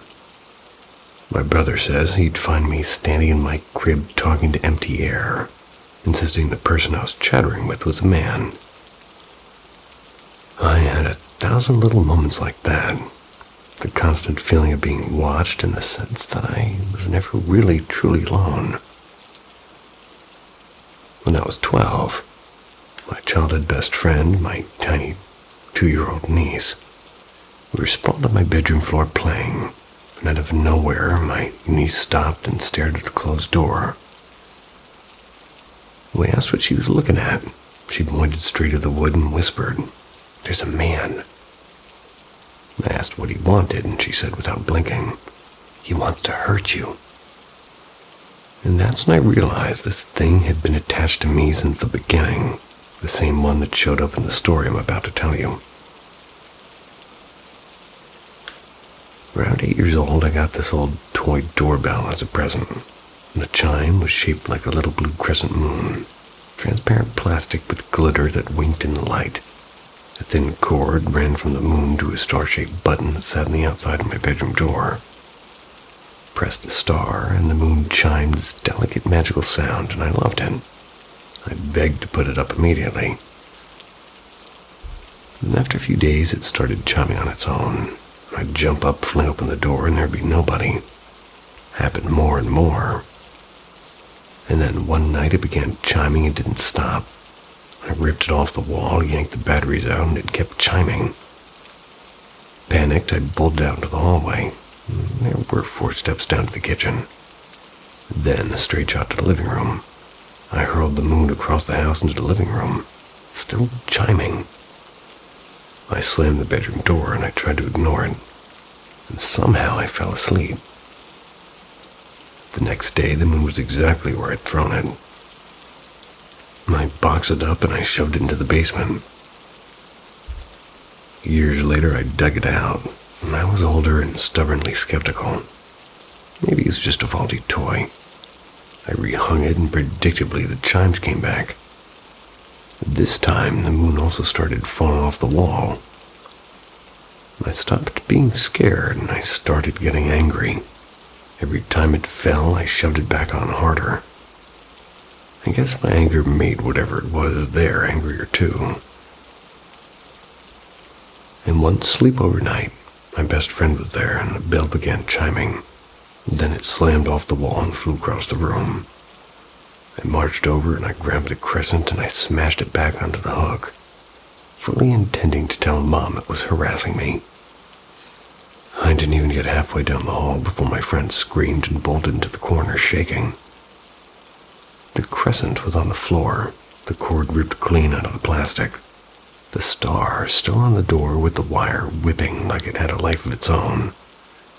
The moon had been ripped from its wiring and thrown right at my friend. She ducked and cowered to avoid it. And that was the end of that toy. We tossed what was left and swore we'd never speak of it. And yet we still do. Sometimes, in the dark, laughing and shuddering at the memory. As I grew older, I taught myself to close off that part of me, hardening my energy, calling on reason when the house felt alive. The encounters dwindled to a few stray moments I now shrug off. And ever since I moved out, though, I felt lighter. Whatever had latched on finally let me go. So yeah, that's my story, I guess. Ghost or guardian or tantruming thing with a grudge, you tell me.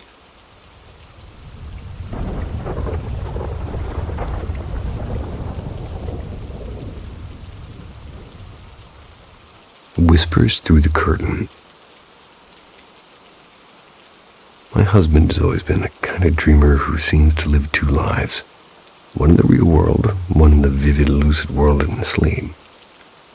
And in that other realm, he's often aware of himself, shaping the space around him, talking to his late grandpa or even playing fetch with our dog. But N has also been a loud skeptic. Ghosts or spirits, he'd laugh and wave it off until this week. For months, I've told him something about the house felt wrong. Heavy air, cold hum at night. That sense you get when you're being watched even when alone. He'd roll his eyes and say, "I'll believe it when I see it." Then came Monday night. The first dream in the hotel. They dreamed of running. A dark figure chased him down endless hallways of a hotel, slammed the door of a room, locking himself inside. For a brief moment it was quiet, and he peeked through a narrow split in the curtain, saw a group of people on the street below, laughing and drinking and clinking glasses. Almost felt warm. And then, one by one, they went silent. Every face turned toward him. Even from that height, they stared straight through the window through him. A rattle came from the door behind him. Something was trying to get in, so panicked he dove under the covers, trying to force himself awake. And that's when he felt the blanket slide off, slowly at first, then ripped away violently at his feet. Darkness swallowed everything. Bed felt like a block of ice beneath him, slick and hard. Started kicking at the air, whispering my name, trying to fight his way out. And that's when I woke to the sound of him mumbling, "Help me." Next day, didn't mock the idea of spirits. Instead, he stood next to me holding a bundle of sage. The false calm smudged the house Tuesday afternoon. I felt cleaner and brighter, and even joked, "Maybe your ghost is scared of incense." But Wednesday morning proved it was only temporary. Our morning routine was the same. Left to work, and he stayed home to sleep after sending the kids to school. But around mid-morning, I suddenly felt waves of nausea hit me at my desk. And out of nowhere, I texted him, even though I knew he was probably asleep. Minutes later, he texted back, "You won't believe this." The second dream is the intruder. First dream, he's walking through the house, trying to reset the circuit breaker when he saw somebody step in from the garage. The figure said, almost annoyed, "I've been doing this for years. Why is it a problem now?" That's when Ed realized he was dreaming and woke himself up. He fell back asleep. Second dream, he saw the front door swinging open. Wrong direction, like the house itself had twisted. A shadowed figure was slipping outside. "Who the hell are you?" he yelled in the dream. The figure turned and rushed at him, and this time its face was almost visible and blurred, but human. He jolted awake in the exact position he'd been in the dream, with his heart racing. Checked my phone. Same minute that I'd nearly thrown up. The morning visitor. Today he didn't dream. He was fully awake at 7 a.m. and I got a text. I heard water like a waterfall inside the house. He said he saw me or something wearing my face. A woman my height, my hair, and long white dress, faded floor prints, gliding silently into the room. She stared at him without blinking, circled the bed slowly, and paused by the bathroom door. He kicked out in a panic, but his legs passed through hers like slicing the fog. The dogs bolted, and she only smiled, a thin, brittle smile, and whispered, "I'm cursed." Then she vanished. We're stocking up on sage again, maybe more than just sage this time. Whatever settled into this house isn't just a shadow.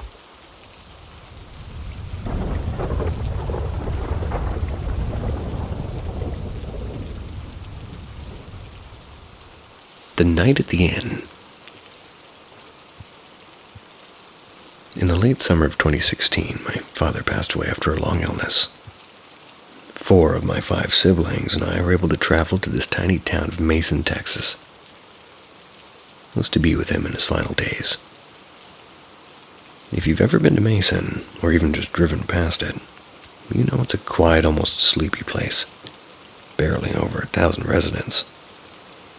One diner and it closes by 8 p.m. and a single blinking light at the crossroads. It's more like a pause on Highway 87 than a destination. The house where we all grew up was small and now crammed with too many of us. I decided to stay at a little roadside inn in Junction, about 30 minutes away. Every day for nearly 2 weeks I made the drive to Mason, spending as many hours as I could with my family, trying to hold on to the time that we had left with Dad. Eventually, as it happens, each one of us had to return to our old lives. narrator had to lean forward and plug in his phone.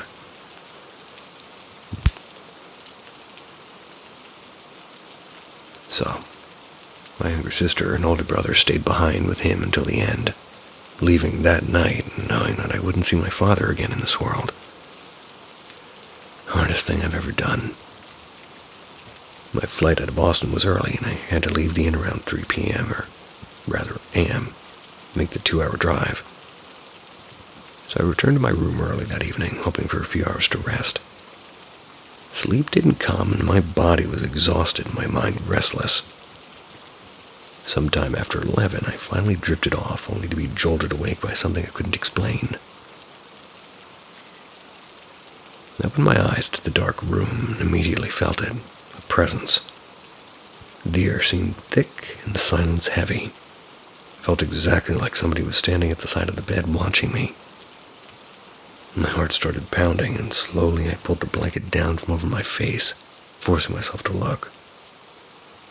And there, between the shadowy light from the window and the foot of the bed, was a figure, not clear but dark and motionless. I whispered, "Oh, no, no, no, no." I yanked the blanket back over my head like a terrified child.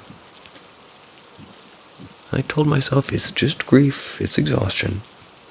But then the bed moved. I felt the weight of somebody sitting down at the edge near the feet. My feet. The comforter pressed heavier against my legs, and that was it. I shot upright, tossed the covers off, and blurted out, "Nope, no way, absolutely not." I paced around the room. I was trying to steady my breath, trying to convince myself I was alone. The clock on the nightstand glowed just after midnight. I decided there was no way I was closing my eyes again. Opened the mini fridge, found a bottle of soda, flipped on the TV. Called my wife to tell her everything. My voice was shaking more than I wanted to admit. At 3 a.m., I'm at the front desk checking out. The night clerk, a friendly woman, probably in her 20s, smiled politely when she saw me. When I told her what had happened, her expression shifted and she leaned in a little and lowered her voice. She said she wasn't surprised. She'd often heard footsteps in empty halls. Doors creaking open on their own, too, and, well, what unsettled her the most was the sound of somebody softly humming near room 7. I was in room 7. I paid, I thanked her, I drove off into the dark highway toward Austin. I've had my share of strange, unexplainable moments at home, but that night, in a roadside inn far from everything familiar, was different. That one stayed with me.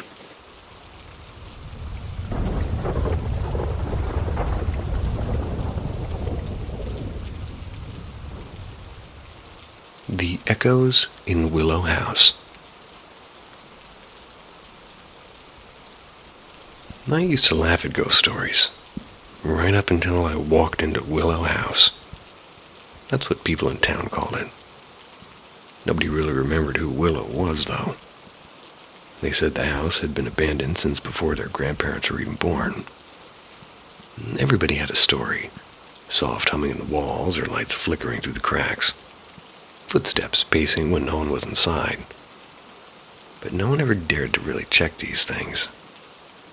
No one except for me. It happened on a night thick with fog and drizzle, a kind of night that feels like the world's holding its breath. I'd have enough of these whispers and the fear that they'd built around that house. So I grabbed a lantern. I trudged up a muddy path, the rain soaking through my jacket.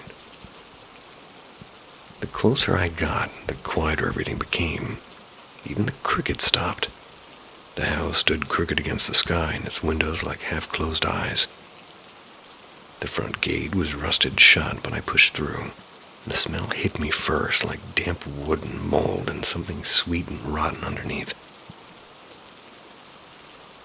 Inside, everything was coated in dust, but the air felt alive and charged.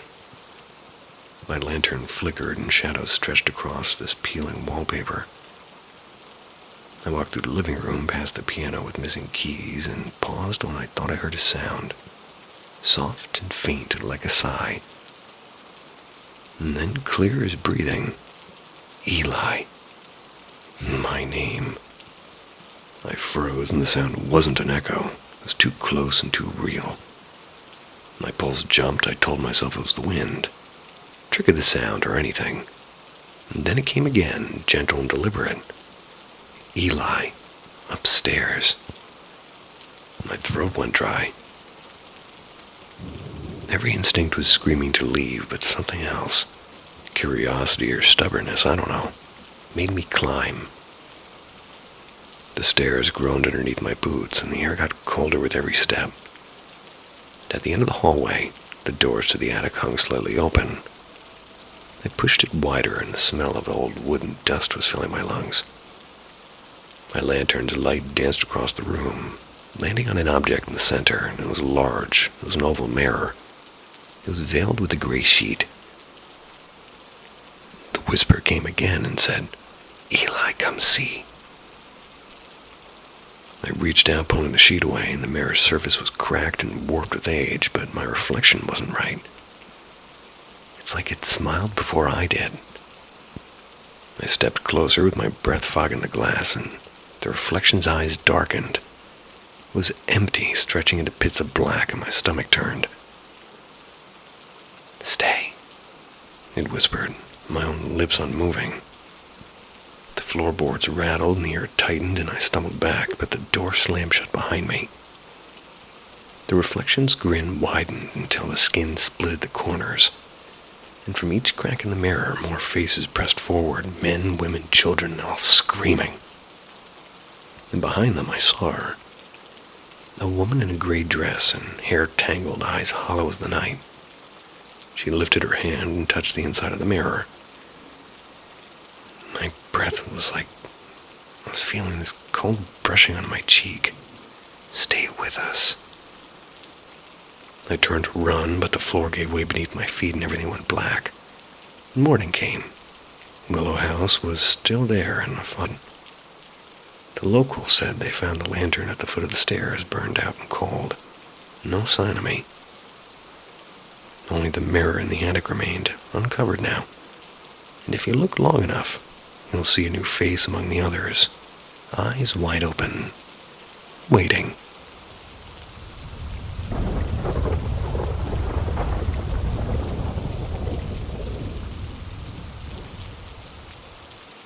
The thing at the edge of the meadow. I'd always dreamed of living by myself. And after years of noisy roommates and drafty studio apartments, finally had my own place. A small, time-worn cottage at the far edge of the sleepy village that I was in. It wasn't much, but it was mine. Encircled by a wide meadow and crooked old willow trees, the house felt like a sanctuary. Quiet and secluded and free of neighbors. Exactly what I thought I needed. The first few days were just bliss. I'd packed at my own pace, rearranged the creaky furniture, and marveled at the strange echo of empty rooms. In the evenings, I'd sit in the kitchen with a cup of chamomile tea or a battered paperback. I would just let the silence sink in. The world felt far away, and I kind of adored it. Until the fourth night. I'm drawing the curtains in the front room. That's when I noticed something out past the fence. At the far edge of the meadow near the willow grove, a shape stood, and in the dim dusk it was only a vague smear of darkness against the pale grass, like a burn mark on paper. I squinted, I leaned closer to the window, and it didn't move. Just a still, upright silhouette. It must be an old scarecrow, I muttered. I didn't recall seeing one when I moved in, but still, I pulled the curtains close and told myself to forget it. The next night, it was there again. Closer this time. Maybe a third of the way across the meadow, and my stomach was tightening.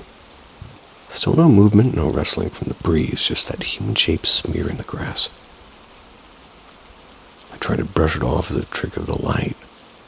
Fallen branch, maybe, or a trick of my tired eyes. But deep down, I knew it wasn't. By the end of that week, I'm standing at the old stone well, only a few yards from the cottage. Stopped looking out the windows entirely, and in daylight I searched for footprints or even bent grass. The meadow stayed pristine. It looked like nobody had crossed it in years. So I started sleeping with the hallway lamp on. Every lock double-checked, and I even tacked a heavy quilt over the windows to block the view entirely. But the feeling of being watched only would grow. One night I jolted awake and the room was like washed in thin bluish moonlight. For a heartbeat everything seemed normal, and then I saw it. I was standing in the corner of my bedroom and I froze, and this time it was clearer. No longer just a dark smear. It was tall and far taller than any person should be. It had impossibly thin limbs and shoulders that sloped like broken wings. Its head tilted too far to one side like a bird studying prey, and despite the moonlight, its face was still nothing but shadow. I tried to scream or to move, but my body refused, and my heart just drummed like a trapped bird. It stood there, still as it had been in the meadow, waiting.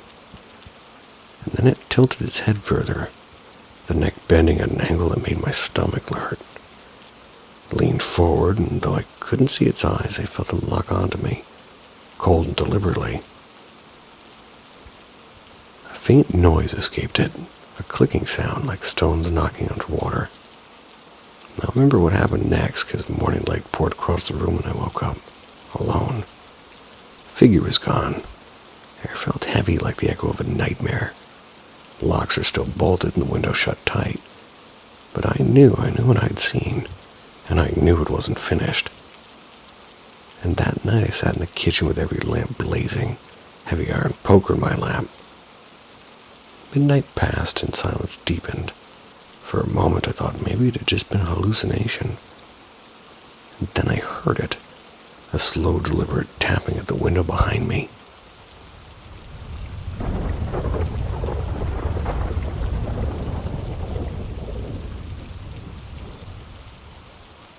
The Ghost Dog.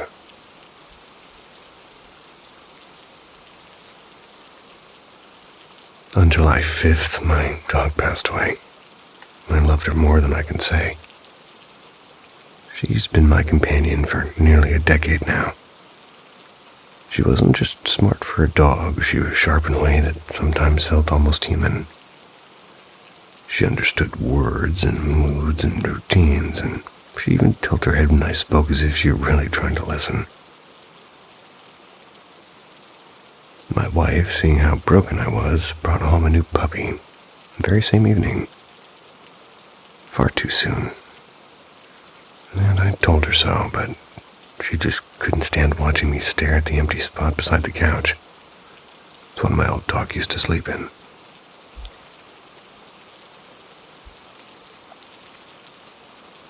First occurrence.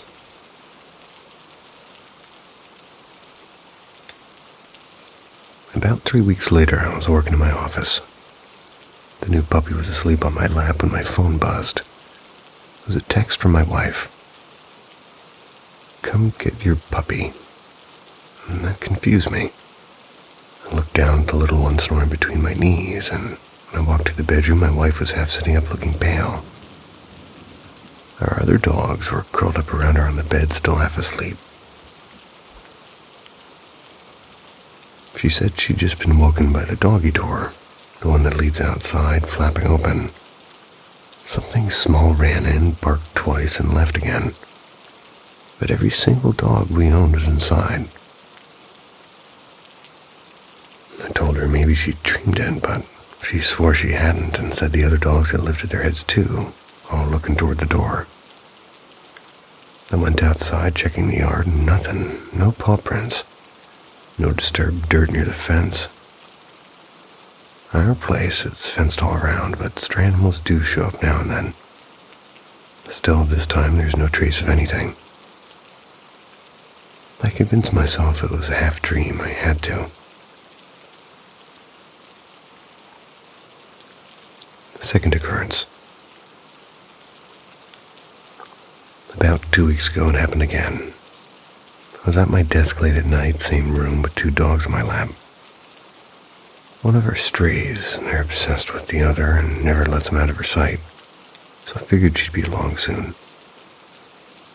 Then I heard it, the soft flap of the small doggy door opening. It's a sound I know well. It's because I installed that one myself. Smaller than the others, meant only for my late dog to use so she could wander freely around the house.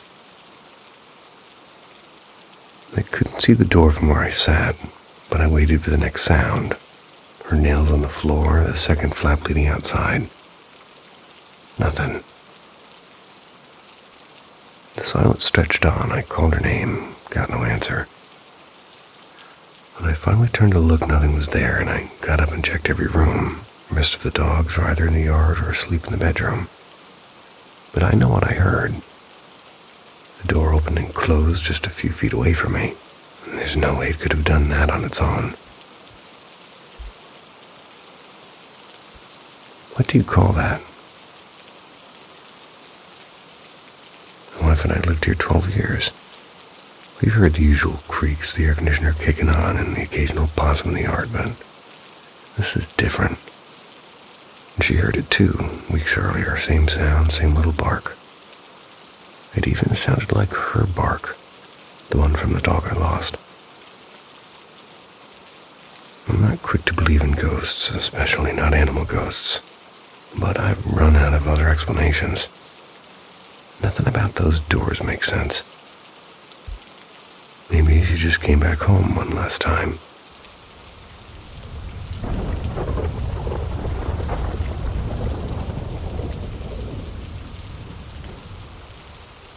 When I was 8, I had my first paranormal experience. First encounter was with my stepfather at that time. My mother and my brother were just living in a rented house of a suicide victim. Of course, they didn't told my mom or my stepfather about it when they first rented, but the neighbors did told us after a month of living there. So at first, everything's fine, only an odd feeling about the garage. The dead forest behind the house. And when I say dead forest, I mean like a straight line of dead trees that just keeps going for miles. But when you look to the left and to the right of the house, the rest of the forest was green and luscious. Anyways, my mom was working at night, so we would be with her boyfriend from 8 p.m. to 5 a.m.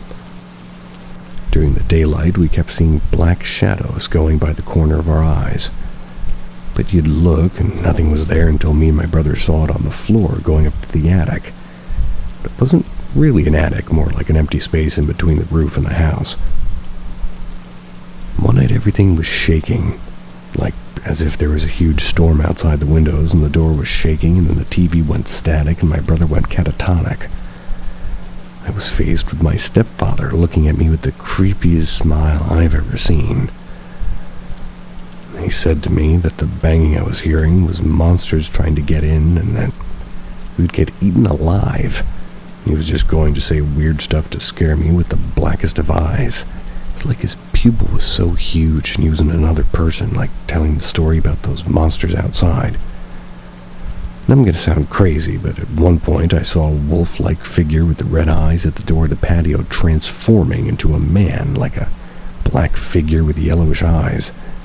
I was so scared I can't believe I didn't pass out or something. Like I kept looking back at my brother and calling his name, but he had no response, only dead staring at the static of the TV, looking like a total zombie. Meanwhile, the doors and windows were still shaking and banging. There's no storms outside, no wind, no nothing. The trees weren't even moving outside the windows. Then after what felt like a real-life nightmare that I couldn't wake from, I remember I looked back at my stepfather and saw 3 white female figures. They were all standing behind him, looking at me with a smile that I can't explain. But I felt like they were saying to me that you're safe and you're not alone. I felt this courage overcome the fear, then grabbed the arm of my stepfather. I yelled at him to stop it now. Looking straight back into those black eyes, seeing the pupil shrinking back to normal in a matter of seconds, like whatever was happening in him was gone. Poofed. And suddenly I was face to face with the scared and panicked grown man that kept asking me what had happened. I was seeing that I was in tears and my brother was white, looking dead in the couch. TV went back to normal, no more banging, everything had stopped suddenly. I asked him if we could leave the house for the night until my mom comes back. He then took the keys of the car, and we stayed in the car for a couple of streets away from the house and waited for my mom to come back in the early morning. I was confused, and I was mad at him. Didn't want to speak to him. I told him everything to my mom, and next day the following week we were moving from that house and leaving him behind. Apparently, my mom told me after he had summoned a demon with one of his friends a couple of months prior. Wow. And apparently he was having suicidal thoughts and losing parts of his days that he couldn't remember. He felt like he was going crazy, and with the reasons he was getting pretty scared. They even went to a priest. And anyway, that's the end of the story of my first encounter with the paranormal. I have a few others that happened to me. I got scared and prayed to never see or hear anything ever again. Kind of, well, to be as oblivious as possible to the paranormal. Never saw or heard or feel anything in years.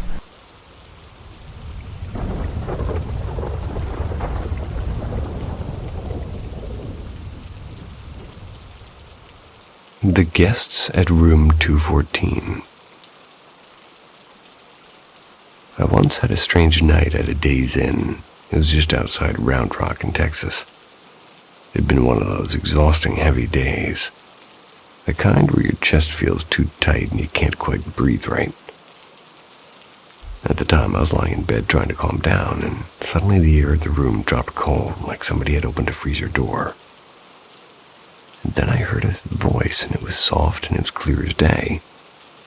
"You're safe, you're going to be okay." I looked toward the bathroom, and there he was. Only way I can describe him is halfway between light and shadow. He had eyes, and they were kind ones, but no real mouth. Still, somehow I could hear him. He seemed almost startled that I could even do that.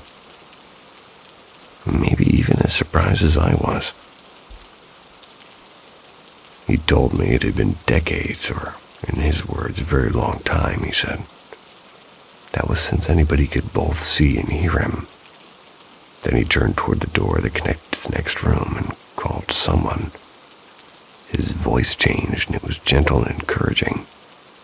He said something like, "She's kind, she can see us, don't be afraid, come on through." And after a moment, a second figure peeked in. Only her head at first, through that thin crack between the doors. She kept asking me over and over, "Am I scaring you?" My husband was asleep beside me, turning over in his sleep. That made her flinch back, and the man stayed, though, hovering near the dresser, glancing at me like he wanted to make sure I was still hearing him. I told him quietly that I'd make my husband face the other way so she wouldn't be nervous. I got up twice that night to grab another sweater because it was freezing. I kept telling myself this had to be a dream, but I don't take meds. I'm not the type to imagine things. Eventually, he convinced me to step inside. She said she was worried because she didn't look normal, you could say. I told her I'd be okay with it. When she finally entered, she looked like a white shimmer in the air, almost human-shaped, but with no face, just light. And then she asked me if she could talk to my husband, not to him exactly, but about him. She said she could tell he was a good man, wanted to tell him how wonderful he was. She drifted close to him and whispered things I couldn't quite make out, all warm and kind. He stirred a little, and she slipped into the door like a tide pulling away. I asked them if this meant I was going to die soon. The man's eyes softened, and I heard a calm, clear no. Only if you choose to. They said that they were trapped there in that motel. At one point, the woman noticed my phone light up and my lock screen photos of one of our dogs, and she smiled and said, "You have 4, right?" I hadn't said anything about that. I showed her another picture, and she lit up and said she loved animals. And then behind her, another shape flickered by the curtain. I asked the man if there was more like them. He nodded and said, "They all know you can see us, and they want to come." That one didn't feel right. I said I didn't want that and that the shadow disappeared, but finally turned off the light and they asked if they could stay, and I said yes. I barely slept and I could still feel them there, whispering quietly to each other about how strange and wonderful it was that somebody could see them. When I woke up, the room was still and warm again and they were gone. It wasn't the first time something like this has happened. First was when I was 12 and I saw a figure walk across our living room. But that time there was no voice, just silence. Ow.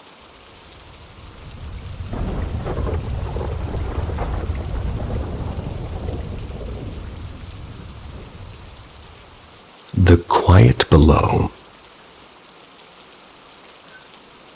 I worked the east wing of the community school. Small building, crooked floors, one tired heater that never seemed to warm up. The teacher's office sat between the art room and a couple of tiny classrooms, had a storage closet and a heavy metal door that led down to the boiler room and more storage. The stairs turned right halfway down, and 3 rusted doors waited at the bottom. Usually, I would kind of take my dinner break at the little table at the office doorway, phone in hand. I'd usually be eating and watching whatever quiet thing was on YouTube at the time. That afternoon, I'm halfway through my sandwich. That's when a soft, muffled knock floated from the corridor. So I paused the video and I stood and peered out of the doorway. There was no one. After a minute, I sat back down, reached to the unpause button. Slow scratching sounded from the heavy door across the hall, and I stood, phone ready in case I needed to call Mr. Hale, who's our manager. "Hello?" I called across as I went across the boiler room door. The knob was cold under my fingers and the lock held. But something did move on the other side, and it was soft and close. And just as Mr. Hale picked up the phone, the door banged once so loud I jumped. I told him, half laughing, half panicked, that he said that he'd be down. And there is another way into that space somebody really wanted in, a smashed window, a broken hatch. But nothing that night looked forced. I called again as the door shifted, and then carefully I twisted the knob. It opened on a room without light, and I flipped the switch. And under the glare, a shadow leaned from the far corner, the black head and shoulders against the wall. The light should have shown a face, but instead it was a cutout of darkness that slid back like a curtain. I closed the door and I waited with my hands trembling until Mr. Hale came and checked. He found nothing. The lock's intact, no footprints, no signs of anybody having been down there. So a week later, one of my coworkers, Marco, he covered for another janitor. He joined me in the office for dinner. I told him what had happened before, and he rolled his eyes, but he did stay at least. So we were on our phones when a long, deliberate scratch echoed through the hallway. Marco paused his video, opened a little radio app I'd downloaded, some novelty that scans shortwave and spits out static and words. I do admit I was curious, though. A few pings of static, then the single word snapped into focus. Angry, stairs, fire. We stared at each other and then at the boiler room door. It eased open on its own a few inches. I told Marco to have Mr. Hale on speed dial and nudged the door wide. No one was there yet. We stepped to the top of the stairs and we heard running footsteps slam into one of the lower doors and a slow glacial creak as another door began to close. Before I could reach the door, clicked shut and locked set. Then, from somewhere behind us, a double bang like fists beating on wood. Marco swore he'd seen a dark arm reach from the corner, a long shape slipping back into shadows. The lights cut out as I put one foot in front of the other step. Looking back, they were both frozen in the doorway. I didn't argue. I ran up the stairs telling Marco to watch her backs. He followed, pale and wide-eyed, and we slammed the office door and held it. Mr. Hale arrived minutes later, and he was breathless. He checked the locks, the doors, and the corners. Found only a soft scratch on the boiler room door. Tiny marks, as if a fingernail had traced the metal. Didn't find anyone, but we did, and the mark stayed. The voice in the shed. Sorry, I'm sitting on some weird leather couch and it sounds like it's... Oh my gosh. Oh my gosh. Like I was saying, the voice in the shed.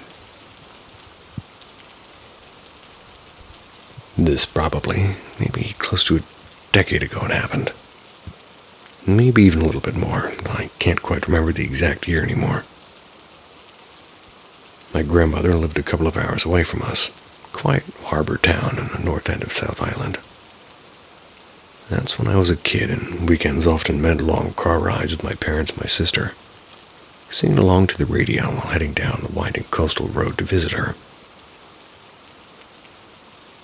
Her property sat on a slope that faced the water. There was the main house where she lived, a tiny guest cottage just off to the right. Once used to be used by fishermen, I think, decades earlier. A stretch of empty ground between them where she stacked driftwood and burned garden waste. But what always caught my eye was the old shed tucked at the far edge of the property, half hidden behind a leaning fence and a few overgrown bushes. And it was big, about the size of a small garage. It was built from weather-beaten timber with a tin roof that rattled whenever the wind picked up. My grandmother told us not to go near it. Not because she believed in ghosts or anything dramatic like that, but simply because it was old and damp and slowly falling apart. She said the floorboards could give way any day, and one winter afternoon when the air smelled like wet earth and firewood smoke, curiosity finally got the better of me. My parents had gone back to town for the day, leaving me alone with Grandma. She was taking a nap and I was restless. The padlock on the shed door was sort of rusted through. I fiddled with it until it snapped loose in my mind. The door moaned on its hinges and I pushed it open. Settled down door. Inside it was dim.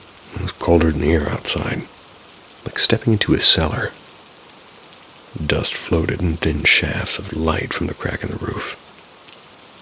There's an old workbench against the wall, scattered with broken tools and jars full of nails. I remember turning slowly, trying to take it all in, and then it happened. I felt something press against me, like a sudden weight in the air, and it was thick and heavy in a voice. It wasn't clear at first, more like a radio station out of tune. Deep and rough, like a man's voice. Like my voice. It forced its way through the silence, cutting sharp and clear on the second word, and it either said, "Get out," or "Get up." I couldn't tell, but whatever it was, it didn't sound friendly. My heart slammed to my chest. I froze for a second, scanning the corners of the shed, but there was nothing, no shadows, wood, or dust. No footsteps, no movement, no one. I bolted outside, slammed the door shut, and didn't tell my grandmother when it had happened. A few years later, the property was sold. The shed was torn down, replaced by a sleek modern house with floor-to-ceiling windows and stone fences. Every time I pass by that road now, I think about that moment. I've never been somebody who buys into ghost stories. I think there's probably a logical explanation, or a trick of the light, or a gust of wind. Maybe even the groan of the old beams bending in the cold. But even now, after all these years, that voice is one of the clearest things I've ever heard. Still can't explain it.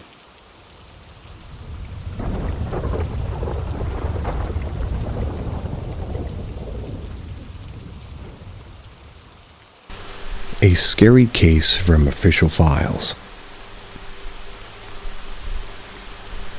When I was a teenager, I heard about the story, but I deemed it to be an urban legend at that time. However, 2 years ago, I read it again from an official document, so it should be true. At the beginning of the 20th century, a fat man traveled to Chengdu, a large city in western China. He was there to sell herbal medicines. After a few days, he had sold out all of his goods and prepared to have lunch before returning. In a small restaurant, a young guy sitting around struck a conversation with him. The young guy told him that they were fellow villagers, and he had seen the fat man before. After this meal, the young guy invited him to go to his home because it was so rare to meet a fellow villager. The fat man agreed because he had sold all of his products, and there was no need to go home immediately. At first, the fat man wanted to leave after several hours, but the young guy urged him to stay for several days because, in the young guy's words, it was so difficult to meet a fellow villager in this city. Thus, the fat man stayed for several days.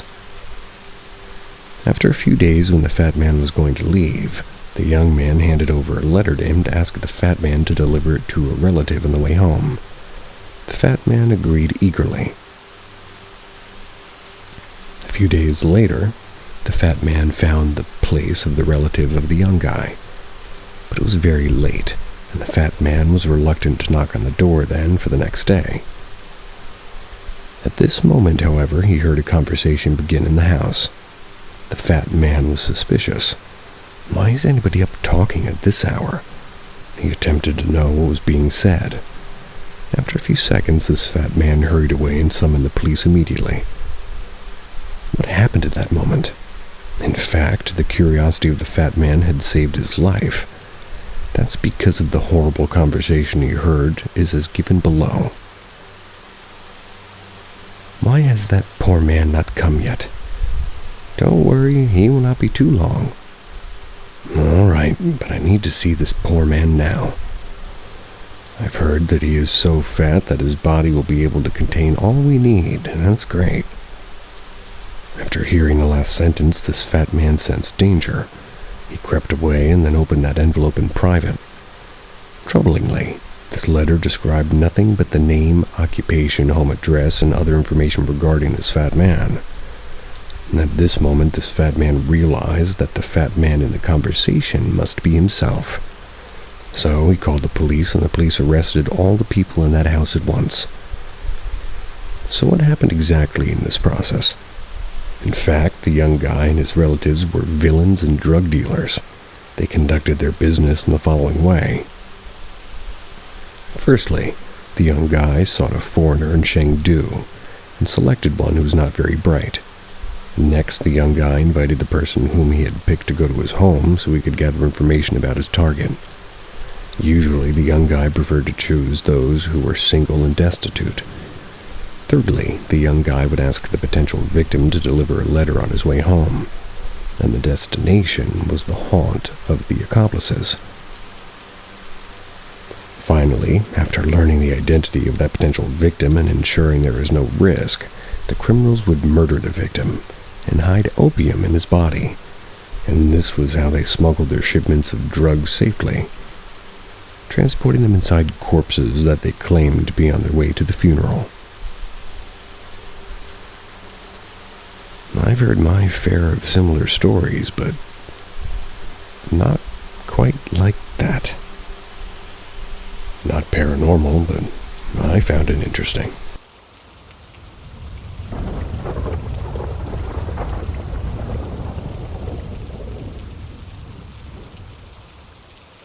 The Attic's Whisper.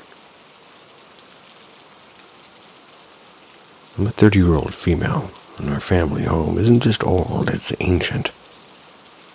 It's a sprawling stone house built by Polish craftsmen before the Great War. There's always something strange about it, like the walls themselves are listening. As a child, I hated the attic and the crumbling shed behind the house, and couldn't even explain why. It felt like somebody was always waiting there. My mother grew up in that same house with her parents and brothers. She used to tell me I had the same eye color as her little sister who died young. And coincidentally, I was given her name too, and when I turned 14, my mother finally told me the truth. That aunt had hanged herself. Not in the attic, but in the shed behind the house. It was a bitter winter morning. It was around that time I started to notice things. First, it was just creaks and whispers. Nothing unusual in an old house. Then I began seeing shapes and figures flickering at the edge of my vision. And it wasn't just at night, but in broad daylight too. Once I woke up to see a woman standing at the foot of my bed with her hair loose. It was as if she'd been caught in the rain. Terrified, I pulled my blanket over my head. When I dared to peek again, she was gone. I tried convincing myself it was just stress or my imagination, but these things started without any trigger. I wasn't reading ghost stories, and I wasn't thinking of my aunt. They simply happened. One afternoon, I clearly heard someone opening and closing the wardrobe right next to my door. I thought it was my father, but the house was empty, and my younger brother was still asleep upstairs. I hadn't heard a single door open or close, and no footsteps in the hall, nothing. The wardrobe creaked shut again as I stood there frozen. And the worst came one night. I woke up to a sound like small animals scurrying. I kept 2 pet hamsters at the time, so I assumed it was them. But as I grew fully awake, I realized the sound wasn't scratching, it was footsteps. Slow, deliberate, heavy, like someone walking in boots dusted with gravel across my wooden floor. And from the door straight toward my bed at that. I couldn't move, I couldn't even breathe, and after a few minutes of sheer smothering silence, it stopped. I leapt up, turned on the light, and my hamsters were asleep with their cage. Well, I shook their toys, I checked every little hut and wheel they had. Nothing could have made that sound. The next morning, I went out to the shed. Couldn't explain why, but I had the sudden thought. Maybe it's her.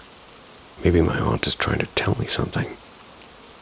I said it out loud. What do you want from me? And then, like a whisper planted inside my head, gather her things. It was all I could think to do. I asked my mother what my aunt's belongings were. They were still in the attic. We found some old letters, a broken music box, a few paintings, a diary. Took them to my room and arranged them on a shelf. And that was it. Everything stopped. The footsteps and the shapes and the woman in my bed all gone. Even the heavy, anxious air in the attic and the shed seemed to be clear. And for a while, I convinced myself it had all just been in my head. But deep down, I know better. I didn't dream those things. I didn't imagine them. And somehow, by saving what was left of her, I gave her rest. So for context, it all began when my parents started clearing out the attic for renovation. I didn't help, but I remember old things vanishing like a porcelain doll with cracked glassy eyes. Always unsettled me. And I was never afraid of dolls, but that one, I just couldn't even look at it.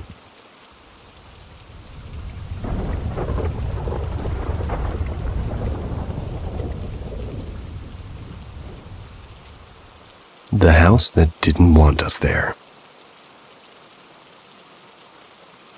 Me, my mom, my stepdad, and all 3 of my brothers, we rented this beach house in Outer Banks. We were planning to stay 2 whole weeks, and the place looked perfect online. 3 floors, ocean view, big balcony. When we got there, it was pretty big. I mean, me and 2 of my brothers shared a room with bunk beds in the middle floor. My oldest brother got his own room downstairs, and our parents stayed at the far end of our hallway. That first night, I couldn't sleep. My middle brother couldn't either, and our little one. They were totally passed out. It was like nothing happened. But for us, every time we started drifting off, something strange would happen. Like scratching sounds with faint knocking or whispers we couldn't place. One night, me and my brother decided to just check it out. We climbed to the top floor. Everyone else was asleep and the lights were off, but we could hear this light tapping near the big balcony window. It was so high up, no tree could have reached it. We bolted back downstairs, slammed the door, and locked ourselves in. When we told our parents the next morning, my mom just said, "I don't like the feeling of this house." Even my oldest brother admitted he'd been awake all night because he felt off. By the end of that week, things got worse, and we left 3 days early, and none of us had ever talked about that house again. It's like it didn't want us there. The top floor was the kitchen and living room, a big open space with windows everywhere and that huge balcony overlooking the beach. That was where we'd hear the scratching most nights. During the day, we'd play board games like Uno and charades.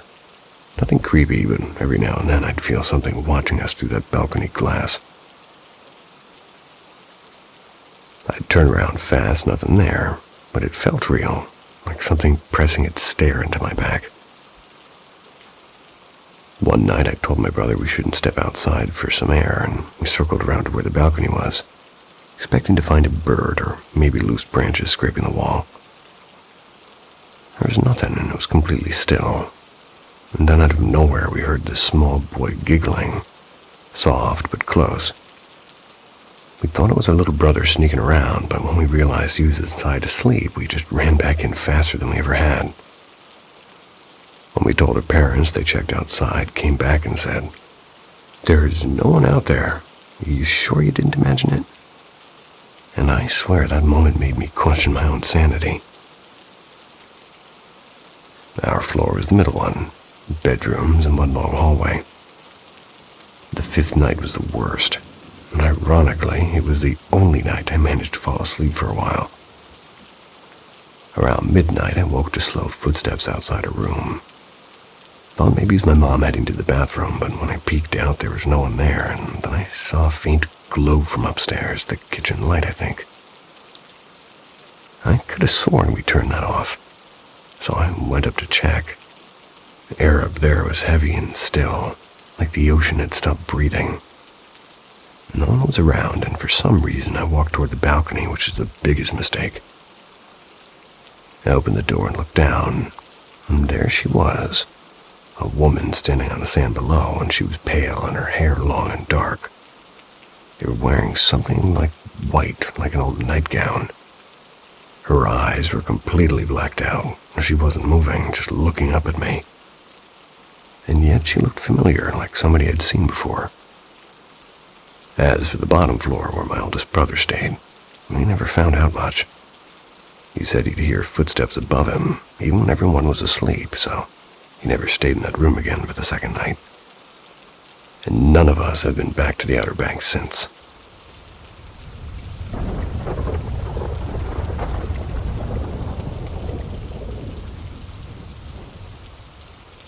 It's mad.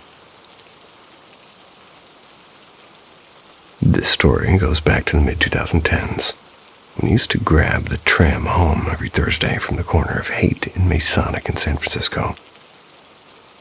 So right after getting my hair trimmed at this tiny barber shop that played nothing but old soul records. That stretch of the city has its fair share of century-old Victorians and quirky storefronts, but none ever really struck me as spooky, except for one that just had to be next to my stop. It was one of those narrow 3-story wooden homes from the 1880s. The kind that looks like it's leaning slightly forward, trying to hear the street gossip. The parchment was like a single, well, I screwed that up. The facade was faded blue, paint curling off like old parchment. Had a single attic window sitting like a half-lidded eye, and for years the door was padlocked. The lower windows plastered with brown butcher paper that had long since wrinkled and peeled. The little yard was choked with dry weeds and half-buried bottles. Anyone could tell it hadn't seen life in decades. And I figured it'd be bulldozed any day. After all, in San Francisco, even haunted houses can't compete with condo money. But the house held on, somehow. The paper over the windows yellowed and the porch sagged, yet the place stayed upright, stubbornly refusing to die.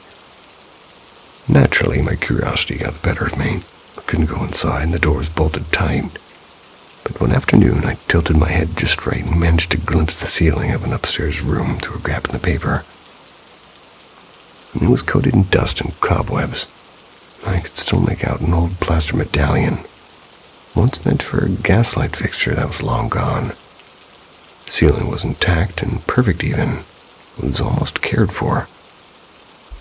A few weeks later, new sheets of brown paper appeared over the windows. Someone, it seemed, had taken the time to replace them. I took it as a good sign. Maybe somebody was finally restoring the place. And then things got weird.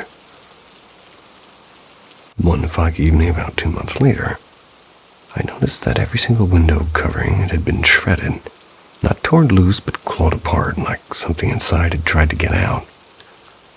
The new paper hung in strips, and through 1 second floor of a gap, something painted in the ceiling. There were words, and they were large and red. They read words that in French meant, "It's mad." Depending on the tone, it could mean that's insane or it's deranged, but either way, the crimson scrawl sent a chill down my spine. I mentioned the house to a friend, Emily. They're French and usually laughs off anything spooky. When I told her what I'd seen, her expression shifted. "If that's written inside," she said quietly, "you shouldn't be near it. That place, how do you say, it does not want to be left alone." I thought she was exaggerating, probably just some squatter or graffiti artist making a statement. But another year passed, and the house remained sealed, and no construction, no demolition, nothing but silence. And in a city where every square foot gets repurposed, that kind of stillness feels unnatural. Then one day on my way to brunch nearby, I saw it again. Fresh paint, repaired windows, curtains drawn, the weeds gone. Someone was living there now. I was happy, just on the surface level. The old place had been saved. But sometimes when I ride past on the tram and glance up at that attic window, I still wonder if the new tenants ever looked at that ceiling, and if they know what was written there.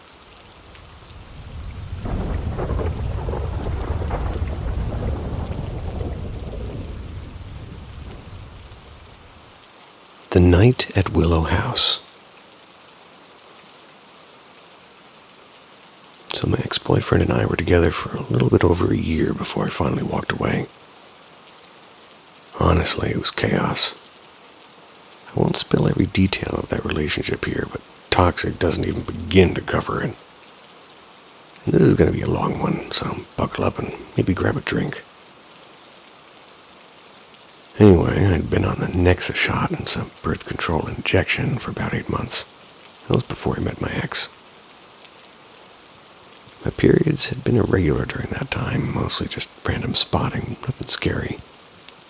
And then I met Ellie and instantly thought he was perfect. Or Eli, sorry. I ignored every single red flag, even though there were plenty. I just dove in head first. A few hours after meeting him, I started having this ridiculously heavy flow. It was totally out of character for me. I brushed it off and I thought it was stress or something, but weeks went by and the bleeding didn't stop. I didn't have insurance, and with how expensive healthcare is now, I didn't really want to see a doctor either. All I did was show up for my next birth control appointment. Fast forward about a month and my skin went crazy. Painful cystic acne everywhere. I tried every home remedy and every mask and even weird internet tricks, but nothing was working. Looking back, it feels like my body was rejecting him from day one and I just couldn't see it. About 6 weeks after we broke up, I went to a small town to party with some old friends. I drank too much, I laughed too hard, and I felt exhausted. We were at this gorgeous old house, 3 stories, almost 150 years old.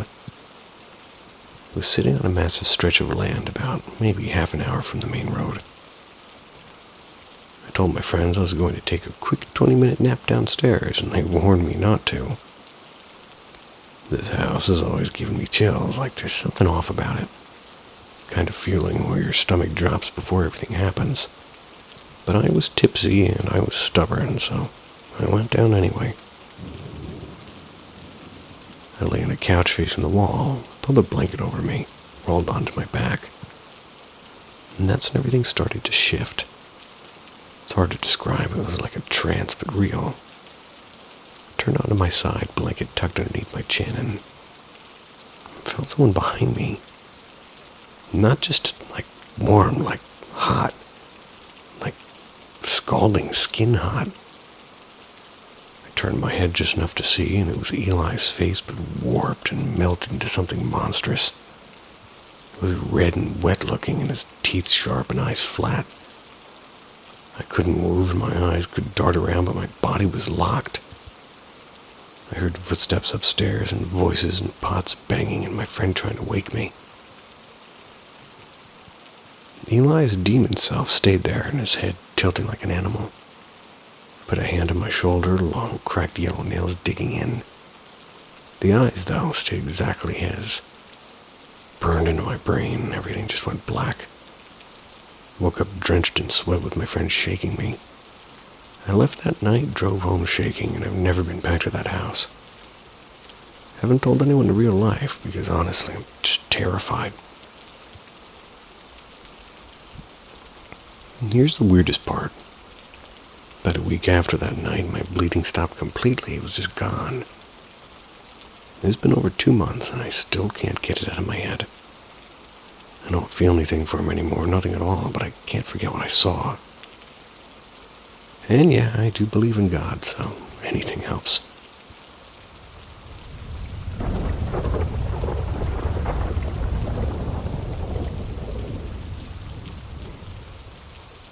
Ghost of the Latchwood House.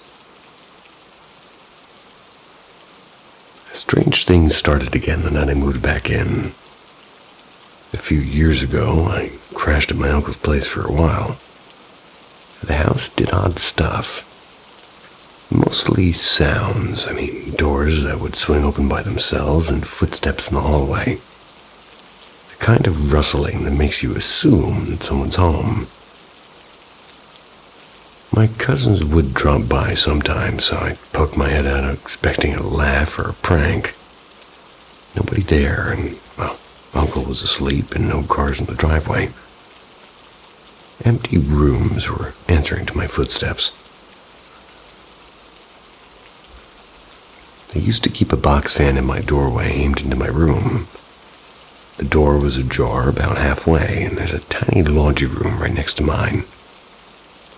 So, with the fan on, you could hear everything.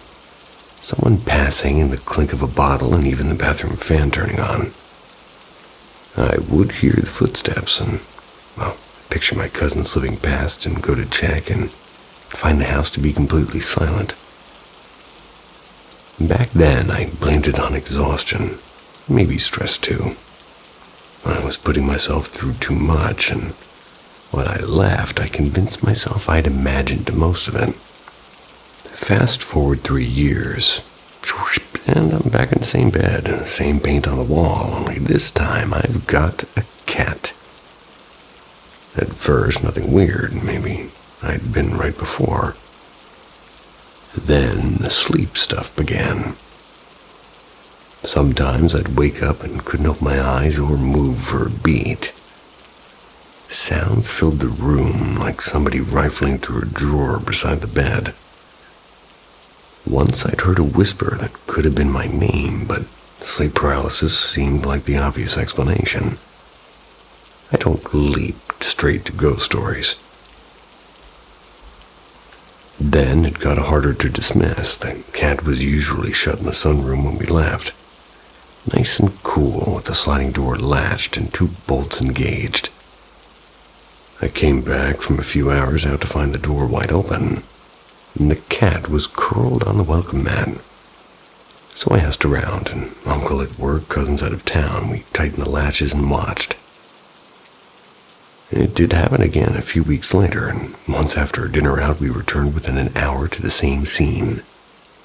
Door open, cat at the neighbor's porch. I even tested the latch myself. The mechanism didn't give, and it didn't make sense. Today, I woke to the house sounding alive. Not footsteps this time, but the staccato of 3 distinct claps like somebody hitting their palms together. I heard it twice. I shrugged and dressed and left for class thinking maybe Uncle had come home early. Halfway through a lecture, I almost ducked out and told the instructor a white lie. My cat slipped out and was next door. I just didn't go. 45 minutes later, my phone buzzed. A text from my uncle. "Your cat's at Mrs. Patel's. She found him at her gate." I stared at the message, and maybe it was a coincidence, maybe strange, but definitely. I'm not sold on ghosts, and I certainly don't broadcast belief, but between the sleep paralysis, the sounds that answer no one, and an animal that keeps turning up where it shouldn't be, I stopped calling it imagination. Whatever's in that house knows how to open a latch. And your neighbor has the same name as my first boss. A ghost boy. This story is so famous in my hometown. In the 1970s or 80s, my hometown was rather underdeveloped. The industry was just launched, and most people still live in villages. One day, a boy was born in a family. At that time, it's sort of habitual that their parents should take the kid's birthday to ask for life from a fortune teller. So did this family. When the boy's parents arrived at the famous soothsayer's home, the soothsayer was reluctant to give any information. Such silence was not a good signal. The couple knew it immediately. Without any choice, they urged the soothsayer to illustrate what was the problem. After a long time, the sayer finally spoke something, and in his words, the life of the boy was very unstable. It means that his spirit did not fit his body very well because the spirit was too rampant. The only solution was to look after the boy carefully before his 12-year-old birthday. If the boy could grow up and cross that date, his spirit would be mild. Resultantly, the boy could avoid an early death. The couple was so worried but was given a life straw, and after returning home, the couple called up the parents both sides to let them know this. To look after the boy carefully, the 6 members of the family designed a duty sheet. The young couple had to carry out more jobs in the field, so the 4 seniors shared more efforts in looking after their grandson. No matter what happened, they must guarantee that the boy should be in one sight at least. The strategy seemed efficient. Although the boy had encountered a few hazards, a family member saved the boy quickly. After an intense period, everything seemed to return to the right track because the boy became more bright and knew to call his family to help him if he met something troubling. On the eve of Chinese New Year, the family had to collect some firewood and buy something for the forthcoming holiday. So all the members went out except for the grandmother of the boy. Perhaps the mother of the boy's father, and the woman was so cautious she kept the boy at home and closed all the windows and doors to avoid any potential danger. At that time, there was no cell phones or TV sets. And the old woman also felt tired, so she put the boy into her bed and went to sleep together. After a moment, the woman woke and realized she'd dreamed a strange dream. In this dream, she saw a group of kids in a forest. All kids looked anxious and nervous. One kid was screaming why the older brother had not returned yet. The others also echoed. The old woman was so curious and gazed at them continually. A few seconds later, the old woman saw a boy who was a bit older. They were running toward the group. All kids surrounded and embraced the boy and asked him why he returned so late. He should come back in 1 or 2 years ago. The boy sighed and said that the family he lived with was so cautious. One family member monitored him day and night, so he had no chance to run away. But today was the eve of the new year. 5 members were out and only an old woman stayed, so the boy caught a chance. However, the boy complained that the old woman was so cautious that she had shut up all the other passages. The boy looked for a channel for a long time and finally escaped via water. Realizing this strange dream, the old woman felt something terrible and found the boy was not in the bed. The old woman got up instantly and rushed into the kitchen because there was only one place containing water, and as a result she saw the boy was in the water tank and died for a long time.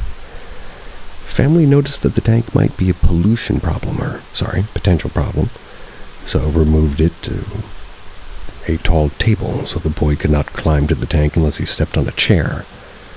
And I occasionally imagine what happened when the lady was sleeping, what the expression in the boys' faces. there's any relation between the boy's death and the strange dream.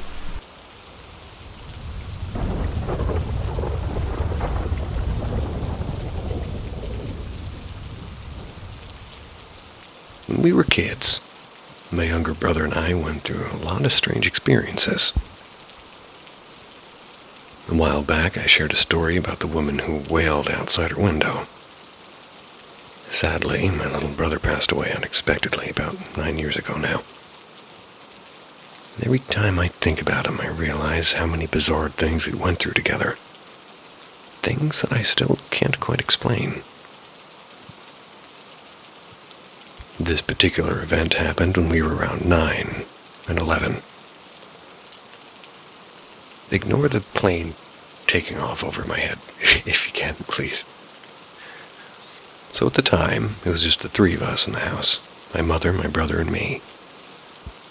Our father worked abroad, so he was away for months at the time, and we had 4 older siblings, all grown and living on their own.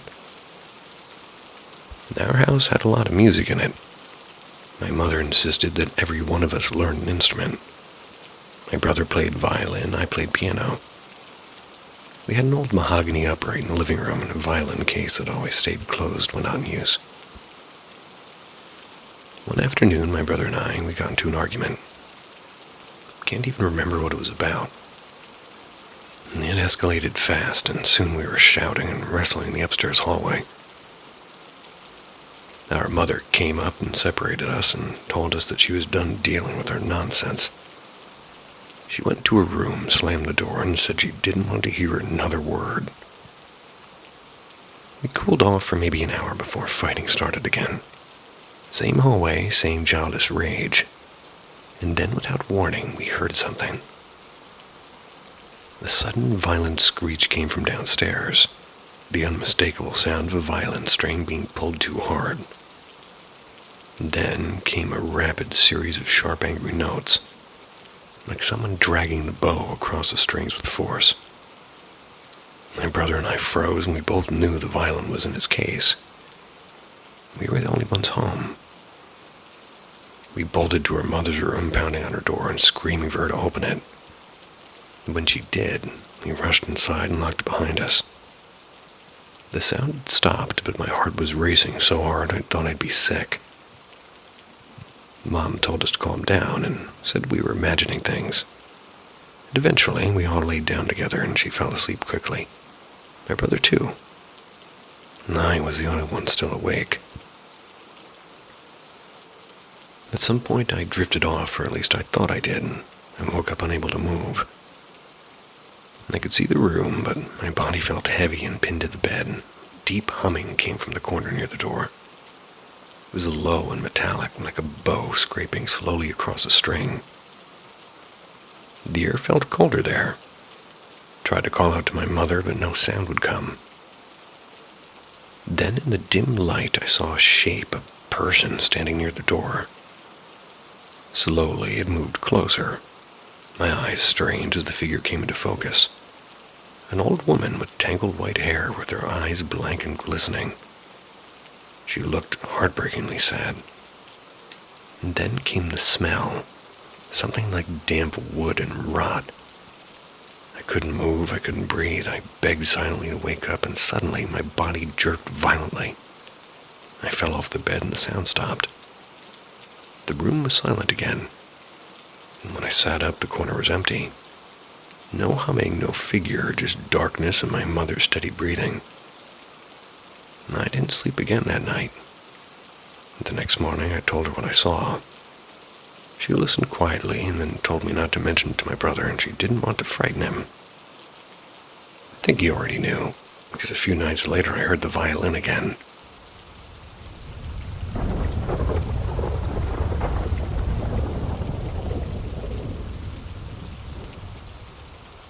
The Man in the Bowler. So I've always been completely obsessed with the paranormal. Ghost stories, late-night accounts from strangers online, old newspaper clippings. If it smelled faintly of haunted, I devoured it. Never had a full-blown apparition whisper my name or watched a shadow glide across a like a person, but smaller things did happen at home. Things that didn't seem to add up. Doors that would creak open on their own, and a sudden sense of being watched. A kind of cold spot that has no explanation. And even so, one story in my family sits like a pebble. Still makes my skin go tight when I think about it. On my dad's side, the family's small. He has one sister and she has 2 daughters. One about 5 years older than me, the other a few years older still. My eldest cousin, who was a toddler, I want to say maybe 3. My aunt was pregnant with the youngest, and they lived in an old duplex down the street. So one afternoon, the older cousin lay in the bed with my aunt, magazine forgotten. TV's off and nothing peculiar until my cousin looked up at the doorway and said very plainly, "There's a man." My aunt laughed at first. He was assuming it was a game. My cousin kept staring and insisting he was there. My aunt asked what he looked like. The child described a tall man in a dark suit with a bowler hat perched on his head, a long coat that brushed the floor. My aunt saw nothing, and the description stuck, though it passed around like a whisper at family dinners. So fast forward roughly 18 years, and I'm in the middle school. I'm home alone with my dad. I've lived in this house my whole life. The small strange things here feel like, well, old things. I'm not even going to give you the metaphor. They're familiar and mostly harmless. That night was different. I was in the TV room and he was at the kitchen table just waiting for takeout. Our back entrance is a narrow set of concrete steps up the driveway. A battered storm door of glass in front of a heavier inner door. The storm door had a latch and never quite caught, so I closed the inner wooden door because it was drafty. As soon as it shut, my dad said without any drama, "Open it." I laughed and I asked why, and food wasn't there and we weren't expecting anyone. And he said matter-of-factly that there's a man at the door. I just told him he was messing with me. Apparently he wasn't. He described the man exactly. Tall, dark hair streaked with silver, dark coat and a bowler hat. The same weird old-fashioned hat my cousin had described years earlier. He said the man had been standing on the steps, looking straight inside. When I closed the door, he was gone. The layout of our house makes it impossible for somebody to be on those steps 1 second and vanish the next without our seeing past the street.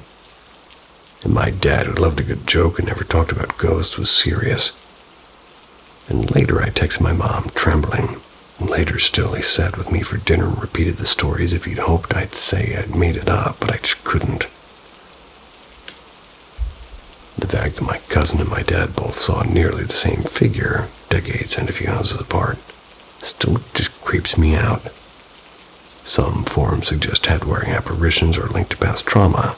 To my knowledge, neither of them carried a trauma that would explain. I have other stories, small and large, but this one, 2 sightings of the same odd bowler-hatted man across time. And that's the one that refuses to quiet itself.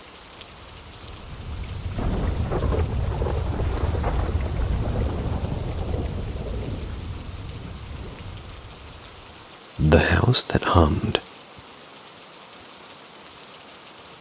When I was a kid, my weekends often belonged to Grandma's cottage at the end of the Pine Hollow.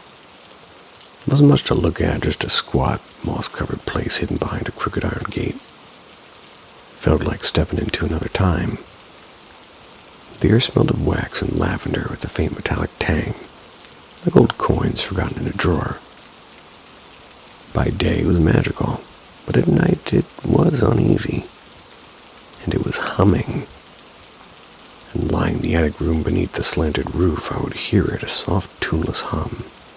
It was drifting from somewhere, like inside the walls even. And at first I told myself it was the plumbing or the ancient pipes moaning from cold. But no, this was different. This was low and deliberate, like a lullaby sung from clenched teeth. One evening I brought it up to Grandma over cocoa. She didn't even blink. She She just stared at the warm kitchen table and just smiled her tiny secret smile and said, "Oh, honey, this house likes to talk at night. It's older than me. Older than you'll ever be. Don't let it scare you." And that was the last time I asked. I was too young to know how to press for answers, and the humming just went on. Years passed and I grew older, and weekends at Pine Hollow became rare. The sounds faded into memory, and one spring morning Grandma died in her sleep. It felt like somebody had quietly erased a chapter of my life. The cottage was sold off within months, and I thought that was the end of it, but it wasn't. The new owners decided to open the place up, which is, well, their words, not mine. Out came the old beams and warped paneling, wallpaper that had been there since before I was born. And that's when they found what was hidden. So I got a call one rainy afternoon. The woman on the line was breathless, and in the wall she said that they'd found boxes. Tiny wooden boxes sealed with twine. Dozens of them. Inside each box were things no one wanted to describe but did anyway. Small braids of hair tied with ribbons. Yellowed photographs of children's faces cut cleanly from the paper. And in some, tiny glass jars containing fingernails. They asked if I wanted them back and said, well, it had been my grandmother's house. I said no. Of course I said no. But the image stayed with me like a splinter, and I started to dig into the history of the cottage. What I found was worse. Long before Grandma bought this place, Pine Hollow had been whispered about in old county records. A string of children had gone missing in the 1940s, vanished on the walk home from school and never found. Locals claimed the house on the hill swallowed sounds and souls alike. The details just didn't make sense, but the pattern did. And the humming I remembered from the walls had lined up exactly with the earliest reports. I don't know if Grandma ever knew what she was living in. Never really spoke any of it. Never hinted she suspected the house's story, but sometimes when I think back on her quiet smile at the kitchen table, I wonder. Well, I'll never go back to Pine Hollow, even though the new owners invited me to see their restoration. Memory that attic, the low hum vibrating through the walls. That's enough to keep me away. Still, some nights when the wind rattles my window, I swear I can almost hear it again. I can't help but wonder, was Grandma just another tenant of that house? Or was she the one that was humming to all of us like this whole time?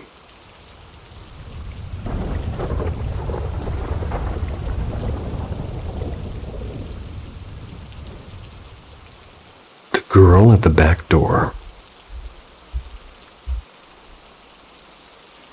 I was born, and still live, in a whisper of a town in northeastern Pennsylvania. It's a place with rails and coal all over the place. And her house sat on the towns,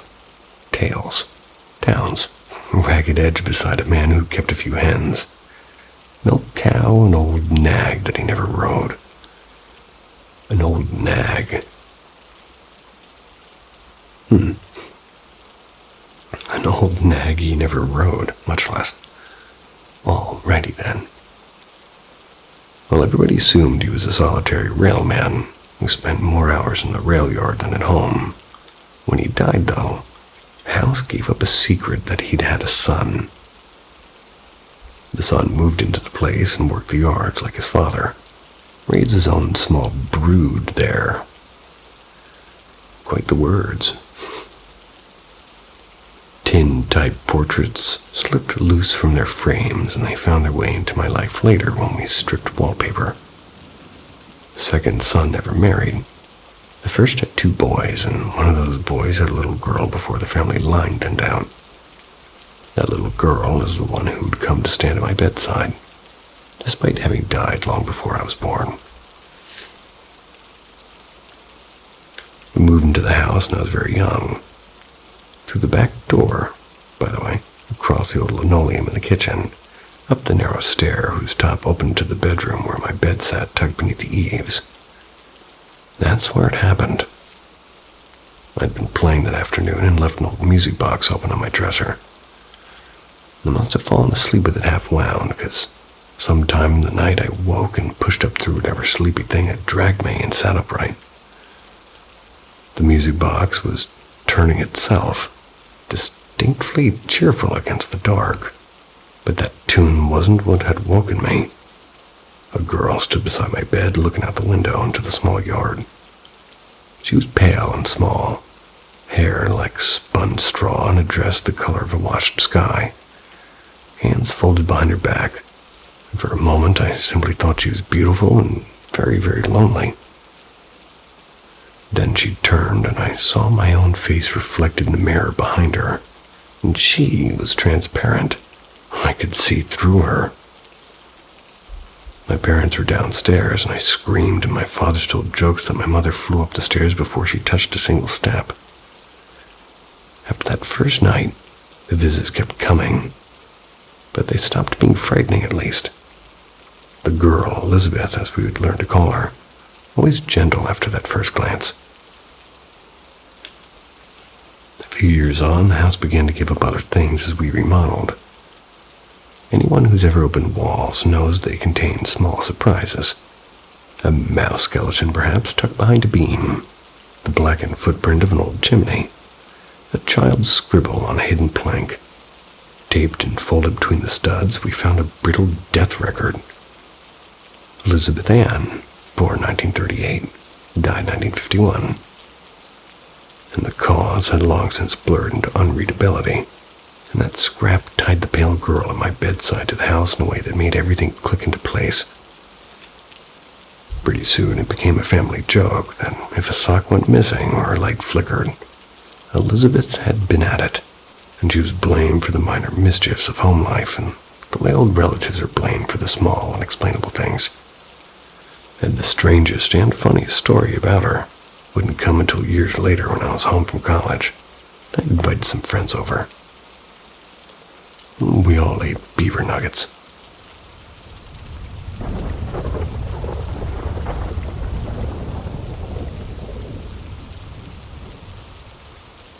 The cellar that wouldn't behave.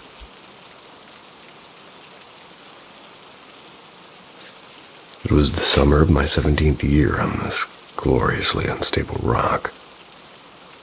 And on that particular afternoon, I should have been wearing something sturdier than flip-flops. For as long as I can remember, I've had that prickly little feeling, the one that tells you somebody's watching. Usually when I knelt to pray, or when I was alone, or when the house settled in ways that sounded like old people arguing.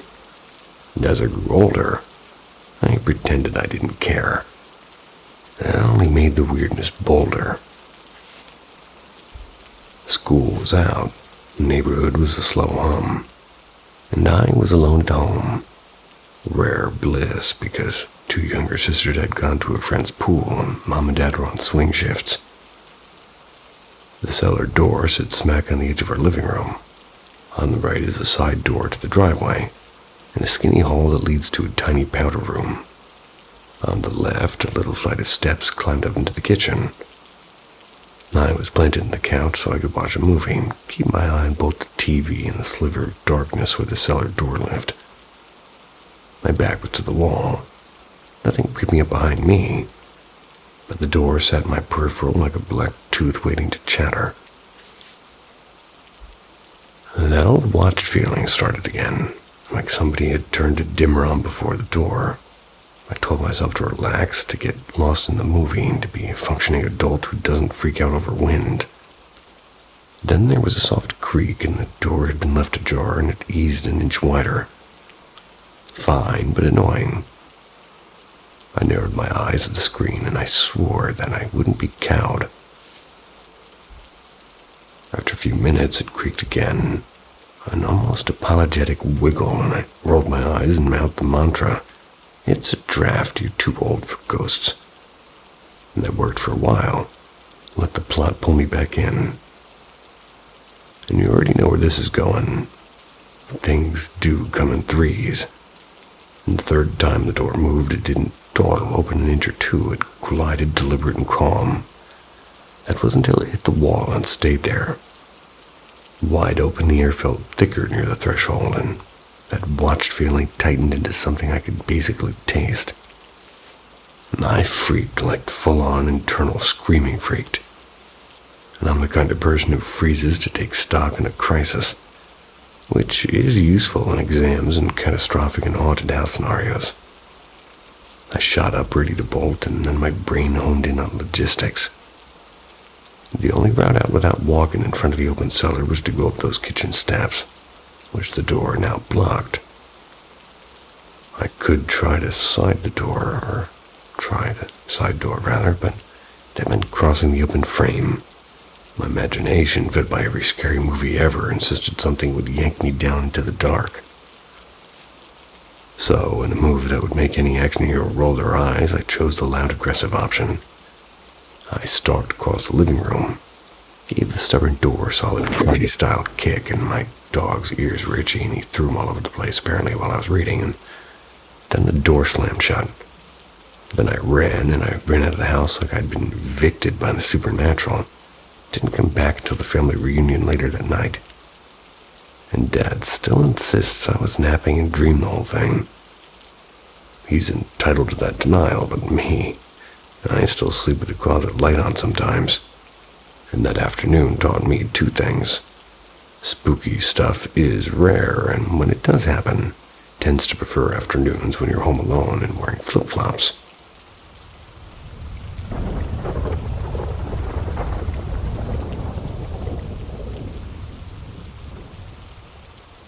The tenant who wasn't there. In 1987, I had a friend named Mark, and yeah, it's his real name. They were searching for a new place to rent. We lived in a small university town, where rent was a little bit too high to be comfortable. So when Mark stumbled upon a 2-bedroom house with a fenced-in yard and freshly painted walls, and rent that didn't make him cry, he thought he'd struck gold. It looked perfect. So we moved in. A week later, Mark showed up at my house late in the evening, sat down with my mom and me, and after some awkward small talk, asked if he could stay the night. My mom said sure, and I was puzzled. His new place was barely a 10-minute drive away, and that's when he told me something was off about the house. He said it felt strange, like somebody was still there when he was alone. The doors kept unlocking by themselves, and the stove would click on in the middle of the night. Now, I've always been like the spooky stuff girl of the group, and the one who reads about hauntings and swears she can sense energy. So of course I was all in. The next day we went to check it out.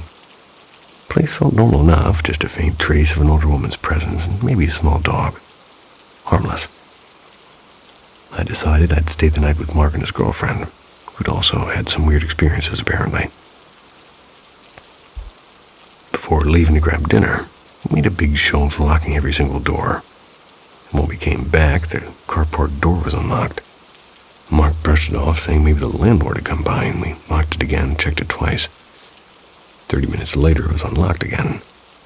Fine, faulty doorknob, no big deal. Then, while we're sitting in the living room, a framed picture slid off the wall and hit the floor. Okay, maybe bad drywall. But then every picture, every single one, fell at once. The stereo blasted on full volume. Mark jumped up and turned it off, and just as he reached it, the volume dropped to a whisper on its own. I went to the kitchen for a glass of water.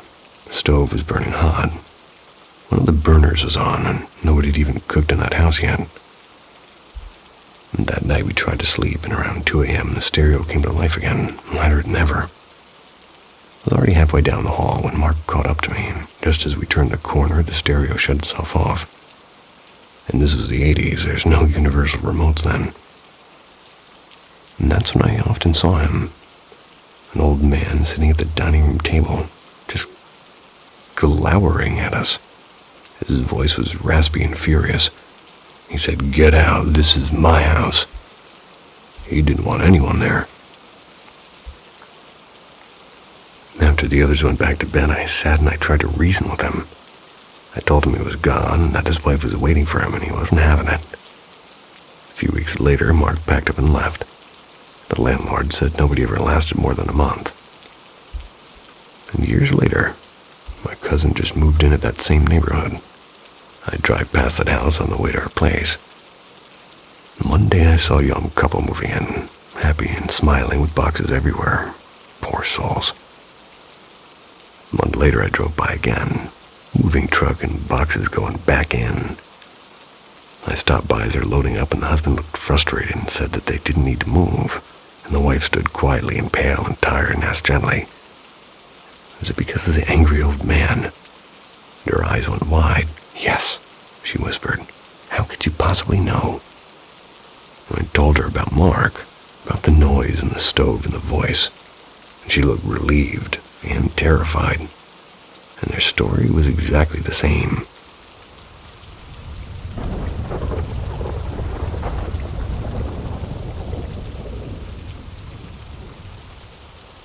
The tenant who wasn't there.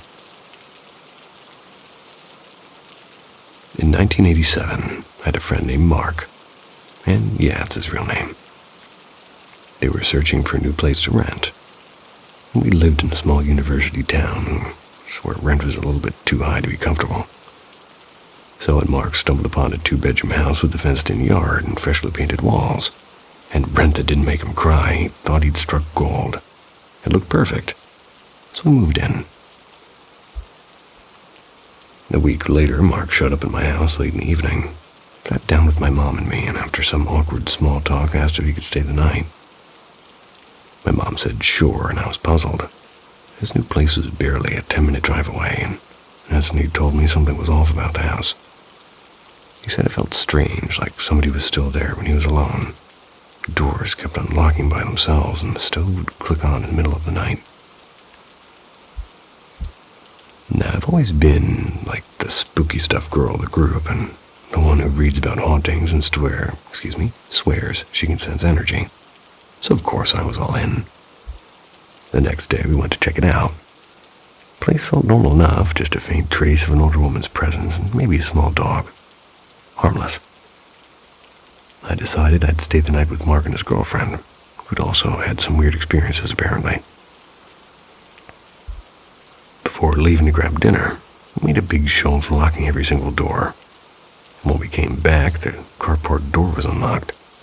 Mark brushed it off, saying maybe the landlord had come by, and we locked it again and checked it twice. 30 minutes later, it was unlocked again. Fine, faulty doorknob, no big deal. Then, while we're sitting in the living room, a framed picture slid off the wall and hit the floor. Okay, maybe bad drywall. But then every picture, every single one, fell at once.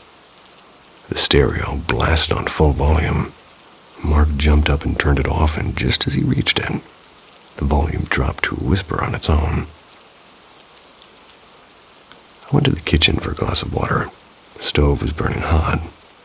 One of the burners was on, and nobody had even cooked in that house yet. And that night we tried to sleep, and around 2 a.m. the stereo came to life again, louder than ever. I was already halfway down the hall when Mark caught up to me, and just as we turned the corner, the stereo shut itself off. And this was the 80s, there's no universal remotes then. And that's when I often saw him. An old man sitting at the dining room table, just glowering at us. His voice was raspy and furious.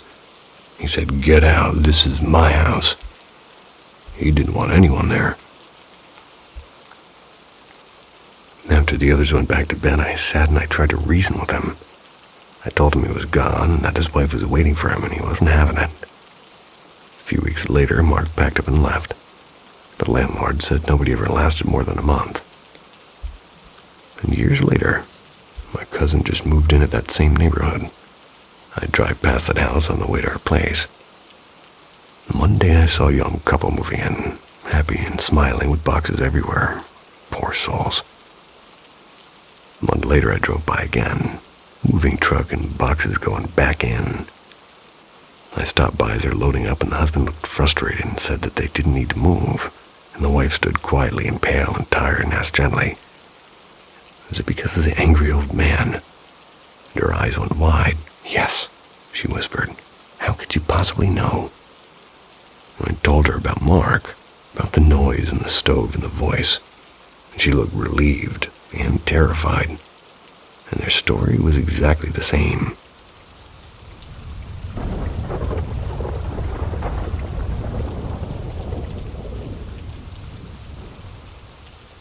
Night Shift Whispers. The silence of a workplace at night can feel alive.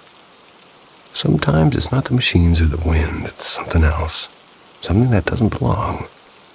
And this is a story I'll never forget from the time I worked the night shift at a packaging plant. It began with the sound again, faint, steady, and rhythmic. I froze and turned toward the corridor even though I knew it was empty. It was the sound of cloth dragging on concrete like somebody mopping the floor. During the day, that noise meant the cleaners were doing their rounds. But at 2 a.m., when the whole factory should have been asleep, it felt wrong. The mop strokes came closer, scraping softly against the ground, slow and deliberately. I sat up from my thin mat, pressing my back against a cold metal wall of the storage room. The only light came from a single flickering bulb above the doorway, casting long, trembling shadows across the floor. First came the mopping, then faintly the steps. One after another, uneven and slow, not bare feet, not shoes either, but something that smacked lightly with every step. Plack, plack, plack, the sound of rubber soles on concrete. My breath quickened. Every tiny sound in that dark space grew louder. The hum of machines outside, the creak of the tin roof, and my heartbeat. I remembered what Paul had told me my first week. There used to be a janitor here, an old lady named Ruth. Worked night shifts for 30 years straight. Died right there in the hall after everyone left.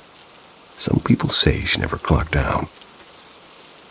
And I had laughed then, and now I wasn't laughing.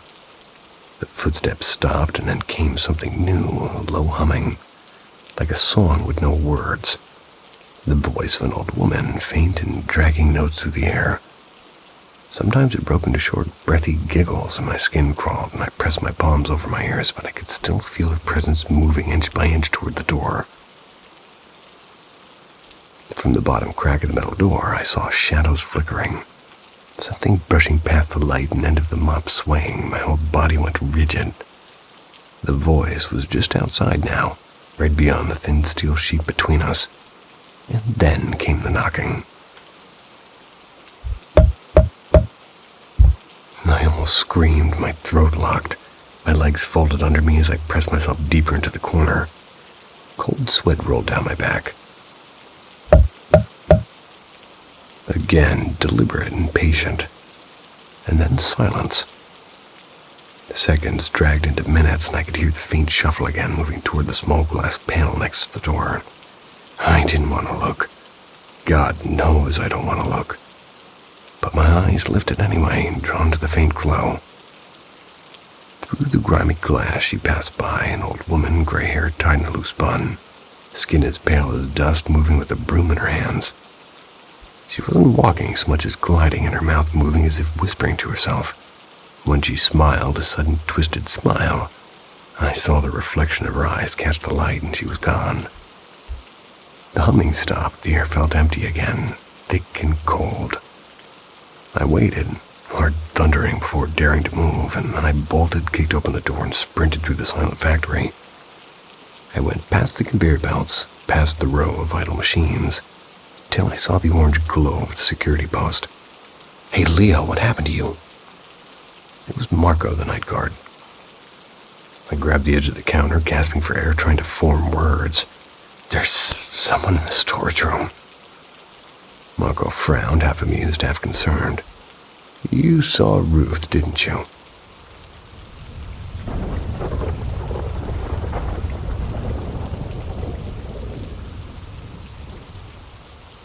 The children in the churchyard. It was the Sunday before Mother's Day. That's when I took my 6-year-old son to the churchyard to lay flowers on my mother's grave. We stood at the headstone, said a few quiet words, and asked for her piece. The day felt ordinary, almost ordinary enough to be forgettable until it wasn't.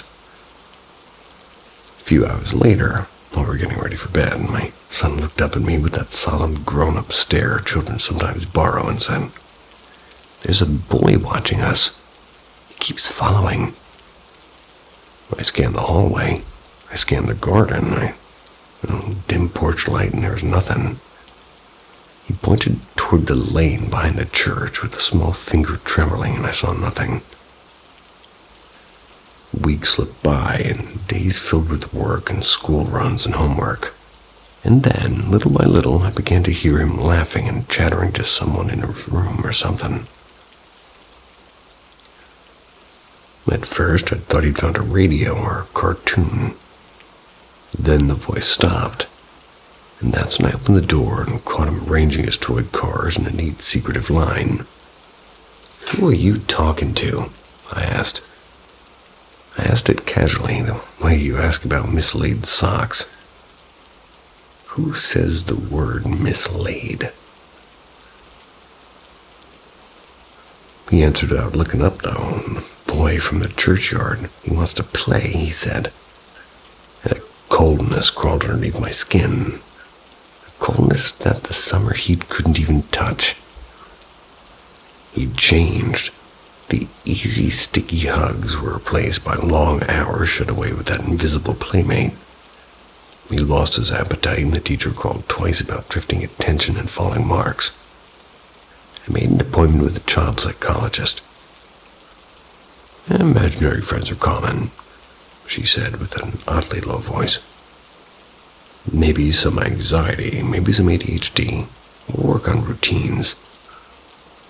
Well, we did try, and therapy and timers and extra outdoor time, but the fog around him thickened instead of lifting. Then, unexpectedly, one Sunday he was himself again. He climbed onto my lap, asked for pancakes, and called me Mommy like a song. For those brief hours I felt stupid. I felt enormous relief.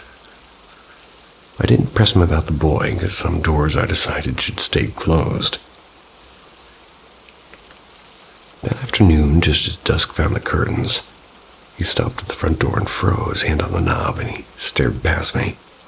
He was staring at something that wasn't even there. "They're waiting outside," he said without blinking. "My friends from the churchyard, they want me to come play with them." His voice was perfectly certain. I locked the door and kind of took him to the bedroom. I sat with the curtains drawn. I watched his silhouette sleep, and I listened to the soft thud at the threshold like somebody checking whether the house was still there.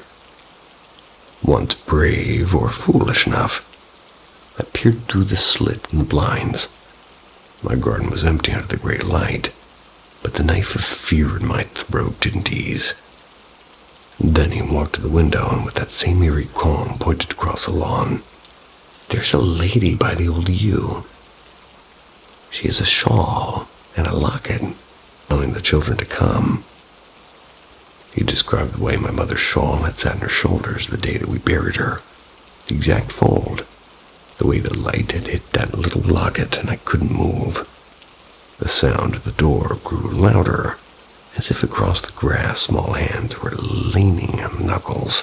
Evil spirit or demonic encounter a friend had.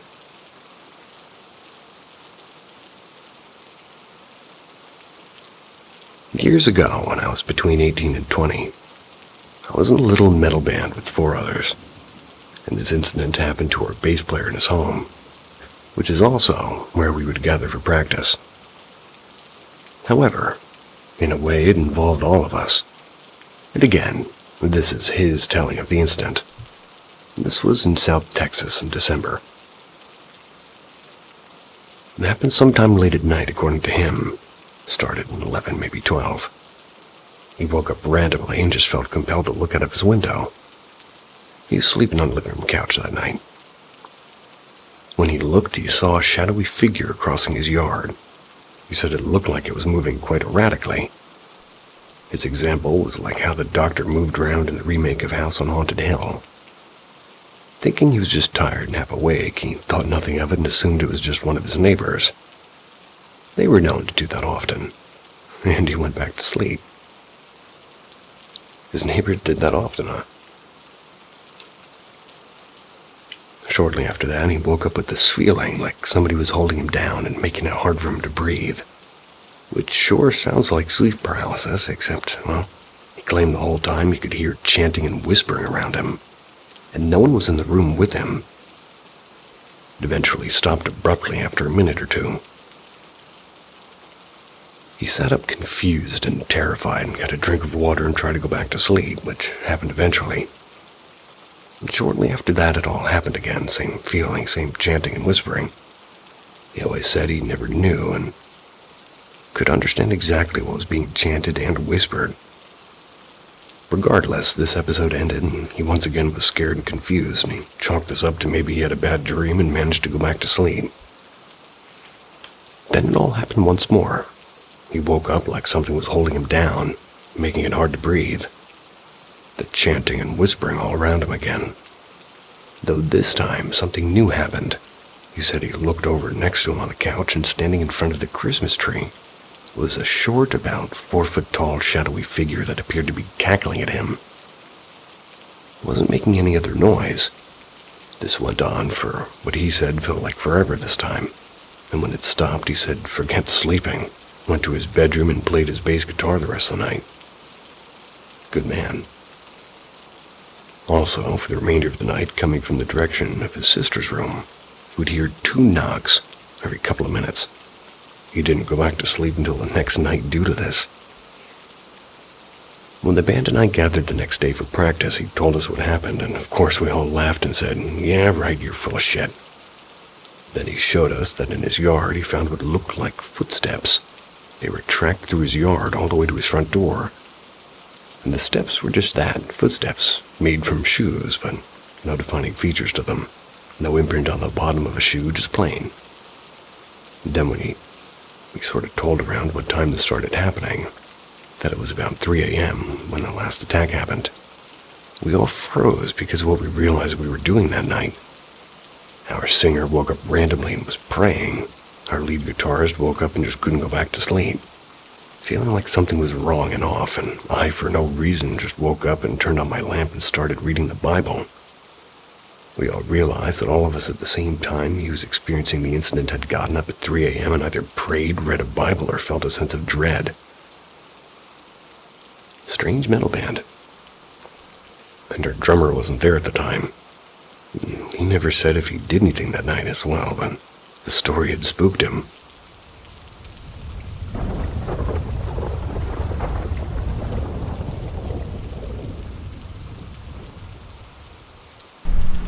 Bus stop experience. I had moved into a new apartment with a roommate, which was related to a friend of mine. The apartment was located on the opposite side of town, and I was not familiar with this area when I moved there. A lot of these apartments were literally newly built, but a lot of the lots around the area were still being developed, and it was a very, sort of desolate part of town. Most of this area before construction began was large amounts of old farm areas that were unkept and no longer lived on. My fear was literally a beacon as my aunt explained this to me. The very first event I experienced after moving into my new apartment happened within a week. At the time, I didn't have my own car, and besides getting rides from friends, I mostly had to take a bus to get to work. The bus stop I had to walk to was pretty far away from the apartment complex. There's a lot of new construction everywhere in that road and in front of the complex. But there was a gas station and a very small shopping plaza that was mostly empty except for a bunk and a small mop and mom and pop's, or a small mop, a small mom and pop grocery store. I used to sometimes stop at this grocery store to get some Starbucks iced coffee before walking up to the bus. One very early morning, I want to say maybe 5:30 a.m., walking to the bus stop, and I know this is bad for a girl to be walking alone, but I had my earbuds in and was just walking along, not really paying attention to my surroundings. And suddenly I got a very cold chill up and down my spine. I got the distinct feeling somebody was walking behind me. I turned around, and obviously no one was there. I got a little nervous, and I left one of my earbuds out just to keep myself a little bit more alert. I continued walking and was almost getting to the shopping plaza when I hear running footsteps behind me. Turned around, continued hearing the footsteps, and basically I'm frozen in fear, and I couldn't move any further, and then I hear something rustle in the bushes next to the sidewalk. It's very close to me, and the footsteps stop. I caught my breath, and for some reason, the energy I felt was not a positive one. So I decided to sprint to the little grocery store in the plaza. Calm myself down long enough to walk over and buy what I needed. Then I realized I had another 7 or 8 minute walk to get to the bus stop. As I neared the door to leave the store, in the parking lot I see as clear as day a figure of a man that seems like he was standing in his own fog. Honestly, I couldn't tell any of his features, but as soon as he seemed to realize I saw him completely vanished. I looked around me to see if somebody else had seen it, but it was 5:50 a.m. at this point, and no one in the store was with me except for the person at the register. I gathered my courage and forced myself to walk to the bus stop. And as I'm waiting for the bus to arrive, I again started to feel a shiver and my heartbeat quickened. I got up from the bench where I was waiting and starting to look around, but I couldn't see anything.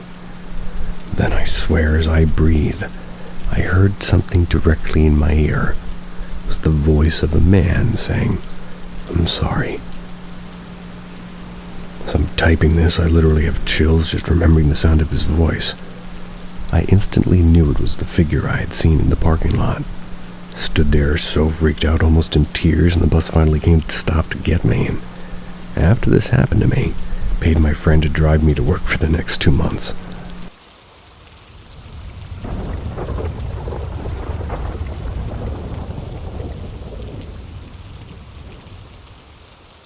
The Voice Beyond the Door.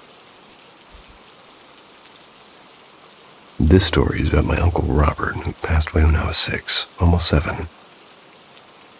It happened in the early 2000s, sudden, shocking, and impossible for me to truly understand at that age. I was just a kid, naive and unaware of what death really meant. Uncle Robert had cancer, though none of us knew then. He never told anyone. No medication, no chemo, no warning. So when he died, it hit our family like a storm. About a month after his funeral, I'm staying with my dad for the summer. We had just moved into the apartment that used to belong to my uncle and his roommates. My dad took over the lease after Uncle Robert passed. It became our new home. I was excited and it felt like a fresh start. My dad even renovated one of the bedrooms to mine, and I was thrilled to finally have my own space after sharing a cramped room with my siblings for weeks. The first night in my new room started out pretty great. I loved how it smelled like fresh paint and how my toys were neatly set up. But as the night went on, that excitement began to fade into something strange. I couldn't fall asleep. I kept hearing faint sounds like whispers or the soft hum of static. I turned on the light in the big TV in my room. It only showed white noise, and I tried to convince myself everything was fine. I eventually drifted into what I thought was sleep. At some point during the night, I woke up to the sound of crying, deep human crying. Just outside my bedroom door, too, and the lights were off. I don't remember if I turned them off or if my dad did, because my door was closed, so I pressed my ear against it. The sound was clearer now, wailing and desperate and heartbroken. I thought maybe my brothers were fighting or somebody got hurt, and so I gathered my courage, unlocked the door, and peeked out. The apartment was dark and silent, except for the crying. It grew louder when I stepped out, and I could swear it sounded like somebody calling my dad's name. "Help me. Louis, please help me." My heart stopped. My dad's name is Lewis. And so is my brother, so at first I thought it was him. Then I recognized the voice because it was Uncle Robert's. My chest went cold and I froze, not sure what to do. I whispered, "Uncle Robert." No answer, just more sobbing and that desperate plea. I panicked. I ran into my room, locking the door behind me. I shoved my pillow over my ears, forced myself to sleep. Though my heart was pounding so loud, I thought I just might wake the house with it. The next morning over breakfast, I asked carefully, "Did anyone hear anything last night?" Everybody shook their heads. My brothers laughed it off and said I must have dreamed it. When I told my dad what I'd heard, the voice calling his name, his face went still. He didn't say anything for a while, just looked at me like he wanted to believe it was nothing. Couldn't quite manage to. I never brought it up again. 16 years have passed since then, and I'm 23 now. I still remember it like it was yesterday, and I've had other strange experiences since then. Whispers calling my name when no one was around, or maybe all in my head. But that night felt real and too real. I still pray for Uncle Robert's spirit, hoping he's found peace, but sometimes, when the house is quiet, I still wonder, was he just lost in trying to reach my dad one last time? Or is he already gone, and I was just the only one still listening? I'm glad you guys are still listening.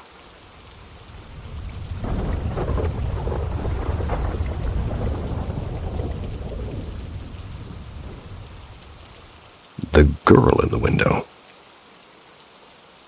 Well, that's funny. Since my now 15-year-old daughter was a toddler, strange things have followed us like an invisible shadow. It's as if the weirdness is drawn to her, not all the time though, but often enough that I can't really call it a coincidence anymore. We've lived in 3 different houses so far, and each one came with its own stories. Not funny little stories. I mean stories that leave you awake at night, replaying sounds in your head, and even our friends and family who stayed over have witnessed something. When my daughter was around 6, she refused to sleep in her room. That was because she said a man in a great coat stood by her closet. Sometimes it was a woman sitting by her desk humming softly. And once the woman told her a name that turned out to belong to a distant relative who had died decades before we even moved into that house. Didn't even know about that person until my aunt confirmed it later. I could tell a dozen more stories like that. A few months ago, that very house burned down in an electrical fire. We lost nearly everything, moving to a small farmhouse that had been empty for years. While I was cleaning before the move, my youngest, and she's like 5, she came with me. It was late and the place smelled like dust and old wood. I was upstairs vacuuming when she tugged my sleeve. My eyes were wide and said, "Mommy, I want to go," she said. I told her we'd leave soon, but she shook her head harder. The little girl's copying me and I don't like it. I froze and I said, "What little girl?" She looked toward the hallway. "The one singing with me, you'll see." And then she started softly singing Ring Around the Rosie with her tiny voice echoing through the empty house. When she reached the end, "Ashes to ashes we all fall down," I swear I heard faint, quick footsteps downstairs just for a moment. And that was enough. We left. When we officially moved in a week later, things seemed calm at first and peaceful even. Then gradually I began catching glimpses and things that looked like my daughters walking from room to room, only they weren't there. Sometimes I'd see one pass by in the hallway, but both girls were asleep or out of the house. I didn't tell them. I didn't want to plant ideas, but last week Mel just screamed from upstairs to the middle of the night, and oh my God, my phone's about to shut down in 24 seconds. No. Oh my, where am I? By last week, my oldest screamed from upstairs to the middle of the... By last week, my oldest screamed from upstairs in the middle of the night. I ran up and she was pale. She was shaking and crying, and she said she'd been sitting at her vanity when her bedroom door creaked open. Standing there, holding the doorknob, was her little sister, smiling, just standing there. But when my oldest turned to say something, the figure was gone, and she swore she saw her clearly, and her friend on FaceTime even heard the door open. And the worst part is my 5-year-old was asleep in my bed the entire time. Now my oldest won't sleep alone, and I don't blame her. I've seen what she saw. Sometimes I think it's not just the house. Maybe it's us. Maybe we carry something with us wherever we go. I don't know why these things keep happening, but I do know one thing. When I catch my reflection in the dark window, sometimes it smiles back a little bit too late.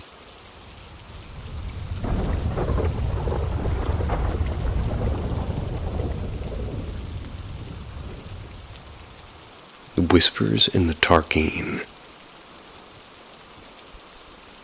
This is the story of something that happened to me deep in the Tarkine rainforest, or perhaps Tarkine, I don't know.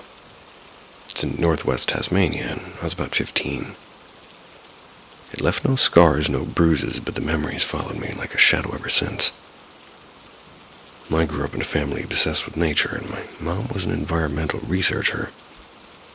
My father worked for parks and wildlife, and our family vacations are really just field trips in disguise. We'd camp in places most tourists couldn't pronounce, and I didn't complain because I loved the woods back then, loved them. Past tense. That's because after this, I never set foot there again.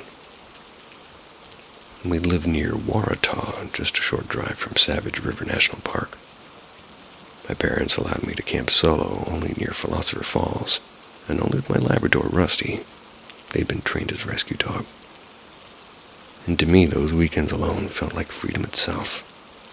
Me, the tent, the rain, and Rusty snoring by the fire.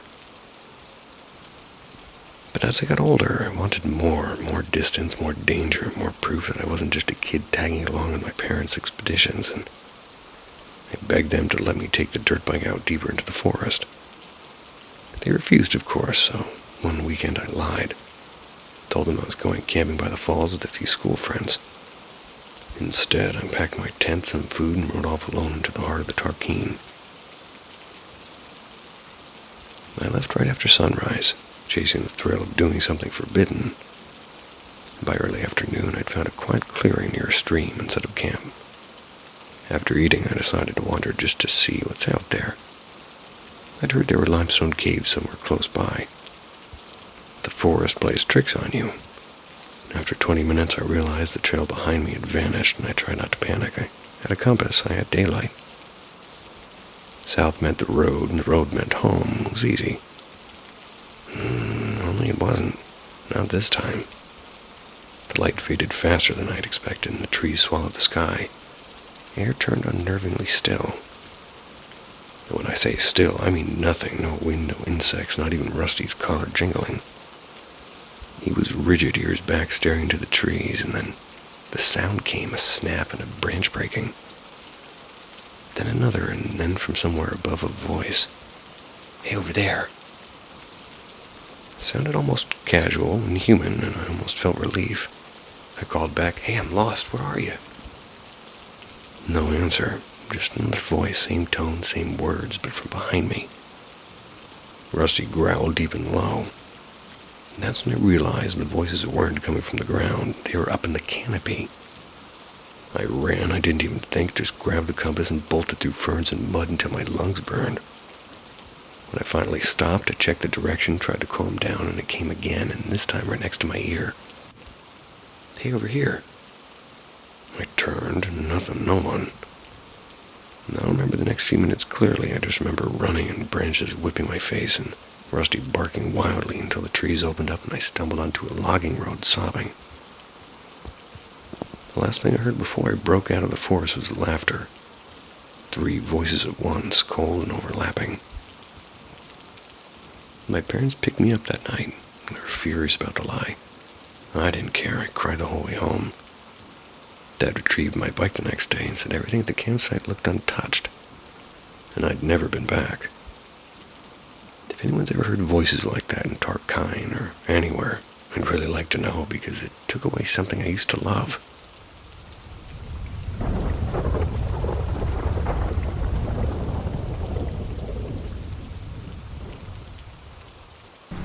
An unusual encounter.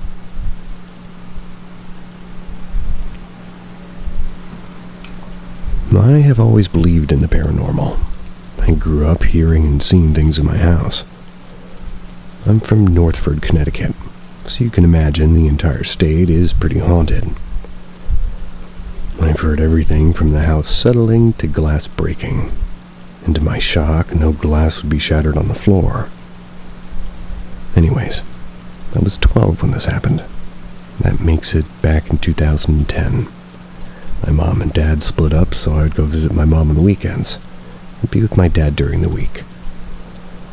My mom found a nice house in East Haven, Connecticut, set up on a hill with a road leading up the hill. On top was a farm with horses. My mom loves horses, so she jumped on the offer.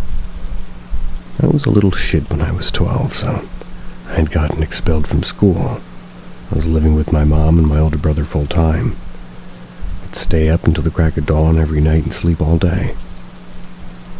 I'd always hear things like creaking steps and doors opening and closing, the usual things. One day my mom has her boyfriend over. He was standing in the kitchen when he felt a tug at his shirt. He turned around and nothing was there. Left shortly after. This one night I'm about to tell you about has me shook to this day, and it still remains a mystery. I'll give you a visual of the third floor of the house. That's where my room was. When you open the front door to my old house, directly to your left is a staircase. You walk up the staircase, and on the second floor, kitchen and living room areas directly on your left. And as you keep walking up, there's a hallway that cuts to the right. At the end of the hallway is a bathroom and a dead end. My room is on the right as you're walking down the hallway, right next to the bathroom. One night my mom, brother, and 2 cousins and aunt went out for dinner. I just wanted to stay home and play Call of Duty. My dog Sydney was in the room keeping me company. She was a small Yorkie. And as I was playing, I suddenly had to go use the bathroom, so waited until my game was over, and when I was back in the lobby, I got up and ran to the bathroom. And my dog followed me. I finished, flushed the toilet, washed my hands. As soon, and I mean as soon as I cut the water off, and I was just there and I was drying my hands, I heard creaking up the stairs. It sounded like somebody was walking up the stairs, and I froze, not knowing who it was or what to do, and I was home alone. Sat there for another second. Footsteps up the stairs stopped. A few seconds went by, which felt like forever, and then just like that, I heard a footstep reach the top step. The hallway. I didn't hesitate. Picked up my dog, ran to my room, and locked the door. Sat back down in my chair in front of my TV and just listened. More footsteps, but this time coming down the hallway toward my room. Heard the footsteps creak all the way until I got to my door. And then it slowly stopped. I was frozen with fear, and a few more seconds go by, and then knock, knock, knock.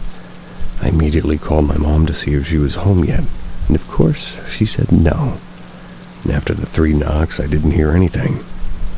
No more footsteps, no more nothing. Waited until I finally heard the front door open, and I just burst out of my room relieved.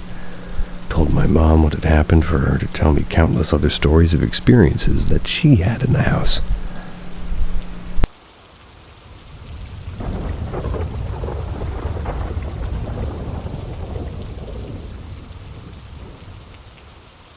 The Dream.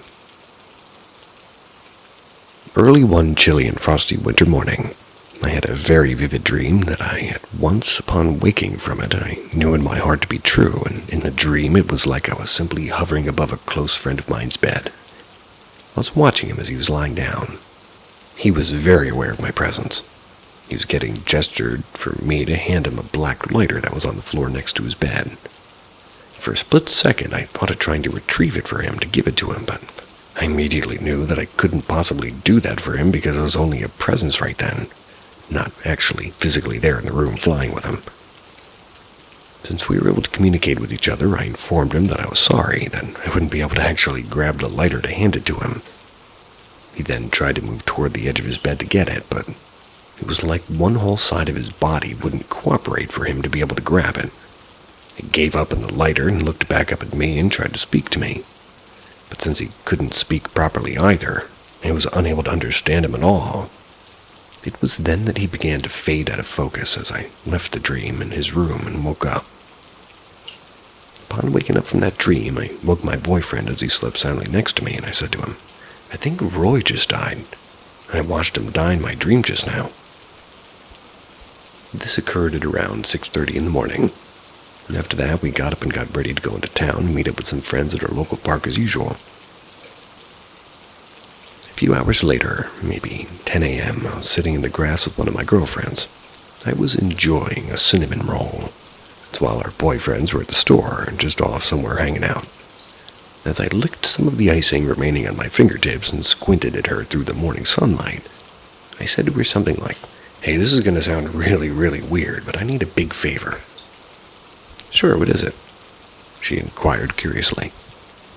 "Well, I have this thing with touching dead bodies because I refuse to ever do it, so I'm going to need you to do it to make sure my friend is dead before I call 911. Naturally, her response is something like, "Well, okay, but how the heck do you actually know he's dead?" "Well, it's kind of super hard to explain right now, but I'm pretty sure that I watched him die in a dream this morning." "You serious right now?" she demanded, whilst rolling over in the grass onto her stomach and staring at me with her mouth agape. "Is this like some gift you have or something?" "Not that I've ever known of," I said with a sigh. "But we can't just leave him in there all dead. We have to go check." "Okay then," she said, and she just got up. So since Roy lived right next to the park, we walked right over there and started knocking on his door, which of course he didn't answer. I suggested that we go around to the side French doors where his bedroom was, so that way we could look into his room through the glass panels and try that door as well. She agreed. We went around, hopped over his little white picket fence, and we could peer into his bedroom and see him. And there he was, lying on his back just as I'd see him lying in my dream. My friend found his door to be unlocked. So she just went right in and checked his pulse, and he's ice cold. She informed me, so he went to go call 911. The police and the fire truck arrived within a few minutes, and as soon as they pronounced him dead, the coroner arrived shortly thereafter. My friend left, and I stayed to hear what the coroner had to say. The coroner said that based on the body temperature, he estimated that Roy had been dead for around 5 hours, which, if you remember, was right around the time that I had that dream. It took several weeks to hear around town what the autopsy found to be the cause of death, which was a massive stroke, explaining while he was unable to move or speak properly. And to this day, I still wish that I knew that he was trying to say to me, or what he was trying to say to me, and also how I was able to see that in my dream.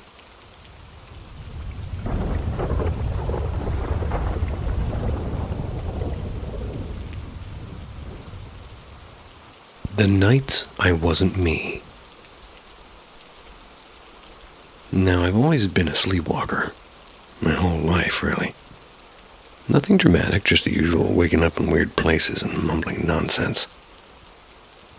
Occasionally rearranging my furniture like a confused ghost. But there were 3 nights that were different, so strange, I'm not really sure if I can call them sleepwalking. The first time I'm 14, I'm hanging out with 2 of my best friends. We just graduated from middle school and thought we were so grown up. We had 1 sip of vodka, literally a sip. Decided to watch the rain from the porch. Everything was fun and harmless, until I suddenly felt like I slipped out of my own body. I could see myself from above, laughing in this awful high-pitched way. My body started swaying, then shaking like something was trying to crawl out of me. Then I dropped all fours like some possessed animal, started crawling toward my friends, and my mouth was stretched into this awful grin. My eyes were wide open and I was growling, like actually growling. I could see them frozen and terrified and crying. And then I snapped back, just click, and it was me again. And they were screaming at me to leave, and I tried to tell them I didn't remember any of it. I didn't. They didn't believe me. Honestly, I wouldn't have either, I guess. But fast forward, and I'm 20, living in my first apartment. Dusty old place that I later found out had belonged to a guy who died there of a drug overdose. My boyfriend and now husband. Congratulations. We started noticing odd things, like a flickering lamp or a door unlocking itself, cabinets slamming. We laughed it off until we heard breathing, not around us, but in our ears. One night I went to bed early. He stayed up gaming, and then slam. Bedroom door flies open. He looks up and sees me peeking at him from the hallway. Only my eyes are closed and I'm smiling. Slowly, I walk backward into the dark bathroom, still smiling with my eyes shut. Then I lean out again from the bathroom door with the same grin, the same empty eyes. He doesn't move, but I run toward him. He freezes, I stop, open my eyes, smile wider, and walk away. He checks on me, and I'm asleep, peaceful as ever. By 22, we'd moved into a new apartment, and it was clean and pretty bright, and nothing haunted, thank God. Then one night, the bedroom door slammed open again. My husband didn't even flinch this time. "And it's happened again," he whispered. Sure enough, there I was, eyes closed, smiling, peeking at him from the dark hallway. He didn't react, but when I started running toward him faster than I should have been able to, he screamed my name. I woke up right then, standing in the middle of the living room, shaking. He told me everything the next morning. Hasn't happened again since, though. Just the usual sleepwalking and a little crying, some talking in my sleep. When I was a kid, I used to see this shadow figure that had peeking at me from the corner of my room. It seemed to get closer every time I blinked, and one night I just screamed and never came back. Maybe he really wasn't gone, and maybe he's been following me this whole time, just waiting for me to fall asleep again.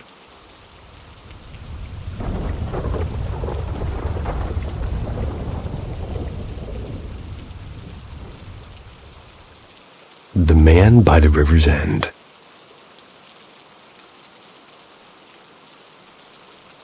When my grandparents were screwed that up quick. When my grandparents were still newly married, they had a neighbor who was a fisherman. And every dawn, after casting his net in the river, he'd haul his catch to a small bamboo stall at the market square. My grandmother often kind of bought from him. And over time, they became good friends. On days when she was short on cash, the kind man would smile and say, "You can pay me next time, just take the fish." One afternoon, my grandmother noticed a small crowd gathered around the empty stall. The neighbors murmured that the fisherman hadn't showed up for days, and with the village feast coming soon, everybody was hoping he'd return. An old woman decided to check on him, and since my grandmother knew him well, she went along. When they reached his hut near the edge of the forest, the door was locked and windows were shuttered tight. The old woman called out, but a rough voice from inside yelled, "Go away!" And they both froze. My grandmother spoke softly and said, "Tadang, it's me." After a pause, the latch creaked and the fisherman opened the door. The room smelt of salt and damp wood, with piles of salt scattered across the floor. And at one corner stood a long bamboo spear. The fisherman looked exhausted with his eyes sunken and beard unkempt. It's as if he hadn't slept in days. My grandmother asked what was wrong, and he whispered that something or someone had been watching him. He told them it began about a week ago, while fishing by the river. He'd noticed a man standing far away, half hidden among the trees. and at first he thought nothing of it. The man and his wife lived at the farthest end of the river in a hut few dared to visit. Wanting to be friendly, the fisherman decided to drop by and introduce himself. He greeted the couple with a smile and offered them fish for lunch. The man refused politely, saying they had no money. The fisherman laughed, saying it was a gift. Grateful, they invited him to share lunch with them. The wife began cleaning the fish outside while the man chopped firewood. Waiting inside, the fisherman thought maybe to help season the fish, and he went to look for salt. So he searched the shelves and then the jars under the sink, and that's when he smelled something foul.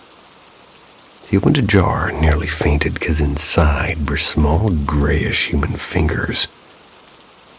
Baby fingers. Terrified, he crawled out through a hole into the bamboo floor and ran. He could hear someone shouting behind him but didn't dare look back. When he finally did, he saw the man from the hut chasing him with his eyes blazing and froth from the mouth. He ran faster than he ever had, praying out loud until he reached the village. And since that day, he never left his house. He said he could hear whispers at night and footsteps on his roof and something scratching his windows. Sometimes someone would whistle, softly, mockingly, trying to lure him out. He spread salt and kept the bamboo spear close, claiming it was the only thing keeping them away. A few days later, the fisherman was gone. His door left ajar, salt scattered everywhere, but no sign of him. Some said he went mad after losing his wife years ago.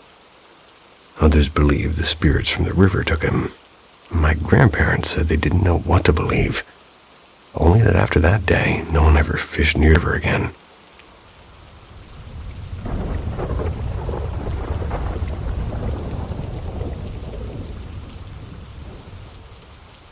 The Night Walking Rabbit. I've had my share of what I'd call creepy stuff. Sleep paralysis, the prickling feeling, the one like someone's watching. Squeaky basement doors that shouldn't be squeaking. Most of it happened when I was a kid, and honestly, I could do without a replay. And out of all the weirdness, though, there's only one thing that stuck around long enough to actually make me pause. As a kid, I slept with a stuffed animal, a ragged little rabbit with one ear flopped over. It was my nightly comfort. I shared a room with my sister back then, and she had a similar toy of her own. Can't even remember what I named mine, only that I'd sleep just hugging it, like it was the only thing keeping the monsters at bay. Then the rabbit started vanishing every morning. I'd fall asleep with it snuggled in my arms and wake to find it gone. Sometimes it was shoved underneath my bed, and sometimes perched on the bookshelf, and once in the bathtub. Don't ask. How on earth it traveled so far while I slept was beyond me. So, naturally, I accused my sister. She swore that she wasn't the culprit, and that made it creepier, not less so. Once, after tearing the house upside down for a lost game cartridge, I slammed my fist down and poof. The cartridge was suddenly on my pillow like nothing had happened. Felt like the house itself was trolling me. And the noises started next. I began sleeping with my back to the room instead of facing the doorway. Felt cooler that way, because in my 13-year-old logic, the rabbit couldn't scoot to the far corner if I was positioned that way. One night, every time I exhaled, I heard a tiny exhale follow mine, faint and delayed like a cheap echo. And at first, I blamed the house settling or a mouse inside the walls. We had plenty of those in winter. But the sound grew thicker and raspier, like somebody got much older and they were breathing and struggling to get air. I tested it. I held my breath and I waited, and there was nothing. And then I'd breathe out, and there it was, just after me, matching the rhythm of my lungs. Sometimes there were scratching sounds too, as if claws were tracing the plaster. It was unnerving more than scary at first, until the night it shouted my name. No whisper, no creak, a clear, angry voice that made me bolt upright and run out of the room. I dragged my mattress to the family room, slept with the TV blaring, and felt ridiculous doing it. I finally went to talk to an older neighbor, a kind man who ran the youth group. I asked if I was losing my mind, and he told me something I still remember. I had a body, whatever was bothering me didn't. Well, I had a body, but whatever was bothering me did not. And that gave me the right, he said, to tell it to leave. Sounds simple, but saying it out loud mattered. And after that, whenever things started up again, I told it plainly that it had no authority here. That this was my home and it had to go. It would stop at least for a while, because life got busy with school and after-school stuff. And eventually my own room and the rabbit episodes faded into the background. I never asked my sister if she'd heard anything. We'd never talked about it. And part of me wonders if she did, or if it really was just me getting gaslit by a stuffed rabbit in the house. Either way, I still had to check under the bed before I slept. It was a habit, not fear.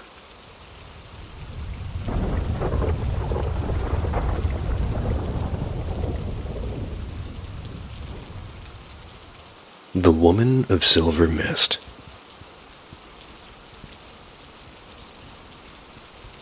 I've never seen or read anything that even comes close to what I experienced that night. And I've always been skeptical and logical even. Nothing before or after has ever compared. If I had to guess, the whole thing lasted maybe 10 minutes. It was late 2001, 12:45 a.m. Cold, silent December night in Portland.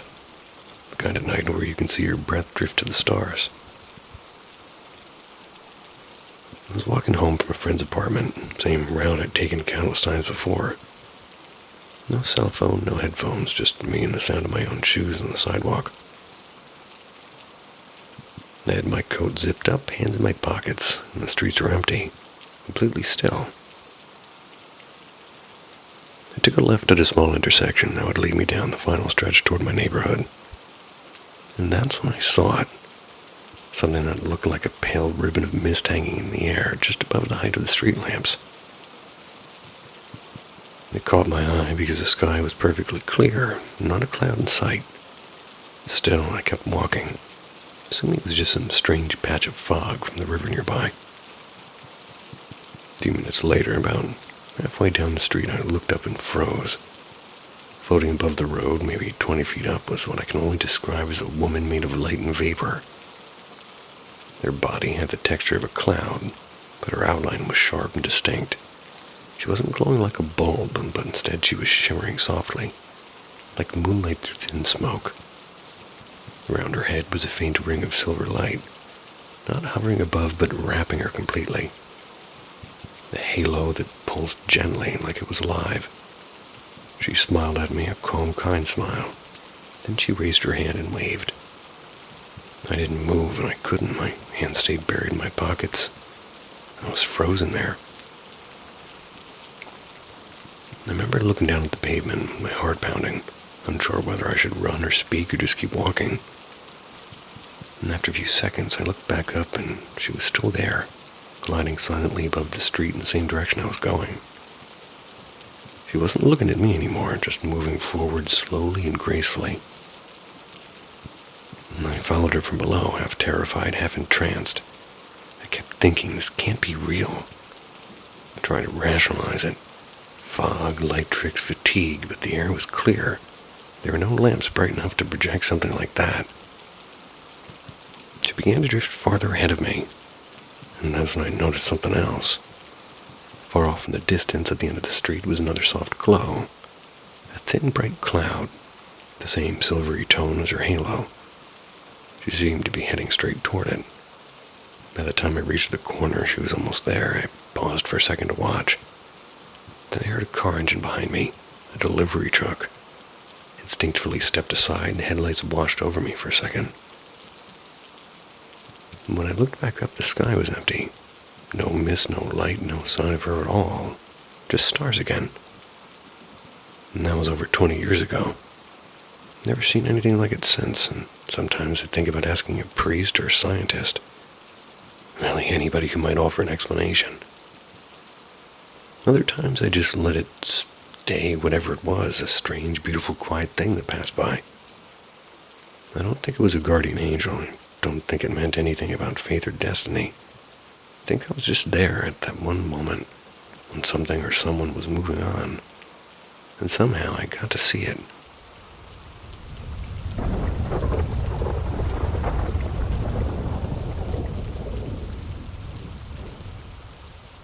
The black at my door. I grew up in a creaky farmhouse. It smelled like lemon oil. It's sometime in the 1850s that it was built. It's out beyond the edge of a little upstate New York town. Even as a kid, I had this uneasy, half-delighted sense that the house held other presences. Little shivers at the base of my skull and footsteps that didn't belong to anyone living there. I told myself I had a vivid imagination, and I wanted to believe that. And I was about maybe up at 11 at night, and that's when it happened. My older cousin, not my sister, had gone to a late movie with friends. My parents were at a neighbor's for a potluck dinner. The hallway was dim, my bedroom door sat cracked the way it always did, and I used to leave it that way so my cat Boots could wander in. I fell asleep with the harmonica I was learning clutched on my chest.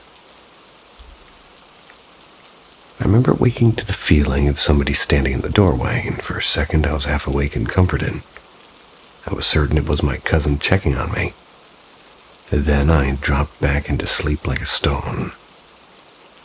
What followed is the kind of thing I've tried to explain away as sleep paralysis for decades. But whatever it was didn't care for neat labels. A blackness. Not a shadow, but a mass, like oil folded into itself. It glided through the gap and hung above me, and it pressed me down with a weight that wasn't entirely physical. My limbs were lead and my breath shallow, and then it spoke. Not one voice, but many, layered and jagged, in dialects I'd never heard and syllables that sounded like the scraping of metal.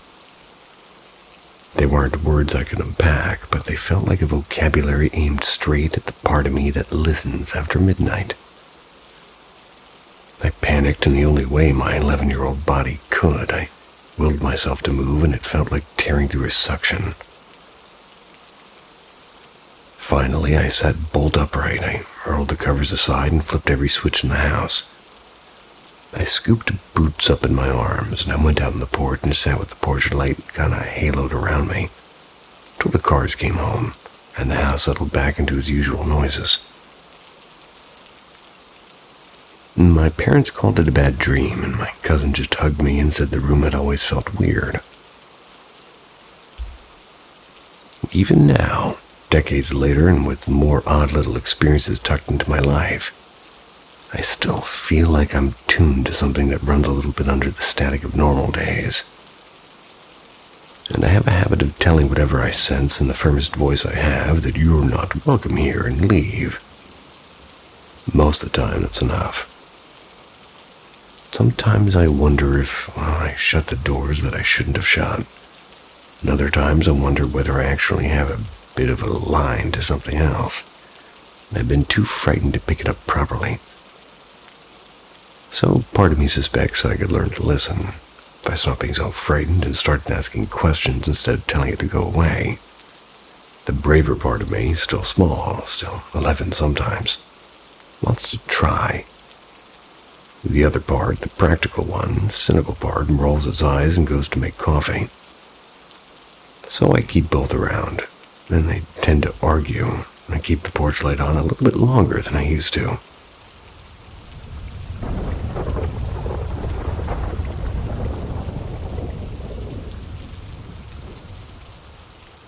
The Woman in the Blue Apron.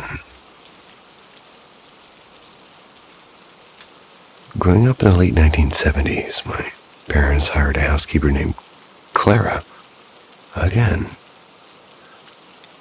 It wasn't unusual back then, because every morning women from the city took the early bus to the suburbs, wearing crisp blue aprons and carrying small lunch bags. Clara had been with our family since before I was born, and she'd even worked for my grandparents. I still remember seeing my grandfather waiting for her by the maple tree near the bus stops I rode to school. Clara was more than help, she was family. She came twice a week to our home and twice a week to my grandparents' house. I always felt strangely jealous of the Friday family, the one she worked for on her 5th day. Felt like she belonged with us, and my name is Claire, and my parents had planned to call me Clara. But when our Clara joined us, it would have been confusing, so I became Claire. Claire was gentle and soft-spoken, or Clara. She left peppermints under her pillows and pressed flowers inside of her books, and when she found coins in the laundry, she polished them, arranged them neatly in our dressers. At Christmas, she brought us hand-knit mittens, and she always remembered her birthdays. One summer, my mother took us to see where Clara lived, a small brick building near the river. It was pretty tall, though. Her apartment was tidy and full of light, and what caught me off guard were the photographs. Our old-school portraits all framed and hanging proudly on her wall. We were her family, too. When I was 14, my parents separated, and my mother cried for weeks. Clara comforted her, quietly folding laundry while my mother poured out her heart. Clara told us her own husband had left years ago. She understood. She held her family together when we were falling apart. Then one hot afternoon in 1981, my sister ran upstairs to tell my mother that Clara was asleep in the chair. My mother's face just went off. There's no 911 back then, so I called the operator and the ambulance came. But Clara never woke up. It was a stroke, they said. She died that day. They wouldn't let us see her in the hospital because we weren't quote-unquote family, but she was our family. She had died in our home, same place she had cared for all of us all those years. After Clara passed, strange things began to happen. When I babysat my little sister, I'd hear soft footsteps upstairs. The dog would be fast asleep and my sister snoring. And sometimes, late at night, I'd hear the faint humming. And, by the way, Claire used to hum while she worked, so my mother didn't believe me. Years later, after I'd grown up and divorced, I moved back into that same house with my mother. And one night, my boyfriend and I were sitting by the fire when he went upstairs. I came down, white as a sheet, and, "Claire," he whispered, "who's the woman in the blue apron? She just walked past you." I froze, and Claire had always worn a blue apron after all. And at her funeral years before, her niece had told me how much Claire adored, quote-unquote, her girls. I let her believe I was named Clara, and it made her smile. Maybe that was my small way of saying thank you. Because some people don't leave when they die. They just keep looking after you, in the only way they know how.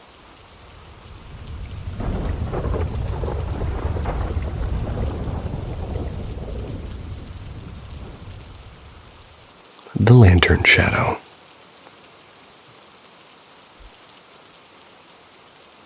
Though autumn's just beginning to chill the air where I live now, for some reason my mind drifts back to a summer evening from long ago. I was maybe 10, living in a red brick apartment building on Chicago's north side. The kind with a courtyard, and that's where everybody's windows faced inward, so you always knew who was cooking what for dinner. It was a friendly place. Neighbors waved, and old ladies traded gossip from their balconies, and kids like me roamed free until the streetlights blinked on. Every July, our building threw a big block-style party, part cookout, part talent show, part excuse for adults to drink lemonade laced with something stronger. Mr. Castillo manned the grill, setting up smoke and the smell of hot dogs. Mrs. Green brought her famous potato salad that nobody actually liked. everybody politely took a spoonful of it. We'd set up folding chairs under the courtyard trees, and concrete still warm from the day, and the grown-ups would sway to music humming from a battered radio. When the sky deepened into that perfect indigo of summer twilight, the kids broke off into our own chaos. Sparklers hissing, sneakers slapping against the pavement. I remember feeling like the night itself belonged to us. It was during one of those games, maybe tag, maybe something we made up on the spot, that I noticed it. It was a shadow, and it wasn't mine. It moved when we did, but slower, as if wading through water. It was taller than any of us, and its outline looked draped, like somebody had thrown a sheet over themselves for Halloween. Except this was the middle of July, and the air was sticky enough to melt crayons. And I stared at it so long, I almost tagged out. I figured at first it was some trick of the courtyard lights. Maybe the glow from the bug zapper blending with the old flood lamp above the laundry door. But the more I watched, the less that explanation made sense. The shadow lagged behind us, too far to belong to anyone. And I realized something else. No one else seemed to see it. Later, when we switched to hide and seek, I was it. I leaned against the brick pillar with my eyes shut, counting slow. When I opened them, the courtyard was a patchwork of darkness and porch light. I started searching, and there it was again. Only this time, there were two shadows following me. Mine and the other one hovering just behind, its edges rippling like it was breathing. And that was enough for me. I bolted straight to where my parents were sitting, still laughing with the neighbors. "Someone's following me," I gasped.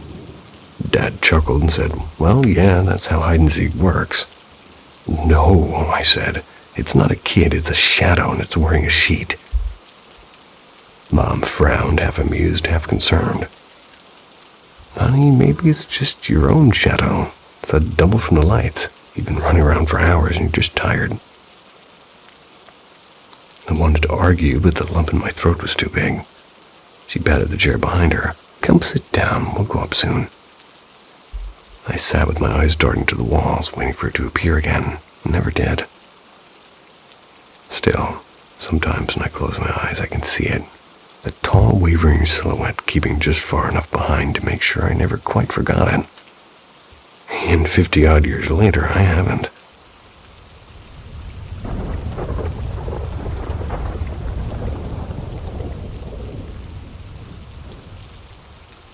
The Boy Who Slept Through the Shadow.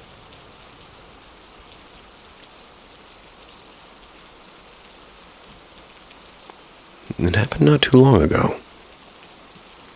The family who kind of lived on this quiet, gated lane as my boyfriend's parents in the Florida Hills area of Tijuana, Mexico.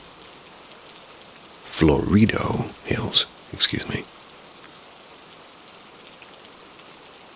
My boyfriend first told me about it one night, and recently my sister-in-law confirmed that every bit of it was true. It was a regular Saturday evening. The street was peaceful, and a few kids still played outside. The rest of the families had gone indoors for dinner or TV. My boyfriend's family was relaxing in their living room when somebody started knocking on their door. My mother-in-law went to go check. It was a neighbor, a woman that she knew well. They were looking pale and desperate. Their little boy was missing. They had searched every corner of their house and even around the neighborhood, but no one had seen him. Knowing that the woman wasn't one to play pranks, my mother-in-law offered help. Soon, everyone on the street joined in the search, shouting the boy's name and checking garages and rooftops and backyards. Finally, somebody called the police. Not long after the patrol arrived, a thunderous bang shook the neighborhood. It was like a heavy box dropping hard into the floor, and it came from inside the missing boy's own house. His mother ran inside, followed by the others. And there he was, the little boy, lying face down on the dining table. It's as if he had simply dozed off mid-meal. His half-empty bowl of cereal sat right next to him. Everybody was shocked, but, well, relieved. Still, nobody can understand how they had missed him in a small, well-lit house they'd already searched a dozen times now. And life went back to normal after that, or at least that's what everyone thought. 2 weeks later, the boy's mother visited my mother-in-law for coffee. They chatted about everyday things until the missing day topic came up, and then her tone changed. She explained that her son had been eating cereal at the table. She was upstairs just a minute to grab her phone charger.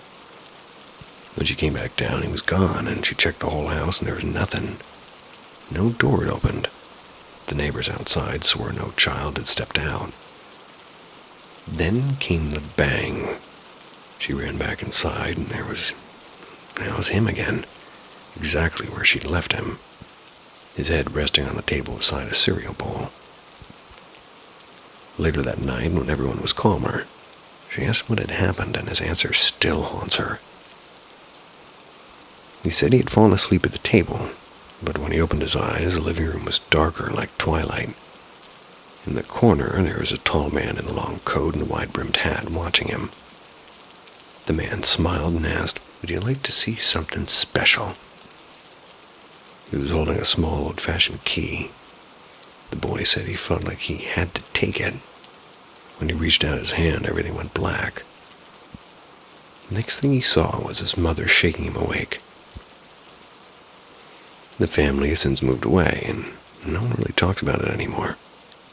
But every time my boyfriend passes that old house in Florido Hills, he says he still feels like someone's watching from that window. Florido.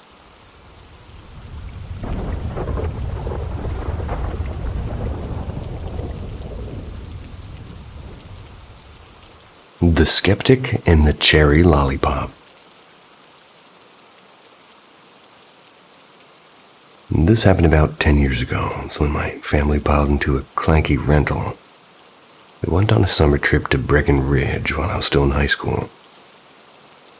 We weren't brave enough to stay in the famous haunted wing, but of course we signed up for the ghost tour for kicks. My dad's the kind of loud professional skeptic who still drags us on these things either to poke holes in the theatrics or to entertain the rest of us when he pretends to be terrified. Right at the start of our tour, the guide just asked us, and with perfect showmanship and timing, "Any skeptics in the group tonight?" My dad's hand went up like he was volunteering for jury duty. The guide grinned and popped a little cherry lollipop into his palm and sang, "Hold on to that. The child's spirits like candy." He gave us a smug, as-if look, and we began the tour. A bit later, we're standing in the old ballroom, the kind with creaky floorboards and a chandelier that had seen better centuries. The group circled around my dad, and the guide asked him to hold the lollipop stem straight up, palm out. She did her little coaxing bit to the children, inviting them to play with the candy. And for a minute, nothing happened. The guide let us wander the dim room for a few minutes before regrouping. Felt like a typical spooky show, mild chills courtesy of the draft. Then she suggested he try again in a different room, in a different corner. My sister and I flanked him, and she was whispering soft, coaxing questions. I was being my usual half-amused, half-curious self. And after about a minute, my dad said his arm felt really cold. And we all flashed our phone lights, and his forearm was goosebumps from wrist to elbow. He's not the panicky type, so when he went oddly still, we leaned in. And my sister, ever the diplomat, asked a few times, "Do you want the lollipop? Are you reaching for it?" And then the thing that made our jaws drop as the lollipop, originally standing straight up, began to tilt. Almost until it was like parallel to the floor. And it stayed there, balanced in his hand like something had suspended it with invisible threads. We all stared, and he just stared at it. "Go on, grab it," my sister said. And there was a beat of silence. And then, no kidding, the lollipop shot forward like it had been fired from a tiny cannon, straight as an arrow into the old gilded mirror across the room, smacking it dead center about 6 feet away. It didn't dork, it didn't wobble. It was a pure line drive. We were instantly a mixture of terrified and thrilled and sick with disbelief. And then we ran, giggling like maniacs down the hallway. The guide was thrilled, hugging my dad and calling him our favorite convert. Mom had wandered off to inspect a dusty stairwell and missed the whole spectacle. She was furious when we told her. To this day, my dad swears it had a normal explanation. Muscle spasm or magnets or camera trickery. Whatever allows him to sleep at night. He watched the lollipop fly and insisted later that he must have had a weird tendon kick. And somehow it launched it perfectly into the mirror. Maybe he's right, and maybe the tour has a secret string department. My sister and I prefer to keep the version where some mischievous kid from the past really, really wanted a cherry lollipop.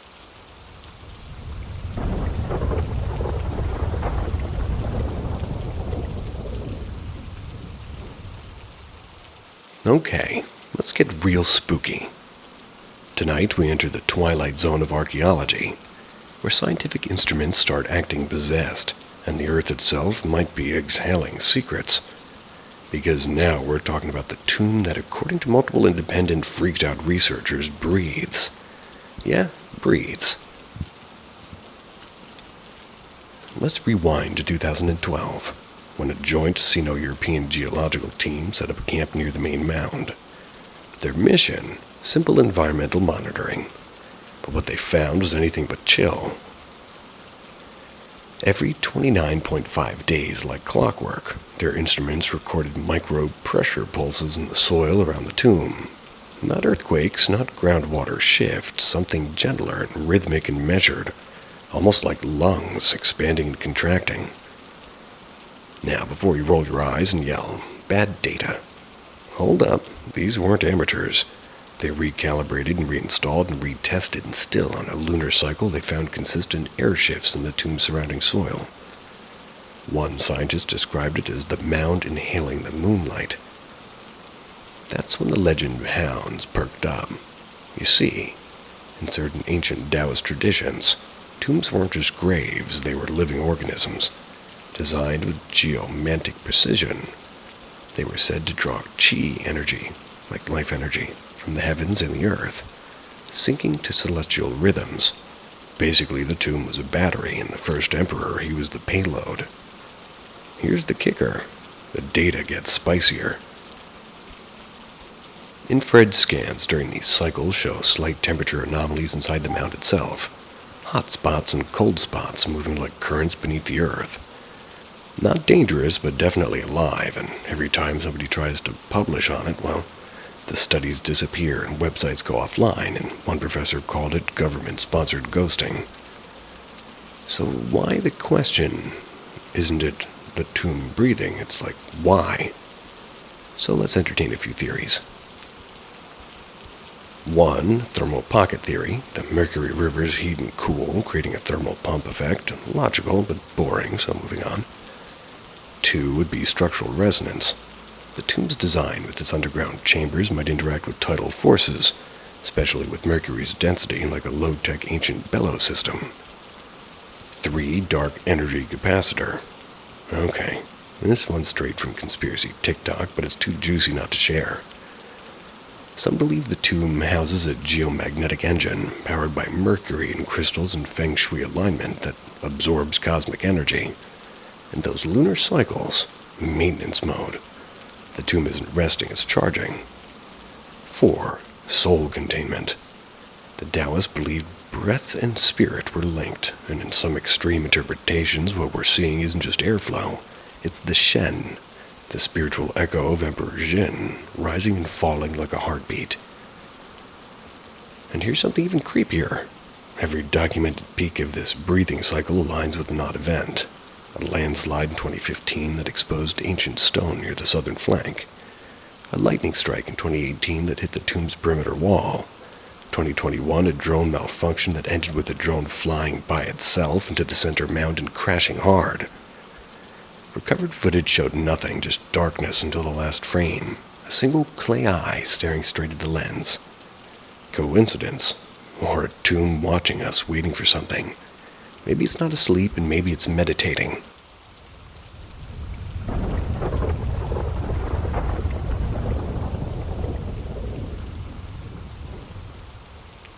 The hollow beneath the stairs. For the past month, I've been noticing some really strange and unnerving things in my house. And I've lived here for almost a decade now, and nothing like this has ever happened before. But lately it feels like something has shifted, like the air itself is heavier. I hear faint whispers at night, and sometimes I catch a glimpse of movement in my peripheral vision. Every time I turn to look, there's nothing there, and it all started with this nightmare. I dreamed about a boy being drowned in a shallow pond. It was so vivid that I woke up gasping for breath, and a few days later, I got into a rideshare car. Out of nowhere, the driver asked if I still lived at that address redacted. Clever. When I said yes, he asked if I knew the story about that house. I didn't, so I asked really what he was meaning. He told me a man had been murdered in the front yard. Ugh. Strangled, not drowned. And as soon as he said that, I felt this icy wave roll through me. It's like all the warmth had drained from my body.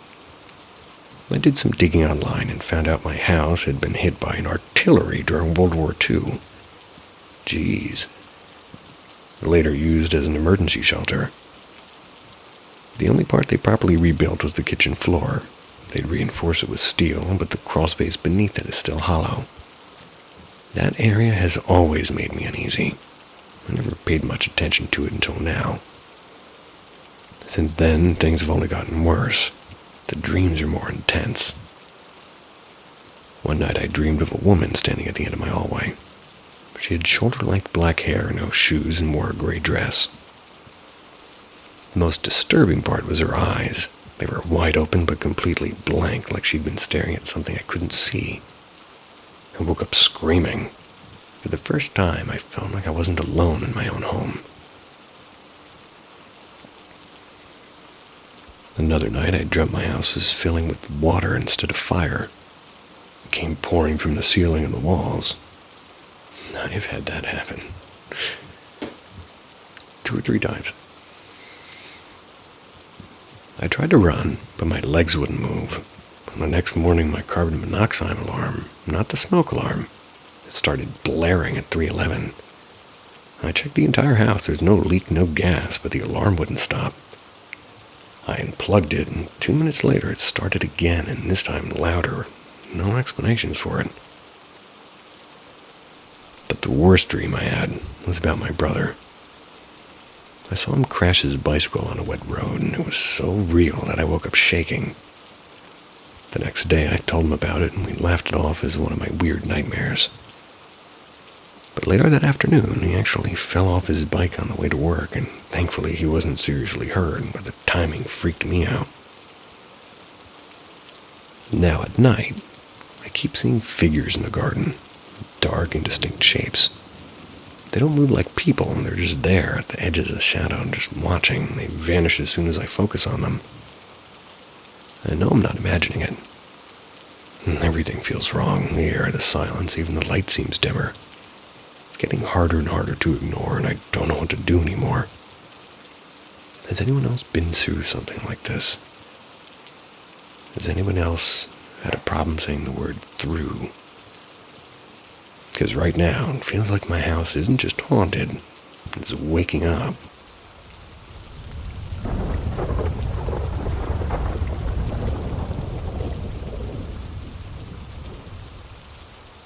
The visitor in the corner.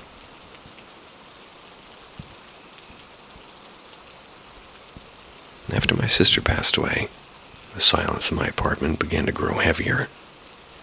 She and I had shared a lifetime of odd, unexplained moments. Things we'd laughed off back then, but that night alone again, I wasn't laughing. Sleep had become impossible since her death, and the nights were long, and I'd kind of learned to live with them. At around 2 a.m., I was editing a short film, just trying to stay busy. That's when I decided to rest my eyes for a few minutes on the couch. The next thing I knew, I woke up gasping, or thought I did. The room was pitch black, and not dim and not dark, but black, like the air itself had turned solid. My heart was already racing because the dream I had just left behind was so strange, and I was standing exactly where I was now, fighting something I couldn't see. I tried to sit up, but nothing happened. My mind moved, and my body didn't. Not a finger, not a breath.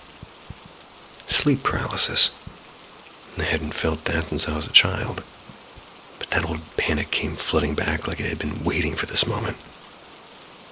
And as my eyes adjusted, I felt a shift in the air and pressure. It was like someone else was breathing in the same room, and I could hear faint murmurs. It was too low to make sense of. And then, with a sharp click, the light from my desk lamp flicked on by itself, and in the glow I saw him. A tall, paper-thin figure standing by the far corner. His outline was darker than the shadows around him, wearing what looked like an old-fashioned hat. He didn't move, he just stood there watching. And then, slowly, the light dimmed again until all I could see was that silhouette moving closer. My chest was pushed down against the couch cushions. My face sank into the fabric. I couldn't breathe. I just remembered thinking, this is it. I'm gonna die like this. When I suddenly woke up again, the room was bright, and the clock on my phone said 3:52 a.m. My limbs, they just wouldn't move. My eyes darted toward the window, and that's when I noticed him sitting across from me. He was there, that same tall figure now seated in the armchair opposite of me, perfectly still. There was no face, just darkness shaped like a man. He reached out one slow movement and touched the top of my head. The movement his hand made contact, the moment. I felt my body breaking apart, and not pain, just the sensation of dissolving, like dust blowing off into space. The world turned black again. In that darkness, fragments of my life replayed like childhood and laughter in her voice. Then the pull downward or upward, I couldn't even tell. Till a bright light filled everything, and in that light I felt her. Not her body, but her, the part of her that was still somewhere. I woke up sprawled on the floor, and the sun was already high. My phone read 10:11 a.m. 7 hours had passed, and I don't know if I ever truly woke up at all that night. All I know is this: the shadow in the corner hasn't returned, but sometimes when I'm drifting off, I still hear two voices whispering, mine and hers, and something else just beyond them listening.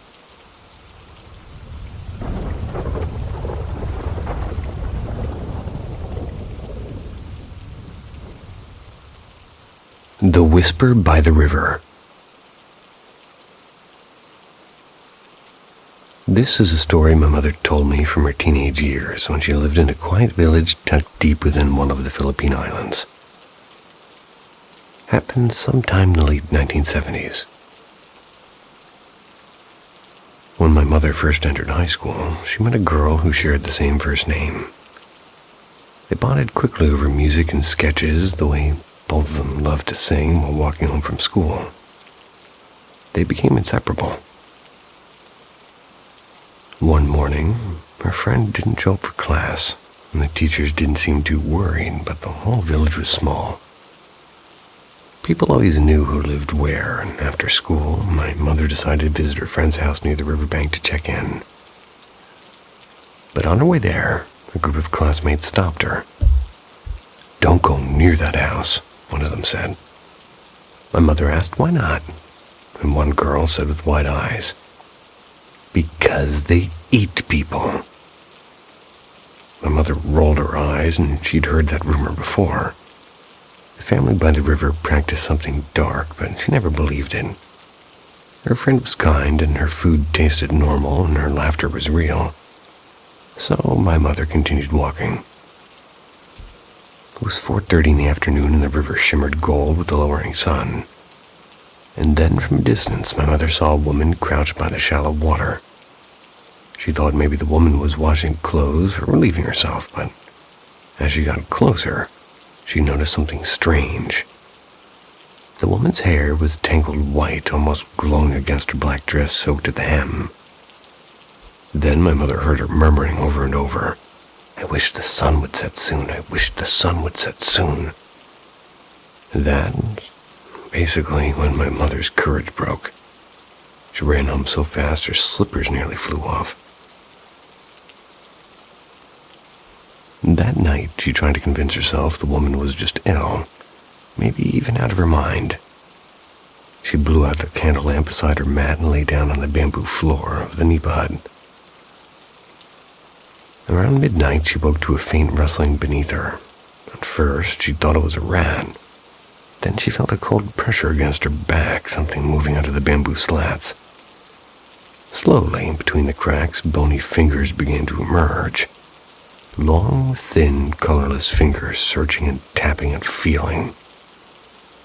She froze and the fingers withdrew and there was silence. Then she felt them again, pressing through, and this time poking her back, pinching and digging. The pain was sharp and burning, and she couldn't scream, she couldn't breathe. Tears slipped from her eyes in silence. Then suddenly their cat hissed and bolted, knocking over the candle lamp. The noise startled everyone, and my grandfather grabbed his bolo and rushed outside, following the cat's furious screeches. There, in the moonlight, he saw the cat clawing at a large black bird as he raised the bolo. The creature twisted, and its feathers were rippling and its shape blurring until it turned into a wild boar that fled into the trees. Shocked, my grandfather shouted into the darkness, "Come back here and I'll hunt you down myself." He stayed awake, guarding the house until dawn.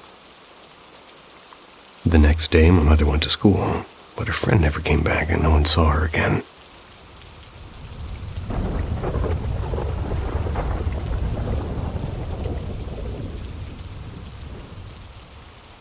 Two knocks at dusk.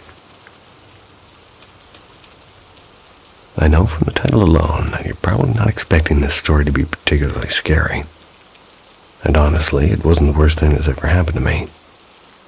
But it's still eerie enough that I think it's worth telling.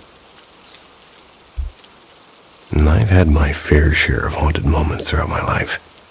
Different houses, different ages, and different towns. My dad's side of the family seems to carry a strange magnet for these things. I think it stretches back generations now. This particular incident was one of my own. It happened to my younger brother, Alex. They were nearby when it happened. At my dad's house, the hallway upstairs is narrow. The kid's bathroom was facing Alex's room directly, and Alex, your usual 14-year-old gremlin, was loud and sarcastic and always plotting new ways to annoy me and her sister Anna. And I'm assuming that feeding him after midnight wasn't a good idea either, if you're going to call him a gremlin, but anyway. One weekend I was 19 and I was staying there for a few months. I was in the bathroom and I was on TikTok, and Anna, who was 11, was in her shared room drawing. Alex was across the hall with his headset on, gaming as usual. Both doors were closed, and a couple minutes in I heard two soft knocks on the door. Just two, because I didn't think much of it, and I said, "Hang on, I'm almost done." I called out, assuming somebody just needed the bathroom, but there was no reply, so I shrugged it off. And then, right as I was about to get up, it happened again. Two knocks, same rhythm. But this time, lower down on the door, I think. Like really low, as if a little kid were standing there. Gave me pause, and I frowned and said, a bit sharper, "Alex, seriously, stop messing around. You can wait or just use the other bathroom." Still no answer. When I started washing my hands, my phone buzzed, and it was a Snapchat from Alex. "Why are you yelling?" I typed back, "Because you keep knocking like an idiot." He replied almost immediately, "I didn't knock. I haven't even left my chair." That made my stomach tighten a bit, so I texted, "Then was it Anna?" He said he didn't think so. I stepped out, giving his door a glare on my way to my room, and Anna was there lying on her stomach with her sketchbook and headphones in.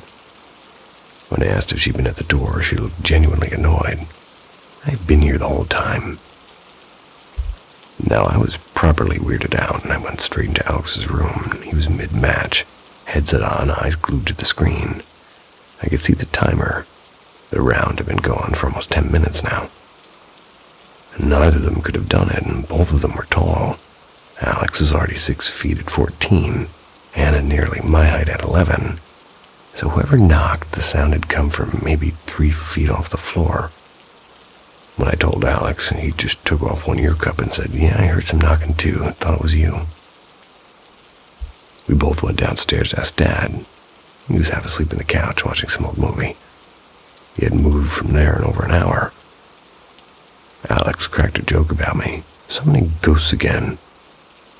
But when we went back upstairs, none of us said anything else. He went back to his room and I sat in the living room pretending to scroll through my phone. But I couldn't shake the sound of those 2 soft knocks right at dusk.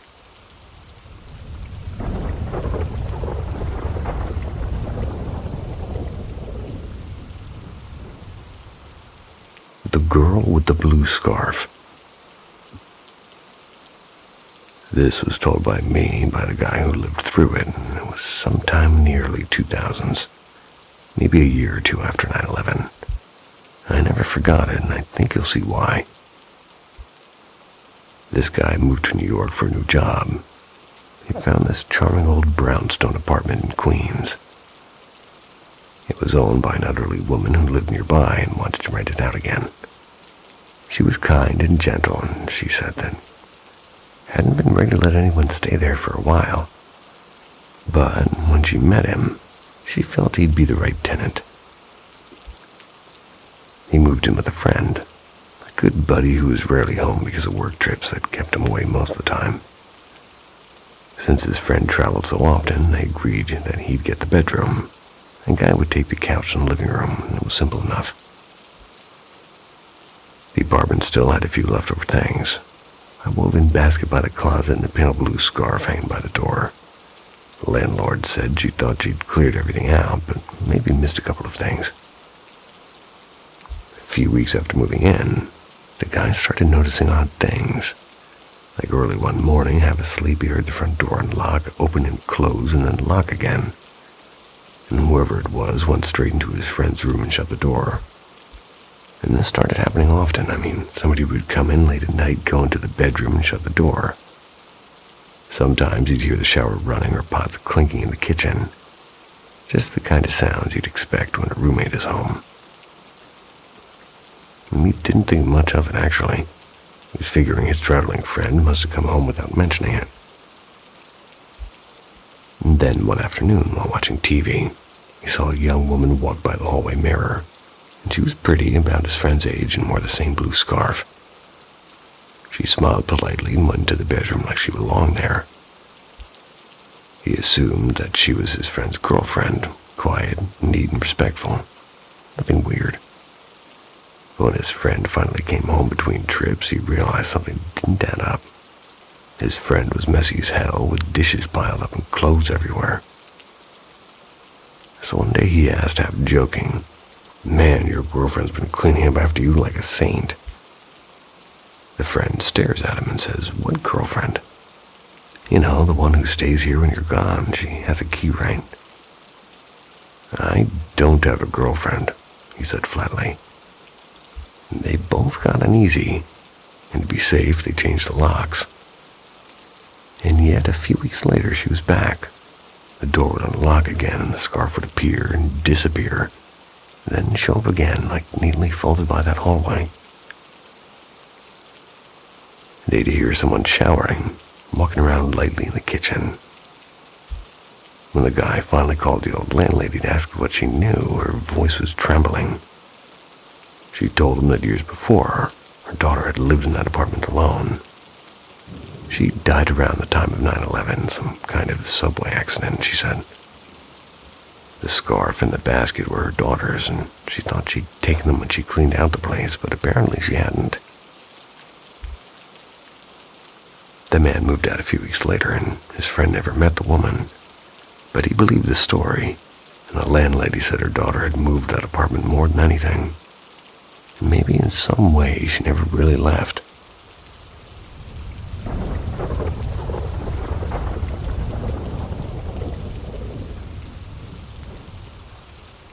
All right, folks, buckle up. This next one has all the makings of a historical thriller. Rogue archaeologists, government secrets, and a civil engineer who may or may not have vanished into thin air. Let me introduce you to Lin Zhao. Not his real name, obviously, because nobody wants their grandkids cursed by a 2,000-year-old emperor.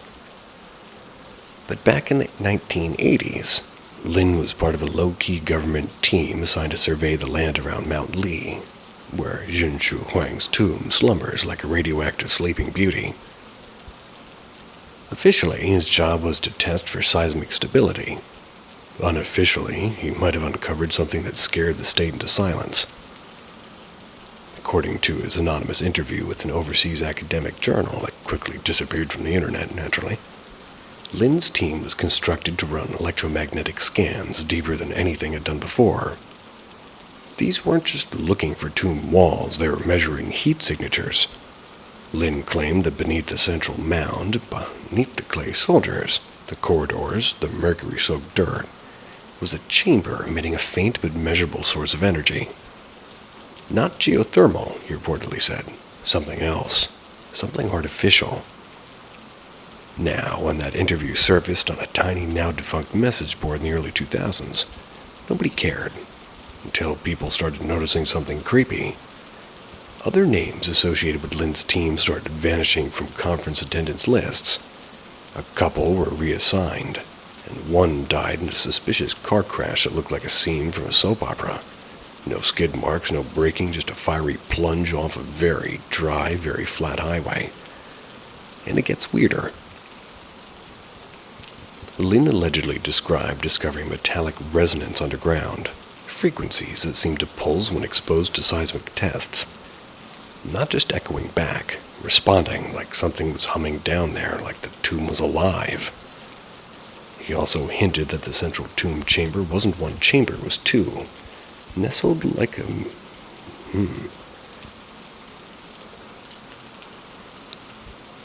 Matryoshka doll. I can't even say that word. An inner sanctum encased in a shell, and in that inner sanctum a structure. Not a sarcophagus, something shaped like a cube, perfectly symmetrical and magnetically sealed, and sounded suspiciously like a device instead of a coffin. Government response was deny, delay, deflect. After a few polite announcements about protecting national heritage, the project was shut down. Lin's papers were seized and the entire team was disbanded. And Lin, he moved to a coastal city, changed his name, and never spoke about it again. Until one blurry photo showed up years later. A man, older and bearded, standing on a cliff overlooking the sea, captioned, "The engineer who heard the tomb breathing." Now, is this real? Who knows?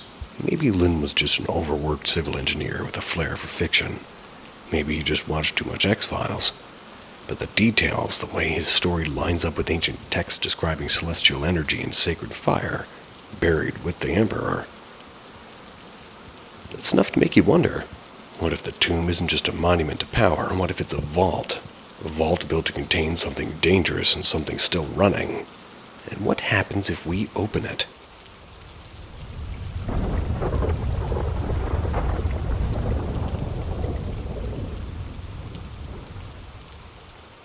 The Faucet.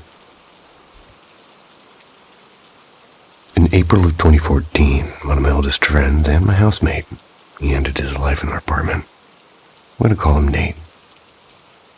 Nate had been carrying a kind of sadness for years, and he'd mentioned more than once that he didn't trust himself to stay alive. But back then, in early 20s, I never really thought he could really mean it.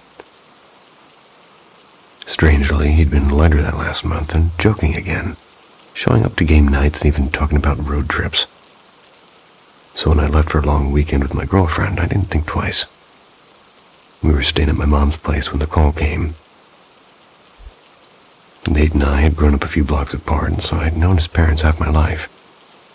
After the shock and blur of those first days, they asked me if I could just pack up some of his things, the stuff that mattered most to him.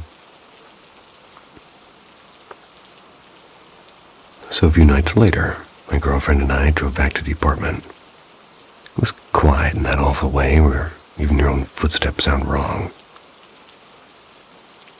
Another friend of Nate's, a coworker, had found him after he didn't show up for his shift.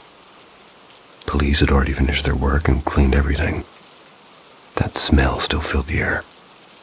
Not blood, not bleach, something heavier and chemical and final. Walked into the bathroom where it had happened, and it was like the air itself turned solid. My throat closed up. I turned on the faucet, shower handle, just to make some sound, any sound. The water felt like something alive again. When I stepped out, I told my girlfriend I just didn't want it to be completely silent. And she nodded. The silence in that place was unbearable. We sat in Nate's room across from the bathroom, and she perched on the bed, and I sat at his desk staring at his half-full coffee mug. A stack of old postcards he'd been collecting. We talked a little, quietly, nothing important, just trying to make it feel less impossible. Then she stopped mid-sentence and said, "Wait, do you hear the water?" The apartment was dead still, and the shower had stopped. I walked to the door and pressed my ear to it, and there was nothing. I opened it slowly, and the faucet was turned off, not dripping, it was off. I turned it again, and it worked fine. I twisted it on, then off a few times, and it was as if I was testing whether reality still made sense. It did, and yet it didn't. We looked at each other wide-eyed and pale, and both started just saying his name. "Nate, was that you? Are you here?" And then came this presence. Not cold, not scary, just immense. Like the air was suddenly aware of itself. We both felt it at the exact same moment. We said his name again, told him we missed him, and told him it was okay. After a few seconds, it was gone, and the room felt hollow again.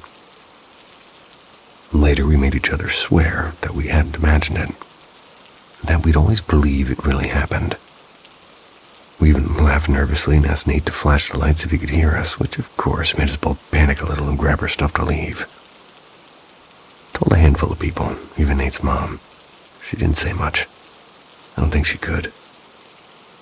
Sometimes I turn on that shower and hear that first rush of water. I half expect it to stop on its own.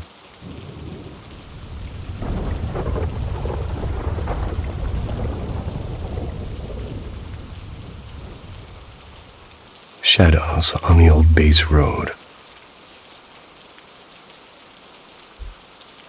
Mom and I had been on a mission lately to track down where my great-great-grandparents on Dad's side were buried, and we had a general idea of the cemetery's location.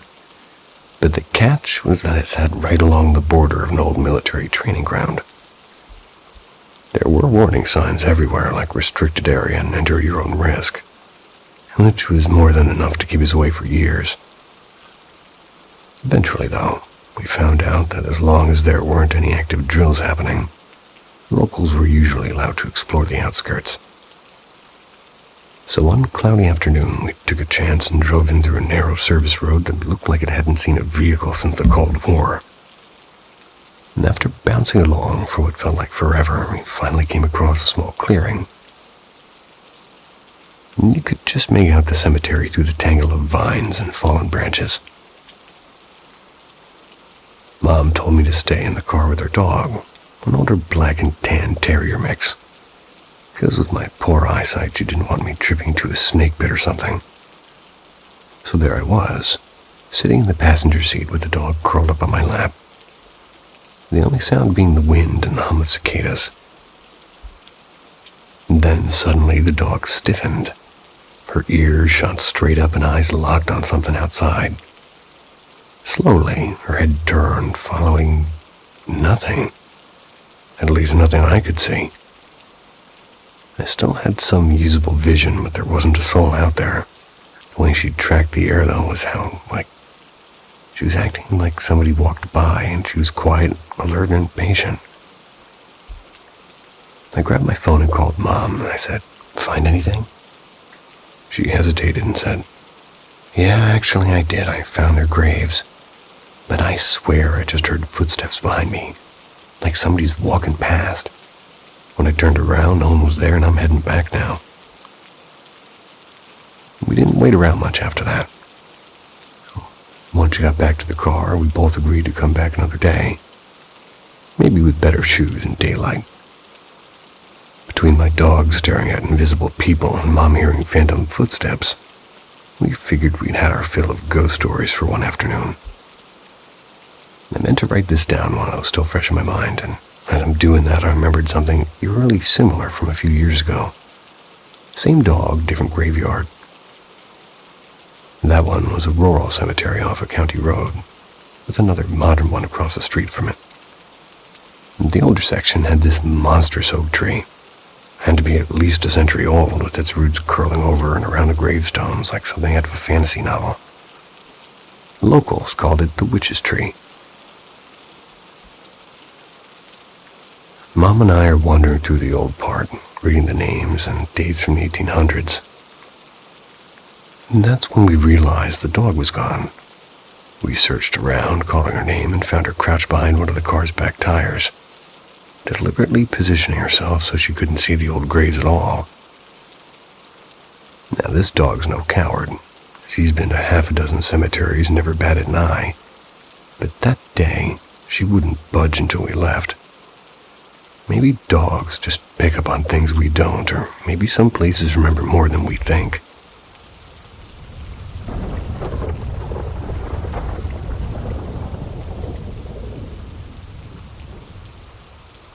Since you guys liked my post about the monkey, how about one of the most ghostly variety?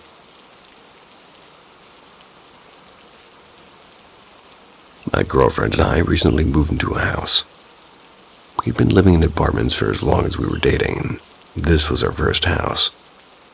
We were incredibly lucky to get a house, and her being only 23 and me being 26. My great uncle had passed away, and my aunt offered to help us purchase his house. We were living in a bad part of town, and she just wanted to have a safe space. We have several pets, and I recently got a dog. I was sitting on the couch in the living room, and my girlfriend was at work, and I had stayed home due to, sort of a migraine. And as I sat there, I heard what sounded like small footsteps in the cabinets in the kitchen opening and closing. I figured it was Thor, or fat as hell Silver Tabby who tries his hardest to get food. But when I looked up, all of the cats were in the bay window. I didn't have a dog at the time, and it was a little bit eerie, but I wasn't really scared, more confused and curious. Then my girlfriend and I were sitting together and playing games. The same thing happened.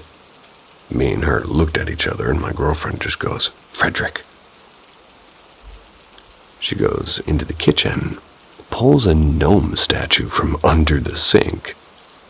The reason being, Junk King had come in and, she wanted to keep the gnome statue while the rest of the uncle's belongings were cleared out. So they told us to put the things we wanted to keep in the cabinets and to mark them. She moved the statue out into the office where he has sort of a good view of the outside and put a blanket inside his little trowel. We haven't had a weird incident since Frederick has been out there, and I'm convinced we have a house fae or the gnome is just a secretly cursed object.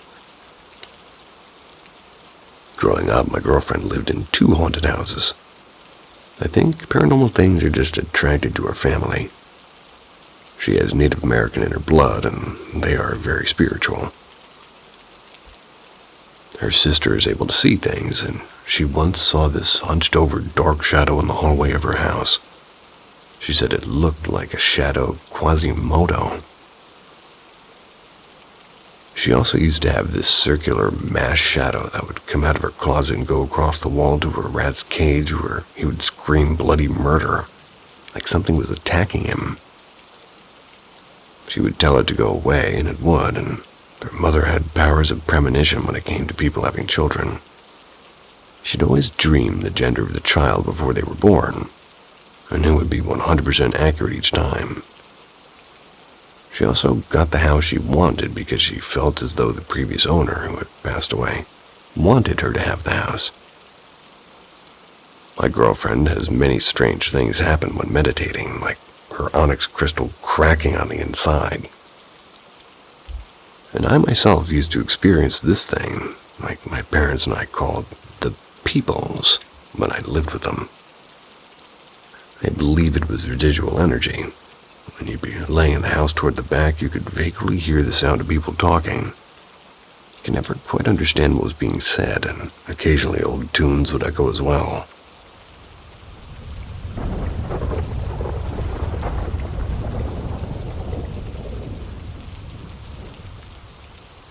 The girl behind the door. Whenever I go to the toilet at school, I always need someone to come with me. If my friends say no, I'll hold it until I get home. Why? Because, 8 years ago, somebody took her own life near that toilet. People say her spirit never left there. Usually I wait until recess or after class. That's when the place is crowded. The noise makes me feel safe, but one afternoon I was desperate. My best friend, Michelle, they refused to follow me. So I asked the teacher and I went alone. After I finished, I heard a voice outside and it sounded exactly like Michelle. "You done yet?" she called. I smiled, relieved, and opened the door shouting, "Gotcha!" But no one was there. The corridor was silent. I froze for a second, washed my hands as fast as I could, and I ran out. When I met Michelle later, she swore she never went near that toilet. Then, who had I just spoken to? A few weeks later, during term 2, we had our photo shoot day. We had to wear our uniforms and bring our PE shirts to change into later. And after the pictures, a few of us went to the same toilet. It was the closest one. It was around 10 a.m. and I suddenly felt a sharp stomach pain. I rushed into one of the cubicles while my classmates chatted outside. When I came out, everyone was gone. The place was too quiet. I noticed all the cubicle doors were closed, but no sounds came from inside. My eyes lifted to the first stall, the one rumored to be haunted, by the way. I saw something. A head hanging from the ceiling, blood dripping slowly from its neck. It turned toward me, and its eyes, it just had no eyes. I stumbled back trembling, but there was no blood on the floor, and my vision blurred. I bolted out into the sunlight, gasping. My friends laughed at me during PE, but then Michelle noticed something. "You liar, I was just in that toilet," she said. But there was blood on her shirt. We told the principal, who didn't believe a word, and she even went into the toilet shouting, "Where's your ghost, huh? Come out and haunt me." We all stood outside, too scared to enter. And suddenly Calvin, who was the school bully, screamed. We turned. When we looked back, the head had vanished. The principal laughed, thinking that we were pranking her. But then the head appeared behind her, and we ran, and she didn't. The next day, the vice principal announced that her principal had gone missing. The police came, searched everywhere, but found nothing. The haunted toilet was sealed off. A month later, the school rebuilt that area into a garden. When workers dug the soil for planting, they uncovered a corpse with no eyes, and next to it lay a severed hand. Well, they used that to identify the body. It was our principal. And the eyeballs in her skull, they weren't hers. They belonged to the girl who had died years before. But the question still haunts me every time I walk past that place. If the principal was buried under the school, who buried her and why?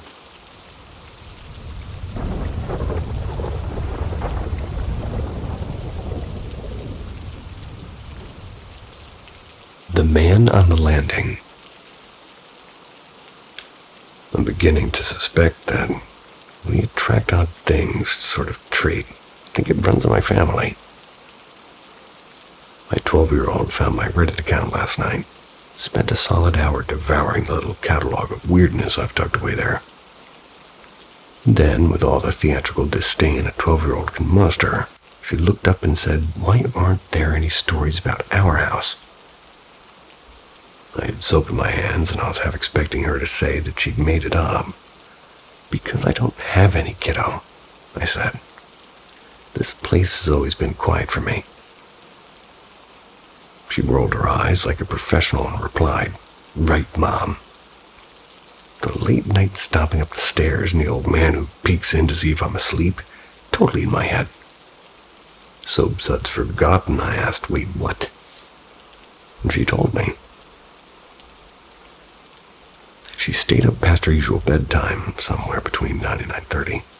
She'd hear heavy, barefoot thudding steps on the stairs. She described that stomach flip when she'd shove her tablet away and crawl under the covers, expecting either me or my partner to sweep in and tuck her in properly. The steps always slowed at the landing outside of her room and lingered and then went down the short hallway to my bedroom. Once she'd peeked, just once, and saw not me or my partner in the doorway, but an older man with gentle silver hair and a kind, tired smile. He'd stand there a moment and turn and continue down to the bedroom. She said that she hardly slept that night. Honestly, I kind of believe her. Dried my hands and I brought her to the couch. I wrapped an arm around her and I started telling her about the folks who used to live here. We bought the place 12 years ago from the daughter that I'm going to call Evelyn, of the original owners. Also, these two folks named Rose and Harold, and Rose and Harold had lived in the house since it was new. I'd known them my whole life. The house where I grew up was just down the block. Never met their children, though, when I was a kid. Their grandson used to drag them all the neighborhood kids into Harold's yard to race model cars. Rose was a neighborhood librarian of gossip, and Harold, well, Harold was the heart of the block, always fixing a neighbor's fence and always with a joke and a pocket full of spare change for the ice cream truck. He once chased me down the street after I face-planted learning how to ride a bike.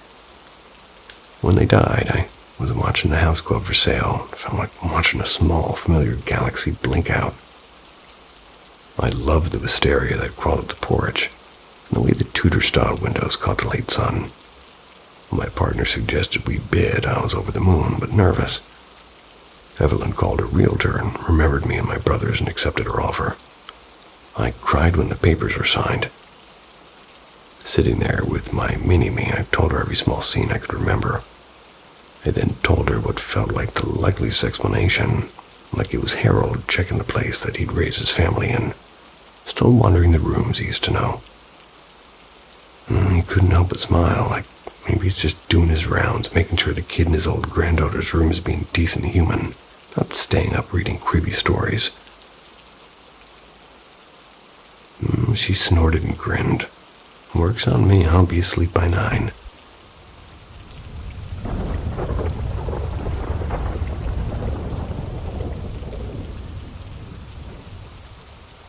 The sound beneath my bed. I'm still terrified of sleeping in the dark. Even now at 26, I leave a dim lamp on through the night. People say it's childish, but they weren't there when it happened. When I was little, something strange happened to me. Something that still makes my chest tighten whenever I think about it. I used to be skeptical about paranormal stories for the most part. I thought people exaggerated or misremembered things. But after that winter, I stopped laughing. My mother raised me, my older brother, and my younger sister on her own. We grew up in a small apartment near the river. My great-grandparents lived just a few blocks away when they were alive, and my great-grandfather used to fix clocks. My great-grandmother always had cinnamon candies in her purse. He passed away when I was 6, and she followed 2 years later. I don't remember much from their funerals, just my mother crying softly beside the kitchen window that night. And a few weeks after my great-grandmother died, we were watching Tintin, our family's Christmas time ritual. My mom started talking about how much she missed them. It was one of those quiet, nostalgic evenings, but Later that night, just as we were falling asleep, there was this deafening crash, like someone had slammed a door right next to my ear and the entire apartment shook. My mother ran into her room, panicked, but everything seemed fine. Nothing had fallen, nothing was broken. The next morning, weird things started. At first, it was harmless stuff. Radio turned on by itself. Hallway light flickered even after being replaced. We'd hear faint knocks coming from the kitchen walls, like soft tapping from inside. Mom kept saying it was the pipes or the wind, and we tried to believe her, and then it got worse. I started waking up in the middle of the night, and I'd be frozen. I couldn't move, I couldn't scream. And from under my bed came this slow, rhythmic thump, like something pressing against the floorboards again and again. Sometimes it moved closer toward my headboard, and I'd lie there in absolute terror with tears running down my face. I'd be praying it would stop. After a few nights of this, I told my mother I couldn't sleep there anymore. She let me share a bed with my sister, but even then I'd hear faint scratching sounds from the next room. It'd be as if whatever it was knew I had moved. My mom eventually took us to church. She didn't know what else to do. The priest gave her 3 small wooden crosses and told her to hang them above her beds. I remember holding mine so tightly that I left marks on my palms.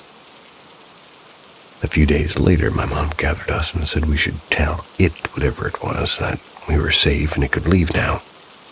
We said it out loud, all 3 of us. It felt silly, but it did work. The noises stopped and the light stopped flickering, but I never really forgot. Now every time I lie in bed and the house creaks, I feel my throat tighten. I still wonder, was it just sleep paralysis, imagination, or did something follow us home from that quiet December night? Whatever it was, it made sure I would never sleep comfortably in the dark again.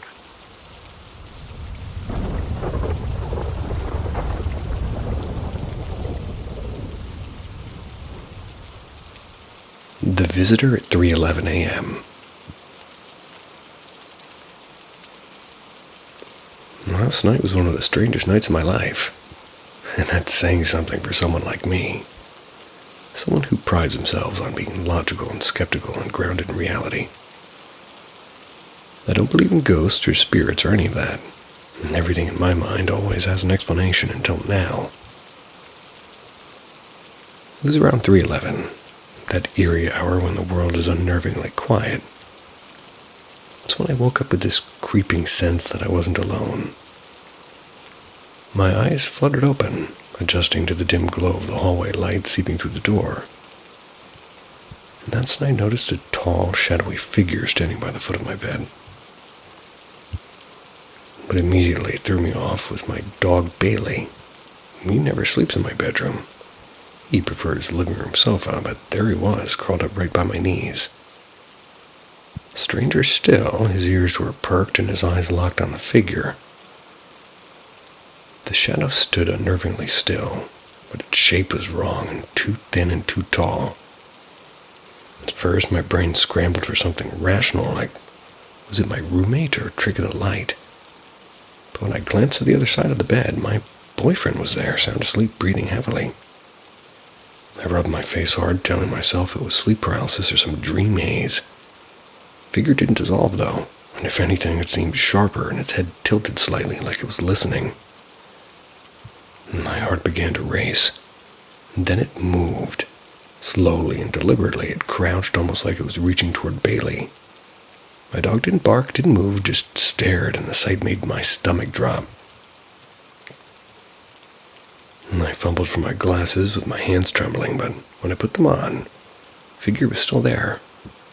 Only now its edges were shimmering like heat waves rising from asphalt. My mind screamed for an explanation, but none came. And then, as if aware I was fully awake, the figure pulled what looked like a scarf or hood tighter over its head, and it rose to its full height. It was stretching unnaturally, began drifting toward the door, and it didn't walk, it seemed to glide. I was frozen, my back pressed against the headboard, unable to speak, and finally I shook my boyfriend awake. I was whispering first and then shouting, "There's someone here, there's someone in the room." He groggily sat up confused. "What are you talking about? There's nothing here," he mumbled. But Bailey had already scrambled closer to me, pressing against my legs, shivering. And that's what scared me the most. The figure stopped by the door and it didn't leave, and instead it swayed side to side like it was mocking me.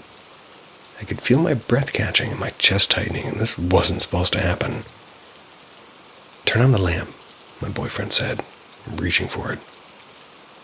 My shaking hand flicked the switch, and the instant warm light flooded the room, and the figure was gone. Bailey wasn't looking at me, or at my boyfriend. His eyes were still trained on the corner near the door, following something invisible. And I don't know what I saw, and I've laughed off every ghost story and every video of shadow people, every superstition. This was different. It was too real and felt like I'd glimpsed something that wasn't meant to be seen.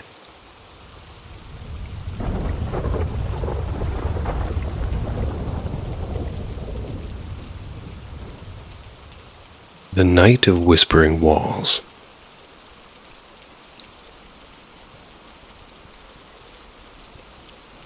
This is one night I can never forget. Even now remembering it freaks me out. I was about 20 years old when it happened.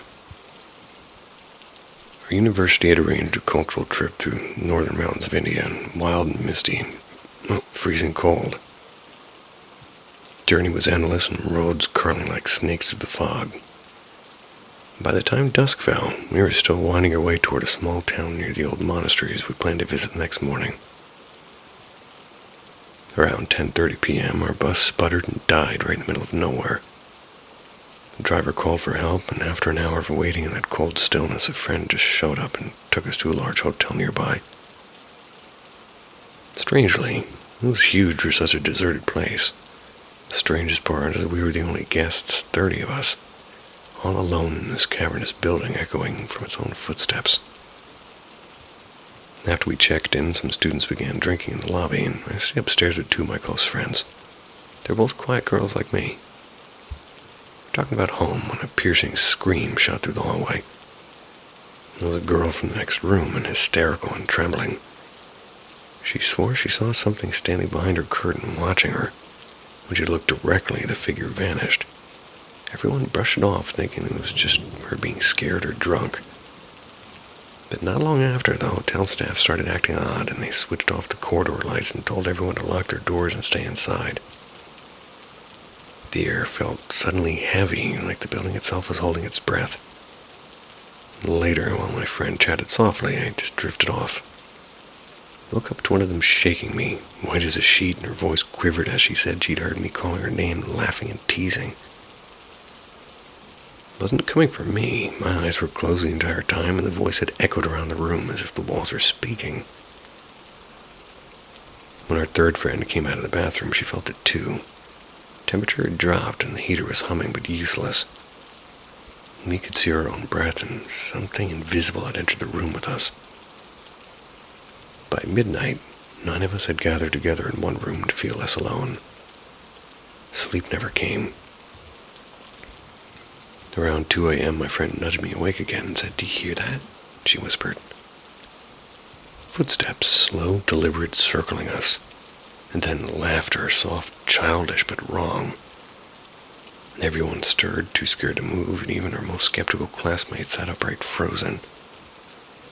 The giggling grew louder and closer, and the air began to swirl, pressing on our chests. Then we all saw a dark, shapeless mass crouched in the far corner. It pulsed slightly as if breathing, and one of my friends cried out, "Please, whoever you are, leave us alone." And at once the air exploded into a roar and then silence, and for a heartbeat it was utterly still. Then came the laughter again, and this time clear and shrill, like a child mocking us. We scrambled for the lights, and the moment the switch flicked, everything was gone. The air warmed, the black shadow vanished, and the laughter dissolved into the hum of the heater. The next morning, no one looked rested, and every group had their own version, like whispers and shapes and voices. None of us slept that night, and to this day I can only talk about it when the sun is shining.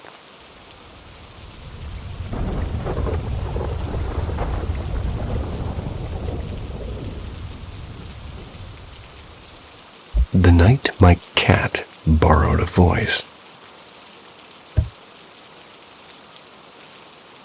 Admittedly, this is one of the odder things I've ever written down. It's about the night my cat seemed to be possessed, not by a ghost, but by something else entirely, a voice that didn't belong to her. It happened a couple of winters ago. I was curled up in the living room, just knitting by the light of a single lamp, while my husband slept upstairs. He had an early shift, and I wanted to keep things quiet so we could rest. At around 12:45 a.m., the house was silent except for the hum of the refrigerator and the soft crackle of the heater. And we had 2 cats back then, the older of whom, Miso, was a gray and white tabby with a habit of sitting close enough to touch but never quite on your lap. And that night she was loafed beside the armchair, blinking slowly in that half-meditative way cats do. Loafed. And then I heard it. Slow, dragging footsteps outside, crunching across the frozen front walk, and they paused at the porch, and I froze. Who visits in the middle of the night? A few seconds later, somebody started knocking. Not polite tapping, thudding almost desperately. Miso's ears went flat. I stood with my heart pounding and peeked through the side curtain. There was a man. He was swaying on the porch, shoulders hunched against the cold, muttering something I couldn't make out. He tried the doorknob once and twice and then pounded again. I was about to shout for my husband when it happened. A deep, guttural growl came from right next to me. For a moment, I thought a stray dog had somehow slipped into the house. But it was Miso. Her mouth was open, body low to the floor, and out of her tiny throat came another growl. Louder this time and rough and unmistakably canine. And then a sharp woof. And I nearly dropped the curtain. Upstairs, I heard my husband stir. "Is that a dog? Did you let one in?" he called groggily. "No," I said. "There's a man outside, and just come down." He came rushing down in his t-shirt and glanced through the window. He shouted through the glass. Turned out the man was a neighbor from 2 houses down. Completely drunk, mixing bits of English and Spanish, claiming he'd lost his keys and he needed to borrow $20 to get a taxi. My husband told him firmly to go home and to sleep it off, which, after some mumbling, he finally seemed to do. When the door was locked again, my husband turned to me. "Whose dog was barking?" he asked. "That," I said, pointing at the cat still sitting stiff by the chair. "That was her." He looked at Miso and then at me. "She barked." "She barked," I said, "or something barked through her." He didn't quite believe it, but he scratched her head anyway and called her our little guard dog, and that was that. Miso lived another 6 years, but she never made that sound again. Sometimes I think something, whatever protects old houses and soft-hearted people, borrowed her voice that night, just long enough to scare away trouble.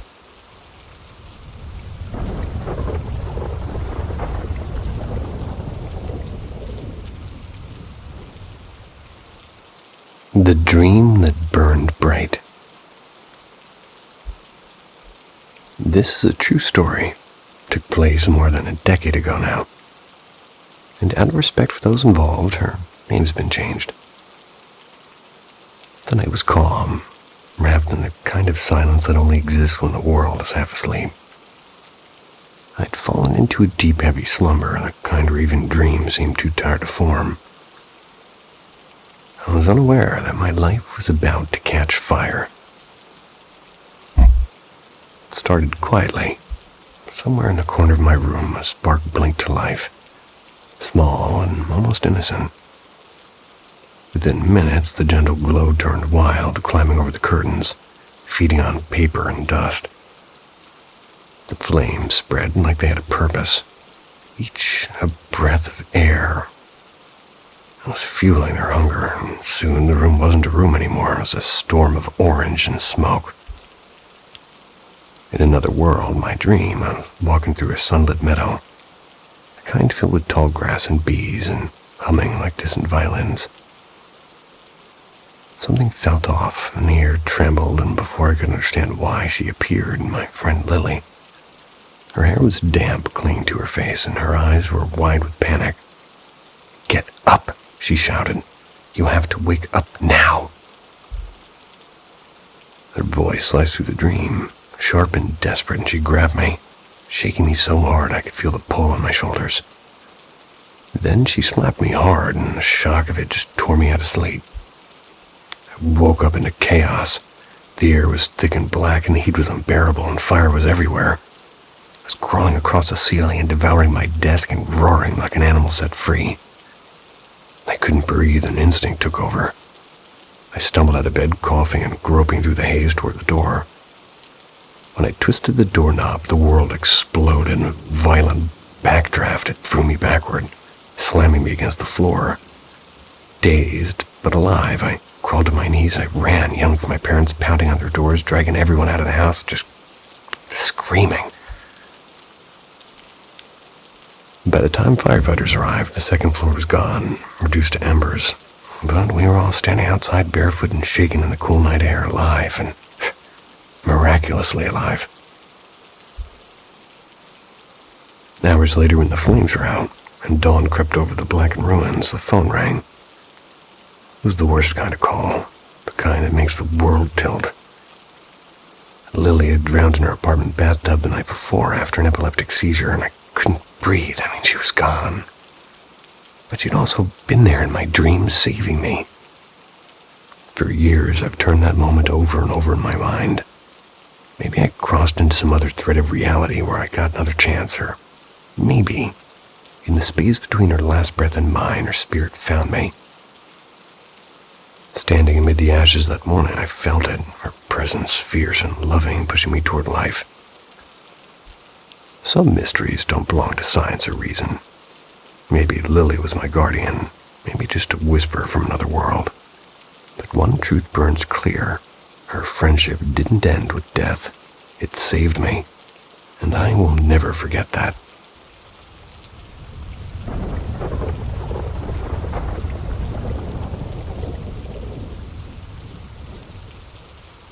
The Stranger by the Window. Last night something happened that I still can't quite wrap my head around. For somebody like me, somebody who prides themselves on, well, you could say being normal instead of paranormal. It says a lot. Supernormal is still cooler. I've always believed there's a logical explanation for everything. But it was 3:15, an hour when even the streets outside my apartment are silent. I woke up with this sharp, unshakable feeling that someone was in the room with me. As my eyes adjusted in the dark, I noticed a faint outline by the window. Not at the foot of my bed this time, but by the window, a tall, shadowy figure. And what made it even stranger is my dog, who never sleeps in my room, he's usually curled up in the living room, was lying right next to me in the blanket. I felt wrong. The figure stood by the window. Its arm moved in slow, deliberate motions, like it was reaching out toward the dog, or maybe toward me. My dog didn't growl or bark, he just stared at it, like he was mesmerized, and for a second I thought it might be my brother playing a prank. He does have keys to my apartment, after all. But when I turned my head, my brother wasn't there. He wasn't even staying with me at that night. I rubbed my face hard, trying to wake up properly, and I was like, I'm dreaming, I told myself. I'm absolutely dreaming. The figure didn't blur or fade, it stayed, and it looked like its shape was flickering in and out like a bad signal. Put on my glasses, hoping to see more clearly, but the image sharpened instead of disappearing. Still in disbelief, I shifted to sit upright in the bed, keeping my eyes on it. That's when the thing did something that chilled me to my core. It reached up and adjusted the brim of a hat, like an old wide-brimmed hat, over its head. Not a hood, not hair, but a hat. Then it stepped away from the window, slowly. And as it did this, it seemed to stretch upward like it was taller than the ceiling itself, but somehow fitting inside the room still. My whole body locked up and I couldn't move, and my mind was scrambling for some kind of explanation. That's when I bolted upright and shook my partner awake. Panic was bursting out of me, and I said, "There's something here. It's in my room." My partner blinked at me, groggy and confused, and whispered, "What? There's nothing there." I begged them to really look. They just squinted at the empty corner with the eyes just being dull with that sleep look. Meanwhile, my dog pressed himself against the side, trembling. Not something he ever does, almost like he was shielding me or maybe trying to get comfort. The figure didn't leave. It started swaying back and forth like a slow, mocking dance. It wasn't just a shadow anymore, it was someone. I felt my sanity slipping like the air was too heavy to breathe, and my partner told me to turn on the lamp. My hand shook as I fumbled for the switch, and the moment the light filled the room, the figure evaporated just like that, gone. My dog's eyes stayed fixed on the same spot by the window, following something I couldn't see. I don't know what to make of it. I've never believed in ghosts or shadow people or any of those stories, but now I'm not so sure. It was real, and it felt real, and it still feels like it's here. I don't know what it was, and for the first time in my life, I don't want an answer.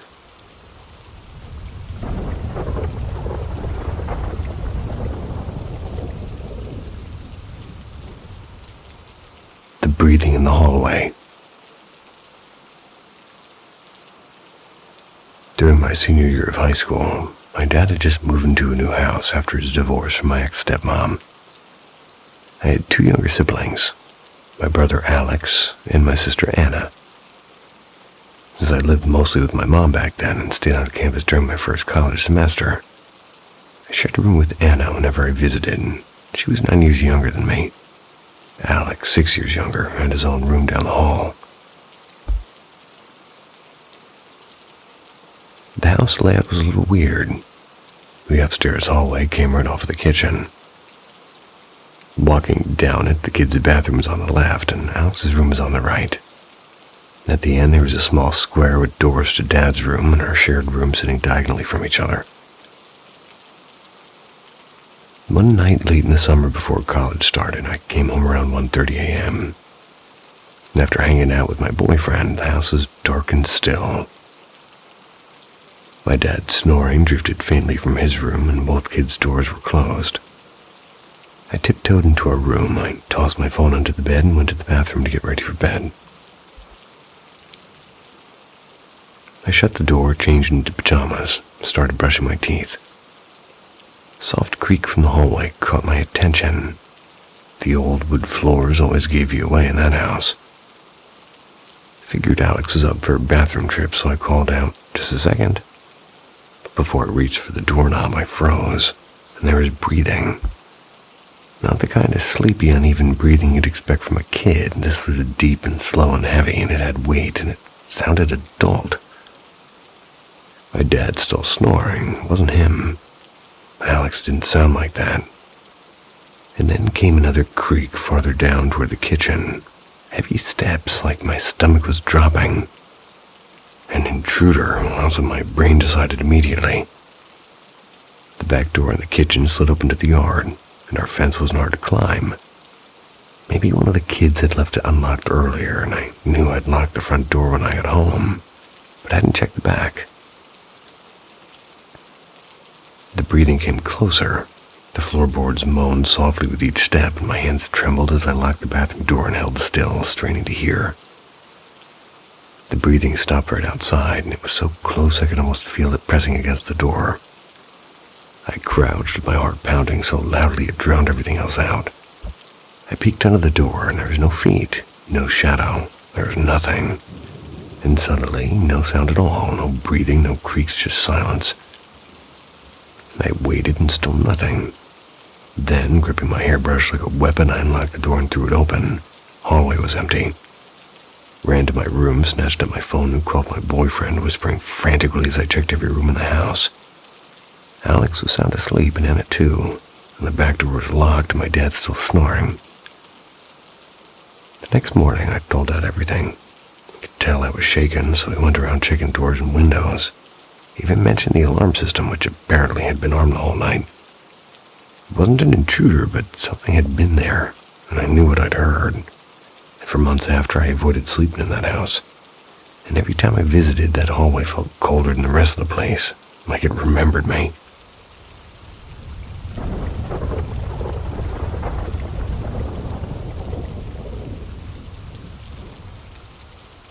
The man who never came up the stairs. From the time I was 6, shortly after my family bought the house, till I was about 15 and moved into the larger room in the back of the house, I had a nightly visitor I could never see. Our upstairs rooms were tiny. My little bedroom was crowded with a bed, a dresser, and a mountain of toys. And that left few ways to place the furniture, so the foot of my bed ended up pointing straight at my bedroom door.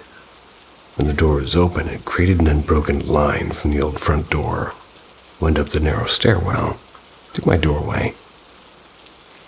And from my pillow, I could watch the entire staircase and the old front entrance, and that mattered. My lights out was strict. It was 7:30 p.m. till I turned 16.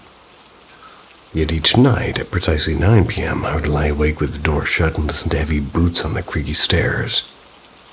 They would climb slowly, and they'd stop at the small landing just outside my door. My chest would tighten and my breath would catch as I waited for the knob to turn, and for some impossible reason, it would appear in the doorway. So one night, I decided to test my terror. I left my door open when I went to bed. And my foolish courage told me that seeing it would make it less frightening. Part of me suspected the door itself might be the only thing between me and whatever it was. Still, I had to know. At 9, the sounds began. I heard that old front door's latch rattle. I heard a soft thump. It was like somebody closing the screen. And then heavy footsteps. They were going up the staircase. Fixed my stare into the black at the top of the stairs, expecting to make out the silhouette of shoulders, a head, or anything that moved through the dim. Excuse me. And there was nothing. Counted the steps because I knew their number. 1, 2, 3, until absurdly, found myself saying the last 2 aloud, as if shouting an air that would make it visible.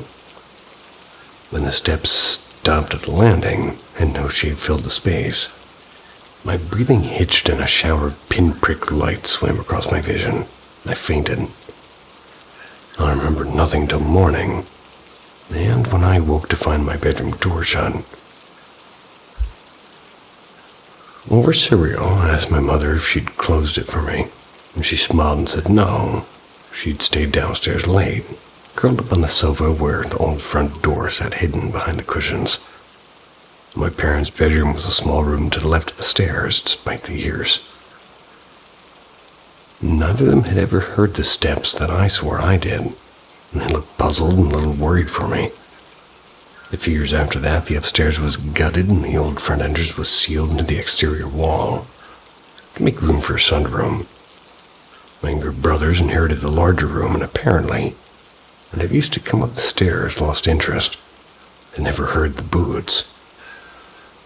I sometimes still listen on quiet nights, half hoping, half ashamed, and maybe I'll again be the only one who ever heard a sound nobody else could see.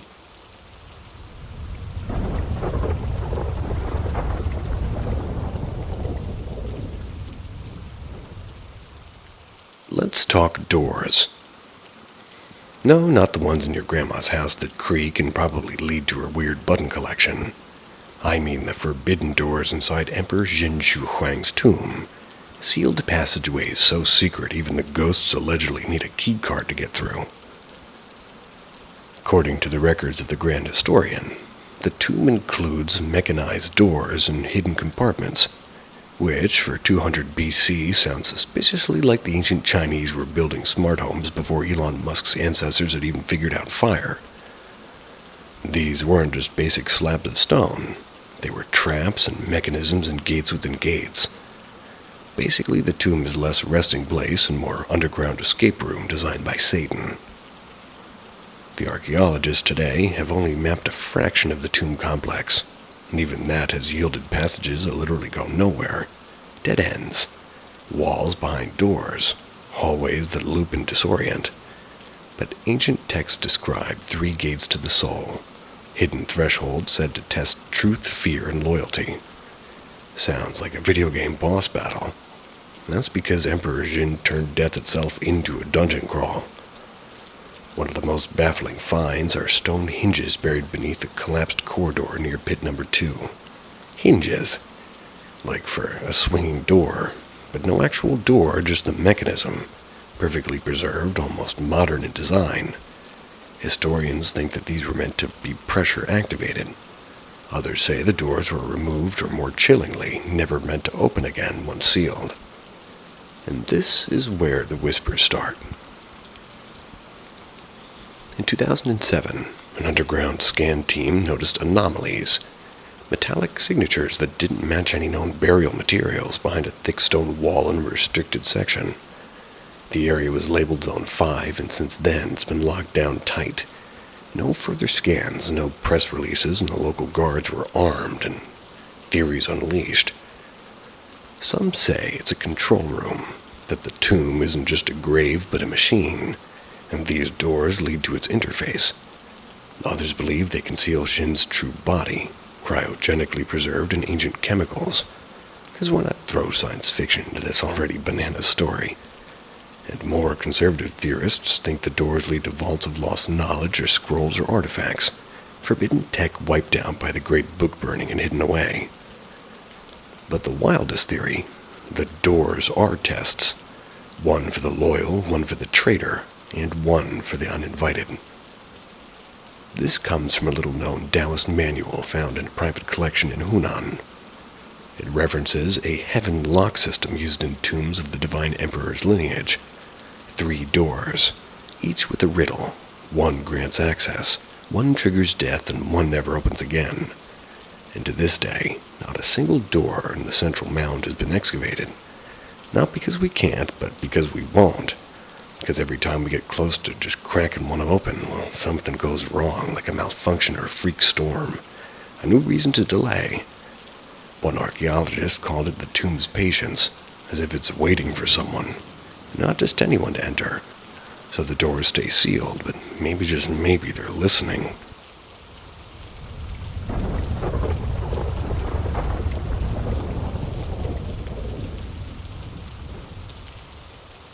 Girl in the corner. I've always been tuned to the quieter things. The shift in a room and the smell that wasn't there before.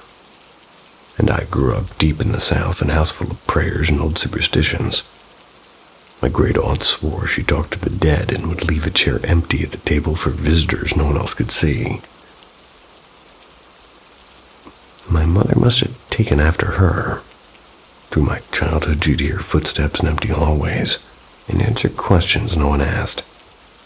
And folks whispered that she was kind of unwell. But my sister, my cousins, and I learned early that those whispers were for people who hadn't lived through it. Doors slammed, pictures tilted for no wind, and things went missing for days, only to show up exactly where they'd been last left. And once I watched a jar of honey slide off the counter and smash against the pantry door as if pushed by an invisible hand. Our house had a shadowed history. Built in the 30s, the first owners were naturalists, and his family, who kept strange pets indoors like birds in cages and a pair of large boas in a glass room.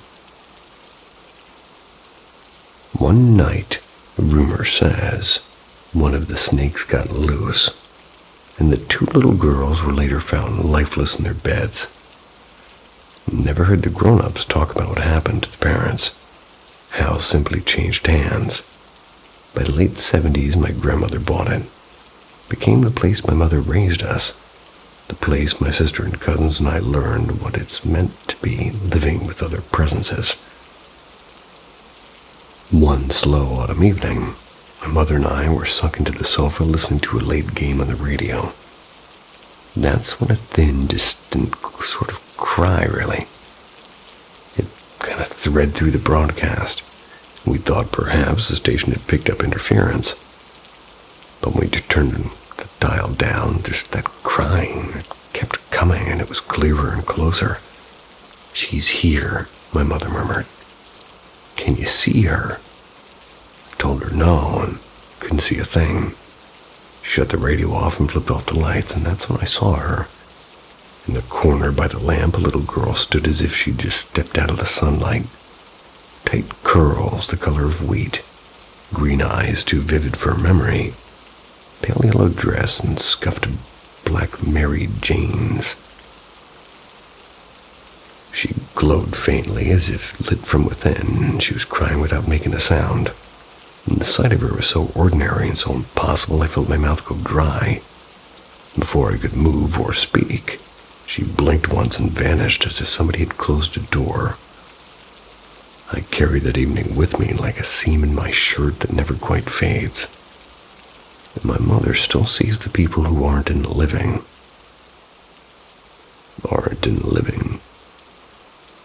And if I'm honest with myself, sometimes I do too. A shave at the edge of the stairs, or a small hand brushing my shoulder when no one's there. It's not peace, well, not always. Just the life that we're given, tuned to frequencies most folks never notice.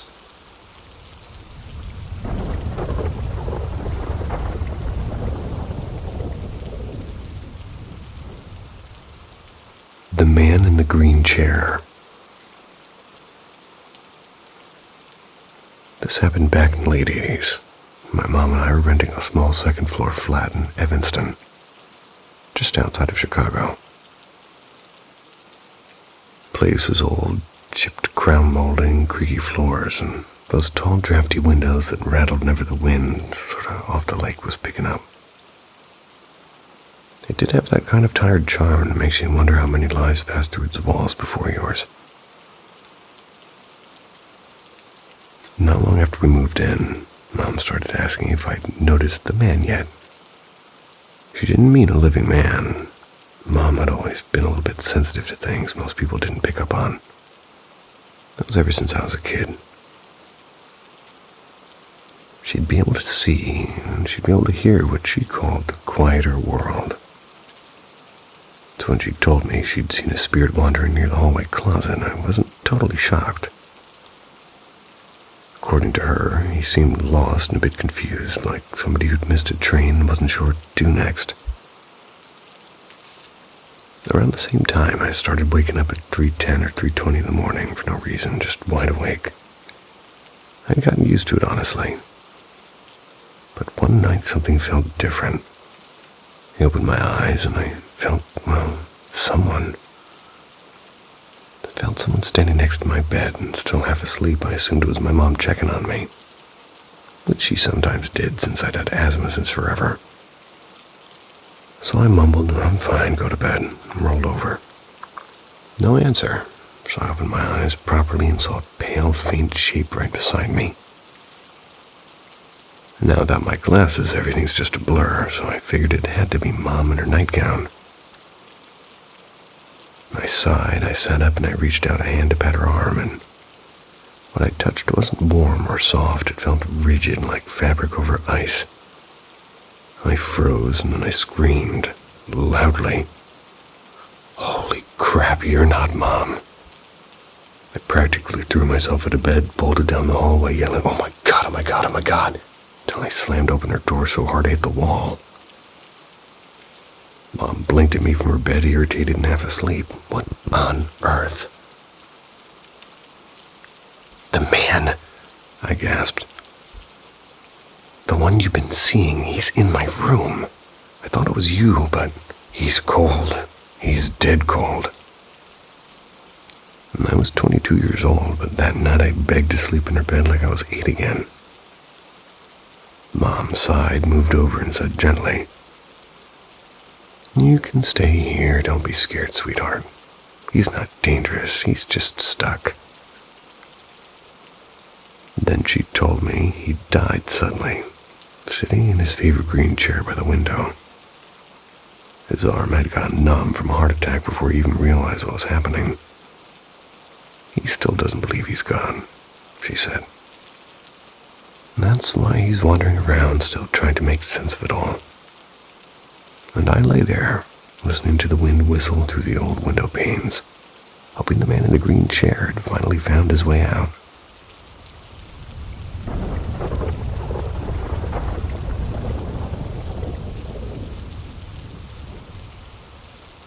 The gentle voice in the dark. Never really thought to look this up until talking with my partner tonight. Suddenly clicked. Maybe what we had wasn't just odd childhood memories, and reading other people's stories here hit me hard. I've told these events countless times over the years, never faded. It showed itself several times across different periods of my life, and always quiet, always wrong in a way I couldn't explain. Then one day it just stopped. First time, I was maybe 5 or 6. Woke up in the middle of the night and saw my mom walk past my bedroom door. And our rooms are side by side. Kitchen's at the end of the hallway. She had this very distinct pale blue robe she wore almost every night. So I whispered, "Mom," and whatever it was stiffened, then slowly leaned backward in a way that reminded me of how like a dog arches when threatened. I ducked underneath my blanket. I peeked out seconds later and the hallway was empty. A few years later, probably around the start of middle school, I was downstairs playing video games on a Saturday afternoon. That's when the power cut out suddenly. House was old, so I always knew where people were by the creaks in the floor, the way the vents echoed. The moment after the lights went out, I heard loud, deliberate footsteps above me. They were heavy ones, and they were measured like somebody in work boots. It went on for nearly a full minute. I heard things bumping and scraping and shifting. When the noise finally stopped, I went up to check and everything was exactly as I'd left it. The third time came in high school. I'd fallen asleep on the living room couch. Half wrapped in a blanket, TV still on low. I woke up and saw my dad or something wearing his shape. He was sitting at the dining room table in the dark facing away from me. Only the faint glow from the aquarium light outlined his shoulders. I quietly said, "Dad?" And just like the first time, it changed posture. Its back straightened unnaturally, shoulders lifting as if bristling. I shut my eyes tight, told myself to breathe, and when I opened them, the chair was empty. Last time was when I was back home for winter break in college.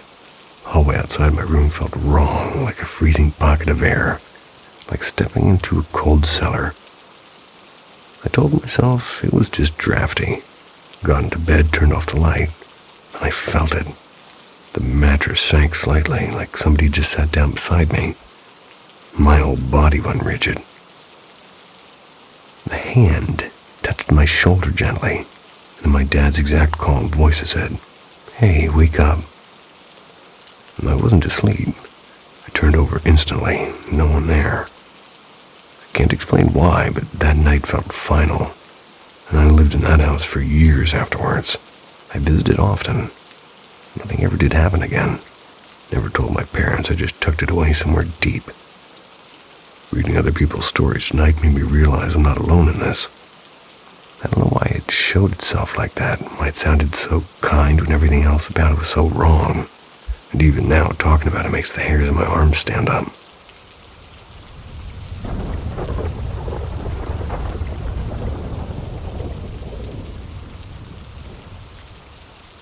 Whispers behind the Avalon. I'm a fourth-generation Chicagoan with roots that well, you could say they're deep. You can bet I've heard every ghost tale and scandal and miracle story this city's ever whispered. But for all my curiosity about the supernatural and a touch of second sight I inherited from my grandmother, I've never actually gone ghost hunting. And I've heard plenty about the phantom hitchhiker near Archer Avenue, the spectral figures at Graceland Cemetery. But my adventures stayed safely within the living world. And that changed one cold November night. I'd just seen a late screening at the Avalon Theater, a grand old movie house that still smells like buttered popcorn and damp velvet. Stepped outside into the quiet street. My friend Mark, who shares my love for old Chicago lore, mentioned the alley behind the Avalon was supposedly haunted by Eddie Callahan, a jazz pianist. They were gunned down there in 1932. The story went that he was caught in a mob crossfire after a gig and his hands still inked with piano soot. People said his ghost played faint chords that night, and that was when the wind blew just right. No, I wasn't there for ghost hunting, but since I was already in the neighborhood and the alley wasn't yet blocked off by the condo construction that would later seal it forever, I figured why not? Mark waited by the curb while I wandered into the narrow, echoing hallway. It smelled of rain and brick dust. For a few seconds, nothing happened. And then, just as I turned to leave, something invisible brushed past me. It was sharp and electric, like static come alive. If you've ever stood too close to a live wire, that's what it felt like. A human-shaped pulse of energy hovering inches away. Was I scared? Not exactly. Startled, yeah. But more than that, I felt seen. The charge wasn't menacing, just curious, and somehow impossibly I knew who it was. Eddie, I whispered. The air quivered. When I looked back toward Mark, I could see from his face that he'd felt something too. Okay, he called out a bit too loud. That's enough for tonight. Come on out. And just like that, the energy dissolved, leaving the alley as still as before. And later Mark admitted the air had gone cold around him, cold enough to make his breath visible. He didn't scare easily, but he said it felt like standing beside an unplugged amplifier still humming with sound. I told him I didn't think Eddie was suffering or stuck. He just lingered, tied somehow to the music in the alley and the echo of applause that once followed him on the stage door. Maybe he stayed because he never got to finish his last song. A few years later, I heard other mention similar encounters, a sudden chill, the sound of piano keys where there was no piano, the scent of cigarette smoke in an empty lane, and all said it happened behind the Avalon. And every time I walk past that alley now, I still listen. And sometimes, as the night is quiet enough, I swear I hear a few ghostly bars of Sweet Lorraine drifting through the bricks.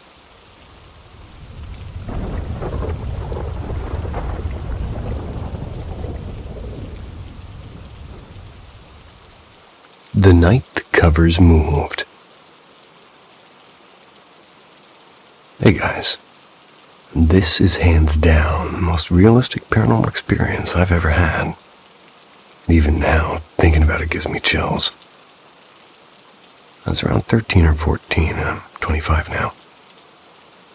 My parents, my two cousins, and I stayed for the weekend at a beach house in Las Terrenas, Dominican Republic. The place belonged to one of my mom's old co-workers, and we didn't know anything about the house's past necessarily, and honestly, we still don't. I've asked my mom to check with her friend about it, but she always laughs it off. Anyway, the house itself was kind of a mix, and an old structure, but with some newer touches here and there. First floor had nothing weird about it, but the second floor, that's where everything happened. I remember going up and seeing about 8 twin beds lined up side by side, all neatly made, like the place was ready for a summer camp. At the very end of the hallway was the master bedroom, but the room my cousins and I slept in was the first one right by the row of beds.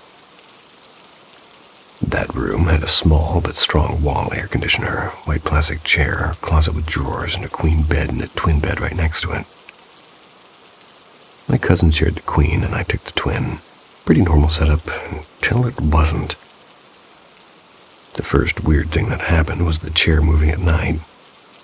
At first, we thought it was just the AC's airflow pushing it, so we tested it during the day, and yeah, it moved a little, but at night it would slide across the floor when it wasn't anywhere near the air conditioner.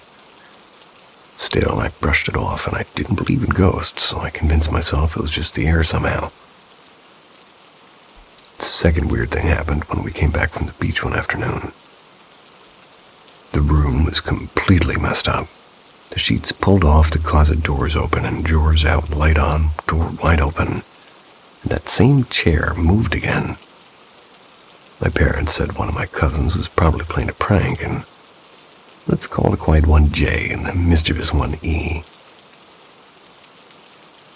That night, J and E slept on the queen. I was in the twin bed beside them. The beds were so close it felt like one big bed, and here's where it gets freaky. I am a night owl, so I was the last one awake. Around 1 or 2 a.m., finally I decided to sleep. Put my phone down, put the blanket up to my chin, and it was freezing. Closed my eyes. Maybe 2 or 3 minutes later, the blanket was yanked straight down to my knees. I shot up instantly, and I thought maybe one of my cousins did it, but G would never do that. And E was way on the far side of the bed, and there was no way. I tried to wake them, shaking them, even tapping their faces, but they wouldn't budge. It's like they were in a trance, and I panicked. Wanted to run to my parents' room, but the thought of walking past those empty twin beds in the hallway? Nope. And I sat there terrified, just watching the dark room until the first light of sunrise came through the window. To this day, I can't explain what happened. There's no draft, no prank, no dream. Just the most surreal moment of my life. And the night the covers moved.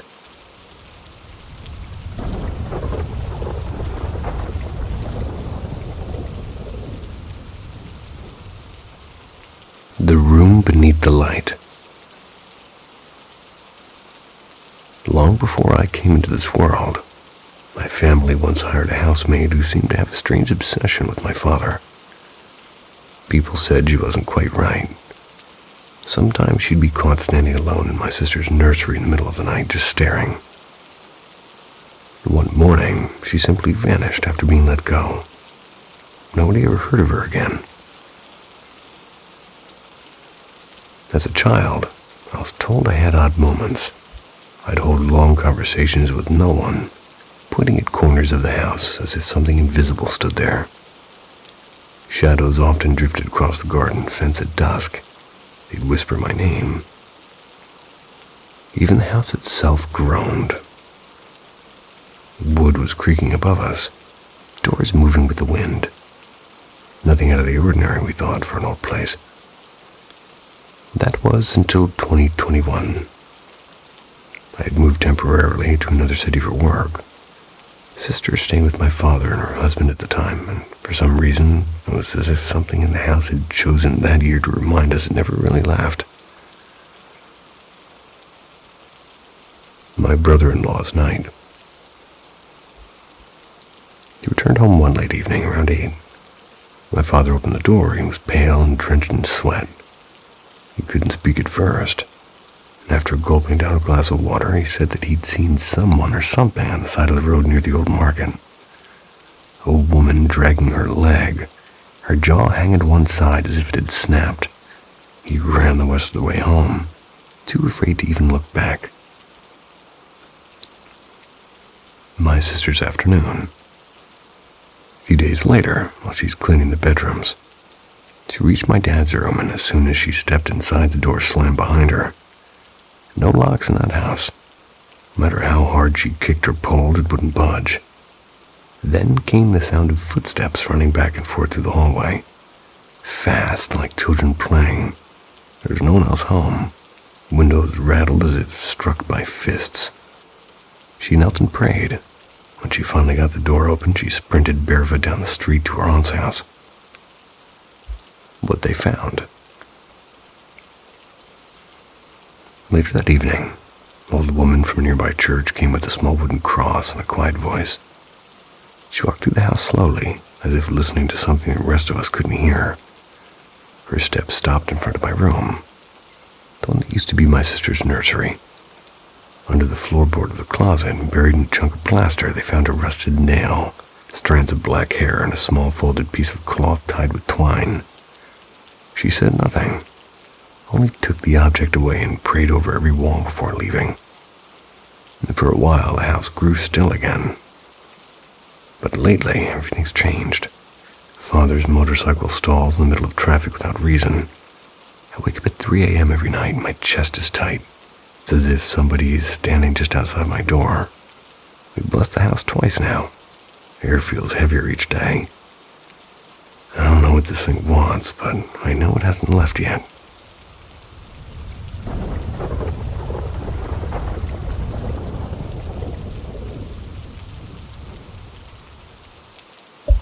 quiet corner.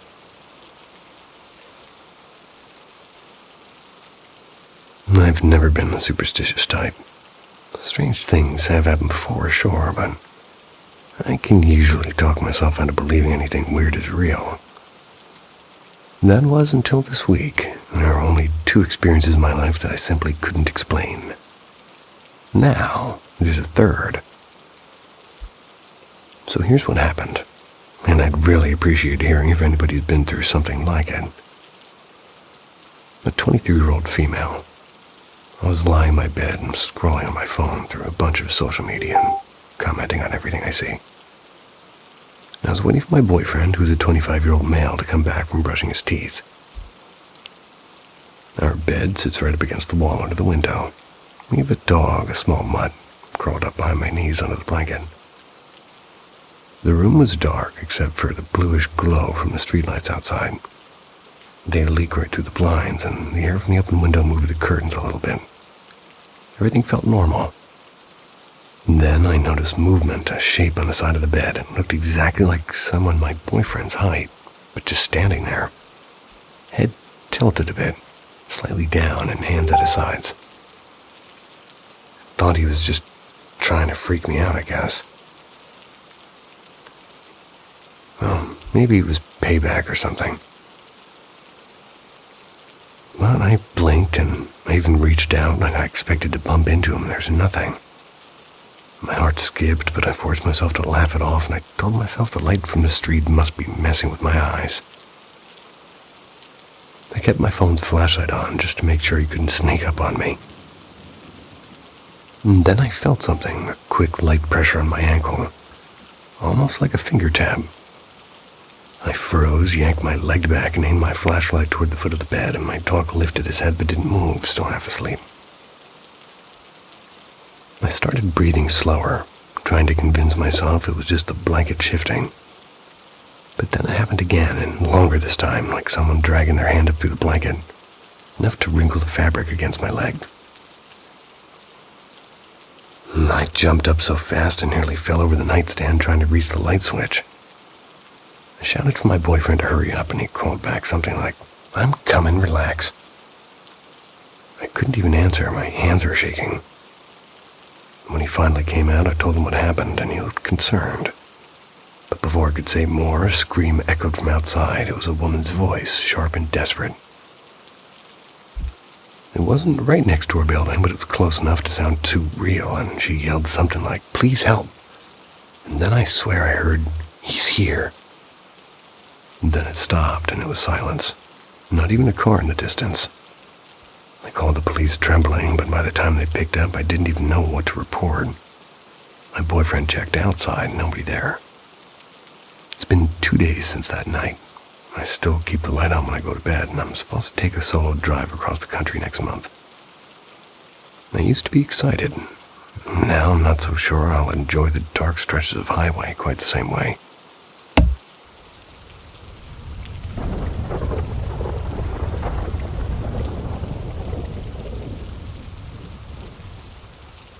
The obelisk in the hollow light. For as long as I can remember, I've had the same recurring vision. It's less a dream now and more like a vivid memory. I'm inside a small limestone tomb sunk into a hillside, the floor laid out in a tired checkerboard and damp with moss and fallen chestnut leaves. My palms rest on the iron bars of the doorway. Beyond them stretches what looks like a perfectly kept public garden. And then without warning, I'm outside looking in. I climb a slope and approach a tall white obelisk in the middle of the grounds. The lower half is wrapped in scaffolding and tarpaulin. Pace around it, but never step beneath the opening. A little farther off, there's another vault that belongs to someone else. Feels like standing in a dry well because its ceiling is rounded and pierced by a circular skylight. I sit on the worn steps for a long time before moving on. And near the center of the cemetery, there's a small mausoleum. Inside is a chapel with amber and blue stained glass and a rough-hewn stone cross. Turns out this place wasn't made up. The tomb and that whole graveyard are real, and they hold the remains of who I was in a previous life. Before I looked it up, I had no idea where they'd buried me. I didn't even know they'd placed me temporarily in that limestone niche. That's while they built the obelisk that now stands above me. Last May, I finally went back. I walked the route from my memory. Every cracked tile, every rusting bar, and it matched exactly. But that wasn't the strangest part. While I was in town, I signed up for a local ghost walk. Half curiosity, half a dare. The man with the hurricane lamp and sort of shepherded a small crowd past the old stonework and listed off the town's macabre anecdotes. The figure he chose to linger on of all people was me. He described the accident that ended my life, how my body had been handled, and how they'd put me in a temporary resting place while the obelisk went up. The oddest part was nobody in the group suspected that the subject of the story was standing right there, shifting in place. Then he told me the final tale. While they were raising the obelisk, the workmen reported seeing a dark, lanky shape emerge from the temporary tomb, drifting through the scaffolding and across the lot. They were so unnerved they pried the coffin to make sure the corpse inside was actually dead. The guide recited the exact path I always take in my memory, and I felt sick. My stomach turned, and I had no idea anybody had glimpsed anything in the graveyard. Chilled me to the bone. I stayed rooted by the lantern light, and I listened as my pulse hammered in my ears. I might have once been a ghost and now be living again. I mean, it blows my mind. How does any of that happen? Why would they have opened that coffin at all? They never should have disturbed it. I don't know what's going on in that story.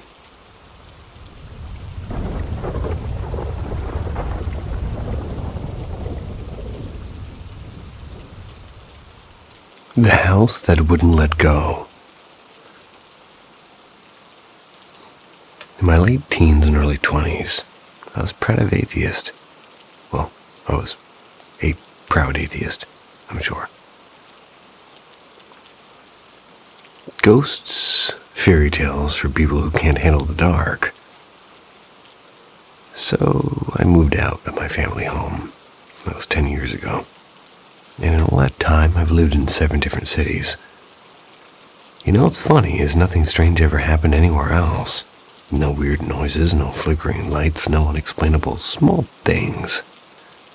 Things like open cupboard doors or the TV turning itself on. Just that one house. The house where the phone used to call my grandma's mobile by itself. The landline would ring her, even though no one was in the kitchen to dial it. And no, we didn't even know what spoofing was back then. And there were voices, like lights that would blink for no reason and objects that would move on their own. Once I saw something, or maybe you could call it someone, standing in the hallway just watching. I could fill a book with what happened, but 2 stories stand out. Incident 1, the flying nasal spray. It was around 7 p.m. and Grandpa had gone to bed early. My siblings and I were on the lounge. Grandma was cooking dinner. Mom was tearing the place apart looking for her nasal spray, and she was already irritated when I decided to help. She stood at the start of the hallway, me by the doorway at the first bedroom. The rest of the corridor was empty. Then Mom yelled, half out of frustration and half jokingly, "If someone knows where it is, just give it to me already." And from the far end of the hallway, something flew through the air. The nasal spray hit her in the chest before bouncing to the floor. I just stared, because what the hell was that? She looked at me wide-eyed and said, "You saw that, right?" No one else was there. I swear I saw it fly straight toward her. Incident 2, the mattress that came back. And this one happened 12 years later. Nan and Mom were out, and we had a friend sleep over for the night before. So the spare mattress was standing upright in the hallway. Grandpa asked my sister to take it downstairs to his room. I watched her do it, and she carried it down, and I even closed the stair gate behind her, and, well, we all chatted in the kitchen for a while. That was before Grandpa went back downstairs, and the rest of us wandered off.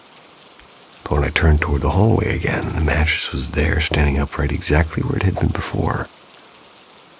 I froze, and my sister came up behind me, pale. "I took it down," she whispered. Grandpa didn't want to talk about it. We didn't either. None of us stayed alone for the rest of that day. And for weeks afterwards, I couldn't shake it off, because every time I thought about that mattress, my stomach turned cold.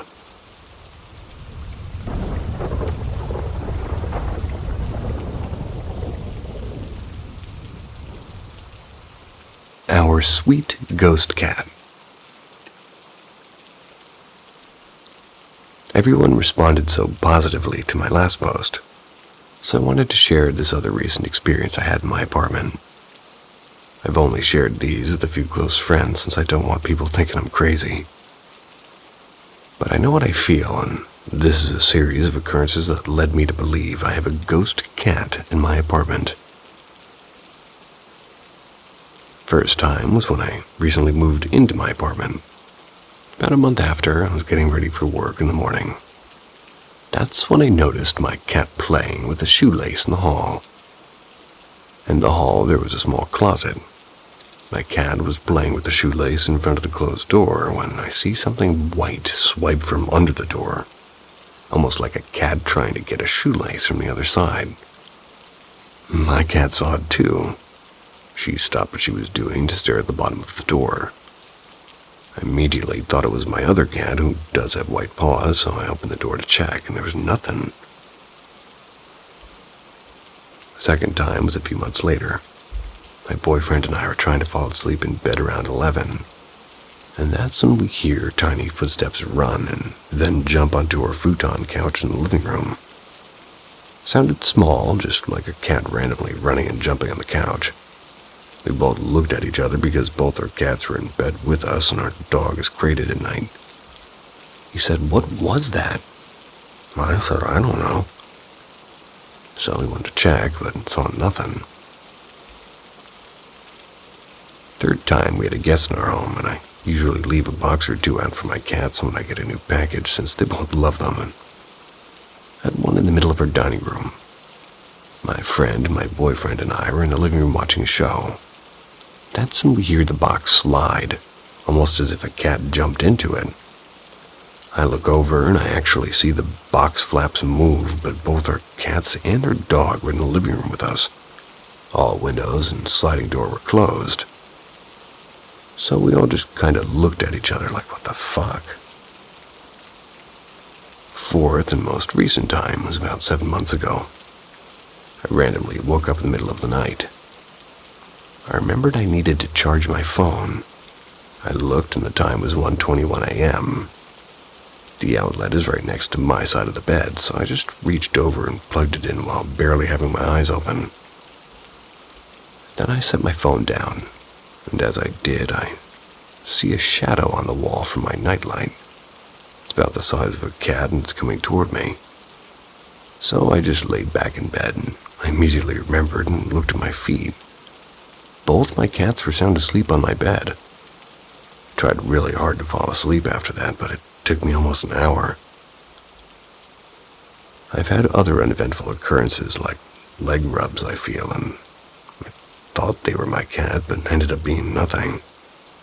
And something that sounded like a cat jumping off of our couch into the wood floor when my animals are in my room with me. All my life I've had experiences like these, and at this point, they're just expected.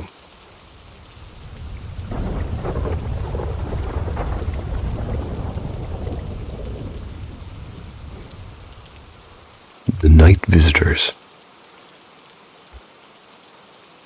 When I was a kid, probably around 8, woke up in the middle of the night with my face turned toward the wall.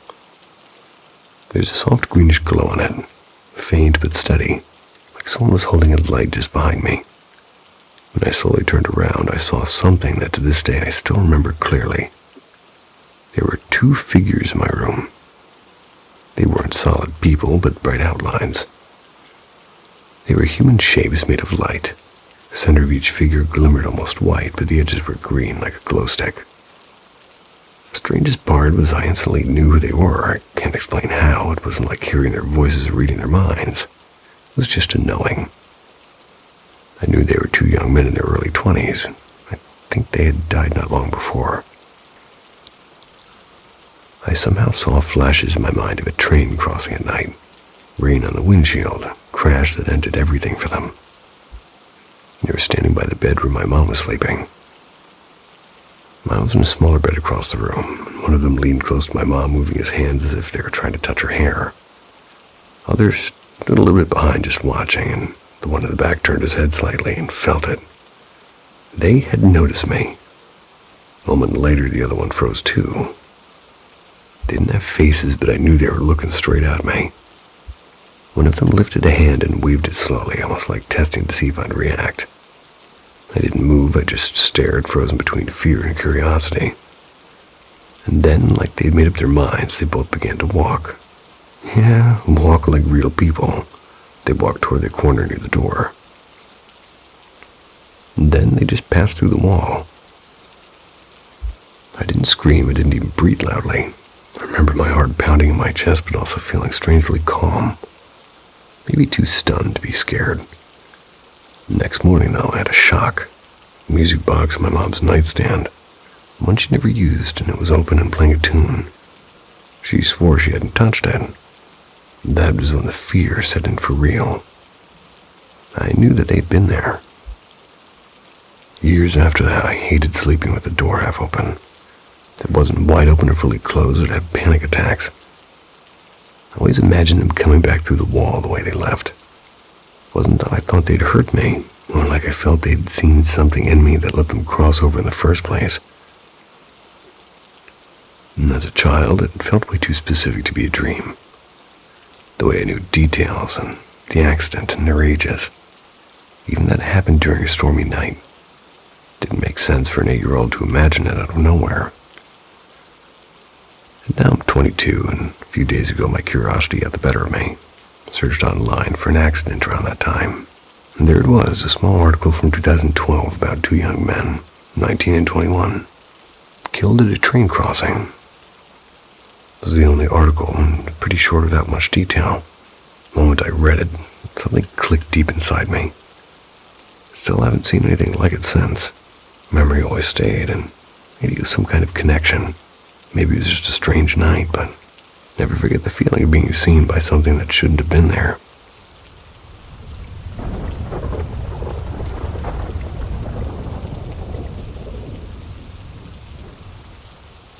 The Corner of the Dark.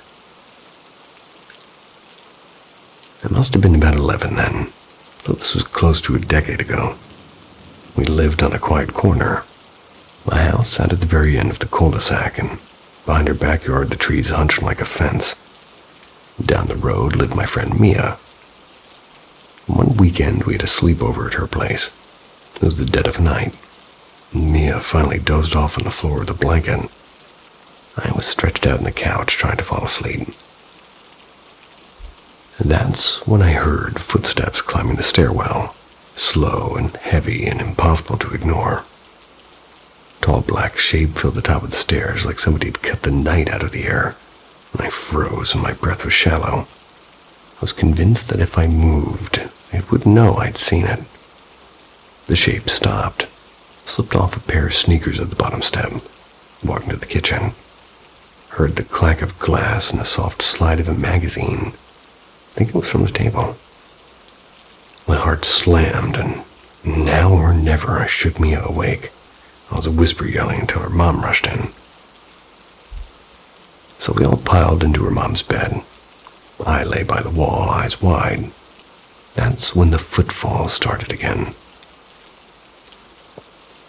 They came right up the hallway to whatever it was standing at the edge of the bed. And then, like something from a nightmare, it jumped and landed on my legs. I screamed. Her dad burst in angry and bleary-eyed, told us it was just him moving around the house. He blamed her chatter and slammed the door, and nothing happened. At least nothing he would admit to. After that, I didn't see it for a while, but I was too frightened to sleep alone, so I started crashing my dad's room down the hall. One night, I kind of woke slowly, looked across the hall, and there it was, a black figure perched at the foot of my bed, watching me. I panicked, and my dad scolded me for waking him, and after that, I had to sneak into his room because he wouldn't let me stay otherwise. I learned to close his door tight so I couldn't see anything, but the hallway lights would flicker all night. I'd watch that thin seam of light under the door like a line between safety and whatever was waiting for me. Strange things kept happening. The road in the garage would switch on by itself. And once, my little stereo started playing faintly at 3 in the morning. Also, when I was about 18, we moved my bedroom down the small den to the kitchen. And at night, the cabinets would open and shut. It was like someone was pacing. Pots would rattle without a hand to lay them flat. It felt like the house was forcing me to sit and listen to it breathe. We eventually moved away from that childhood home. The new place never gave me that prickly wrong feeling. It was ordinary and blank and quiet. My old house always felt off, though. A story I kept hearing but never understood the ending to. And even now, years later, I don't know why I saw it or why it stopped. Only that, well, for a while, the dark had a shape, and it wanted to be noticed.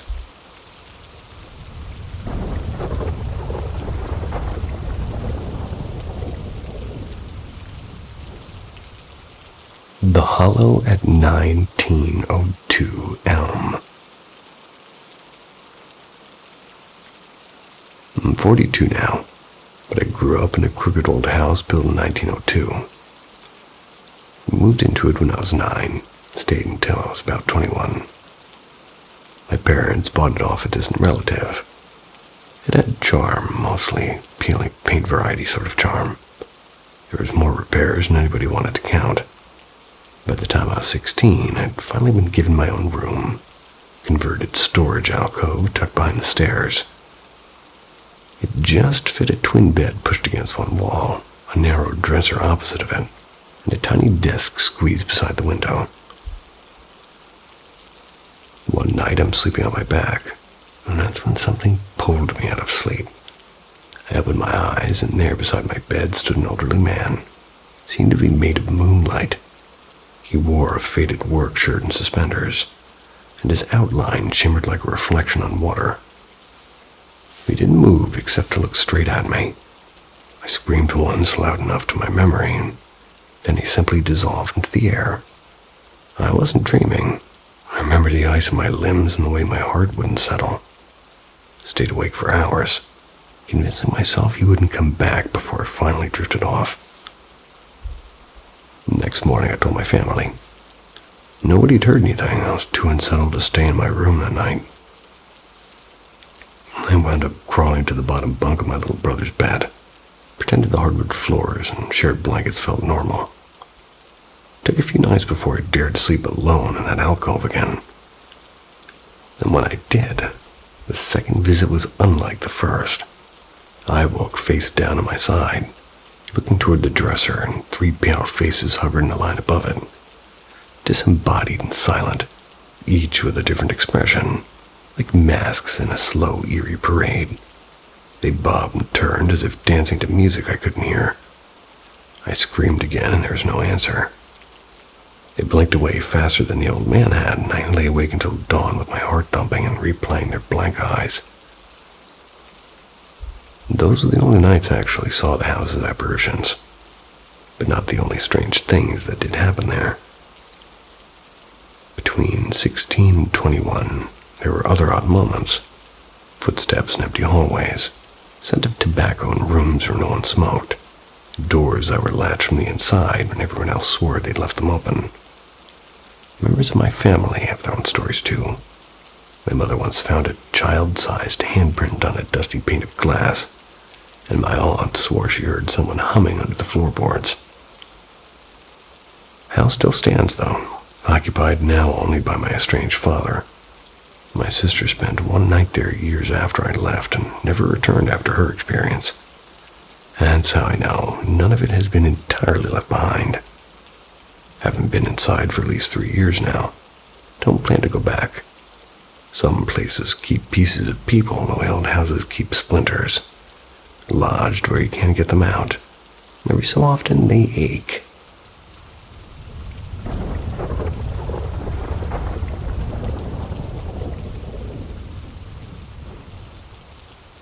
The throat that wasn't there.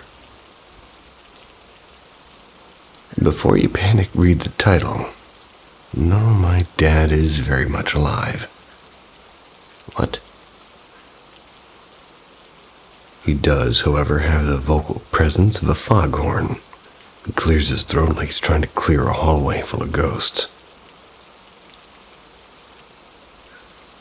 One afternoon, my little sister and I were home alone. Mom had a book club meeting across town. For almost an hour, I kept hearing those characteristic throat clears from downstairs whenever my phone rang. It was Mom calling to say she was grabbing dinner from the way back. She asked to save a plate for Dad, and I was thinking it was funny, and I answered, "No worries, he's already here, and he can eat with us." There was a beat of silence from her end. Then she said nobody should be home. My stomach dropped. Dad normally leaves for his early shift at 6 and doesn't come back until the evening. But then, like right on cue, clear, unmistakably throat clear from below. I froze, and we do have security cameras. Christmas sale find. So I pulled up the feed and I watched Dad walk out the front door. And then I saw Mom leave later with her tote and keys. Ran to my sister's room, half expecting to find an intruder. Except earlier I'd done a sweep of the downstairs and checked the locks. Everything had looked normal. Still, my brain chose apocalypse over explainable. I wound up shutting my sister's door. I sat on the floor on the phone with Mom. I was whispering that I thought I heard somebody was in the house. She woke up, and by the way, she'd fallen asleep in the car, I guess. Came home in a flurry. She practically sprinted to the front door, leaving her coffee in the cup holder and forgetting everything but her keys. Safe to say, we checked every room and every closet, and it was all locked and empty. After the adrenaline ebbed, my sister said what happened. I told her everything. She folded her arms like she'd been waiting for the story's twist. Said that I'd dreamed the whole thing. She insisted that when she first woke, she'd seen me standing oddly outside her door. She went to get her phone to take a picture and came back and I was gone. Then she heard me downstairs. And her room is right by the stairs and her house is ancient.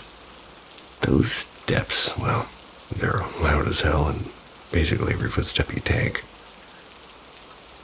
So I don't really have a neat explanation. Dad had left and Mom had left. My sister swore she'd seen me, then not seen me, and then heard me. The house creaks and the cameras lie about nothing. My throat still hurts from holding my breath. Been maybe 2 or 3 hours. We're all a little shakier than we were this morning. Dad'll be home tonight, and he'll ask why we're so jumpy. I'll tell him about the throat that wasn't there. Watch him clear his throat like a responsible, well, the responsible living man that he is. Halloween night. Okay, so this happened a few years ago in my mother's apartment. Again, alone in the house. And again, I'm not sure where anybody was or went to, and I'm just lying in bed. It was dark outside, so I wasn't sure what time of the night it was. I would say maybe 8 or 11. I was asleep, dreaming of whatever it was I was dreaming. More than likely a weird dream, as all the other dreams were.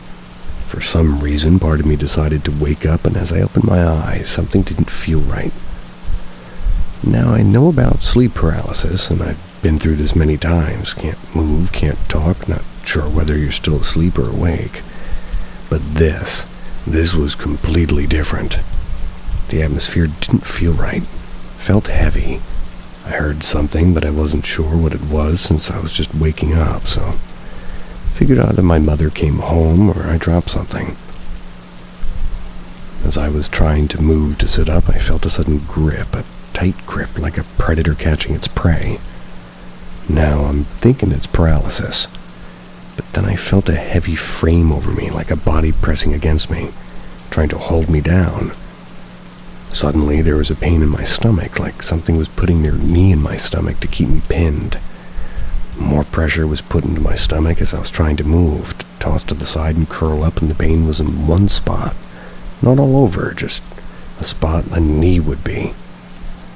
Suddenly I'm hearing some breathing.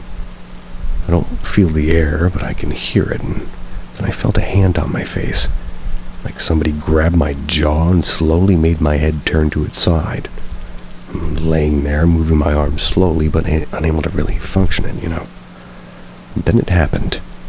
Whispers were heard into my ear, talking, but at a fast pace. I couldn't catch up to it. But I heard certain words being said. And this time I felt actual breath in my ear. My body still felt heavy from whatever was on me, and my mobility was completely shot. All I could do was breathe and feel, and the pain was getting more intense. Within the whispers, all I heard were demands. It was like listening to a spirit box. You could only hear certain words coming out, all the noise that you were hearing.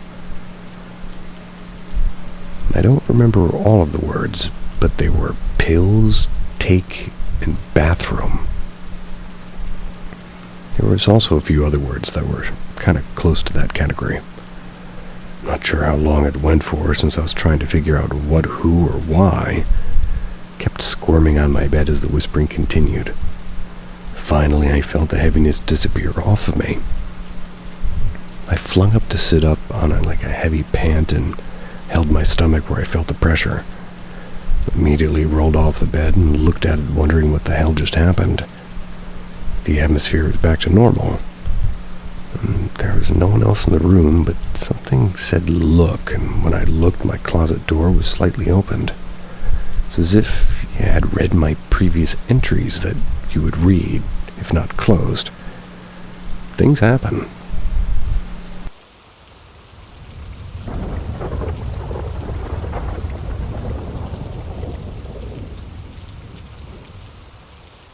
The girl in the lift, and the children upstairs.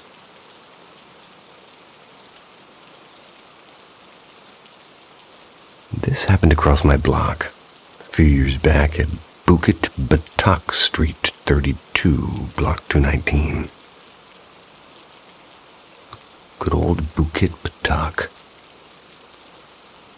At the time, it was the first night of the Hungry Ghost Festival. There was this Malay money changer who had gone over to Johor Bahru for business. And by the time he returned to Singapore, it was already close to 1:30 a.m. When his taxi dropped him off near his block, the whole place was quiet. As he walked toward the lift lobby, he saw a young Chinese woman sitting there too. The lift came, she stepped in. He followed behind. He pressed his floor. He turned to ask which floor she wanted. She was gone. Just like that, vanished into thin air. He froze and the doors closed halfway before he hit the door open and ran out. He ended up sitting at the void deck until sunrise, too shaken to go home. Later, he told a few neighbors about it. The old aunties said, "Ayo, better not come back so late during this month." Ever since then, he never did.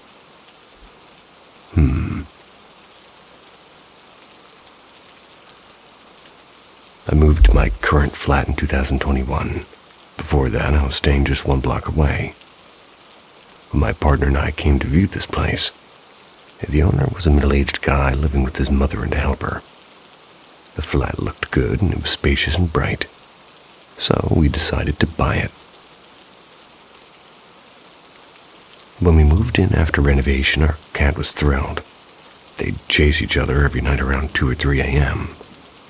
wrestling and jumping onto furniture like it was a jungle gym. Sometimes things got knocked over, but we didn't mind. A few days later, the neighbor from the floor below came up to chat. I was worried she might complain about the noise, and instead she asked softly, "Did you hear anything strange at night?" We said no. She looked relieved and told us that before we moved in, she and her husband used to hear children laughing and running around upstairs in the middle of the night. They heard footsteps and giggles every few nights. When they asked the previous owner, he said he wasn't married and had no kids. Didn't know what they were talking about. According to her, he kept a full shelf of Thai amulets and old antiques. Things that might have drawn wandering spirits. After he sold the flat and moved out, the noises stopped completely. She said she believed he took those little ones with him. Since we moved in, everything's been peaceful. No more footsteps, no laughter, only the sound of her cats playing in the night.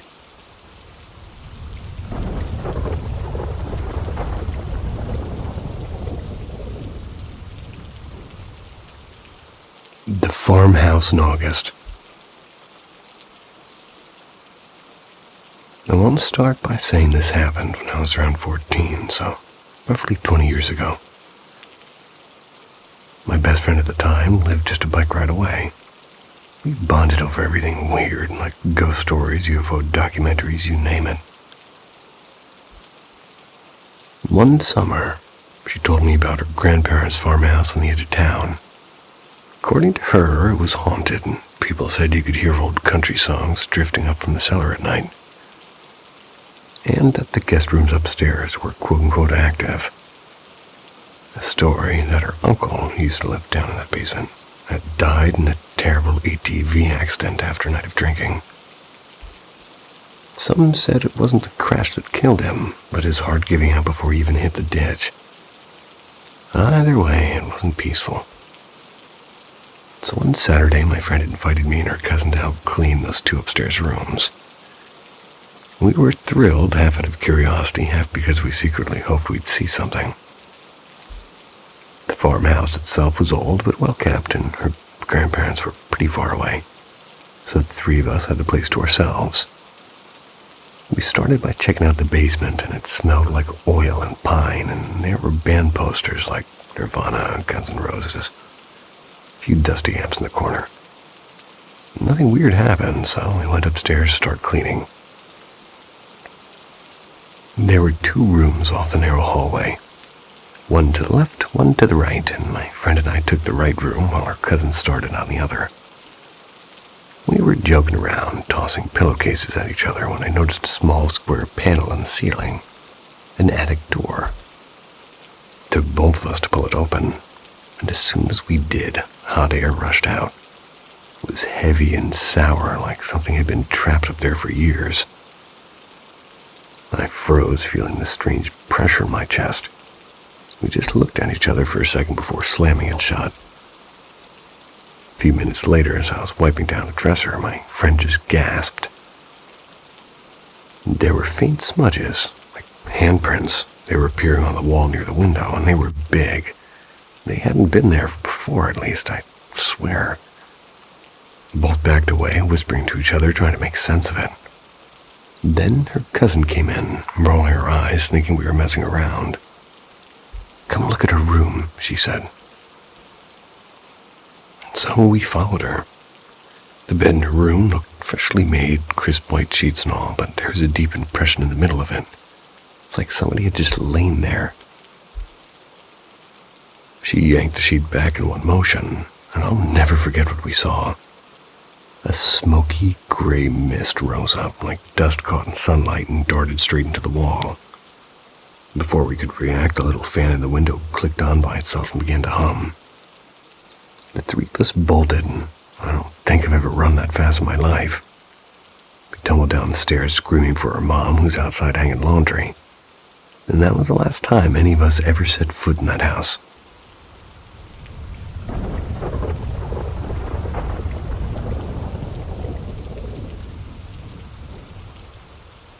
The Girl by the Church Tree.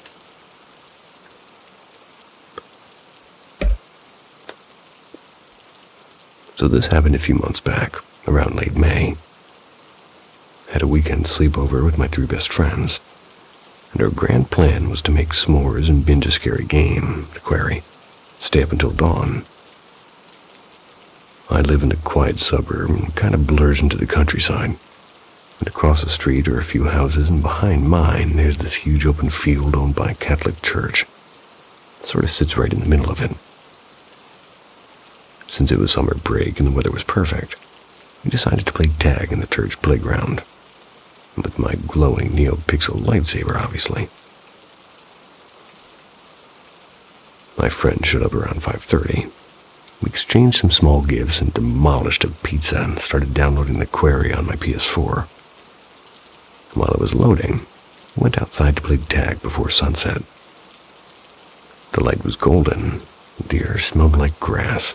We ran until our legs ached. Later, we roasted marshmallows, laughing too loud, and finally headed back to the basement to play the game for hours. Around 10 p.m., somebody had the genius idea to go back outside. It was properly dark now, perfect for running around with a glowing lightsaber. Ben and Noah took the saber to one side of the playground, while Carter and I ran through the grass toward a small corner near 2 trees and a wooden bench. As we rounded the corner, both of us froze, and right beside one of the trees it looked like there was a little girl, knees tucked up, head buried in her arms. She didn't move, and for a full second we just stared. Then Carter whispered, "It's just roots or shadows." We both nervously laughed it off and went back to playing. And nothing else weird happened that night. We went back inside and forgot about it mostly. Until tonight. Carter and I were shooting hoops in my driveway. That's when he saw a man sitting on his porch across the street, smoking. Totally normal, but for some reason it made us remember that night in May. One thing led to another, and of course we decided to go back to the church field. Same lightsaber, same time of night, around 10:30. And everything looked identical, except for one thing. There was no root, no bump in the ground, no shape that could possibly look like what we'd seen. We even walked around shining the lightsaber from every single angle, looking for any hint of that same silhouette. We tried sitting by the tree, testing shadows, moving the bench, trying to recreate that shape. The only way it worked was as if one of us actually sat there, curled up like that figure. So yeah, the most logical explanation is that somebody was sitting there that night, maybe crying, maybe watching us, but neither of us saw anyone walk across the open field to get there or leave afterwards. Could it have been a ghost? I don't know. We tested every theory. Tree roots, missing roots, weird shadows, even pranksters. None of it fits.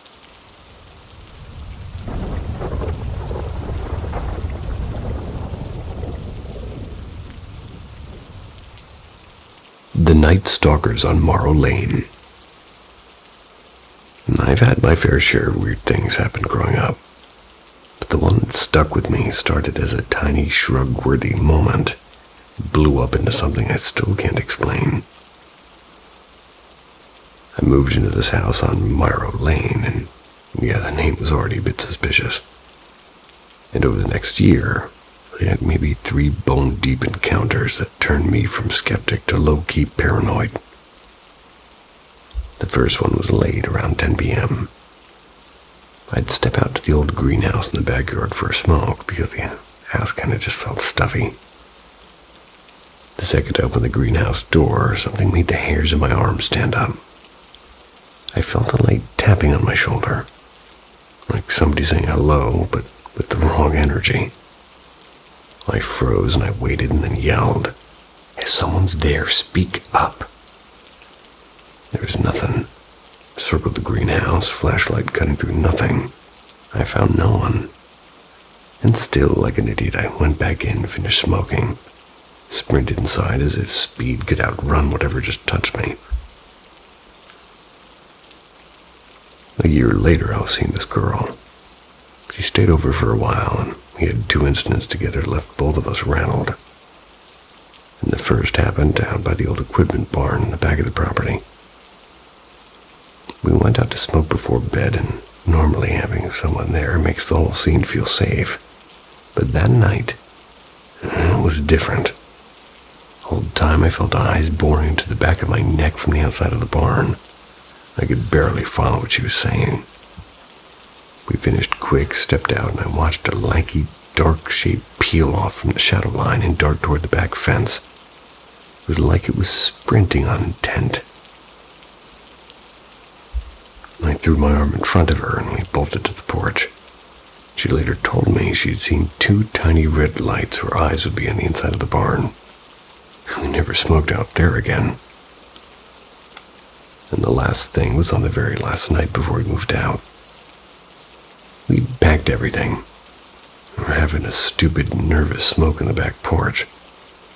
And that's when we heard a deliberate set of 4 knocks from directly under the porch, slow and evenly. It's like somebody counting us out. I jumped down to check and I found nothing.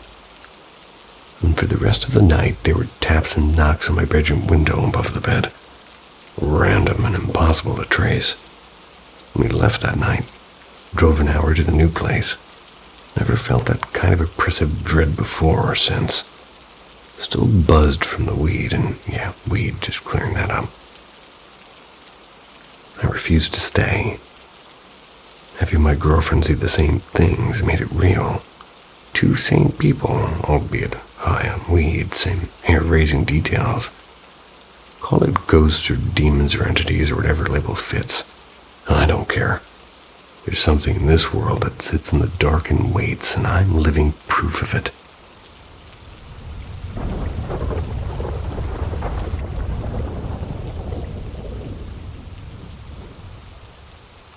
The Castle 2, The Old Woman. Built in 1852, the building is said to contain stones from Whitby Abbey, 13th century North Yorkshire, England ruin. Now, in the first story, I wrote my constant experience with the basement, but this one I'm about to share is about a room. Now, there is an area above the basement that's allowed for customers. That's the bathroom. Now, when you get to that first level, there's like 3 doors to that floor. Men's to the left, women's straight ahead, and to the right is where they sort of made this dressing, changing room for the main guests for events.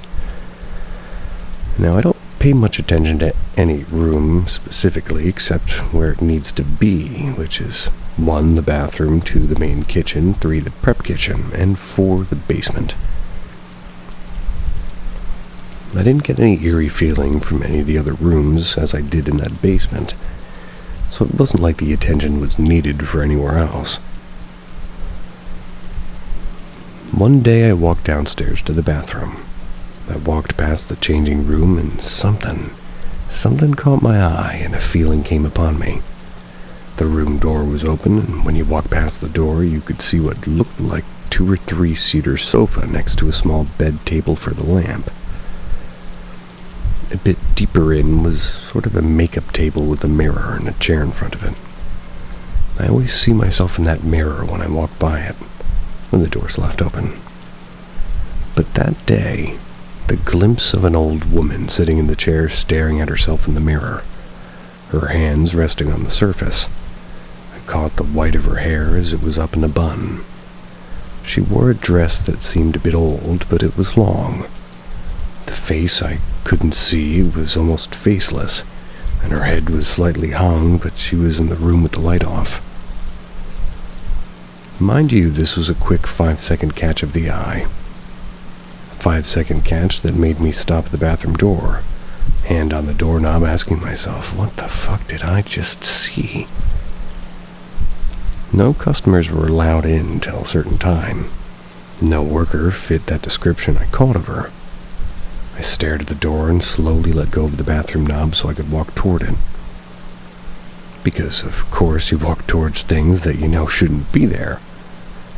I would probably be the first idiot to die in a horror movie. I stand in front of the room door. The only other way out is the mirror, which is completely free. No one was in front of it but me. The chair was free and sitting under the respective table. No old woman. I read a bit more into the castle's residences after that. Her appearance seemed to be up to date and be from the castle's origins in England. So it had to be the residence of the castle after it was built. Turns out that the room was the owner's mother or mother-in-law's bedroom. It was her favorite room.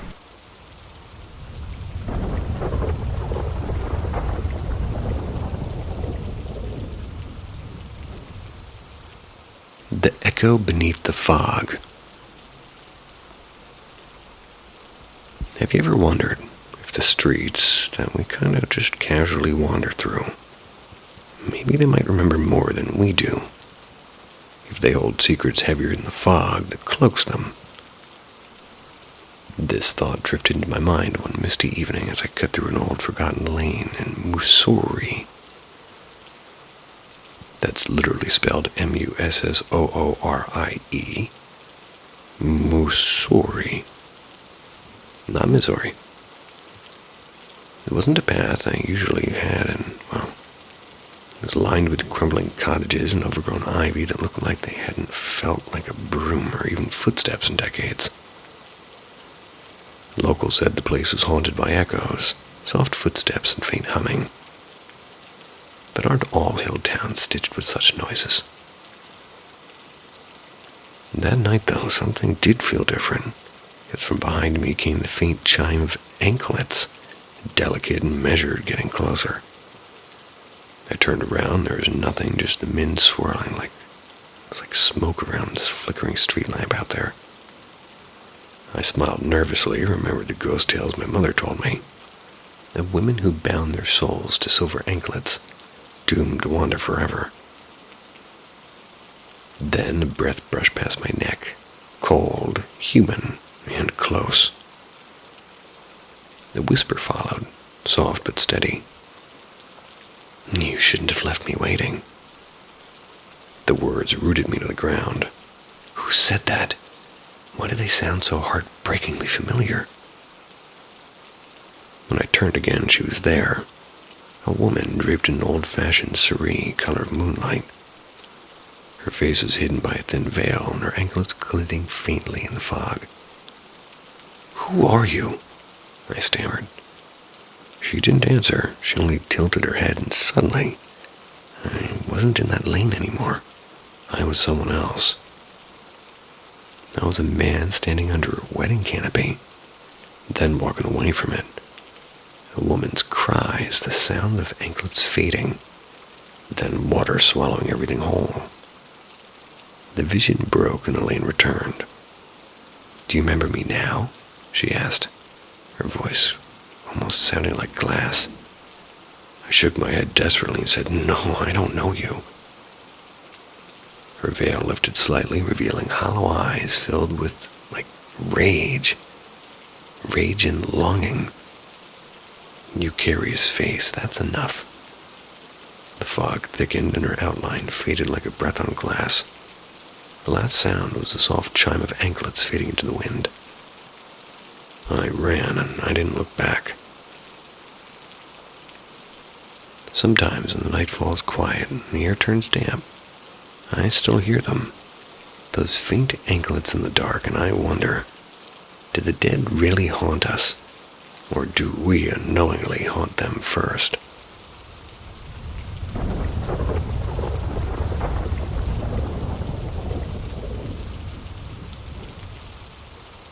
The Night with the Red Eyes.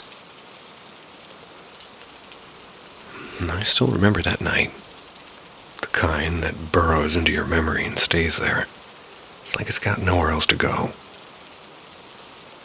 It was late July, and our little community in northern Ontario was buzzing with their annual summer gathering.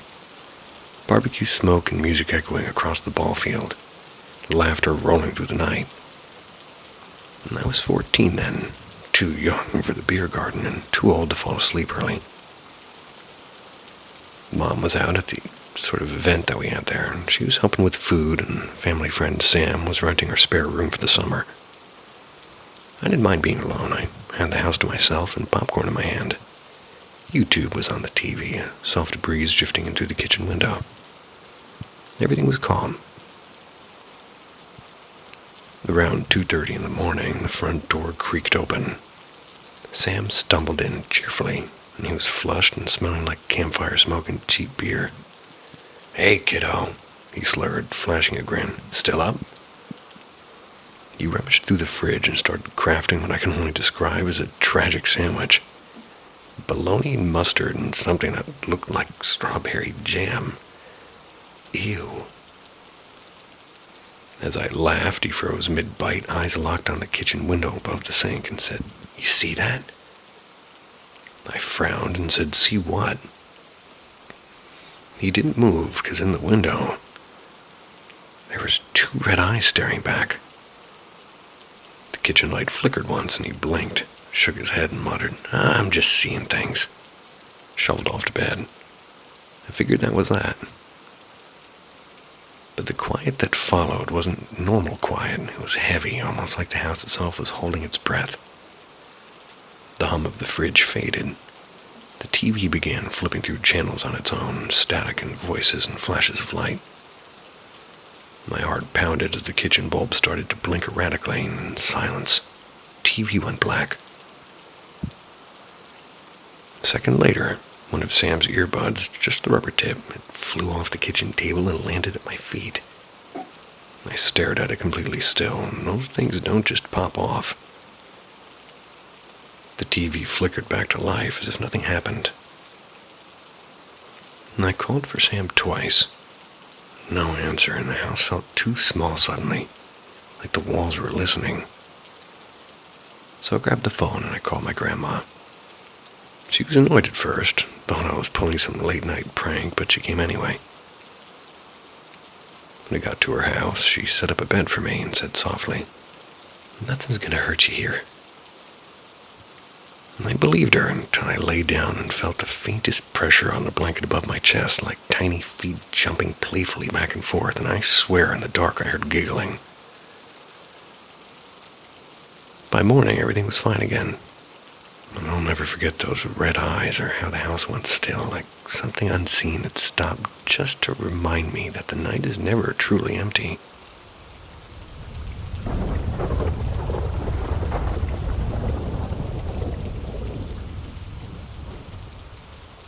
The Back Stairs Whispers.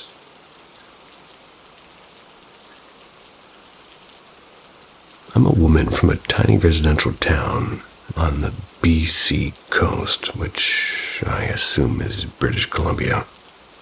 Could be wrong.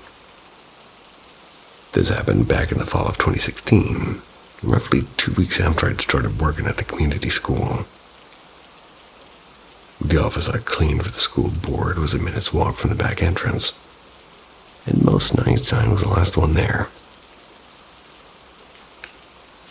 The first time something weird happened, I was alone in the district office.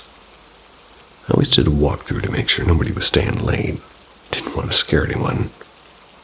Then I went down the narrow back stairs to a meeting room that they used as storage.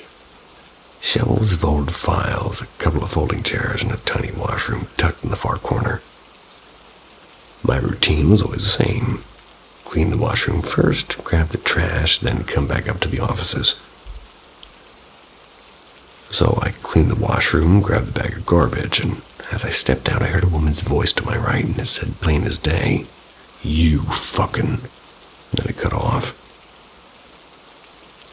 I had my wired headphones hanging around my neck, so I could still hear my playlist. And by the way, I know every song on it. I turned instantly. There was no one in the dark corner, and my chest dropped. I swear my heart skipped. I sprinted back up the stairs, hands trembling, telling myself it had to be the heating or the pipes or a delivery truck. Anything but a person. I peered out the windows to see if somebody was lurking. There was nothing outside. It was an empty parking lot.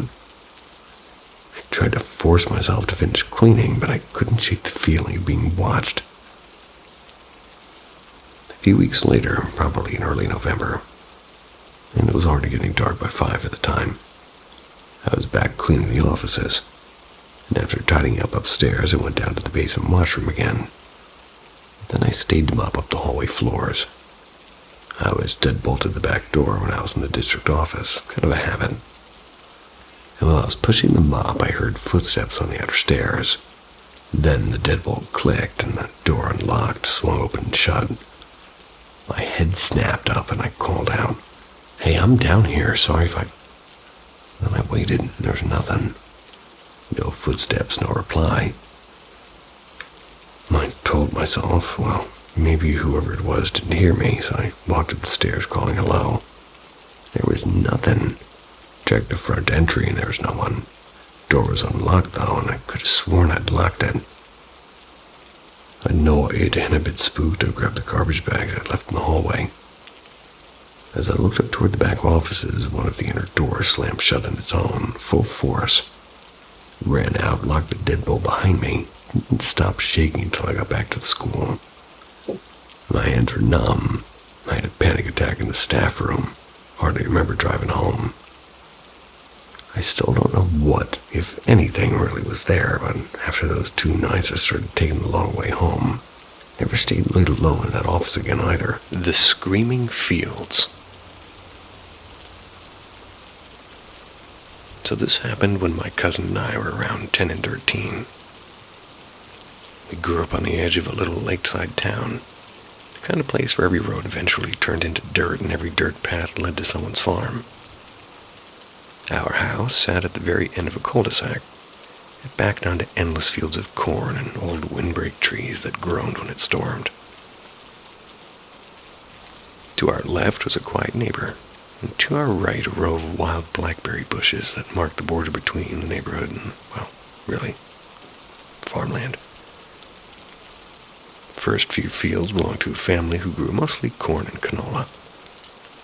We'd made little gaps through the brambles.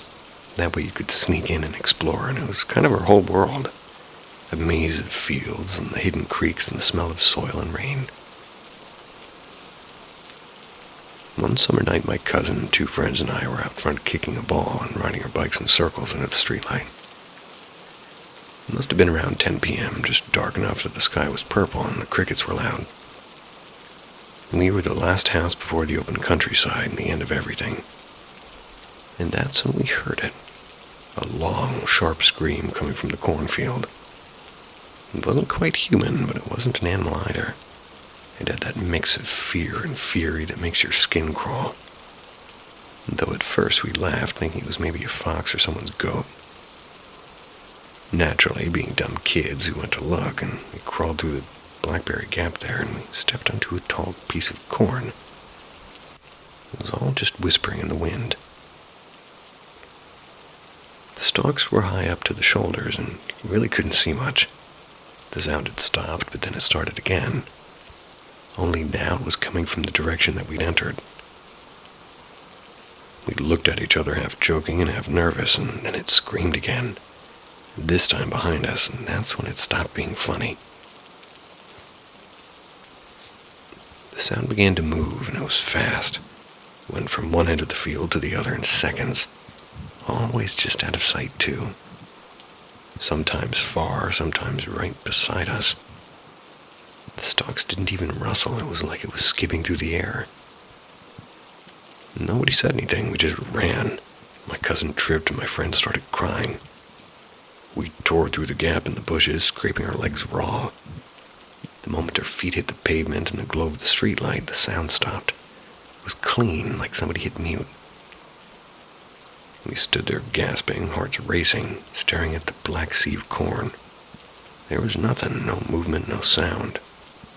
Just silence and the hum of a sodium lamp. That night we didn't tell our parents, but my cousin refused to go near the fields again, even during the day. He passed away a few years after that in that same house. And for years after, people swore they saw an old woman walking in the fields at night, bent and barefoot, crying softly into the wind.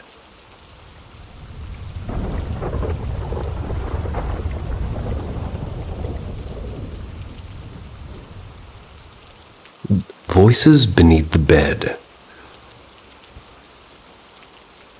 Maybe it's just that my family has memories like old oak trunks, deep rings and long echoes. But whenever we gather, conversation always slides toward the eerie. Normally it's my father who smirks and dismisses her ghost chatter with the dry nonsense. But this time he surprised us. He leaned back and he began, and he said that when I was about 10, I was staying at my old grandparents' farmhouse just outside of Lancaster.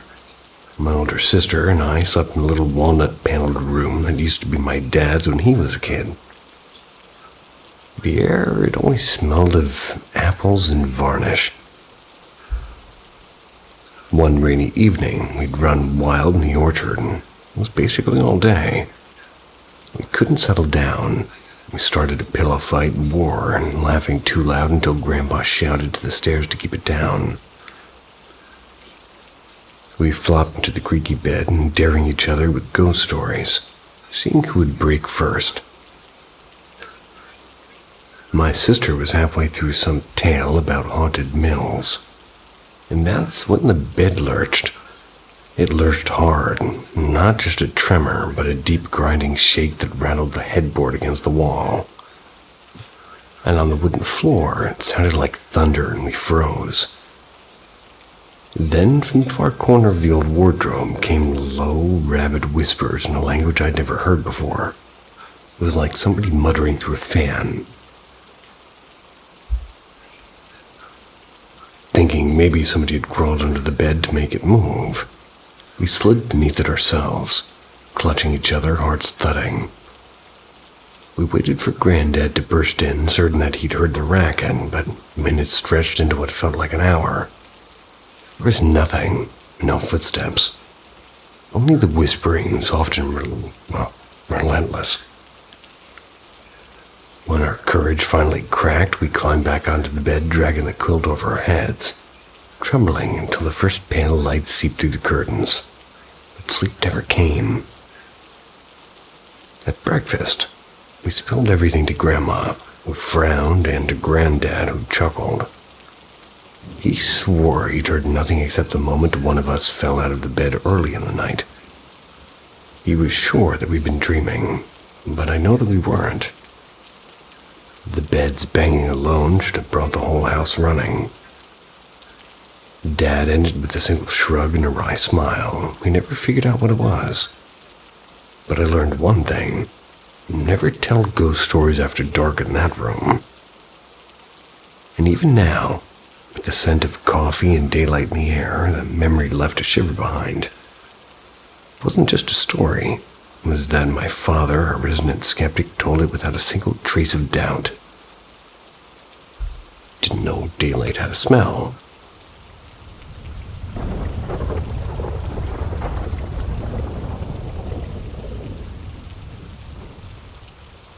The woman in the reflection. I just recently moved out of the house I'd lived in for nearly 6 years. My family and I moved there when I was 13, sharing the place with a family friend whose parents had passed away not long before. For the most part, it was an ordinary house, a little creaky, a little cold. Nothing too strange happened. Just the usual flicker at the corner of your eye, or the sense that someone's behind you when no one is. The layout of the house was odd. From the living room couch, you could look straight through the narrow galley kitchen, down a long hallway that led to the back door. On the right was a small half bath and a cramped laundry area. A few years after we'd settled in, I started noticing something, or someone, standing halfway down the hallway. That was whenever I caught her reflection on the black screen TV.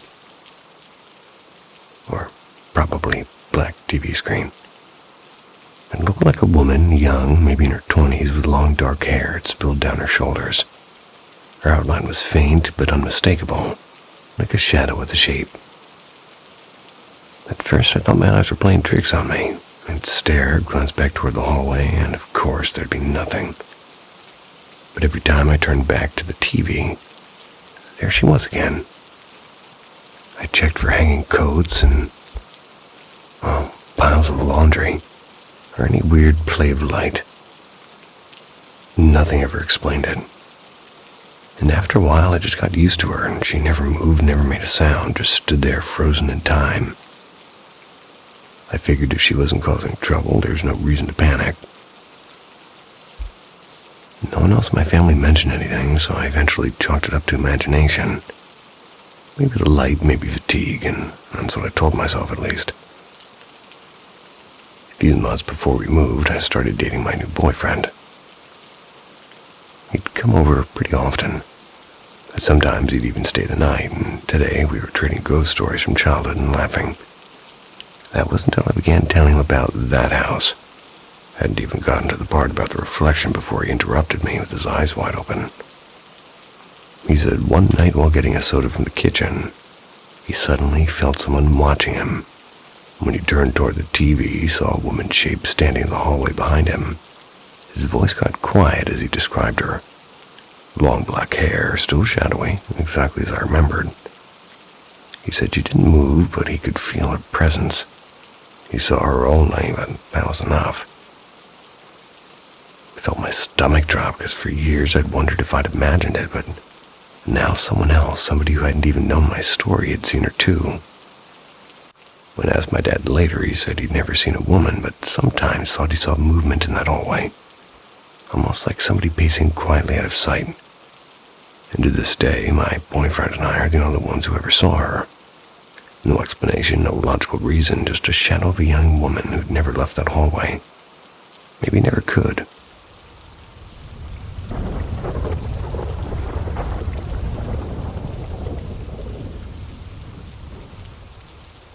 The Girl by the Church Tree. So this happened a few months back, around late May. I had a weekend sleepover with my 3 best friends, and our grand plan was to make s'mores and binge a scary game, The Quarry, stay up until dawn. I live in a quiet suburb and kind of blurs into the countryside. And across the street are a few houses, and behind mine there's this huge open field owned by a Catholic church. It sort of sits right in the middle of it. Since it was summer break and the weather was perfect, we decided to play tag in the church playground. With my glowing NeoPixel lightsaber, obviously. My friend showed up around 5:30. We exchanged some small gifts and demolished a pizza and started downloading The Quarry on my PS4. While it was loading, I went outside to play tag before sunset. The light was golden.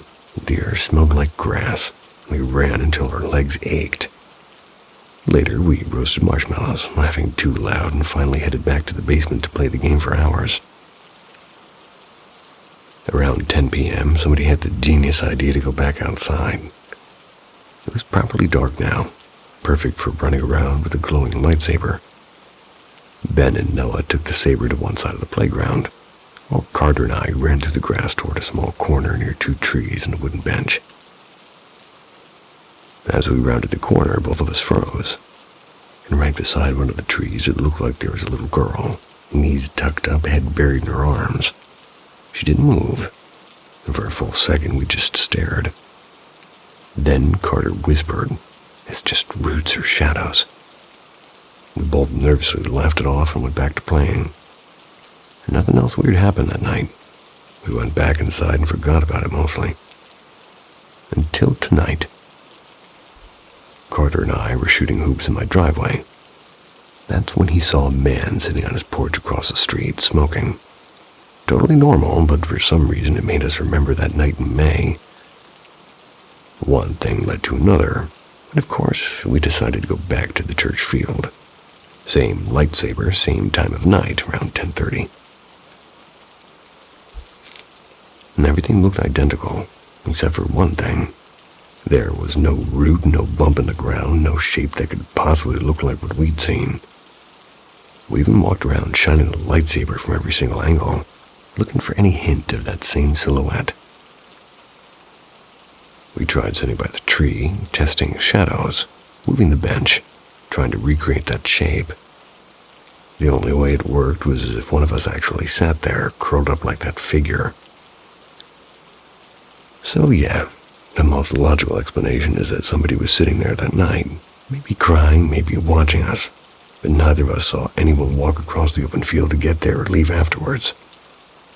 Could it have been a ghost? I don't know. We tested every theory. Tree roots, missing roots, weird shadows, even pranksters. None of it fits.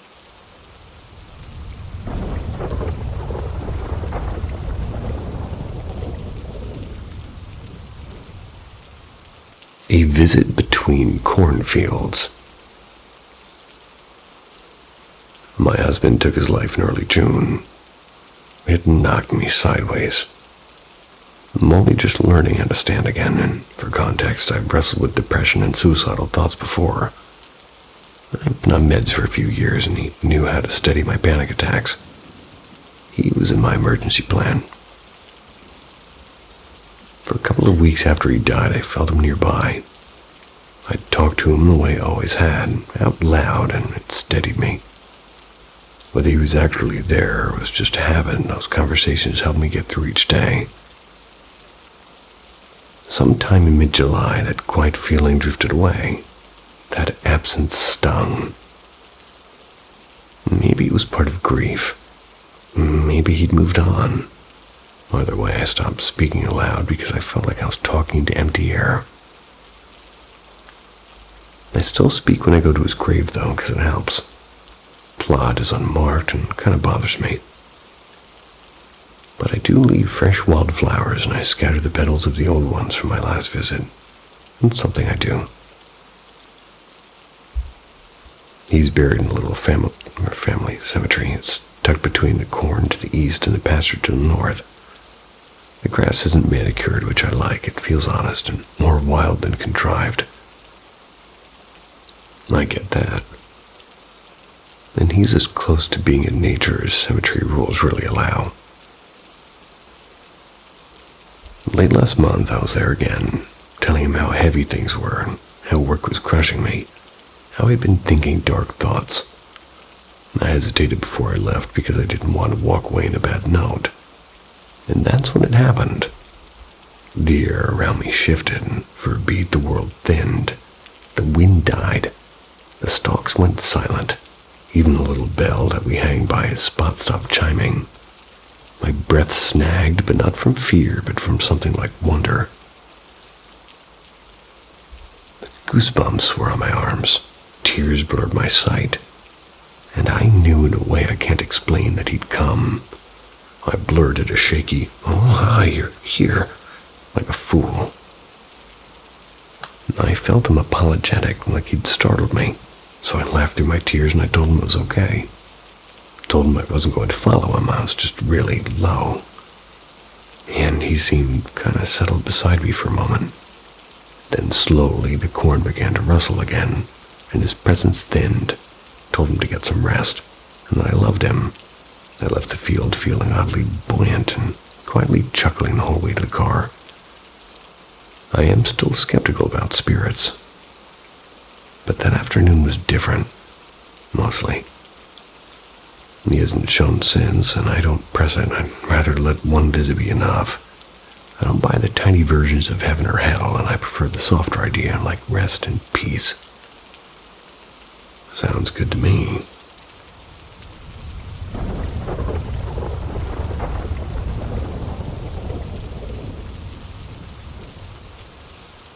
The Whispering Mask. Before you roll your eyes, just listen. 2 summers ago, my cousin Melanie and I bought a dusty old Ouija board from a thrift shop on a dare. We weren't believers, honestly, and we thought the whole ghost thing was ridiculous. But the first time we tried it, the planchette glided across the board like it had a mind of its own. It was answering questions instantly, and we stared at each other, half thrilled, half convinced the other was pushing it. Even when we played it with strangers at a local Halloween event, the answers were so freakishly specific that grown adults were tearing up. Some months passed. We'd speak to distant relatives and random names, and whoever would come through. It became a weird routine. But one afternoon, the board stopped behaving like normal, and in the 4 corners there were small carvings, a dagger, a crescent moon, a black star, and a mask. Normally, the planchette would begin with hello or yes, but now it slid straight to the mask, over and over. We'd ask questions, it wouldn't spell letters and wouldn't touch numbers, it just sat over the mask like a dog guarding a bone. We tried again the next night, same thing. Mask and no messages. No one else coming through. We joked that we were haunted by the mask man. Felt stupid to name it, but we hoped a name might build some kind of a rapport. And strangely, it worked. Little by little, responses returned.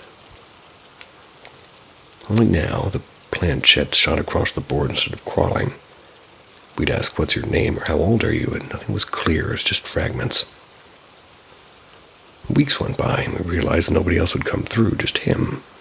And the more we spoke, the more the air in the room seemed to shift, and it felt like the thing was warming up to us. Not in a friendly way, but like a stray dog that starts circling closer every day. It was unsettling. So bored and reckless, we broke one of the rules and we started asking forbidden questions like what happens after death or what's waiting for us. The answers were always garbled, more symbols than words, but still we kept trying. Then out of nowhere we wondered, what if it could reach our minds? I asked it to read mine. It spelled no, and I asked why, and it spelled wise, and my stomach dropped. I'd already had a bad feeling about this thing, but curiosity won over me. I asked if it could read Melanie's mind, and this time it spelled yes. We tried it, and I had to look away, but keep her fingers on the planchette. I'd ask it to spell the word, like song or even random numbers that she was thinking. And almost every time it nailed it, not perfectly, not instantly, but close enough to make my skin crawl around. The only explanation I've ever come up with is that she was somehow moving it. But if she was, she'd never confessed. And even now, I can't get the board to work like it used to. No spirits, no mask man. Nothing, it seemed. Sometimes I wonder if something attached itself to her, and she's been through a lot, and, well, maybe that's why everything stopped after she left. Has anyone else had anything like this happen? Because I still don't know what we let in that summer.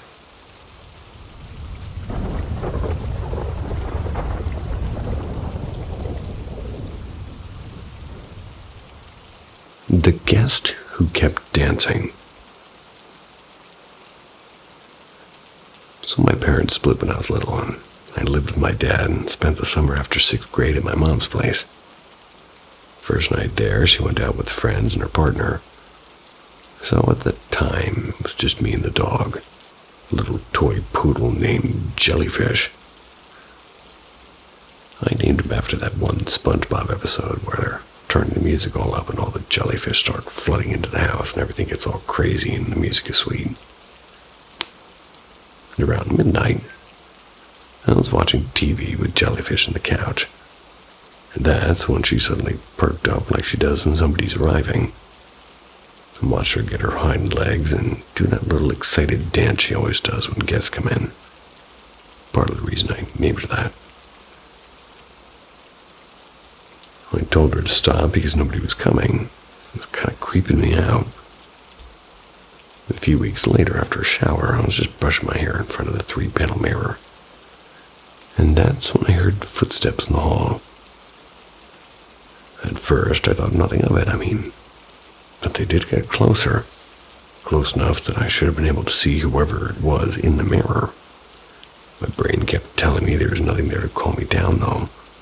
And then I heard steps on the bathroom tile, even though the mirror showed the hallway empty. Hair on my neck stood up and I felt breath on my neck. Then a voice whisper, "Don't be afraid." I dropped the brush, bolted into the hall where I found my mom folding towels. She asked what was wrong, and I said nothing because I knew she wouldn't believe me, and I just kept running. About 6 weeks into the stay, my mom tucked me in. I insisted she'd leave a lamp on and keep the door open, because by then I knew something was off. She left, and I just lay there staring at the wall, unable to sleep. From the end of the hallway, past the bathroom, past my mom and her partner's room, past the little office I was using for the summer, I heard heavy footsteps coming toward my room. At first, I thought it might be Milo, the cat. But the footsteps were kind of too big, and then they stopped right outside my door, and I I could clearly hear them turn and pause as if they were looking at me. Steps came into my room. I heard liquid dripping into the floor, and the trash can got nudged. So I finally rolled over to see who it was, and there was nothing. Told my mom later. She shrugged it off until her partner's sister died. They kept the urn in their room. One night they woke to tapping coming from that room and assumed it was the sister. The urn tapping. I told her it couldn't be the urn because, well, something was already there before that. And it felt like whatever it was trying to trick them. Years later, she admitted she'd know something was strange, but didn't want to scare me. So she just pretended I was imagining it. And that's the only real thing that happened to me. Everything else feels like dreams. People I knew who've died showing up in sleep to talk, or strangers who look like they come from another time trying to tell me something. When the walls remembered.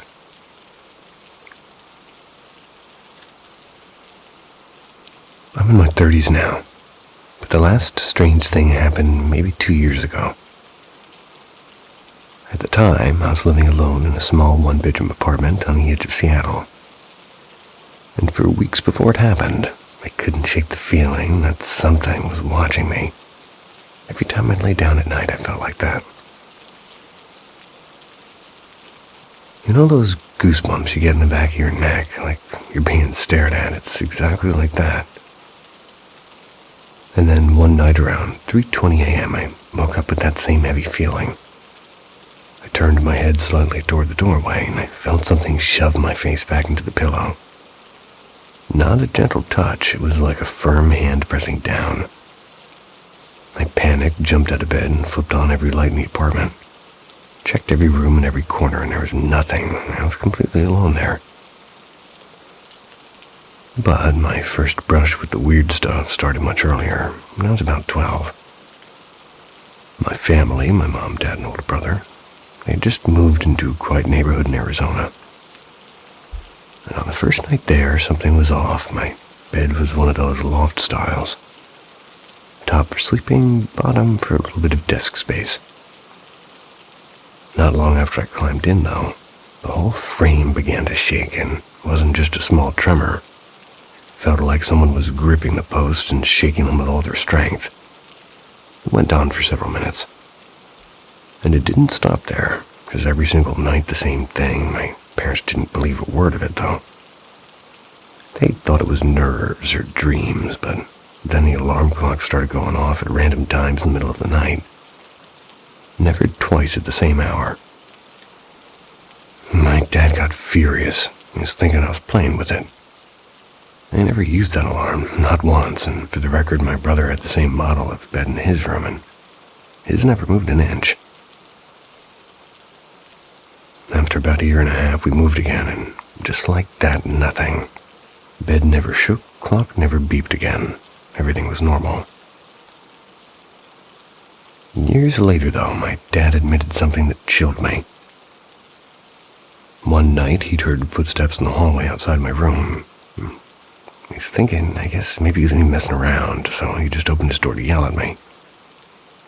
Instead of me, he swore that he saw a tall, shadowy figure standing right in front of my door. He ducked back into his room immediately and didn't come out until morning. When he told me that, I asked why he never believed me. He said he just couldn't accept that kind of thing could be real, until it happened to him. I don't talk that much about these things. Only a handful of people. But sometimes I think about that house and the shaking and the alarms and the shadow. I wonder if maybe the walls are still remembering us.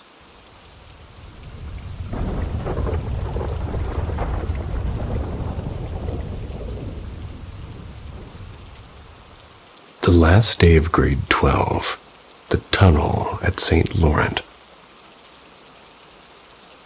It was the tail end of grade 12 in Regina. It was one sticky evening after polished off beers in a friend's garage.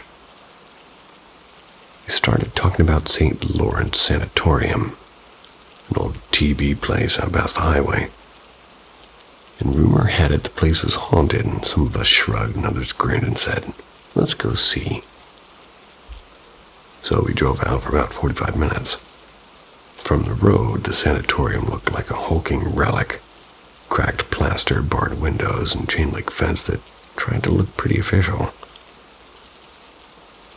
We slipped in through a collapsed greenhouse at the back, climbed a rusty service ladder up the fire escape, pried some rotten boards out of a second-floor window to get inside. The top floor, honestly, I can't remember if the building had 3 or 4 stories. Looked like it had been used for weekend retreats after it stopped being a hospital. There were rows of old beds and conference rooms with broken chairs, corridors that smelled like dust and musty curtains. We moved cautiously down the interior stairwell, putting chairs under doors so they wouldn't slam shut. And at first, the skeptics were loud, cracking jokes about ghost tours for grads. Then, one of the quieter guys, maybe trying to impress someone, he told us the basement was where they used to cremate children who died of tuberculosis, and the laugh died, and down we went. The basement was a different world, low ceilings, peeling paint, a smell that felt a little chemical and a little like rotten apples. So dark only the nearest faces showed in our flashlights. We split up to look around, and in one room we found a narrow tunnel carved into the foundation. More crawl space than corridor, just tall enough to crouch through, but not tall enough to stand. That's when I stepped into something wet. Shining a light down, I saw a dark reddish stain across the concrete. We all called over, half expecting a prank. No one was heard, but there was an uneasy quiet that was spreading. And then without warning, doors we'd propped open banged shut on their own. And from the mouth of the tunnel, shadows moved. Quick little blurs like children running. What we all saw depends on who you ask. Some swear there were feet at the far end. Others say it looked like fabric. All of us felt the same cold knot in our stomachs. We ran up. We went up the stairs through the side corridor. Anything to get out. The chair we'd used to hold the door open was gone, and the door itself was slammed tight. Kicked out a boarded window and spilled out into the night like a herd. We didn't stop until we were in the car, hands on the wheel, light slicing the dark. And to this day, we argue about it. And someone suggests pranksters, and someone else says the wind did it. None of us want to go back and check.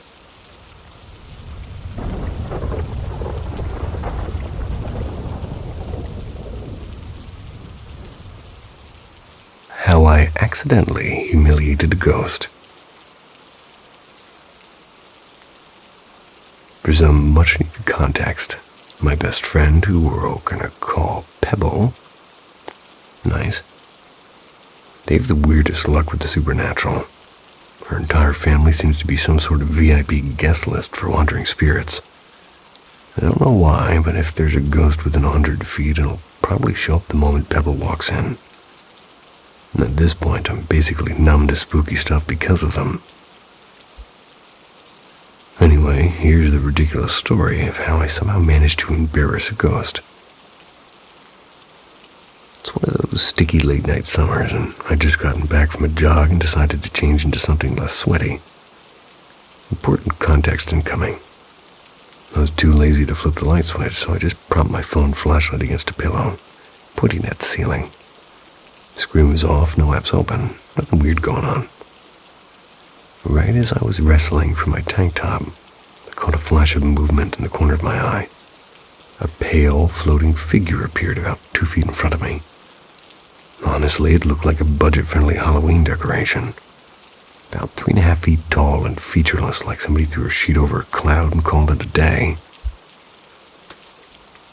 Oh, timing couldn't have been worse. I was, let's say, very undressed, otherwise known as naked. Little ghost buddy got a full, uninvited eyeful. Almost immediately, my flashlight snapped off. Darkness swallowed the room like somebody slammed a door shut. My heart was freaking out. My brain was trying to convince itself I imagined the whole thing. Honestly, the idea of some poor ghost catching sight of my birthday suit and turning the lights off in horror, too much for my ego. Next morning, Pebble shuffled out of her room, looking way too calm, and casually said, "Hey, I saw a ghost last night." According to her, a little dude was lying on the bed next to her, just hanging out like an awkward cat. That's when I realized that she was awake and looking straight at it and had bolted and vanished into thin air. So I asked her what it looked like, half hoping she'd say something different. Nope, small, white, kind of floaty like a sheet, and there it was. Confirmation. I had unintentionally gone streaking in front of a ghost.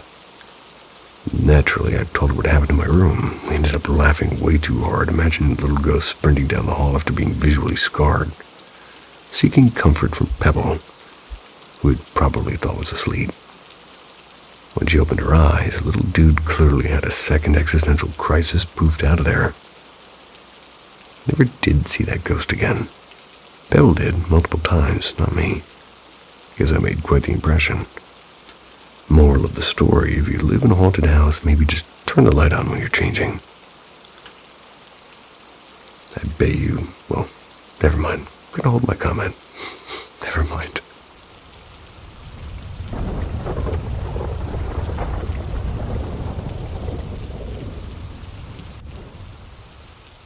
The Stranger in the Rain. When I was around 10, sometime in the early 90s, back when a bike was basically your best friend and your only ride to adventure, I used that thing to go everywhere. One Saturday started off perfectly. Blue sky, warm air, no reason to stay indoors. I was a block down at my buddy's place, cozy little house not far from my mom's 70-year-old bungalow. My friend wanted me to sleep over, and none of her single moms were home yet. They both worked late shifts on weekends. So it was just us, free to do whatever until nightfall.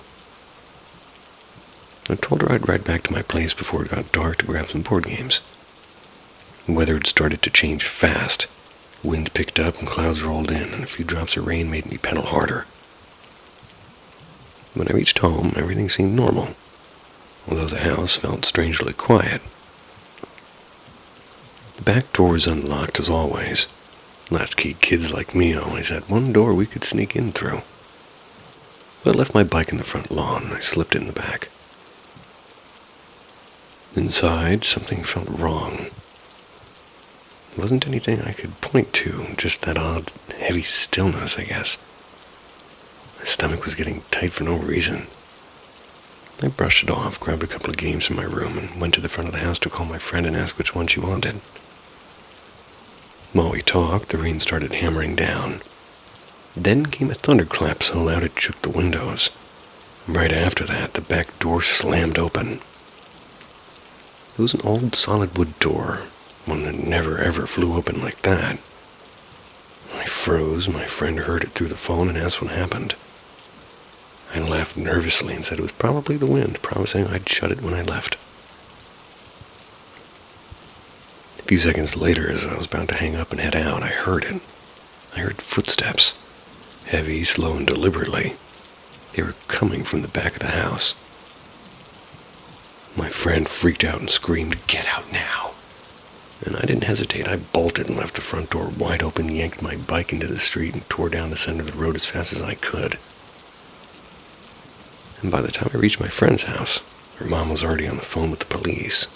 Within minutes, the patrol cars were coming, lights flashing, officers going with guns drawn. My mom arrived right in the middle of it, terrified, and they didn't find anyone inside, by the way.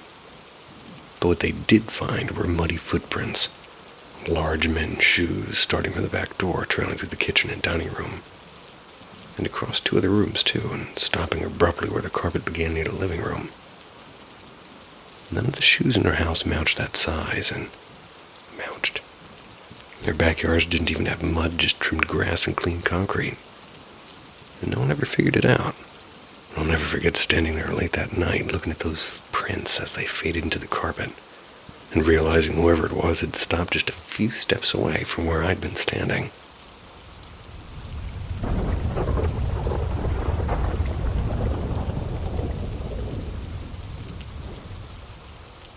Bill's last drive.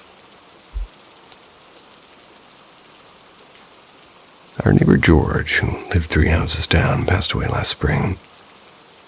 At 91, after a long struggle with lung cancer, his death wasn't exactly a surprise, but still the street felt dim and different without him.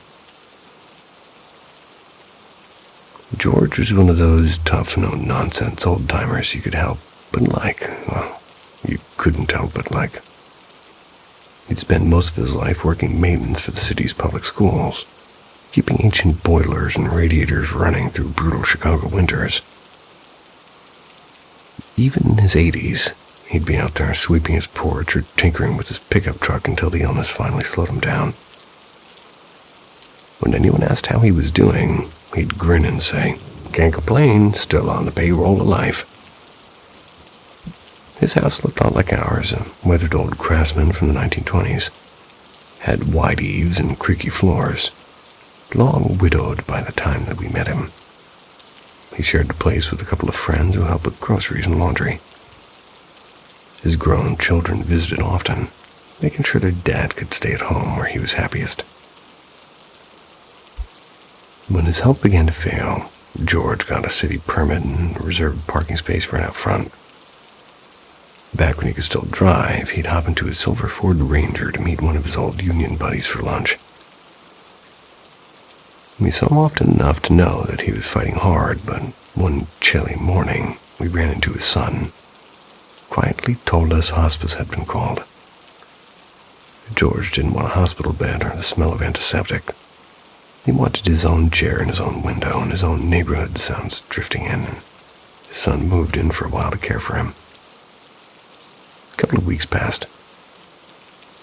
We assumed George was still upstairs holding on. And then one night from our bedroom window, I saw something that made me pause. Parked under the streetlight was his Ford Ranger, and behind the wheel sat a thin, white-haired figure. And there was no mistaking that posture. That cap tilted just so. I blinked, called for my husband, and when I looked again, the truck was empty. No engine noise, no door sound. Just the quiet hum of the street. I told myself it was a trick of the light, a reflection, maybe even wishful thinking. 2 days later, my husband was out in front raking leaves when George's son stopped by. They talked for a bit, and he mentioned that his dad had passed away peacefully 4 days earlier. The roommates would be moving soon. The family would start sorting through the house. When my husband told me, my stomach dropped. I'd seen George 2 nights after he'd gone. Maybe, just maybe, he'd decided to take one last drive around the block before moving on to wherever old mechanics go. And they finally finished fixing everything that needed fixing.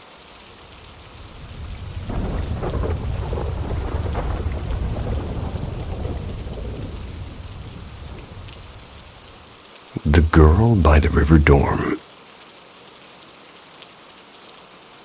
There's an old school in Ibo. It's called Anderson School. It's one of those colonial-era institutions that seem to carry whispers in their corridors. Founded in 1909, it's now 116 years old. Still proud of the fact that Perak's royals once walked its halls. Behind its main building lies a boarding house for students from outside Ipo, and for the school's best athletes too. The narrow river that divides the campus from what used to be Fair Park, where an ancient pale building once stood before it was torn down and replaced with modern shops. In those days, the dormitory windows looked straight toward that eerie aging structure. Among the students was a young athlete, talented and disciplined, always training until dusk. And every evening he returned to the dorm exhausted and his footsteps echoing down the long hallway. And then the sound began. He'd turn around, there'd be nothing. Just the dim yellow lights and the hum of insects outside. Happened again and again each night. And slowly it began to gnaw at him.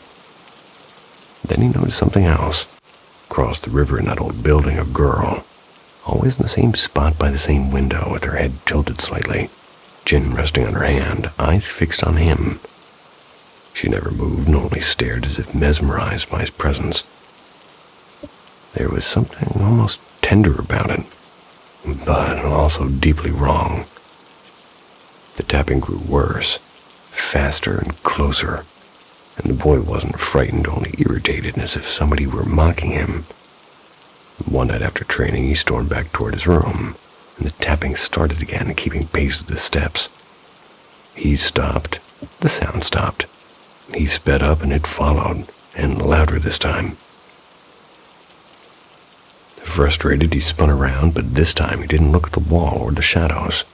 He looked down and froze. There, crawling along the corridor floor, was the girl. Her arms pulled her forward, elbows striking the tiles.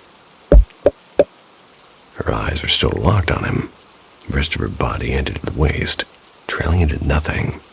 She was dragging herself toward him inch by inch, and he never trained alone after that. Those metallic sounds are me pretending to tap.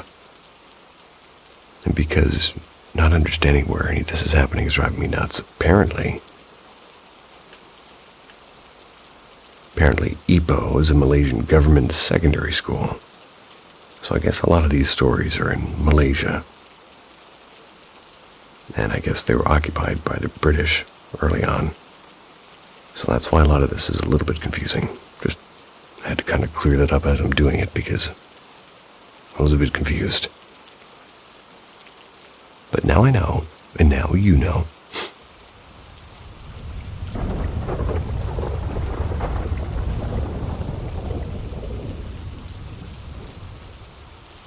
The Hallway Shadow.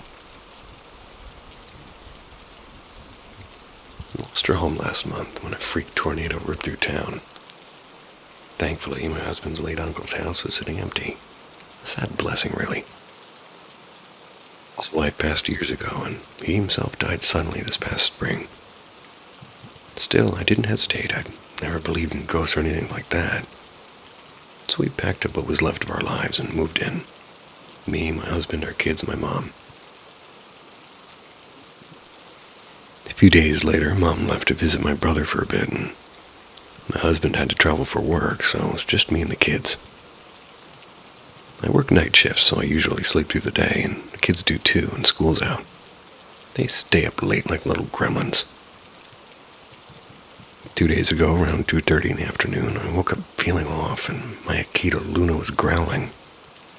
That caught me right away. She's never barked or growled before. Not once in her life. I leaned over the edge of my bed and looked down the hall. And from there, I can see all the way through the hallway and dining room and into the living room. And that's when I saw it. Something solid, not misty or see-through, but there. Moved across the living room entrance and blocked out the light. My first thought was an intruder. Except this person was enormous. At least 7 feet tall. That made my heart drop. Grabbed my gun and ran out there, and the figure had gone toward the corner where a Christmas tree stands.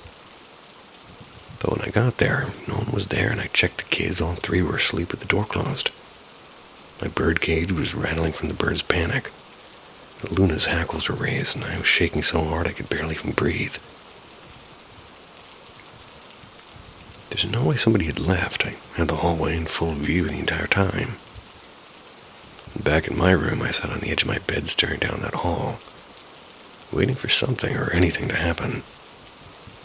Then about 30 seconds later, the light in my closet and the TV flickered, just a quick flash. Told myself I was imagining it. Then, 10 seconds later, the power flickered 4 times in a row. But here's the thing. When the TV came back on, YouTube was still playing. And normally if the power cuts, the Roku resets, but not this time. Thought about grabbing the kids and running outside barefoot, but I couldn't leave them asleep in there. I sat in the dark for hours shaking instead, covering the mirrors because every reflection made my heart race. It's been quiet since then, but I can't stop staring down that hallway. Keep telling myself there's no such thing as ghosts, but I know what I saw. It wasn't a shadow, and it wasn't in my imagination either. It looked like a person, tall, dressed, and solid. Well, my husband and the girls are leaving for their New Year's trip soon. I'm supposed to stay here with my 10-year-old, but right now I don't know if I can. I used to wish I'd see something paranormal just once for proof, and now I wish I never had.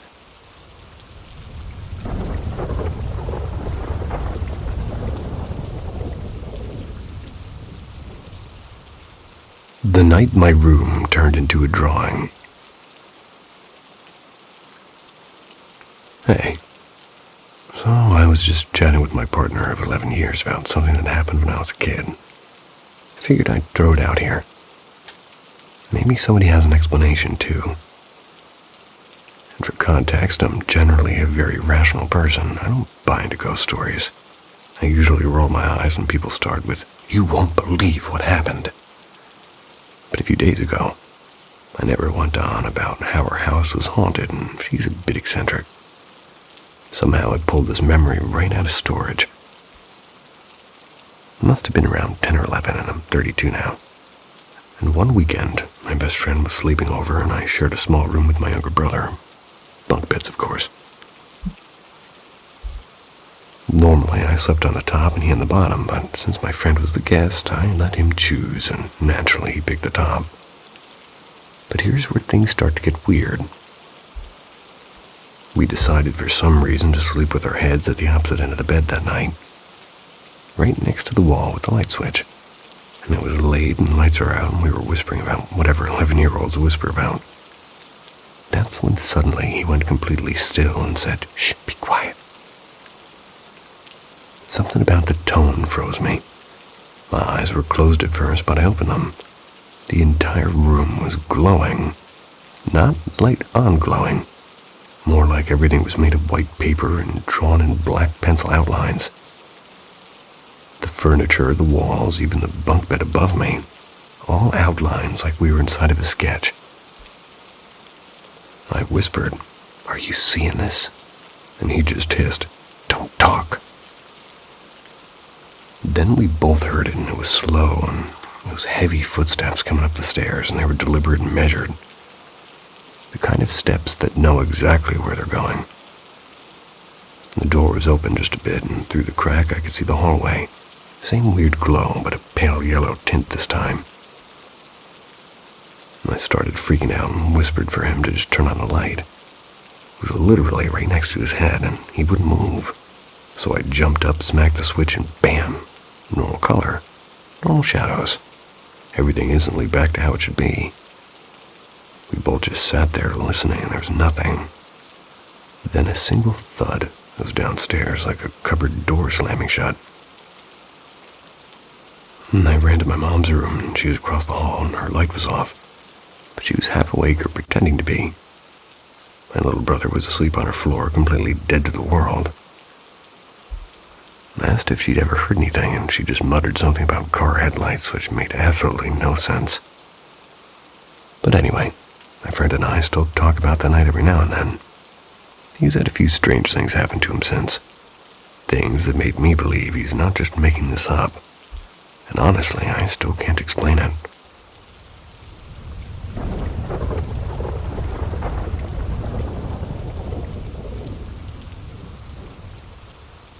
The night they came home. This is a story that's been told in my family for over a century and a half. And since Halloween is near, it feels right to tell it again. My third grade grandmother, we're going to call her Clara. Again. They were the youngest of 6, and when the Civil War began, 2 of her siblings had already passed away. And her 2 older brothers, Samuel and Henry, joined the Union Army. The family were staunch abolitionists. Their farmhouse in Illinois was even rumored to stop on the Underground Railroad. By 1863, Clara was 15. The war was dragging on, and months had passed without a single letter from Samuel or Henry. It wasn't unusual, of course. Mail could take forever to travel through battlefields and muddy county roads. And then came one of those storms that seems to split the world in 2. The rain came in torrents, and the wind screamed through the shutters, and the thunder rolled so violently it shook the floors. Still, Clara and her parents felt safe. The house was sturdy, built by Clara's grandfather himself. The only real worry was an old maple tree just outside her parents' window. It was massive. It was dead for years, but with the roots deep enough to hold through most anything. Clara was nearly asleep when she heard her name. It was Samuel's voice clear as day, and she told herself it was her imagination. Then she heard it again, and Henry this time so close it made her sit up. And suddenly, the blanket was yanked from her bed. That was Henry's old trick when she wouldn't get up for chores. Lightning flashed outside, and for a brief, blinding second, she saw them both, Samuel and Henry, standing at the foot of her bed, their union blues dark and soaked, and their faces pale, their coats stained with blood, and she screamed. Her parents burst into the room, and her mother holding a lamp, but the boys were gone, and Clara told them that, exactly what it was that she had seen. And her father did his best to calm her and said it was just a nightmare. Maybe it was brought on by worry. Then the thunder cracked again, louder and closer, and the sound of splintering wood tore through the house. The old maple tree had fallen. It had came straight through her parents' roof, smashing their bed into pieces. And if Clara hadn't screamed, they would have been asleep beneath it. Weeks later, the family received official notice. Samuel and Henry had both been killed 2 months before that storm. And until the day Clara died, she swore that her brothers came home that night, not to haunt her, but to save their parents.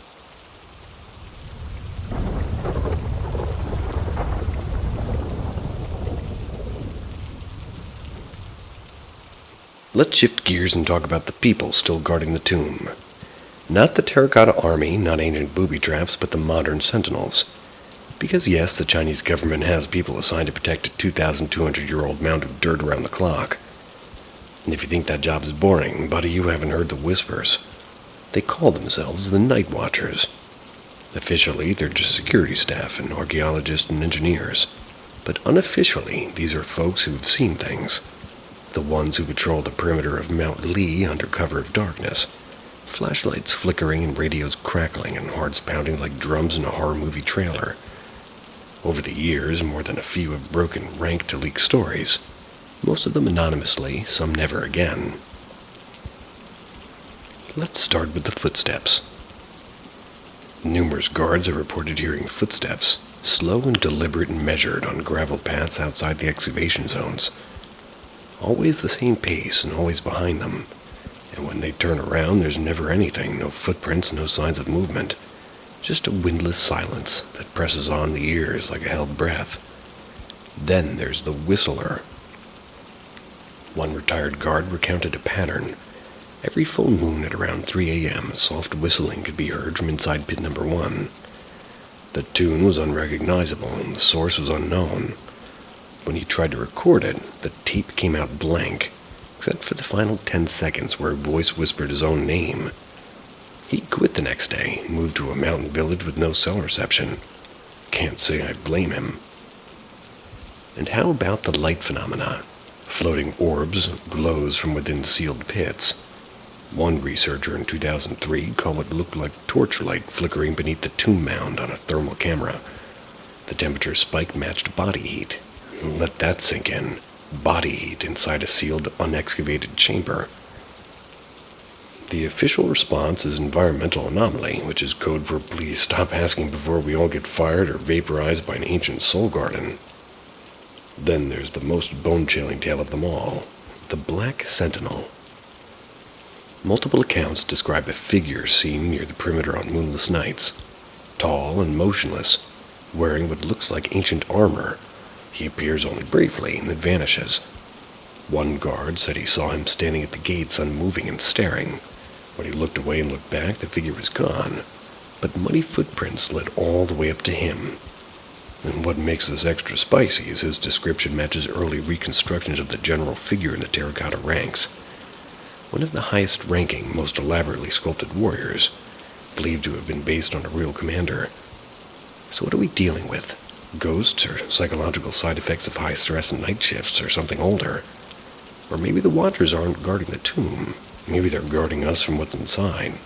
Because as one anonymous source once posted, and now deleted, we're not here to protect the Emperor. We're here to make sure no one wakes him up.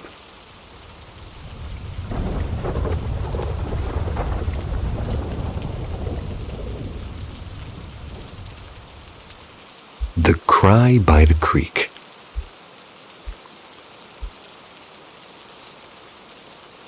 I've been meaning to tell this story for years.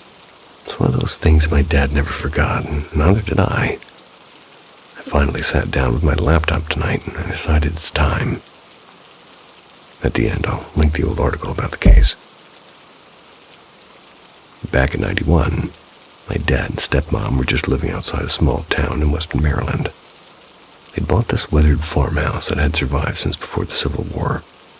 It was falling apart when they got it, but they spent years fixing every window frame and sanding every inch of that old pine floor. The house itself didn't have any haunted feel. My dad did once swear he saw a man in a Union uniform standing under an apple tree one foggy night. Still, that's not the part that stuck with him. One warm afternoon, they decided to take their 2 dogs for a walk down the river. To get there, they had to follow their gravel driveway until it met an abandoned dirt road the locals called the Fire Road. Trees crowded tight on both sides, the air thick with cicadas, and the walk usually took them about 20 minutes. About halfway down, my dad said the air suddenly changed and it felt charged, almost like before a thunderstorm. The hair in his arms stood up, and my stepmom was a few steps ahead with the dogs when he heard a faint voice. It was a woman's voice crying saying something like, "Help me." He thought maybe it was just an echo, maybe even his wife calling to the dogs, and he asked, "Did you just say something?" She turned around, puzzled, and said, "No." The strange feeling faded. They went on to the river, and they threw sticks and let the dogs swim. They sat for a while in the shade, and eventually my dad said he was getting tired, and they started heading back. When they got close to that same stretch of road again, the air thickened once more. My dad said it was like walking through static. And then the voice again, clearer this time, saying, "Help me." The dogs went rigid and growled and bolted off the path into the woods. And my dad followed, yelling after them. About 20 feet in, he just seemed to freeze. There behind a fallen log was a woman, young, dressed in torn jeans and a sweatshirt. She was tied to a tree, and she'd been shot once, cleanly in the head at that. He yanked the dogs back, told my stepmom what he'd found, then ran home to call the police. The sheriff's deputies came, but my dad said they treated it like it didn't matter. No tape, no markers, no sense of urgency. You ever heard one of them joke that she was probably some city junkie who crossed the wrong people, and they laughed at the scene? It made him sick. He did tell me later that what haunted him most wasn't the ghostly voice or even the body. It was how nobody cared.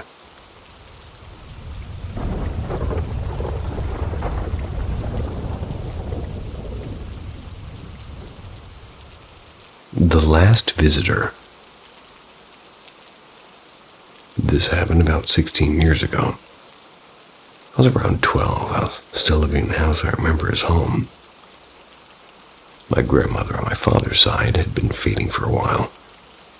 Because my mom had full custody and my dad only saw me on weekends, I really didn't have much time with her. My last memories were visiting a sterile nursing home where she communicated with a pen. She had a little notepad after having a tracheo. I screwed it up twice. Shoot. Let's start over.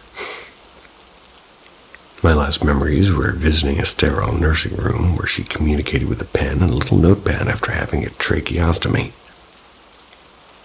I was told she was slipping away, and that these were her final days. And to the best of my memory, no one spoke to me about the funeral. One day the visits simply stopped. Now, well, for the part that changed how I see things. A week or so after she died, I woke in the night. Can't even say why I was sleeping in my mom's room instead of my own. Yet in the dim corner about 5 feet from the front of the bed, I saw a shadow shaped like a person. It had no features, just a soft black silhouette. What made it unmistakable to me, at least, was the posture. Its hand was propping up its chin like somebody listening or thinking. My heart raced. I was terrified and stunned. I woke my mom and the lamp snapped on. The shadow dissolved as if it had never been there. When I told my mom what I'd seen, she believed it was my grandmother coming to say goodbye. She said that exact stance, chin in palm, quiet and attentive, was how Grandma used to stand. Maybe it was a dream, or my mind was stitching together memories of her final days into something vivid. Don't remember ever seeing her in that pose while she was alive, though. The image stayed with me in the way dreams usually don't. I considered myself a skeptic until something gave me a reason to change, and that night gave me one. And since then, I've really only had one other brush with that kind of presence. Years later in college, shortly after another grandmother passed, I felt an overwhelming emotional wash as if somebody was near. Coincidence, maybe, but the first night left a mark. And I've gone to her graveside and I've talked aloud, asked whether she was the one that I saw. Didn't really get a clear answer. Only the quiet of the cemetery and the small comfort of speaking anyway. Experience didn't scare me into superstition. It opened a door to curiosity. And now I'm less afraid, more interested in what the afterlife might hold. And what small, inexplicable moments like that one might mean. Flickering lights and unfinished goodbyes. Hi guys, I know this might sound a bit weird, but hear me out.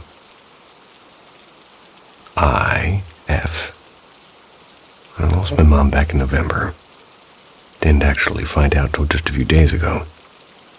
My family's complicated, to say the least, and for a bit of context before the weird part, I do have two sisters, both of whom hadn't spoken to Mom in years. When Mom was found by the police, they accidentally contacted the wrong sister. The one who wasn't listed as next of kin, just a backup. And the sister has been cut off for ages because of a lot of messy stuff. Stealing and drugs and other things I won't get into. And anyway, she told the police she'd contact the rest of us, but didn't.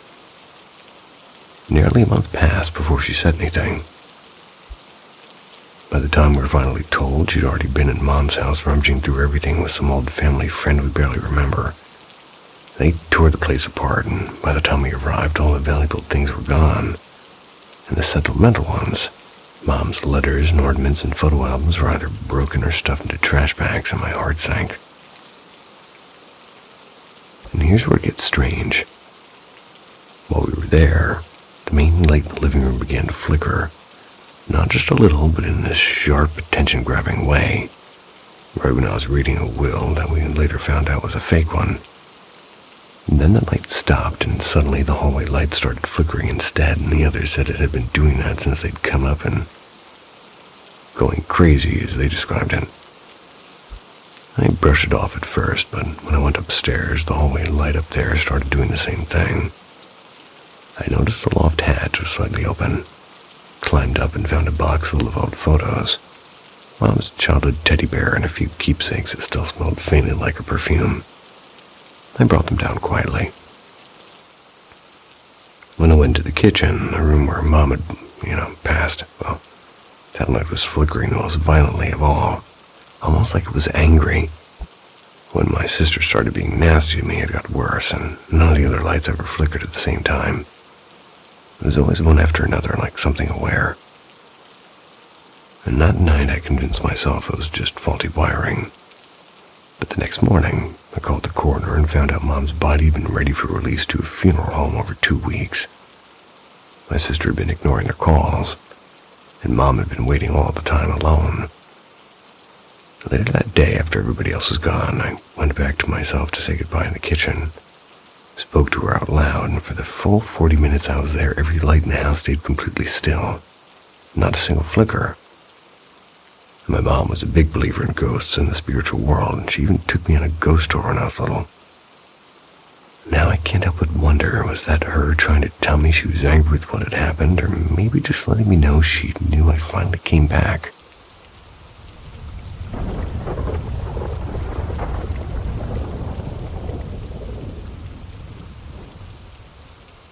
The House with the Yellow Curtains. My aunt's house is haunted. Period. I've been saying it for years, but everybody just laughs it off because nothing bad has ever happened there, as they say. Recently, though, a few family members started noticing weird stuff, finally asking if I thought the place might be haunted. I just gave my mom a look like, oh, now you believe me. Anyway, let me tell you a few things. When I was a kid, maybe 10, I used to see figures standing in the hallway outside my room. They weren't full people, more like dark, fuzzy outlines that kind of swayed. Sometimes they'd peek in like they were checking if I was asleep. It freaked me out completely. But I was young, so everybody said it was just dreams. A few years later in high school, I started thinking maybe I was losing my grip. One night, I'm brushing my hair in the mirror when a voice behind me said, "Who are you talking to?" I spun around so fast I nearly fell over. Thought my aunt was playing around, but she was in her room with her door shut, already snoring. I tried to shake it off. I went to bed, and I was just about to sleep when I heard two voices. They were whispering from the corner of the room. "Does she see us?" "Not yet." I didn't sleep in that room again for a week. Later, I told a few friends at school. They joked that I should charge rent to the ghosts. A few weeks after that, my friend Mia came over to study, and we made popcorn, sat down in the living room, and asked, "What movie should we watch?" Before she could answer, a tiny, cheerful voice said, "Can I pick?" We both froze because there's no kids in the house. Mia didn't even grab her jacket, she just bolted. Years passed. I moved out and went to college and forgot about it. And then last winter, I stayed at my aunt's for a few weeks to help her with her knee surgery. First few nights were fine. Quiet even. Then one morning over coffee, she asked, "Did you call me last night? You said my name." No, I hadn't. Later that day, she said she heard humming in the kitchen while she was alone. I mentioned it to my cousin, who also lives there. She gave me this look before saying, "So, you've heard it too." Apparently, she hears somebody calling her name when she's in the shower, or whispering behind her door. She thought it was me until she realized I wasn't even home one of those times.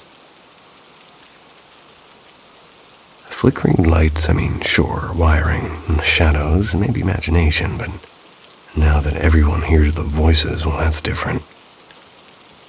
I don't know what's in that house, and it's been there long before me, and it's getting comfortable.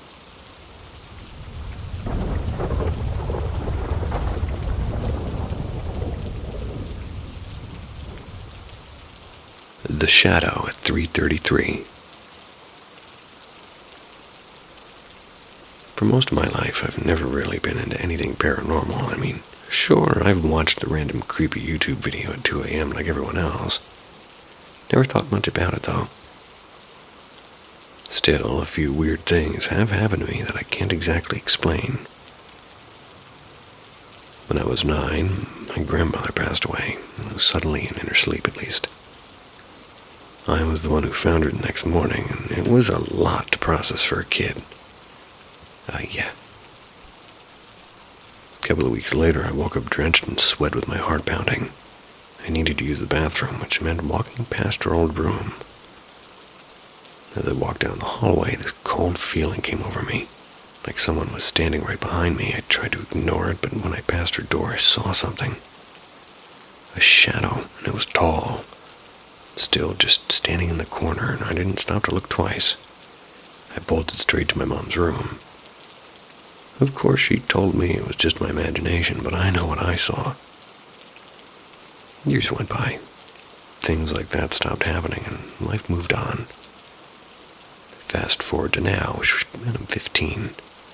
And lately, I've been reading a lot more about ghosts and sleep paralysis and all that. 2 nights ago, I woke up, or at least I think I did, lying on my stomach, facing the window. I could see my whole room, and there it was again, the same shadow. Except this time, it was beside my bed, I tried to move to scream, but nothing worked and my body was frozen. Its arms were too long, like wrong long.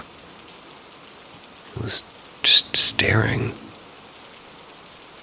Couldn't even breathe properly, and it felt like forever until I woke up again.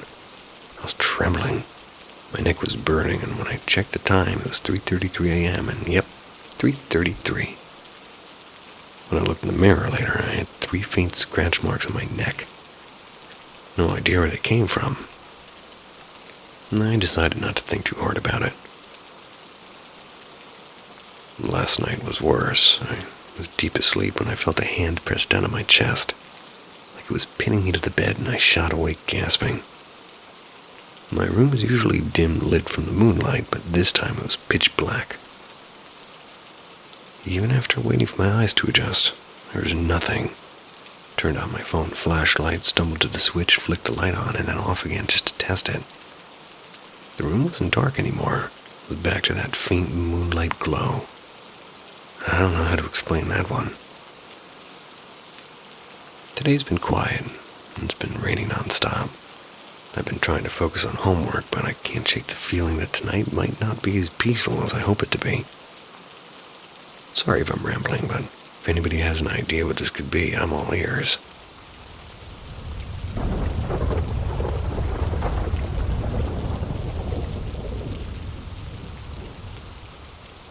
The night the board threw a warning. I'm back with a couple more ghostly crumbs, and these ones aren't mine to begin with, but belong to my parents.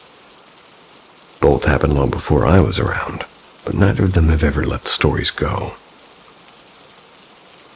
This one is called The Board That Pointed. Slide the calendar back to the mid-70s. My mom was about 11, and at a friend's sleepover in a little bungalow by the river. And like every suburban sleepover of the era, they dug out a talking board. The kind with a heart-shaped planchette that squeaked on the varnished floor. They treated it like a silly dare, asking the usual childish yes and no things. Mom never took it seriously, they were mostly giggling. Talking board. At some point, they all let go of the planchette and leaned back, expecting it to stop, and instead, without anyone touching it, the thing shot across the board and slammed, and it wasn't gently. Slammed right up against my mom's knee. Room was still, curtains hung straight, and there was no fan, no draft, nothing to explain it.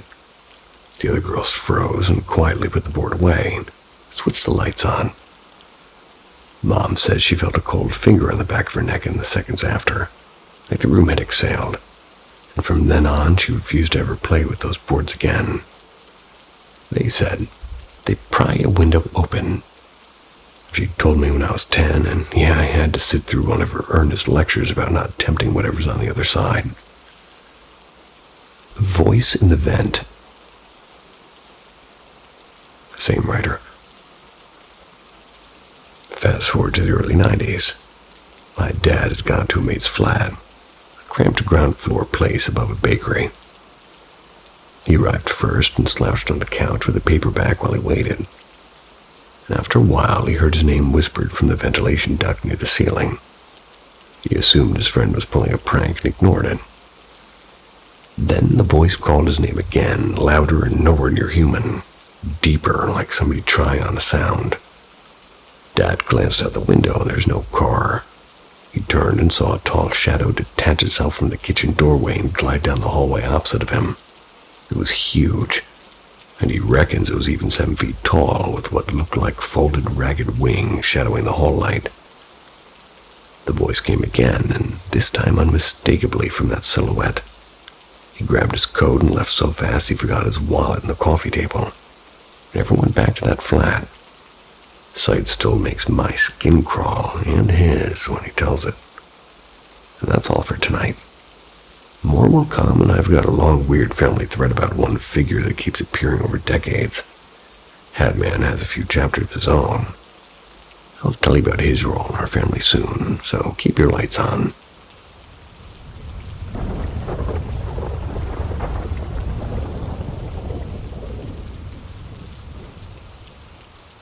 The Thing by the Barn.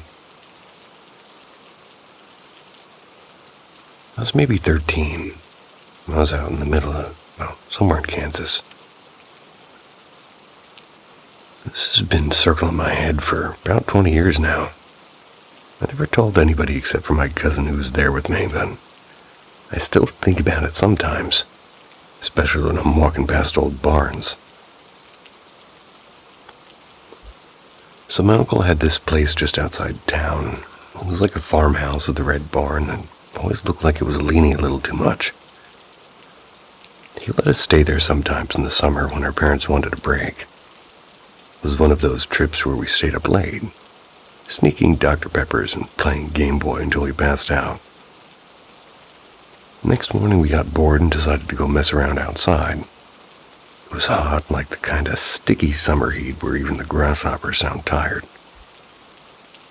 Behind the barn there's this little patch of trees and a dried up creek bed. We were just tossing rocks into it, trying to make them bounce. That's when we both heard it, like somebody walking in the gravel on the other side of the creek. There was heavy steps. They were real steady, like 3 crunching sounds. My cousin looked at me and I looked at him, and then up the slope comes this, I don't even know quite what to call this. It looked like a man, but not really. It was all black, not like clothes black, but like when you stare into the inside of a chimney. Just no detail. Shoulders, arms, boots, even the shape of a head, but no face. We froze, and I remember I still had a rock in my hand, and I just didn't throw it. My cousin, he actually said, hey, like we'd just run into some neighbor. But there was nothing. The thing didn't talk and didn't move much. Just stood there a few yards away. Then as slowly as it showed up, it turned and walked back down the other side of the creek. We heard the steps for maybe 3-4 more crunches, and then nothing. Dead silent. Of course, we ran down to check, and kids are kind of stupid like that. There wasn't a damn footprint, not even one. The ground was dusty and should have shown something. But nope. We ran right back to the house, locked ourselves in the kitchen, sat there drinking warm soda until my uncle got home. Never told him, never told my parents. Every once in a while, when I drive past that area, I still glance at that barn. Wonder if what I really saw was what I think I saw. Cousin swears up and down it was real, so at least I know I'm not crazy. But it does bother me that there wasn't a single mark left behind, like it didn't belong here at all.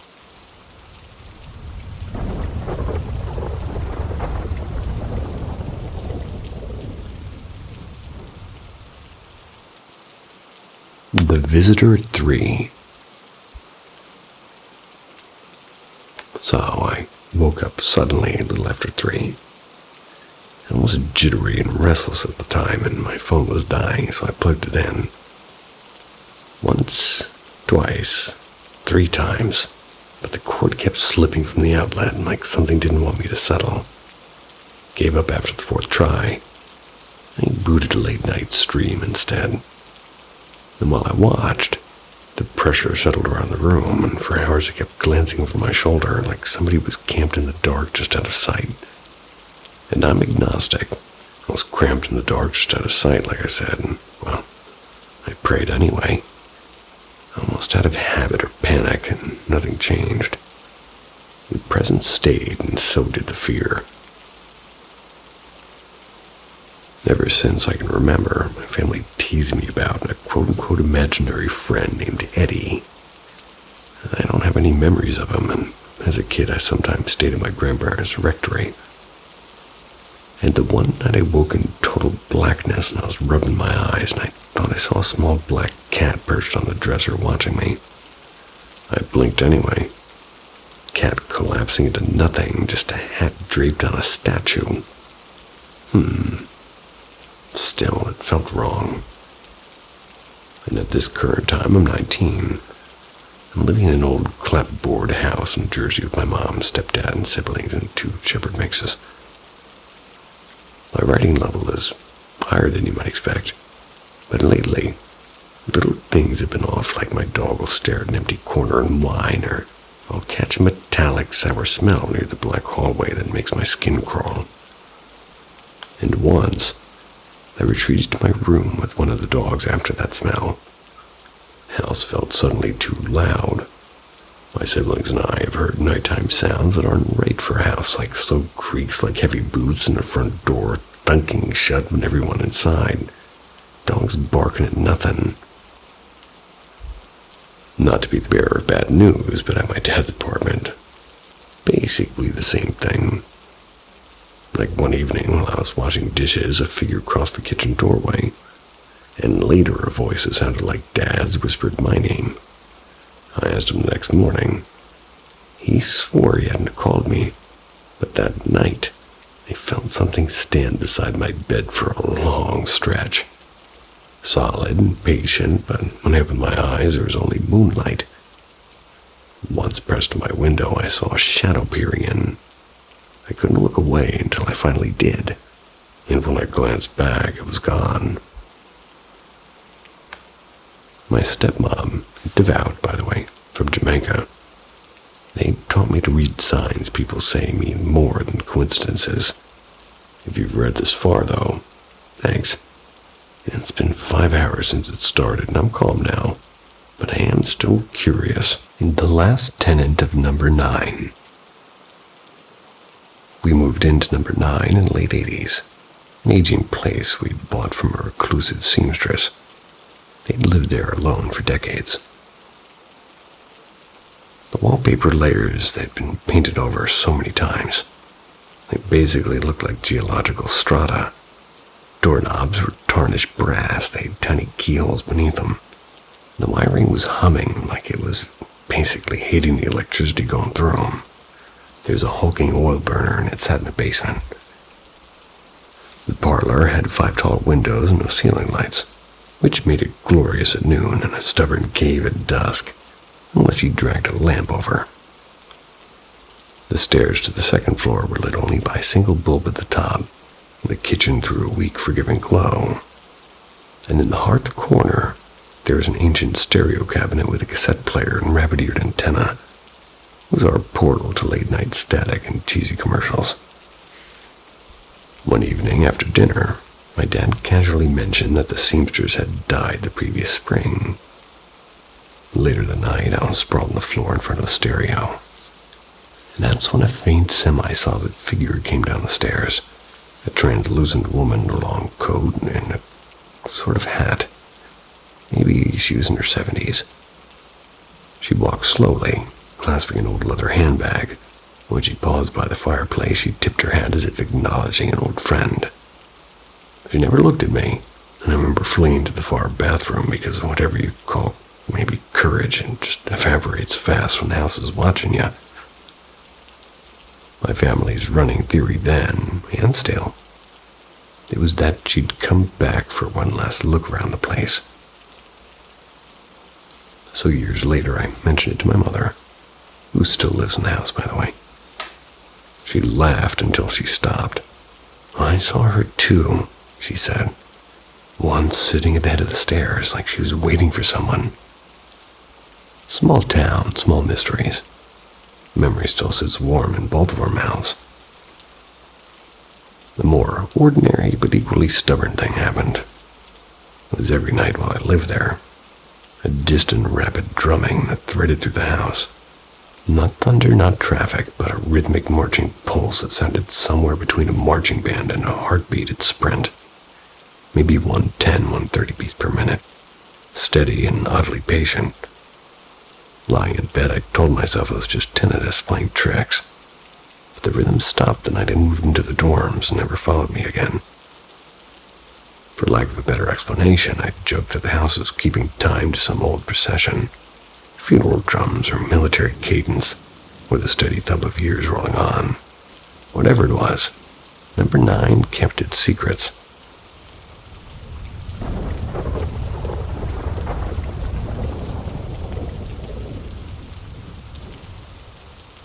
The thing with my eyes. When I was younger, My father lived across from a small forgotten churchyard. I used to think it was the most fascinating thing in the world since I'd always been obsessed with ghosts and mysteries. Between our house and the graveyard was an open stretch of wild grass, tall enough to brush our legs when we crossed it, swaying like whispers whenever the wind blew. And somehow that made the place even more unsettling. The first day we moved in, I was annoyed that my sister and I had to sleep in the basement alone. The stairs leading down were painted and faded red, and there was 12 of them. And even though my dad laughed when I pointed out the number, something about them made my stomach twist. They creaked differently, as if they were alive. And the first strange thing that happened was at night. My sister and I are lying on our mattresses on the floor, staring toward the dark hallway. We heard a woman's soft voice calling from the other side, gentle and almost kind, asking us to come see something. I wanted to listen, I really wanted to, but something about her tone made me hold my sister tighter instead. Maybe that upset her, because after that night we began hearing footsteps on the stairs, slow and dragging, and sometimes like hands and feet crawling together. We told ourselves it was just the house settling, but the whispers that followed didn't sound like wood. Then came the night that changed everything. The air felt charged, like static.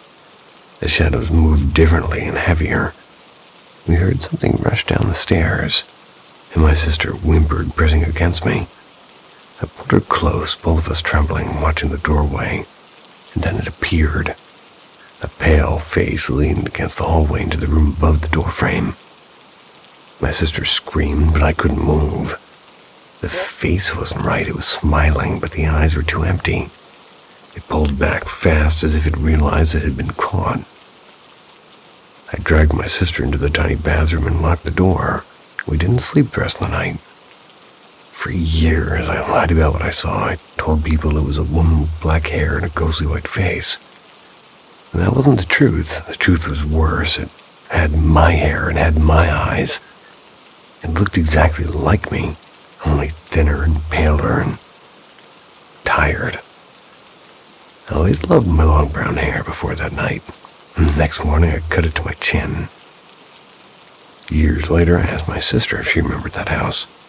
She frowned and said she didn't remember anything strange at all. Maybe her mind buried it, maybe she was lucky. I still see that face sometimes and it still looks like mine.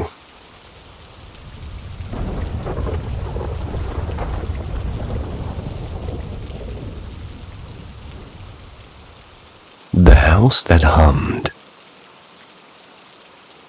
When I was little, I lived in this creaky old farmhouse that looked like it had been forgotten by time. Weird things happened there. Strange noises and doors that shut themselves, and shadows that didn't belong to anyone. I could probably write a book about it, but tonight I keep thinking about the time that I was touched by something I couldn't see. It didn't happen at that farmhouse, though. It was years later in the city. I was 16, staying with my dad at my grandmother's house. And to understand what happened, you need to know a bit about her first. My grandmother was deeply religious, the kind who kept Bible verses taped to mirrors and little bottles of holy water in drawers. But her husband, my grandfather, was the opposite when he was young. He told me how he used to mock church and experiment with dark rituals and invite things he didn't understand. He said for years he couldn't sleep, and objects would fly across the room and his bed would shake. Whispers would crawl into his head. One night, when he thought he was going to die from fear, he said a blinding light filled his room and what he called a guardian angel. That's when he changed his life. But anyway, by the time I lived with Grandma, every doorway in that house had a wooden cross above it. Religious books stacked everywhere like bricks for protection. Still, the house felt wrong. Once my dad stormed to my room asking, "Why'd you call me?" I had headphones in, watching a video, and totally silent. He looked pale when I told him I hadn't said a word, and he swore he'd heard me call his name clearly, in my voice exactly. It happened again and again to other people, and we started calling it the mimic. If you've ever heard your own voice when no one's around, you know the chill. Then came the night that scared me most. Late October, a few days before Halloween. Standing in the kitchen doorway, talking with Grandma while she peeled pears for a pie. We're joking about old horror movies, like how the killer always hides behind the door, and suddenly, something shoved me hard in the back. It was so hard I nearly fell forward into the counter. No one was behind me, and I spun around so fast my heart was hammering, and Grandma froze, knife in midair, staring straight at me. "Did you see that?" I asked. She didn't answer, just looked blank for a moment and quietly went back to peeling as if nothing had happened. I stood there shaking. I wanted to believe my hoodie had snagged or I just imagined it, but deep down, I think I knew better and it felt deliberate. It's like something had decided to remind me it was there. Sometimes I wonder if it pushed me away from the cross hanging over the doorway, or maybe just wanted attention, but either way, that house never felt safe again and I moved out not long after. If Grandpa's demons ever left him, I think they found a new home. Thanks for listening. I appreciate it. Sweet dreams. See ya.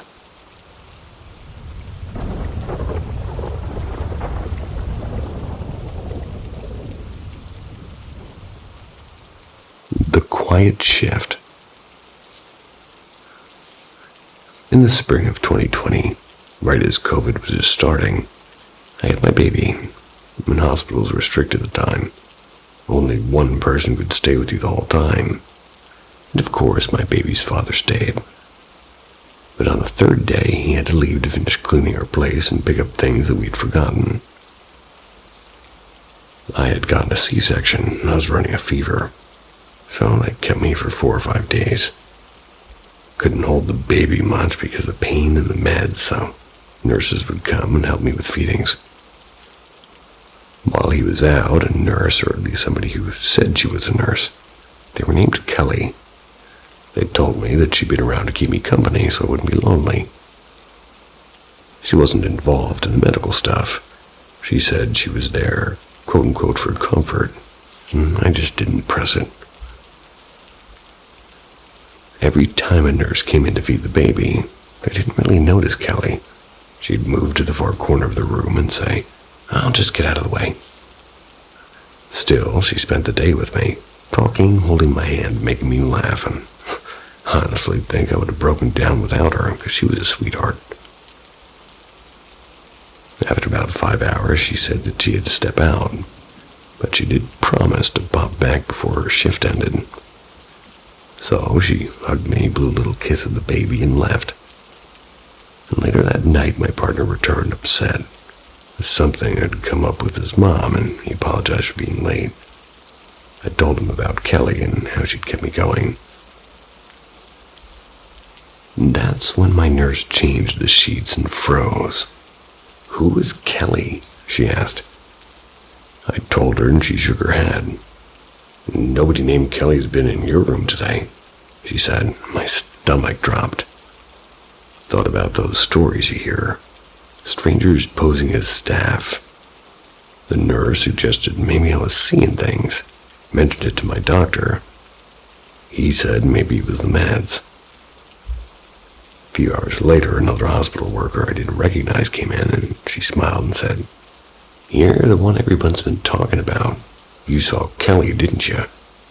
I laughed and I told her about Kelly and how funny and kind she was, and she pulled out her phone and showed me old photos of her and Kelly from maybe the early 2000s. Seeing the pictures made me breathe easier because I wasn't imagining it. Then she sat down and said quietly, "Kelly died years ago. It was a car accident in 2012. I really wasn't entirely shocked. I've had a few paranormal experiences my whole life, but this one seemed to hit differently. I got chills, and the woman hugged me and cried, saying, "Now I know she's okay." And since that night, I've wondered why Kelly came to me. I wish I could see her again, just to say thank you. I think my apartment is haunted, and it seems to be growing. I've lived in my apartment for about 5 years now. It's a small one-bedroom place where just me and my girlfriend stay. It has a kitchen, living room, bathroom, a bedroom, and a boiler room kind of thing. That's the water heaters and heating for the top 2 floors as we live in the basement. The boiler room is near the bathroom. It starts off the hallway to our back door. It always had a type of weird vibe coming from it, but we just kind of played it off. We have noticed over the past 3 years we're starting to get more and more creeped out by the room. Around 1 a.m. every night you feel a presence just kind of lingering near in the room. Can't really explain it other than you're being watched. I used to love sleeping out of the living room. Our couch is very comfortable for me, but now anytime I'm in the living room alone after 1 p.m. I honestly get too scared to be in there. I feel like somebody's just standing over me watching me. I also started to notice in the past few years, maybe 2, that at any time I try and ignore this feeling, I start to have really dark thoughts. I'll close my eyes while ignoring it and try to sleep, and I'll just start seeing pretty graphic images of just scenes from like horror movies that play randomly in my head. Even though 5 seconds ago I was on YouTube watching a very calming video or something funny. I don't understand how. I was just so calm, and I close my eyes to sleep, and my brain is overrun by these dark images and thoughts. So I usually pick up my blanket and run back to the bedroom where my girlfriend is sound asleep, hop in bed, and thoughts go back to normal. I thought, honestly, I'm just a bit goofy and over-scaring myself. But about 2 years ago, I had a friend who was homeless for a while. He stayed with us, and he would sleep on the couch. I noticed he always slept on his side, facing the inside of the couch. One night, we had some people over and were drinking, and I asked him for some odd reason why he's always slept like that, and he told me, I feel like somebody's watching me when I try to sleep. Kind of confirmed what I was feeling. So me and my girlfriend went and got sage from Spencer's and saged the house, but nothing changed. In April of this year, we had a small get-together in my backyard with people from my job. And we're all in our early 20s, and this girl from my work asked my girlfriend to go with her to the bathroom. My girlfriend was busy doing something outside, so she explained to the girl where the bathroom was. I know where it is, I just get a creepy vibe from the room next door. So later that night, we're playing drinking games and talking, and I asked what she meant, and she told us that when she went to get ice cream earlier, and it felt like she was being watched by something or someone in the boiler room. She kind of feels spirits since her grandma had passed away the previous year. We all kind of started discussing it, and a few people also mentioned was the same thing about the room. See ya.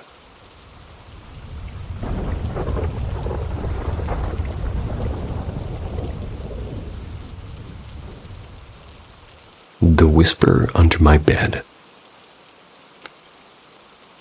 When I was 12, my mom saw it pass down an old Ouija board she'd found in a thrift store. She left it at her house, quote-unquote, for a laugh. And one night, a bunch of us neighborhood kids lit candles in my kitchen, sat in a half circle and dared whatever was there to answer. We asked questions, begged for a sign. And just like in those cheesy horror movies, the light started to flicker. Something brushed the back of my neck and half the group bolted.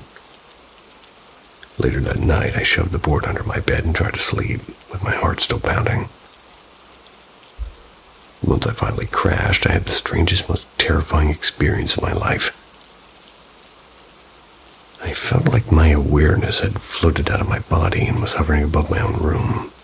But everything looked older, like faded wallpaper, different TV tucked in the corner. Like I was seeing a place through someone else's memory.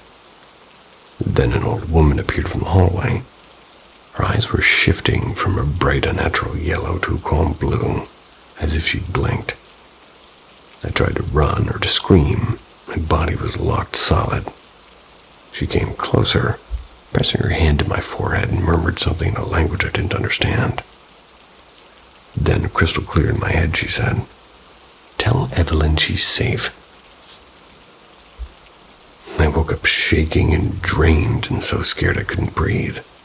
Ran to my dad and spilled everything. He called it a nightmare and sent me back to bed, but I couldn't go back into my room. Camped out to the edge of my parents' bed until my mom returned from her night shift. That was at the time when daylight was still seeping through the curtains. And as I told her about the old woman in the message, a frantic pounding sounded at the door. My mom opened it, and there she was. Evelyn, the woman who used to live in her house years before us, standing on the porch at 7 a.m, eyes full of tears. She said loudly and strangely calm that something had woken her in the night, and told her that she had to come. I told Evelyn exactly what the old woman looked like, how the room had been arranged differently, and what she had said. Evelyn dropped to her knees, sobbing, and it was her mother. She said her mother had died in that very bedroom over a decade ago, and Evelyn later showed us photos that matched every detail I described. We had no phone contact with Evelyn, no reason to be in touch, so the timing felt impossible. And to this day I can only say the Ouija board must have left something open. A little doorway under my bed I didn't even know was there. And after a few more unnerving incidents, I got rid of the board for good, and I still don't sleep with my feet uncovered. At least you sleep.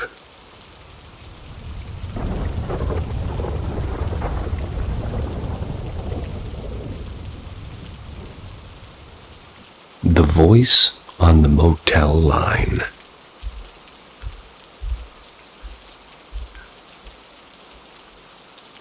When I was 17, I had one of those nights that sticks in your head for no good reason.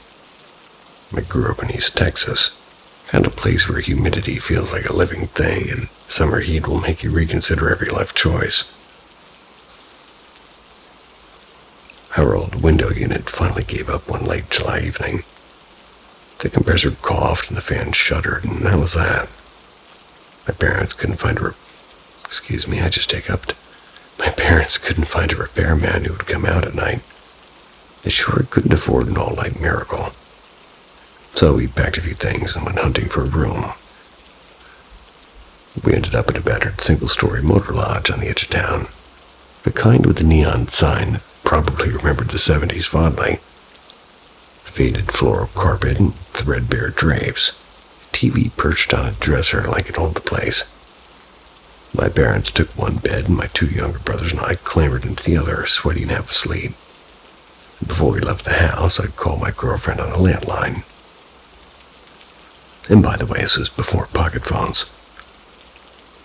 Pocket phones. I told her that we were heading out to cool off and didn't even know where exactly. I had no idea which room or even which motel we'd chosen. Everything about that night felt unanimous, basically. And sometime between 11:30 and midnight, the phone in the room rang and sliced through the hushed motel hum. My dad reached for it, and I heard him inhale, and then something that made him go quiet. He said flatly, "No, he's not here." And his voice sharpened to something like a warning. "He's not here." And then the line went dead. So he asked me quietly if I told anybody where we were. I couldn't have. I don't even know the motel name well enough to tell anyone. The room wasn't under my name. I had no phone of my own even. And my last point of contact with the outside world was a house landline and a confused girlfriend on the other end. What bothered me the most, and what still bothers me, was the description my dad gave. The caller sounded like a man doing a woman's voice, as if trying to pass something off and failing. Who would call a stranger's room at that hour asking for me, when I was essentially invisible? No social media check-ins, no profile, and no clue. Made no reasonable guesses since. A prank, a wrong number, somebody who'd seen us arrive and followed us. None of them said right. Even now, years later, if I close my eyes and I hear that awkward, half-attempted female voice and the click of a receiver on the other end, it's one of those small mysteries that never needed solving to keep its grips on you. You said it was the time before pocket phones, and yet there's social media. I am a very confused narrator. The man at the window. When I was around 13, I used to get terrifying sleep paralysis almost every night. I'd fall asleep fine, but a few hours later I'd wake up frozen and my body completely locked up. My bed was right next to the window back then. and every single time I'd see a tall, shadowy man standing just outside staring in at me. He wore an old-fashioned bowler hat and a long coat, and I could always hear his faint jingling sound, like metal brushing against metal. Eventually, I realized it was a chain, a pocket watch swinging from his hand. The ticking was so sharp it felt like it was drilling into my skull, and I'd try to scream, but I couldn't even move my lips. And after months of this, I finally told my doctor and therapist. They decided to put me on sleep medication. The episode stopped after that, at least for a while. When I was 16, I started seeing this guy, really jealous and really toxic. We were together for about a year and a half, maybe. One afternoon, we're hanging out in my room playing games on my laptop, and out of nowhere, he went pale, like all the blood drained from his face. He turned toward the window, started shaking, and then burst into tears. I'd never seen him cry before. And after I calmed him down, he told me that he saw a tall man outside with a bowler hat and swinging a pocket watch. He said the man told him to leave me, or else something terrible would happen to his family. I had never told him about the sleep paralysis, not even once. And that scared me more than the paralysis ever did. Over the years, weird things kept happening in that house. Doors creaking open and things falling, and the strange sweet smell like burnt sugar drifting through the halls. I used to joke about it and call the figure Mr. Hollis. I don't know why, it just sounded like his name. A few nights ago, I told my grandfather about all this. It's while one of my friends was visiting, and he looked thoughtful and asked, "Did you say Mr. Hollis? And he had a watch?" When I nodded, he just got up and went downstairs without another word. 10 minutes later, he came back holding a small wooden box. Inside was an old pocket watch. It was heavy and tarnished, and on the back, engraved in fading letters, were the words E. Hollis, 1894. He said it belonged to his grandfather, a man who supposedly disappeared one winter's night and was never found.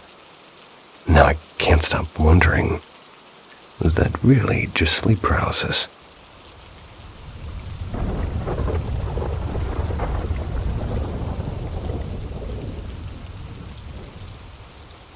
The visitor on the stairs.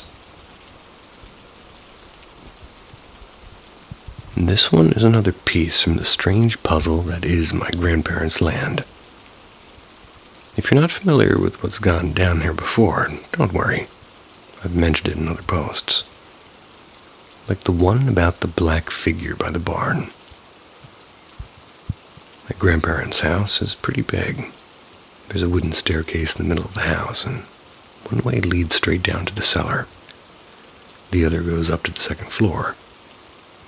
When I was younger, I always slept in what used to be the playroom, now my cousin's room.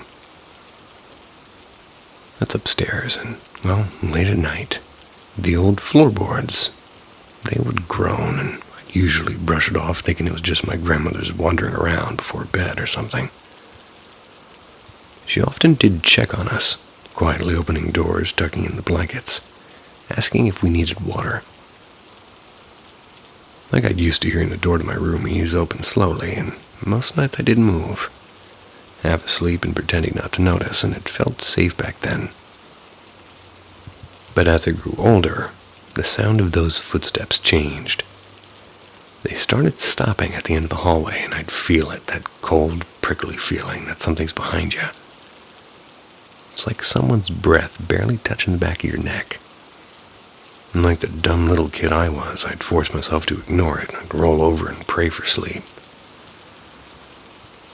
One night my cousin and I were still awake, giggling over dumb videos or something. We were whispering about crushes and acting like teenagers that we were, and I froze and said, "Shh, did you hear that?" The familiar creaking began, slow, heavy, and deliberate, and step by step up the stairs. Went down the hall and right toward her door, and I exhaled slowly. Trying to convince myself it was Grandma, the knob twisted and the door opened. A soft, dragging sound happened. No one stood there, and I didn't dare look away. I swear I heard the floorboards inside the room dip with each step. It's as if somebody was walking closer and closer, and the air felt heavier, and then, just as slowly, the sound turned back toward the door. It closed with a faint click. The creaking descended the stairs again. When it was finally quiet, I turned to my cousin with her face being pale like chalk with her eyes wide. She had heard every step. Even now, whenever I stay there and the house starts getting this late-night singing, I wonder all those checks. I thought they were Grandma, but were they even really her? Maybe it was something else climbing those stairs after dark. It wasn't me.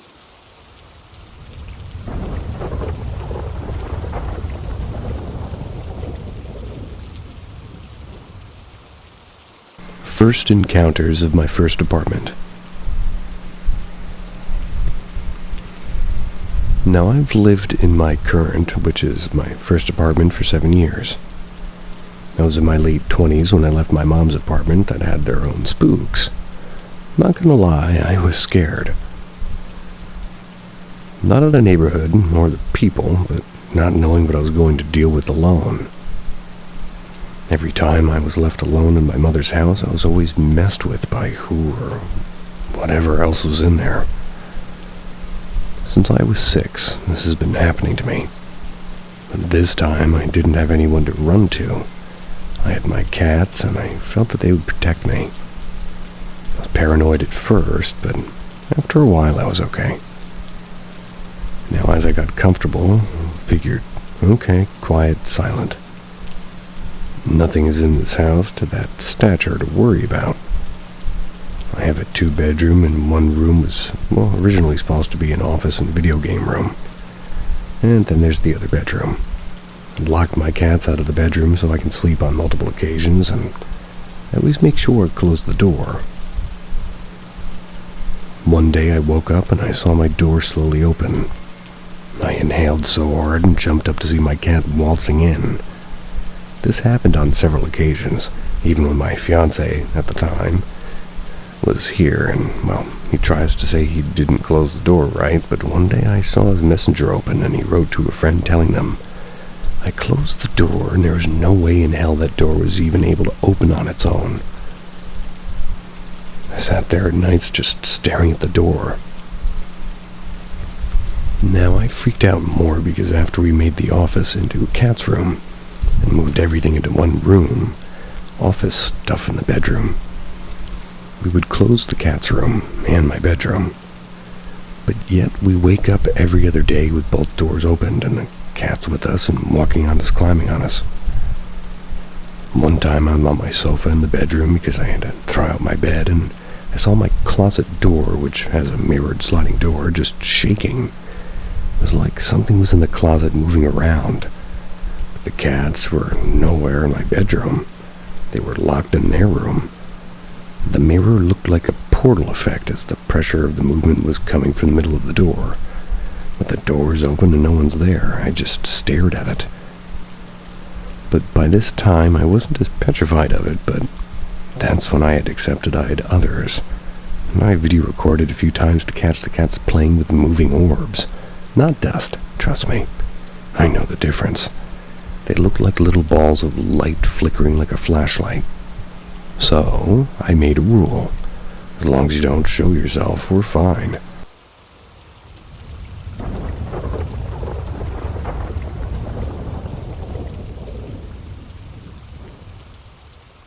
The woman in the kitchen. When I was around 15, I had something happen that still makes my skin crawl. It was a normal afternoon. I'd just gotten home from school and grabbed a sandwich, scrolling on my phone in the kitchen. My older brother came in right after, tossed his backpack down, and started making instant noodles. We were both half talking, half eating when Mom walked in. She smiled, kissed him on the cheek, which was already weird because he always dodged that kind of stuff. walked down the hallway into her room. The thing about it struck me as strange until about a minute later my phone rang and it was Mom. She asked, "Hey, what do you want to do for dinner?" I laughed. "Why are you calling me? You're literally in your room." She went quiet for a second, "Because I'm at Costco, honey."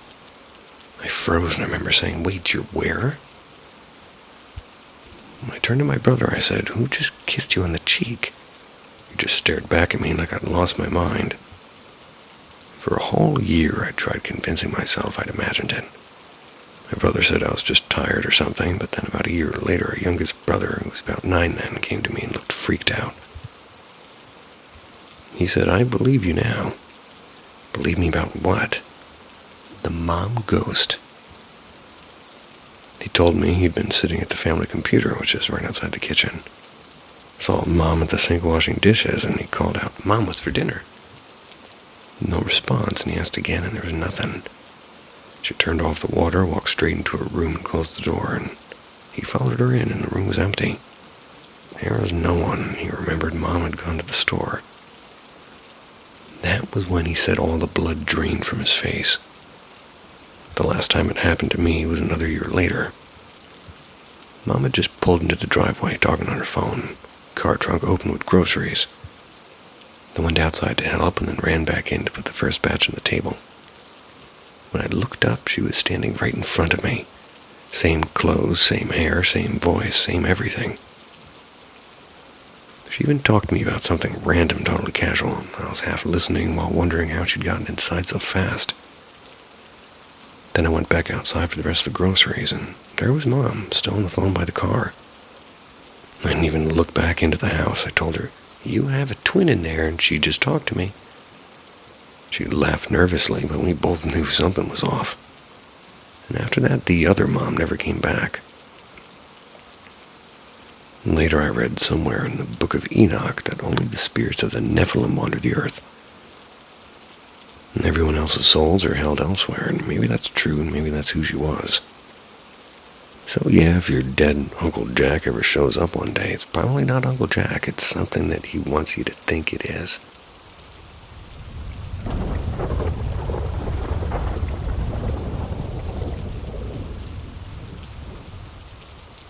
Something in the Pines. A few winters back, 3 buddies and I decided to spend a quiet night by the fire. We were laughing, tossing another log into the flames. That's when the woodpile started looking a little bit too low. Lucky for us, the family farm has an old patch of forest, about 30 acres of thick pines and oaks. They're big where we live. Jumped in the truck, drove a couple of miles to the tree line. Max steered us down an old, half-forgotten trail, where branches scraped the sides of the truck. The night was clear, moon was bright, snow reflected just enough light that our headlamps were almost unnecessary. Spread out, breaking off dead limbs, tossing them into the bed of the truck. It was around the time that we'd filled in halfway when one of my friends stopped and said, "Does it feel off to you?" And that's not unusual in the woods at night, but then we all realized something at the same moment. It was silent. No coyotes, no cattle lowing. No cattle lowing from the feedlot down the road. Not even the wind through the trees. We started scanning around, and one of the guys kind of squinted at a shape standing between a big evergreen about 30 feet away from us. With their small headlamps and phone lights, it was hard to make out details, but it looked like a bare, dead trunk at first. Then it shifted. We froze. Living where we do, we grew up pretty cautious. We all had pistols holstered, and without much talking, we unclicked safeties and aimed our light toward the spot. It might have been a person, maybe someone trespassing. Not our smartest plan, but fear makes you do dumb things. We called out the usual, "Who's there?" Stuff half serious, kind of half hoping to scare ourselves less. Then it leaned out again. In a heartbeat, we all realized this wasn't a person. It was too tall and too still and too wrong. None of us turned away. We started backing up, keeping our light locked on it. That's when it slid further out from the tree, not stepping but moving and smoothly. Every hair on my neck stood up. We didn't fire, we didn't speak, just stumbled backward until we hit the truck.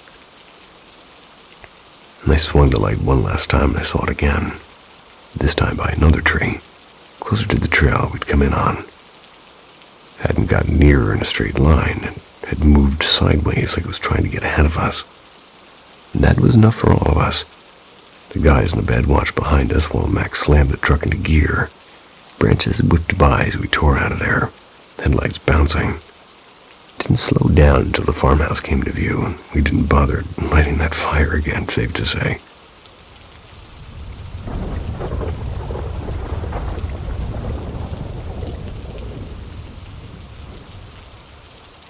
The girl in the green dress.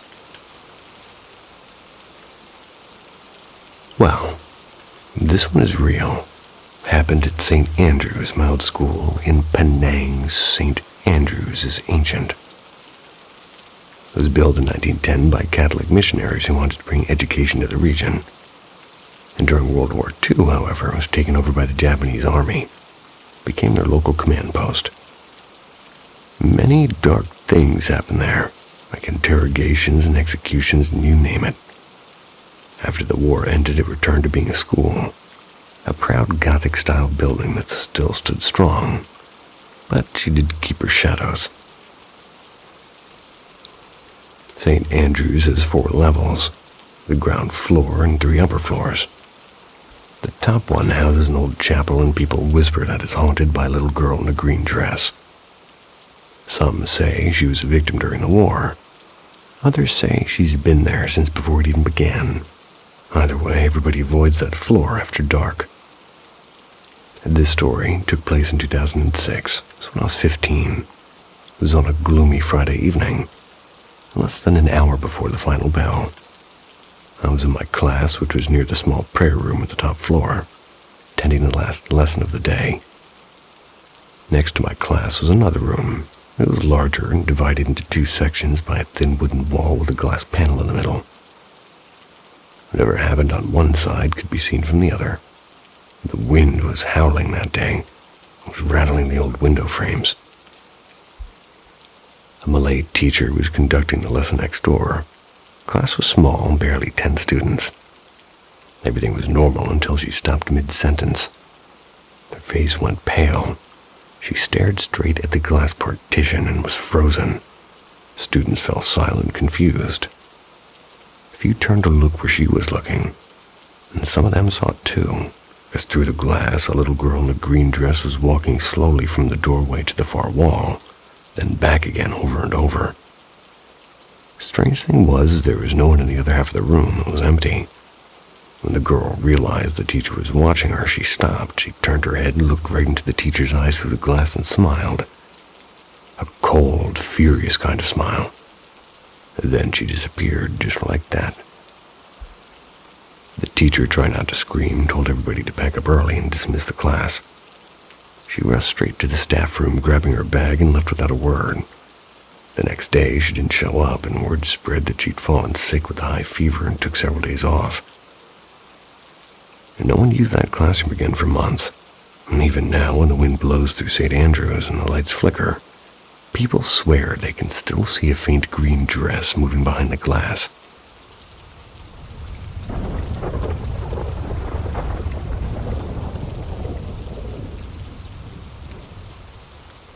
The Last Visit. One of my younger brothers came into our lives in a way none of us could have imagined. He began as an emergency foster baby, a newborn, tiny and trembling. Not from his own choices, but because his birth mother had been using heavy drugs while pregnant. His biological grandmother was a fierce, complicated woman, an anarchist biker who distrusted every government agency and also a registered member of a Native American tribe I won't name. Her family history was layered. One branch began with a runaway slave, whom the tribe had sheltered generations ago. Her bloodline held African roots and the heritage of 2 different native nations. Her daughter, my brother's birth mother, had never embraced the tribe, and she lived on the edge. A sex worker with no known partner, no interest in motherhood. When the grandmother came to see her newborn grandson, she found him barely fed, sitting in a soiled diaper. And in that instant, all her defiance dissolved, and she called Child Protective Services. Something that she'd sworn she'd never do, because she knew the baby wouldn't survive otherwise. That call brought him to her home. The months that followed were telling. His mother never showed up for scheduled visits. Her grandmother came at first and then began to fade from view, and eventually the course kind of terminated parental rights. Grandmother fought the decision out of love, but not readiness. But her own life was tangled with a criminal record and a long battle with alcohol. She couldn't provide a safe home. The tribal council had the right to claim and raise him, but after reviewing the prenatal exposure to drugs and the special care he'd need, they declined. My parents stepped forward, and after a long wait, adoption was granted. Adoption. Years later, when my brother was about 8, he came home from school unusually quiet. "Did Grandma die?" he asked out of nowhere. My mom blinked, pretty startled, and she said, "Why did you think that?" And he looked down because I felt like she could see me today, like to say goodbye. My mom's heart raced, fearing the worst. Maybe somebody had followed him, and she called a social worker. The reply chilled us, and his biological grandmother had died the previous day. She was no saint. She lived rough and made dangerous choices. But in that final mysterious visit, whatever you choose to call it, her love cut through every wall, and somehow she found a way to see him one last time, to let him know that he'd been loved all along.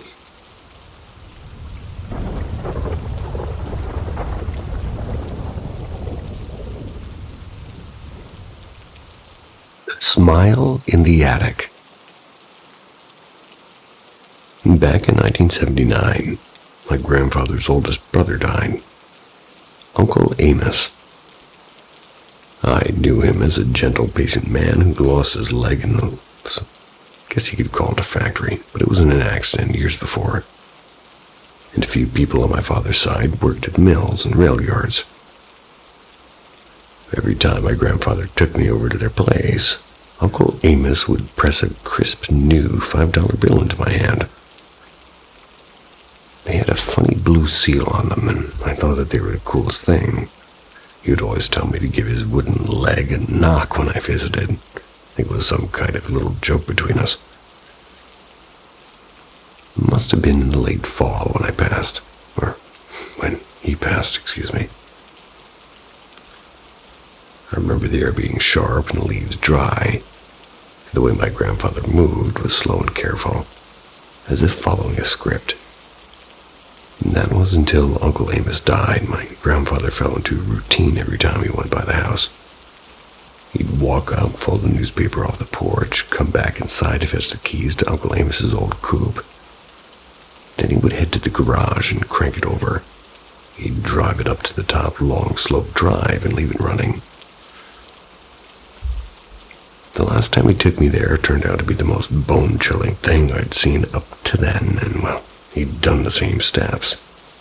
Paper off the porch, keys in hand, engine coughing to life, and the garage sat down in a little hollow below the house. So the drive climbed steep and mean from the door. Grandpa parked near the brink and climbed out to check the mailbox. And I was standing by the flower bed right between the house and the drive. Suddenly, the car moved, began to roll backward, at first slow, then faster. I watched it pick up speed like something out of a bad dream. It rolled straight down the slope, back into the garage where we'd started. And there should have been a crash or a bang. There just wasn't, and the car came to a stop on its own, and the engine kept idling. My grandfather dropped the mailbox and ran to the garage to see what had happened. I turned my head toward the attic window above the porch, and there he was, Uncle Amos, and he was smiling. It was the creepiest slow smile I'd ever seen. The kind of smile that didn't belong on someone behind glass. He lifted his hand and waved at me. Until that moment, I don't think I'd ever really seen him grin. Had I seen that grin while he was alive, I know I would have begged my grandfather not to take me back. And it's been 46 years since that afternoon. But I can still see his hand in the attic window. I can hear the engines idle, and I remember it like it was yesterday. The river and the wolf. I'm 40 now, but when I was around 15, my uncle lent my parents his cabin up in the far north of Quebec. It's a wild country. It took forever to reach that place, driving through endless forests and dirt roads with no neighbors and no electricity, just silence and pines. I loved it there. The land stretched forever, and best of all, a cold, clear river ran straight through it. The water came straight from the mountains, freezing, but pure enough to drink. Had a wicked current, too, because in the deep part it reached my chest and I couldn't even stand against it. One afternoon I grabbed my float board and I thought, why not hike upriver and let the current carry me back? Sounded brilliant at the time, and I'd been in those woods before. Deer, a couple of bears, nothing major, and I really wasn't scared and shouldn't have been. The hike was gorgeous. And at one point I spotted a bear cub drinking at the far shore, and it was adorable. Until the mom showed up. She looked at me once, decided I wasn't worth the trouble, and wandered off with her cub, and it gave me false confidence. Honestly, I walked for hours carefree, thinking, you can't get lost if you follow the river, which is idiot logic. Eventually, the path got rough, and there were branches everywhere, and the ground was soft and wet. To stay close to the river, I had to push through thick brush, and I could still see the water glittering through the trees to my left. Then came that feeling. The forest went dead quiet. No wind, no birds, just pressure in the air, and my skin was prickling. I froze because something was on my right, and I turned my head slowly, and there it was. A huge black shape between the trees, two faint yellow eyes staring straight at me. 15 feet away, not moving. Neither of us moved. I realized it wasn't a bear. It was a wolf, black as night, bigger than any bear I'd seen. And it wasn't curious. It was calculating. I remembered my cat once freezing like that before pouncing on a bird. And that was the thought that hit me. I'm the bird. To my left, 10 feet away, was the river, blocked by thorny bushes, and I couldn't really think. I just ran. I crashed through branches, scratched my arms and face, and dove headfirst into the icy water. The current grabbed me, yanked me away like a leaf, and I didn't look back, and I didn't dare. Later, when I told my uncle about the huge black wolf, he laughed and said there weren't any wolves in that area, and it was just my imagination. I mean, maybe he's right, but sometimes even now, when I'm in the woods at night, I still see those two little yellow dots staring from the dark.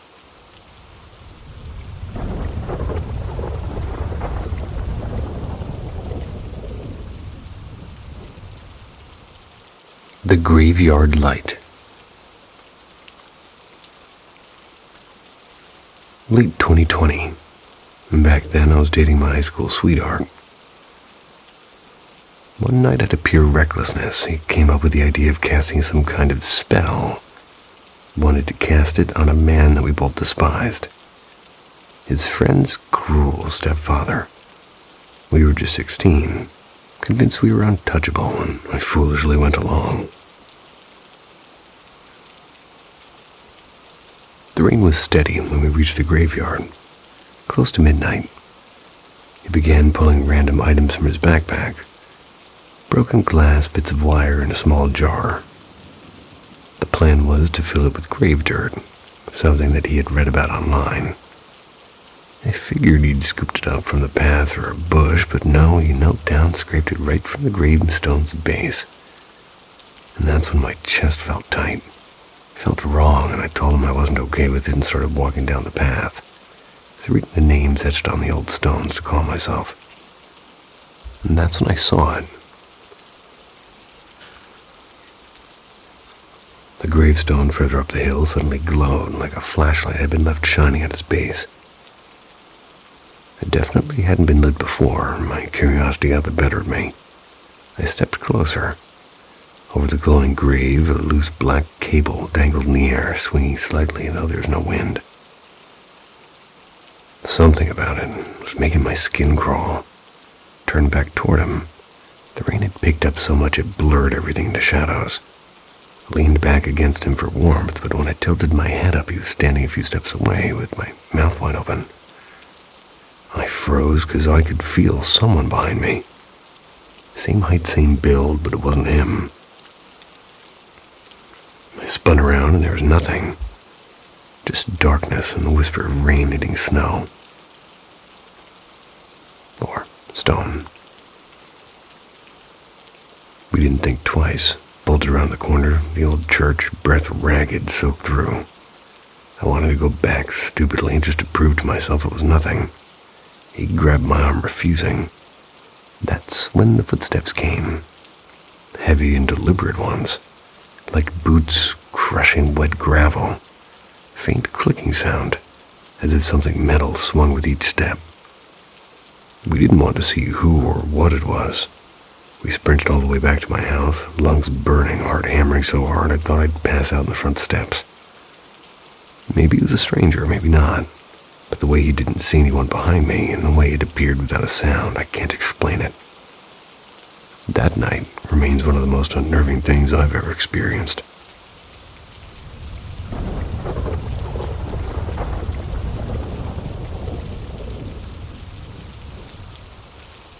My best friend visited me. In January of 2011, my childhood best friend passed away. Her name was Carla. We were super close growing up, and I would often sleep over her house. We would rent movies from the shop around the corner of her house. We sort of lost touch when I moved cities 400 miles away, but we would still communicate. After she passed away, I remember I didn't have dreams for almost 2 weeks. Then one of my close friends told me about a dream they had with her. Carla appeared to my friend in a dream, and they had never met before. They asked my friend where I was, and she was looking for me. Then, like clockwork, the following night I had a dream with her, and I was in her old neighborhood, and it was like a bright-ass sunny day. I could barely see the cars and houses. Then from around the corner, Carla comes walking toward me, and she's smiling super big. She doesn't say anything, but gives me a big hug, and I don't remember what happened after that, but I think I woke up shortly. I forgot to mention that before the dream that night, I was watching a movie and eating in my room. When my nightlight starts flickering, eventually turns off. I thought, NBD. I'll get a new bulb. After I woke up from the dream, my nightlight turned on, and I don't know what this means, but I felt her there. Fast forward to this year.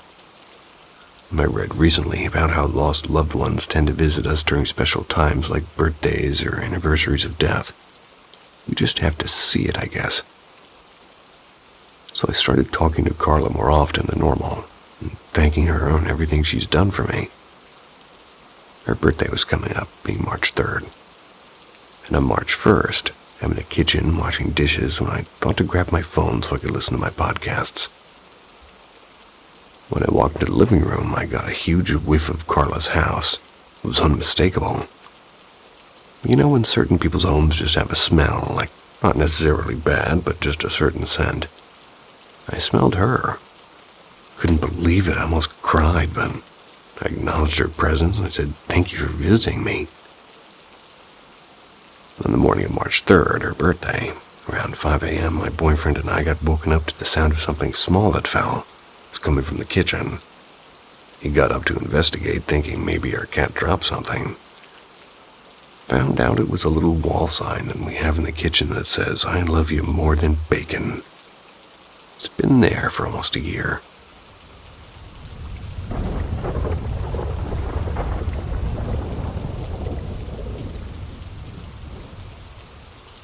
Since I was 12, my parents had been divorced, sharing custody of my younger brother and me. We stayed with her mom during the week and spent weekends with her dad, and around the time I turned 15, Mom moved us again. This time to a quiet little cul-de-sac tucked beside a stretch of woods. It wasn't bad, actually. The air was clean, neighbors waved when you passed. House had that fresh paint smell of new beginnings. Still, every now and then, I'd get this strange sense that we weren't alone in there. Like someone was watching from just out of sight, never constant, but sharp when it came. Like invisible eyes pressing against the back of my neck. One afternoon, Mom was at work. It was just my brother and me at home. The day was bright and warm, the kind of weather that makes you forget about anything creepy. My best friend, let's call him CD, came over carrying his football. The three of us hung out in the side yard, tossing the ball and joking around. And then CD threw a perfect spiral toward my brother, and I hit him square in the chest and dropped to the grass, and he didn't even flinch to catch it. "Dude, what are you doing?" I said. I was walking over to grab the ball, but my brother didn't answer. He was staring at the house, and his eyes were locked on something.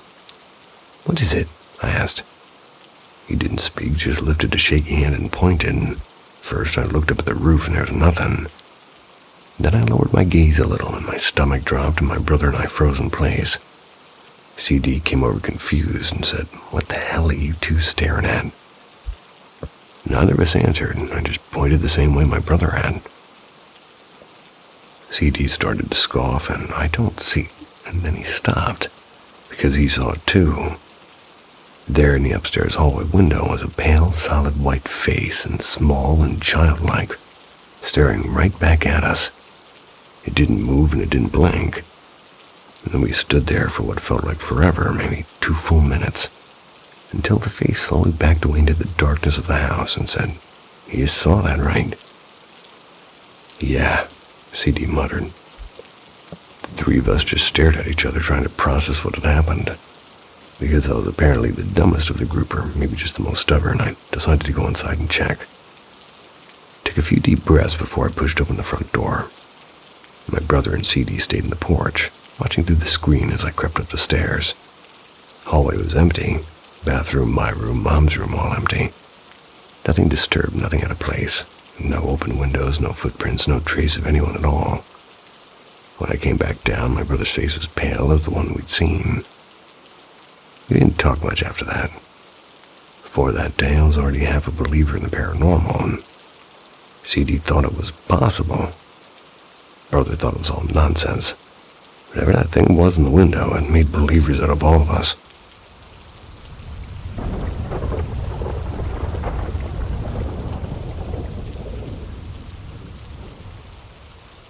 The Man in the Denim Jacket. Back in the early 2000s, I'm living in the heart of Charlotte, back when the city still felt like it was finding its identity. In 2009, my father found a gorgeous loft apartment that had once been an old furniture factory.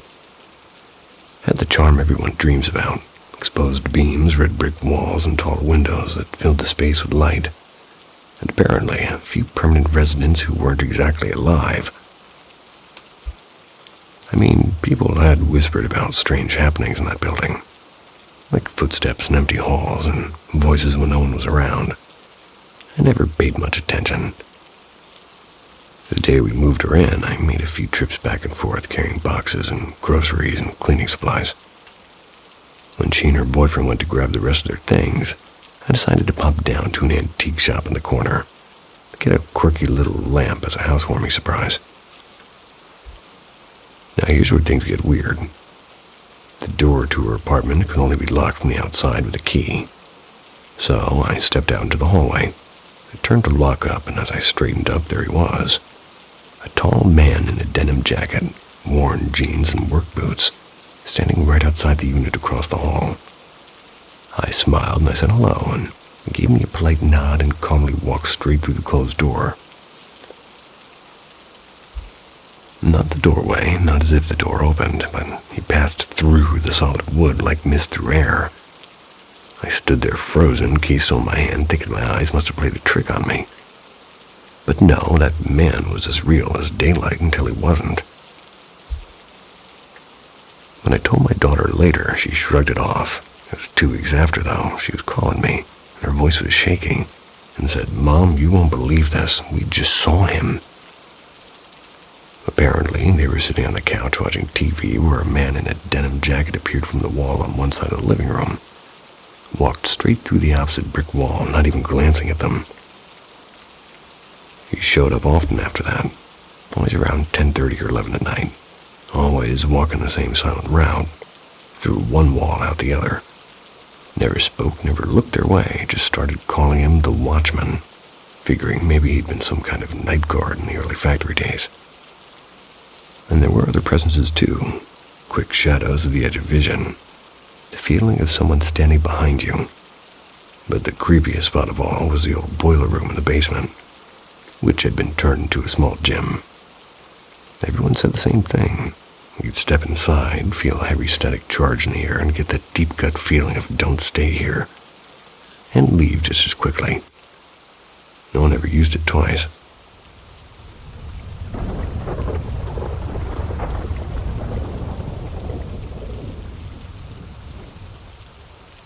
The house with too many eyes. Recently, my family and I moved into a temporary house because our old one is under renovation.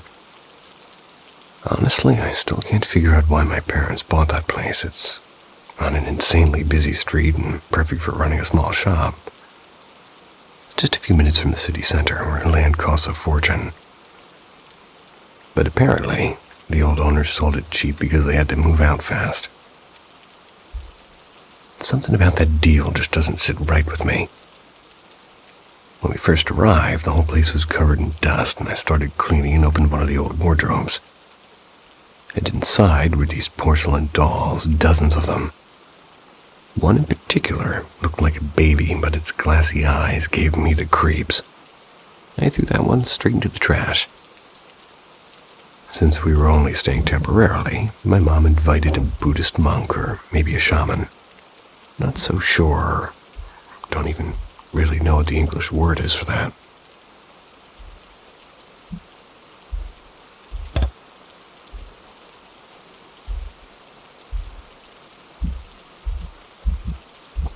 But anyway.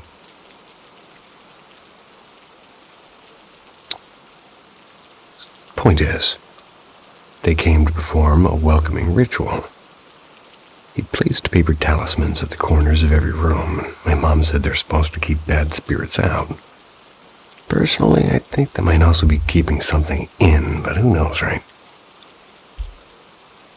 Anyway, things started getting weird soon after, and my mom noticed her things kept moving around even when no one had been in her room. Her towel would fall off the hanger, and her watch kept ending up on the floor, always in the exact same position, leaning up against the wall. She swore she hadn't touched it. So she called another monk to perform a calming ritual for the house. From what I gathered, he said that there were multiple spirits, maybe 3, maybe 5. They were wandering around, not just in Mom's room, but throughout the entire house. And that includes my room and my sister's, though honestly, we were too lazy to care. Sometimes I'd hear thumping and knocking in my room, like someone punching the walls.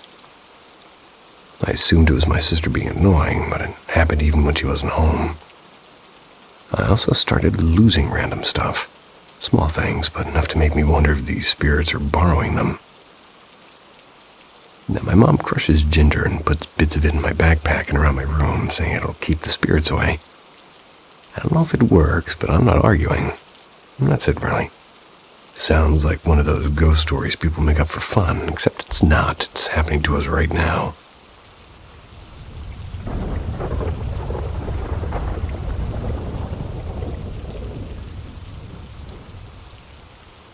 Time skip, sleeping charm. When I was a kid, I occasionally was sent off to summer camps for socializing and whatnot.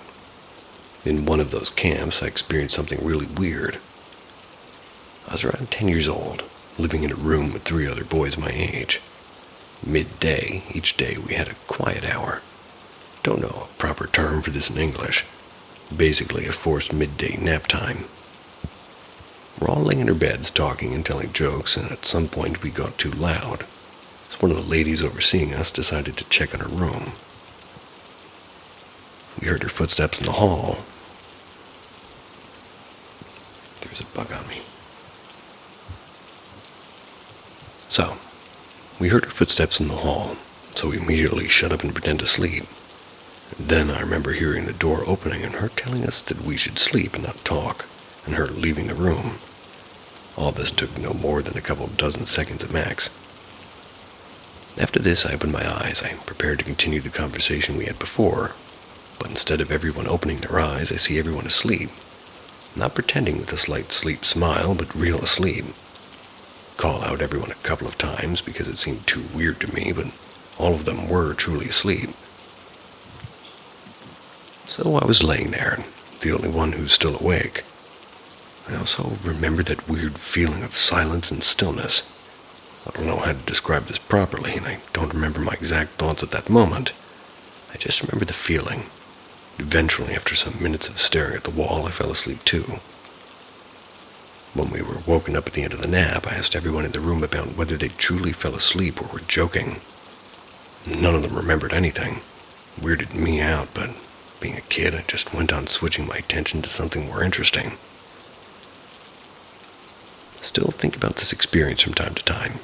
Like, I guess it is possible for a kid to fall asleep really fast, but for all three of them to go from 100 to 0 in a matter of seconds is really weird. But what about this weird feeling of stillness and silence? And why none of them remembering anything at all? To me, it feels like I skipped time, and when I opened my eyes, it was not a couple of dozen of seconds passing, but minutes, which I didn't really feel at all. Or maybe the time froze. Or a more silly theory of our overseer lady putting a sleeping charm on us. But it, for some reason, failed on me. I'm sure I didn't fall asleep and it wasn't a dream, and I'm a really bad sleeper. Even when I was a kid, it took me some time to fall asleep. I was wild awake, and it was weird as fuck. I don't know. Hope no one out there is wild awake right now.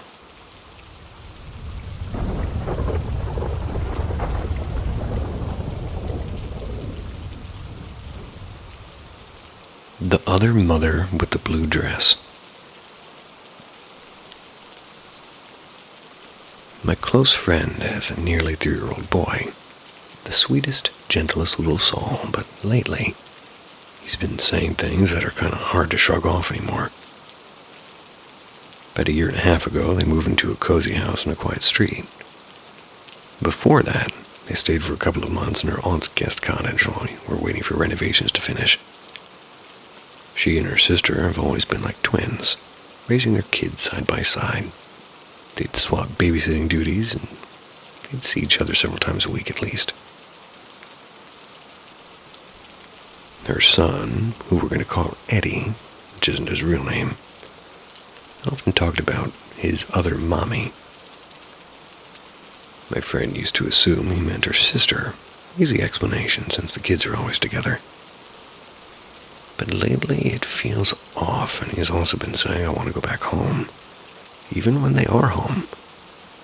And when she tells him, we're home, sweetheart, he just shakes his head and whispers, not this one. During their stay at the aunt's place, strange things started happening. Her older boy, around 3 then, while Eli was barely walking, began talking about the lady in the window.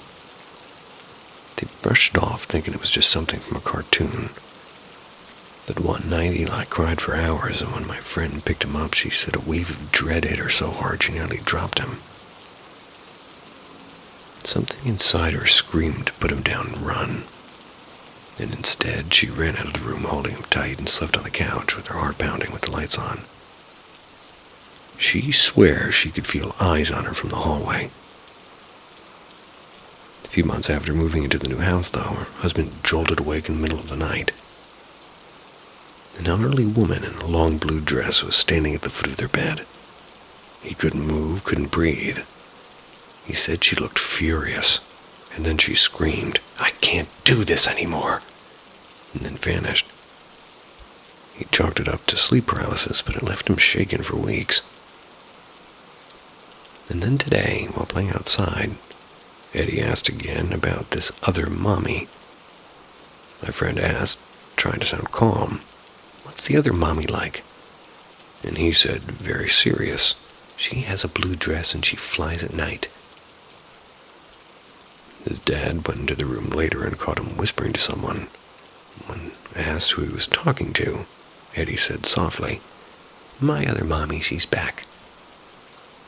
They keep a close watch on what the kids watch. Nothing scary, nothing weird, but still, somehow the stories keep getting darker.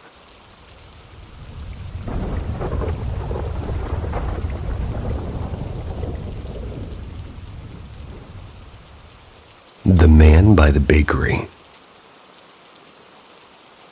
I grew up in a small village tucked between the hills of northern Italy.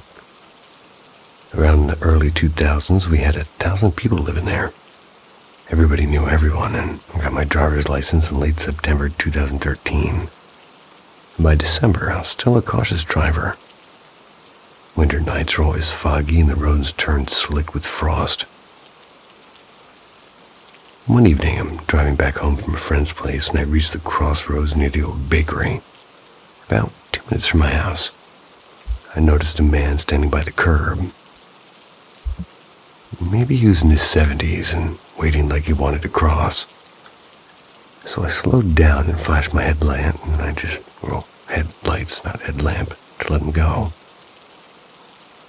He just stood there staring, and I flashed again. Still nothing. I even gave him a small wave, but he didn't move, just kept looking at me, confused, so I muttered a few curses under my breath and drove off. When I got home, both my parents were in the kitchen having dinner. I joked about this strange old guy standing by the bakery in the freezing cold, wearing light summer clothes like it was August. I was about to ask if Dad knew him, and he looked vaguely familiar, when my father slammed his fork down and shouted, "Oh, not you too!" And then he just got up and walked into the living room. Mom told me to stop talking and never bring it up again. A year later, I'd completely forgotten about it. One frosty December evening, I'm driving the same road with Mom in the passenger seat. As we approached the same crossroads, but from the opposite direction, there he was again. Same place, same light clothes, same stillness. I pointed him out, and Mom just sighed and said, "Yeah, don't slow down, he's not going to cross. He's been there for years." And when we got home, I asked what she meant. She said the man used to live in the village decades ago. He was the grandfather of one of Dad's old friends. Got hit by a car there in 1982. That was when there's no sidewalks and no streetlights. Just a narrow country road between two wheat fields. Mom said she first saw him in 1985, standing by the same spot. She even tried to let him cross, just like I did. When she told Dad, they had a massive argument because the man had already been dead for 3 years. We've both seen him several times since, and now whenever we pass by, we just nod or wave hello. Nothing scary or dramatic, but, well, something that makes you think, though. I guess that's what first got me curious about ghosts and things that linger.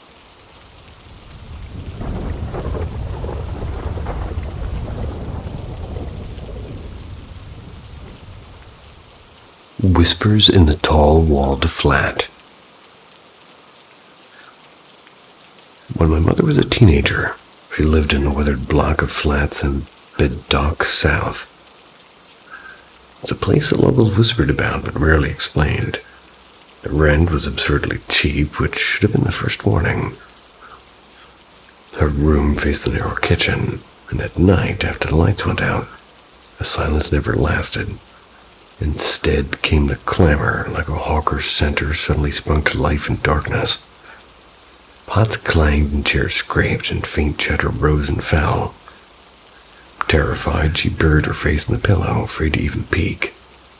And night after night, she went to the sheets because the bathroom felt impossibly far and dangerous. The bathroom itself was strange. Its walls soared well above a man's reach and built high to stop prying eyes. Yet one humid evening, as she reached to untie her hair, A shadow loomed above the rim. A man's face stared back, and she shrieked and bolted. No ordinary human could have scaled those walls. And my mother was a skilled sketcher, a drawer. In one rainy afternoon, she carefully drew pictures of Cinderella instead of Snow White. Delicate gown, bright glass slippers. But when she left her desk, the faintest rustle drew her back. The penciled head of Cinderella trembled and slid halfway off the page, as if trying to escape.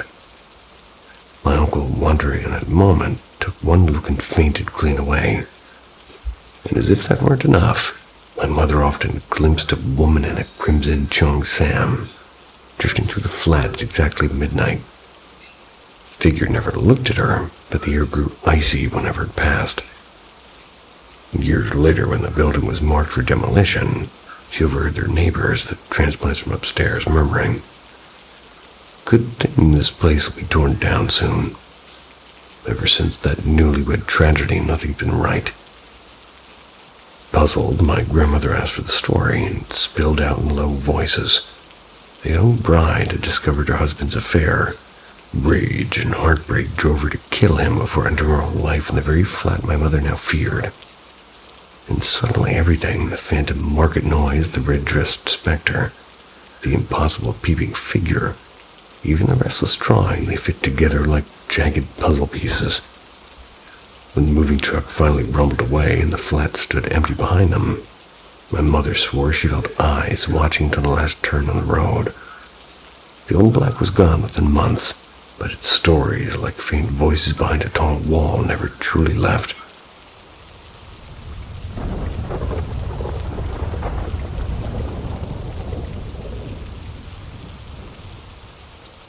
The Woman on the Ridge. So for context, I work as a ranger at a sort of county nature reserve, and it's been around since the late 1960s. It's a huge area, winding trails, old oak groves, open meadows, and the works. There's this one ridge I like to escape to during lunch breaks. It's quiet and breezy and high up enough that most visitors don't bother climbing there. Anyway, one day around 12:15, I'm sitting up there with my sandwich, looking down toward the picnic grounds when I noticed something strange. A woman I'd never seen before. She had light brown hair and wore what looked like an old-fashioned floral dress, maybe something from the mid-70s. She was completely soaked, and this was on a bright, clear afternoon. The only water nearby was a small pond. She wasn't muddy at all, just wet, like she'd been caught in a storm that didn't exist. She was hugging herself and walking fast and looked scared, like she was trying not to cry. I called out, "Hey, you all right?" And there was nothing. She didn't even glance at me, but then louder said, "Do you need help?" And again, no reaction at all, not even the faintest acknowledgement that I existed. I looked around, expecting maybe somebody else nearby, but there was nobody. Turned back to the trail she was heading down, and she was just gone. It's a long open path, no turns, no brush thick enough to hide somebody that quickly. Next week, same shift, same ridge. Around 12:15 again, I hear footsteps coming up the slope. I turn around, and there she is. Same woman, same soaked dress, same haunted look. She walks past me down the ridge and around the bend and gone. Actually jogged after her this time, thinking maybe she really needed help.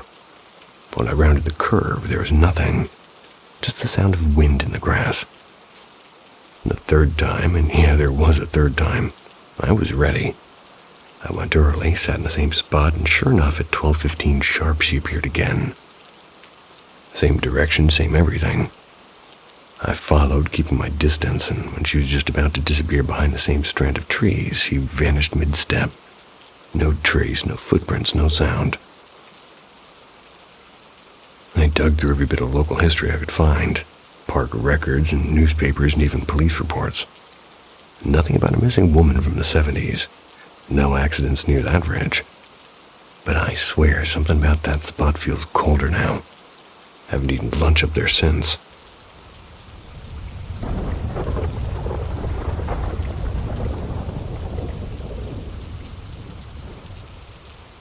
The hill where the gnome ran. I know this sounds a bit ridiculous at this point, but I've gotten 100 or more believable stories. But this one has never left me. This was when I was maybe 16. By the way, I live out in the foothills of the Appalachian Mountains. And no, I'm not telling the exact county.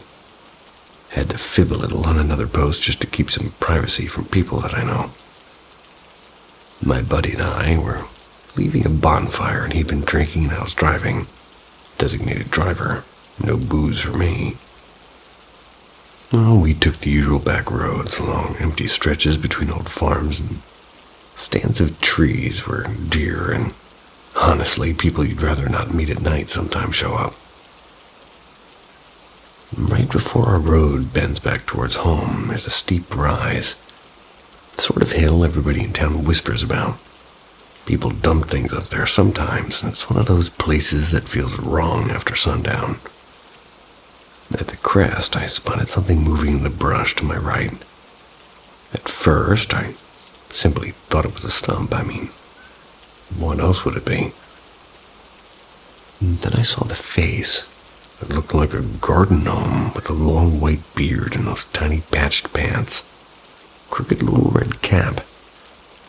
Well, except it was standing up and looking straight at me with this empty, patient expression.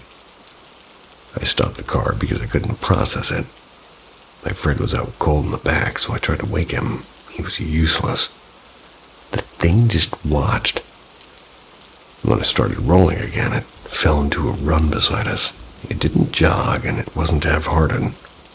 It kept perfect pace with the car. I swear, every time I nudged the accelerator, it matched the speed. When I braked, it slowed with us. Honestly, don't know why it kept slowing down at all, and maybe curiosity, or maybe hope it was someone playing a prank. Friend finally woke up and vomited, which is kind of classic. I leaned forward to roll the window down for air, and seeing it had made him panic, I slammed the gas. I shot down the hill, and the gnome kept up until we hit the bottom. Then, as if deciding we were boring, it hopped into the thick bushes and vanished. Well, we've driven that road 1,000 times since. Nothing has happened like that again. Can't tell you whether it was some guy in an elaborate prank suit or an actual gnome. But all I do know is what we call it now. My grandma, who's lived here forever and swears she's seen strange things, says she's never seen anything like a gnome up there either. The call from inside the house.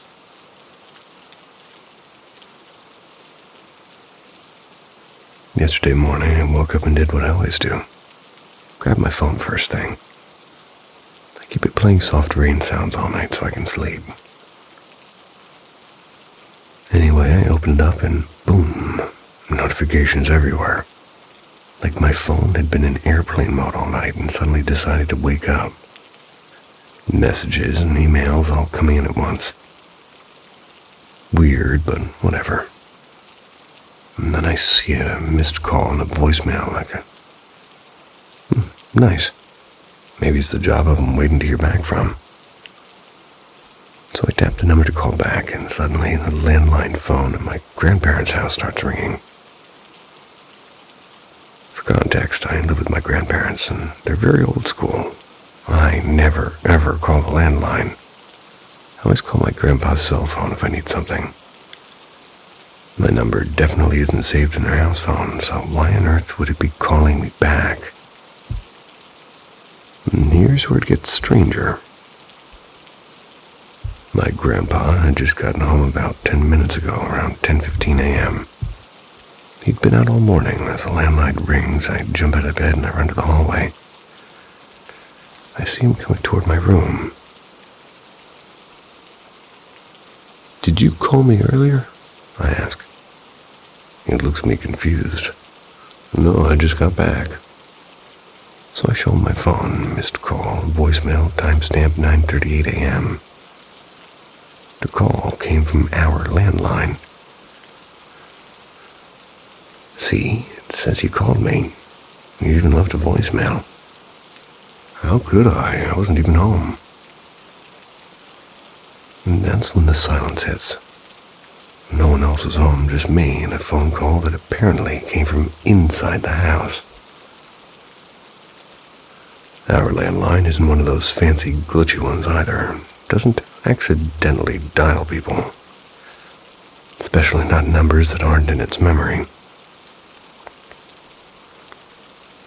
After we both stood there processing this, I finally played the voicemail.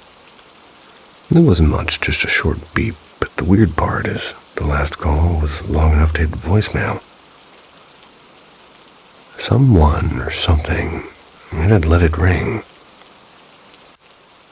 So yeah, if anybody has any logical or not so logical explanation for how a phone can call myself from inside my own house when no one's home,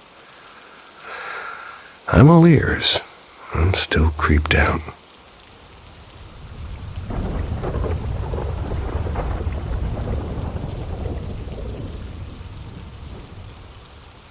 The Green Monk at number 42.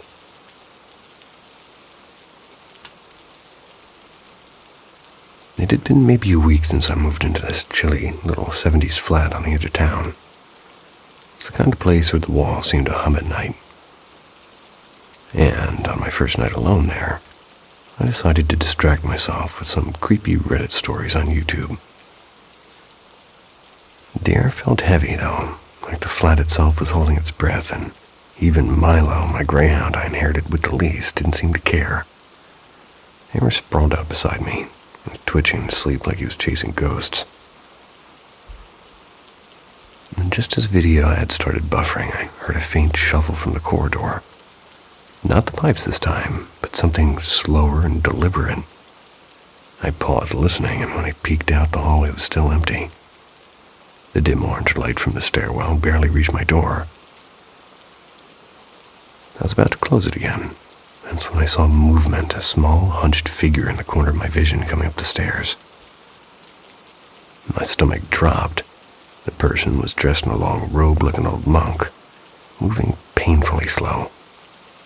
I slammed the door shut and leaned against it, and every hair on my arm standing on end.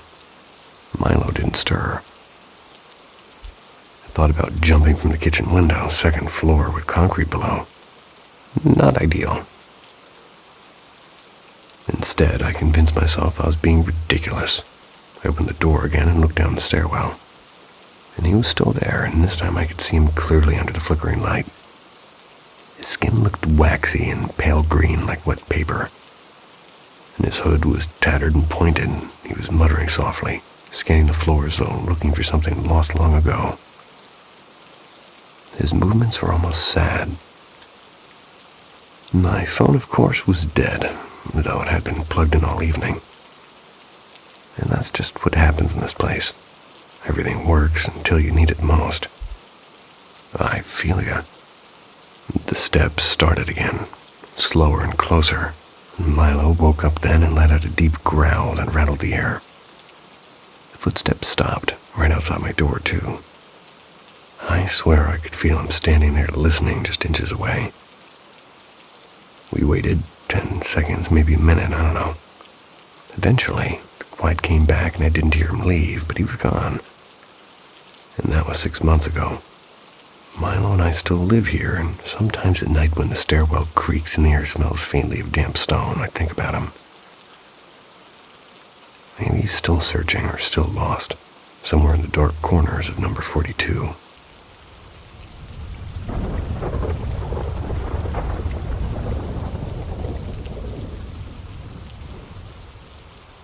The Woman at the Bus Stop.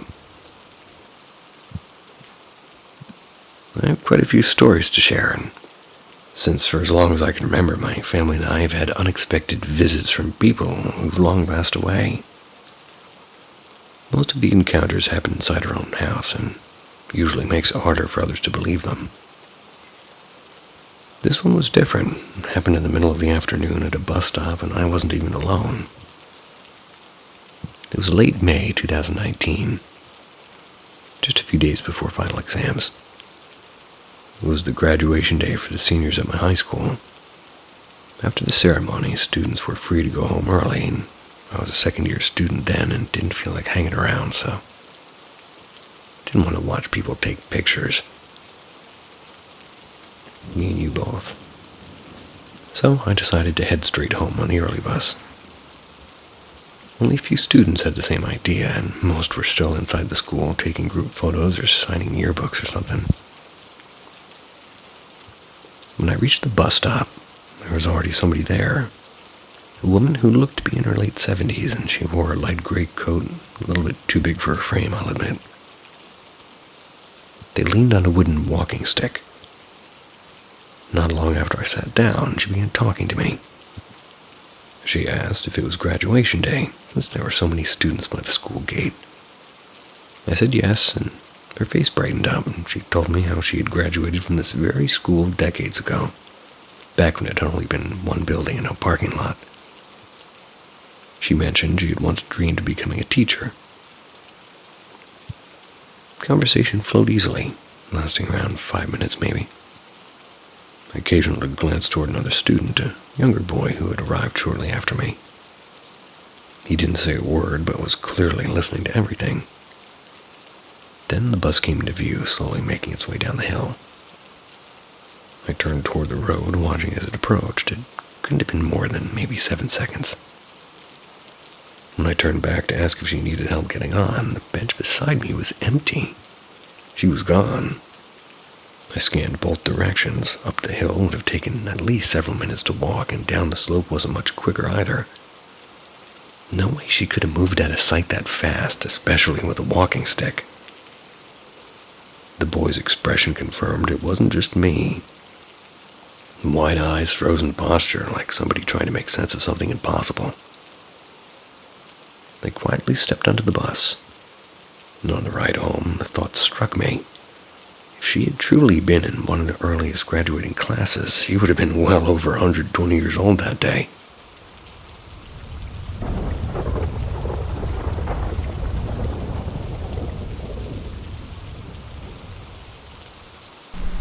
Birthday balloon. Mid to late 90s, my mother bought me a helium balloon that had Belle from Beauty and the Beast on both sides. It was rather big, about the size of a medium sofa cushion, and it was a pretty balloon, and I loved it a lot. Over time, I was enjoying it here and there, till it was just still floating about the house. That's cool, balloons do that, and slowly they sort of fade away from the air. Fine, cool. But I realized something. It would be in every room I was on its own.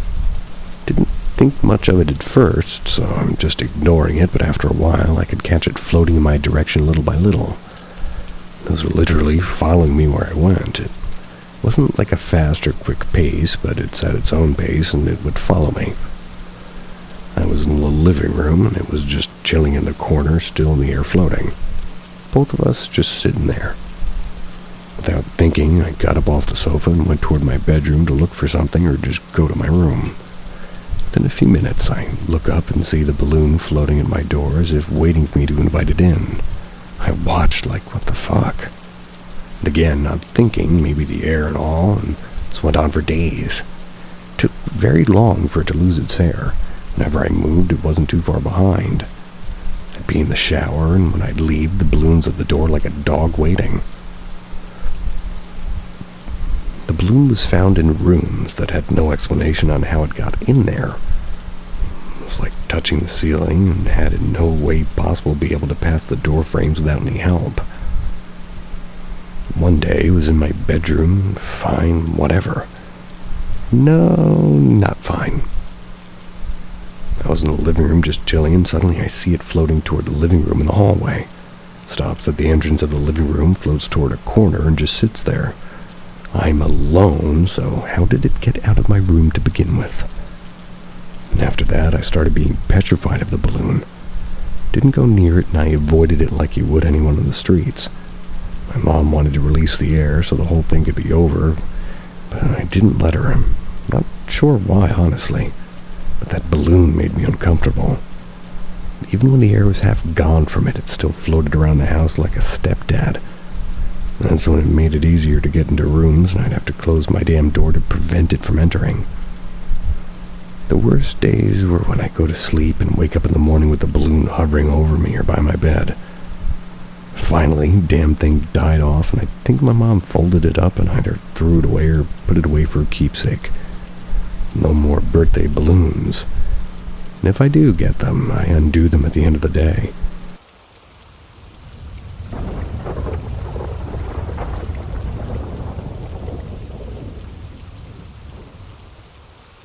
The night the Fawcett's woke up.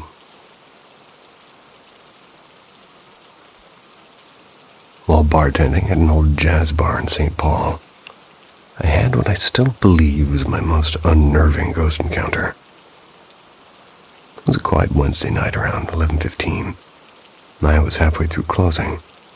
The regulars had all gone home and the jukebox was silent, and every door was locked. It was just me, the hum of the fridge, and the faint smell of beer and bleach. The layout of the place was simple enough. A long mahogany bar stretched down the room, ending at a narrow hallway. Turn right, and there's a rickety stairwell to the basement. The kind that creaks even when you think you're walking softly. Keep straight, and you hit the kitchen. And the only entrance behind the bar was at the far end near that hallway.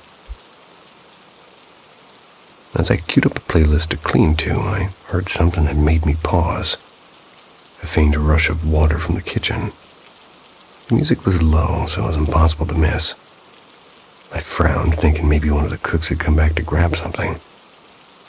I walked through the dim hallway. I flicked the kitchen light on, and I saw it. The big industrial sink was running full blast. The handle was turned, and cold water was pouring steadily. I knew it hadn't been running a minute ago. I turned it off, shook my head, and told myself maybe the faucet had a loose valve. Lights off, back to the bar. Maybe 30 seconds later, there it was again. The unmistakable whoosh of water. My heart was pounding, and I went back, and this time leaving the lights off. And sure enough, the smaller hand-washing sink next to the big one was gushing water at full tilt. The faucet had been turned completely sideways. I spun around, expecting to catch someone crouched behind a counter laughing, but there was no one. The air felt heavier, like the moment before thunder hits. I swallowed hard and said as calmly as I could, "Please don't do that again." The water stopped instantly, and I won't pretend I was brave. I grabbed the chef's knife. I called my friend on speaker, walked through every inch of that place. Nothing, no doors open, no footsteps, no draft. I finished closing up somehow. Every muscle was tense. I was feeling eyes on me. That wasn't until I stepped out into the cold air. A few weird things have happened since. Chairs moving slightly and glasses clinking when no one's nearby. But that night, that was the one that still gives me chills.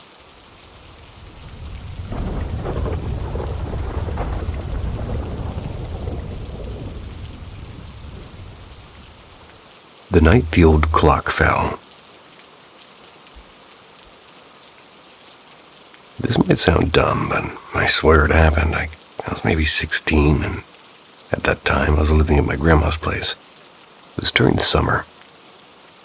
Her house was pretty old and had that mothball smell to it, mixed with a little bit of fried onions. Sounds kind of good to me. I had the attic room, which was cool because I had my own little space, but a little bit creepy too, especially at night. One morning, half awake, I'm in that fuzzy state when you're not sure if you're dreaming or not. Had my little radio alarm set to some country station. It kicked on, playing low, and I just laid there listening. The light through the window was that dim blue, so I hadn't bothered turning on the lamp yet. Then the music started to fade, like not cut out exactly, but melt into static. Not fast, not sudden, just slow. I thought maybe the old wires or the antenna was loose. Kept getting worse until it was all static, louder than it should have been. like way too loud for volume that I had it on. Start to get goosebumps because, I don't know, it just didn't sound right. Then I heard a dull thump. Not heavy, more like a footstep, but like something solid hitting wood, and I froze. Radio went silent right then, like somebody hit mute. No static, nothing, just emptiness. I couldn't even move, I just lay there staring at that ceiling. Then a couple minutes go by, which felt like an hour at the time, and radio starts coming back on, but weird. Like somebody was slowly turning the knob up from 0. First faint, then clearer. Then the music was back like nothing had happened at all. I finally pulled myself up and switched on the lamp. Everything looked the same except for one thing. The old clock that sat on the shelf above the radio was on the floor. The thing is it was wedged behind a stack of books. The books didn't move, just the clock. And that clock had been there for years. My grandma said it hadn't been touched. No way it slid out clean without knocking anything else down. I stuck it back. I tried to shrug it off, but the next day I told my grandma. She just nodded like she'd heard that sort of thing before. Didn't even look surprised, just said, "That house is old and it does remember things." Which, what does that even mean? So I stopped using the radio after that. Keep this flashlight by my bed too, and I do also think about that clock.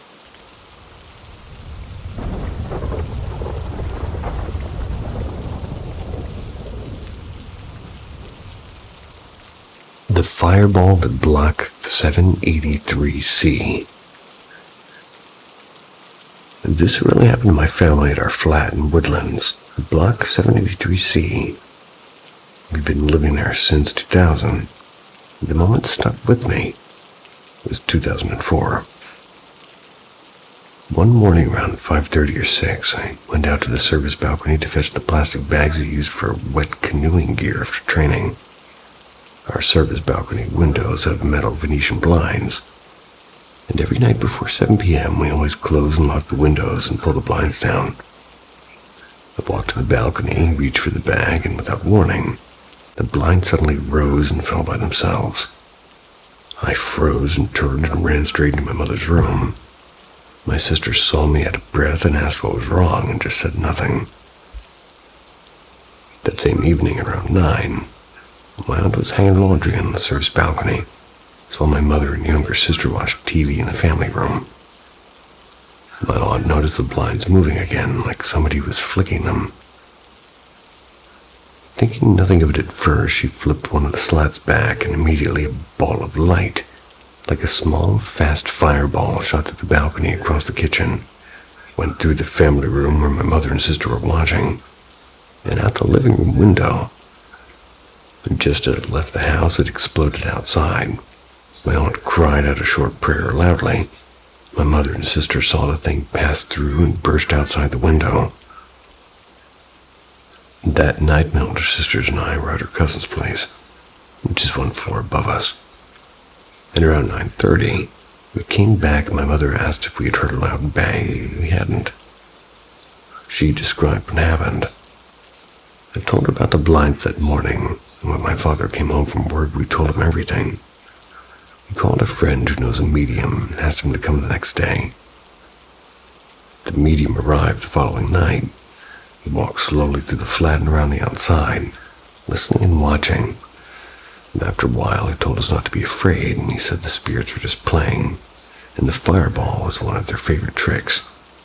He assured us they were not dangerous, and couldn't enter our home because my father had asked him to put up a spiritual gate around the flat during the ritual. He also said that there were other spirits nearby, but they too could not come inside. Even though my family had seen strange things before, that first-hand experience is something I'll never forget. We did have a bit of hot happenings since we moved into the block, and yeah, we still live there now. But that night with the blinds and the fireball is the one that stays with me.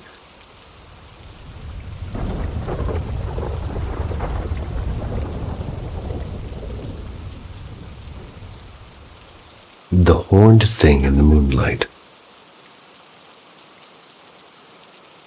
My old flat felt haunted long before I moved out, and for years I'd catch glimpses of things that didn't belong. A plate sliding across the kitchen counter by itself, a cold pressure on my chest while I drifted off. Lights that winked on and off, no one near the switch. Told myself it was exhaustion until the night that proved otherwise.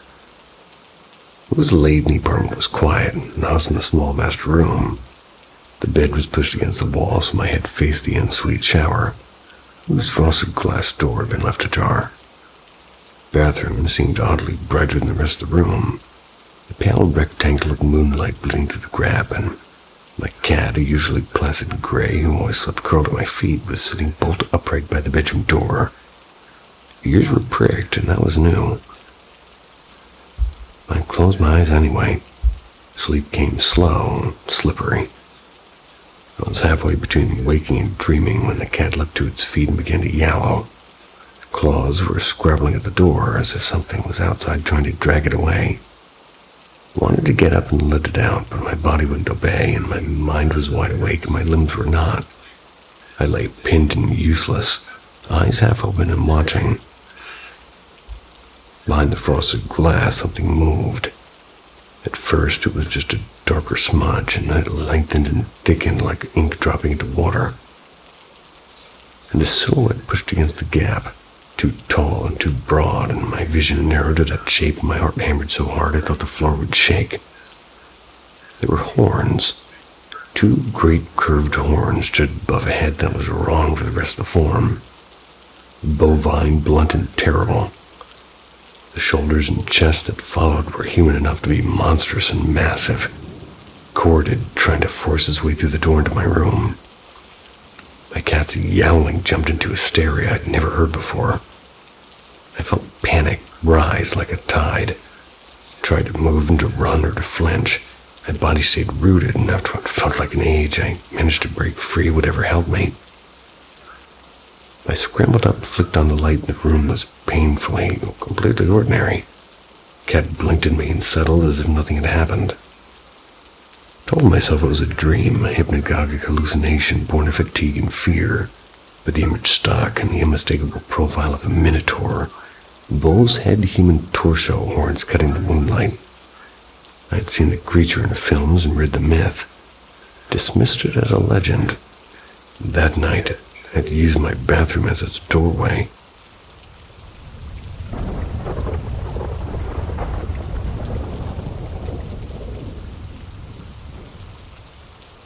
The back room light.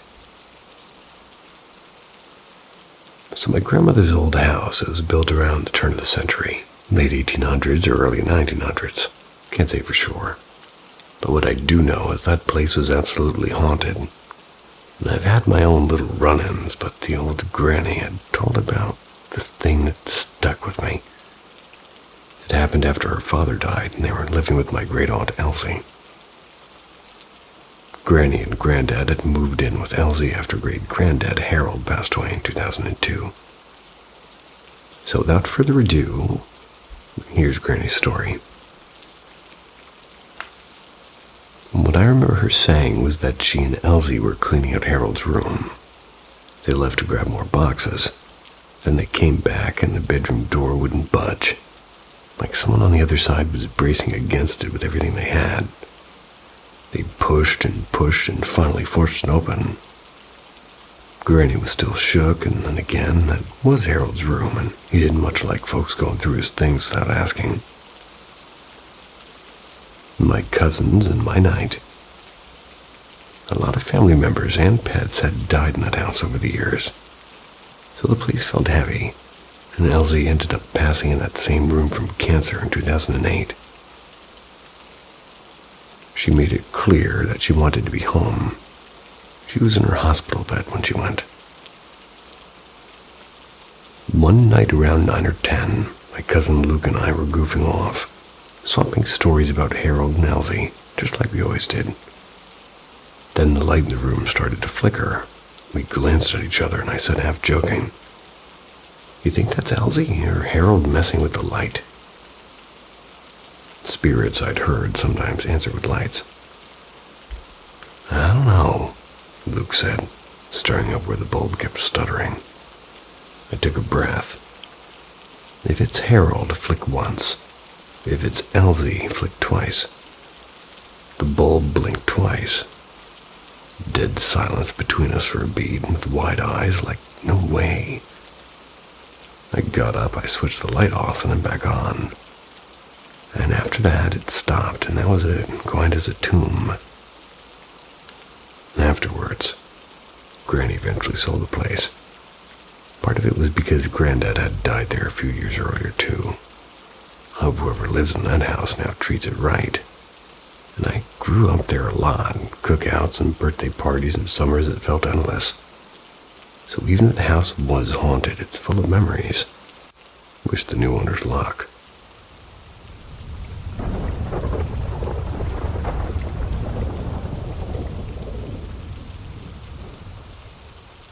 The Woman on the Ridge. So for context, I work as a ranger at a sort of county nature reserve, and it's been around since the late 1960s. It's a huge area, winding trails, old oak groves, open meadows, and the works.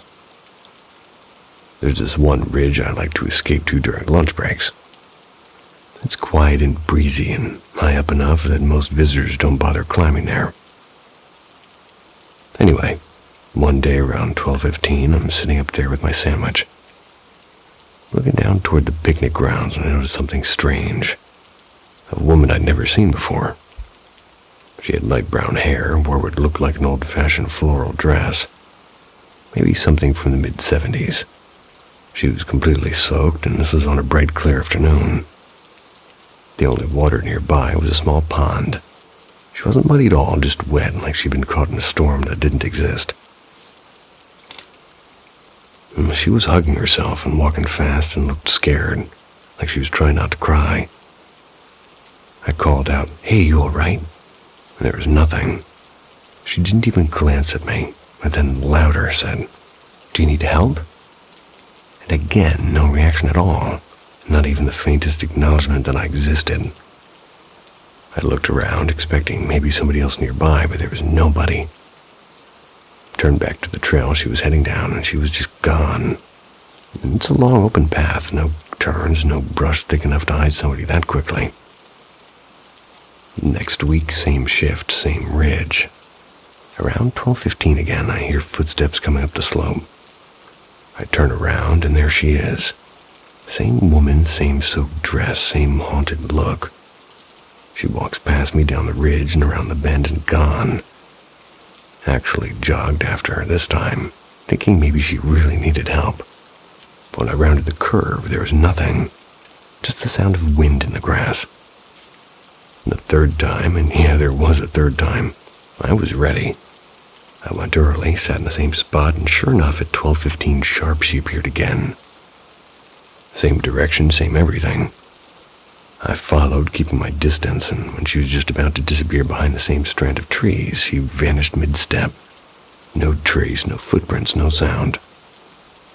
I dug through every bit of local history I could find. Park records and newspapers and even police reports.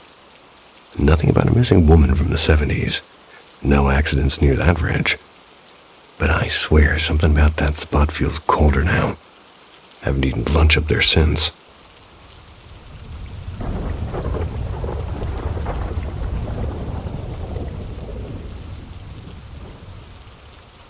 The bed frame's echo. For the last 3 years, I've been haunted by these pre-sleep visions. Not the usual twitchy dream stuff, but scene after scene of absolute filth. I can pin the start of one summer. That's when an old college roommate came back to crash at my little studio for a week. We smashed a stupid amount of whiskey and burritos and laughed too loudly. And then the nightmare started. Not every night, but enough that I noticed. 2-3 times a week like clockwork. Imagine the first sights when you fall into whatever underworld people whisper about. Cages with people howling. Animals twisted into things with too many teeth. Flesh born, torn open and crawling with white things. just grotesque fluorescent wrongness. I figured it was a lifetime of horror films and a messed up imagination.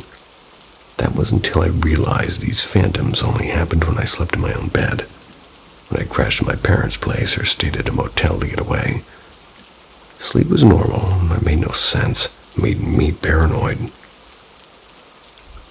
One night, my most mystical friend, you could say, the one who collects prayer beads and refuses elevators. Who refuses elevators? Well, they stayed over, and in the morning, they sidled up to me, and it was pale as a sheet, and I kept seeing these awful things before I fell asleep, she said. Like something reaching under the mattress, and relief hit me harder than anything else, actually. I hadn't told her because admitting it sounded insane, but she had been seeing the same devilish footage I had been. 2 brains, same channel. And a few days ago, another vision slammed into me, worse than the rest, and I finally told a couple other friends. Predictably, they worried about anxiety or whatever, but the friend who'd slept over reminded me he'd woken up one night convinced something tried to drag him from the bed. We joked about it being the sleeping pill demon because we'd taken something to calm down that night. But the joke curdled into something colder. When I put the pieces together, the friend who introduced me to the roommate warned once and weirdly that she carried a foul presence, that being near her made people feel off. I used to just write that off as dramatics. Now I'm not so sure, because maybe whatever she brought stayed in the mattress long after she left. Either way, not friends anymore, and I sleep with the light on.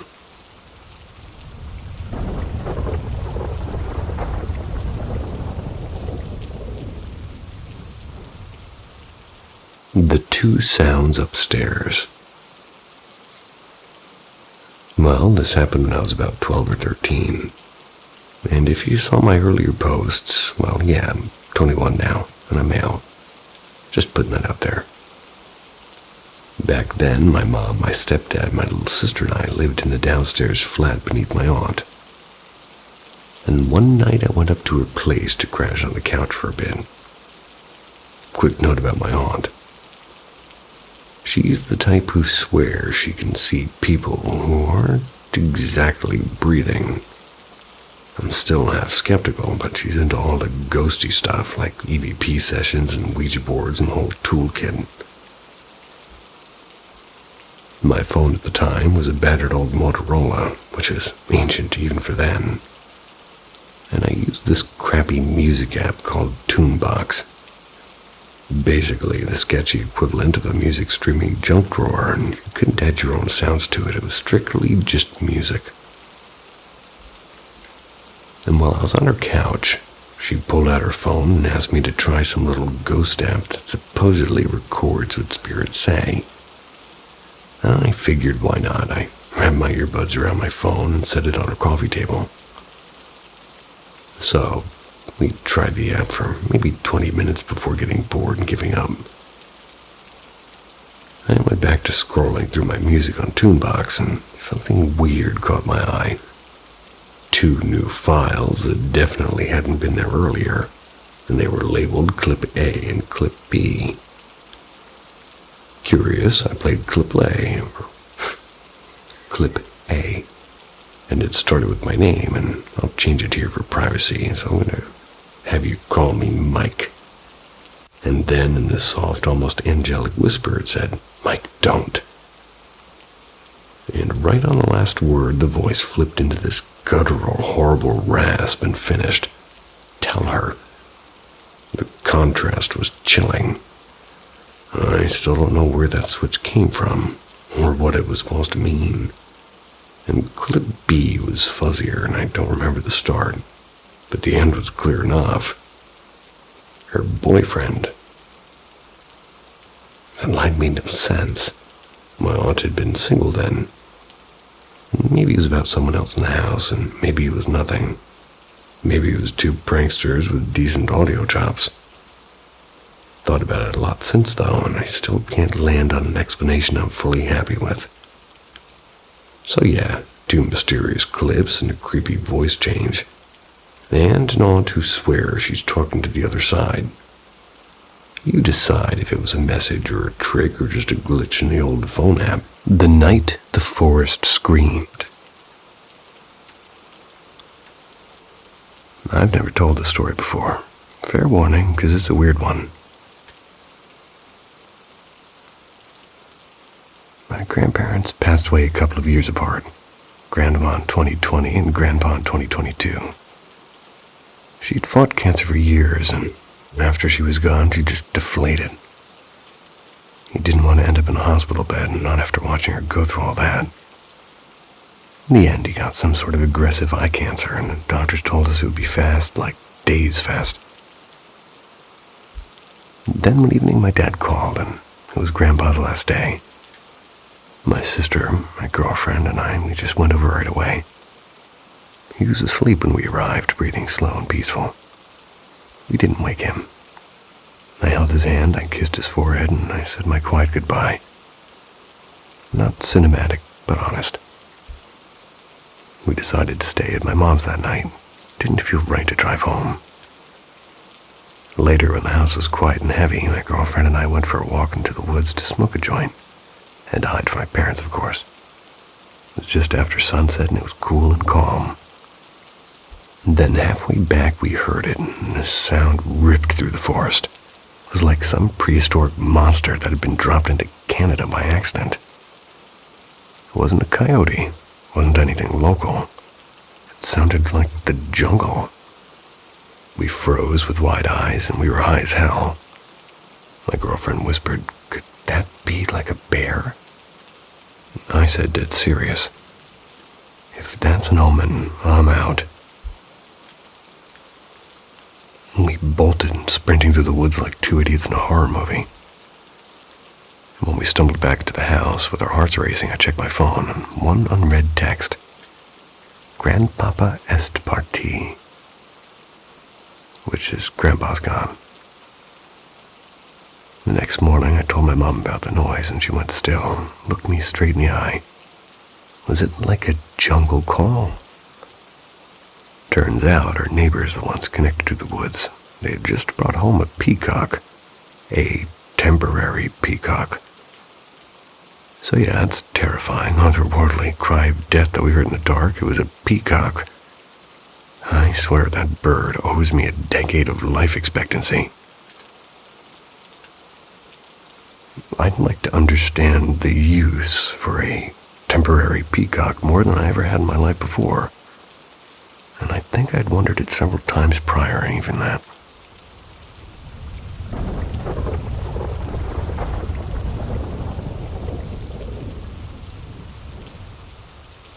Whispers on Maple Hill. My parents were hunting for a weekend getaway.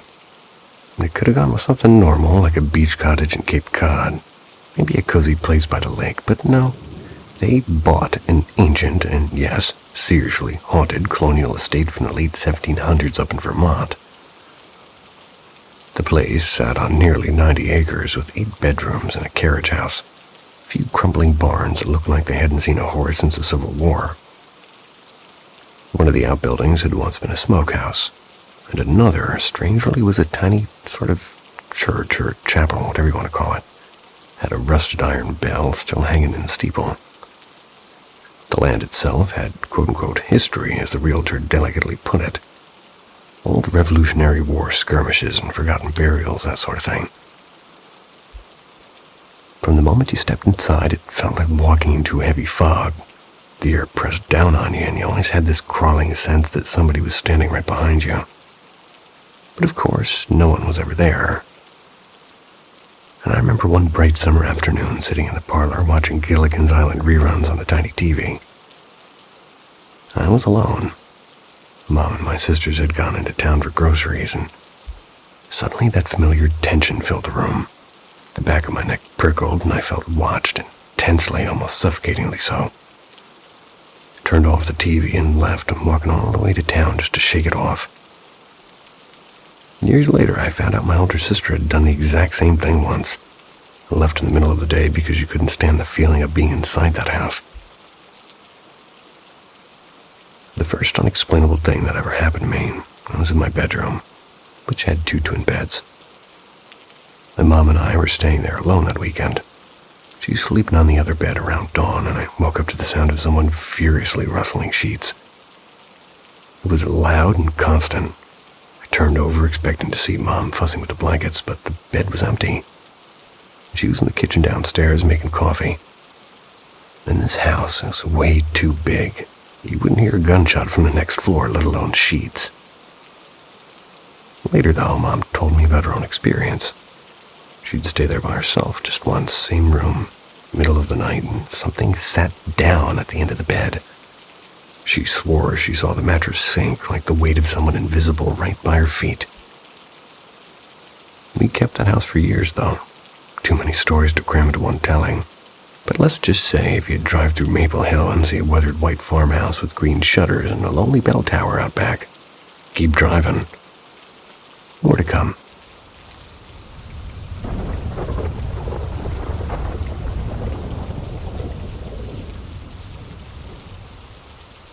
The knob that turned. I should start by saying the house I live in dates back to 1957. It belonged to my husband's great-grandparents before it became his grandmother's. There are layers of family in these walls. A few years ago, an elderly family, a friend with emphysema, stayed with us for a while. They passed away here. As far as I know, nobody else actually died inside the house. But most of my husband's relatives are gone now, so the place carries its share of quiet. And I often get the prickly feeling that someone is watching me, and every so often, something flickers at the edge of my vision, and then vanishes when I turn to look.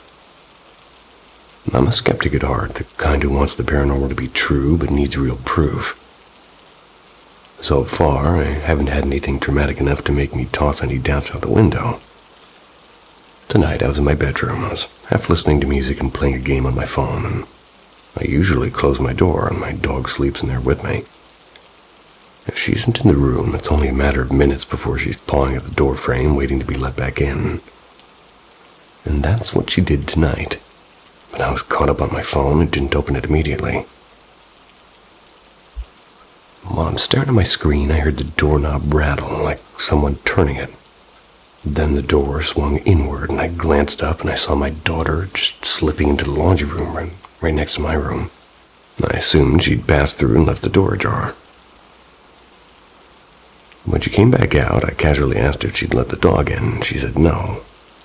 My daughter isn't one to lie about something that small. My husband was in the garage tinkering with the mower, and his grandmother was dozing in the living room. At first, I blamed the dog, thinking she'd nudged the door open.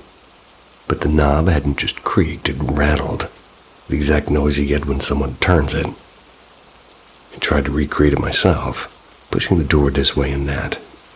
Couldn't make the knob clatter without actually turning it. When I mentioned it to my husband later, he told me his grandmother had experienced something odd a few nights before. She reached for a glass on her bedside table, but a few minutes later the glass was on the floor beside the bed, as if it had slid itself there. She hadn't seen anyone near her room, and she'd swore that she hadn't moved it. I don't know what to make of it. Maybe there's a simple explanation. Old houses settle, dog noses are stronger than I think. But the sound of a knob turning itself is a small, insistent thing. It hangs in my head like a question with no answer.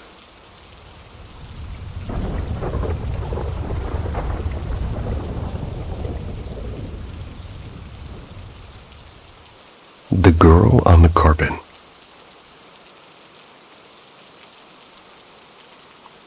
When I was a kid, I once woke up in the middle of the night and I just saw this woman sitting on the floor beside my bed. She was completely naked. Her arms were wrapped tightly around her knees and her face was buried in them. The glow from the streetlight outside gave her hair a soft golden color. Half awake, I thought it was my mother. Maybe she and Dad had argued again and she'd come to my room for some space. And they did often sleep naked, so it didn't strike me as being odd. Then I hesitated. My mom's hair wasn't blonde then, though she had experimented with highlights, as all of her mothers probably did. Still, in my sleepy logic, that seemed enough of an explanation. I whispered, "Mom?" No reply. A little louder, "Mom?" I reached my hand toward her. And that's when things got strange, and my hand should have touched her, but it didn't. It was as if the space between us bent somehow, like she was there and not there at once. And at that moment, she lifted her head and looked straight at me. It wasn't my mom. The woman was young, maybe in her 20s, and her eyes were red and glistening. I could tell that she'd been crying, although I don't remember if I actually saw tears or just knew. I froze, and she looked at me for a heartbeat and turned her head away. Slowly, she began to fade, as if the darkness of the room swallowed her up. I didn't dream it. I remember staring at the carpet afterward, trying to bring her back by blinking hard and rubbing my eyes. I'd always been afraid of ghost stories as a kid, but that night I wasn't scared, not even a bit. I didn't think ghost. I didn't think much at all. I just rolled over and went back to sleep. I forgot about it for years. And then when I was 14, a teacher mentioned something about seeing things that aren't there, and it all came back to me. Now I'm 31 and I still can't explain it.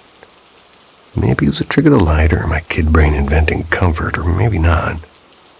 But the way she moved and the way she faded, I've since heard other people describe the same thing. It makes me wonder, are these just shared quirks of the human mind, or is there something or someone out there that occasionally crosses over, just long enough to sit on a child's carpet and cry?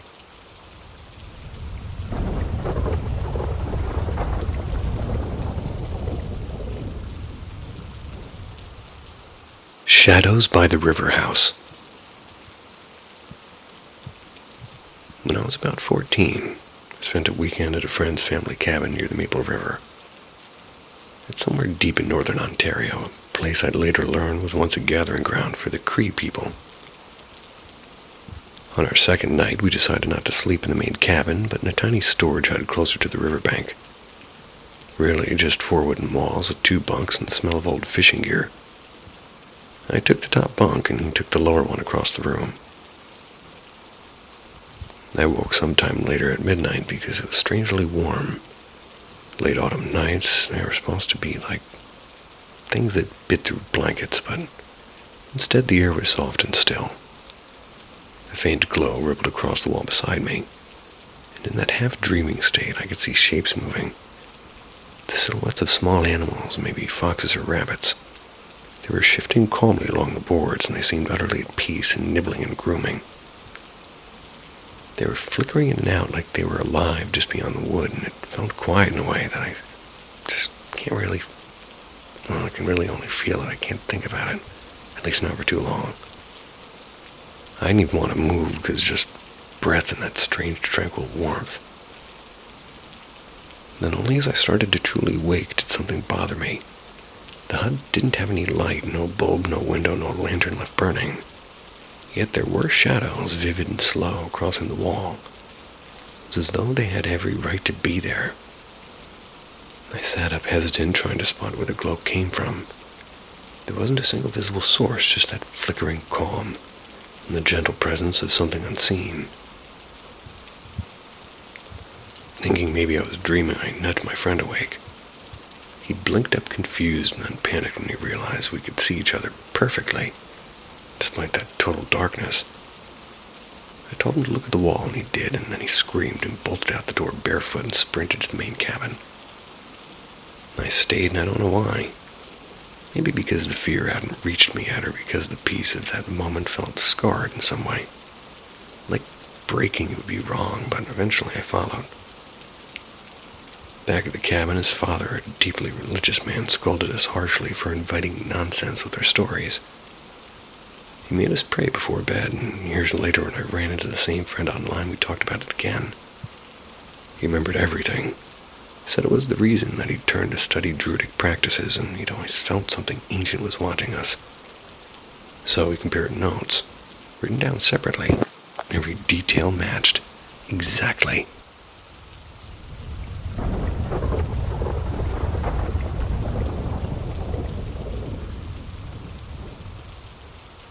The Lady by the Creek.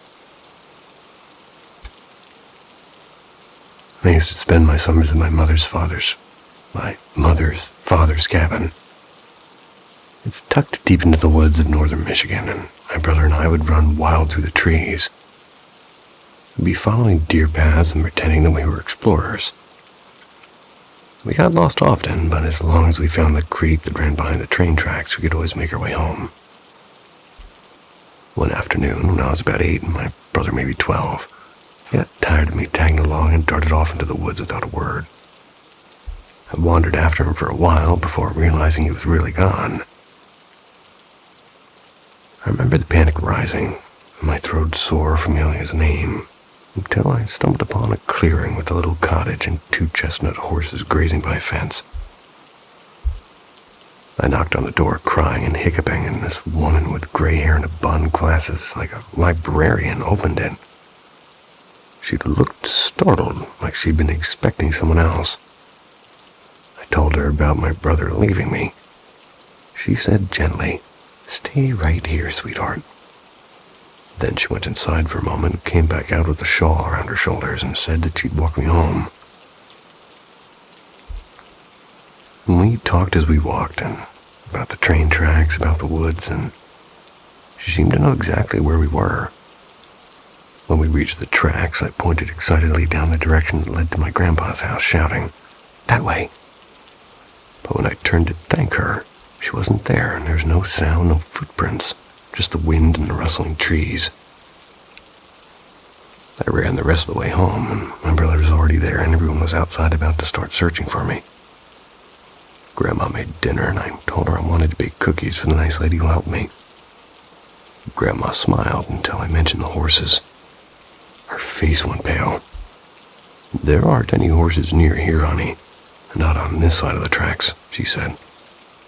And to cross the tracks, well, that's all forest. No one lives over there. I insisted I'd seen the cottage, the woman and the horses, and the next morning Grandma packed sandwiches and took me to show her where I'd been. We walked for hours, but when we reached the clearing, there was no house, no horses, just the field. And lying right in the middle of it, my red hat that I'd lost the day before. We had our picnic there anyway, and I still don't know who that woman was. Maybe a ghost, maybe something older than that. But I'd like to think she'd lived by the creek once, long before the train tracks ever came through.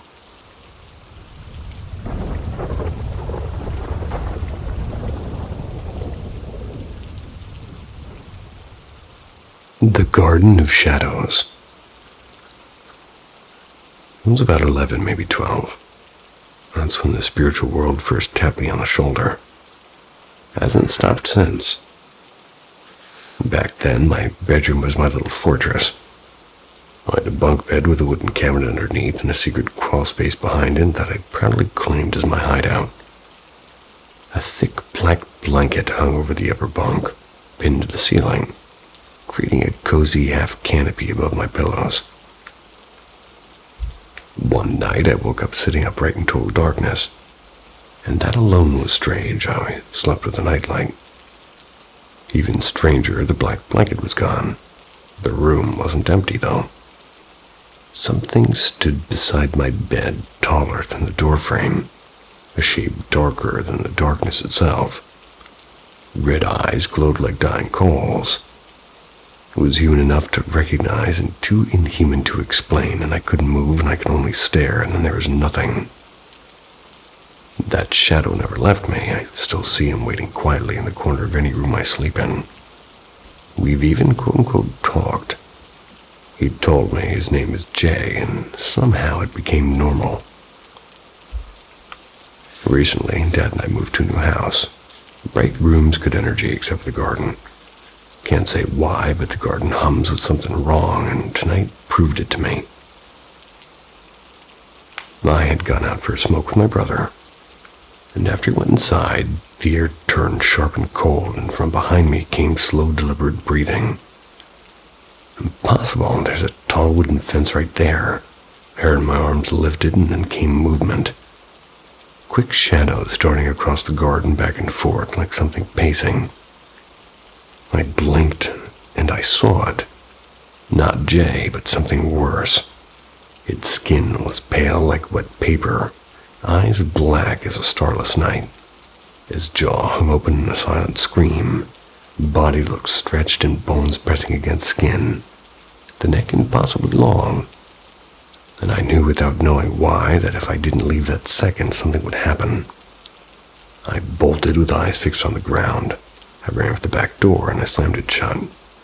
My heart was hammering as if I'd barely made it out alive.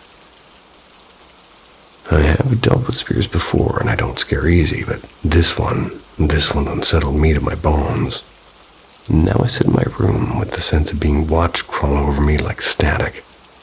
I asked Jay what to do and all he said was leave, but I just can't.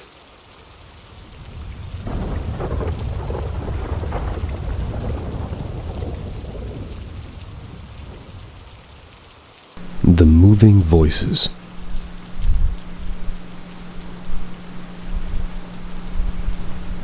I've been told from my family that a few of us are sensitive, whether it be paranormal or otherwise.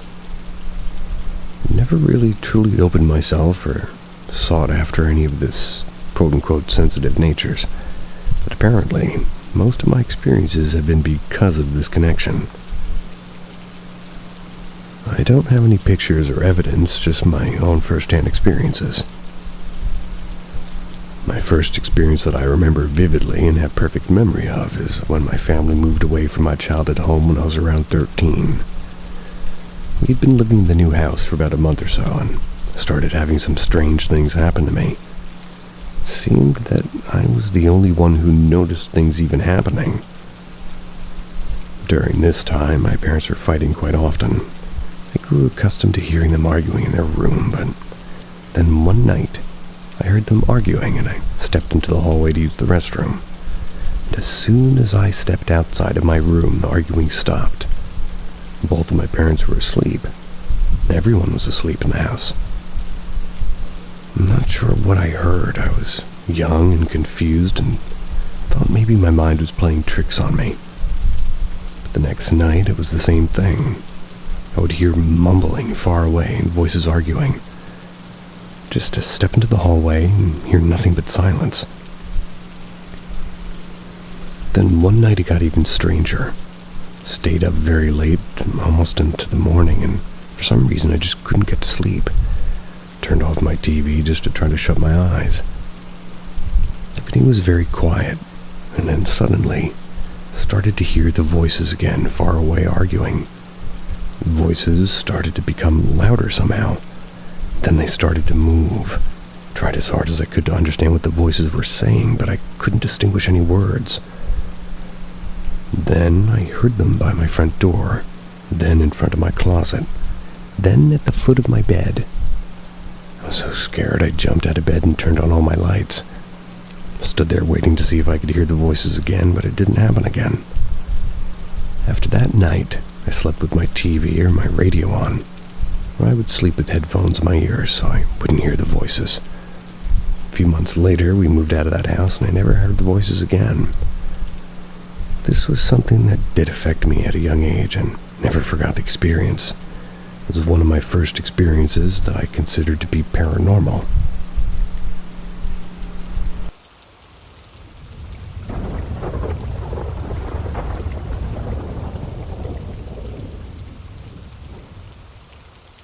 The girl by the window.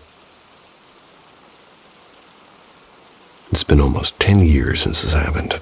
I still can't make sense of it.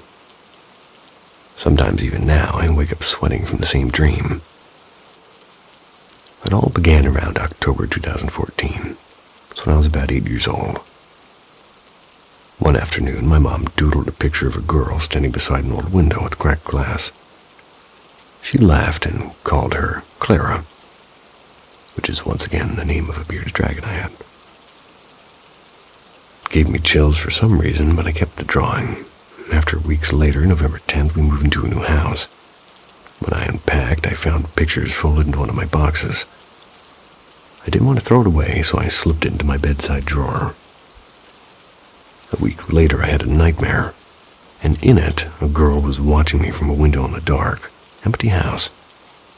When I tried to run, she started knocking, slowly and rhythmically on the glass. I woke up shaking. I ran to my drawer and I grabbed the picture and I tore it into pieces, dumped them into the kitchen trash before sunrise. After that, things got strange.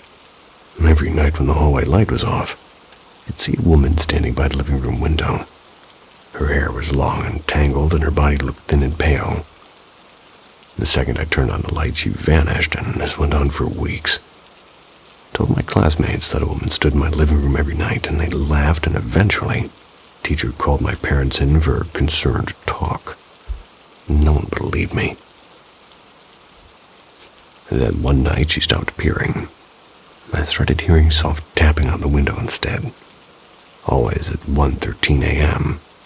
The tapping would grow louder, and like somebody running their fingernails across the glass. I barely slept after that. I was terrified to even look toward the window. Years later, I watched a horror movie called The Woman in the Window. It was about a ghost that only appeared in reflections in glass, and the main spirit's name was Clara. I don't know if it's a coincidence or not, but I've wondered if all those nights, every noise and every shadow were connected somehow. My friends think I'm exaggerating. My friend once told me to get checked for anxiety. But a month ago, brushing my teeth late at night, when I caught a reflection in the dark bathroom mirror, someone standing by the window behind me, and I locked myself in and cried until morning. And there's definitely nobody named Clara in that movie. Not that I've seen it necessarily, but a little voice in my ear is reminding me that that sounds like bollocks.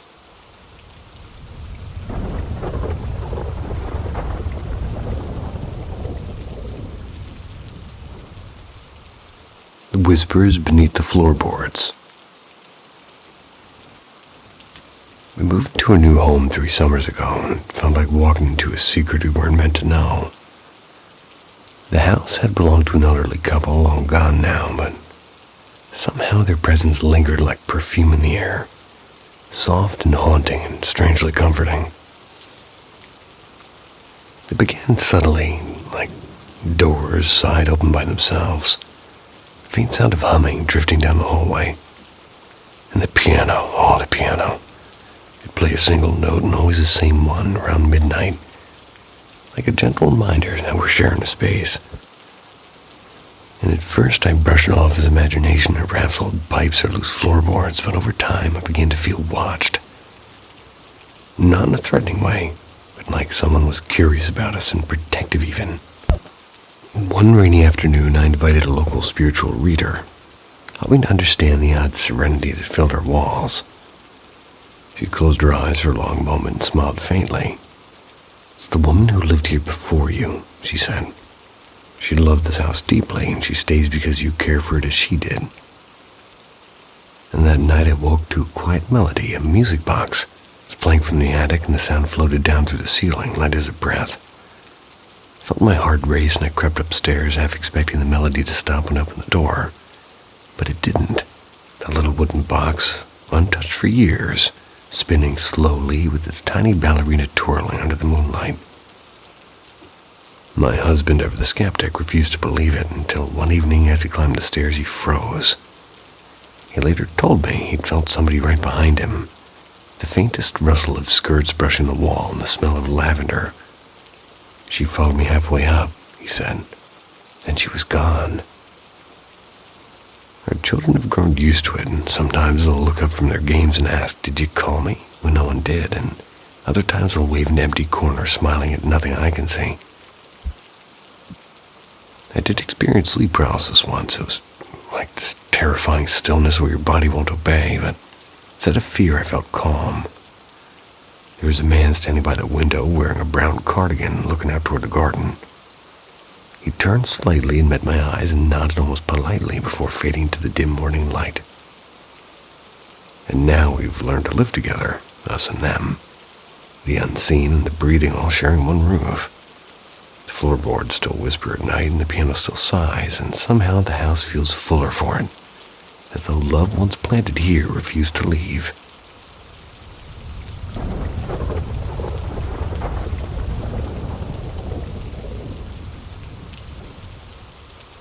Phantom Walker on Widow's Ridge.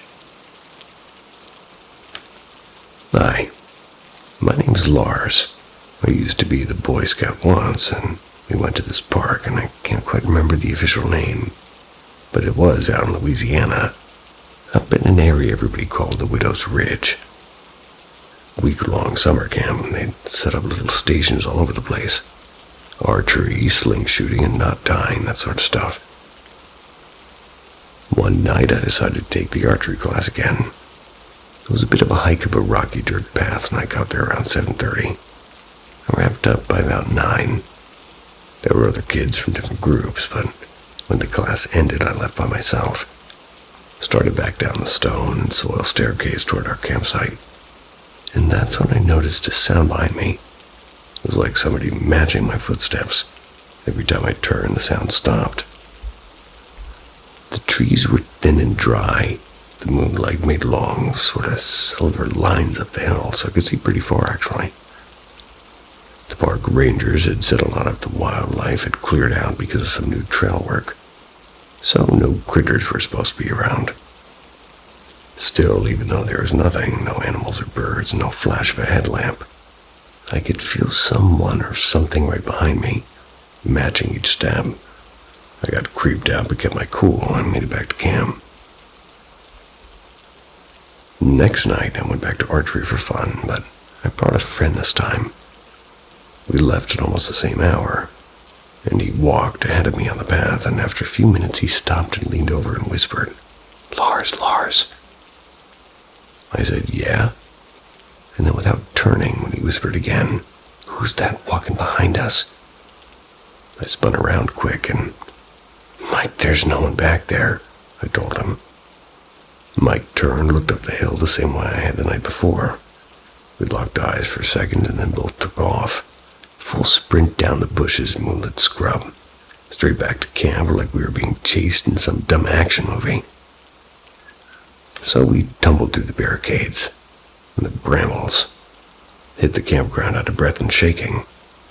And I've told this one a bunch of times to family and friends.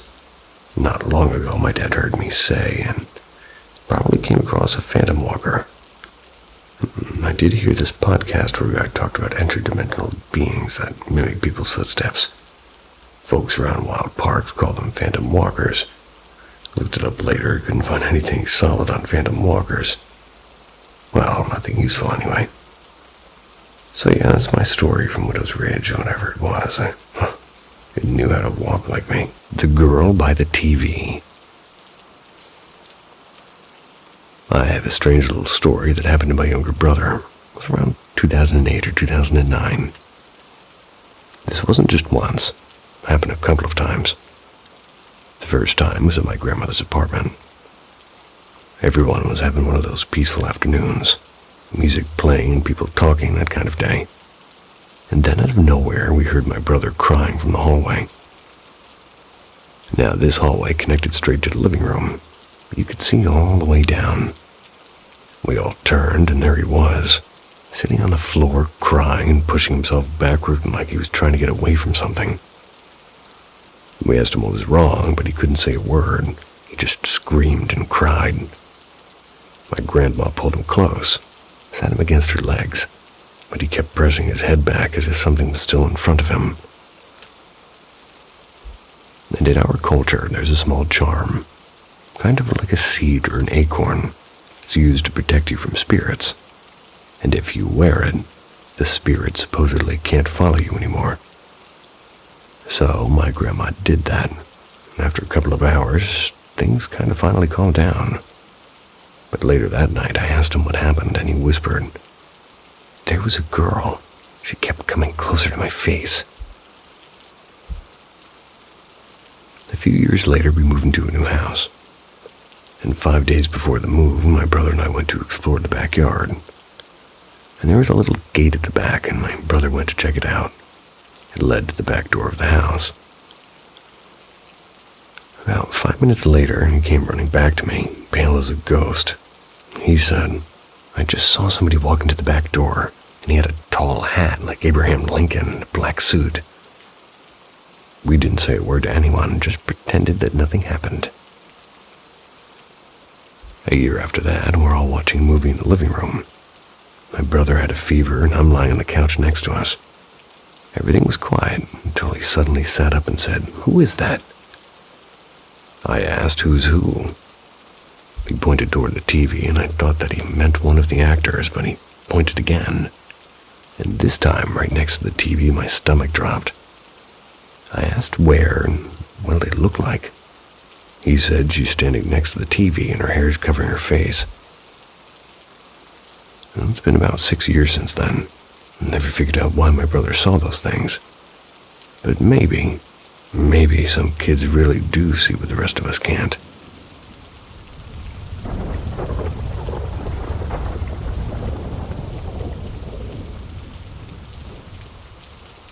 The Girl by the TV.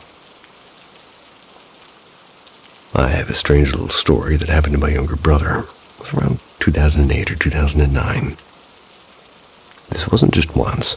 It happened a couple of times. The first time was at my grandmother's apartment. Everyone was having one of those peaceful afternoons. Music playing and people talking, that kind of day. And then out of nowhere, we heard my brother crying from the hallway. Now, this hallway connected straight to the living room. You could see all the way down. We all turned, and there he was, sitting on the floor, crying and pushing himself backward like he was trying to get away from something. We asked him what was wrong, but he couldn't say a word. He just screamed and cried. My grandma pulled him close, sat him against her legs, but he kept pressing his head back as if something was still in front of him. And in our culture, there's a small charm, kind of like a seed or an acorn. It's used to protect you from spirits. And if you wear it, the spirit supposedly can't follow you anymore. So my grandma did that, and after a couple of hours, things kind of finally calmed down. But later that night, I asked him what happened, and he whispered, "There was a girl. She kept coming closer to my face." A few years later, we moved into a new house. And 5 days before the move, my brother and I went to explore the backyard. And there was a little gate at the back, and my brother went to check it out. It led to the back door of the house. About 5 minutes later, he came running back to me, pale as a ghost. He said, "I just saw somebody walk into the back door, and he had a tall hat like Abraham Lincoln and a black suit." We didn't say a word to anyone, just pretended that nothing happened. A year after that, we're all watching a movie in the living room. My brother had a fever, and I'm lying on the couch next to us. Everything was quiet until he suddenly sat up and said, "Who is that?" I asked who's who. He pointed toward the TV, and I thought that he meant one of the actors, but he pointed again. And this time, right next to the TV, my stomach dropped. I asked where and what they looked like. He said she's standing next to the TV and her hair's covering her face. And it's been about 6 years since then. I never figured out why my brother saw those things. But maybe some kids really do see what the rest of us can't.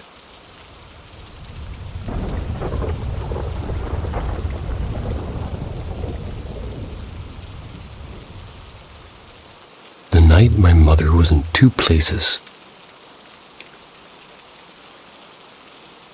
This strange little memory, or dream, or whatever it was, happened when I was about 7 or 8, and I'll tell it the best I can remember it. It was a regular school night. I'd just come up from the basement to get ready for bed, and as I stepped into the kitchen, I noticed my mom standing at the counter with her back to me, packing my lunch. And that alone made me pause. She usually made my lunch in the morning before work, not at night. I didn't think too much about it. I just said, "I'm headed to bed." When she turned around, I noticed she was wearing her pink robe with tiny stars on it. I used to love that robe for some reason. Maybe because it smelled like her perfume. I don't really recall what we talked about, but I do remember the feeling. A warmth and comfort and a soft kind of love that makes you feel completely safe. That is an excellent kind of love. She smiled and said I looked sleepy, told me she'd come up soon to say goodnight. I hugged her and went upstairs to my room, but just as I reached the top, the bathroom door opened. And out came my mom, except this time she was in her work clothes. I froze and she looked at me confused and asked what was wrong. I asked how she got upstairs before me. She blinked and said she'd been in the bathroom for a while. I told her what I saw, that she was downstairs making my lunch. She looked at me like I was joking and said, "Honey, I haven't been downstairs," she said. We went down together, and there on the counter was my lunch bag, all packed and ready. My mom frowned and called my dad to see if he'd made it. He hadn't, and she decided I must have done it myself and just forgotten. I was sure I hadn't touched a thing, though. And even now, I remember the feeling more than the details, that strange glowing sense of motherly love from her in the kitchen. Whatever that was, I didn't feel afraid, just held. Maybe I dreamed it while awake. Maybe I made my lunch and forgot. But even after all these years, I can still see the stars on that robe as clearly as the day it happened. Now that's a good kind of ghost. I'll take one, please. Or two.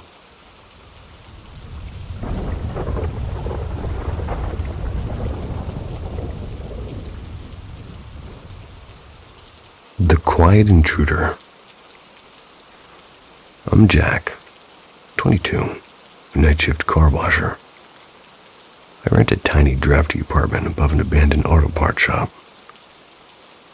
Most nights are still and quiet, which I used to love, but last Tuesday changed that. I finished work around 10:45, cold wind biting my face as I climbed the creaky stairs. Too lazy to cook, I grabbed a sandwich, turned on an old movie on my laptop. By 1 a.m., I got up to wash my face. When I came back, something felt wrong. The door wasn't locked, and I always lock the door, twice and sometimes 3 times. Told myself maybe I'd just been careless. The hallway light was on. I hadn't touched it. A heavy feeling spread through my chest. My hands were shaking as I pulled out the crowbar I kept under the sofa, more for comfort than protection. I stepped toward the hallway. Everything looked normal. No sound of movement, but then I noticed the shoe rack. One of my boots, the one I never wear anymore, was missing. I didn't sleep a second that night. Every tiny creak sounded like a footstep. The next morning I called my landlord.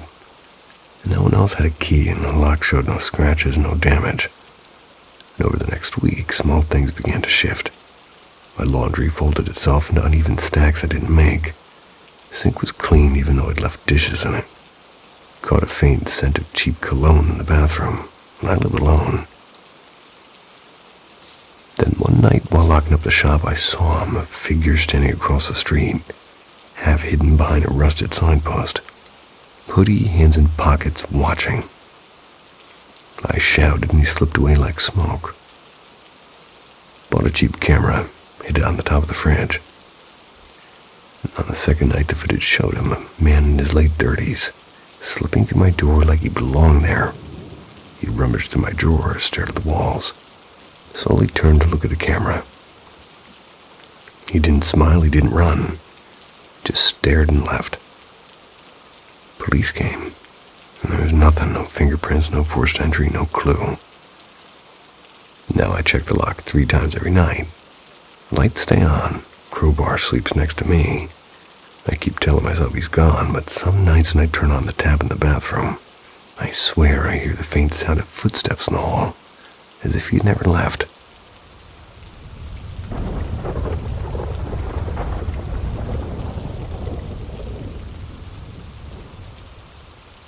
The Girl by the TV. I have a strange little story that happened to my younger brother. It was around 2008 or 2009. This wasn't just once. It happened a couple of times. The first time was at my grandmother's apartment. Everyone was having one of those peaceful afternoons. Music playing and people talking, that kind of day.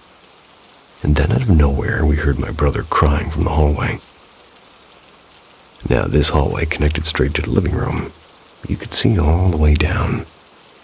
We all turned, and there he was, sitting on the floor, crying and pushing himself backward like he was trying to get away from something. We asked him what was wrong, but he couldn't say a word. He just screamed and cried.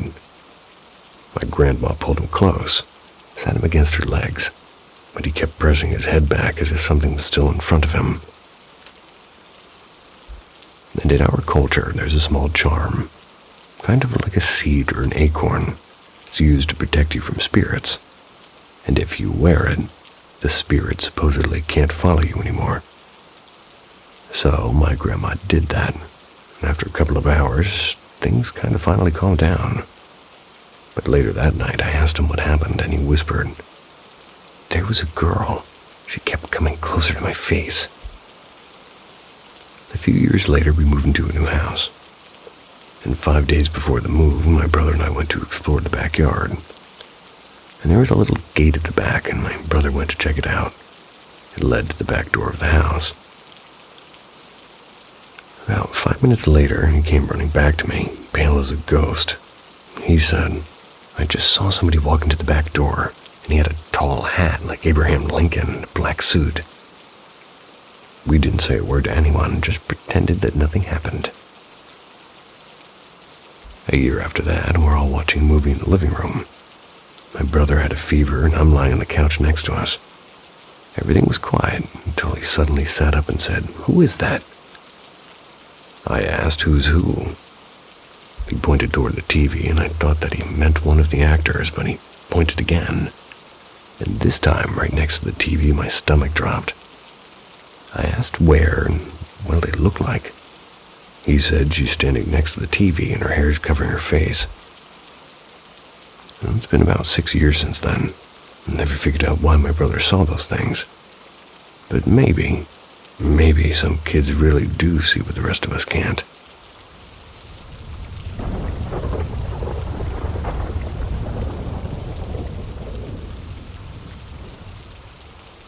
The Thing on the Rooftop. Hello, friends.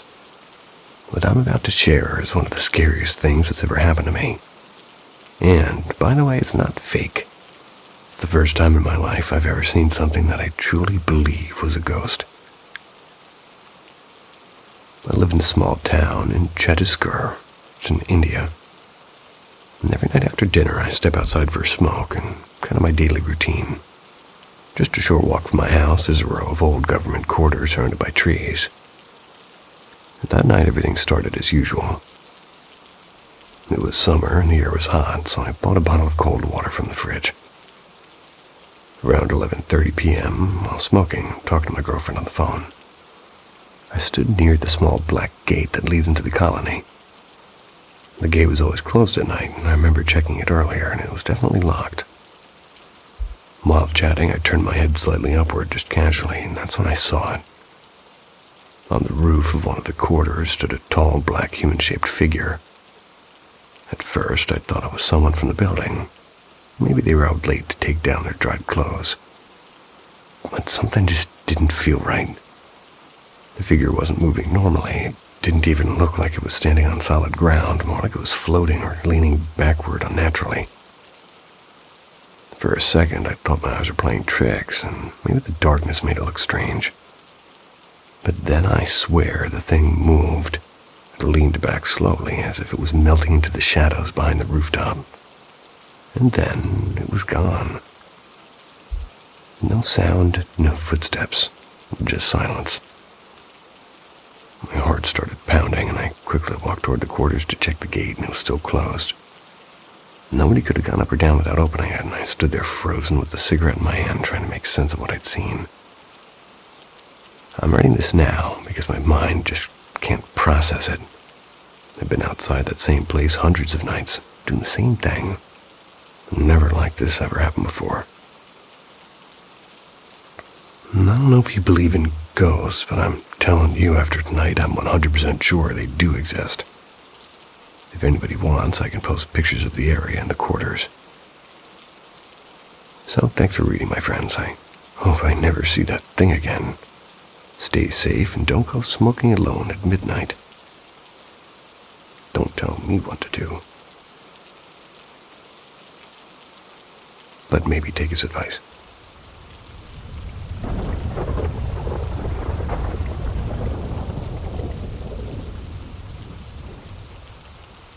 The Whisper in the Hall. I've always been the sort of person who loved ghost stories. I devoured them, really. But I never let myself believe in the real thing. That was until one weekend when I was 19. My best mate from university and I went to stay at her dad's farmhouse. That was in Yorkshire countryside for a couple of nights. It was proper remote. One narrow lane, a tiny pond, and not even a corner shop in sight. Everything was calm the first few nights. We spent our evenings laughing and gossiping until we fell asleep in the spare room. On our last night, we were sharing a single bed, half asleep and still talking. That's when the loudest smash cut through the dark. It sounded like every plate and pan in the kitchen had been hurled to the floor. We froze and stared at one another. And at first we convinced ourselves it was the wind or an animal outside. Nothing added up. Her little sister, who was 7, didn't stir. The house felt too still for anything that dramatic to have actually happened. So we walked downstairs and we woke up her dad. The whole house seemed fine. Countertops clear, cupboards shut, not a single chip in the tiles. So we stood there baffled. Then we went back up and told ourselves we'd been overdramatic. About 20 minutes later, once her dad had drifted off again, there were footsteps in the hallway. They were deliberate and slow, like someone pacing. We could see under the bedroom door that all the lights were off. We could hear her dad's snores from the kitchen. Neither of us had gone to the bathroom, and the sound was outside her door. Terrified, we armed ourselves with what felt like proper weapons. I grabbed a hairbrush and she had a torch and crept to the door. As I reached for the handle, a voice breathed one word, crystal clear. Leave. We both flinched. The hairbrush nearly fell from my hand. We heard it at the exact same moment and turned to each other with wide eyes, and that was it. We hid underneath the covers until dawn and went straight home, pale and quiet for the entire drive. And I'm 27 now. I still think about that night. Haven't had anything like it since, and I don't know whether it was a trick of nerves, a prank that never got explained, or something else entirely. Whatever it was, it cracked open the part of me that used to scoff at ghosts.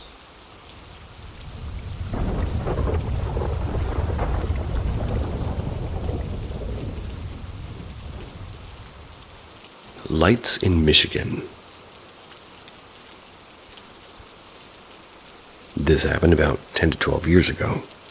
I'm 20 now, and to preface, my dad owns his own land in rural Michigan, middle of nowhere, all woods and no service. But it's right on a lake, so it used to be really nice for camping trips. Anyways, we, being me, my dad, and my older sister, were on one of these trips and were going to sleep in the first night in the tent. That's when we all realized that all of our phones weren't working. Mine and my sister's phone were completely dead, even though neither should have been, and well, we both had iPhones at the time. My dad, who had a Samsung, had his screen completely glitching out with no apps and just random pixels all over the screen with no response. We all thought this was weird and kind of creepy, but this was back when technology wasn't really nearly as big of a deal as it was now. Phones were still kind of shitty. Soon after this, we all decided to just try to go to sleep. About 10 minutes later, there were lights outside of the tent. There was no cover on top, only screen, so it was easy to notice even as we were lying down. No one should have been around for miles at least, so none of us really knew what to do and just tried to lay as still as possible for about 5 minutes before my sister eventually started freaking out, waking my dad up, who obviously was never actually asleep in the first place.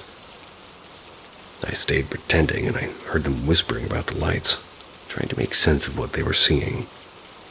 It wasn't flashlights or other people or fireflies. They were glowing orbs, and some in the trees, one right in front of the tent about 10 feet away. That's when I sat up, and they weren't pulsing like fireflies would. It was a steady yellowish glow and much brighter. The one in front of the tent floated closer and closer. It was about 5 feet away maybe. It was the size of a baseball. My dad quickly shone a flashlight on it. Before it could get too close, it froze for a moment before they all quickly left. My dad swears to this day that they were fairies of some kind, and that he could see a smaller body within the light. I have no idea what it was till this day, and I was so scared I decided to just lay down and go back to bed. I was pretty young at the time, and haven't been back since. Even if it wasn't paranormal, I guess I'm just looking for anybody else who'd had a similar experience in the same area. Haven't been able to find anything similar online since. I regularly check every few years or so.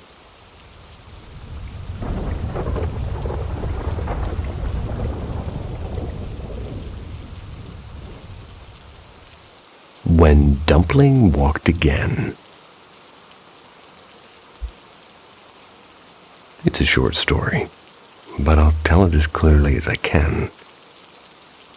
My cat's name is Dumpling. We adopted her in 2020 from a shelter. Her previous owners weren't kind to her, so she's always had a bit of a temper, hissing and scratching and acting like the queen of the house. Still, my family loved her deeply. When she first came to us, she was pregnant and terribly sick. She could barely move without crying out in pain. Watching her suffer broke my heart. One night I sat on the floor crying quietly, feeling useless and cold. Then something strange happened. Dumpling, who hadn't moved all day, suddenly got up.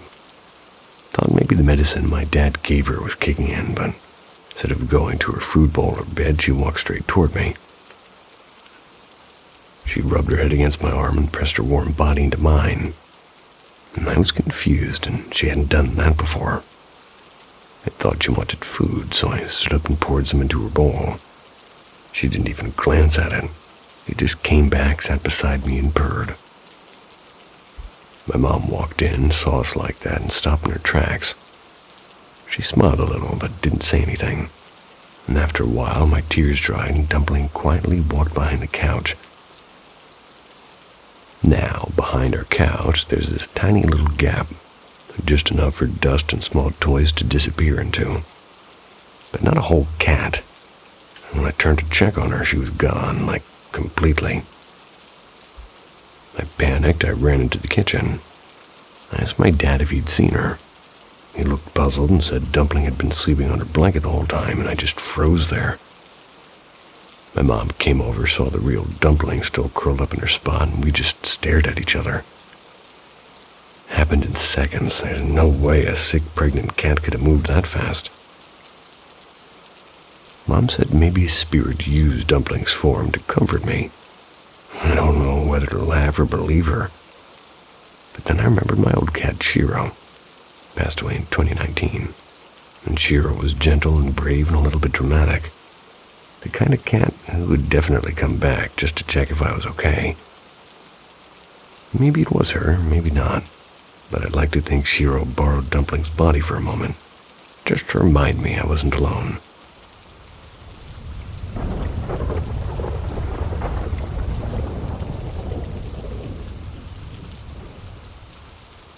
What is going on? I'm 16 years old, and recently my parents split up. My dad rented a new house, my mother kept the old house. For a little picture of the inside, there's a kitchen with a small dining area connected to the main room and living room. The living room has 2 doors. It all started off normal. Came over to his house for the first time to stay a couple of nights with him. Nothing was off whatsoever. But about a month after, my dad texted me saying he thinks there's a ghost in the house. I was at my mom's at the time, and he tells me the story like this. I was sitting in the kitchen making coffee in the early morning, sitting at the table. I look up and notice the doors start to open, and they creak open when doing so. Go to the door, and I open and close it a few times, and it doesn't creak. Didn't really believe it at first, but oh boy do I believe it now. I saw it happen with my own eyes the day I'd come back to my dad's. But wait, it gets a bit worse. After a month goes by, my dad has a friend over. Let's call her Olivia. Olivia and him were sitting on the couch watching TV late one night. Well, Olivia also had incidents with ghosts before. But anyway, they were sitting on the couch, and out of nowhere, Olivia goes, "Are your sons here?" "No." Then she says, "Because I saw some sort of figure walk past the two doors." And now for the final incident. I had just finished playing Phasmophobia, a new ghost hunting game on Steam. I'm laying in bed watching YouTube, and it was around 1:45. My brother comes to my room and says, "Did you do that?" Clearly I didn't. He tells me to wait in my room, and he goes to check around the house because he heard something. I'm laying in bed, my heart racing, and I hear him scream like a terrified scream. I start getting into a panic attack-like state, and he comes back into my room, saying the ghost just moved a fucking chair. And the chair is easily 20 pounds. No way in hell anything else moved it. Then he said the two doors from earlier opened again. Believe it or not, the chair I've been sitting on for the past couple of years doing this job weighs maybe a pound, maybe half a pound. It's a sad, sad chair. I'm sure you can hear it making noise sometimes.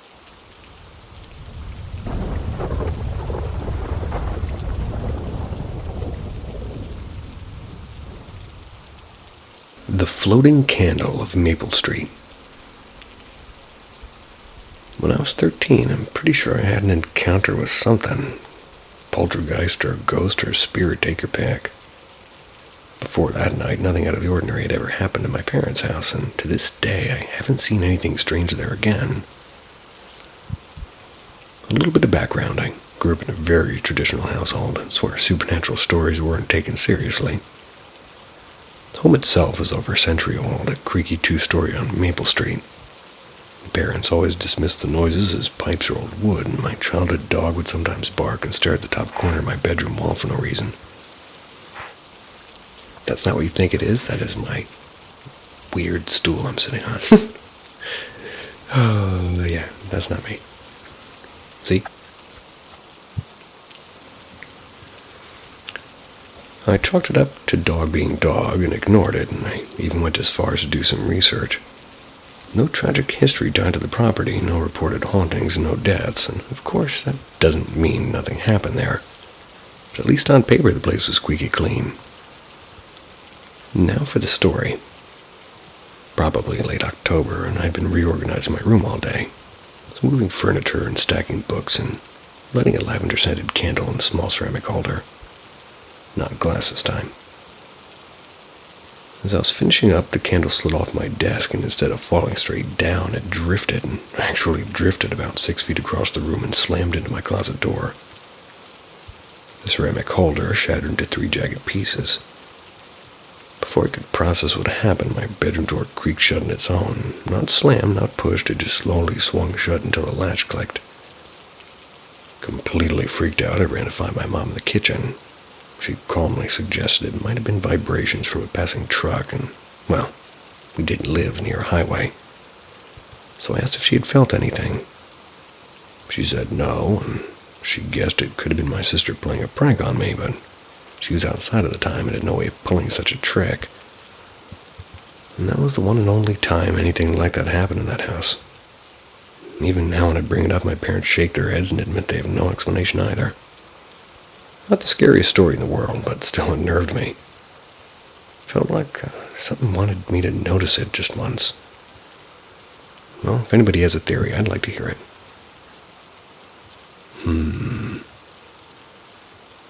If you heard weird noises, it was my chair. That's all I'm saying.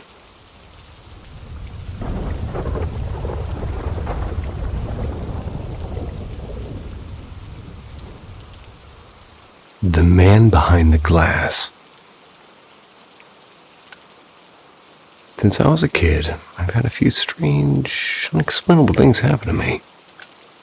But this one is the first time I truly questioned reality. I was about 13, just back from school.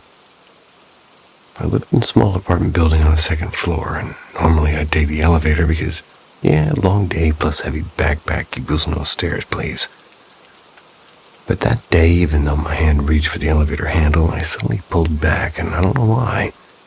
Something deep inside whispered, "Don't." So I took the stairs, and on the top right by the door to the corridor, there was a small window high up so kids couldn't really peek through it. Still, when I passed it, I froze. Through that window, I saw an old man, pale, still, and staring at me. Never seen him before. Figured he was living, or maybe visiting someone. There were 4 apartments on my floor, but something about him felt off. I grabbed the door handle and I was ready to greet him. The moment my fingers touched it, he vanished. No sound, no movement, just gone. For years, I told myself it was my imagination or maybe a trick of the light. I didn't tell anyone. Even tried to forget his face because it was gray and hollow, like life had been drained out of it. But 6 years later, something happened that brought everything back.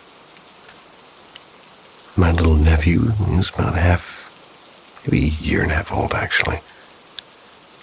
And that's when he was running around my parents' house while we were in the pool. His mom was watching him when suddenly he stopped and stepped back and pointed at the sofa and he started crying.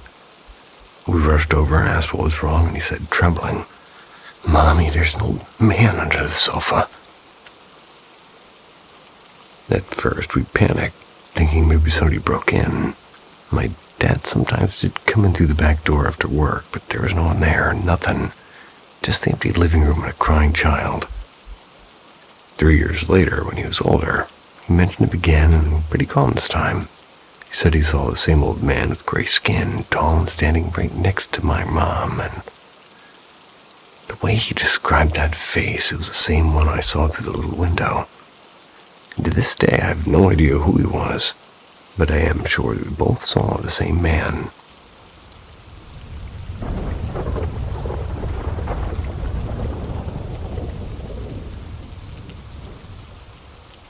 The Silver Glint by the Willow Path.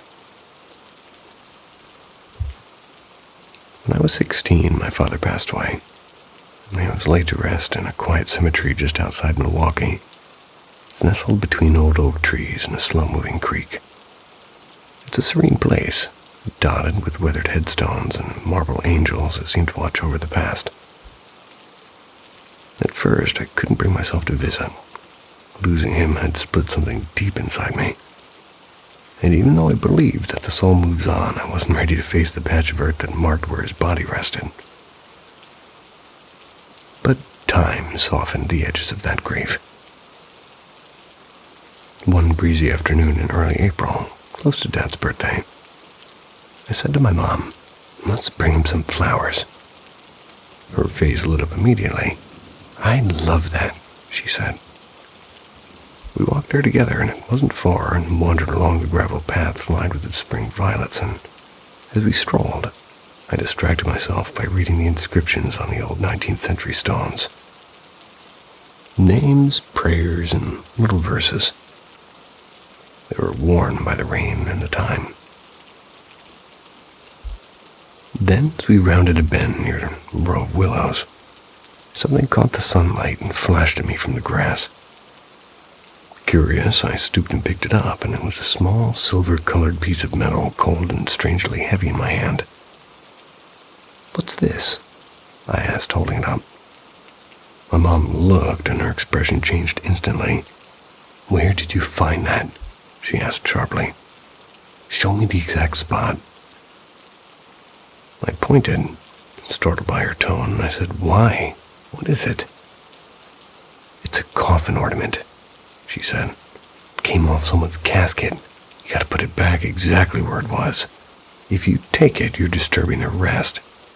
And sometimes," she added in a voice that made my stomach twist, "spirits follow what's taken from them." And she wasn't joking.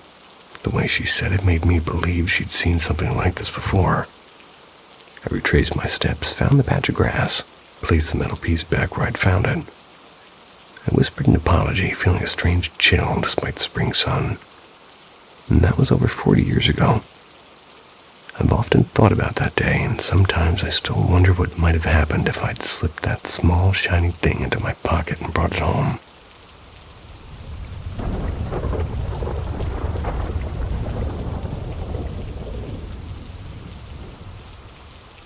The quiet that wouldn't stay. My parents split up recently. I'm still living in the old house I grew up in. We've been here about 17 years. Nothing spooky ever happened until a few months ago. My dad started seeing a woman that we sort of knew from around the neighborhood, and she wasn't mysterious at first. But there were always whispers about her family. Years of cleansings and strange ceremonies, and neighbors saying they'd once heard chanting from the apartment below when my parents first moved into the block.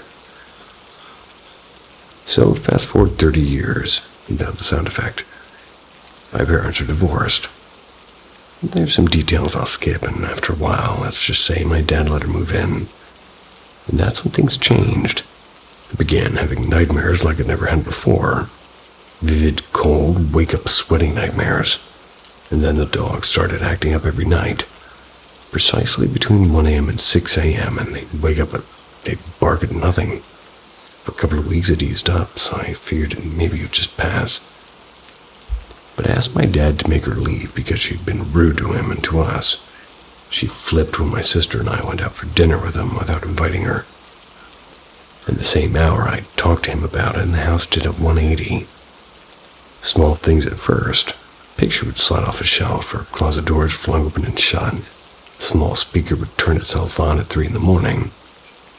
And once, a charging cord came out of the wall unplugged, even though nobody and no dog was near it. Little things you tell yourself are coincidences until they're not. 4 days later, my dad finally told her to go. And after she left, the subtle stuff kept happening. But last night was the worst. We kept an electric space heater downstairs for my older dog. She can't even climb stairs on her own anymore, and she hates blankets. We bought a model that clicks off and screams an alarm and tips over. And at 2 a.m. the house filled with smoke and blaring fire alarms, and the heater had been pushed up against the wooden gate that we used to keep the dog safe and kind of knocked over. The unit didn't shut off, and there was no safety click, no tip switch. Just the heat against the wood and the horrible metallic scream of the smoke alarm. If the smoke detector hadn't gone off, I don't even want to imagine how this could have ended. We were awake and shaken, staring at the toppled heater and a gate scorch mark that hadn't been there before. The quiet we'd had for years had become something that wouldn't leave.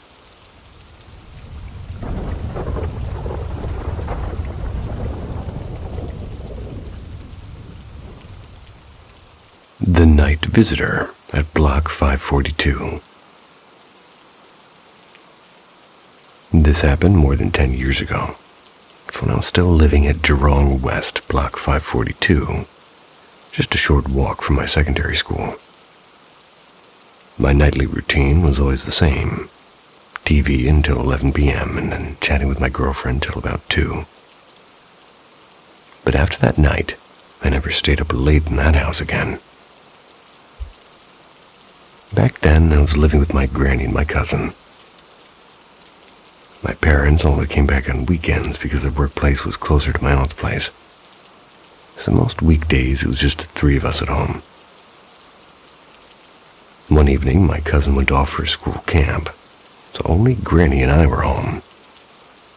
She usually slept by 8 p.m., and after that, the whole flat would go quiet.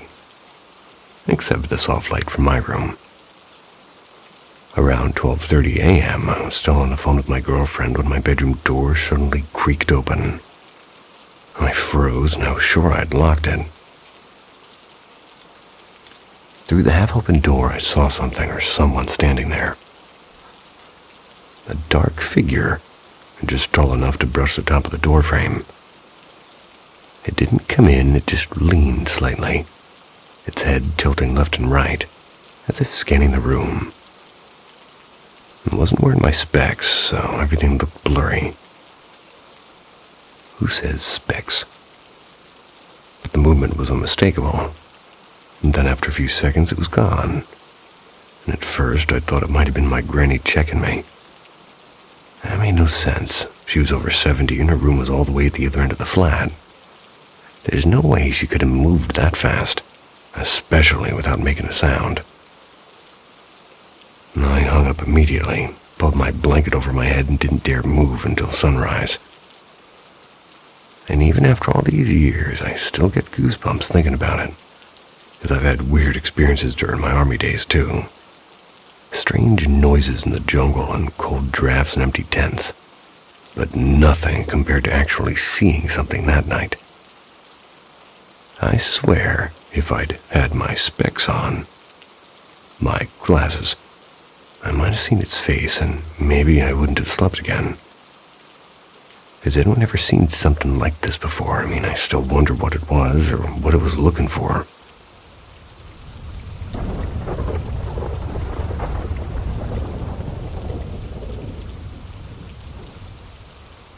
The Hushed Lullaby of Cedar Hill.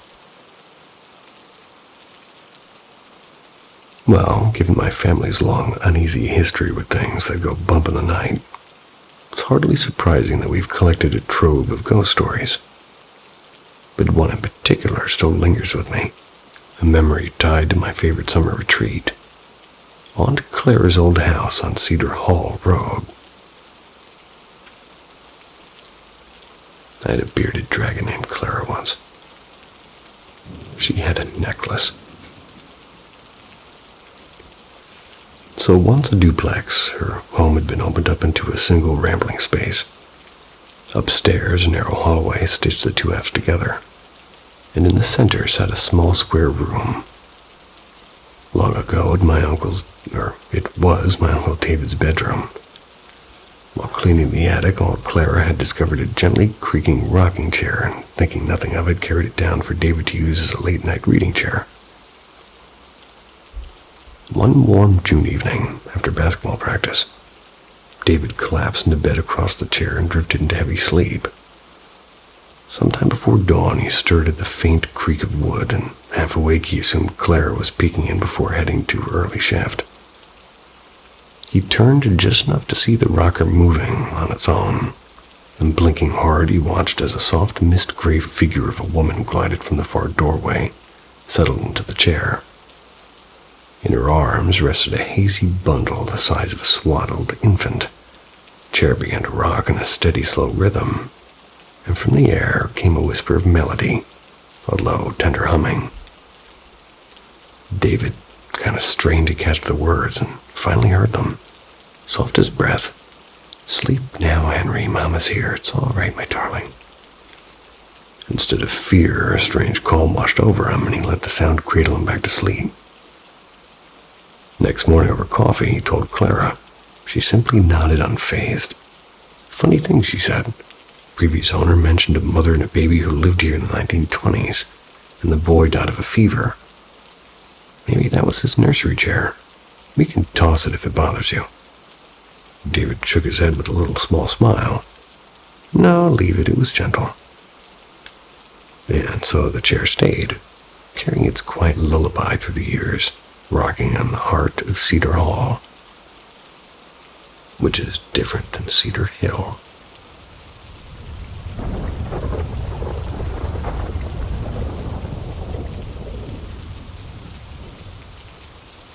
The red-eyed shadow is watching you. On the day in question of my first paranormal experience, my family, my parents and my sister, had gone to another city. almost 60 kilometers away, to visit my aunt and uncle, leaving me alone at home. My parents went out in the afternoon and came back the next day at night. The night of their departure, which I thought was a French word because there is spelled differently, I was sleeping and I turned over and I half opened my eyes and I saw clearly as daylight a dark shadow in human form with two red orbs for eyes across the room looking at me. I didn't give it any importance until the next day when I remembered it. Went back to sleep. My room overlooked the inner courtyard of the building that we lived in. And being winter, the blinds were all the way down to keep out the cold, so couldn't have been outside lights. To this day, the memory of that shadow continues to haunt me, as I have not found any explanation for what I saw, even though I did try to recreate it without success.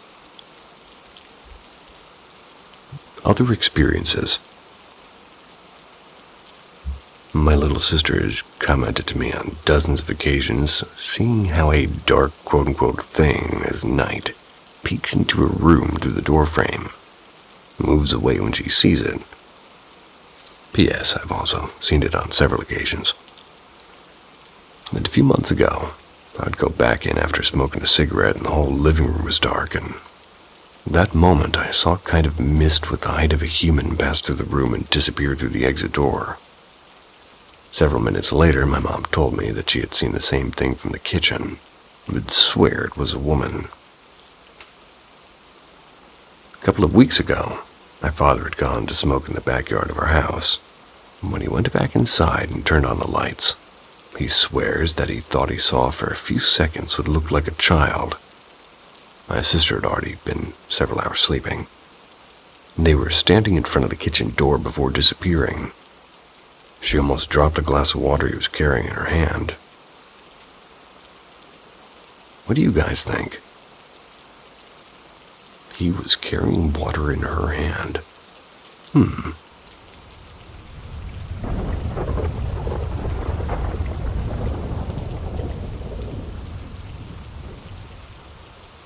The Haunting of 7A Resort. And this story happened to one of my maternal cousins who still lives in southeast Texas, and ever since I was just a few months old until my early 20s, my mom's side of the family would hold reunions at a place called 7A. It's nestled in the quiet town of Wimberley, and those reunions eventually came to an end after the resort changed ownership. Out of curiosity, I checked the 7A website not long ago, and it looks completely different now. Almost unrecognizable compared to what it had been when our family gatherings ended nearly a decade ago. But one particular year stands out in my memory. It's because of something strange that happened to my cousin Spencer. He and I have always been pretty close, more like brothers and cousins. And he's always been a grounded, no-nonsense kind of guy, and that's really what he told me that still gives me chills. Or rather, why. Spencer said that one evening he was sitting outside the resort's old shuttered movie theater in the mock boarding house in Pioneer Town, a kind of Western-style replica built for guests to walk through. While he was there, he claimed he heard a series of knocks, always in sets of 3, coming from somewhere unseen. Then came the long, slow creak of what sounded like a door opening, though all the doors around him were firmly shut. When he walked past the resort's historic locked cabin, he swore he heard the distant crack of gunfire and faint, indistinct voices arguing or calling out. Passing the old blacksmith's shop, he said the air filled with a metallic rhythm of hammering and footsteps. There was unmistakable sound of people working, even though he was completely alone. And everyone else in the family was back at the cabins, either napping, chatting, or cooking dinner. Now, I've known Spencer all my life, and he's married, a father of 2, not the kind of man who hallucinates or exaggerates for attention. He's never touched LSD or high-THC marijuana, or any kind of mind-altering drug, and he doesn't even drink more than a beer or 2. whatever he heard that day, it wasn't the product of a foggy mind. As for what still lingers in the ghost town of 7A Resort, your guess is as good as mine. But when I think about what Spencer described, those knocks and those voices and steps, I just can't help but wonder if some echoes of the past still wandered the dusty streets of Pioneer Town.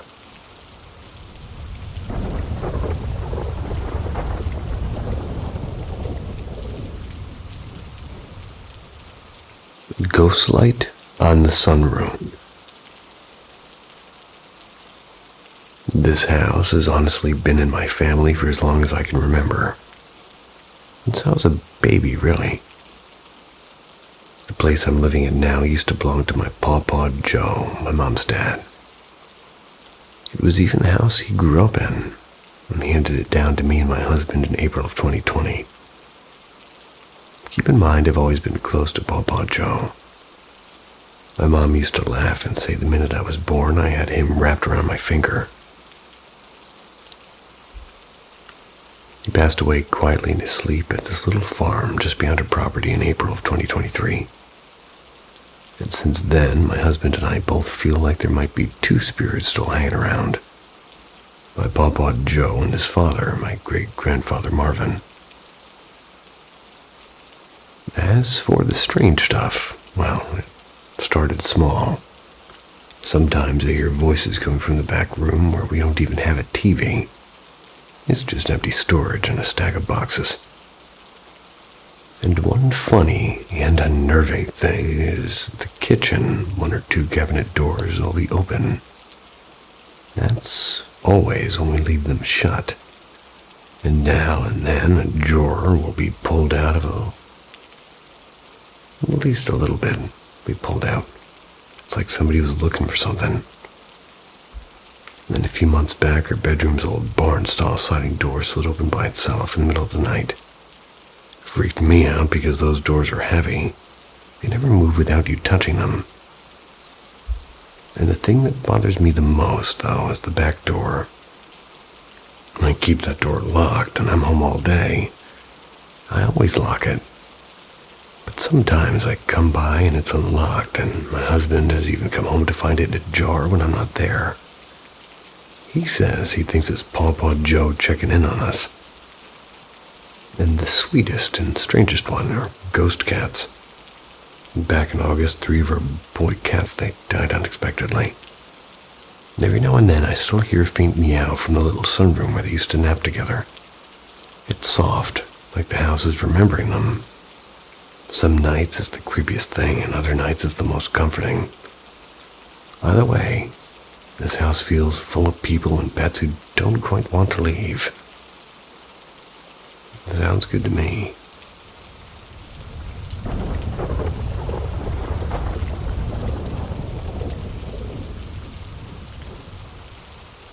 The house that watches. The bedrooms sit on the upper floor, arranged around a narrow landing that circles a stairwell like a quiet watchtower. Everyone keeps their doors shut at night, not out of privacy, but because sometimes you can hear the soft thud of footsteps going up and down the stairs. You open the door to check, and there's never anyone there. There's always no one. And last night I had to brush my teeth before bed, and the bathroom isn't upstairs anymore. Ever since the renovation, it tucked down in the far corner on the first floor. It's past 3 doors that stay open at night like moths mid-breath. Those rooms always feel like they're looking at you. Nothing to see, or at least that's what I tell myself. When I came back up, I swear I caught a glimpse of someone standing just inside the den, just a few feet from the armchair that we never really use anymore. It's the same den where I once had sleep paralysis so violent I moved into my brother's room for 2 months. I had been sick, and I woke to a pale hand pressing against my cheek. There were fingers dragging as though peeling something away. And I've dreamt of somebody living behind that wall, and later my cousin admitted to dreaming the exact same thing. We never talked about it before, and, well, even the dogs react to the place. Our newest one, Fig, growls at the den's threshold and refuses to cross after dark. He's never been like that in any way other than, well, that part of the house. He's gotten older and he's grown more nervous and won't stay in a room unless the lamp's on. I won't nap in the hallway at all, honestly. Now he curls up outside her door upstairs instead, like he's guarding us or hiding from something. Honestly, I don't blame him. The upstairs feels thinner somehow, like the air's been sifted through a filter. But there are still spots, even up here, where it's heavier and harder to breathe. Seeing that shape downstairs rattled me. I actually stepped back down one stair to double-check, squinting into the den. There was nothing, just shadows and furniture. And this isn't unusual anymore. I mean, maybe it's my mind making shapes out of the dark, and maybe not. That whole section of the house feels tilted, as if the floorboards are warped or the ceiling's too low.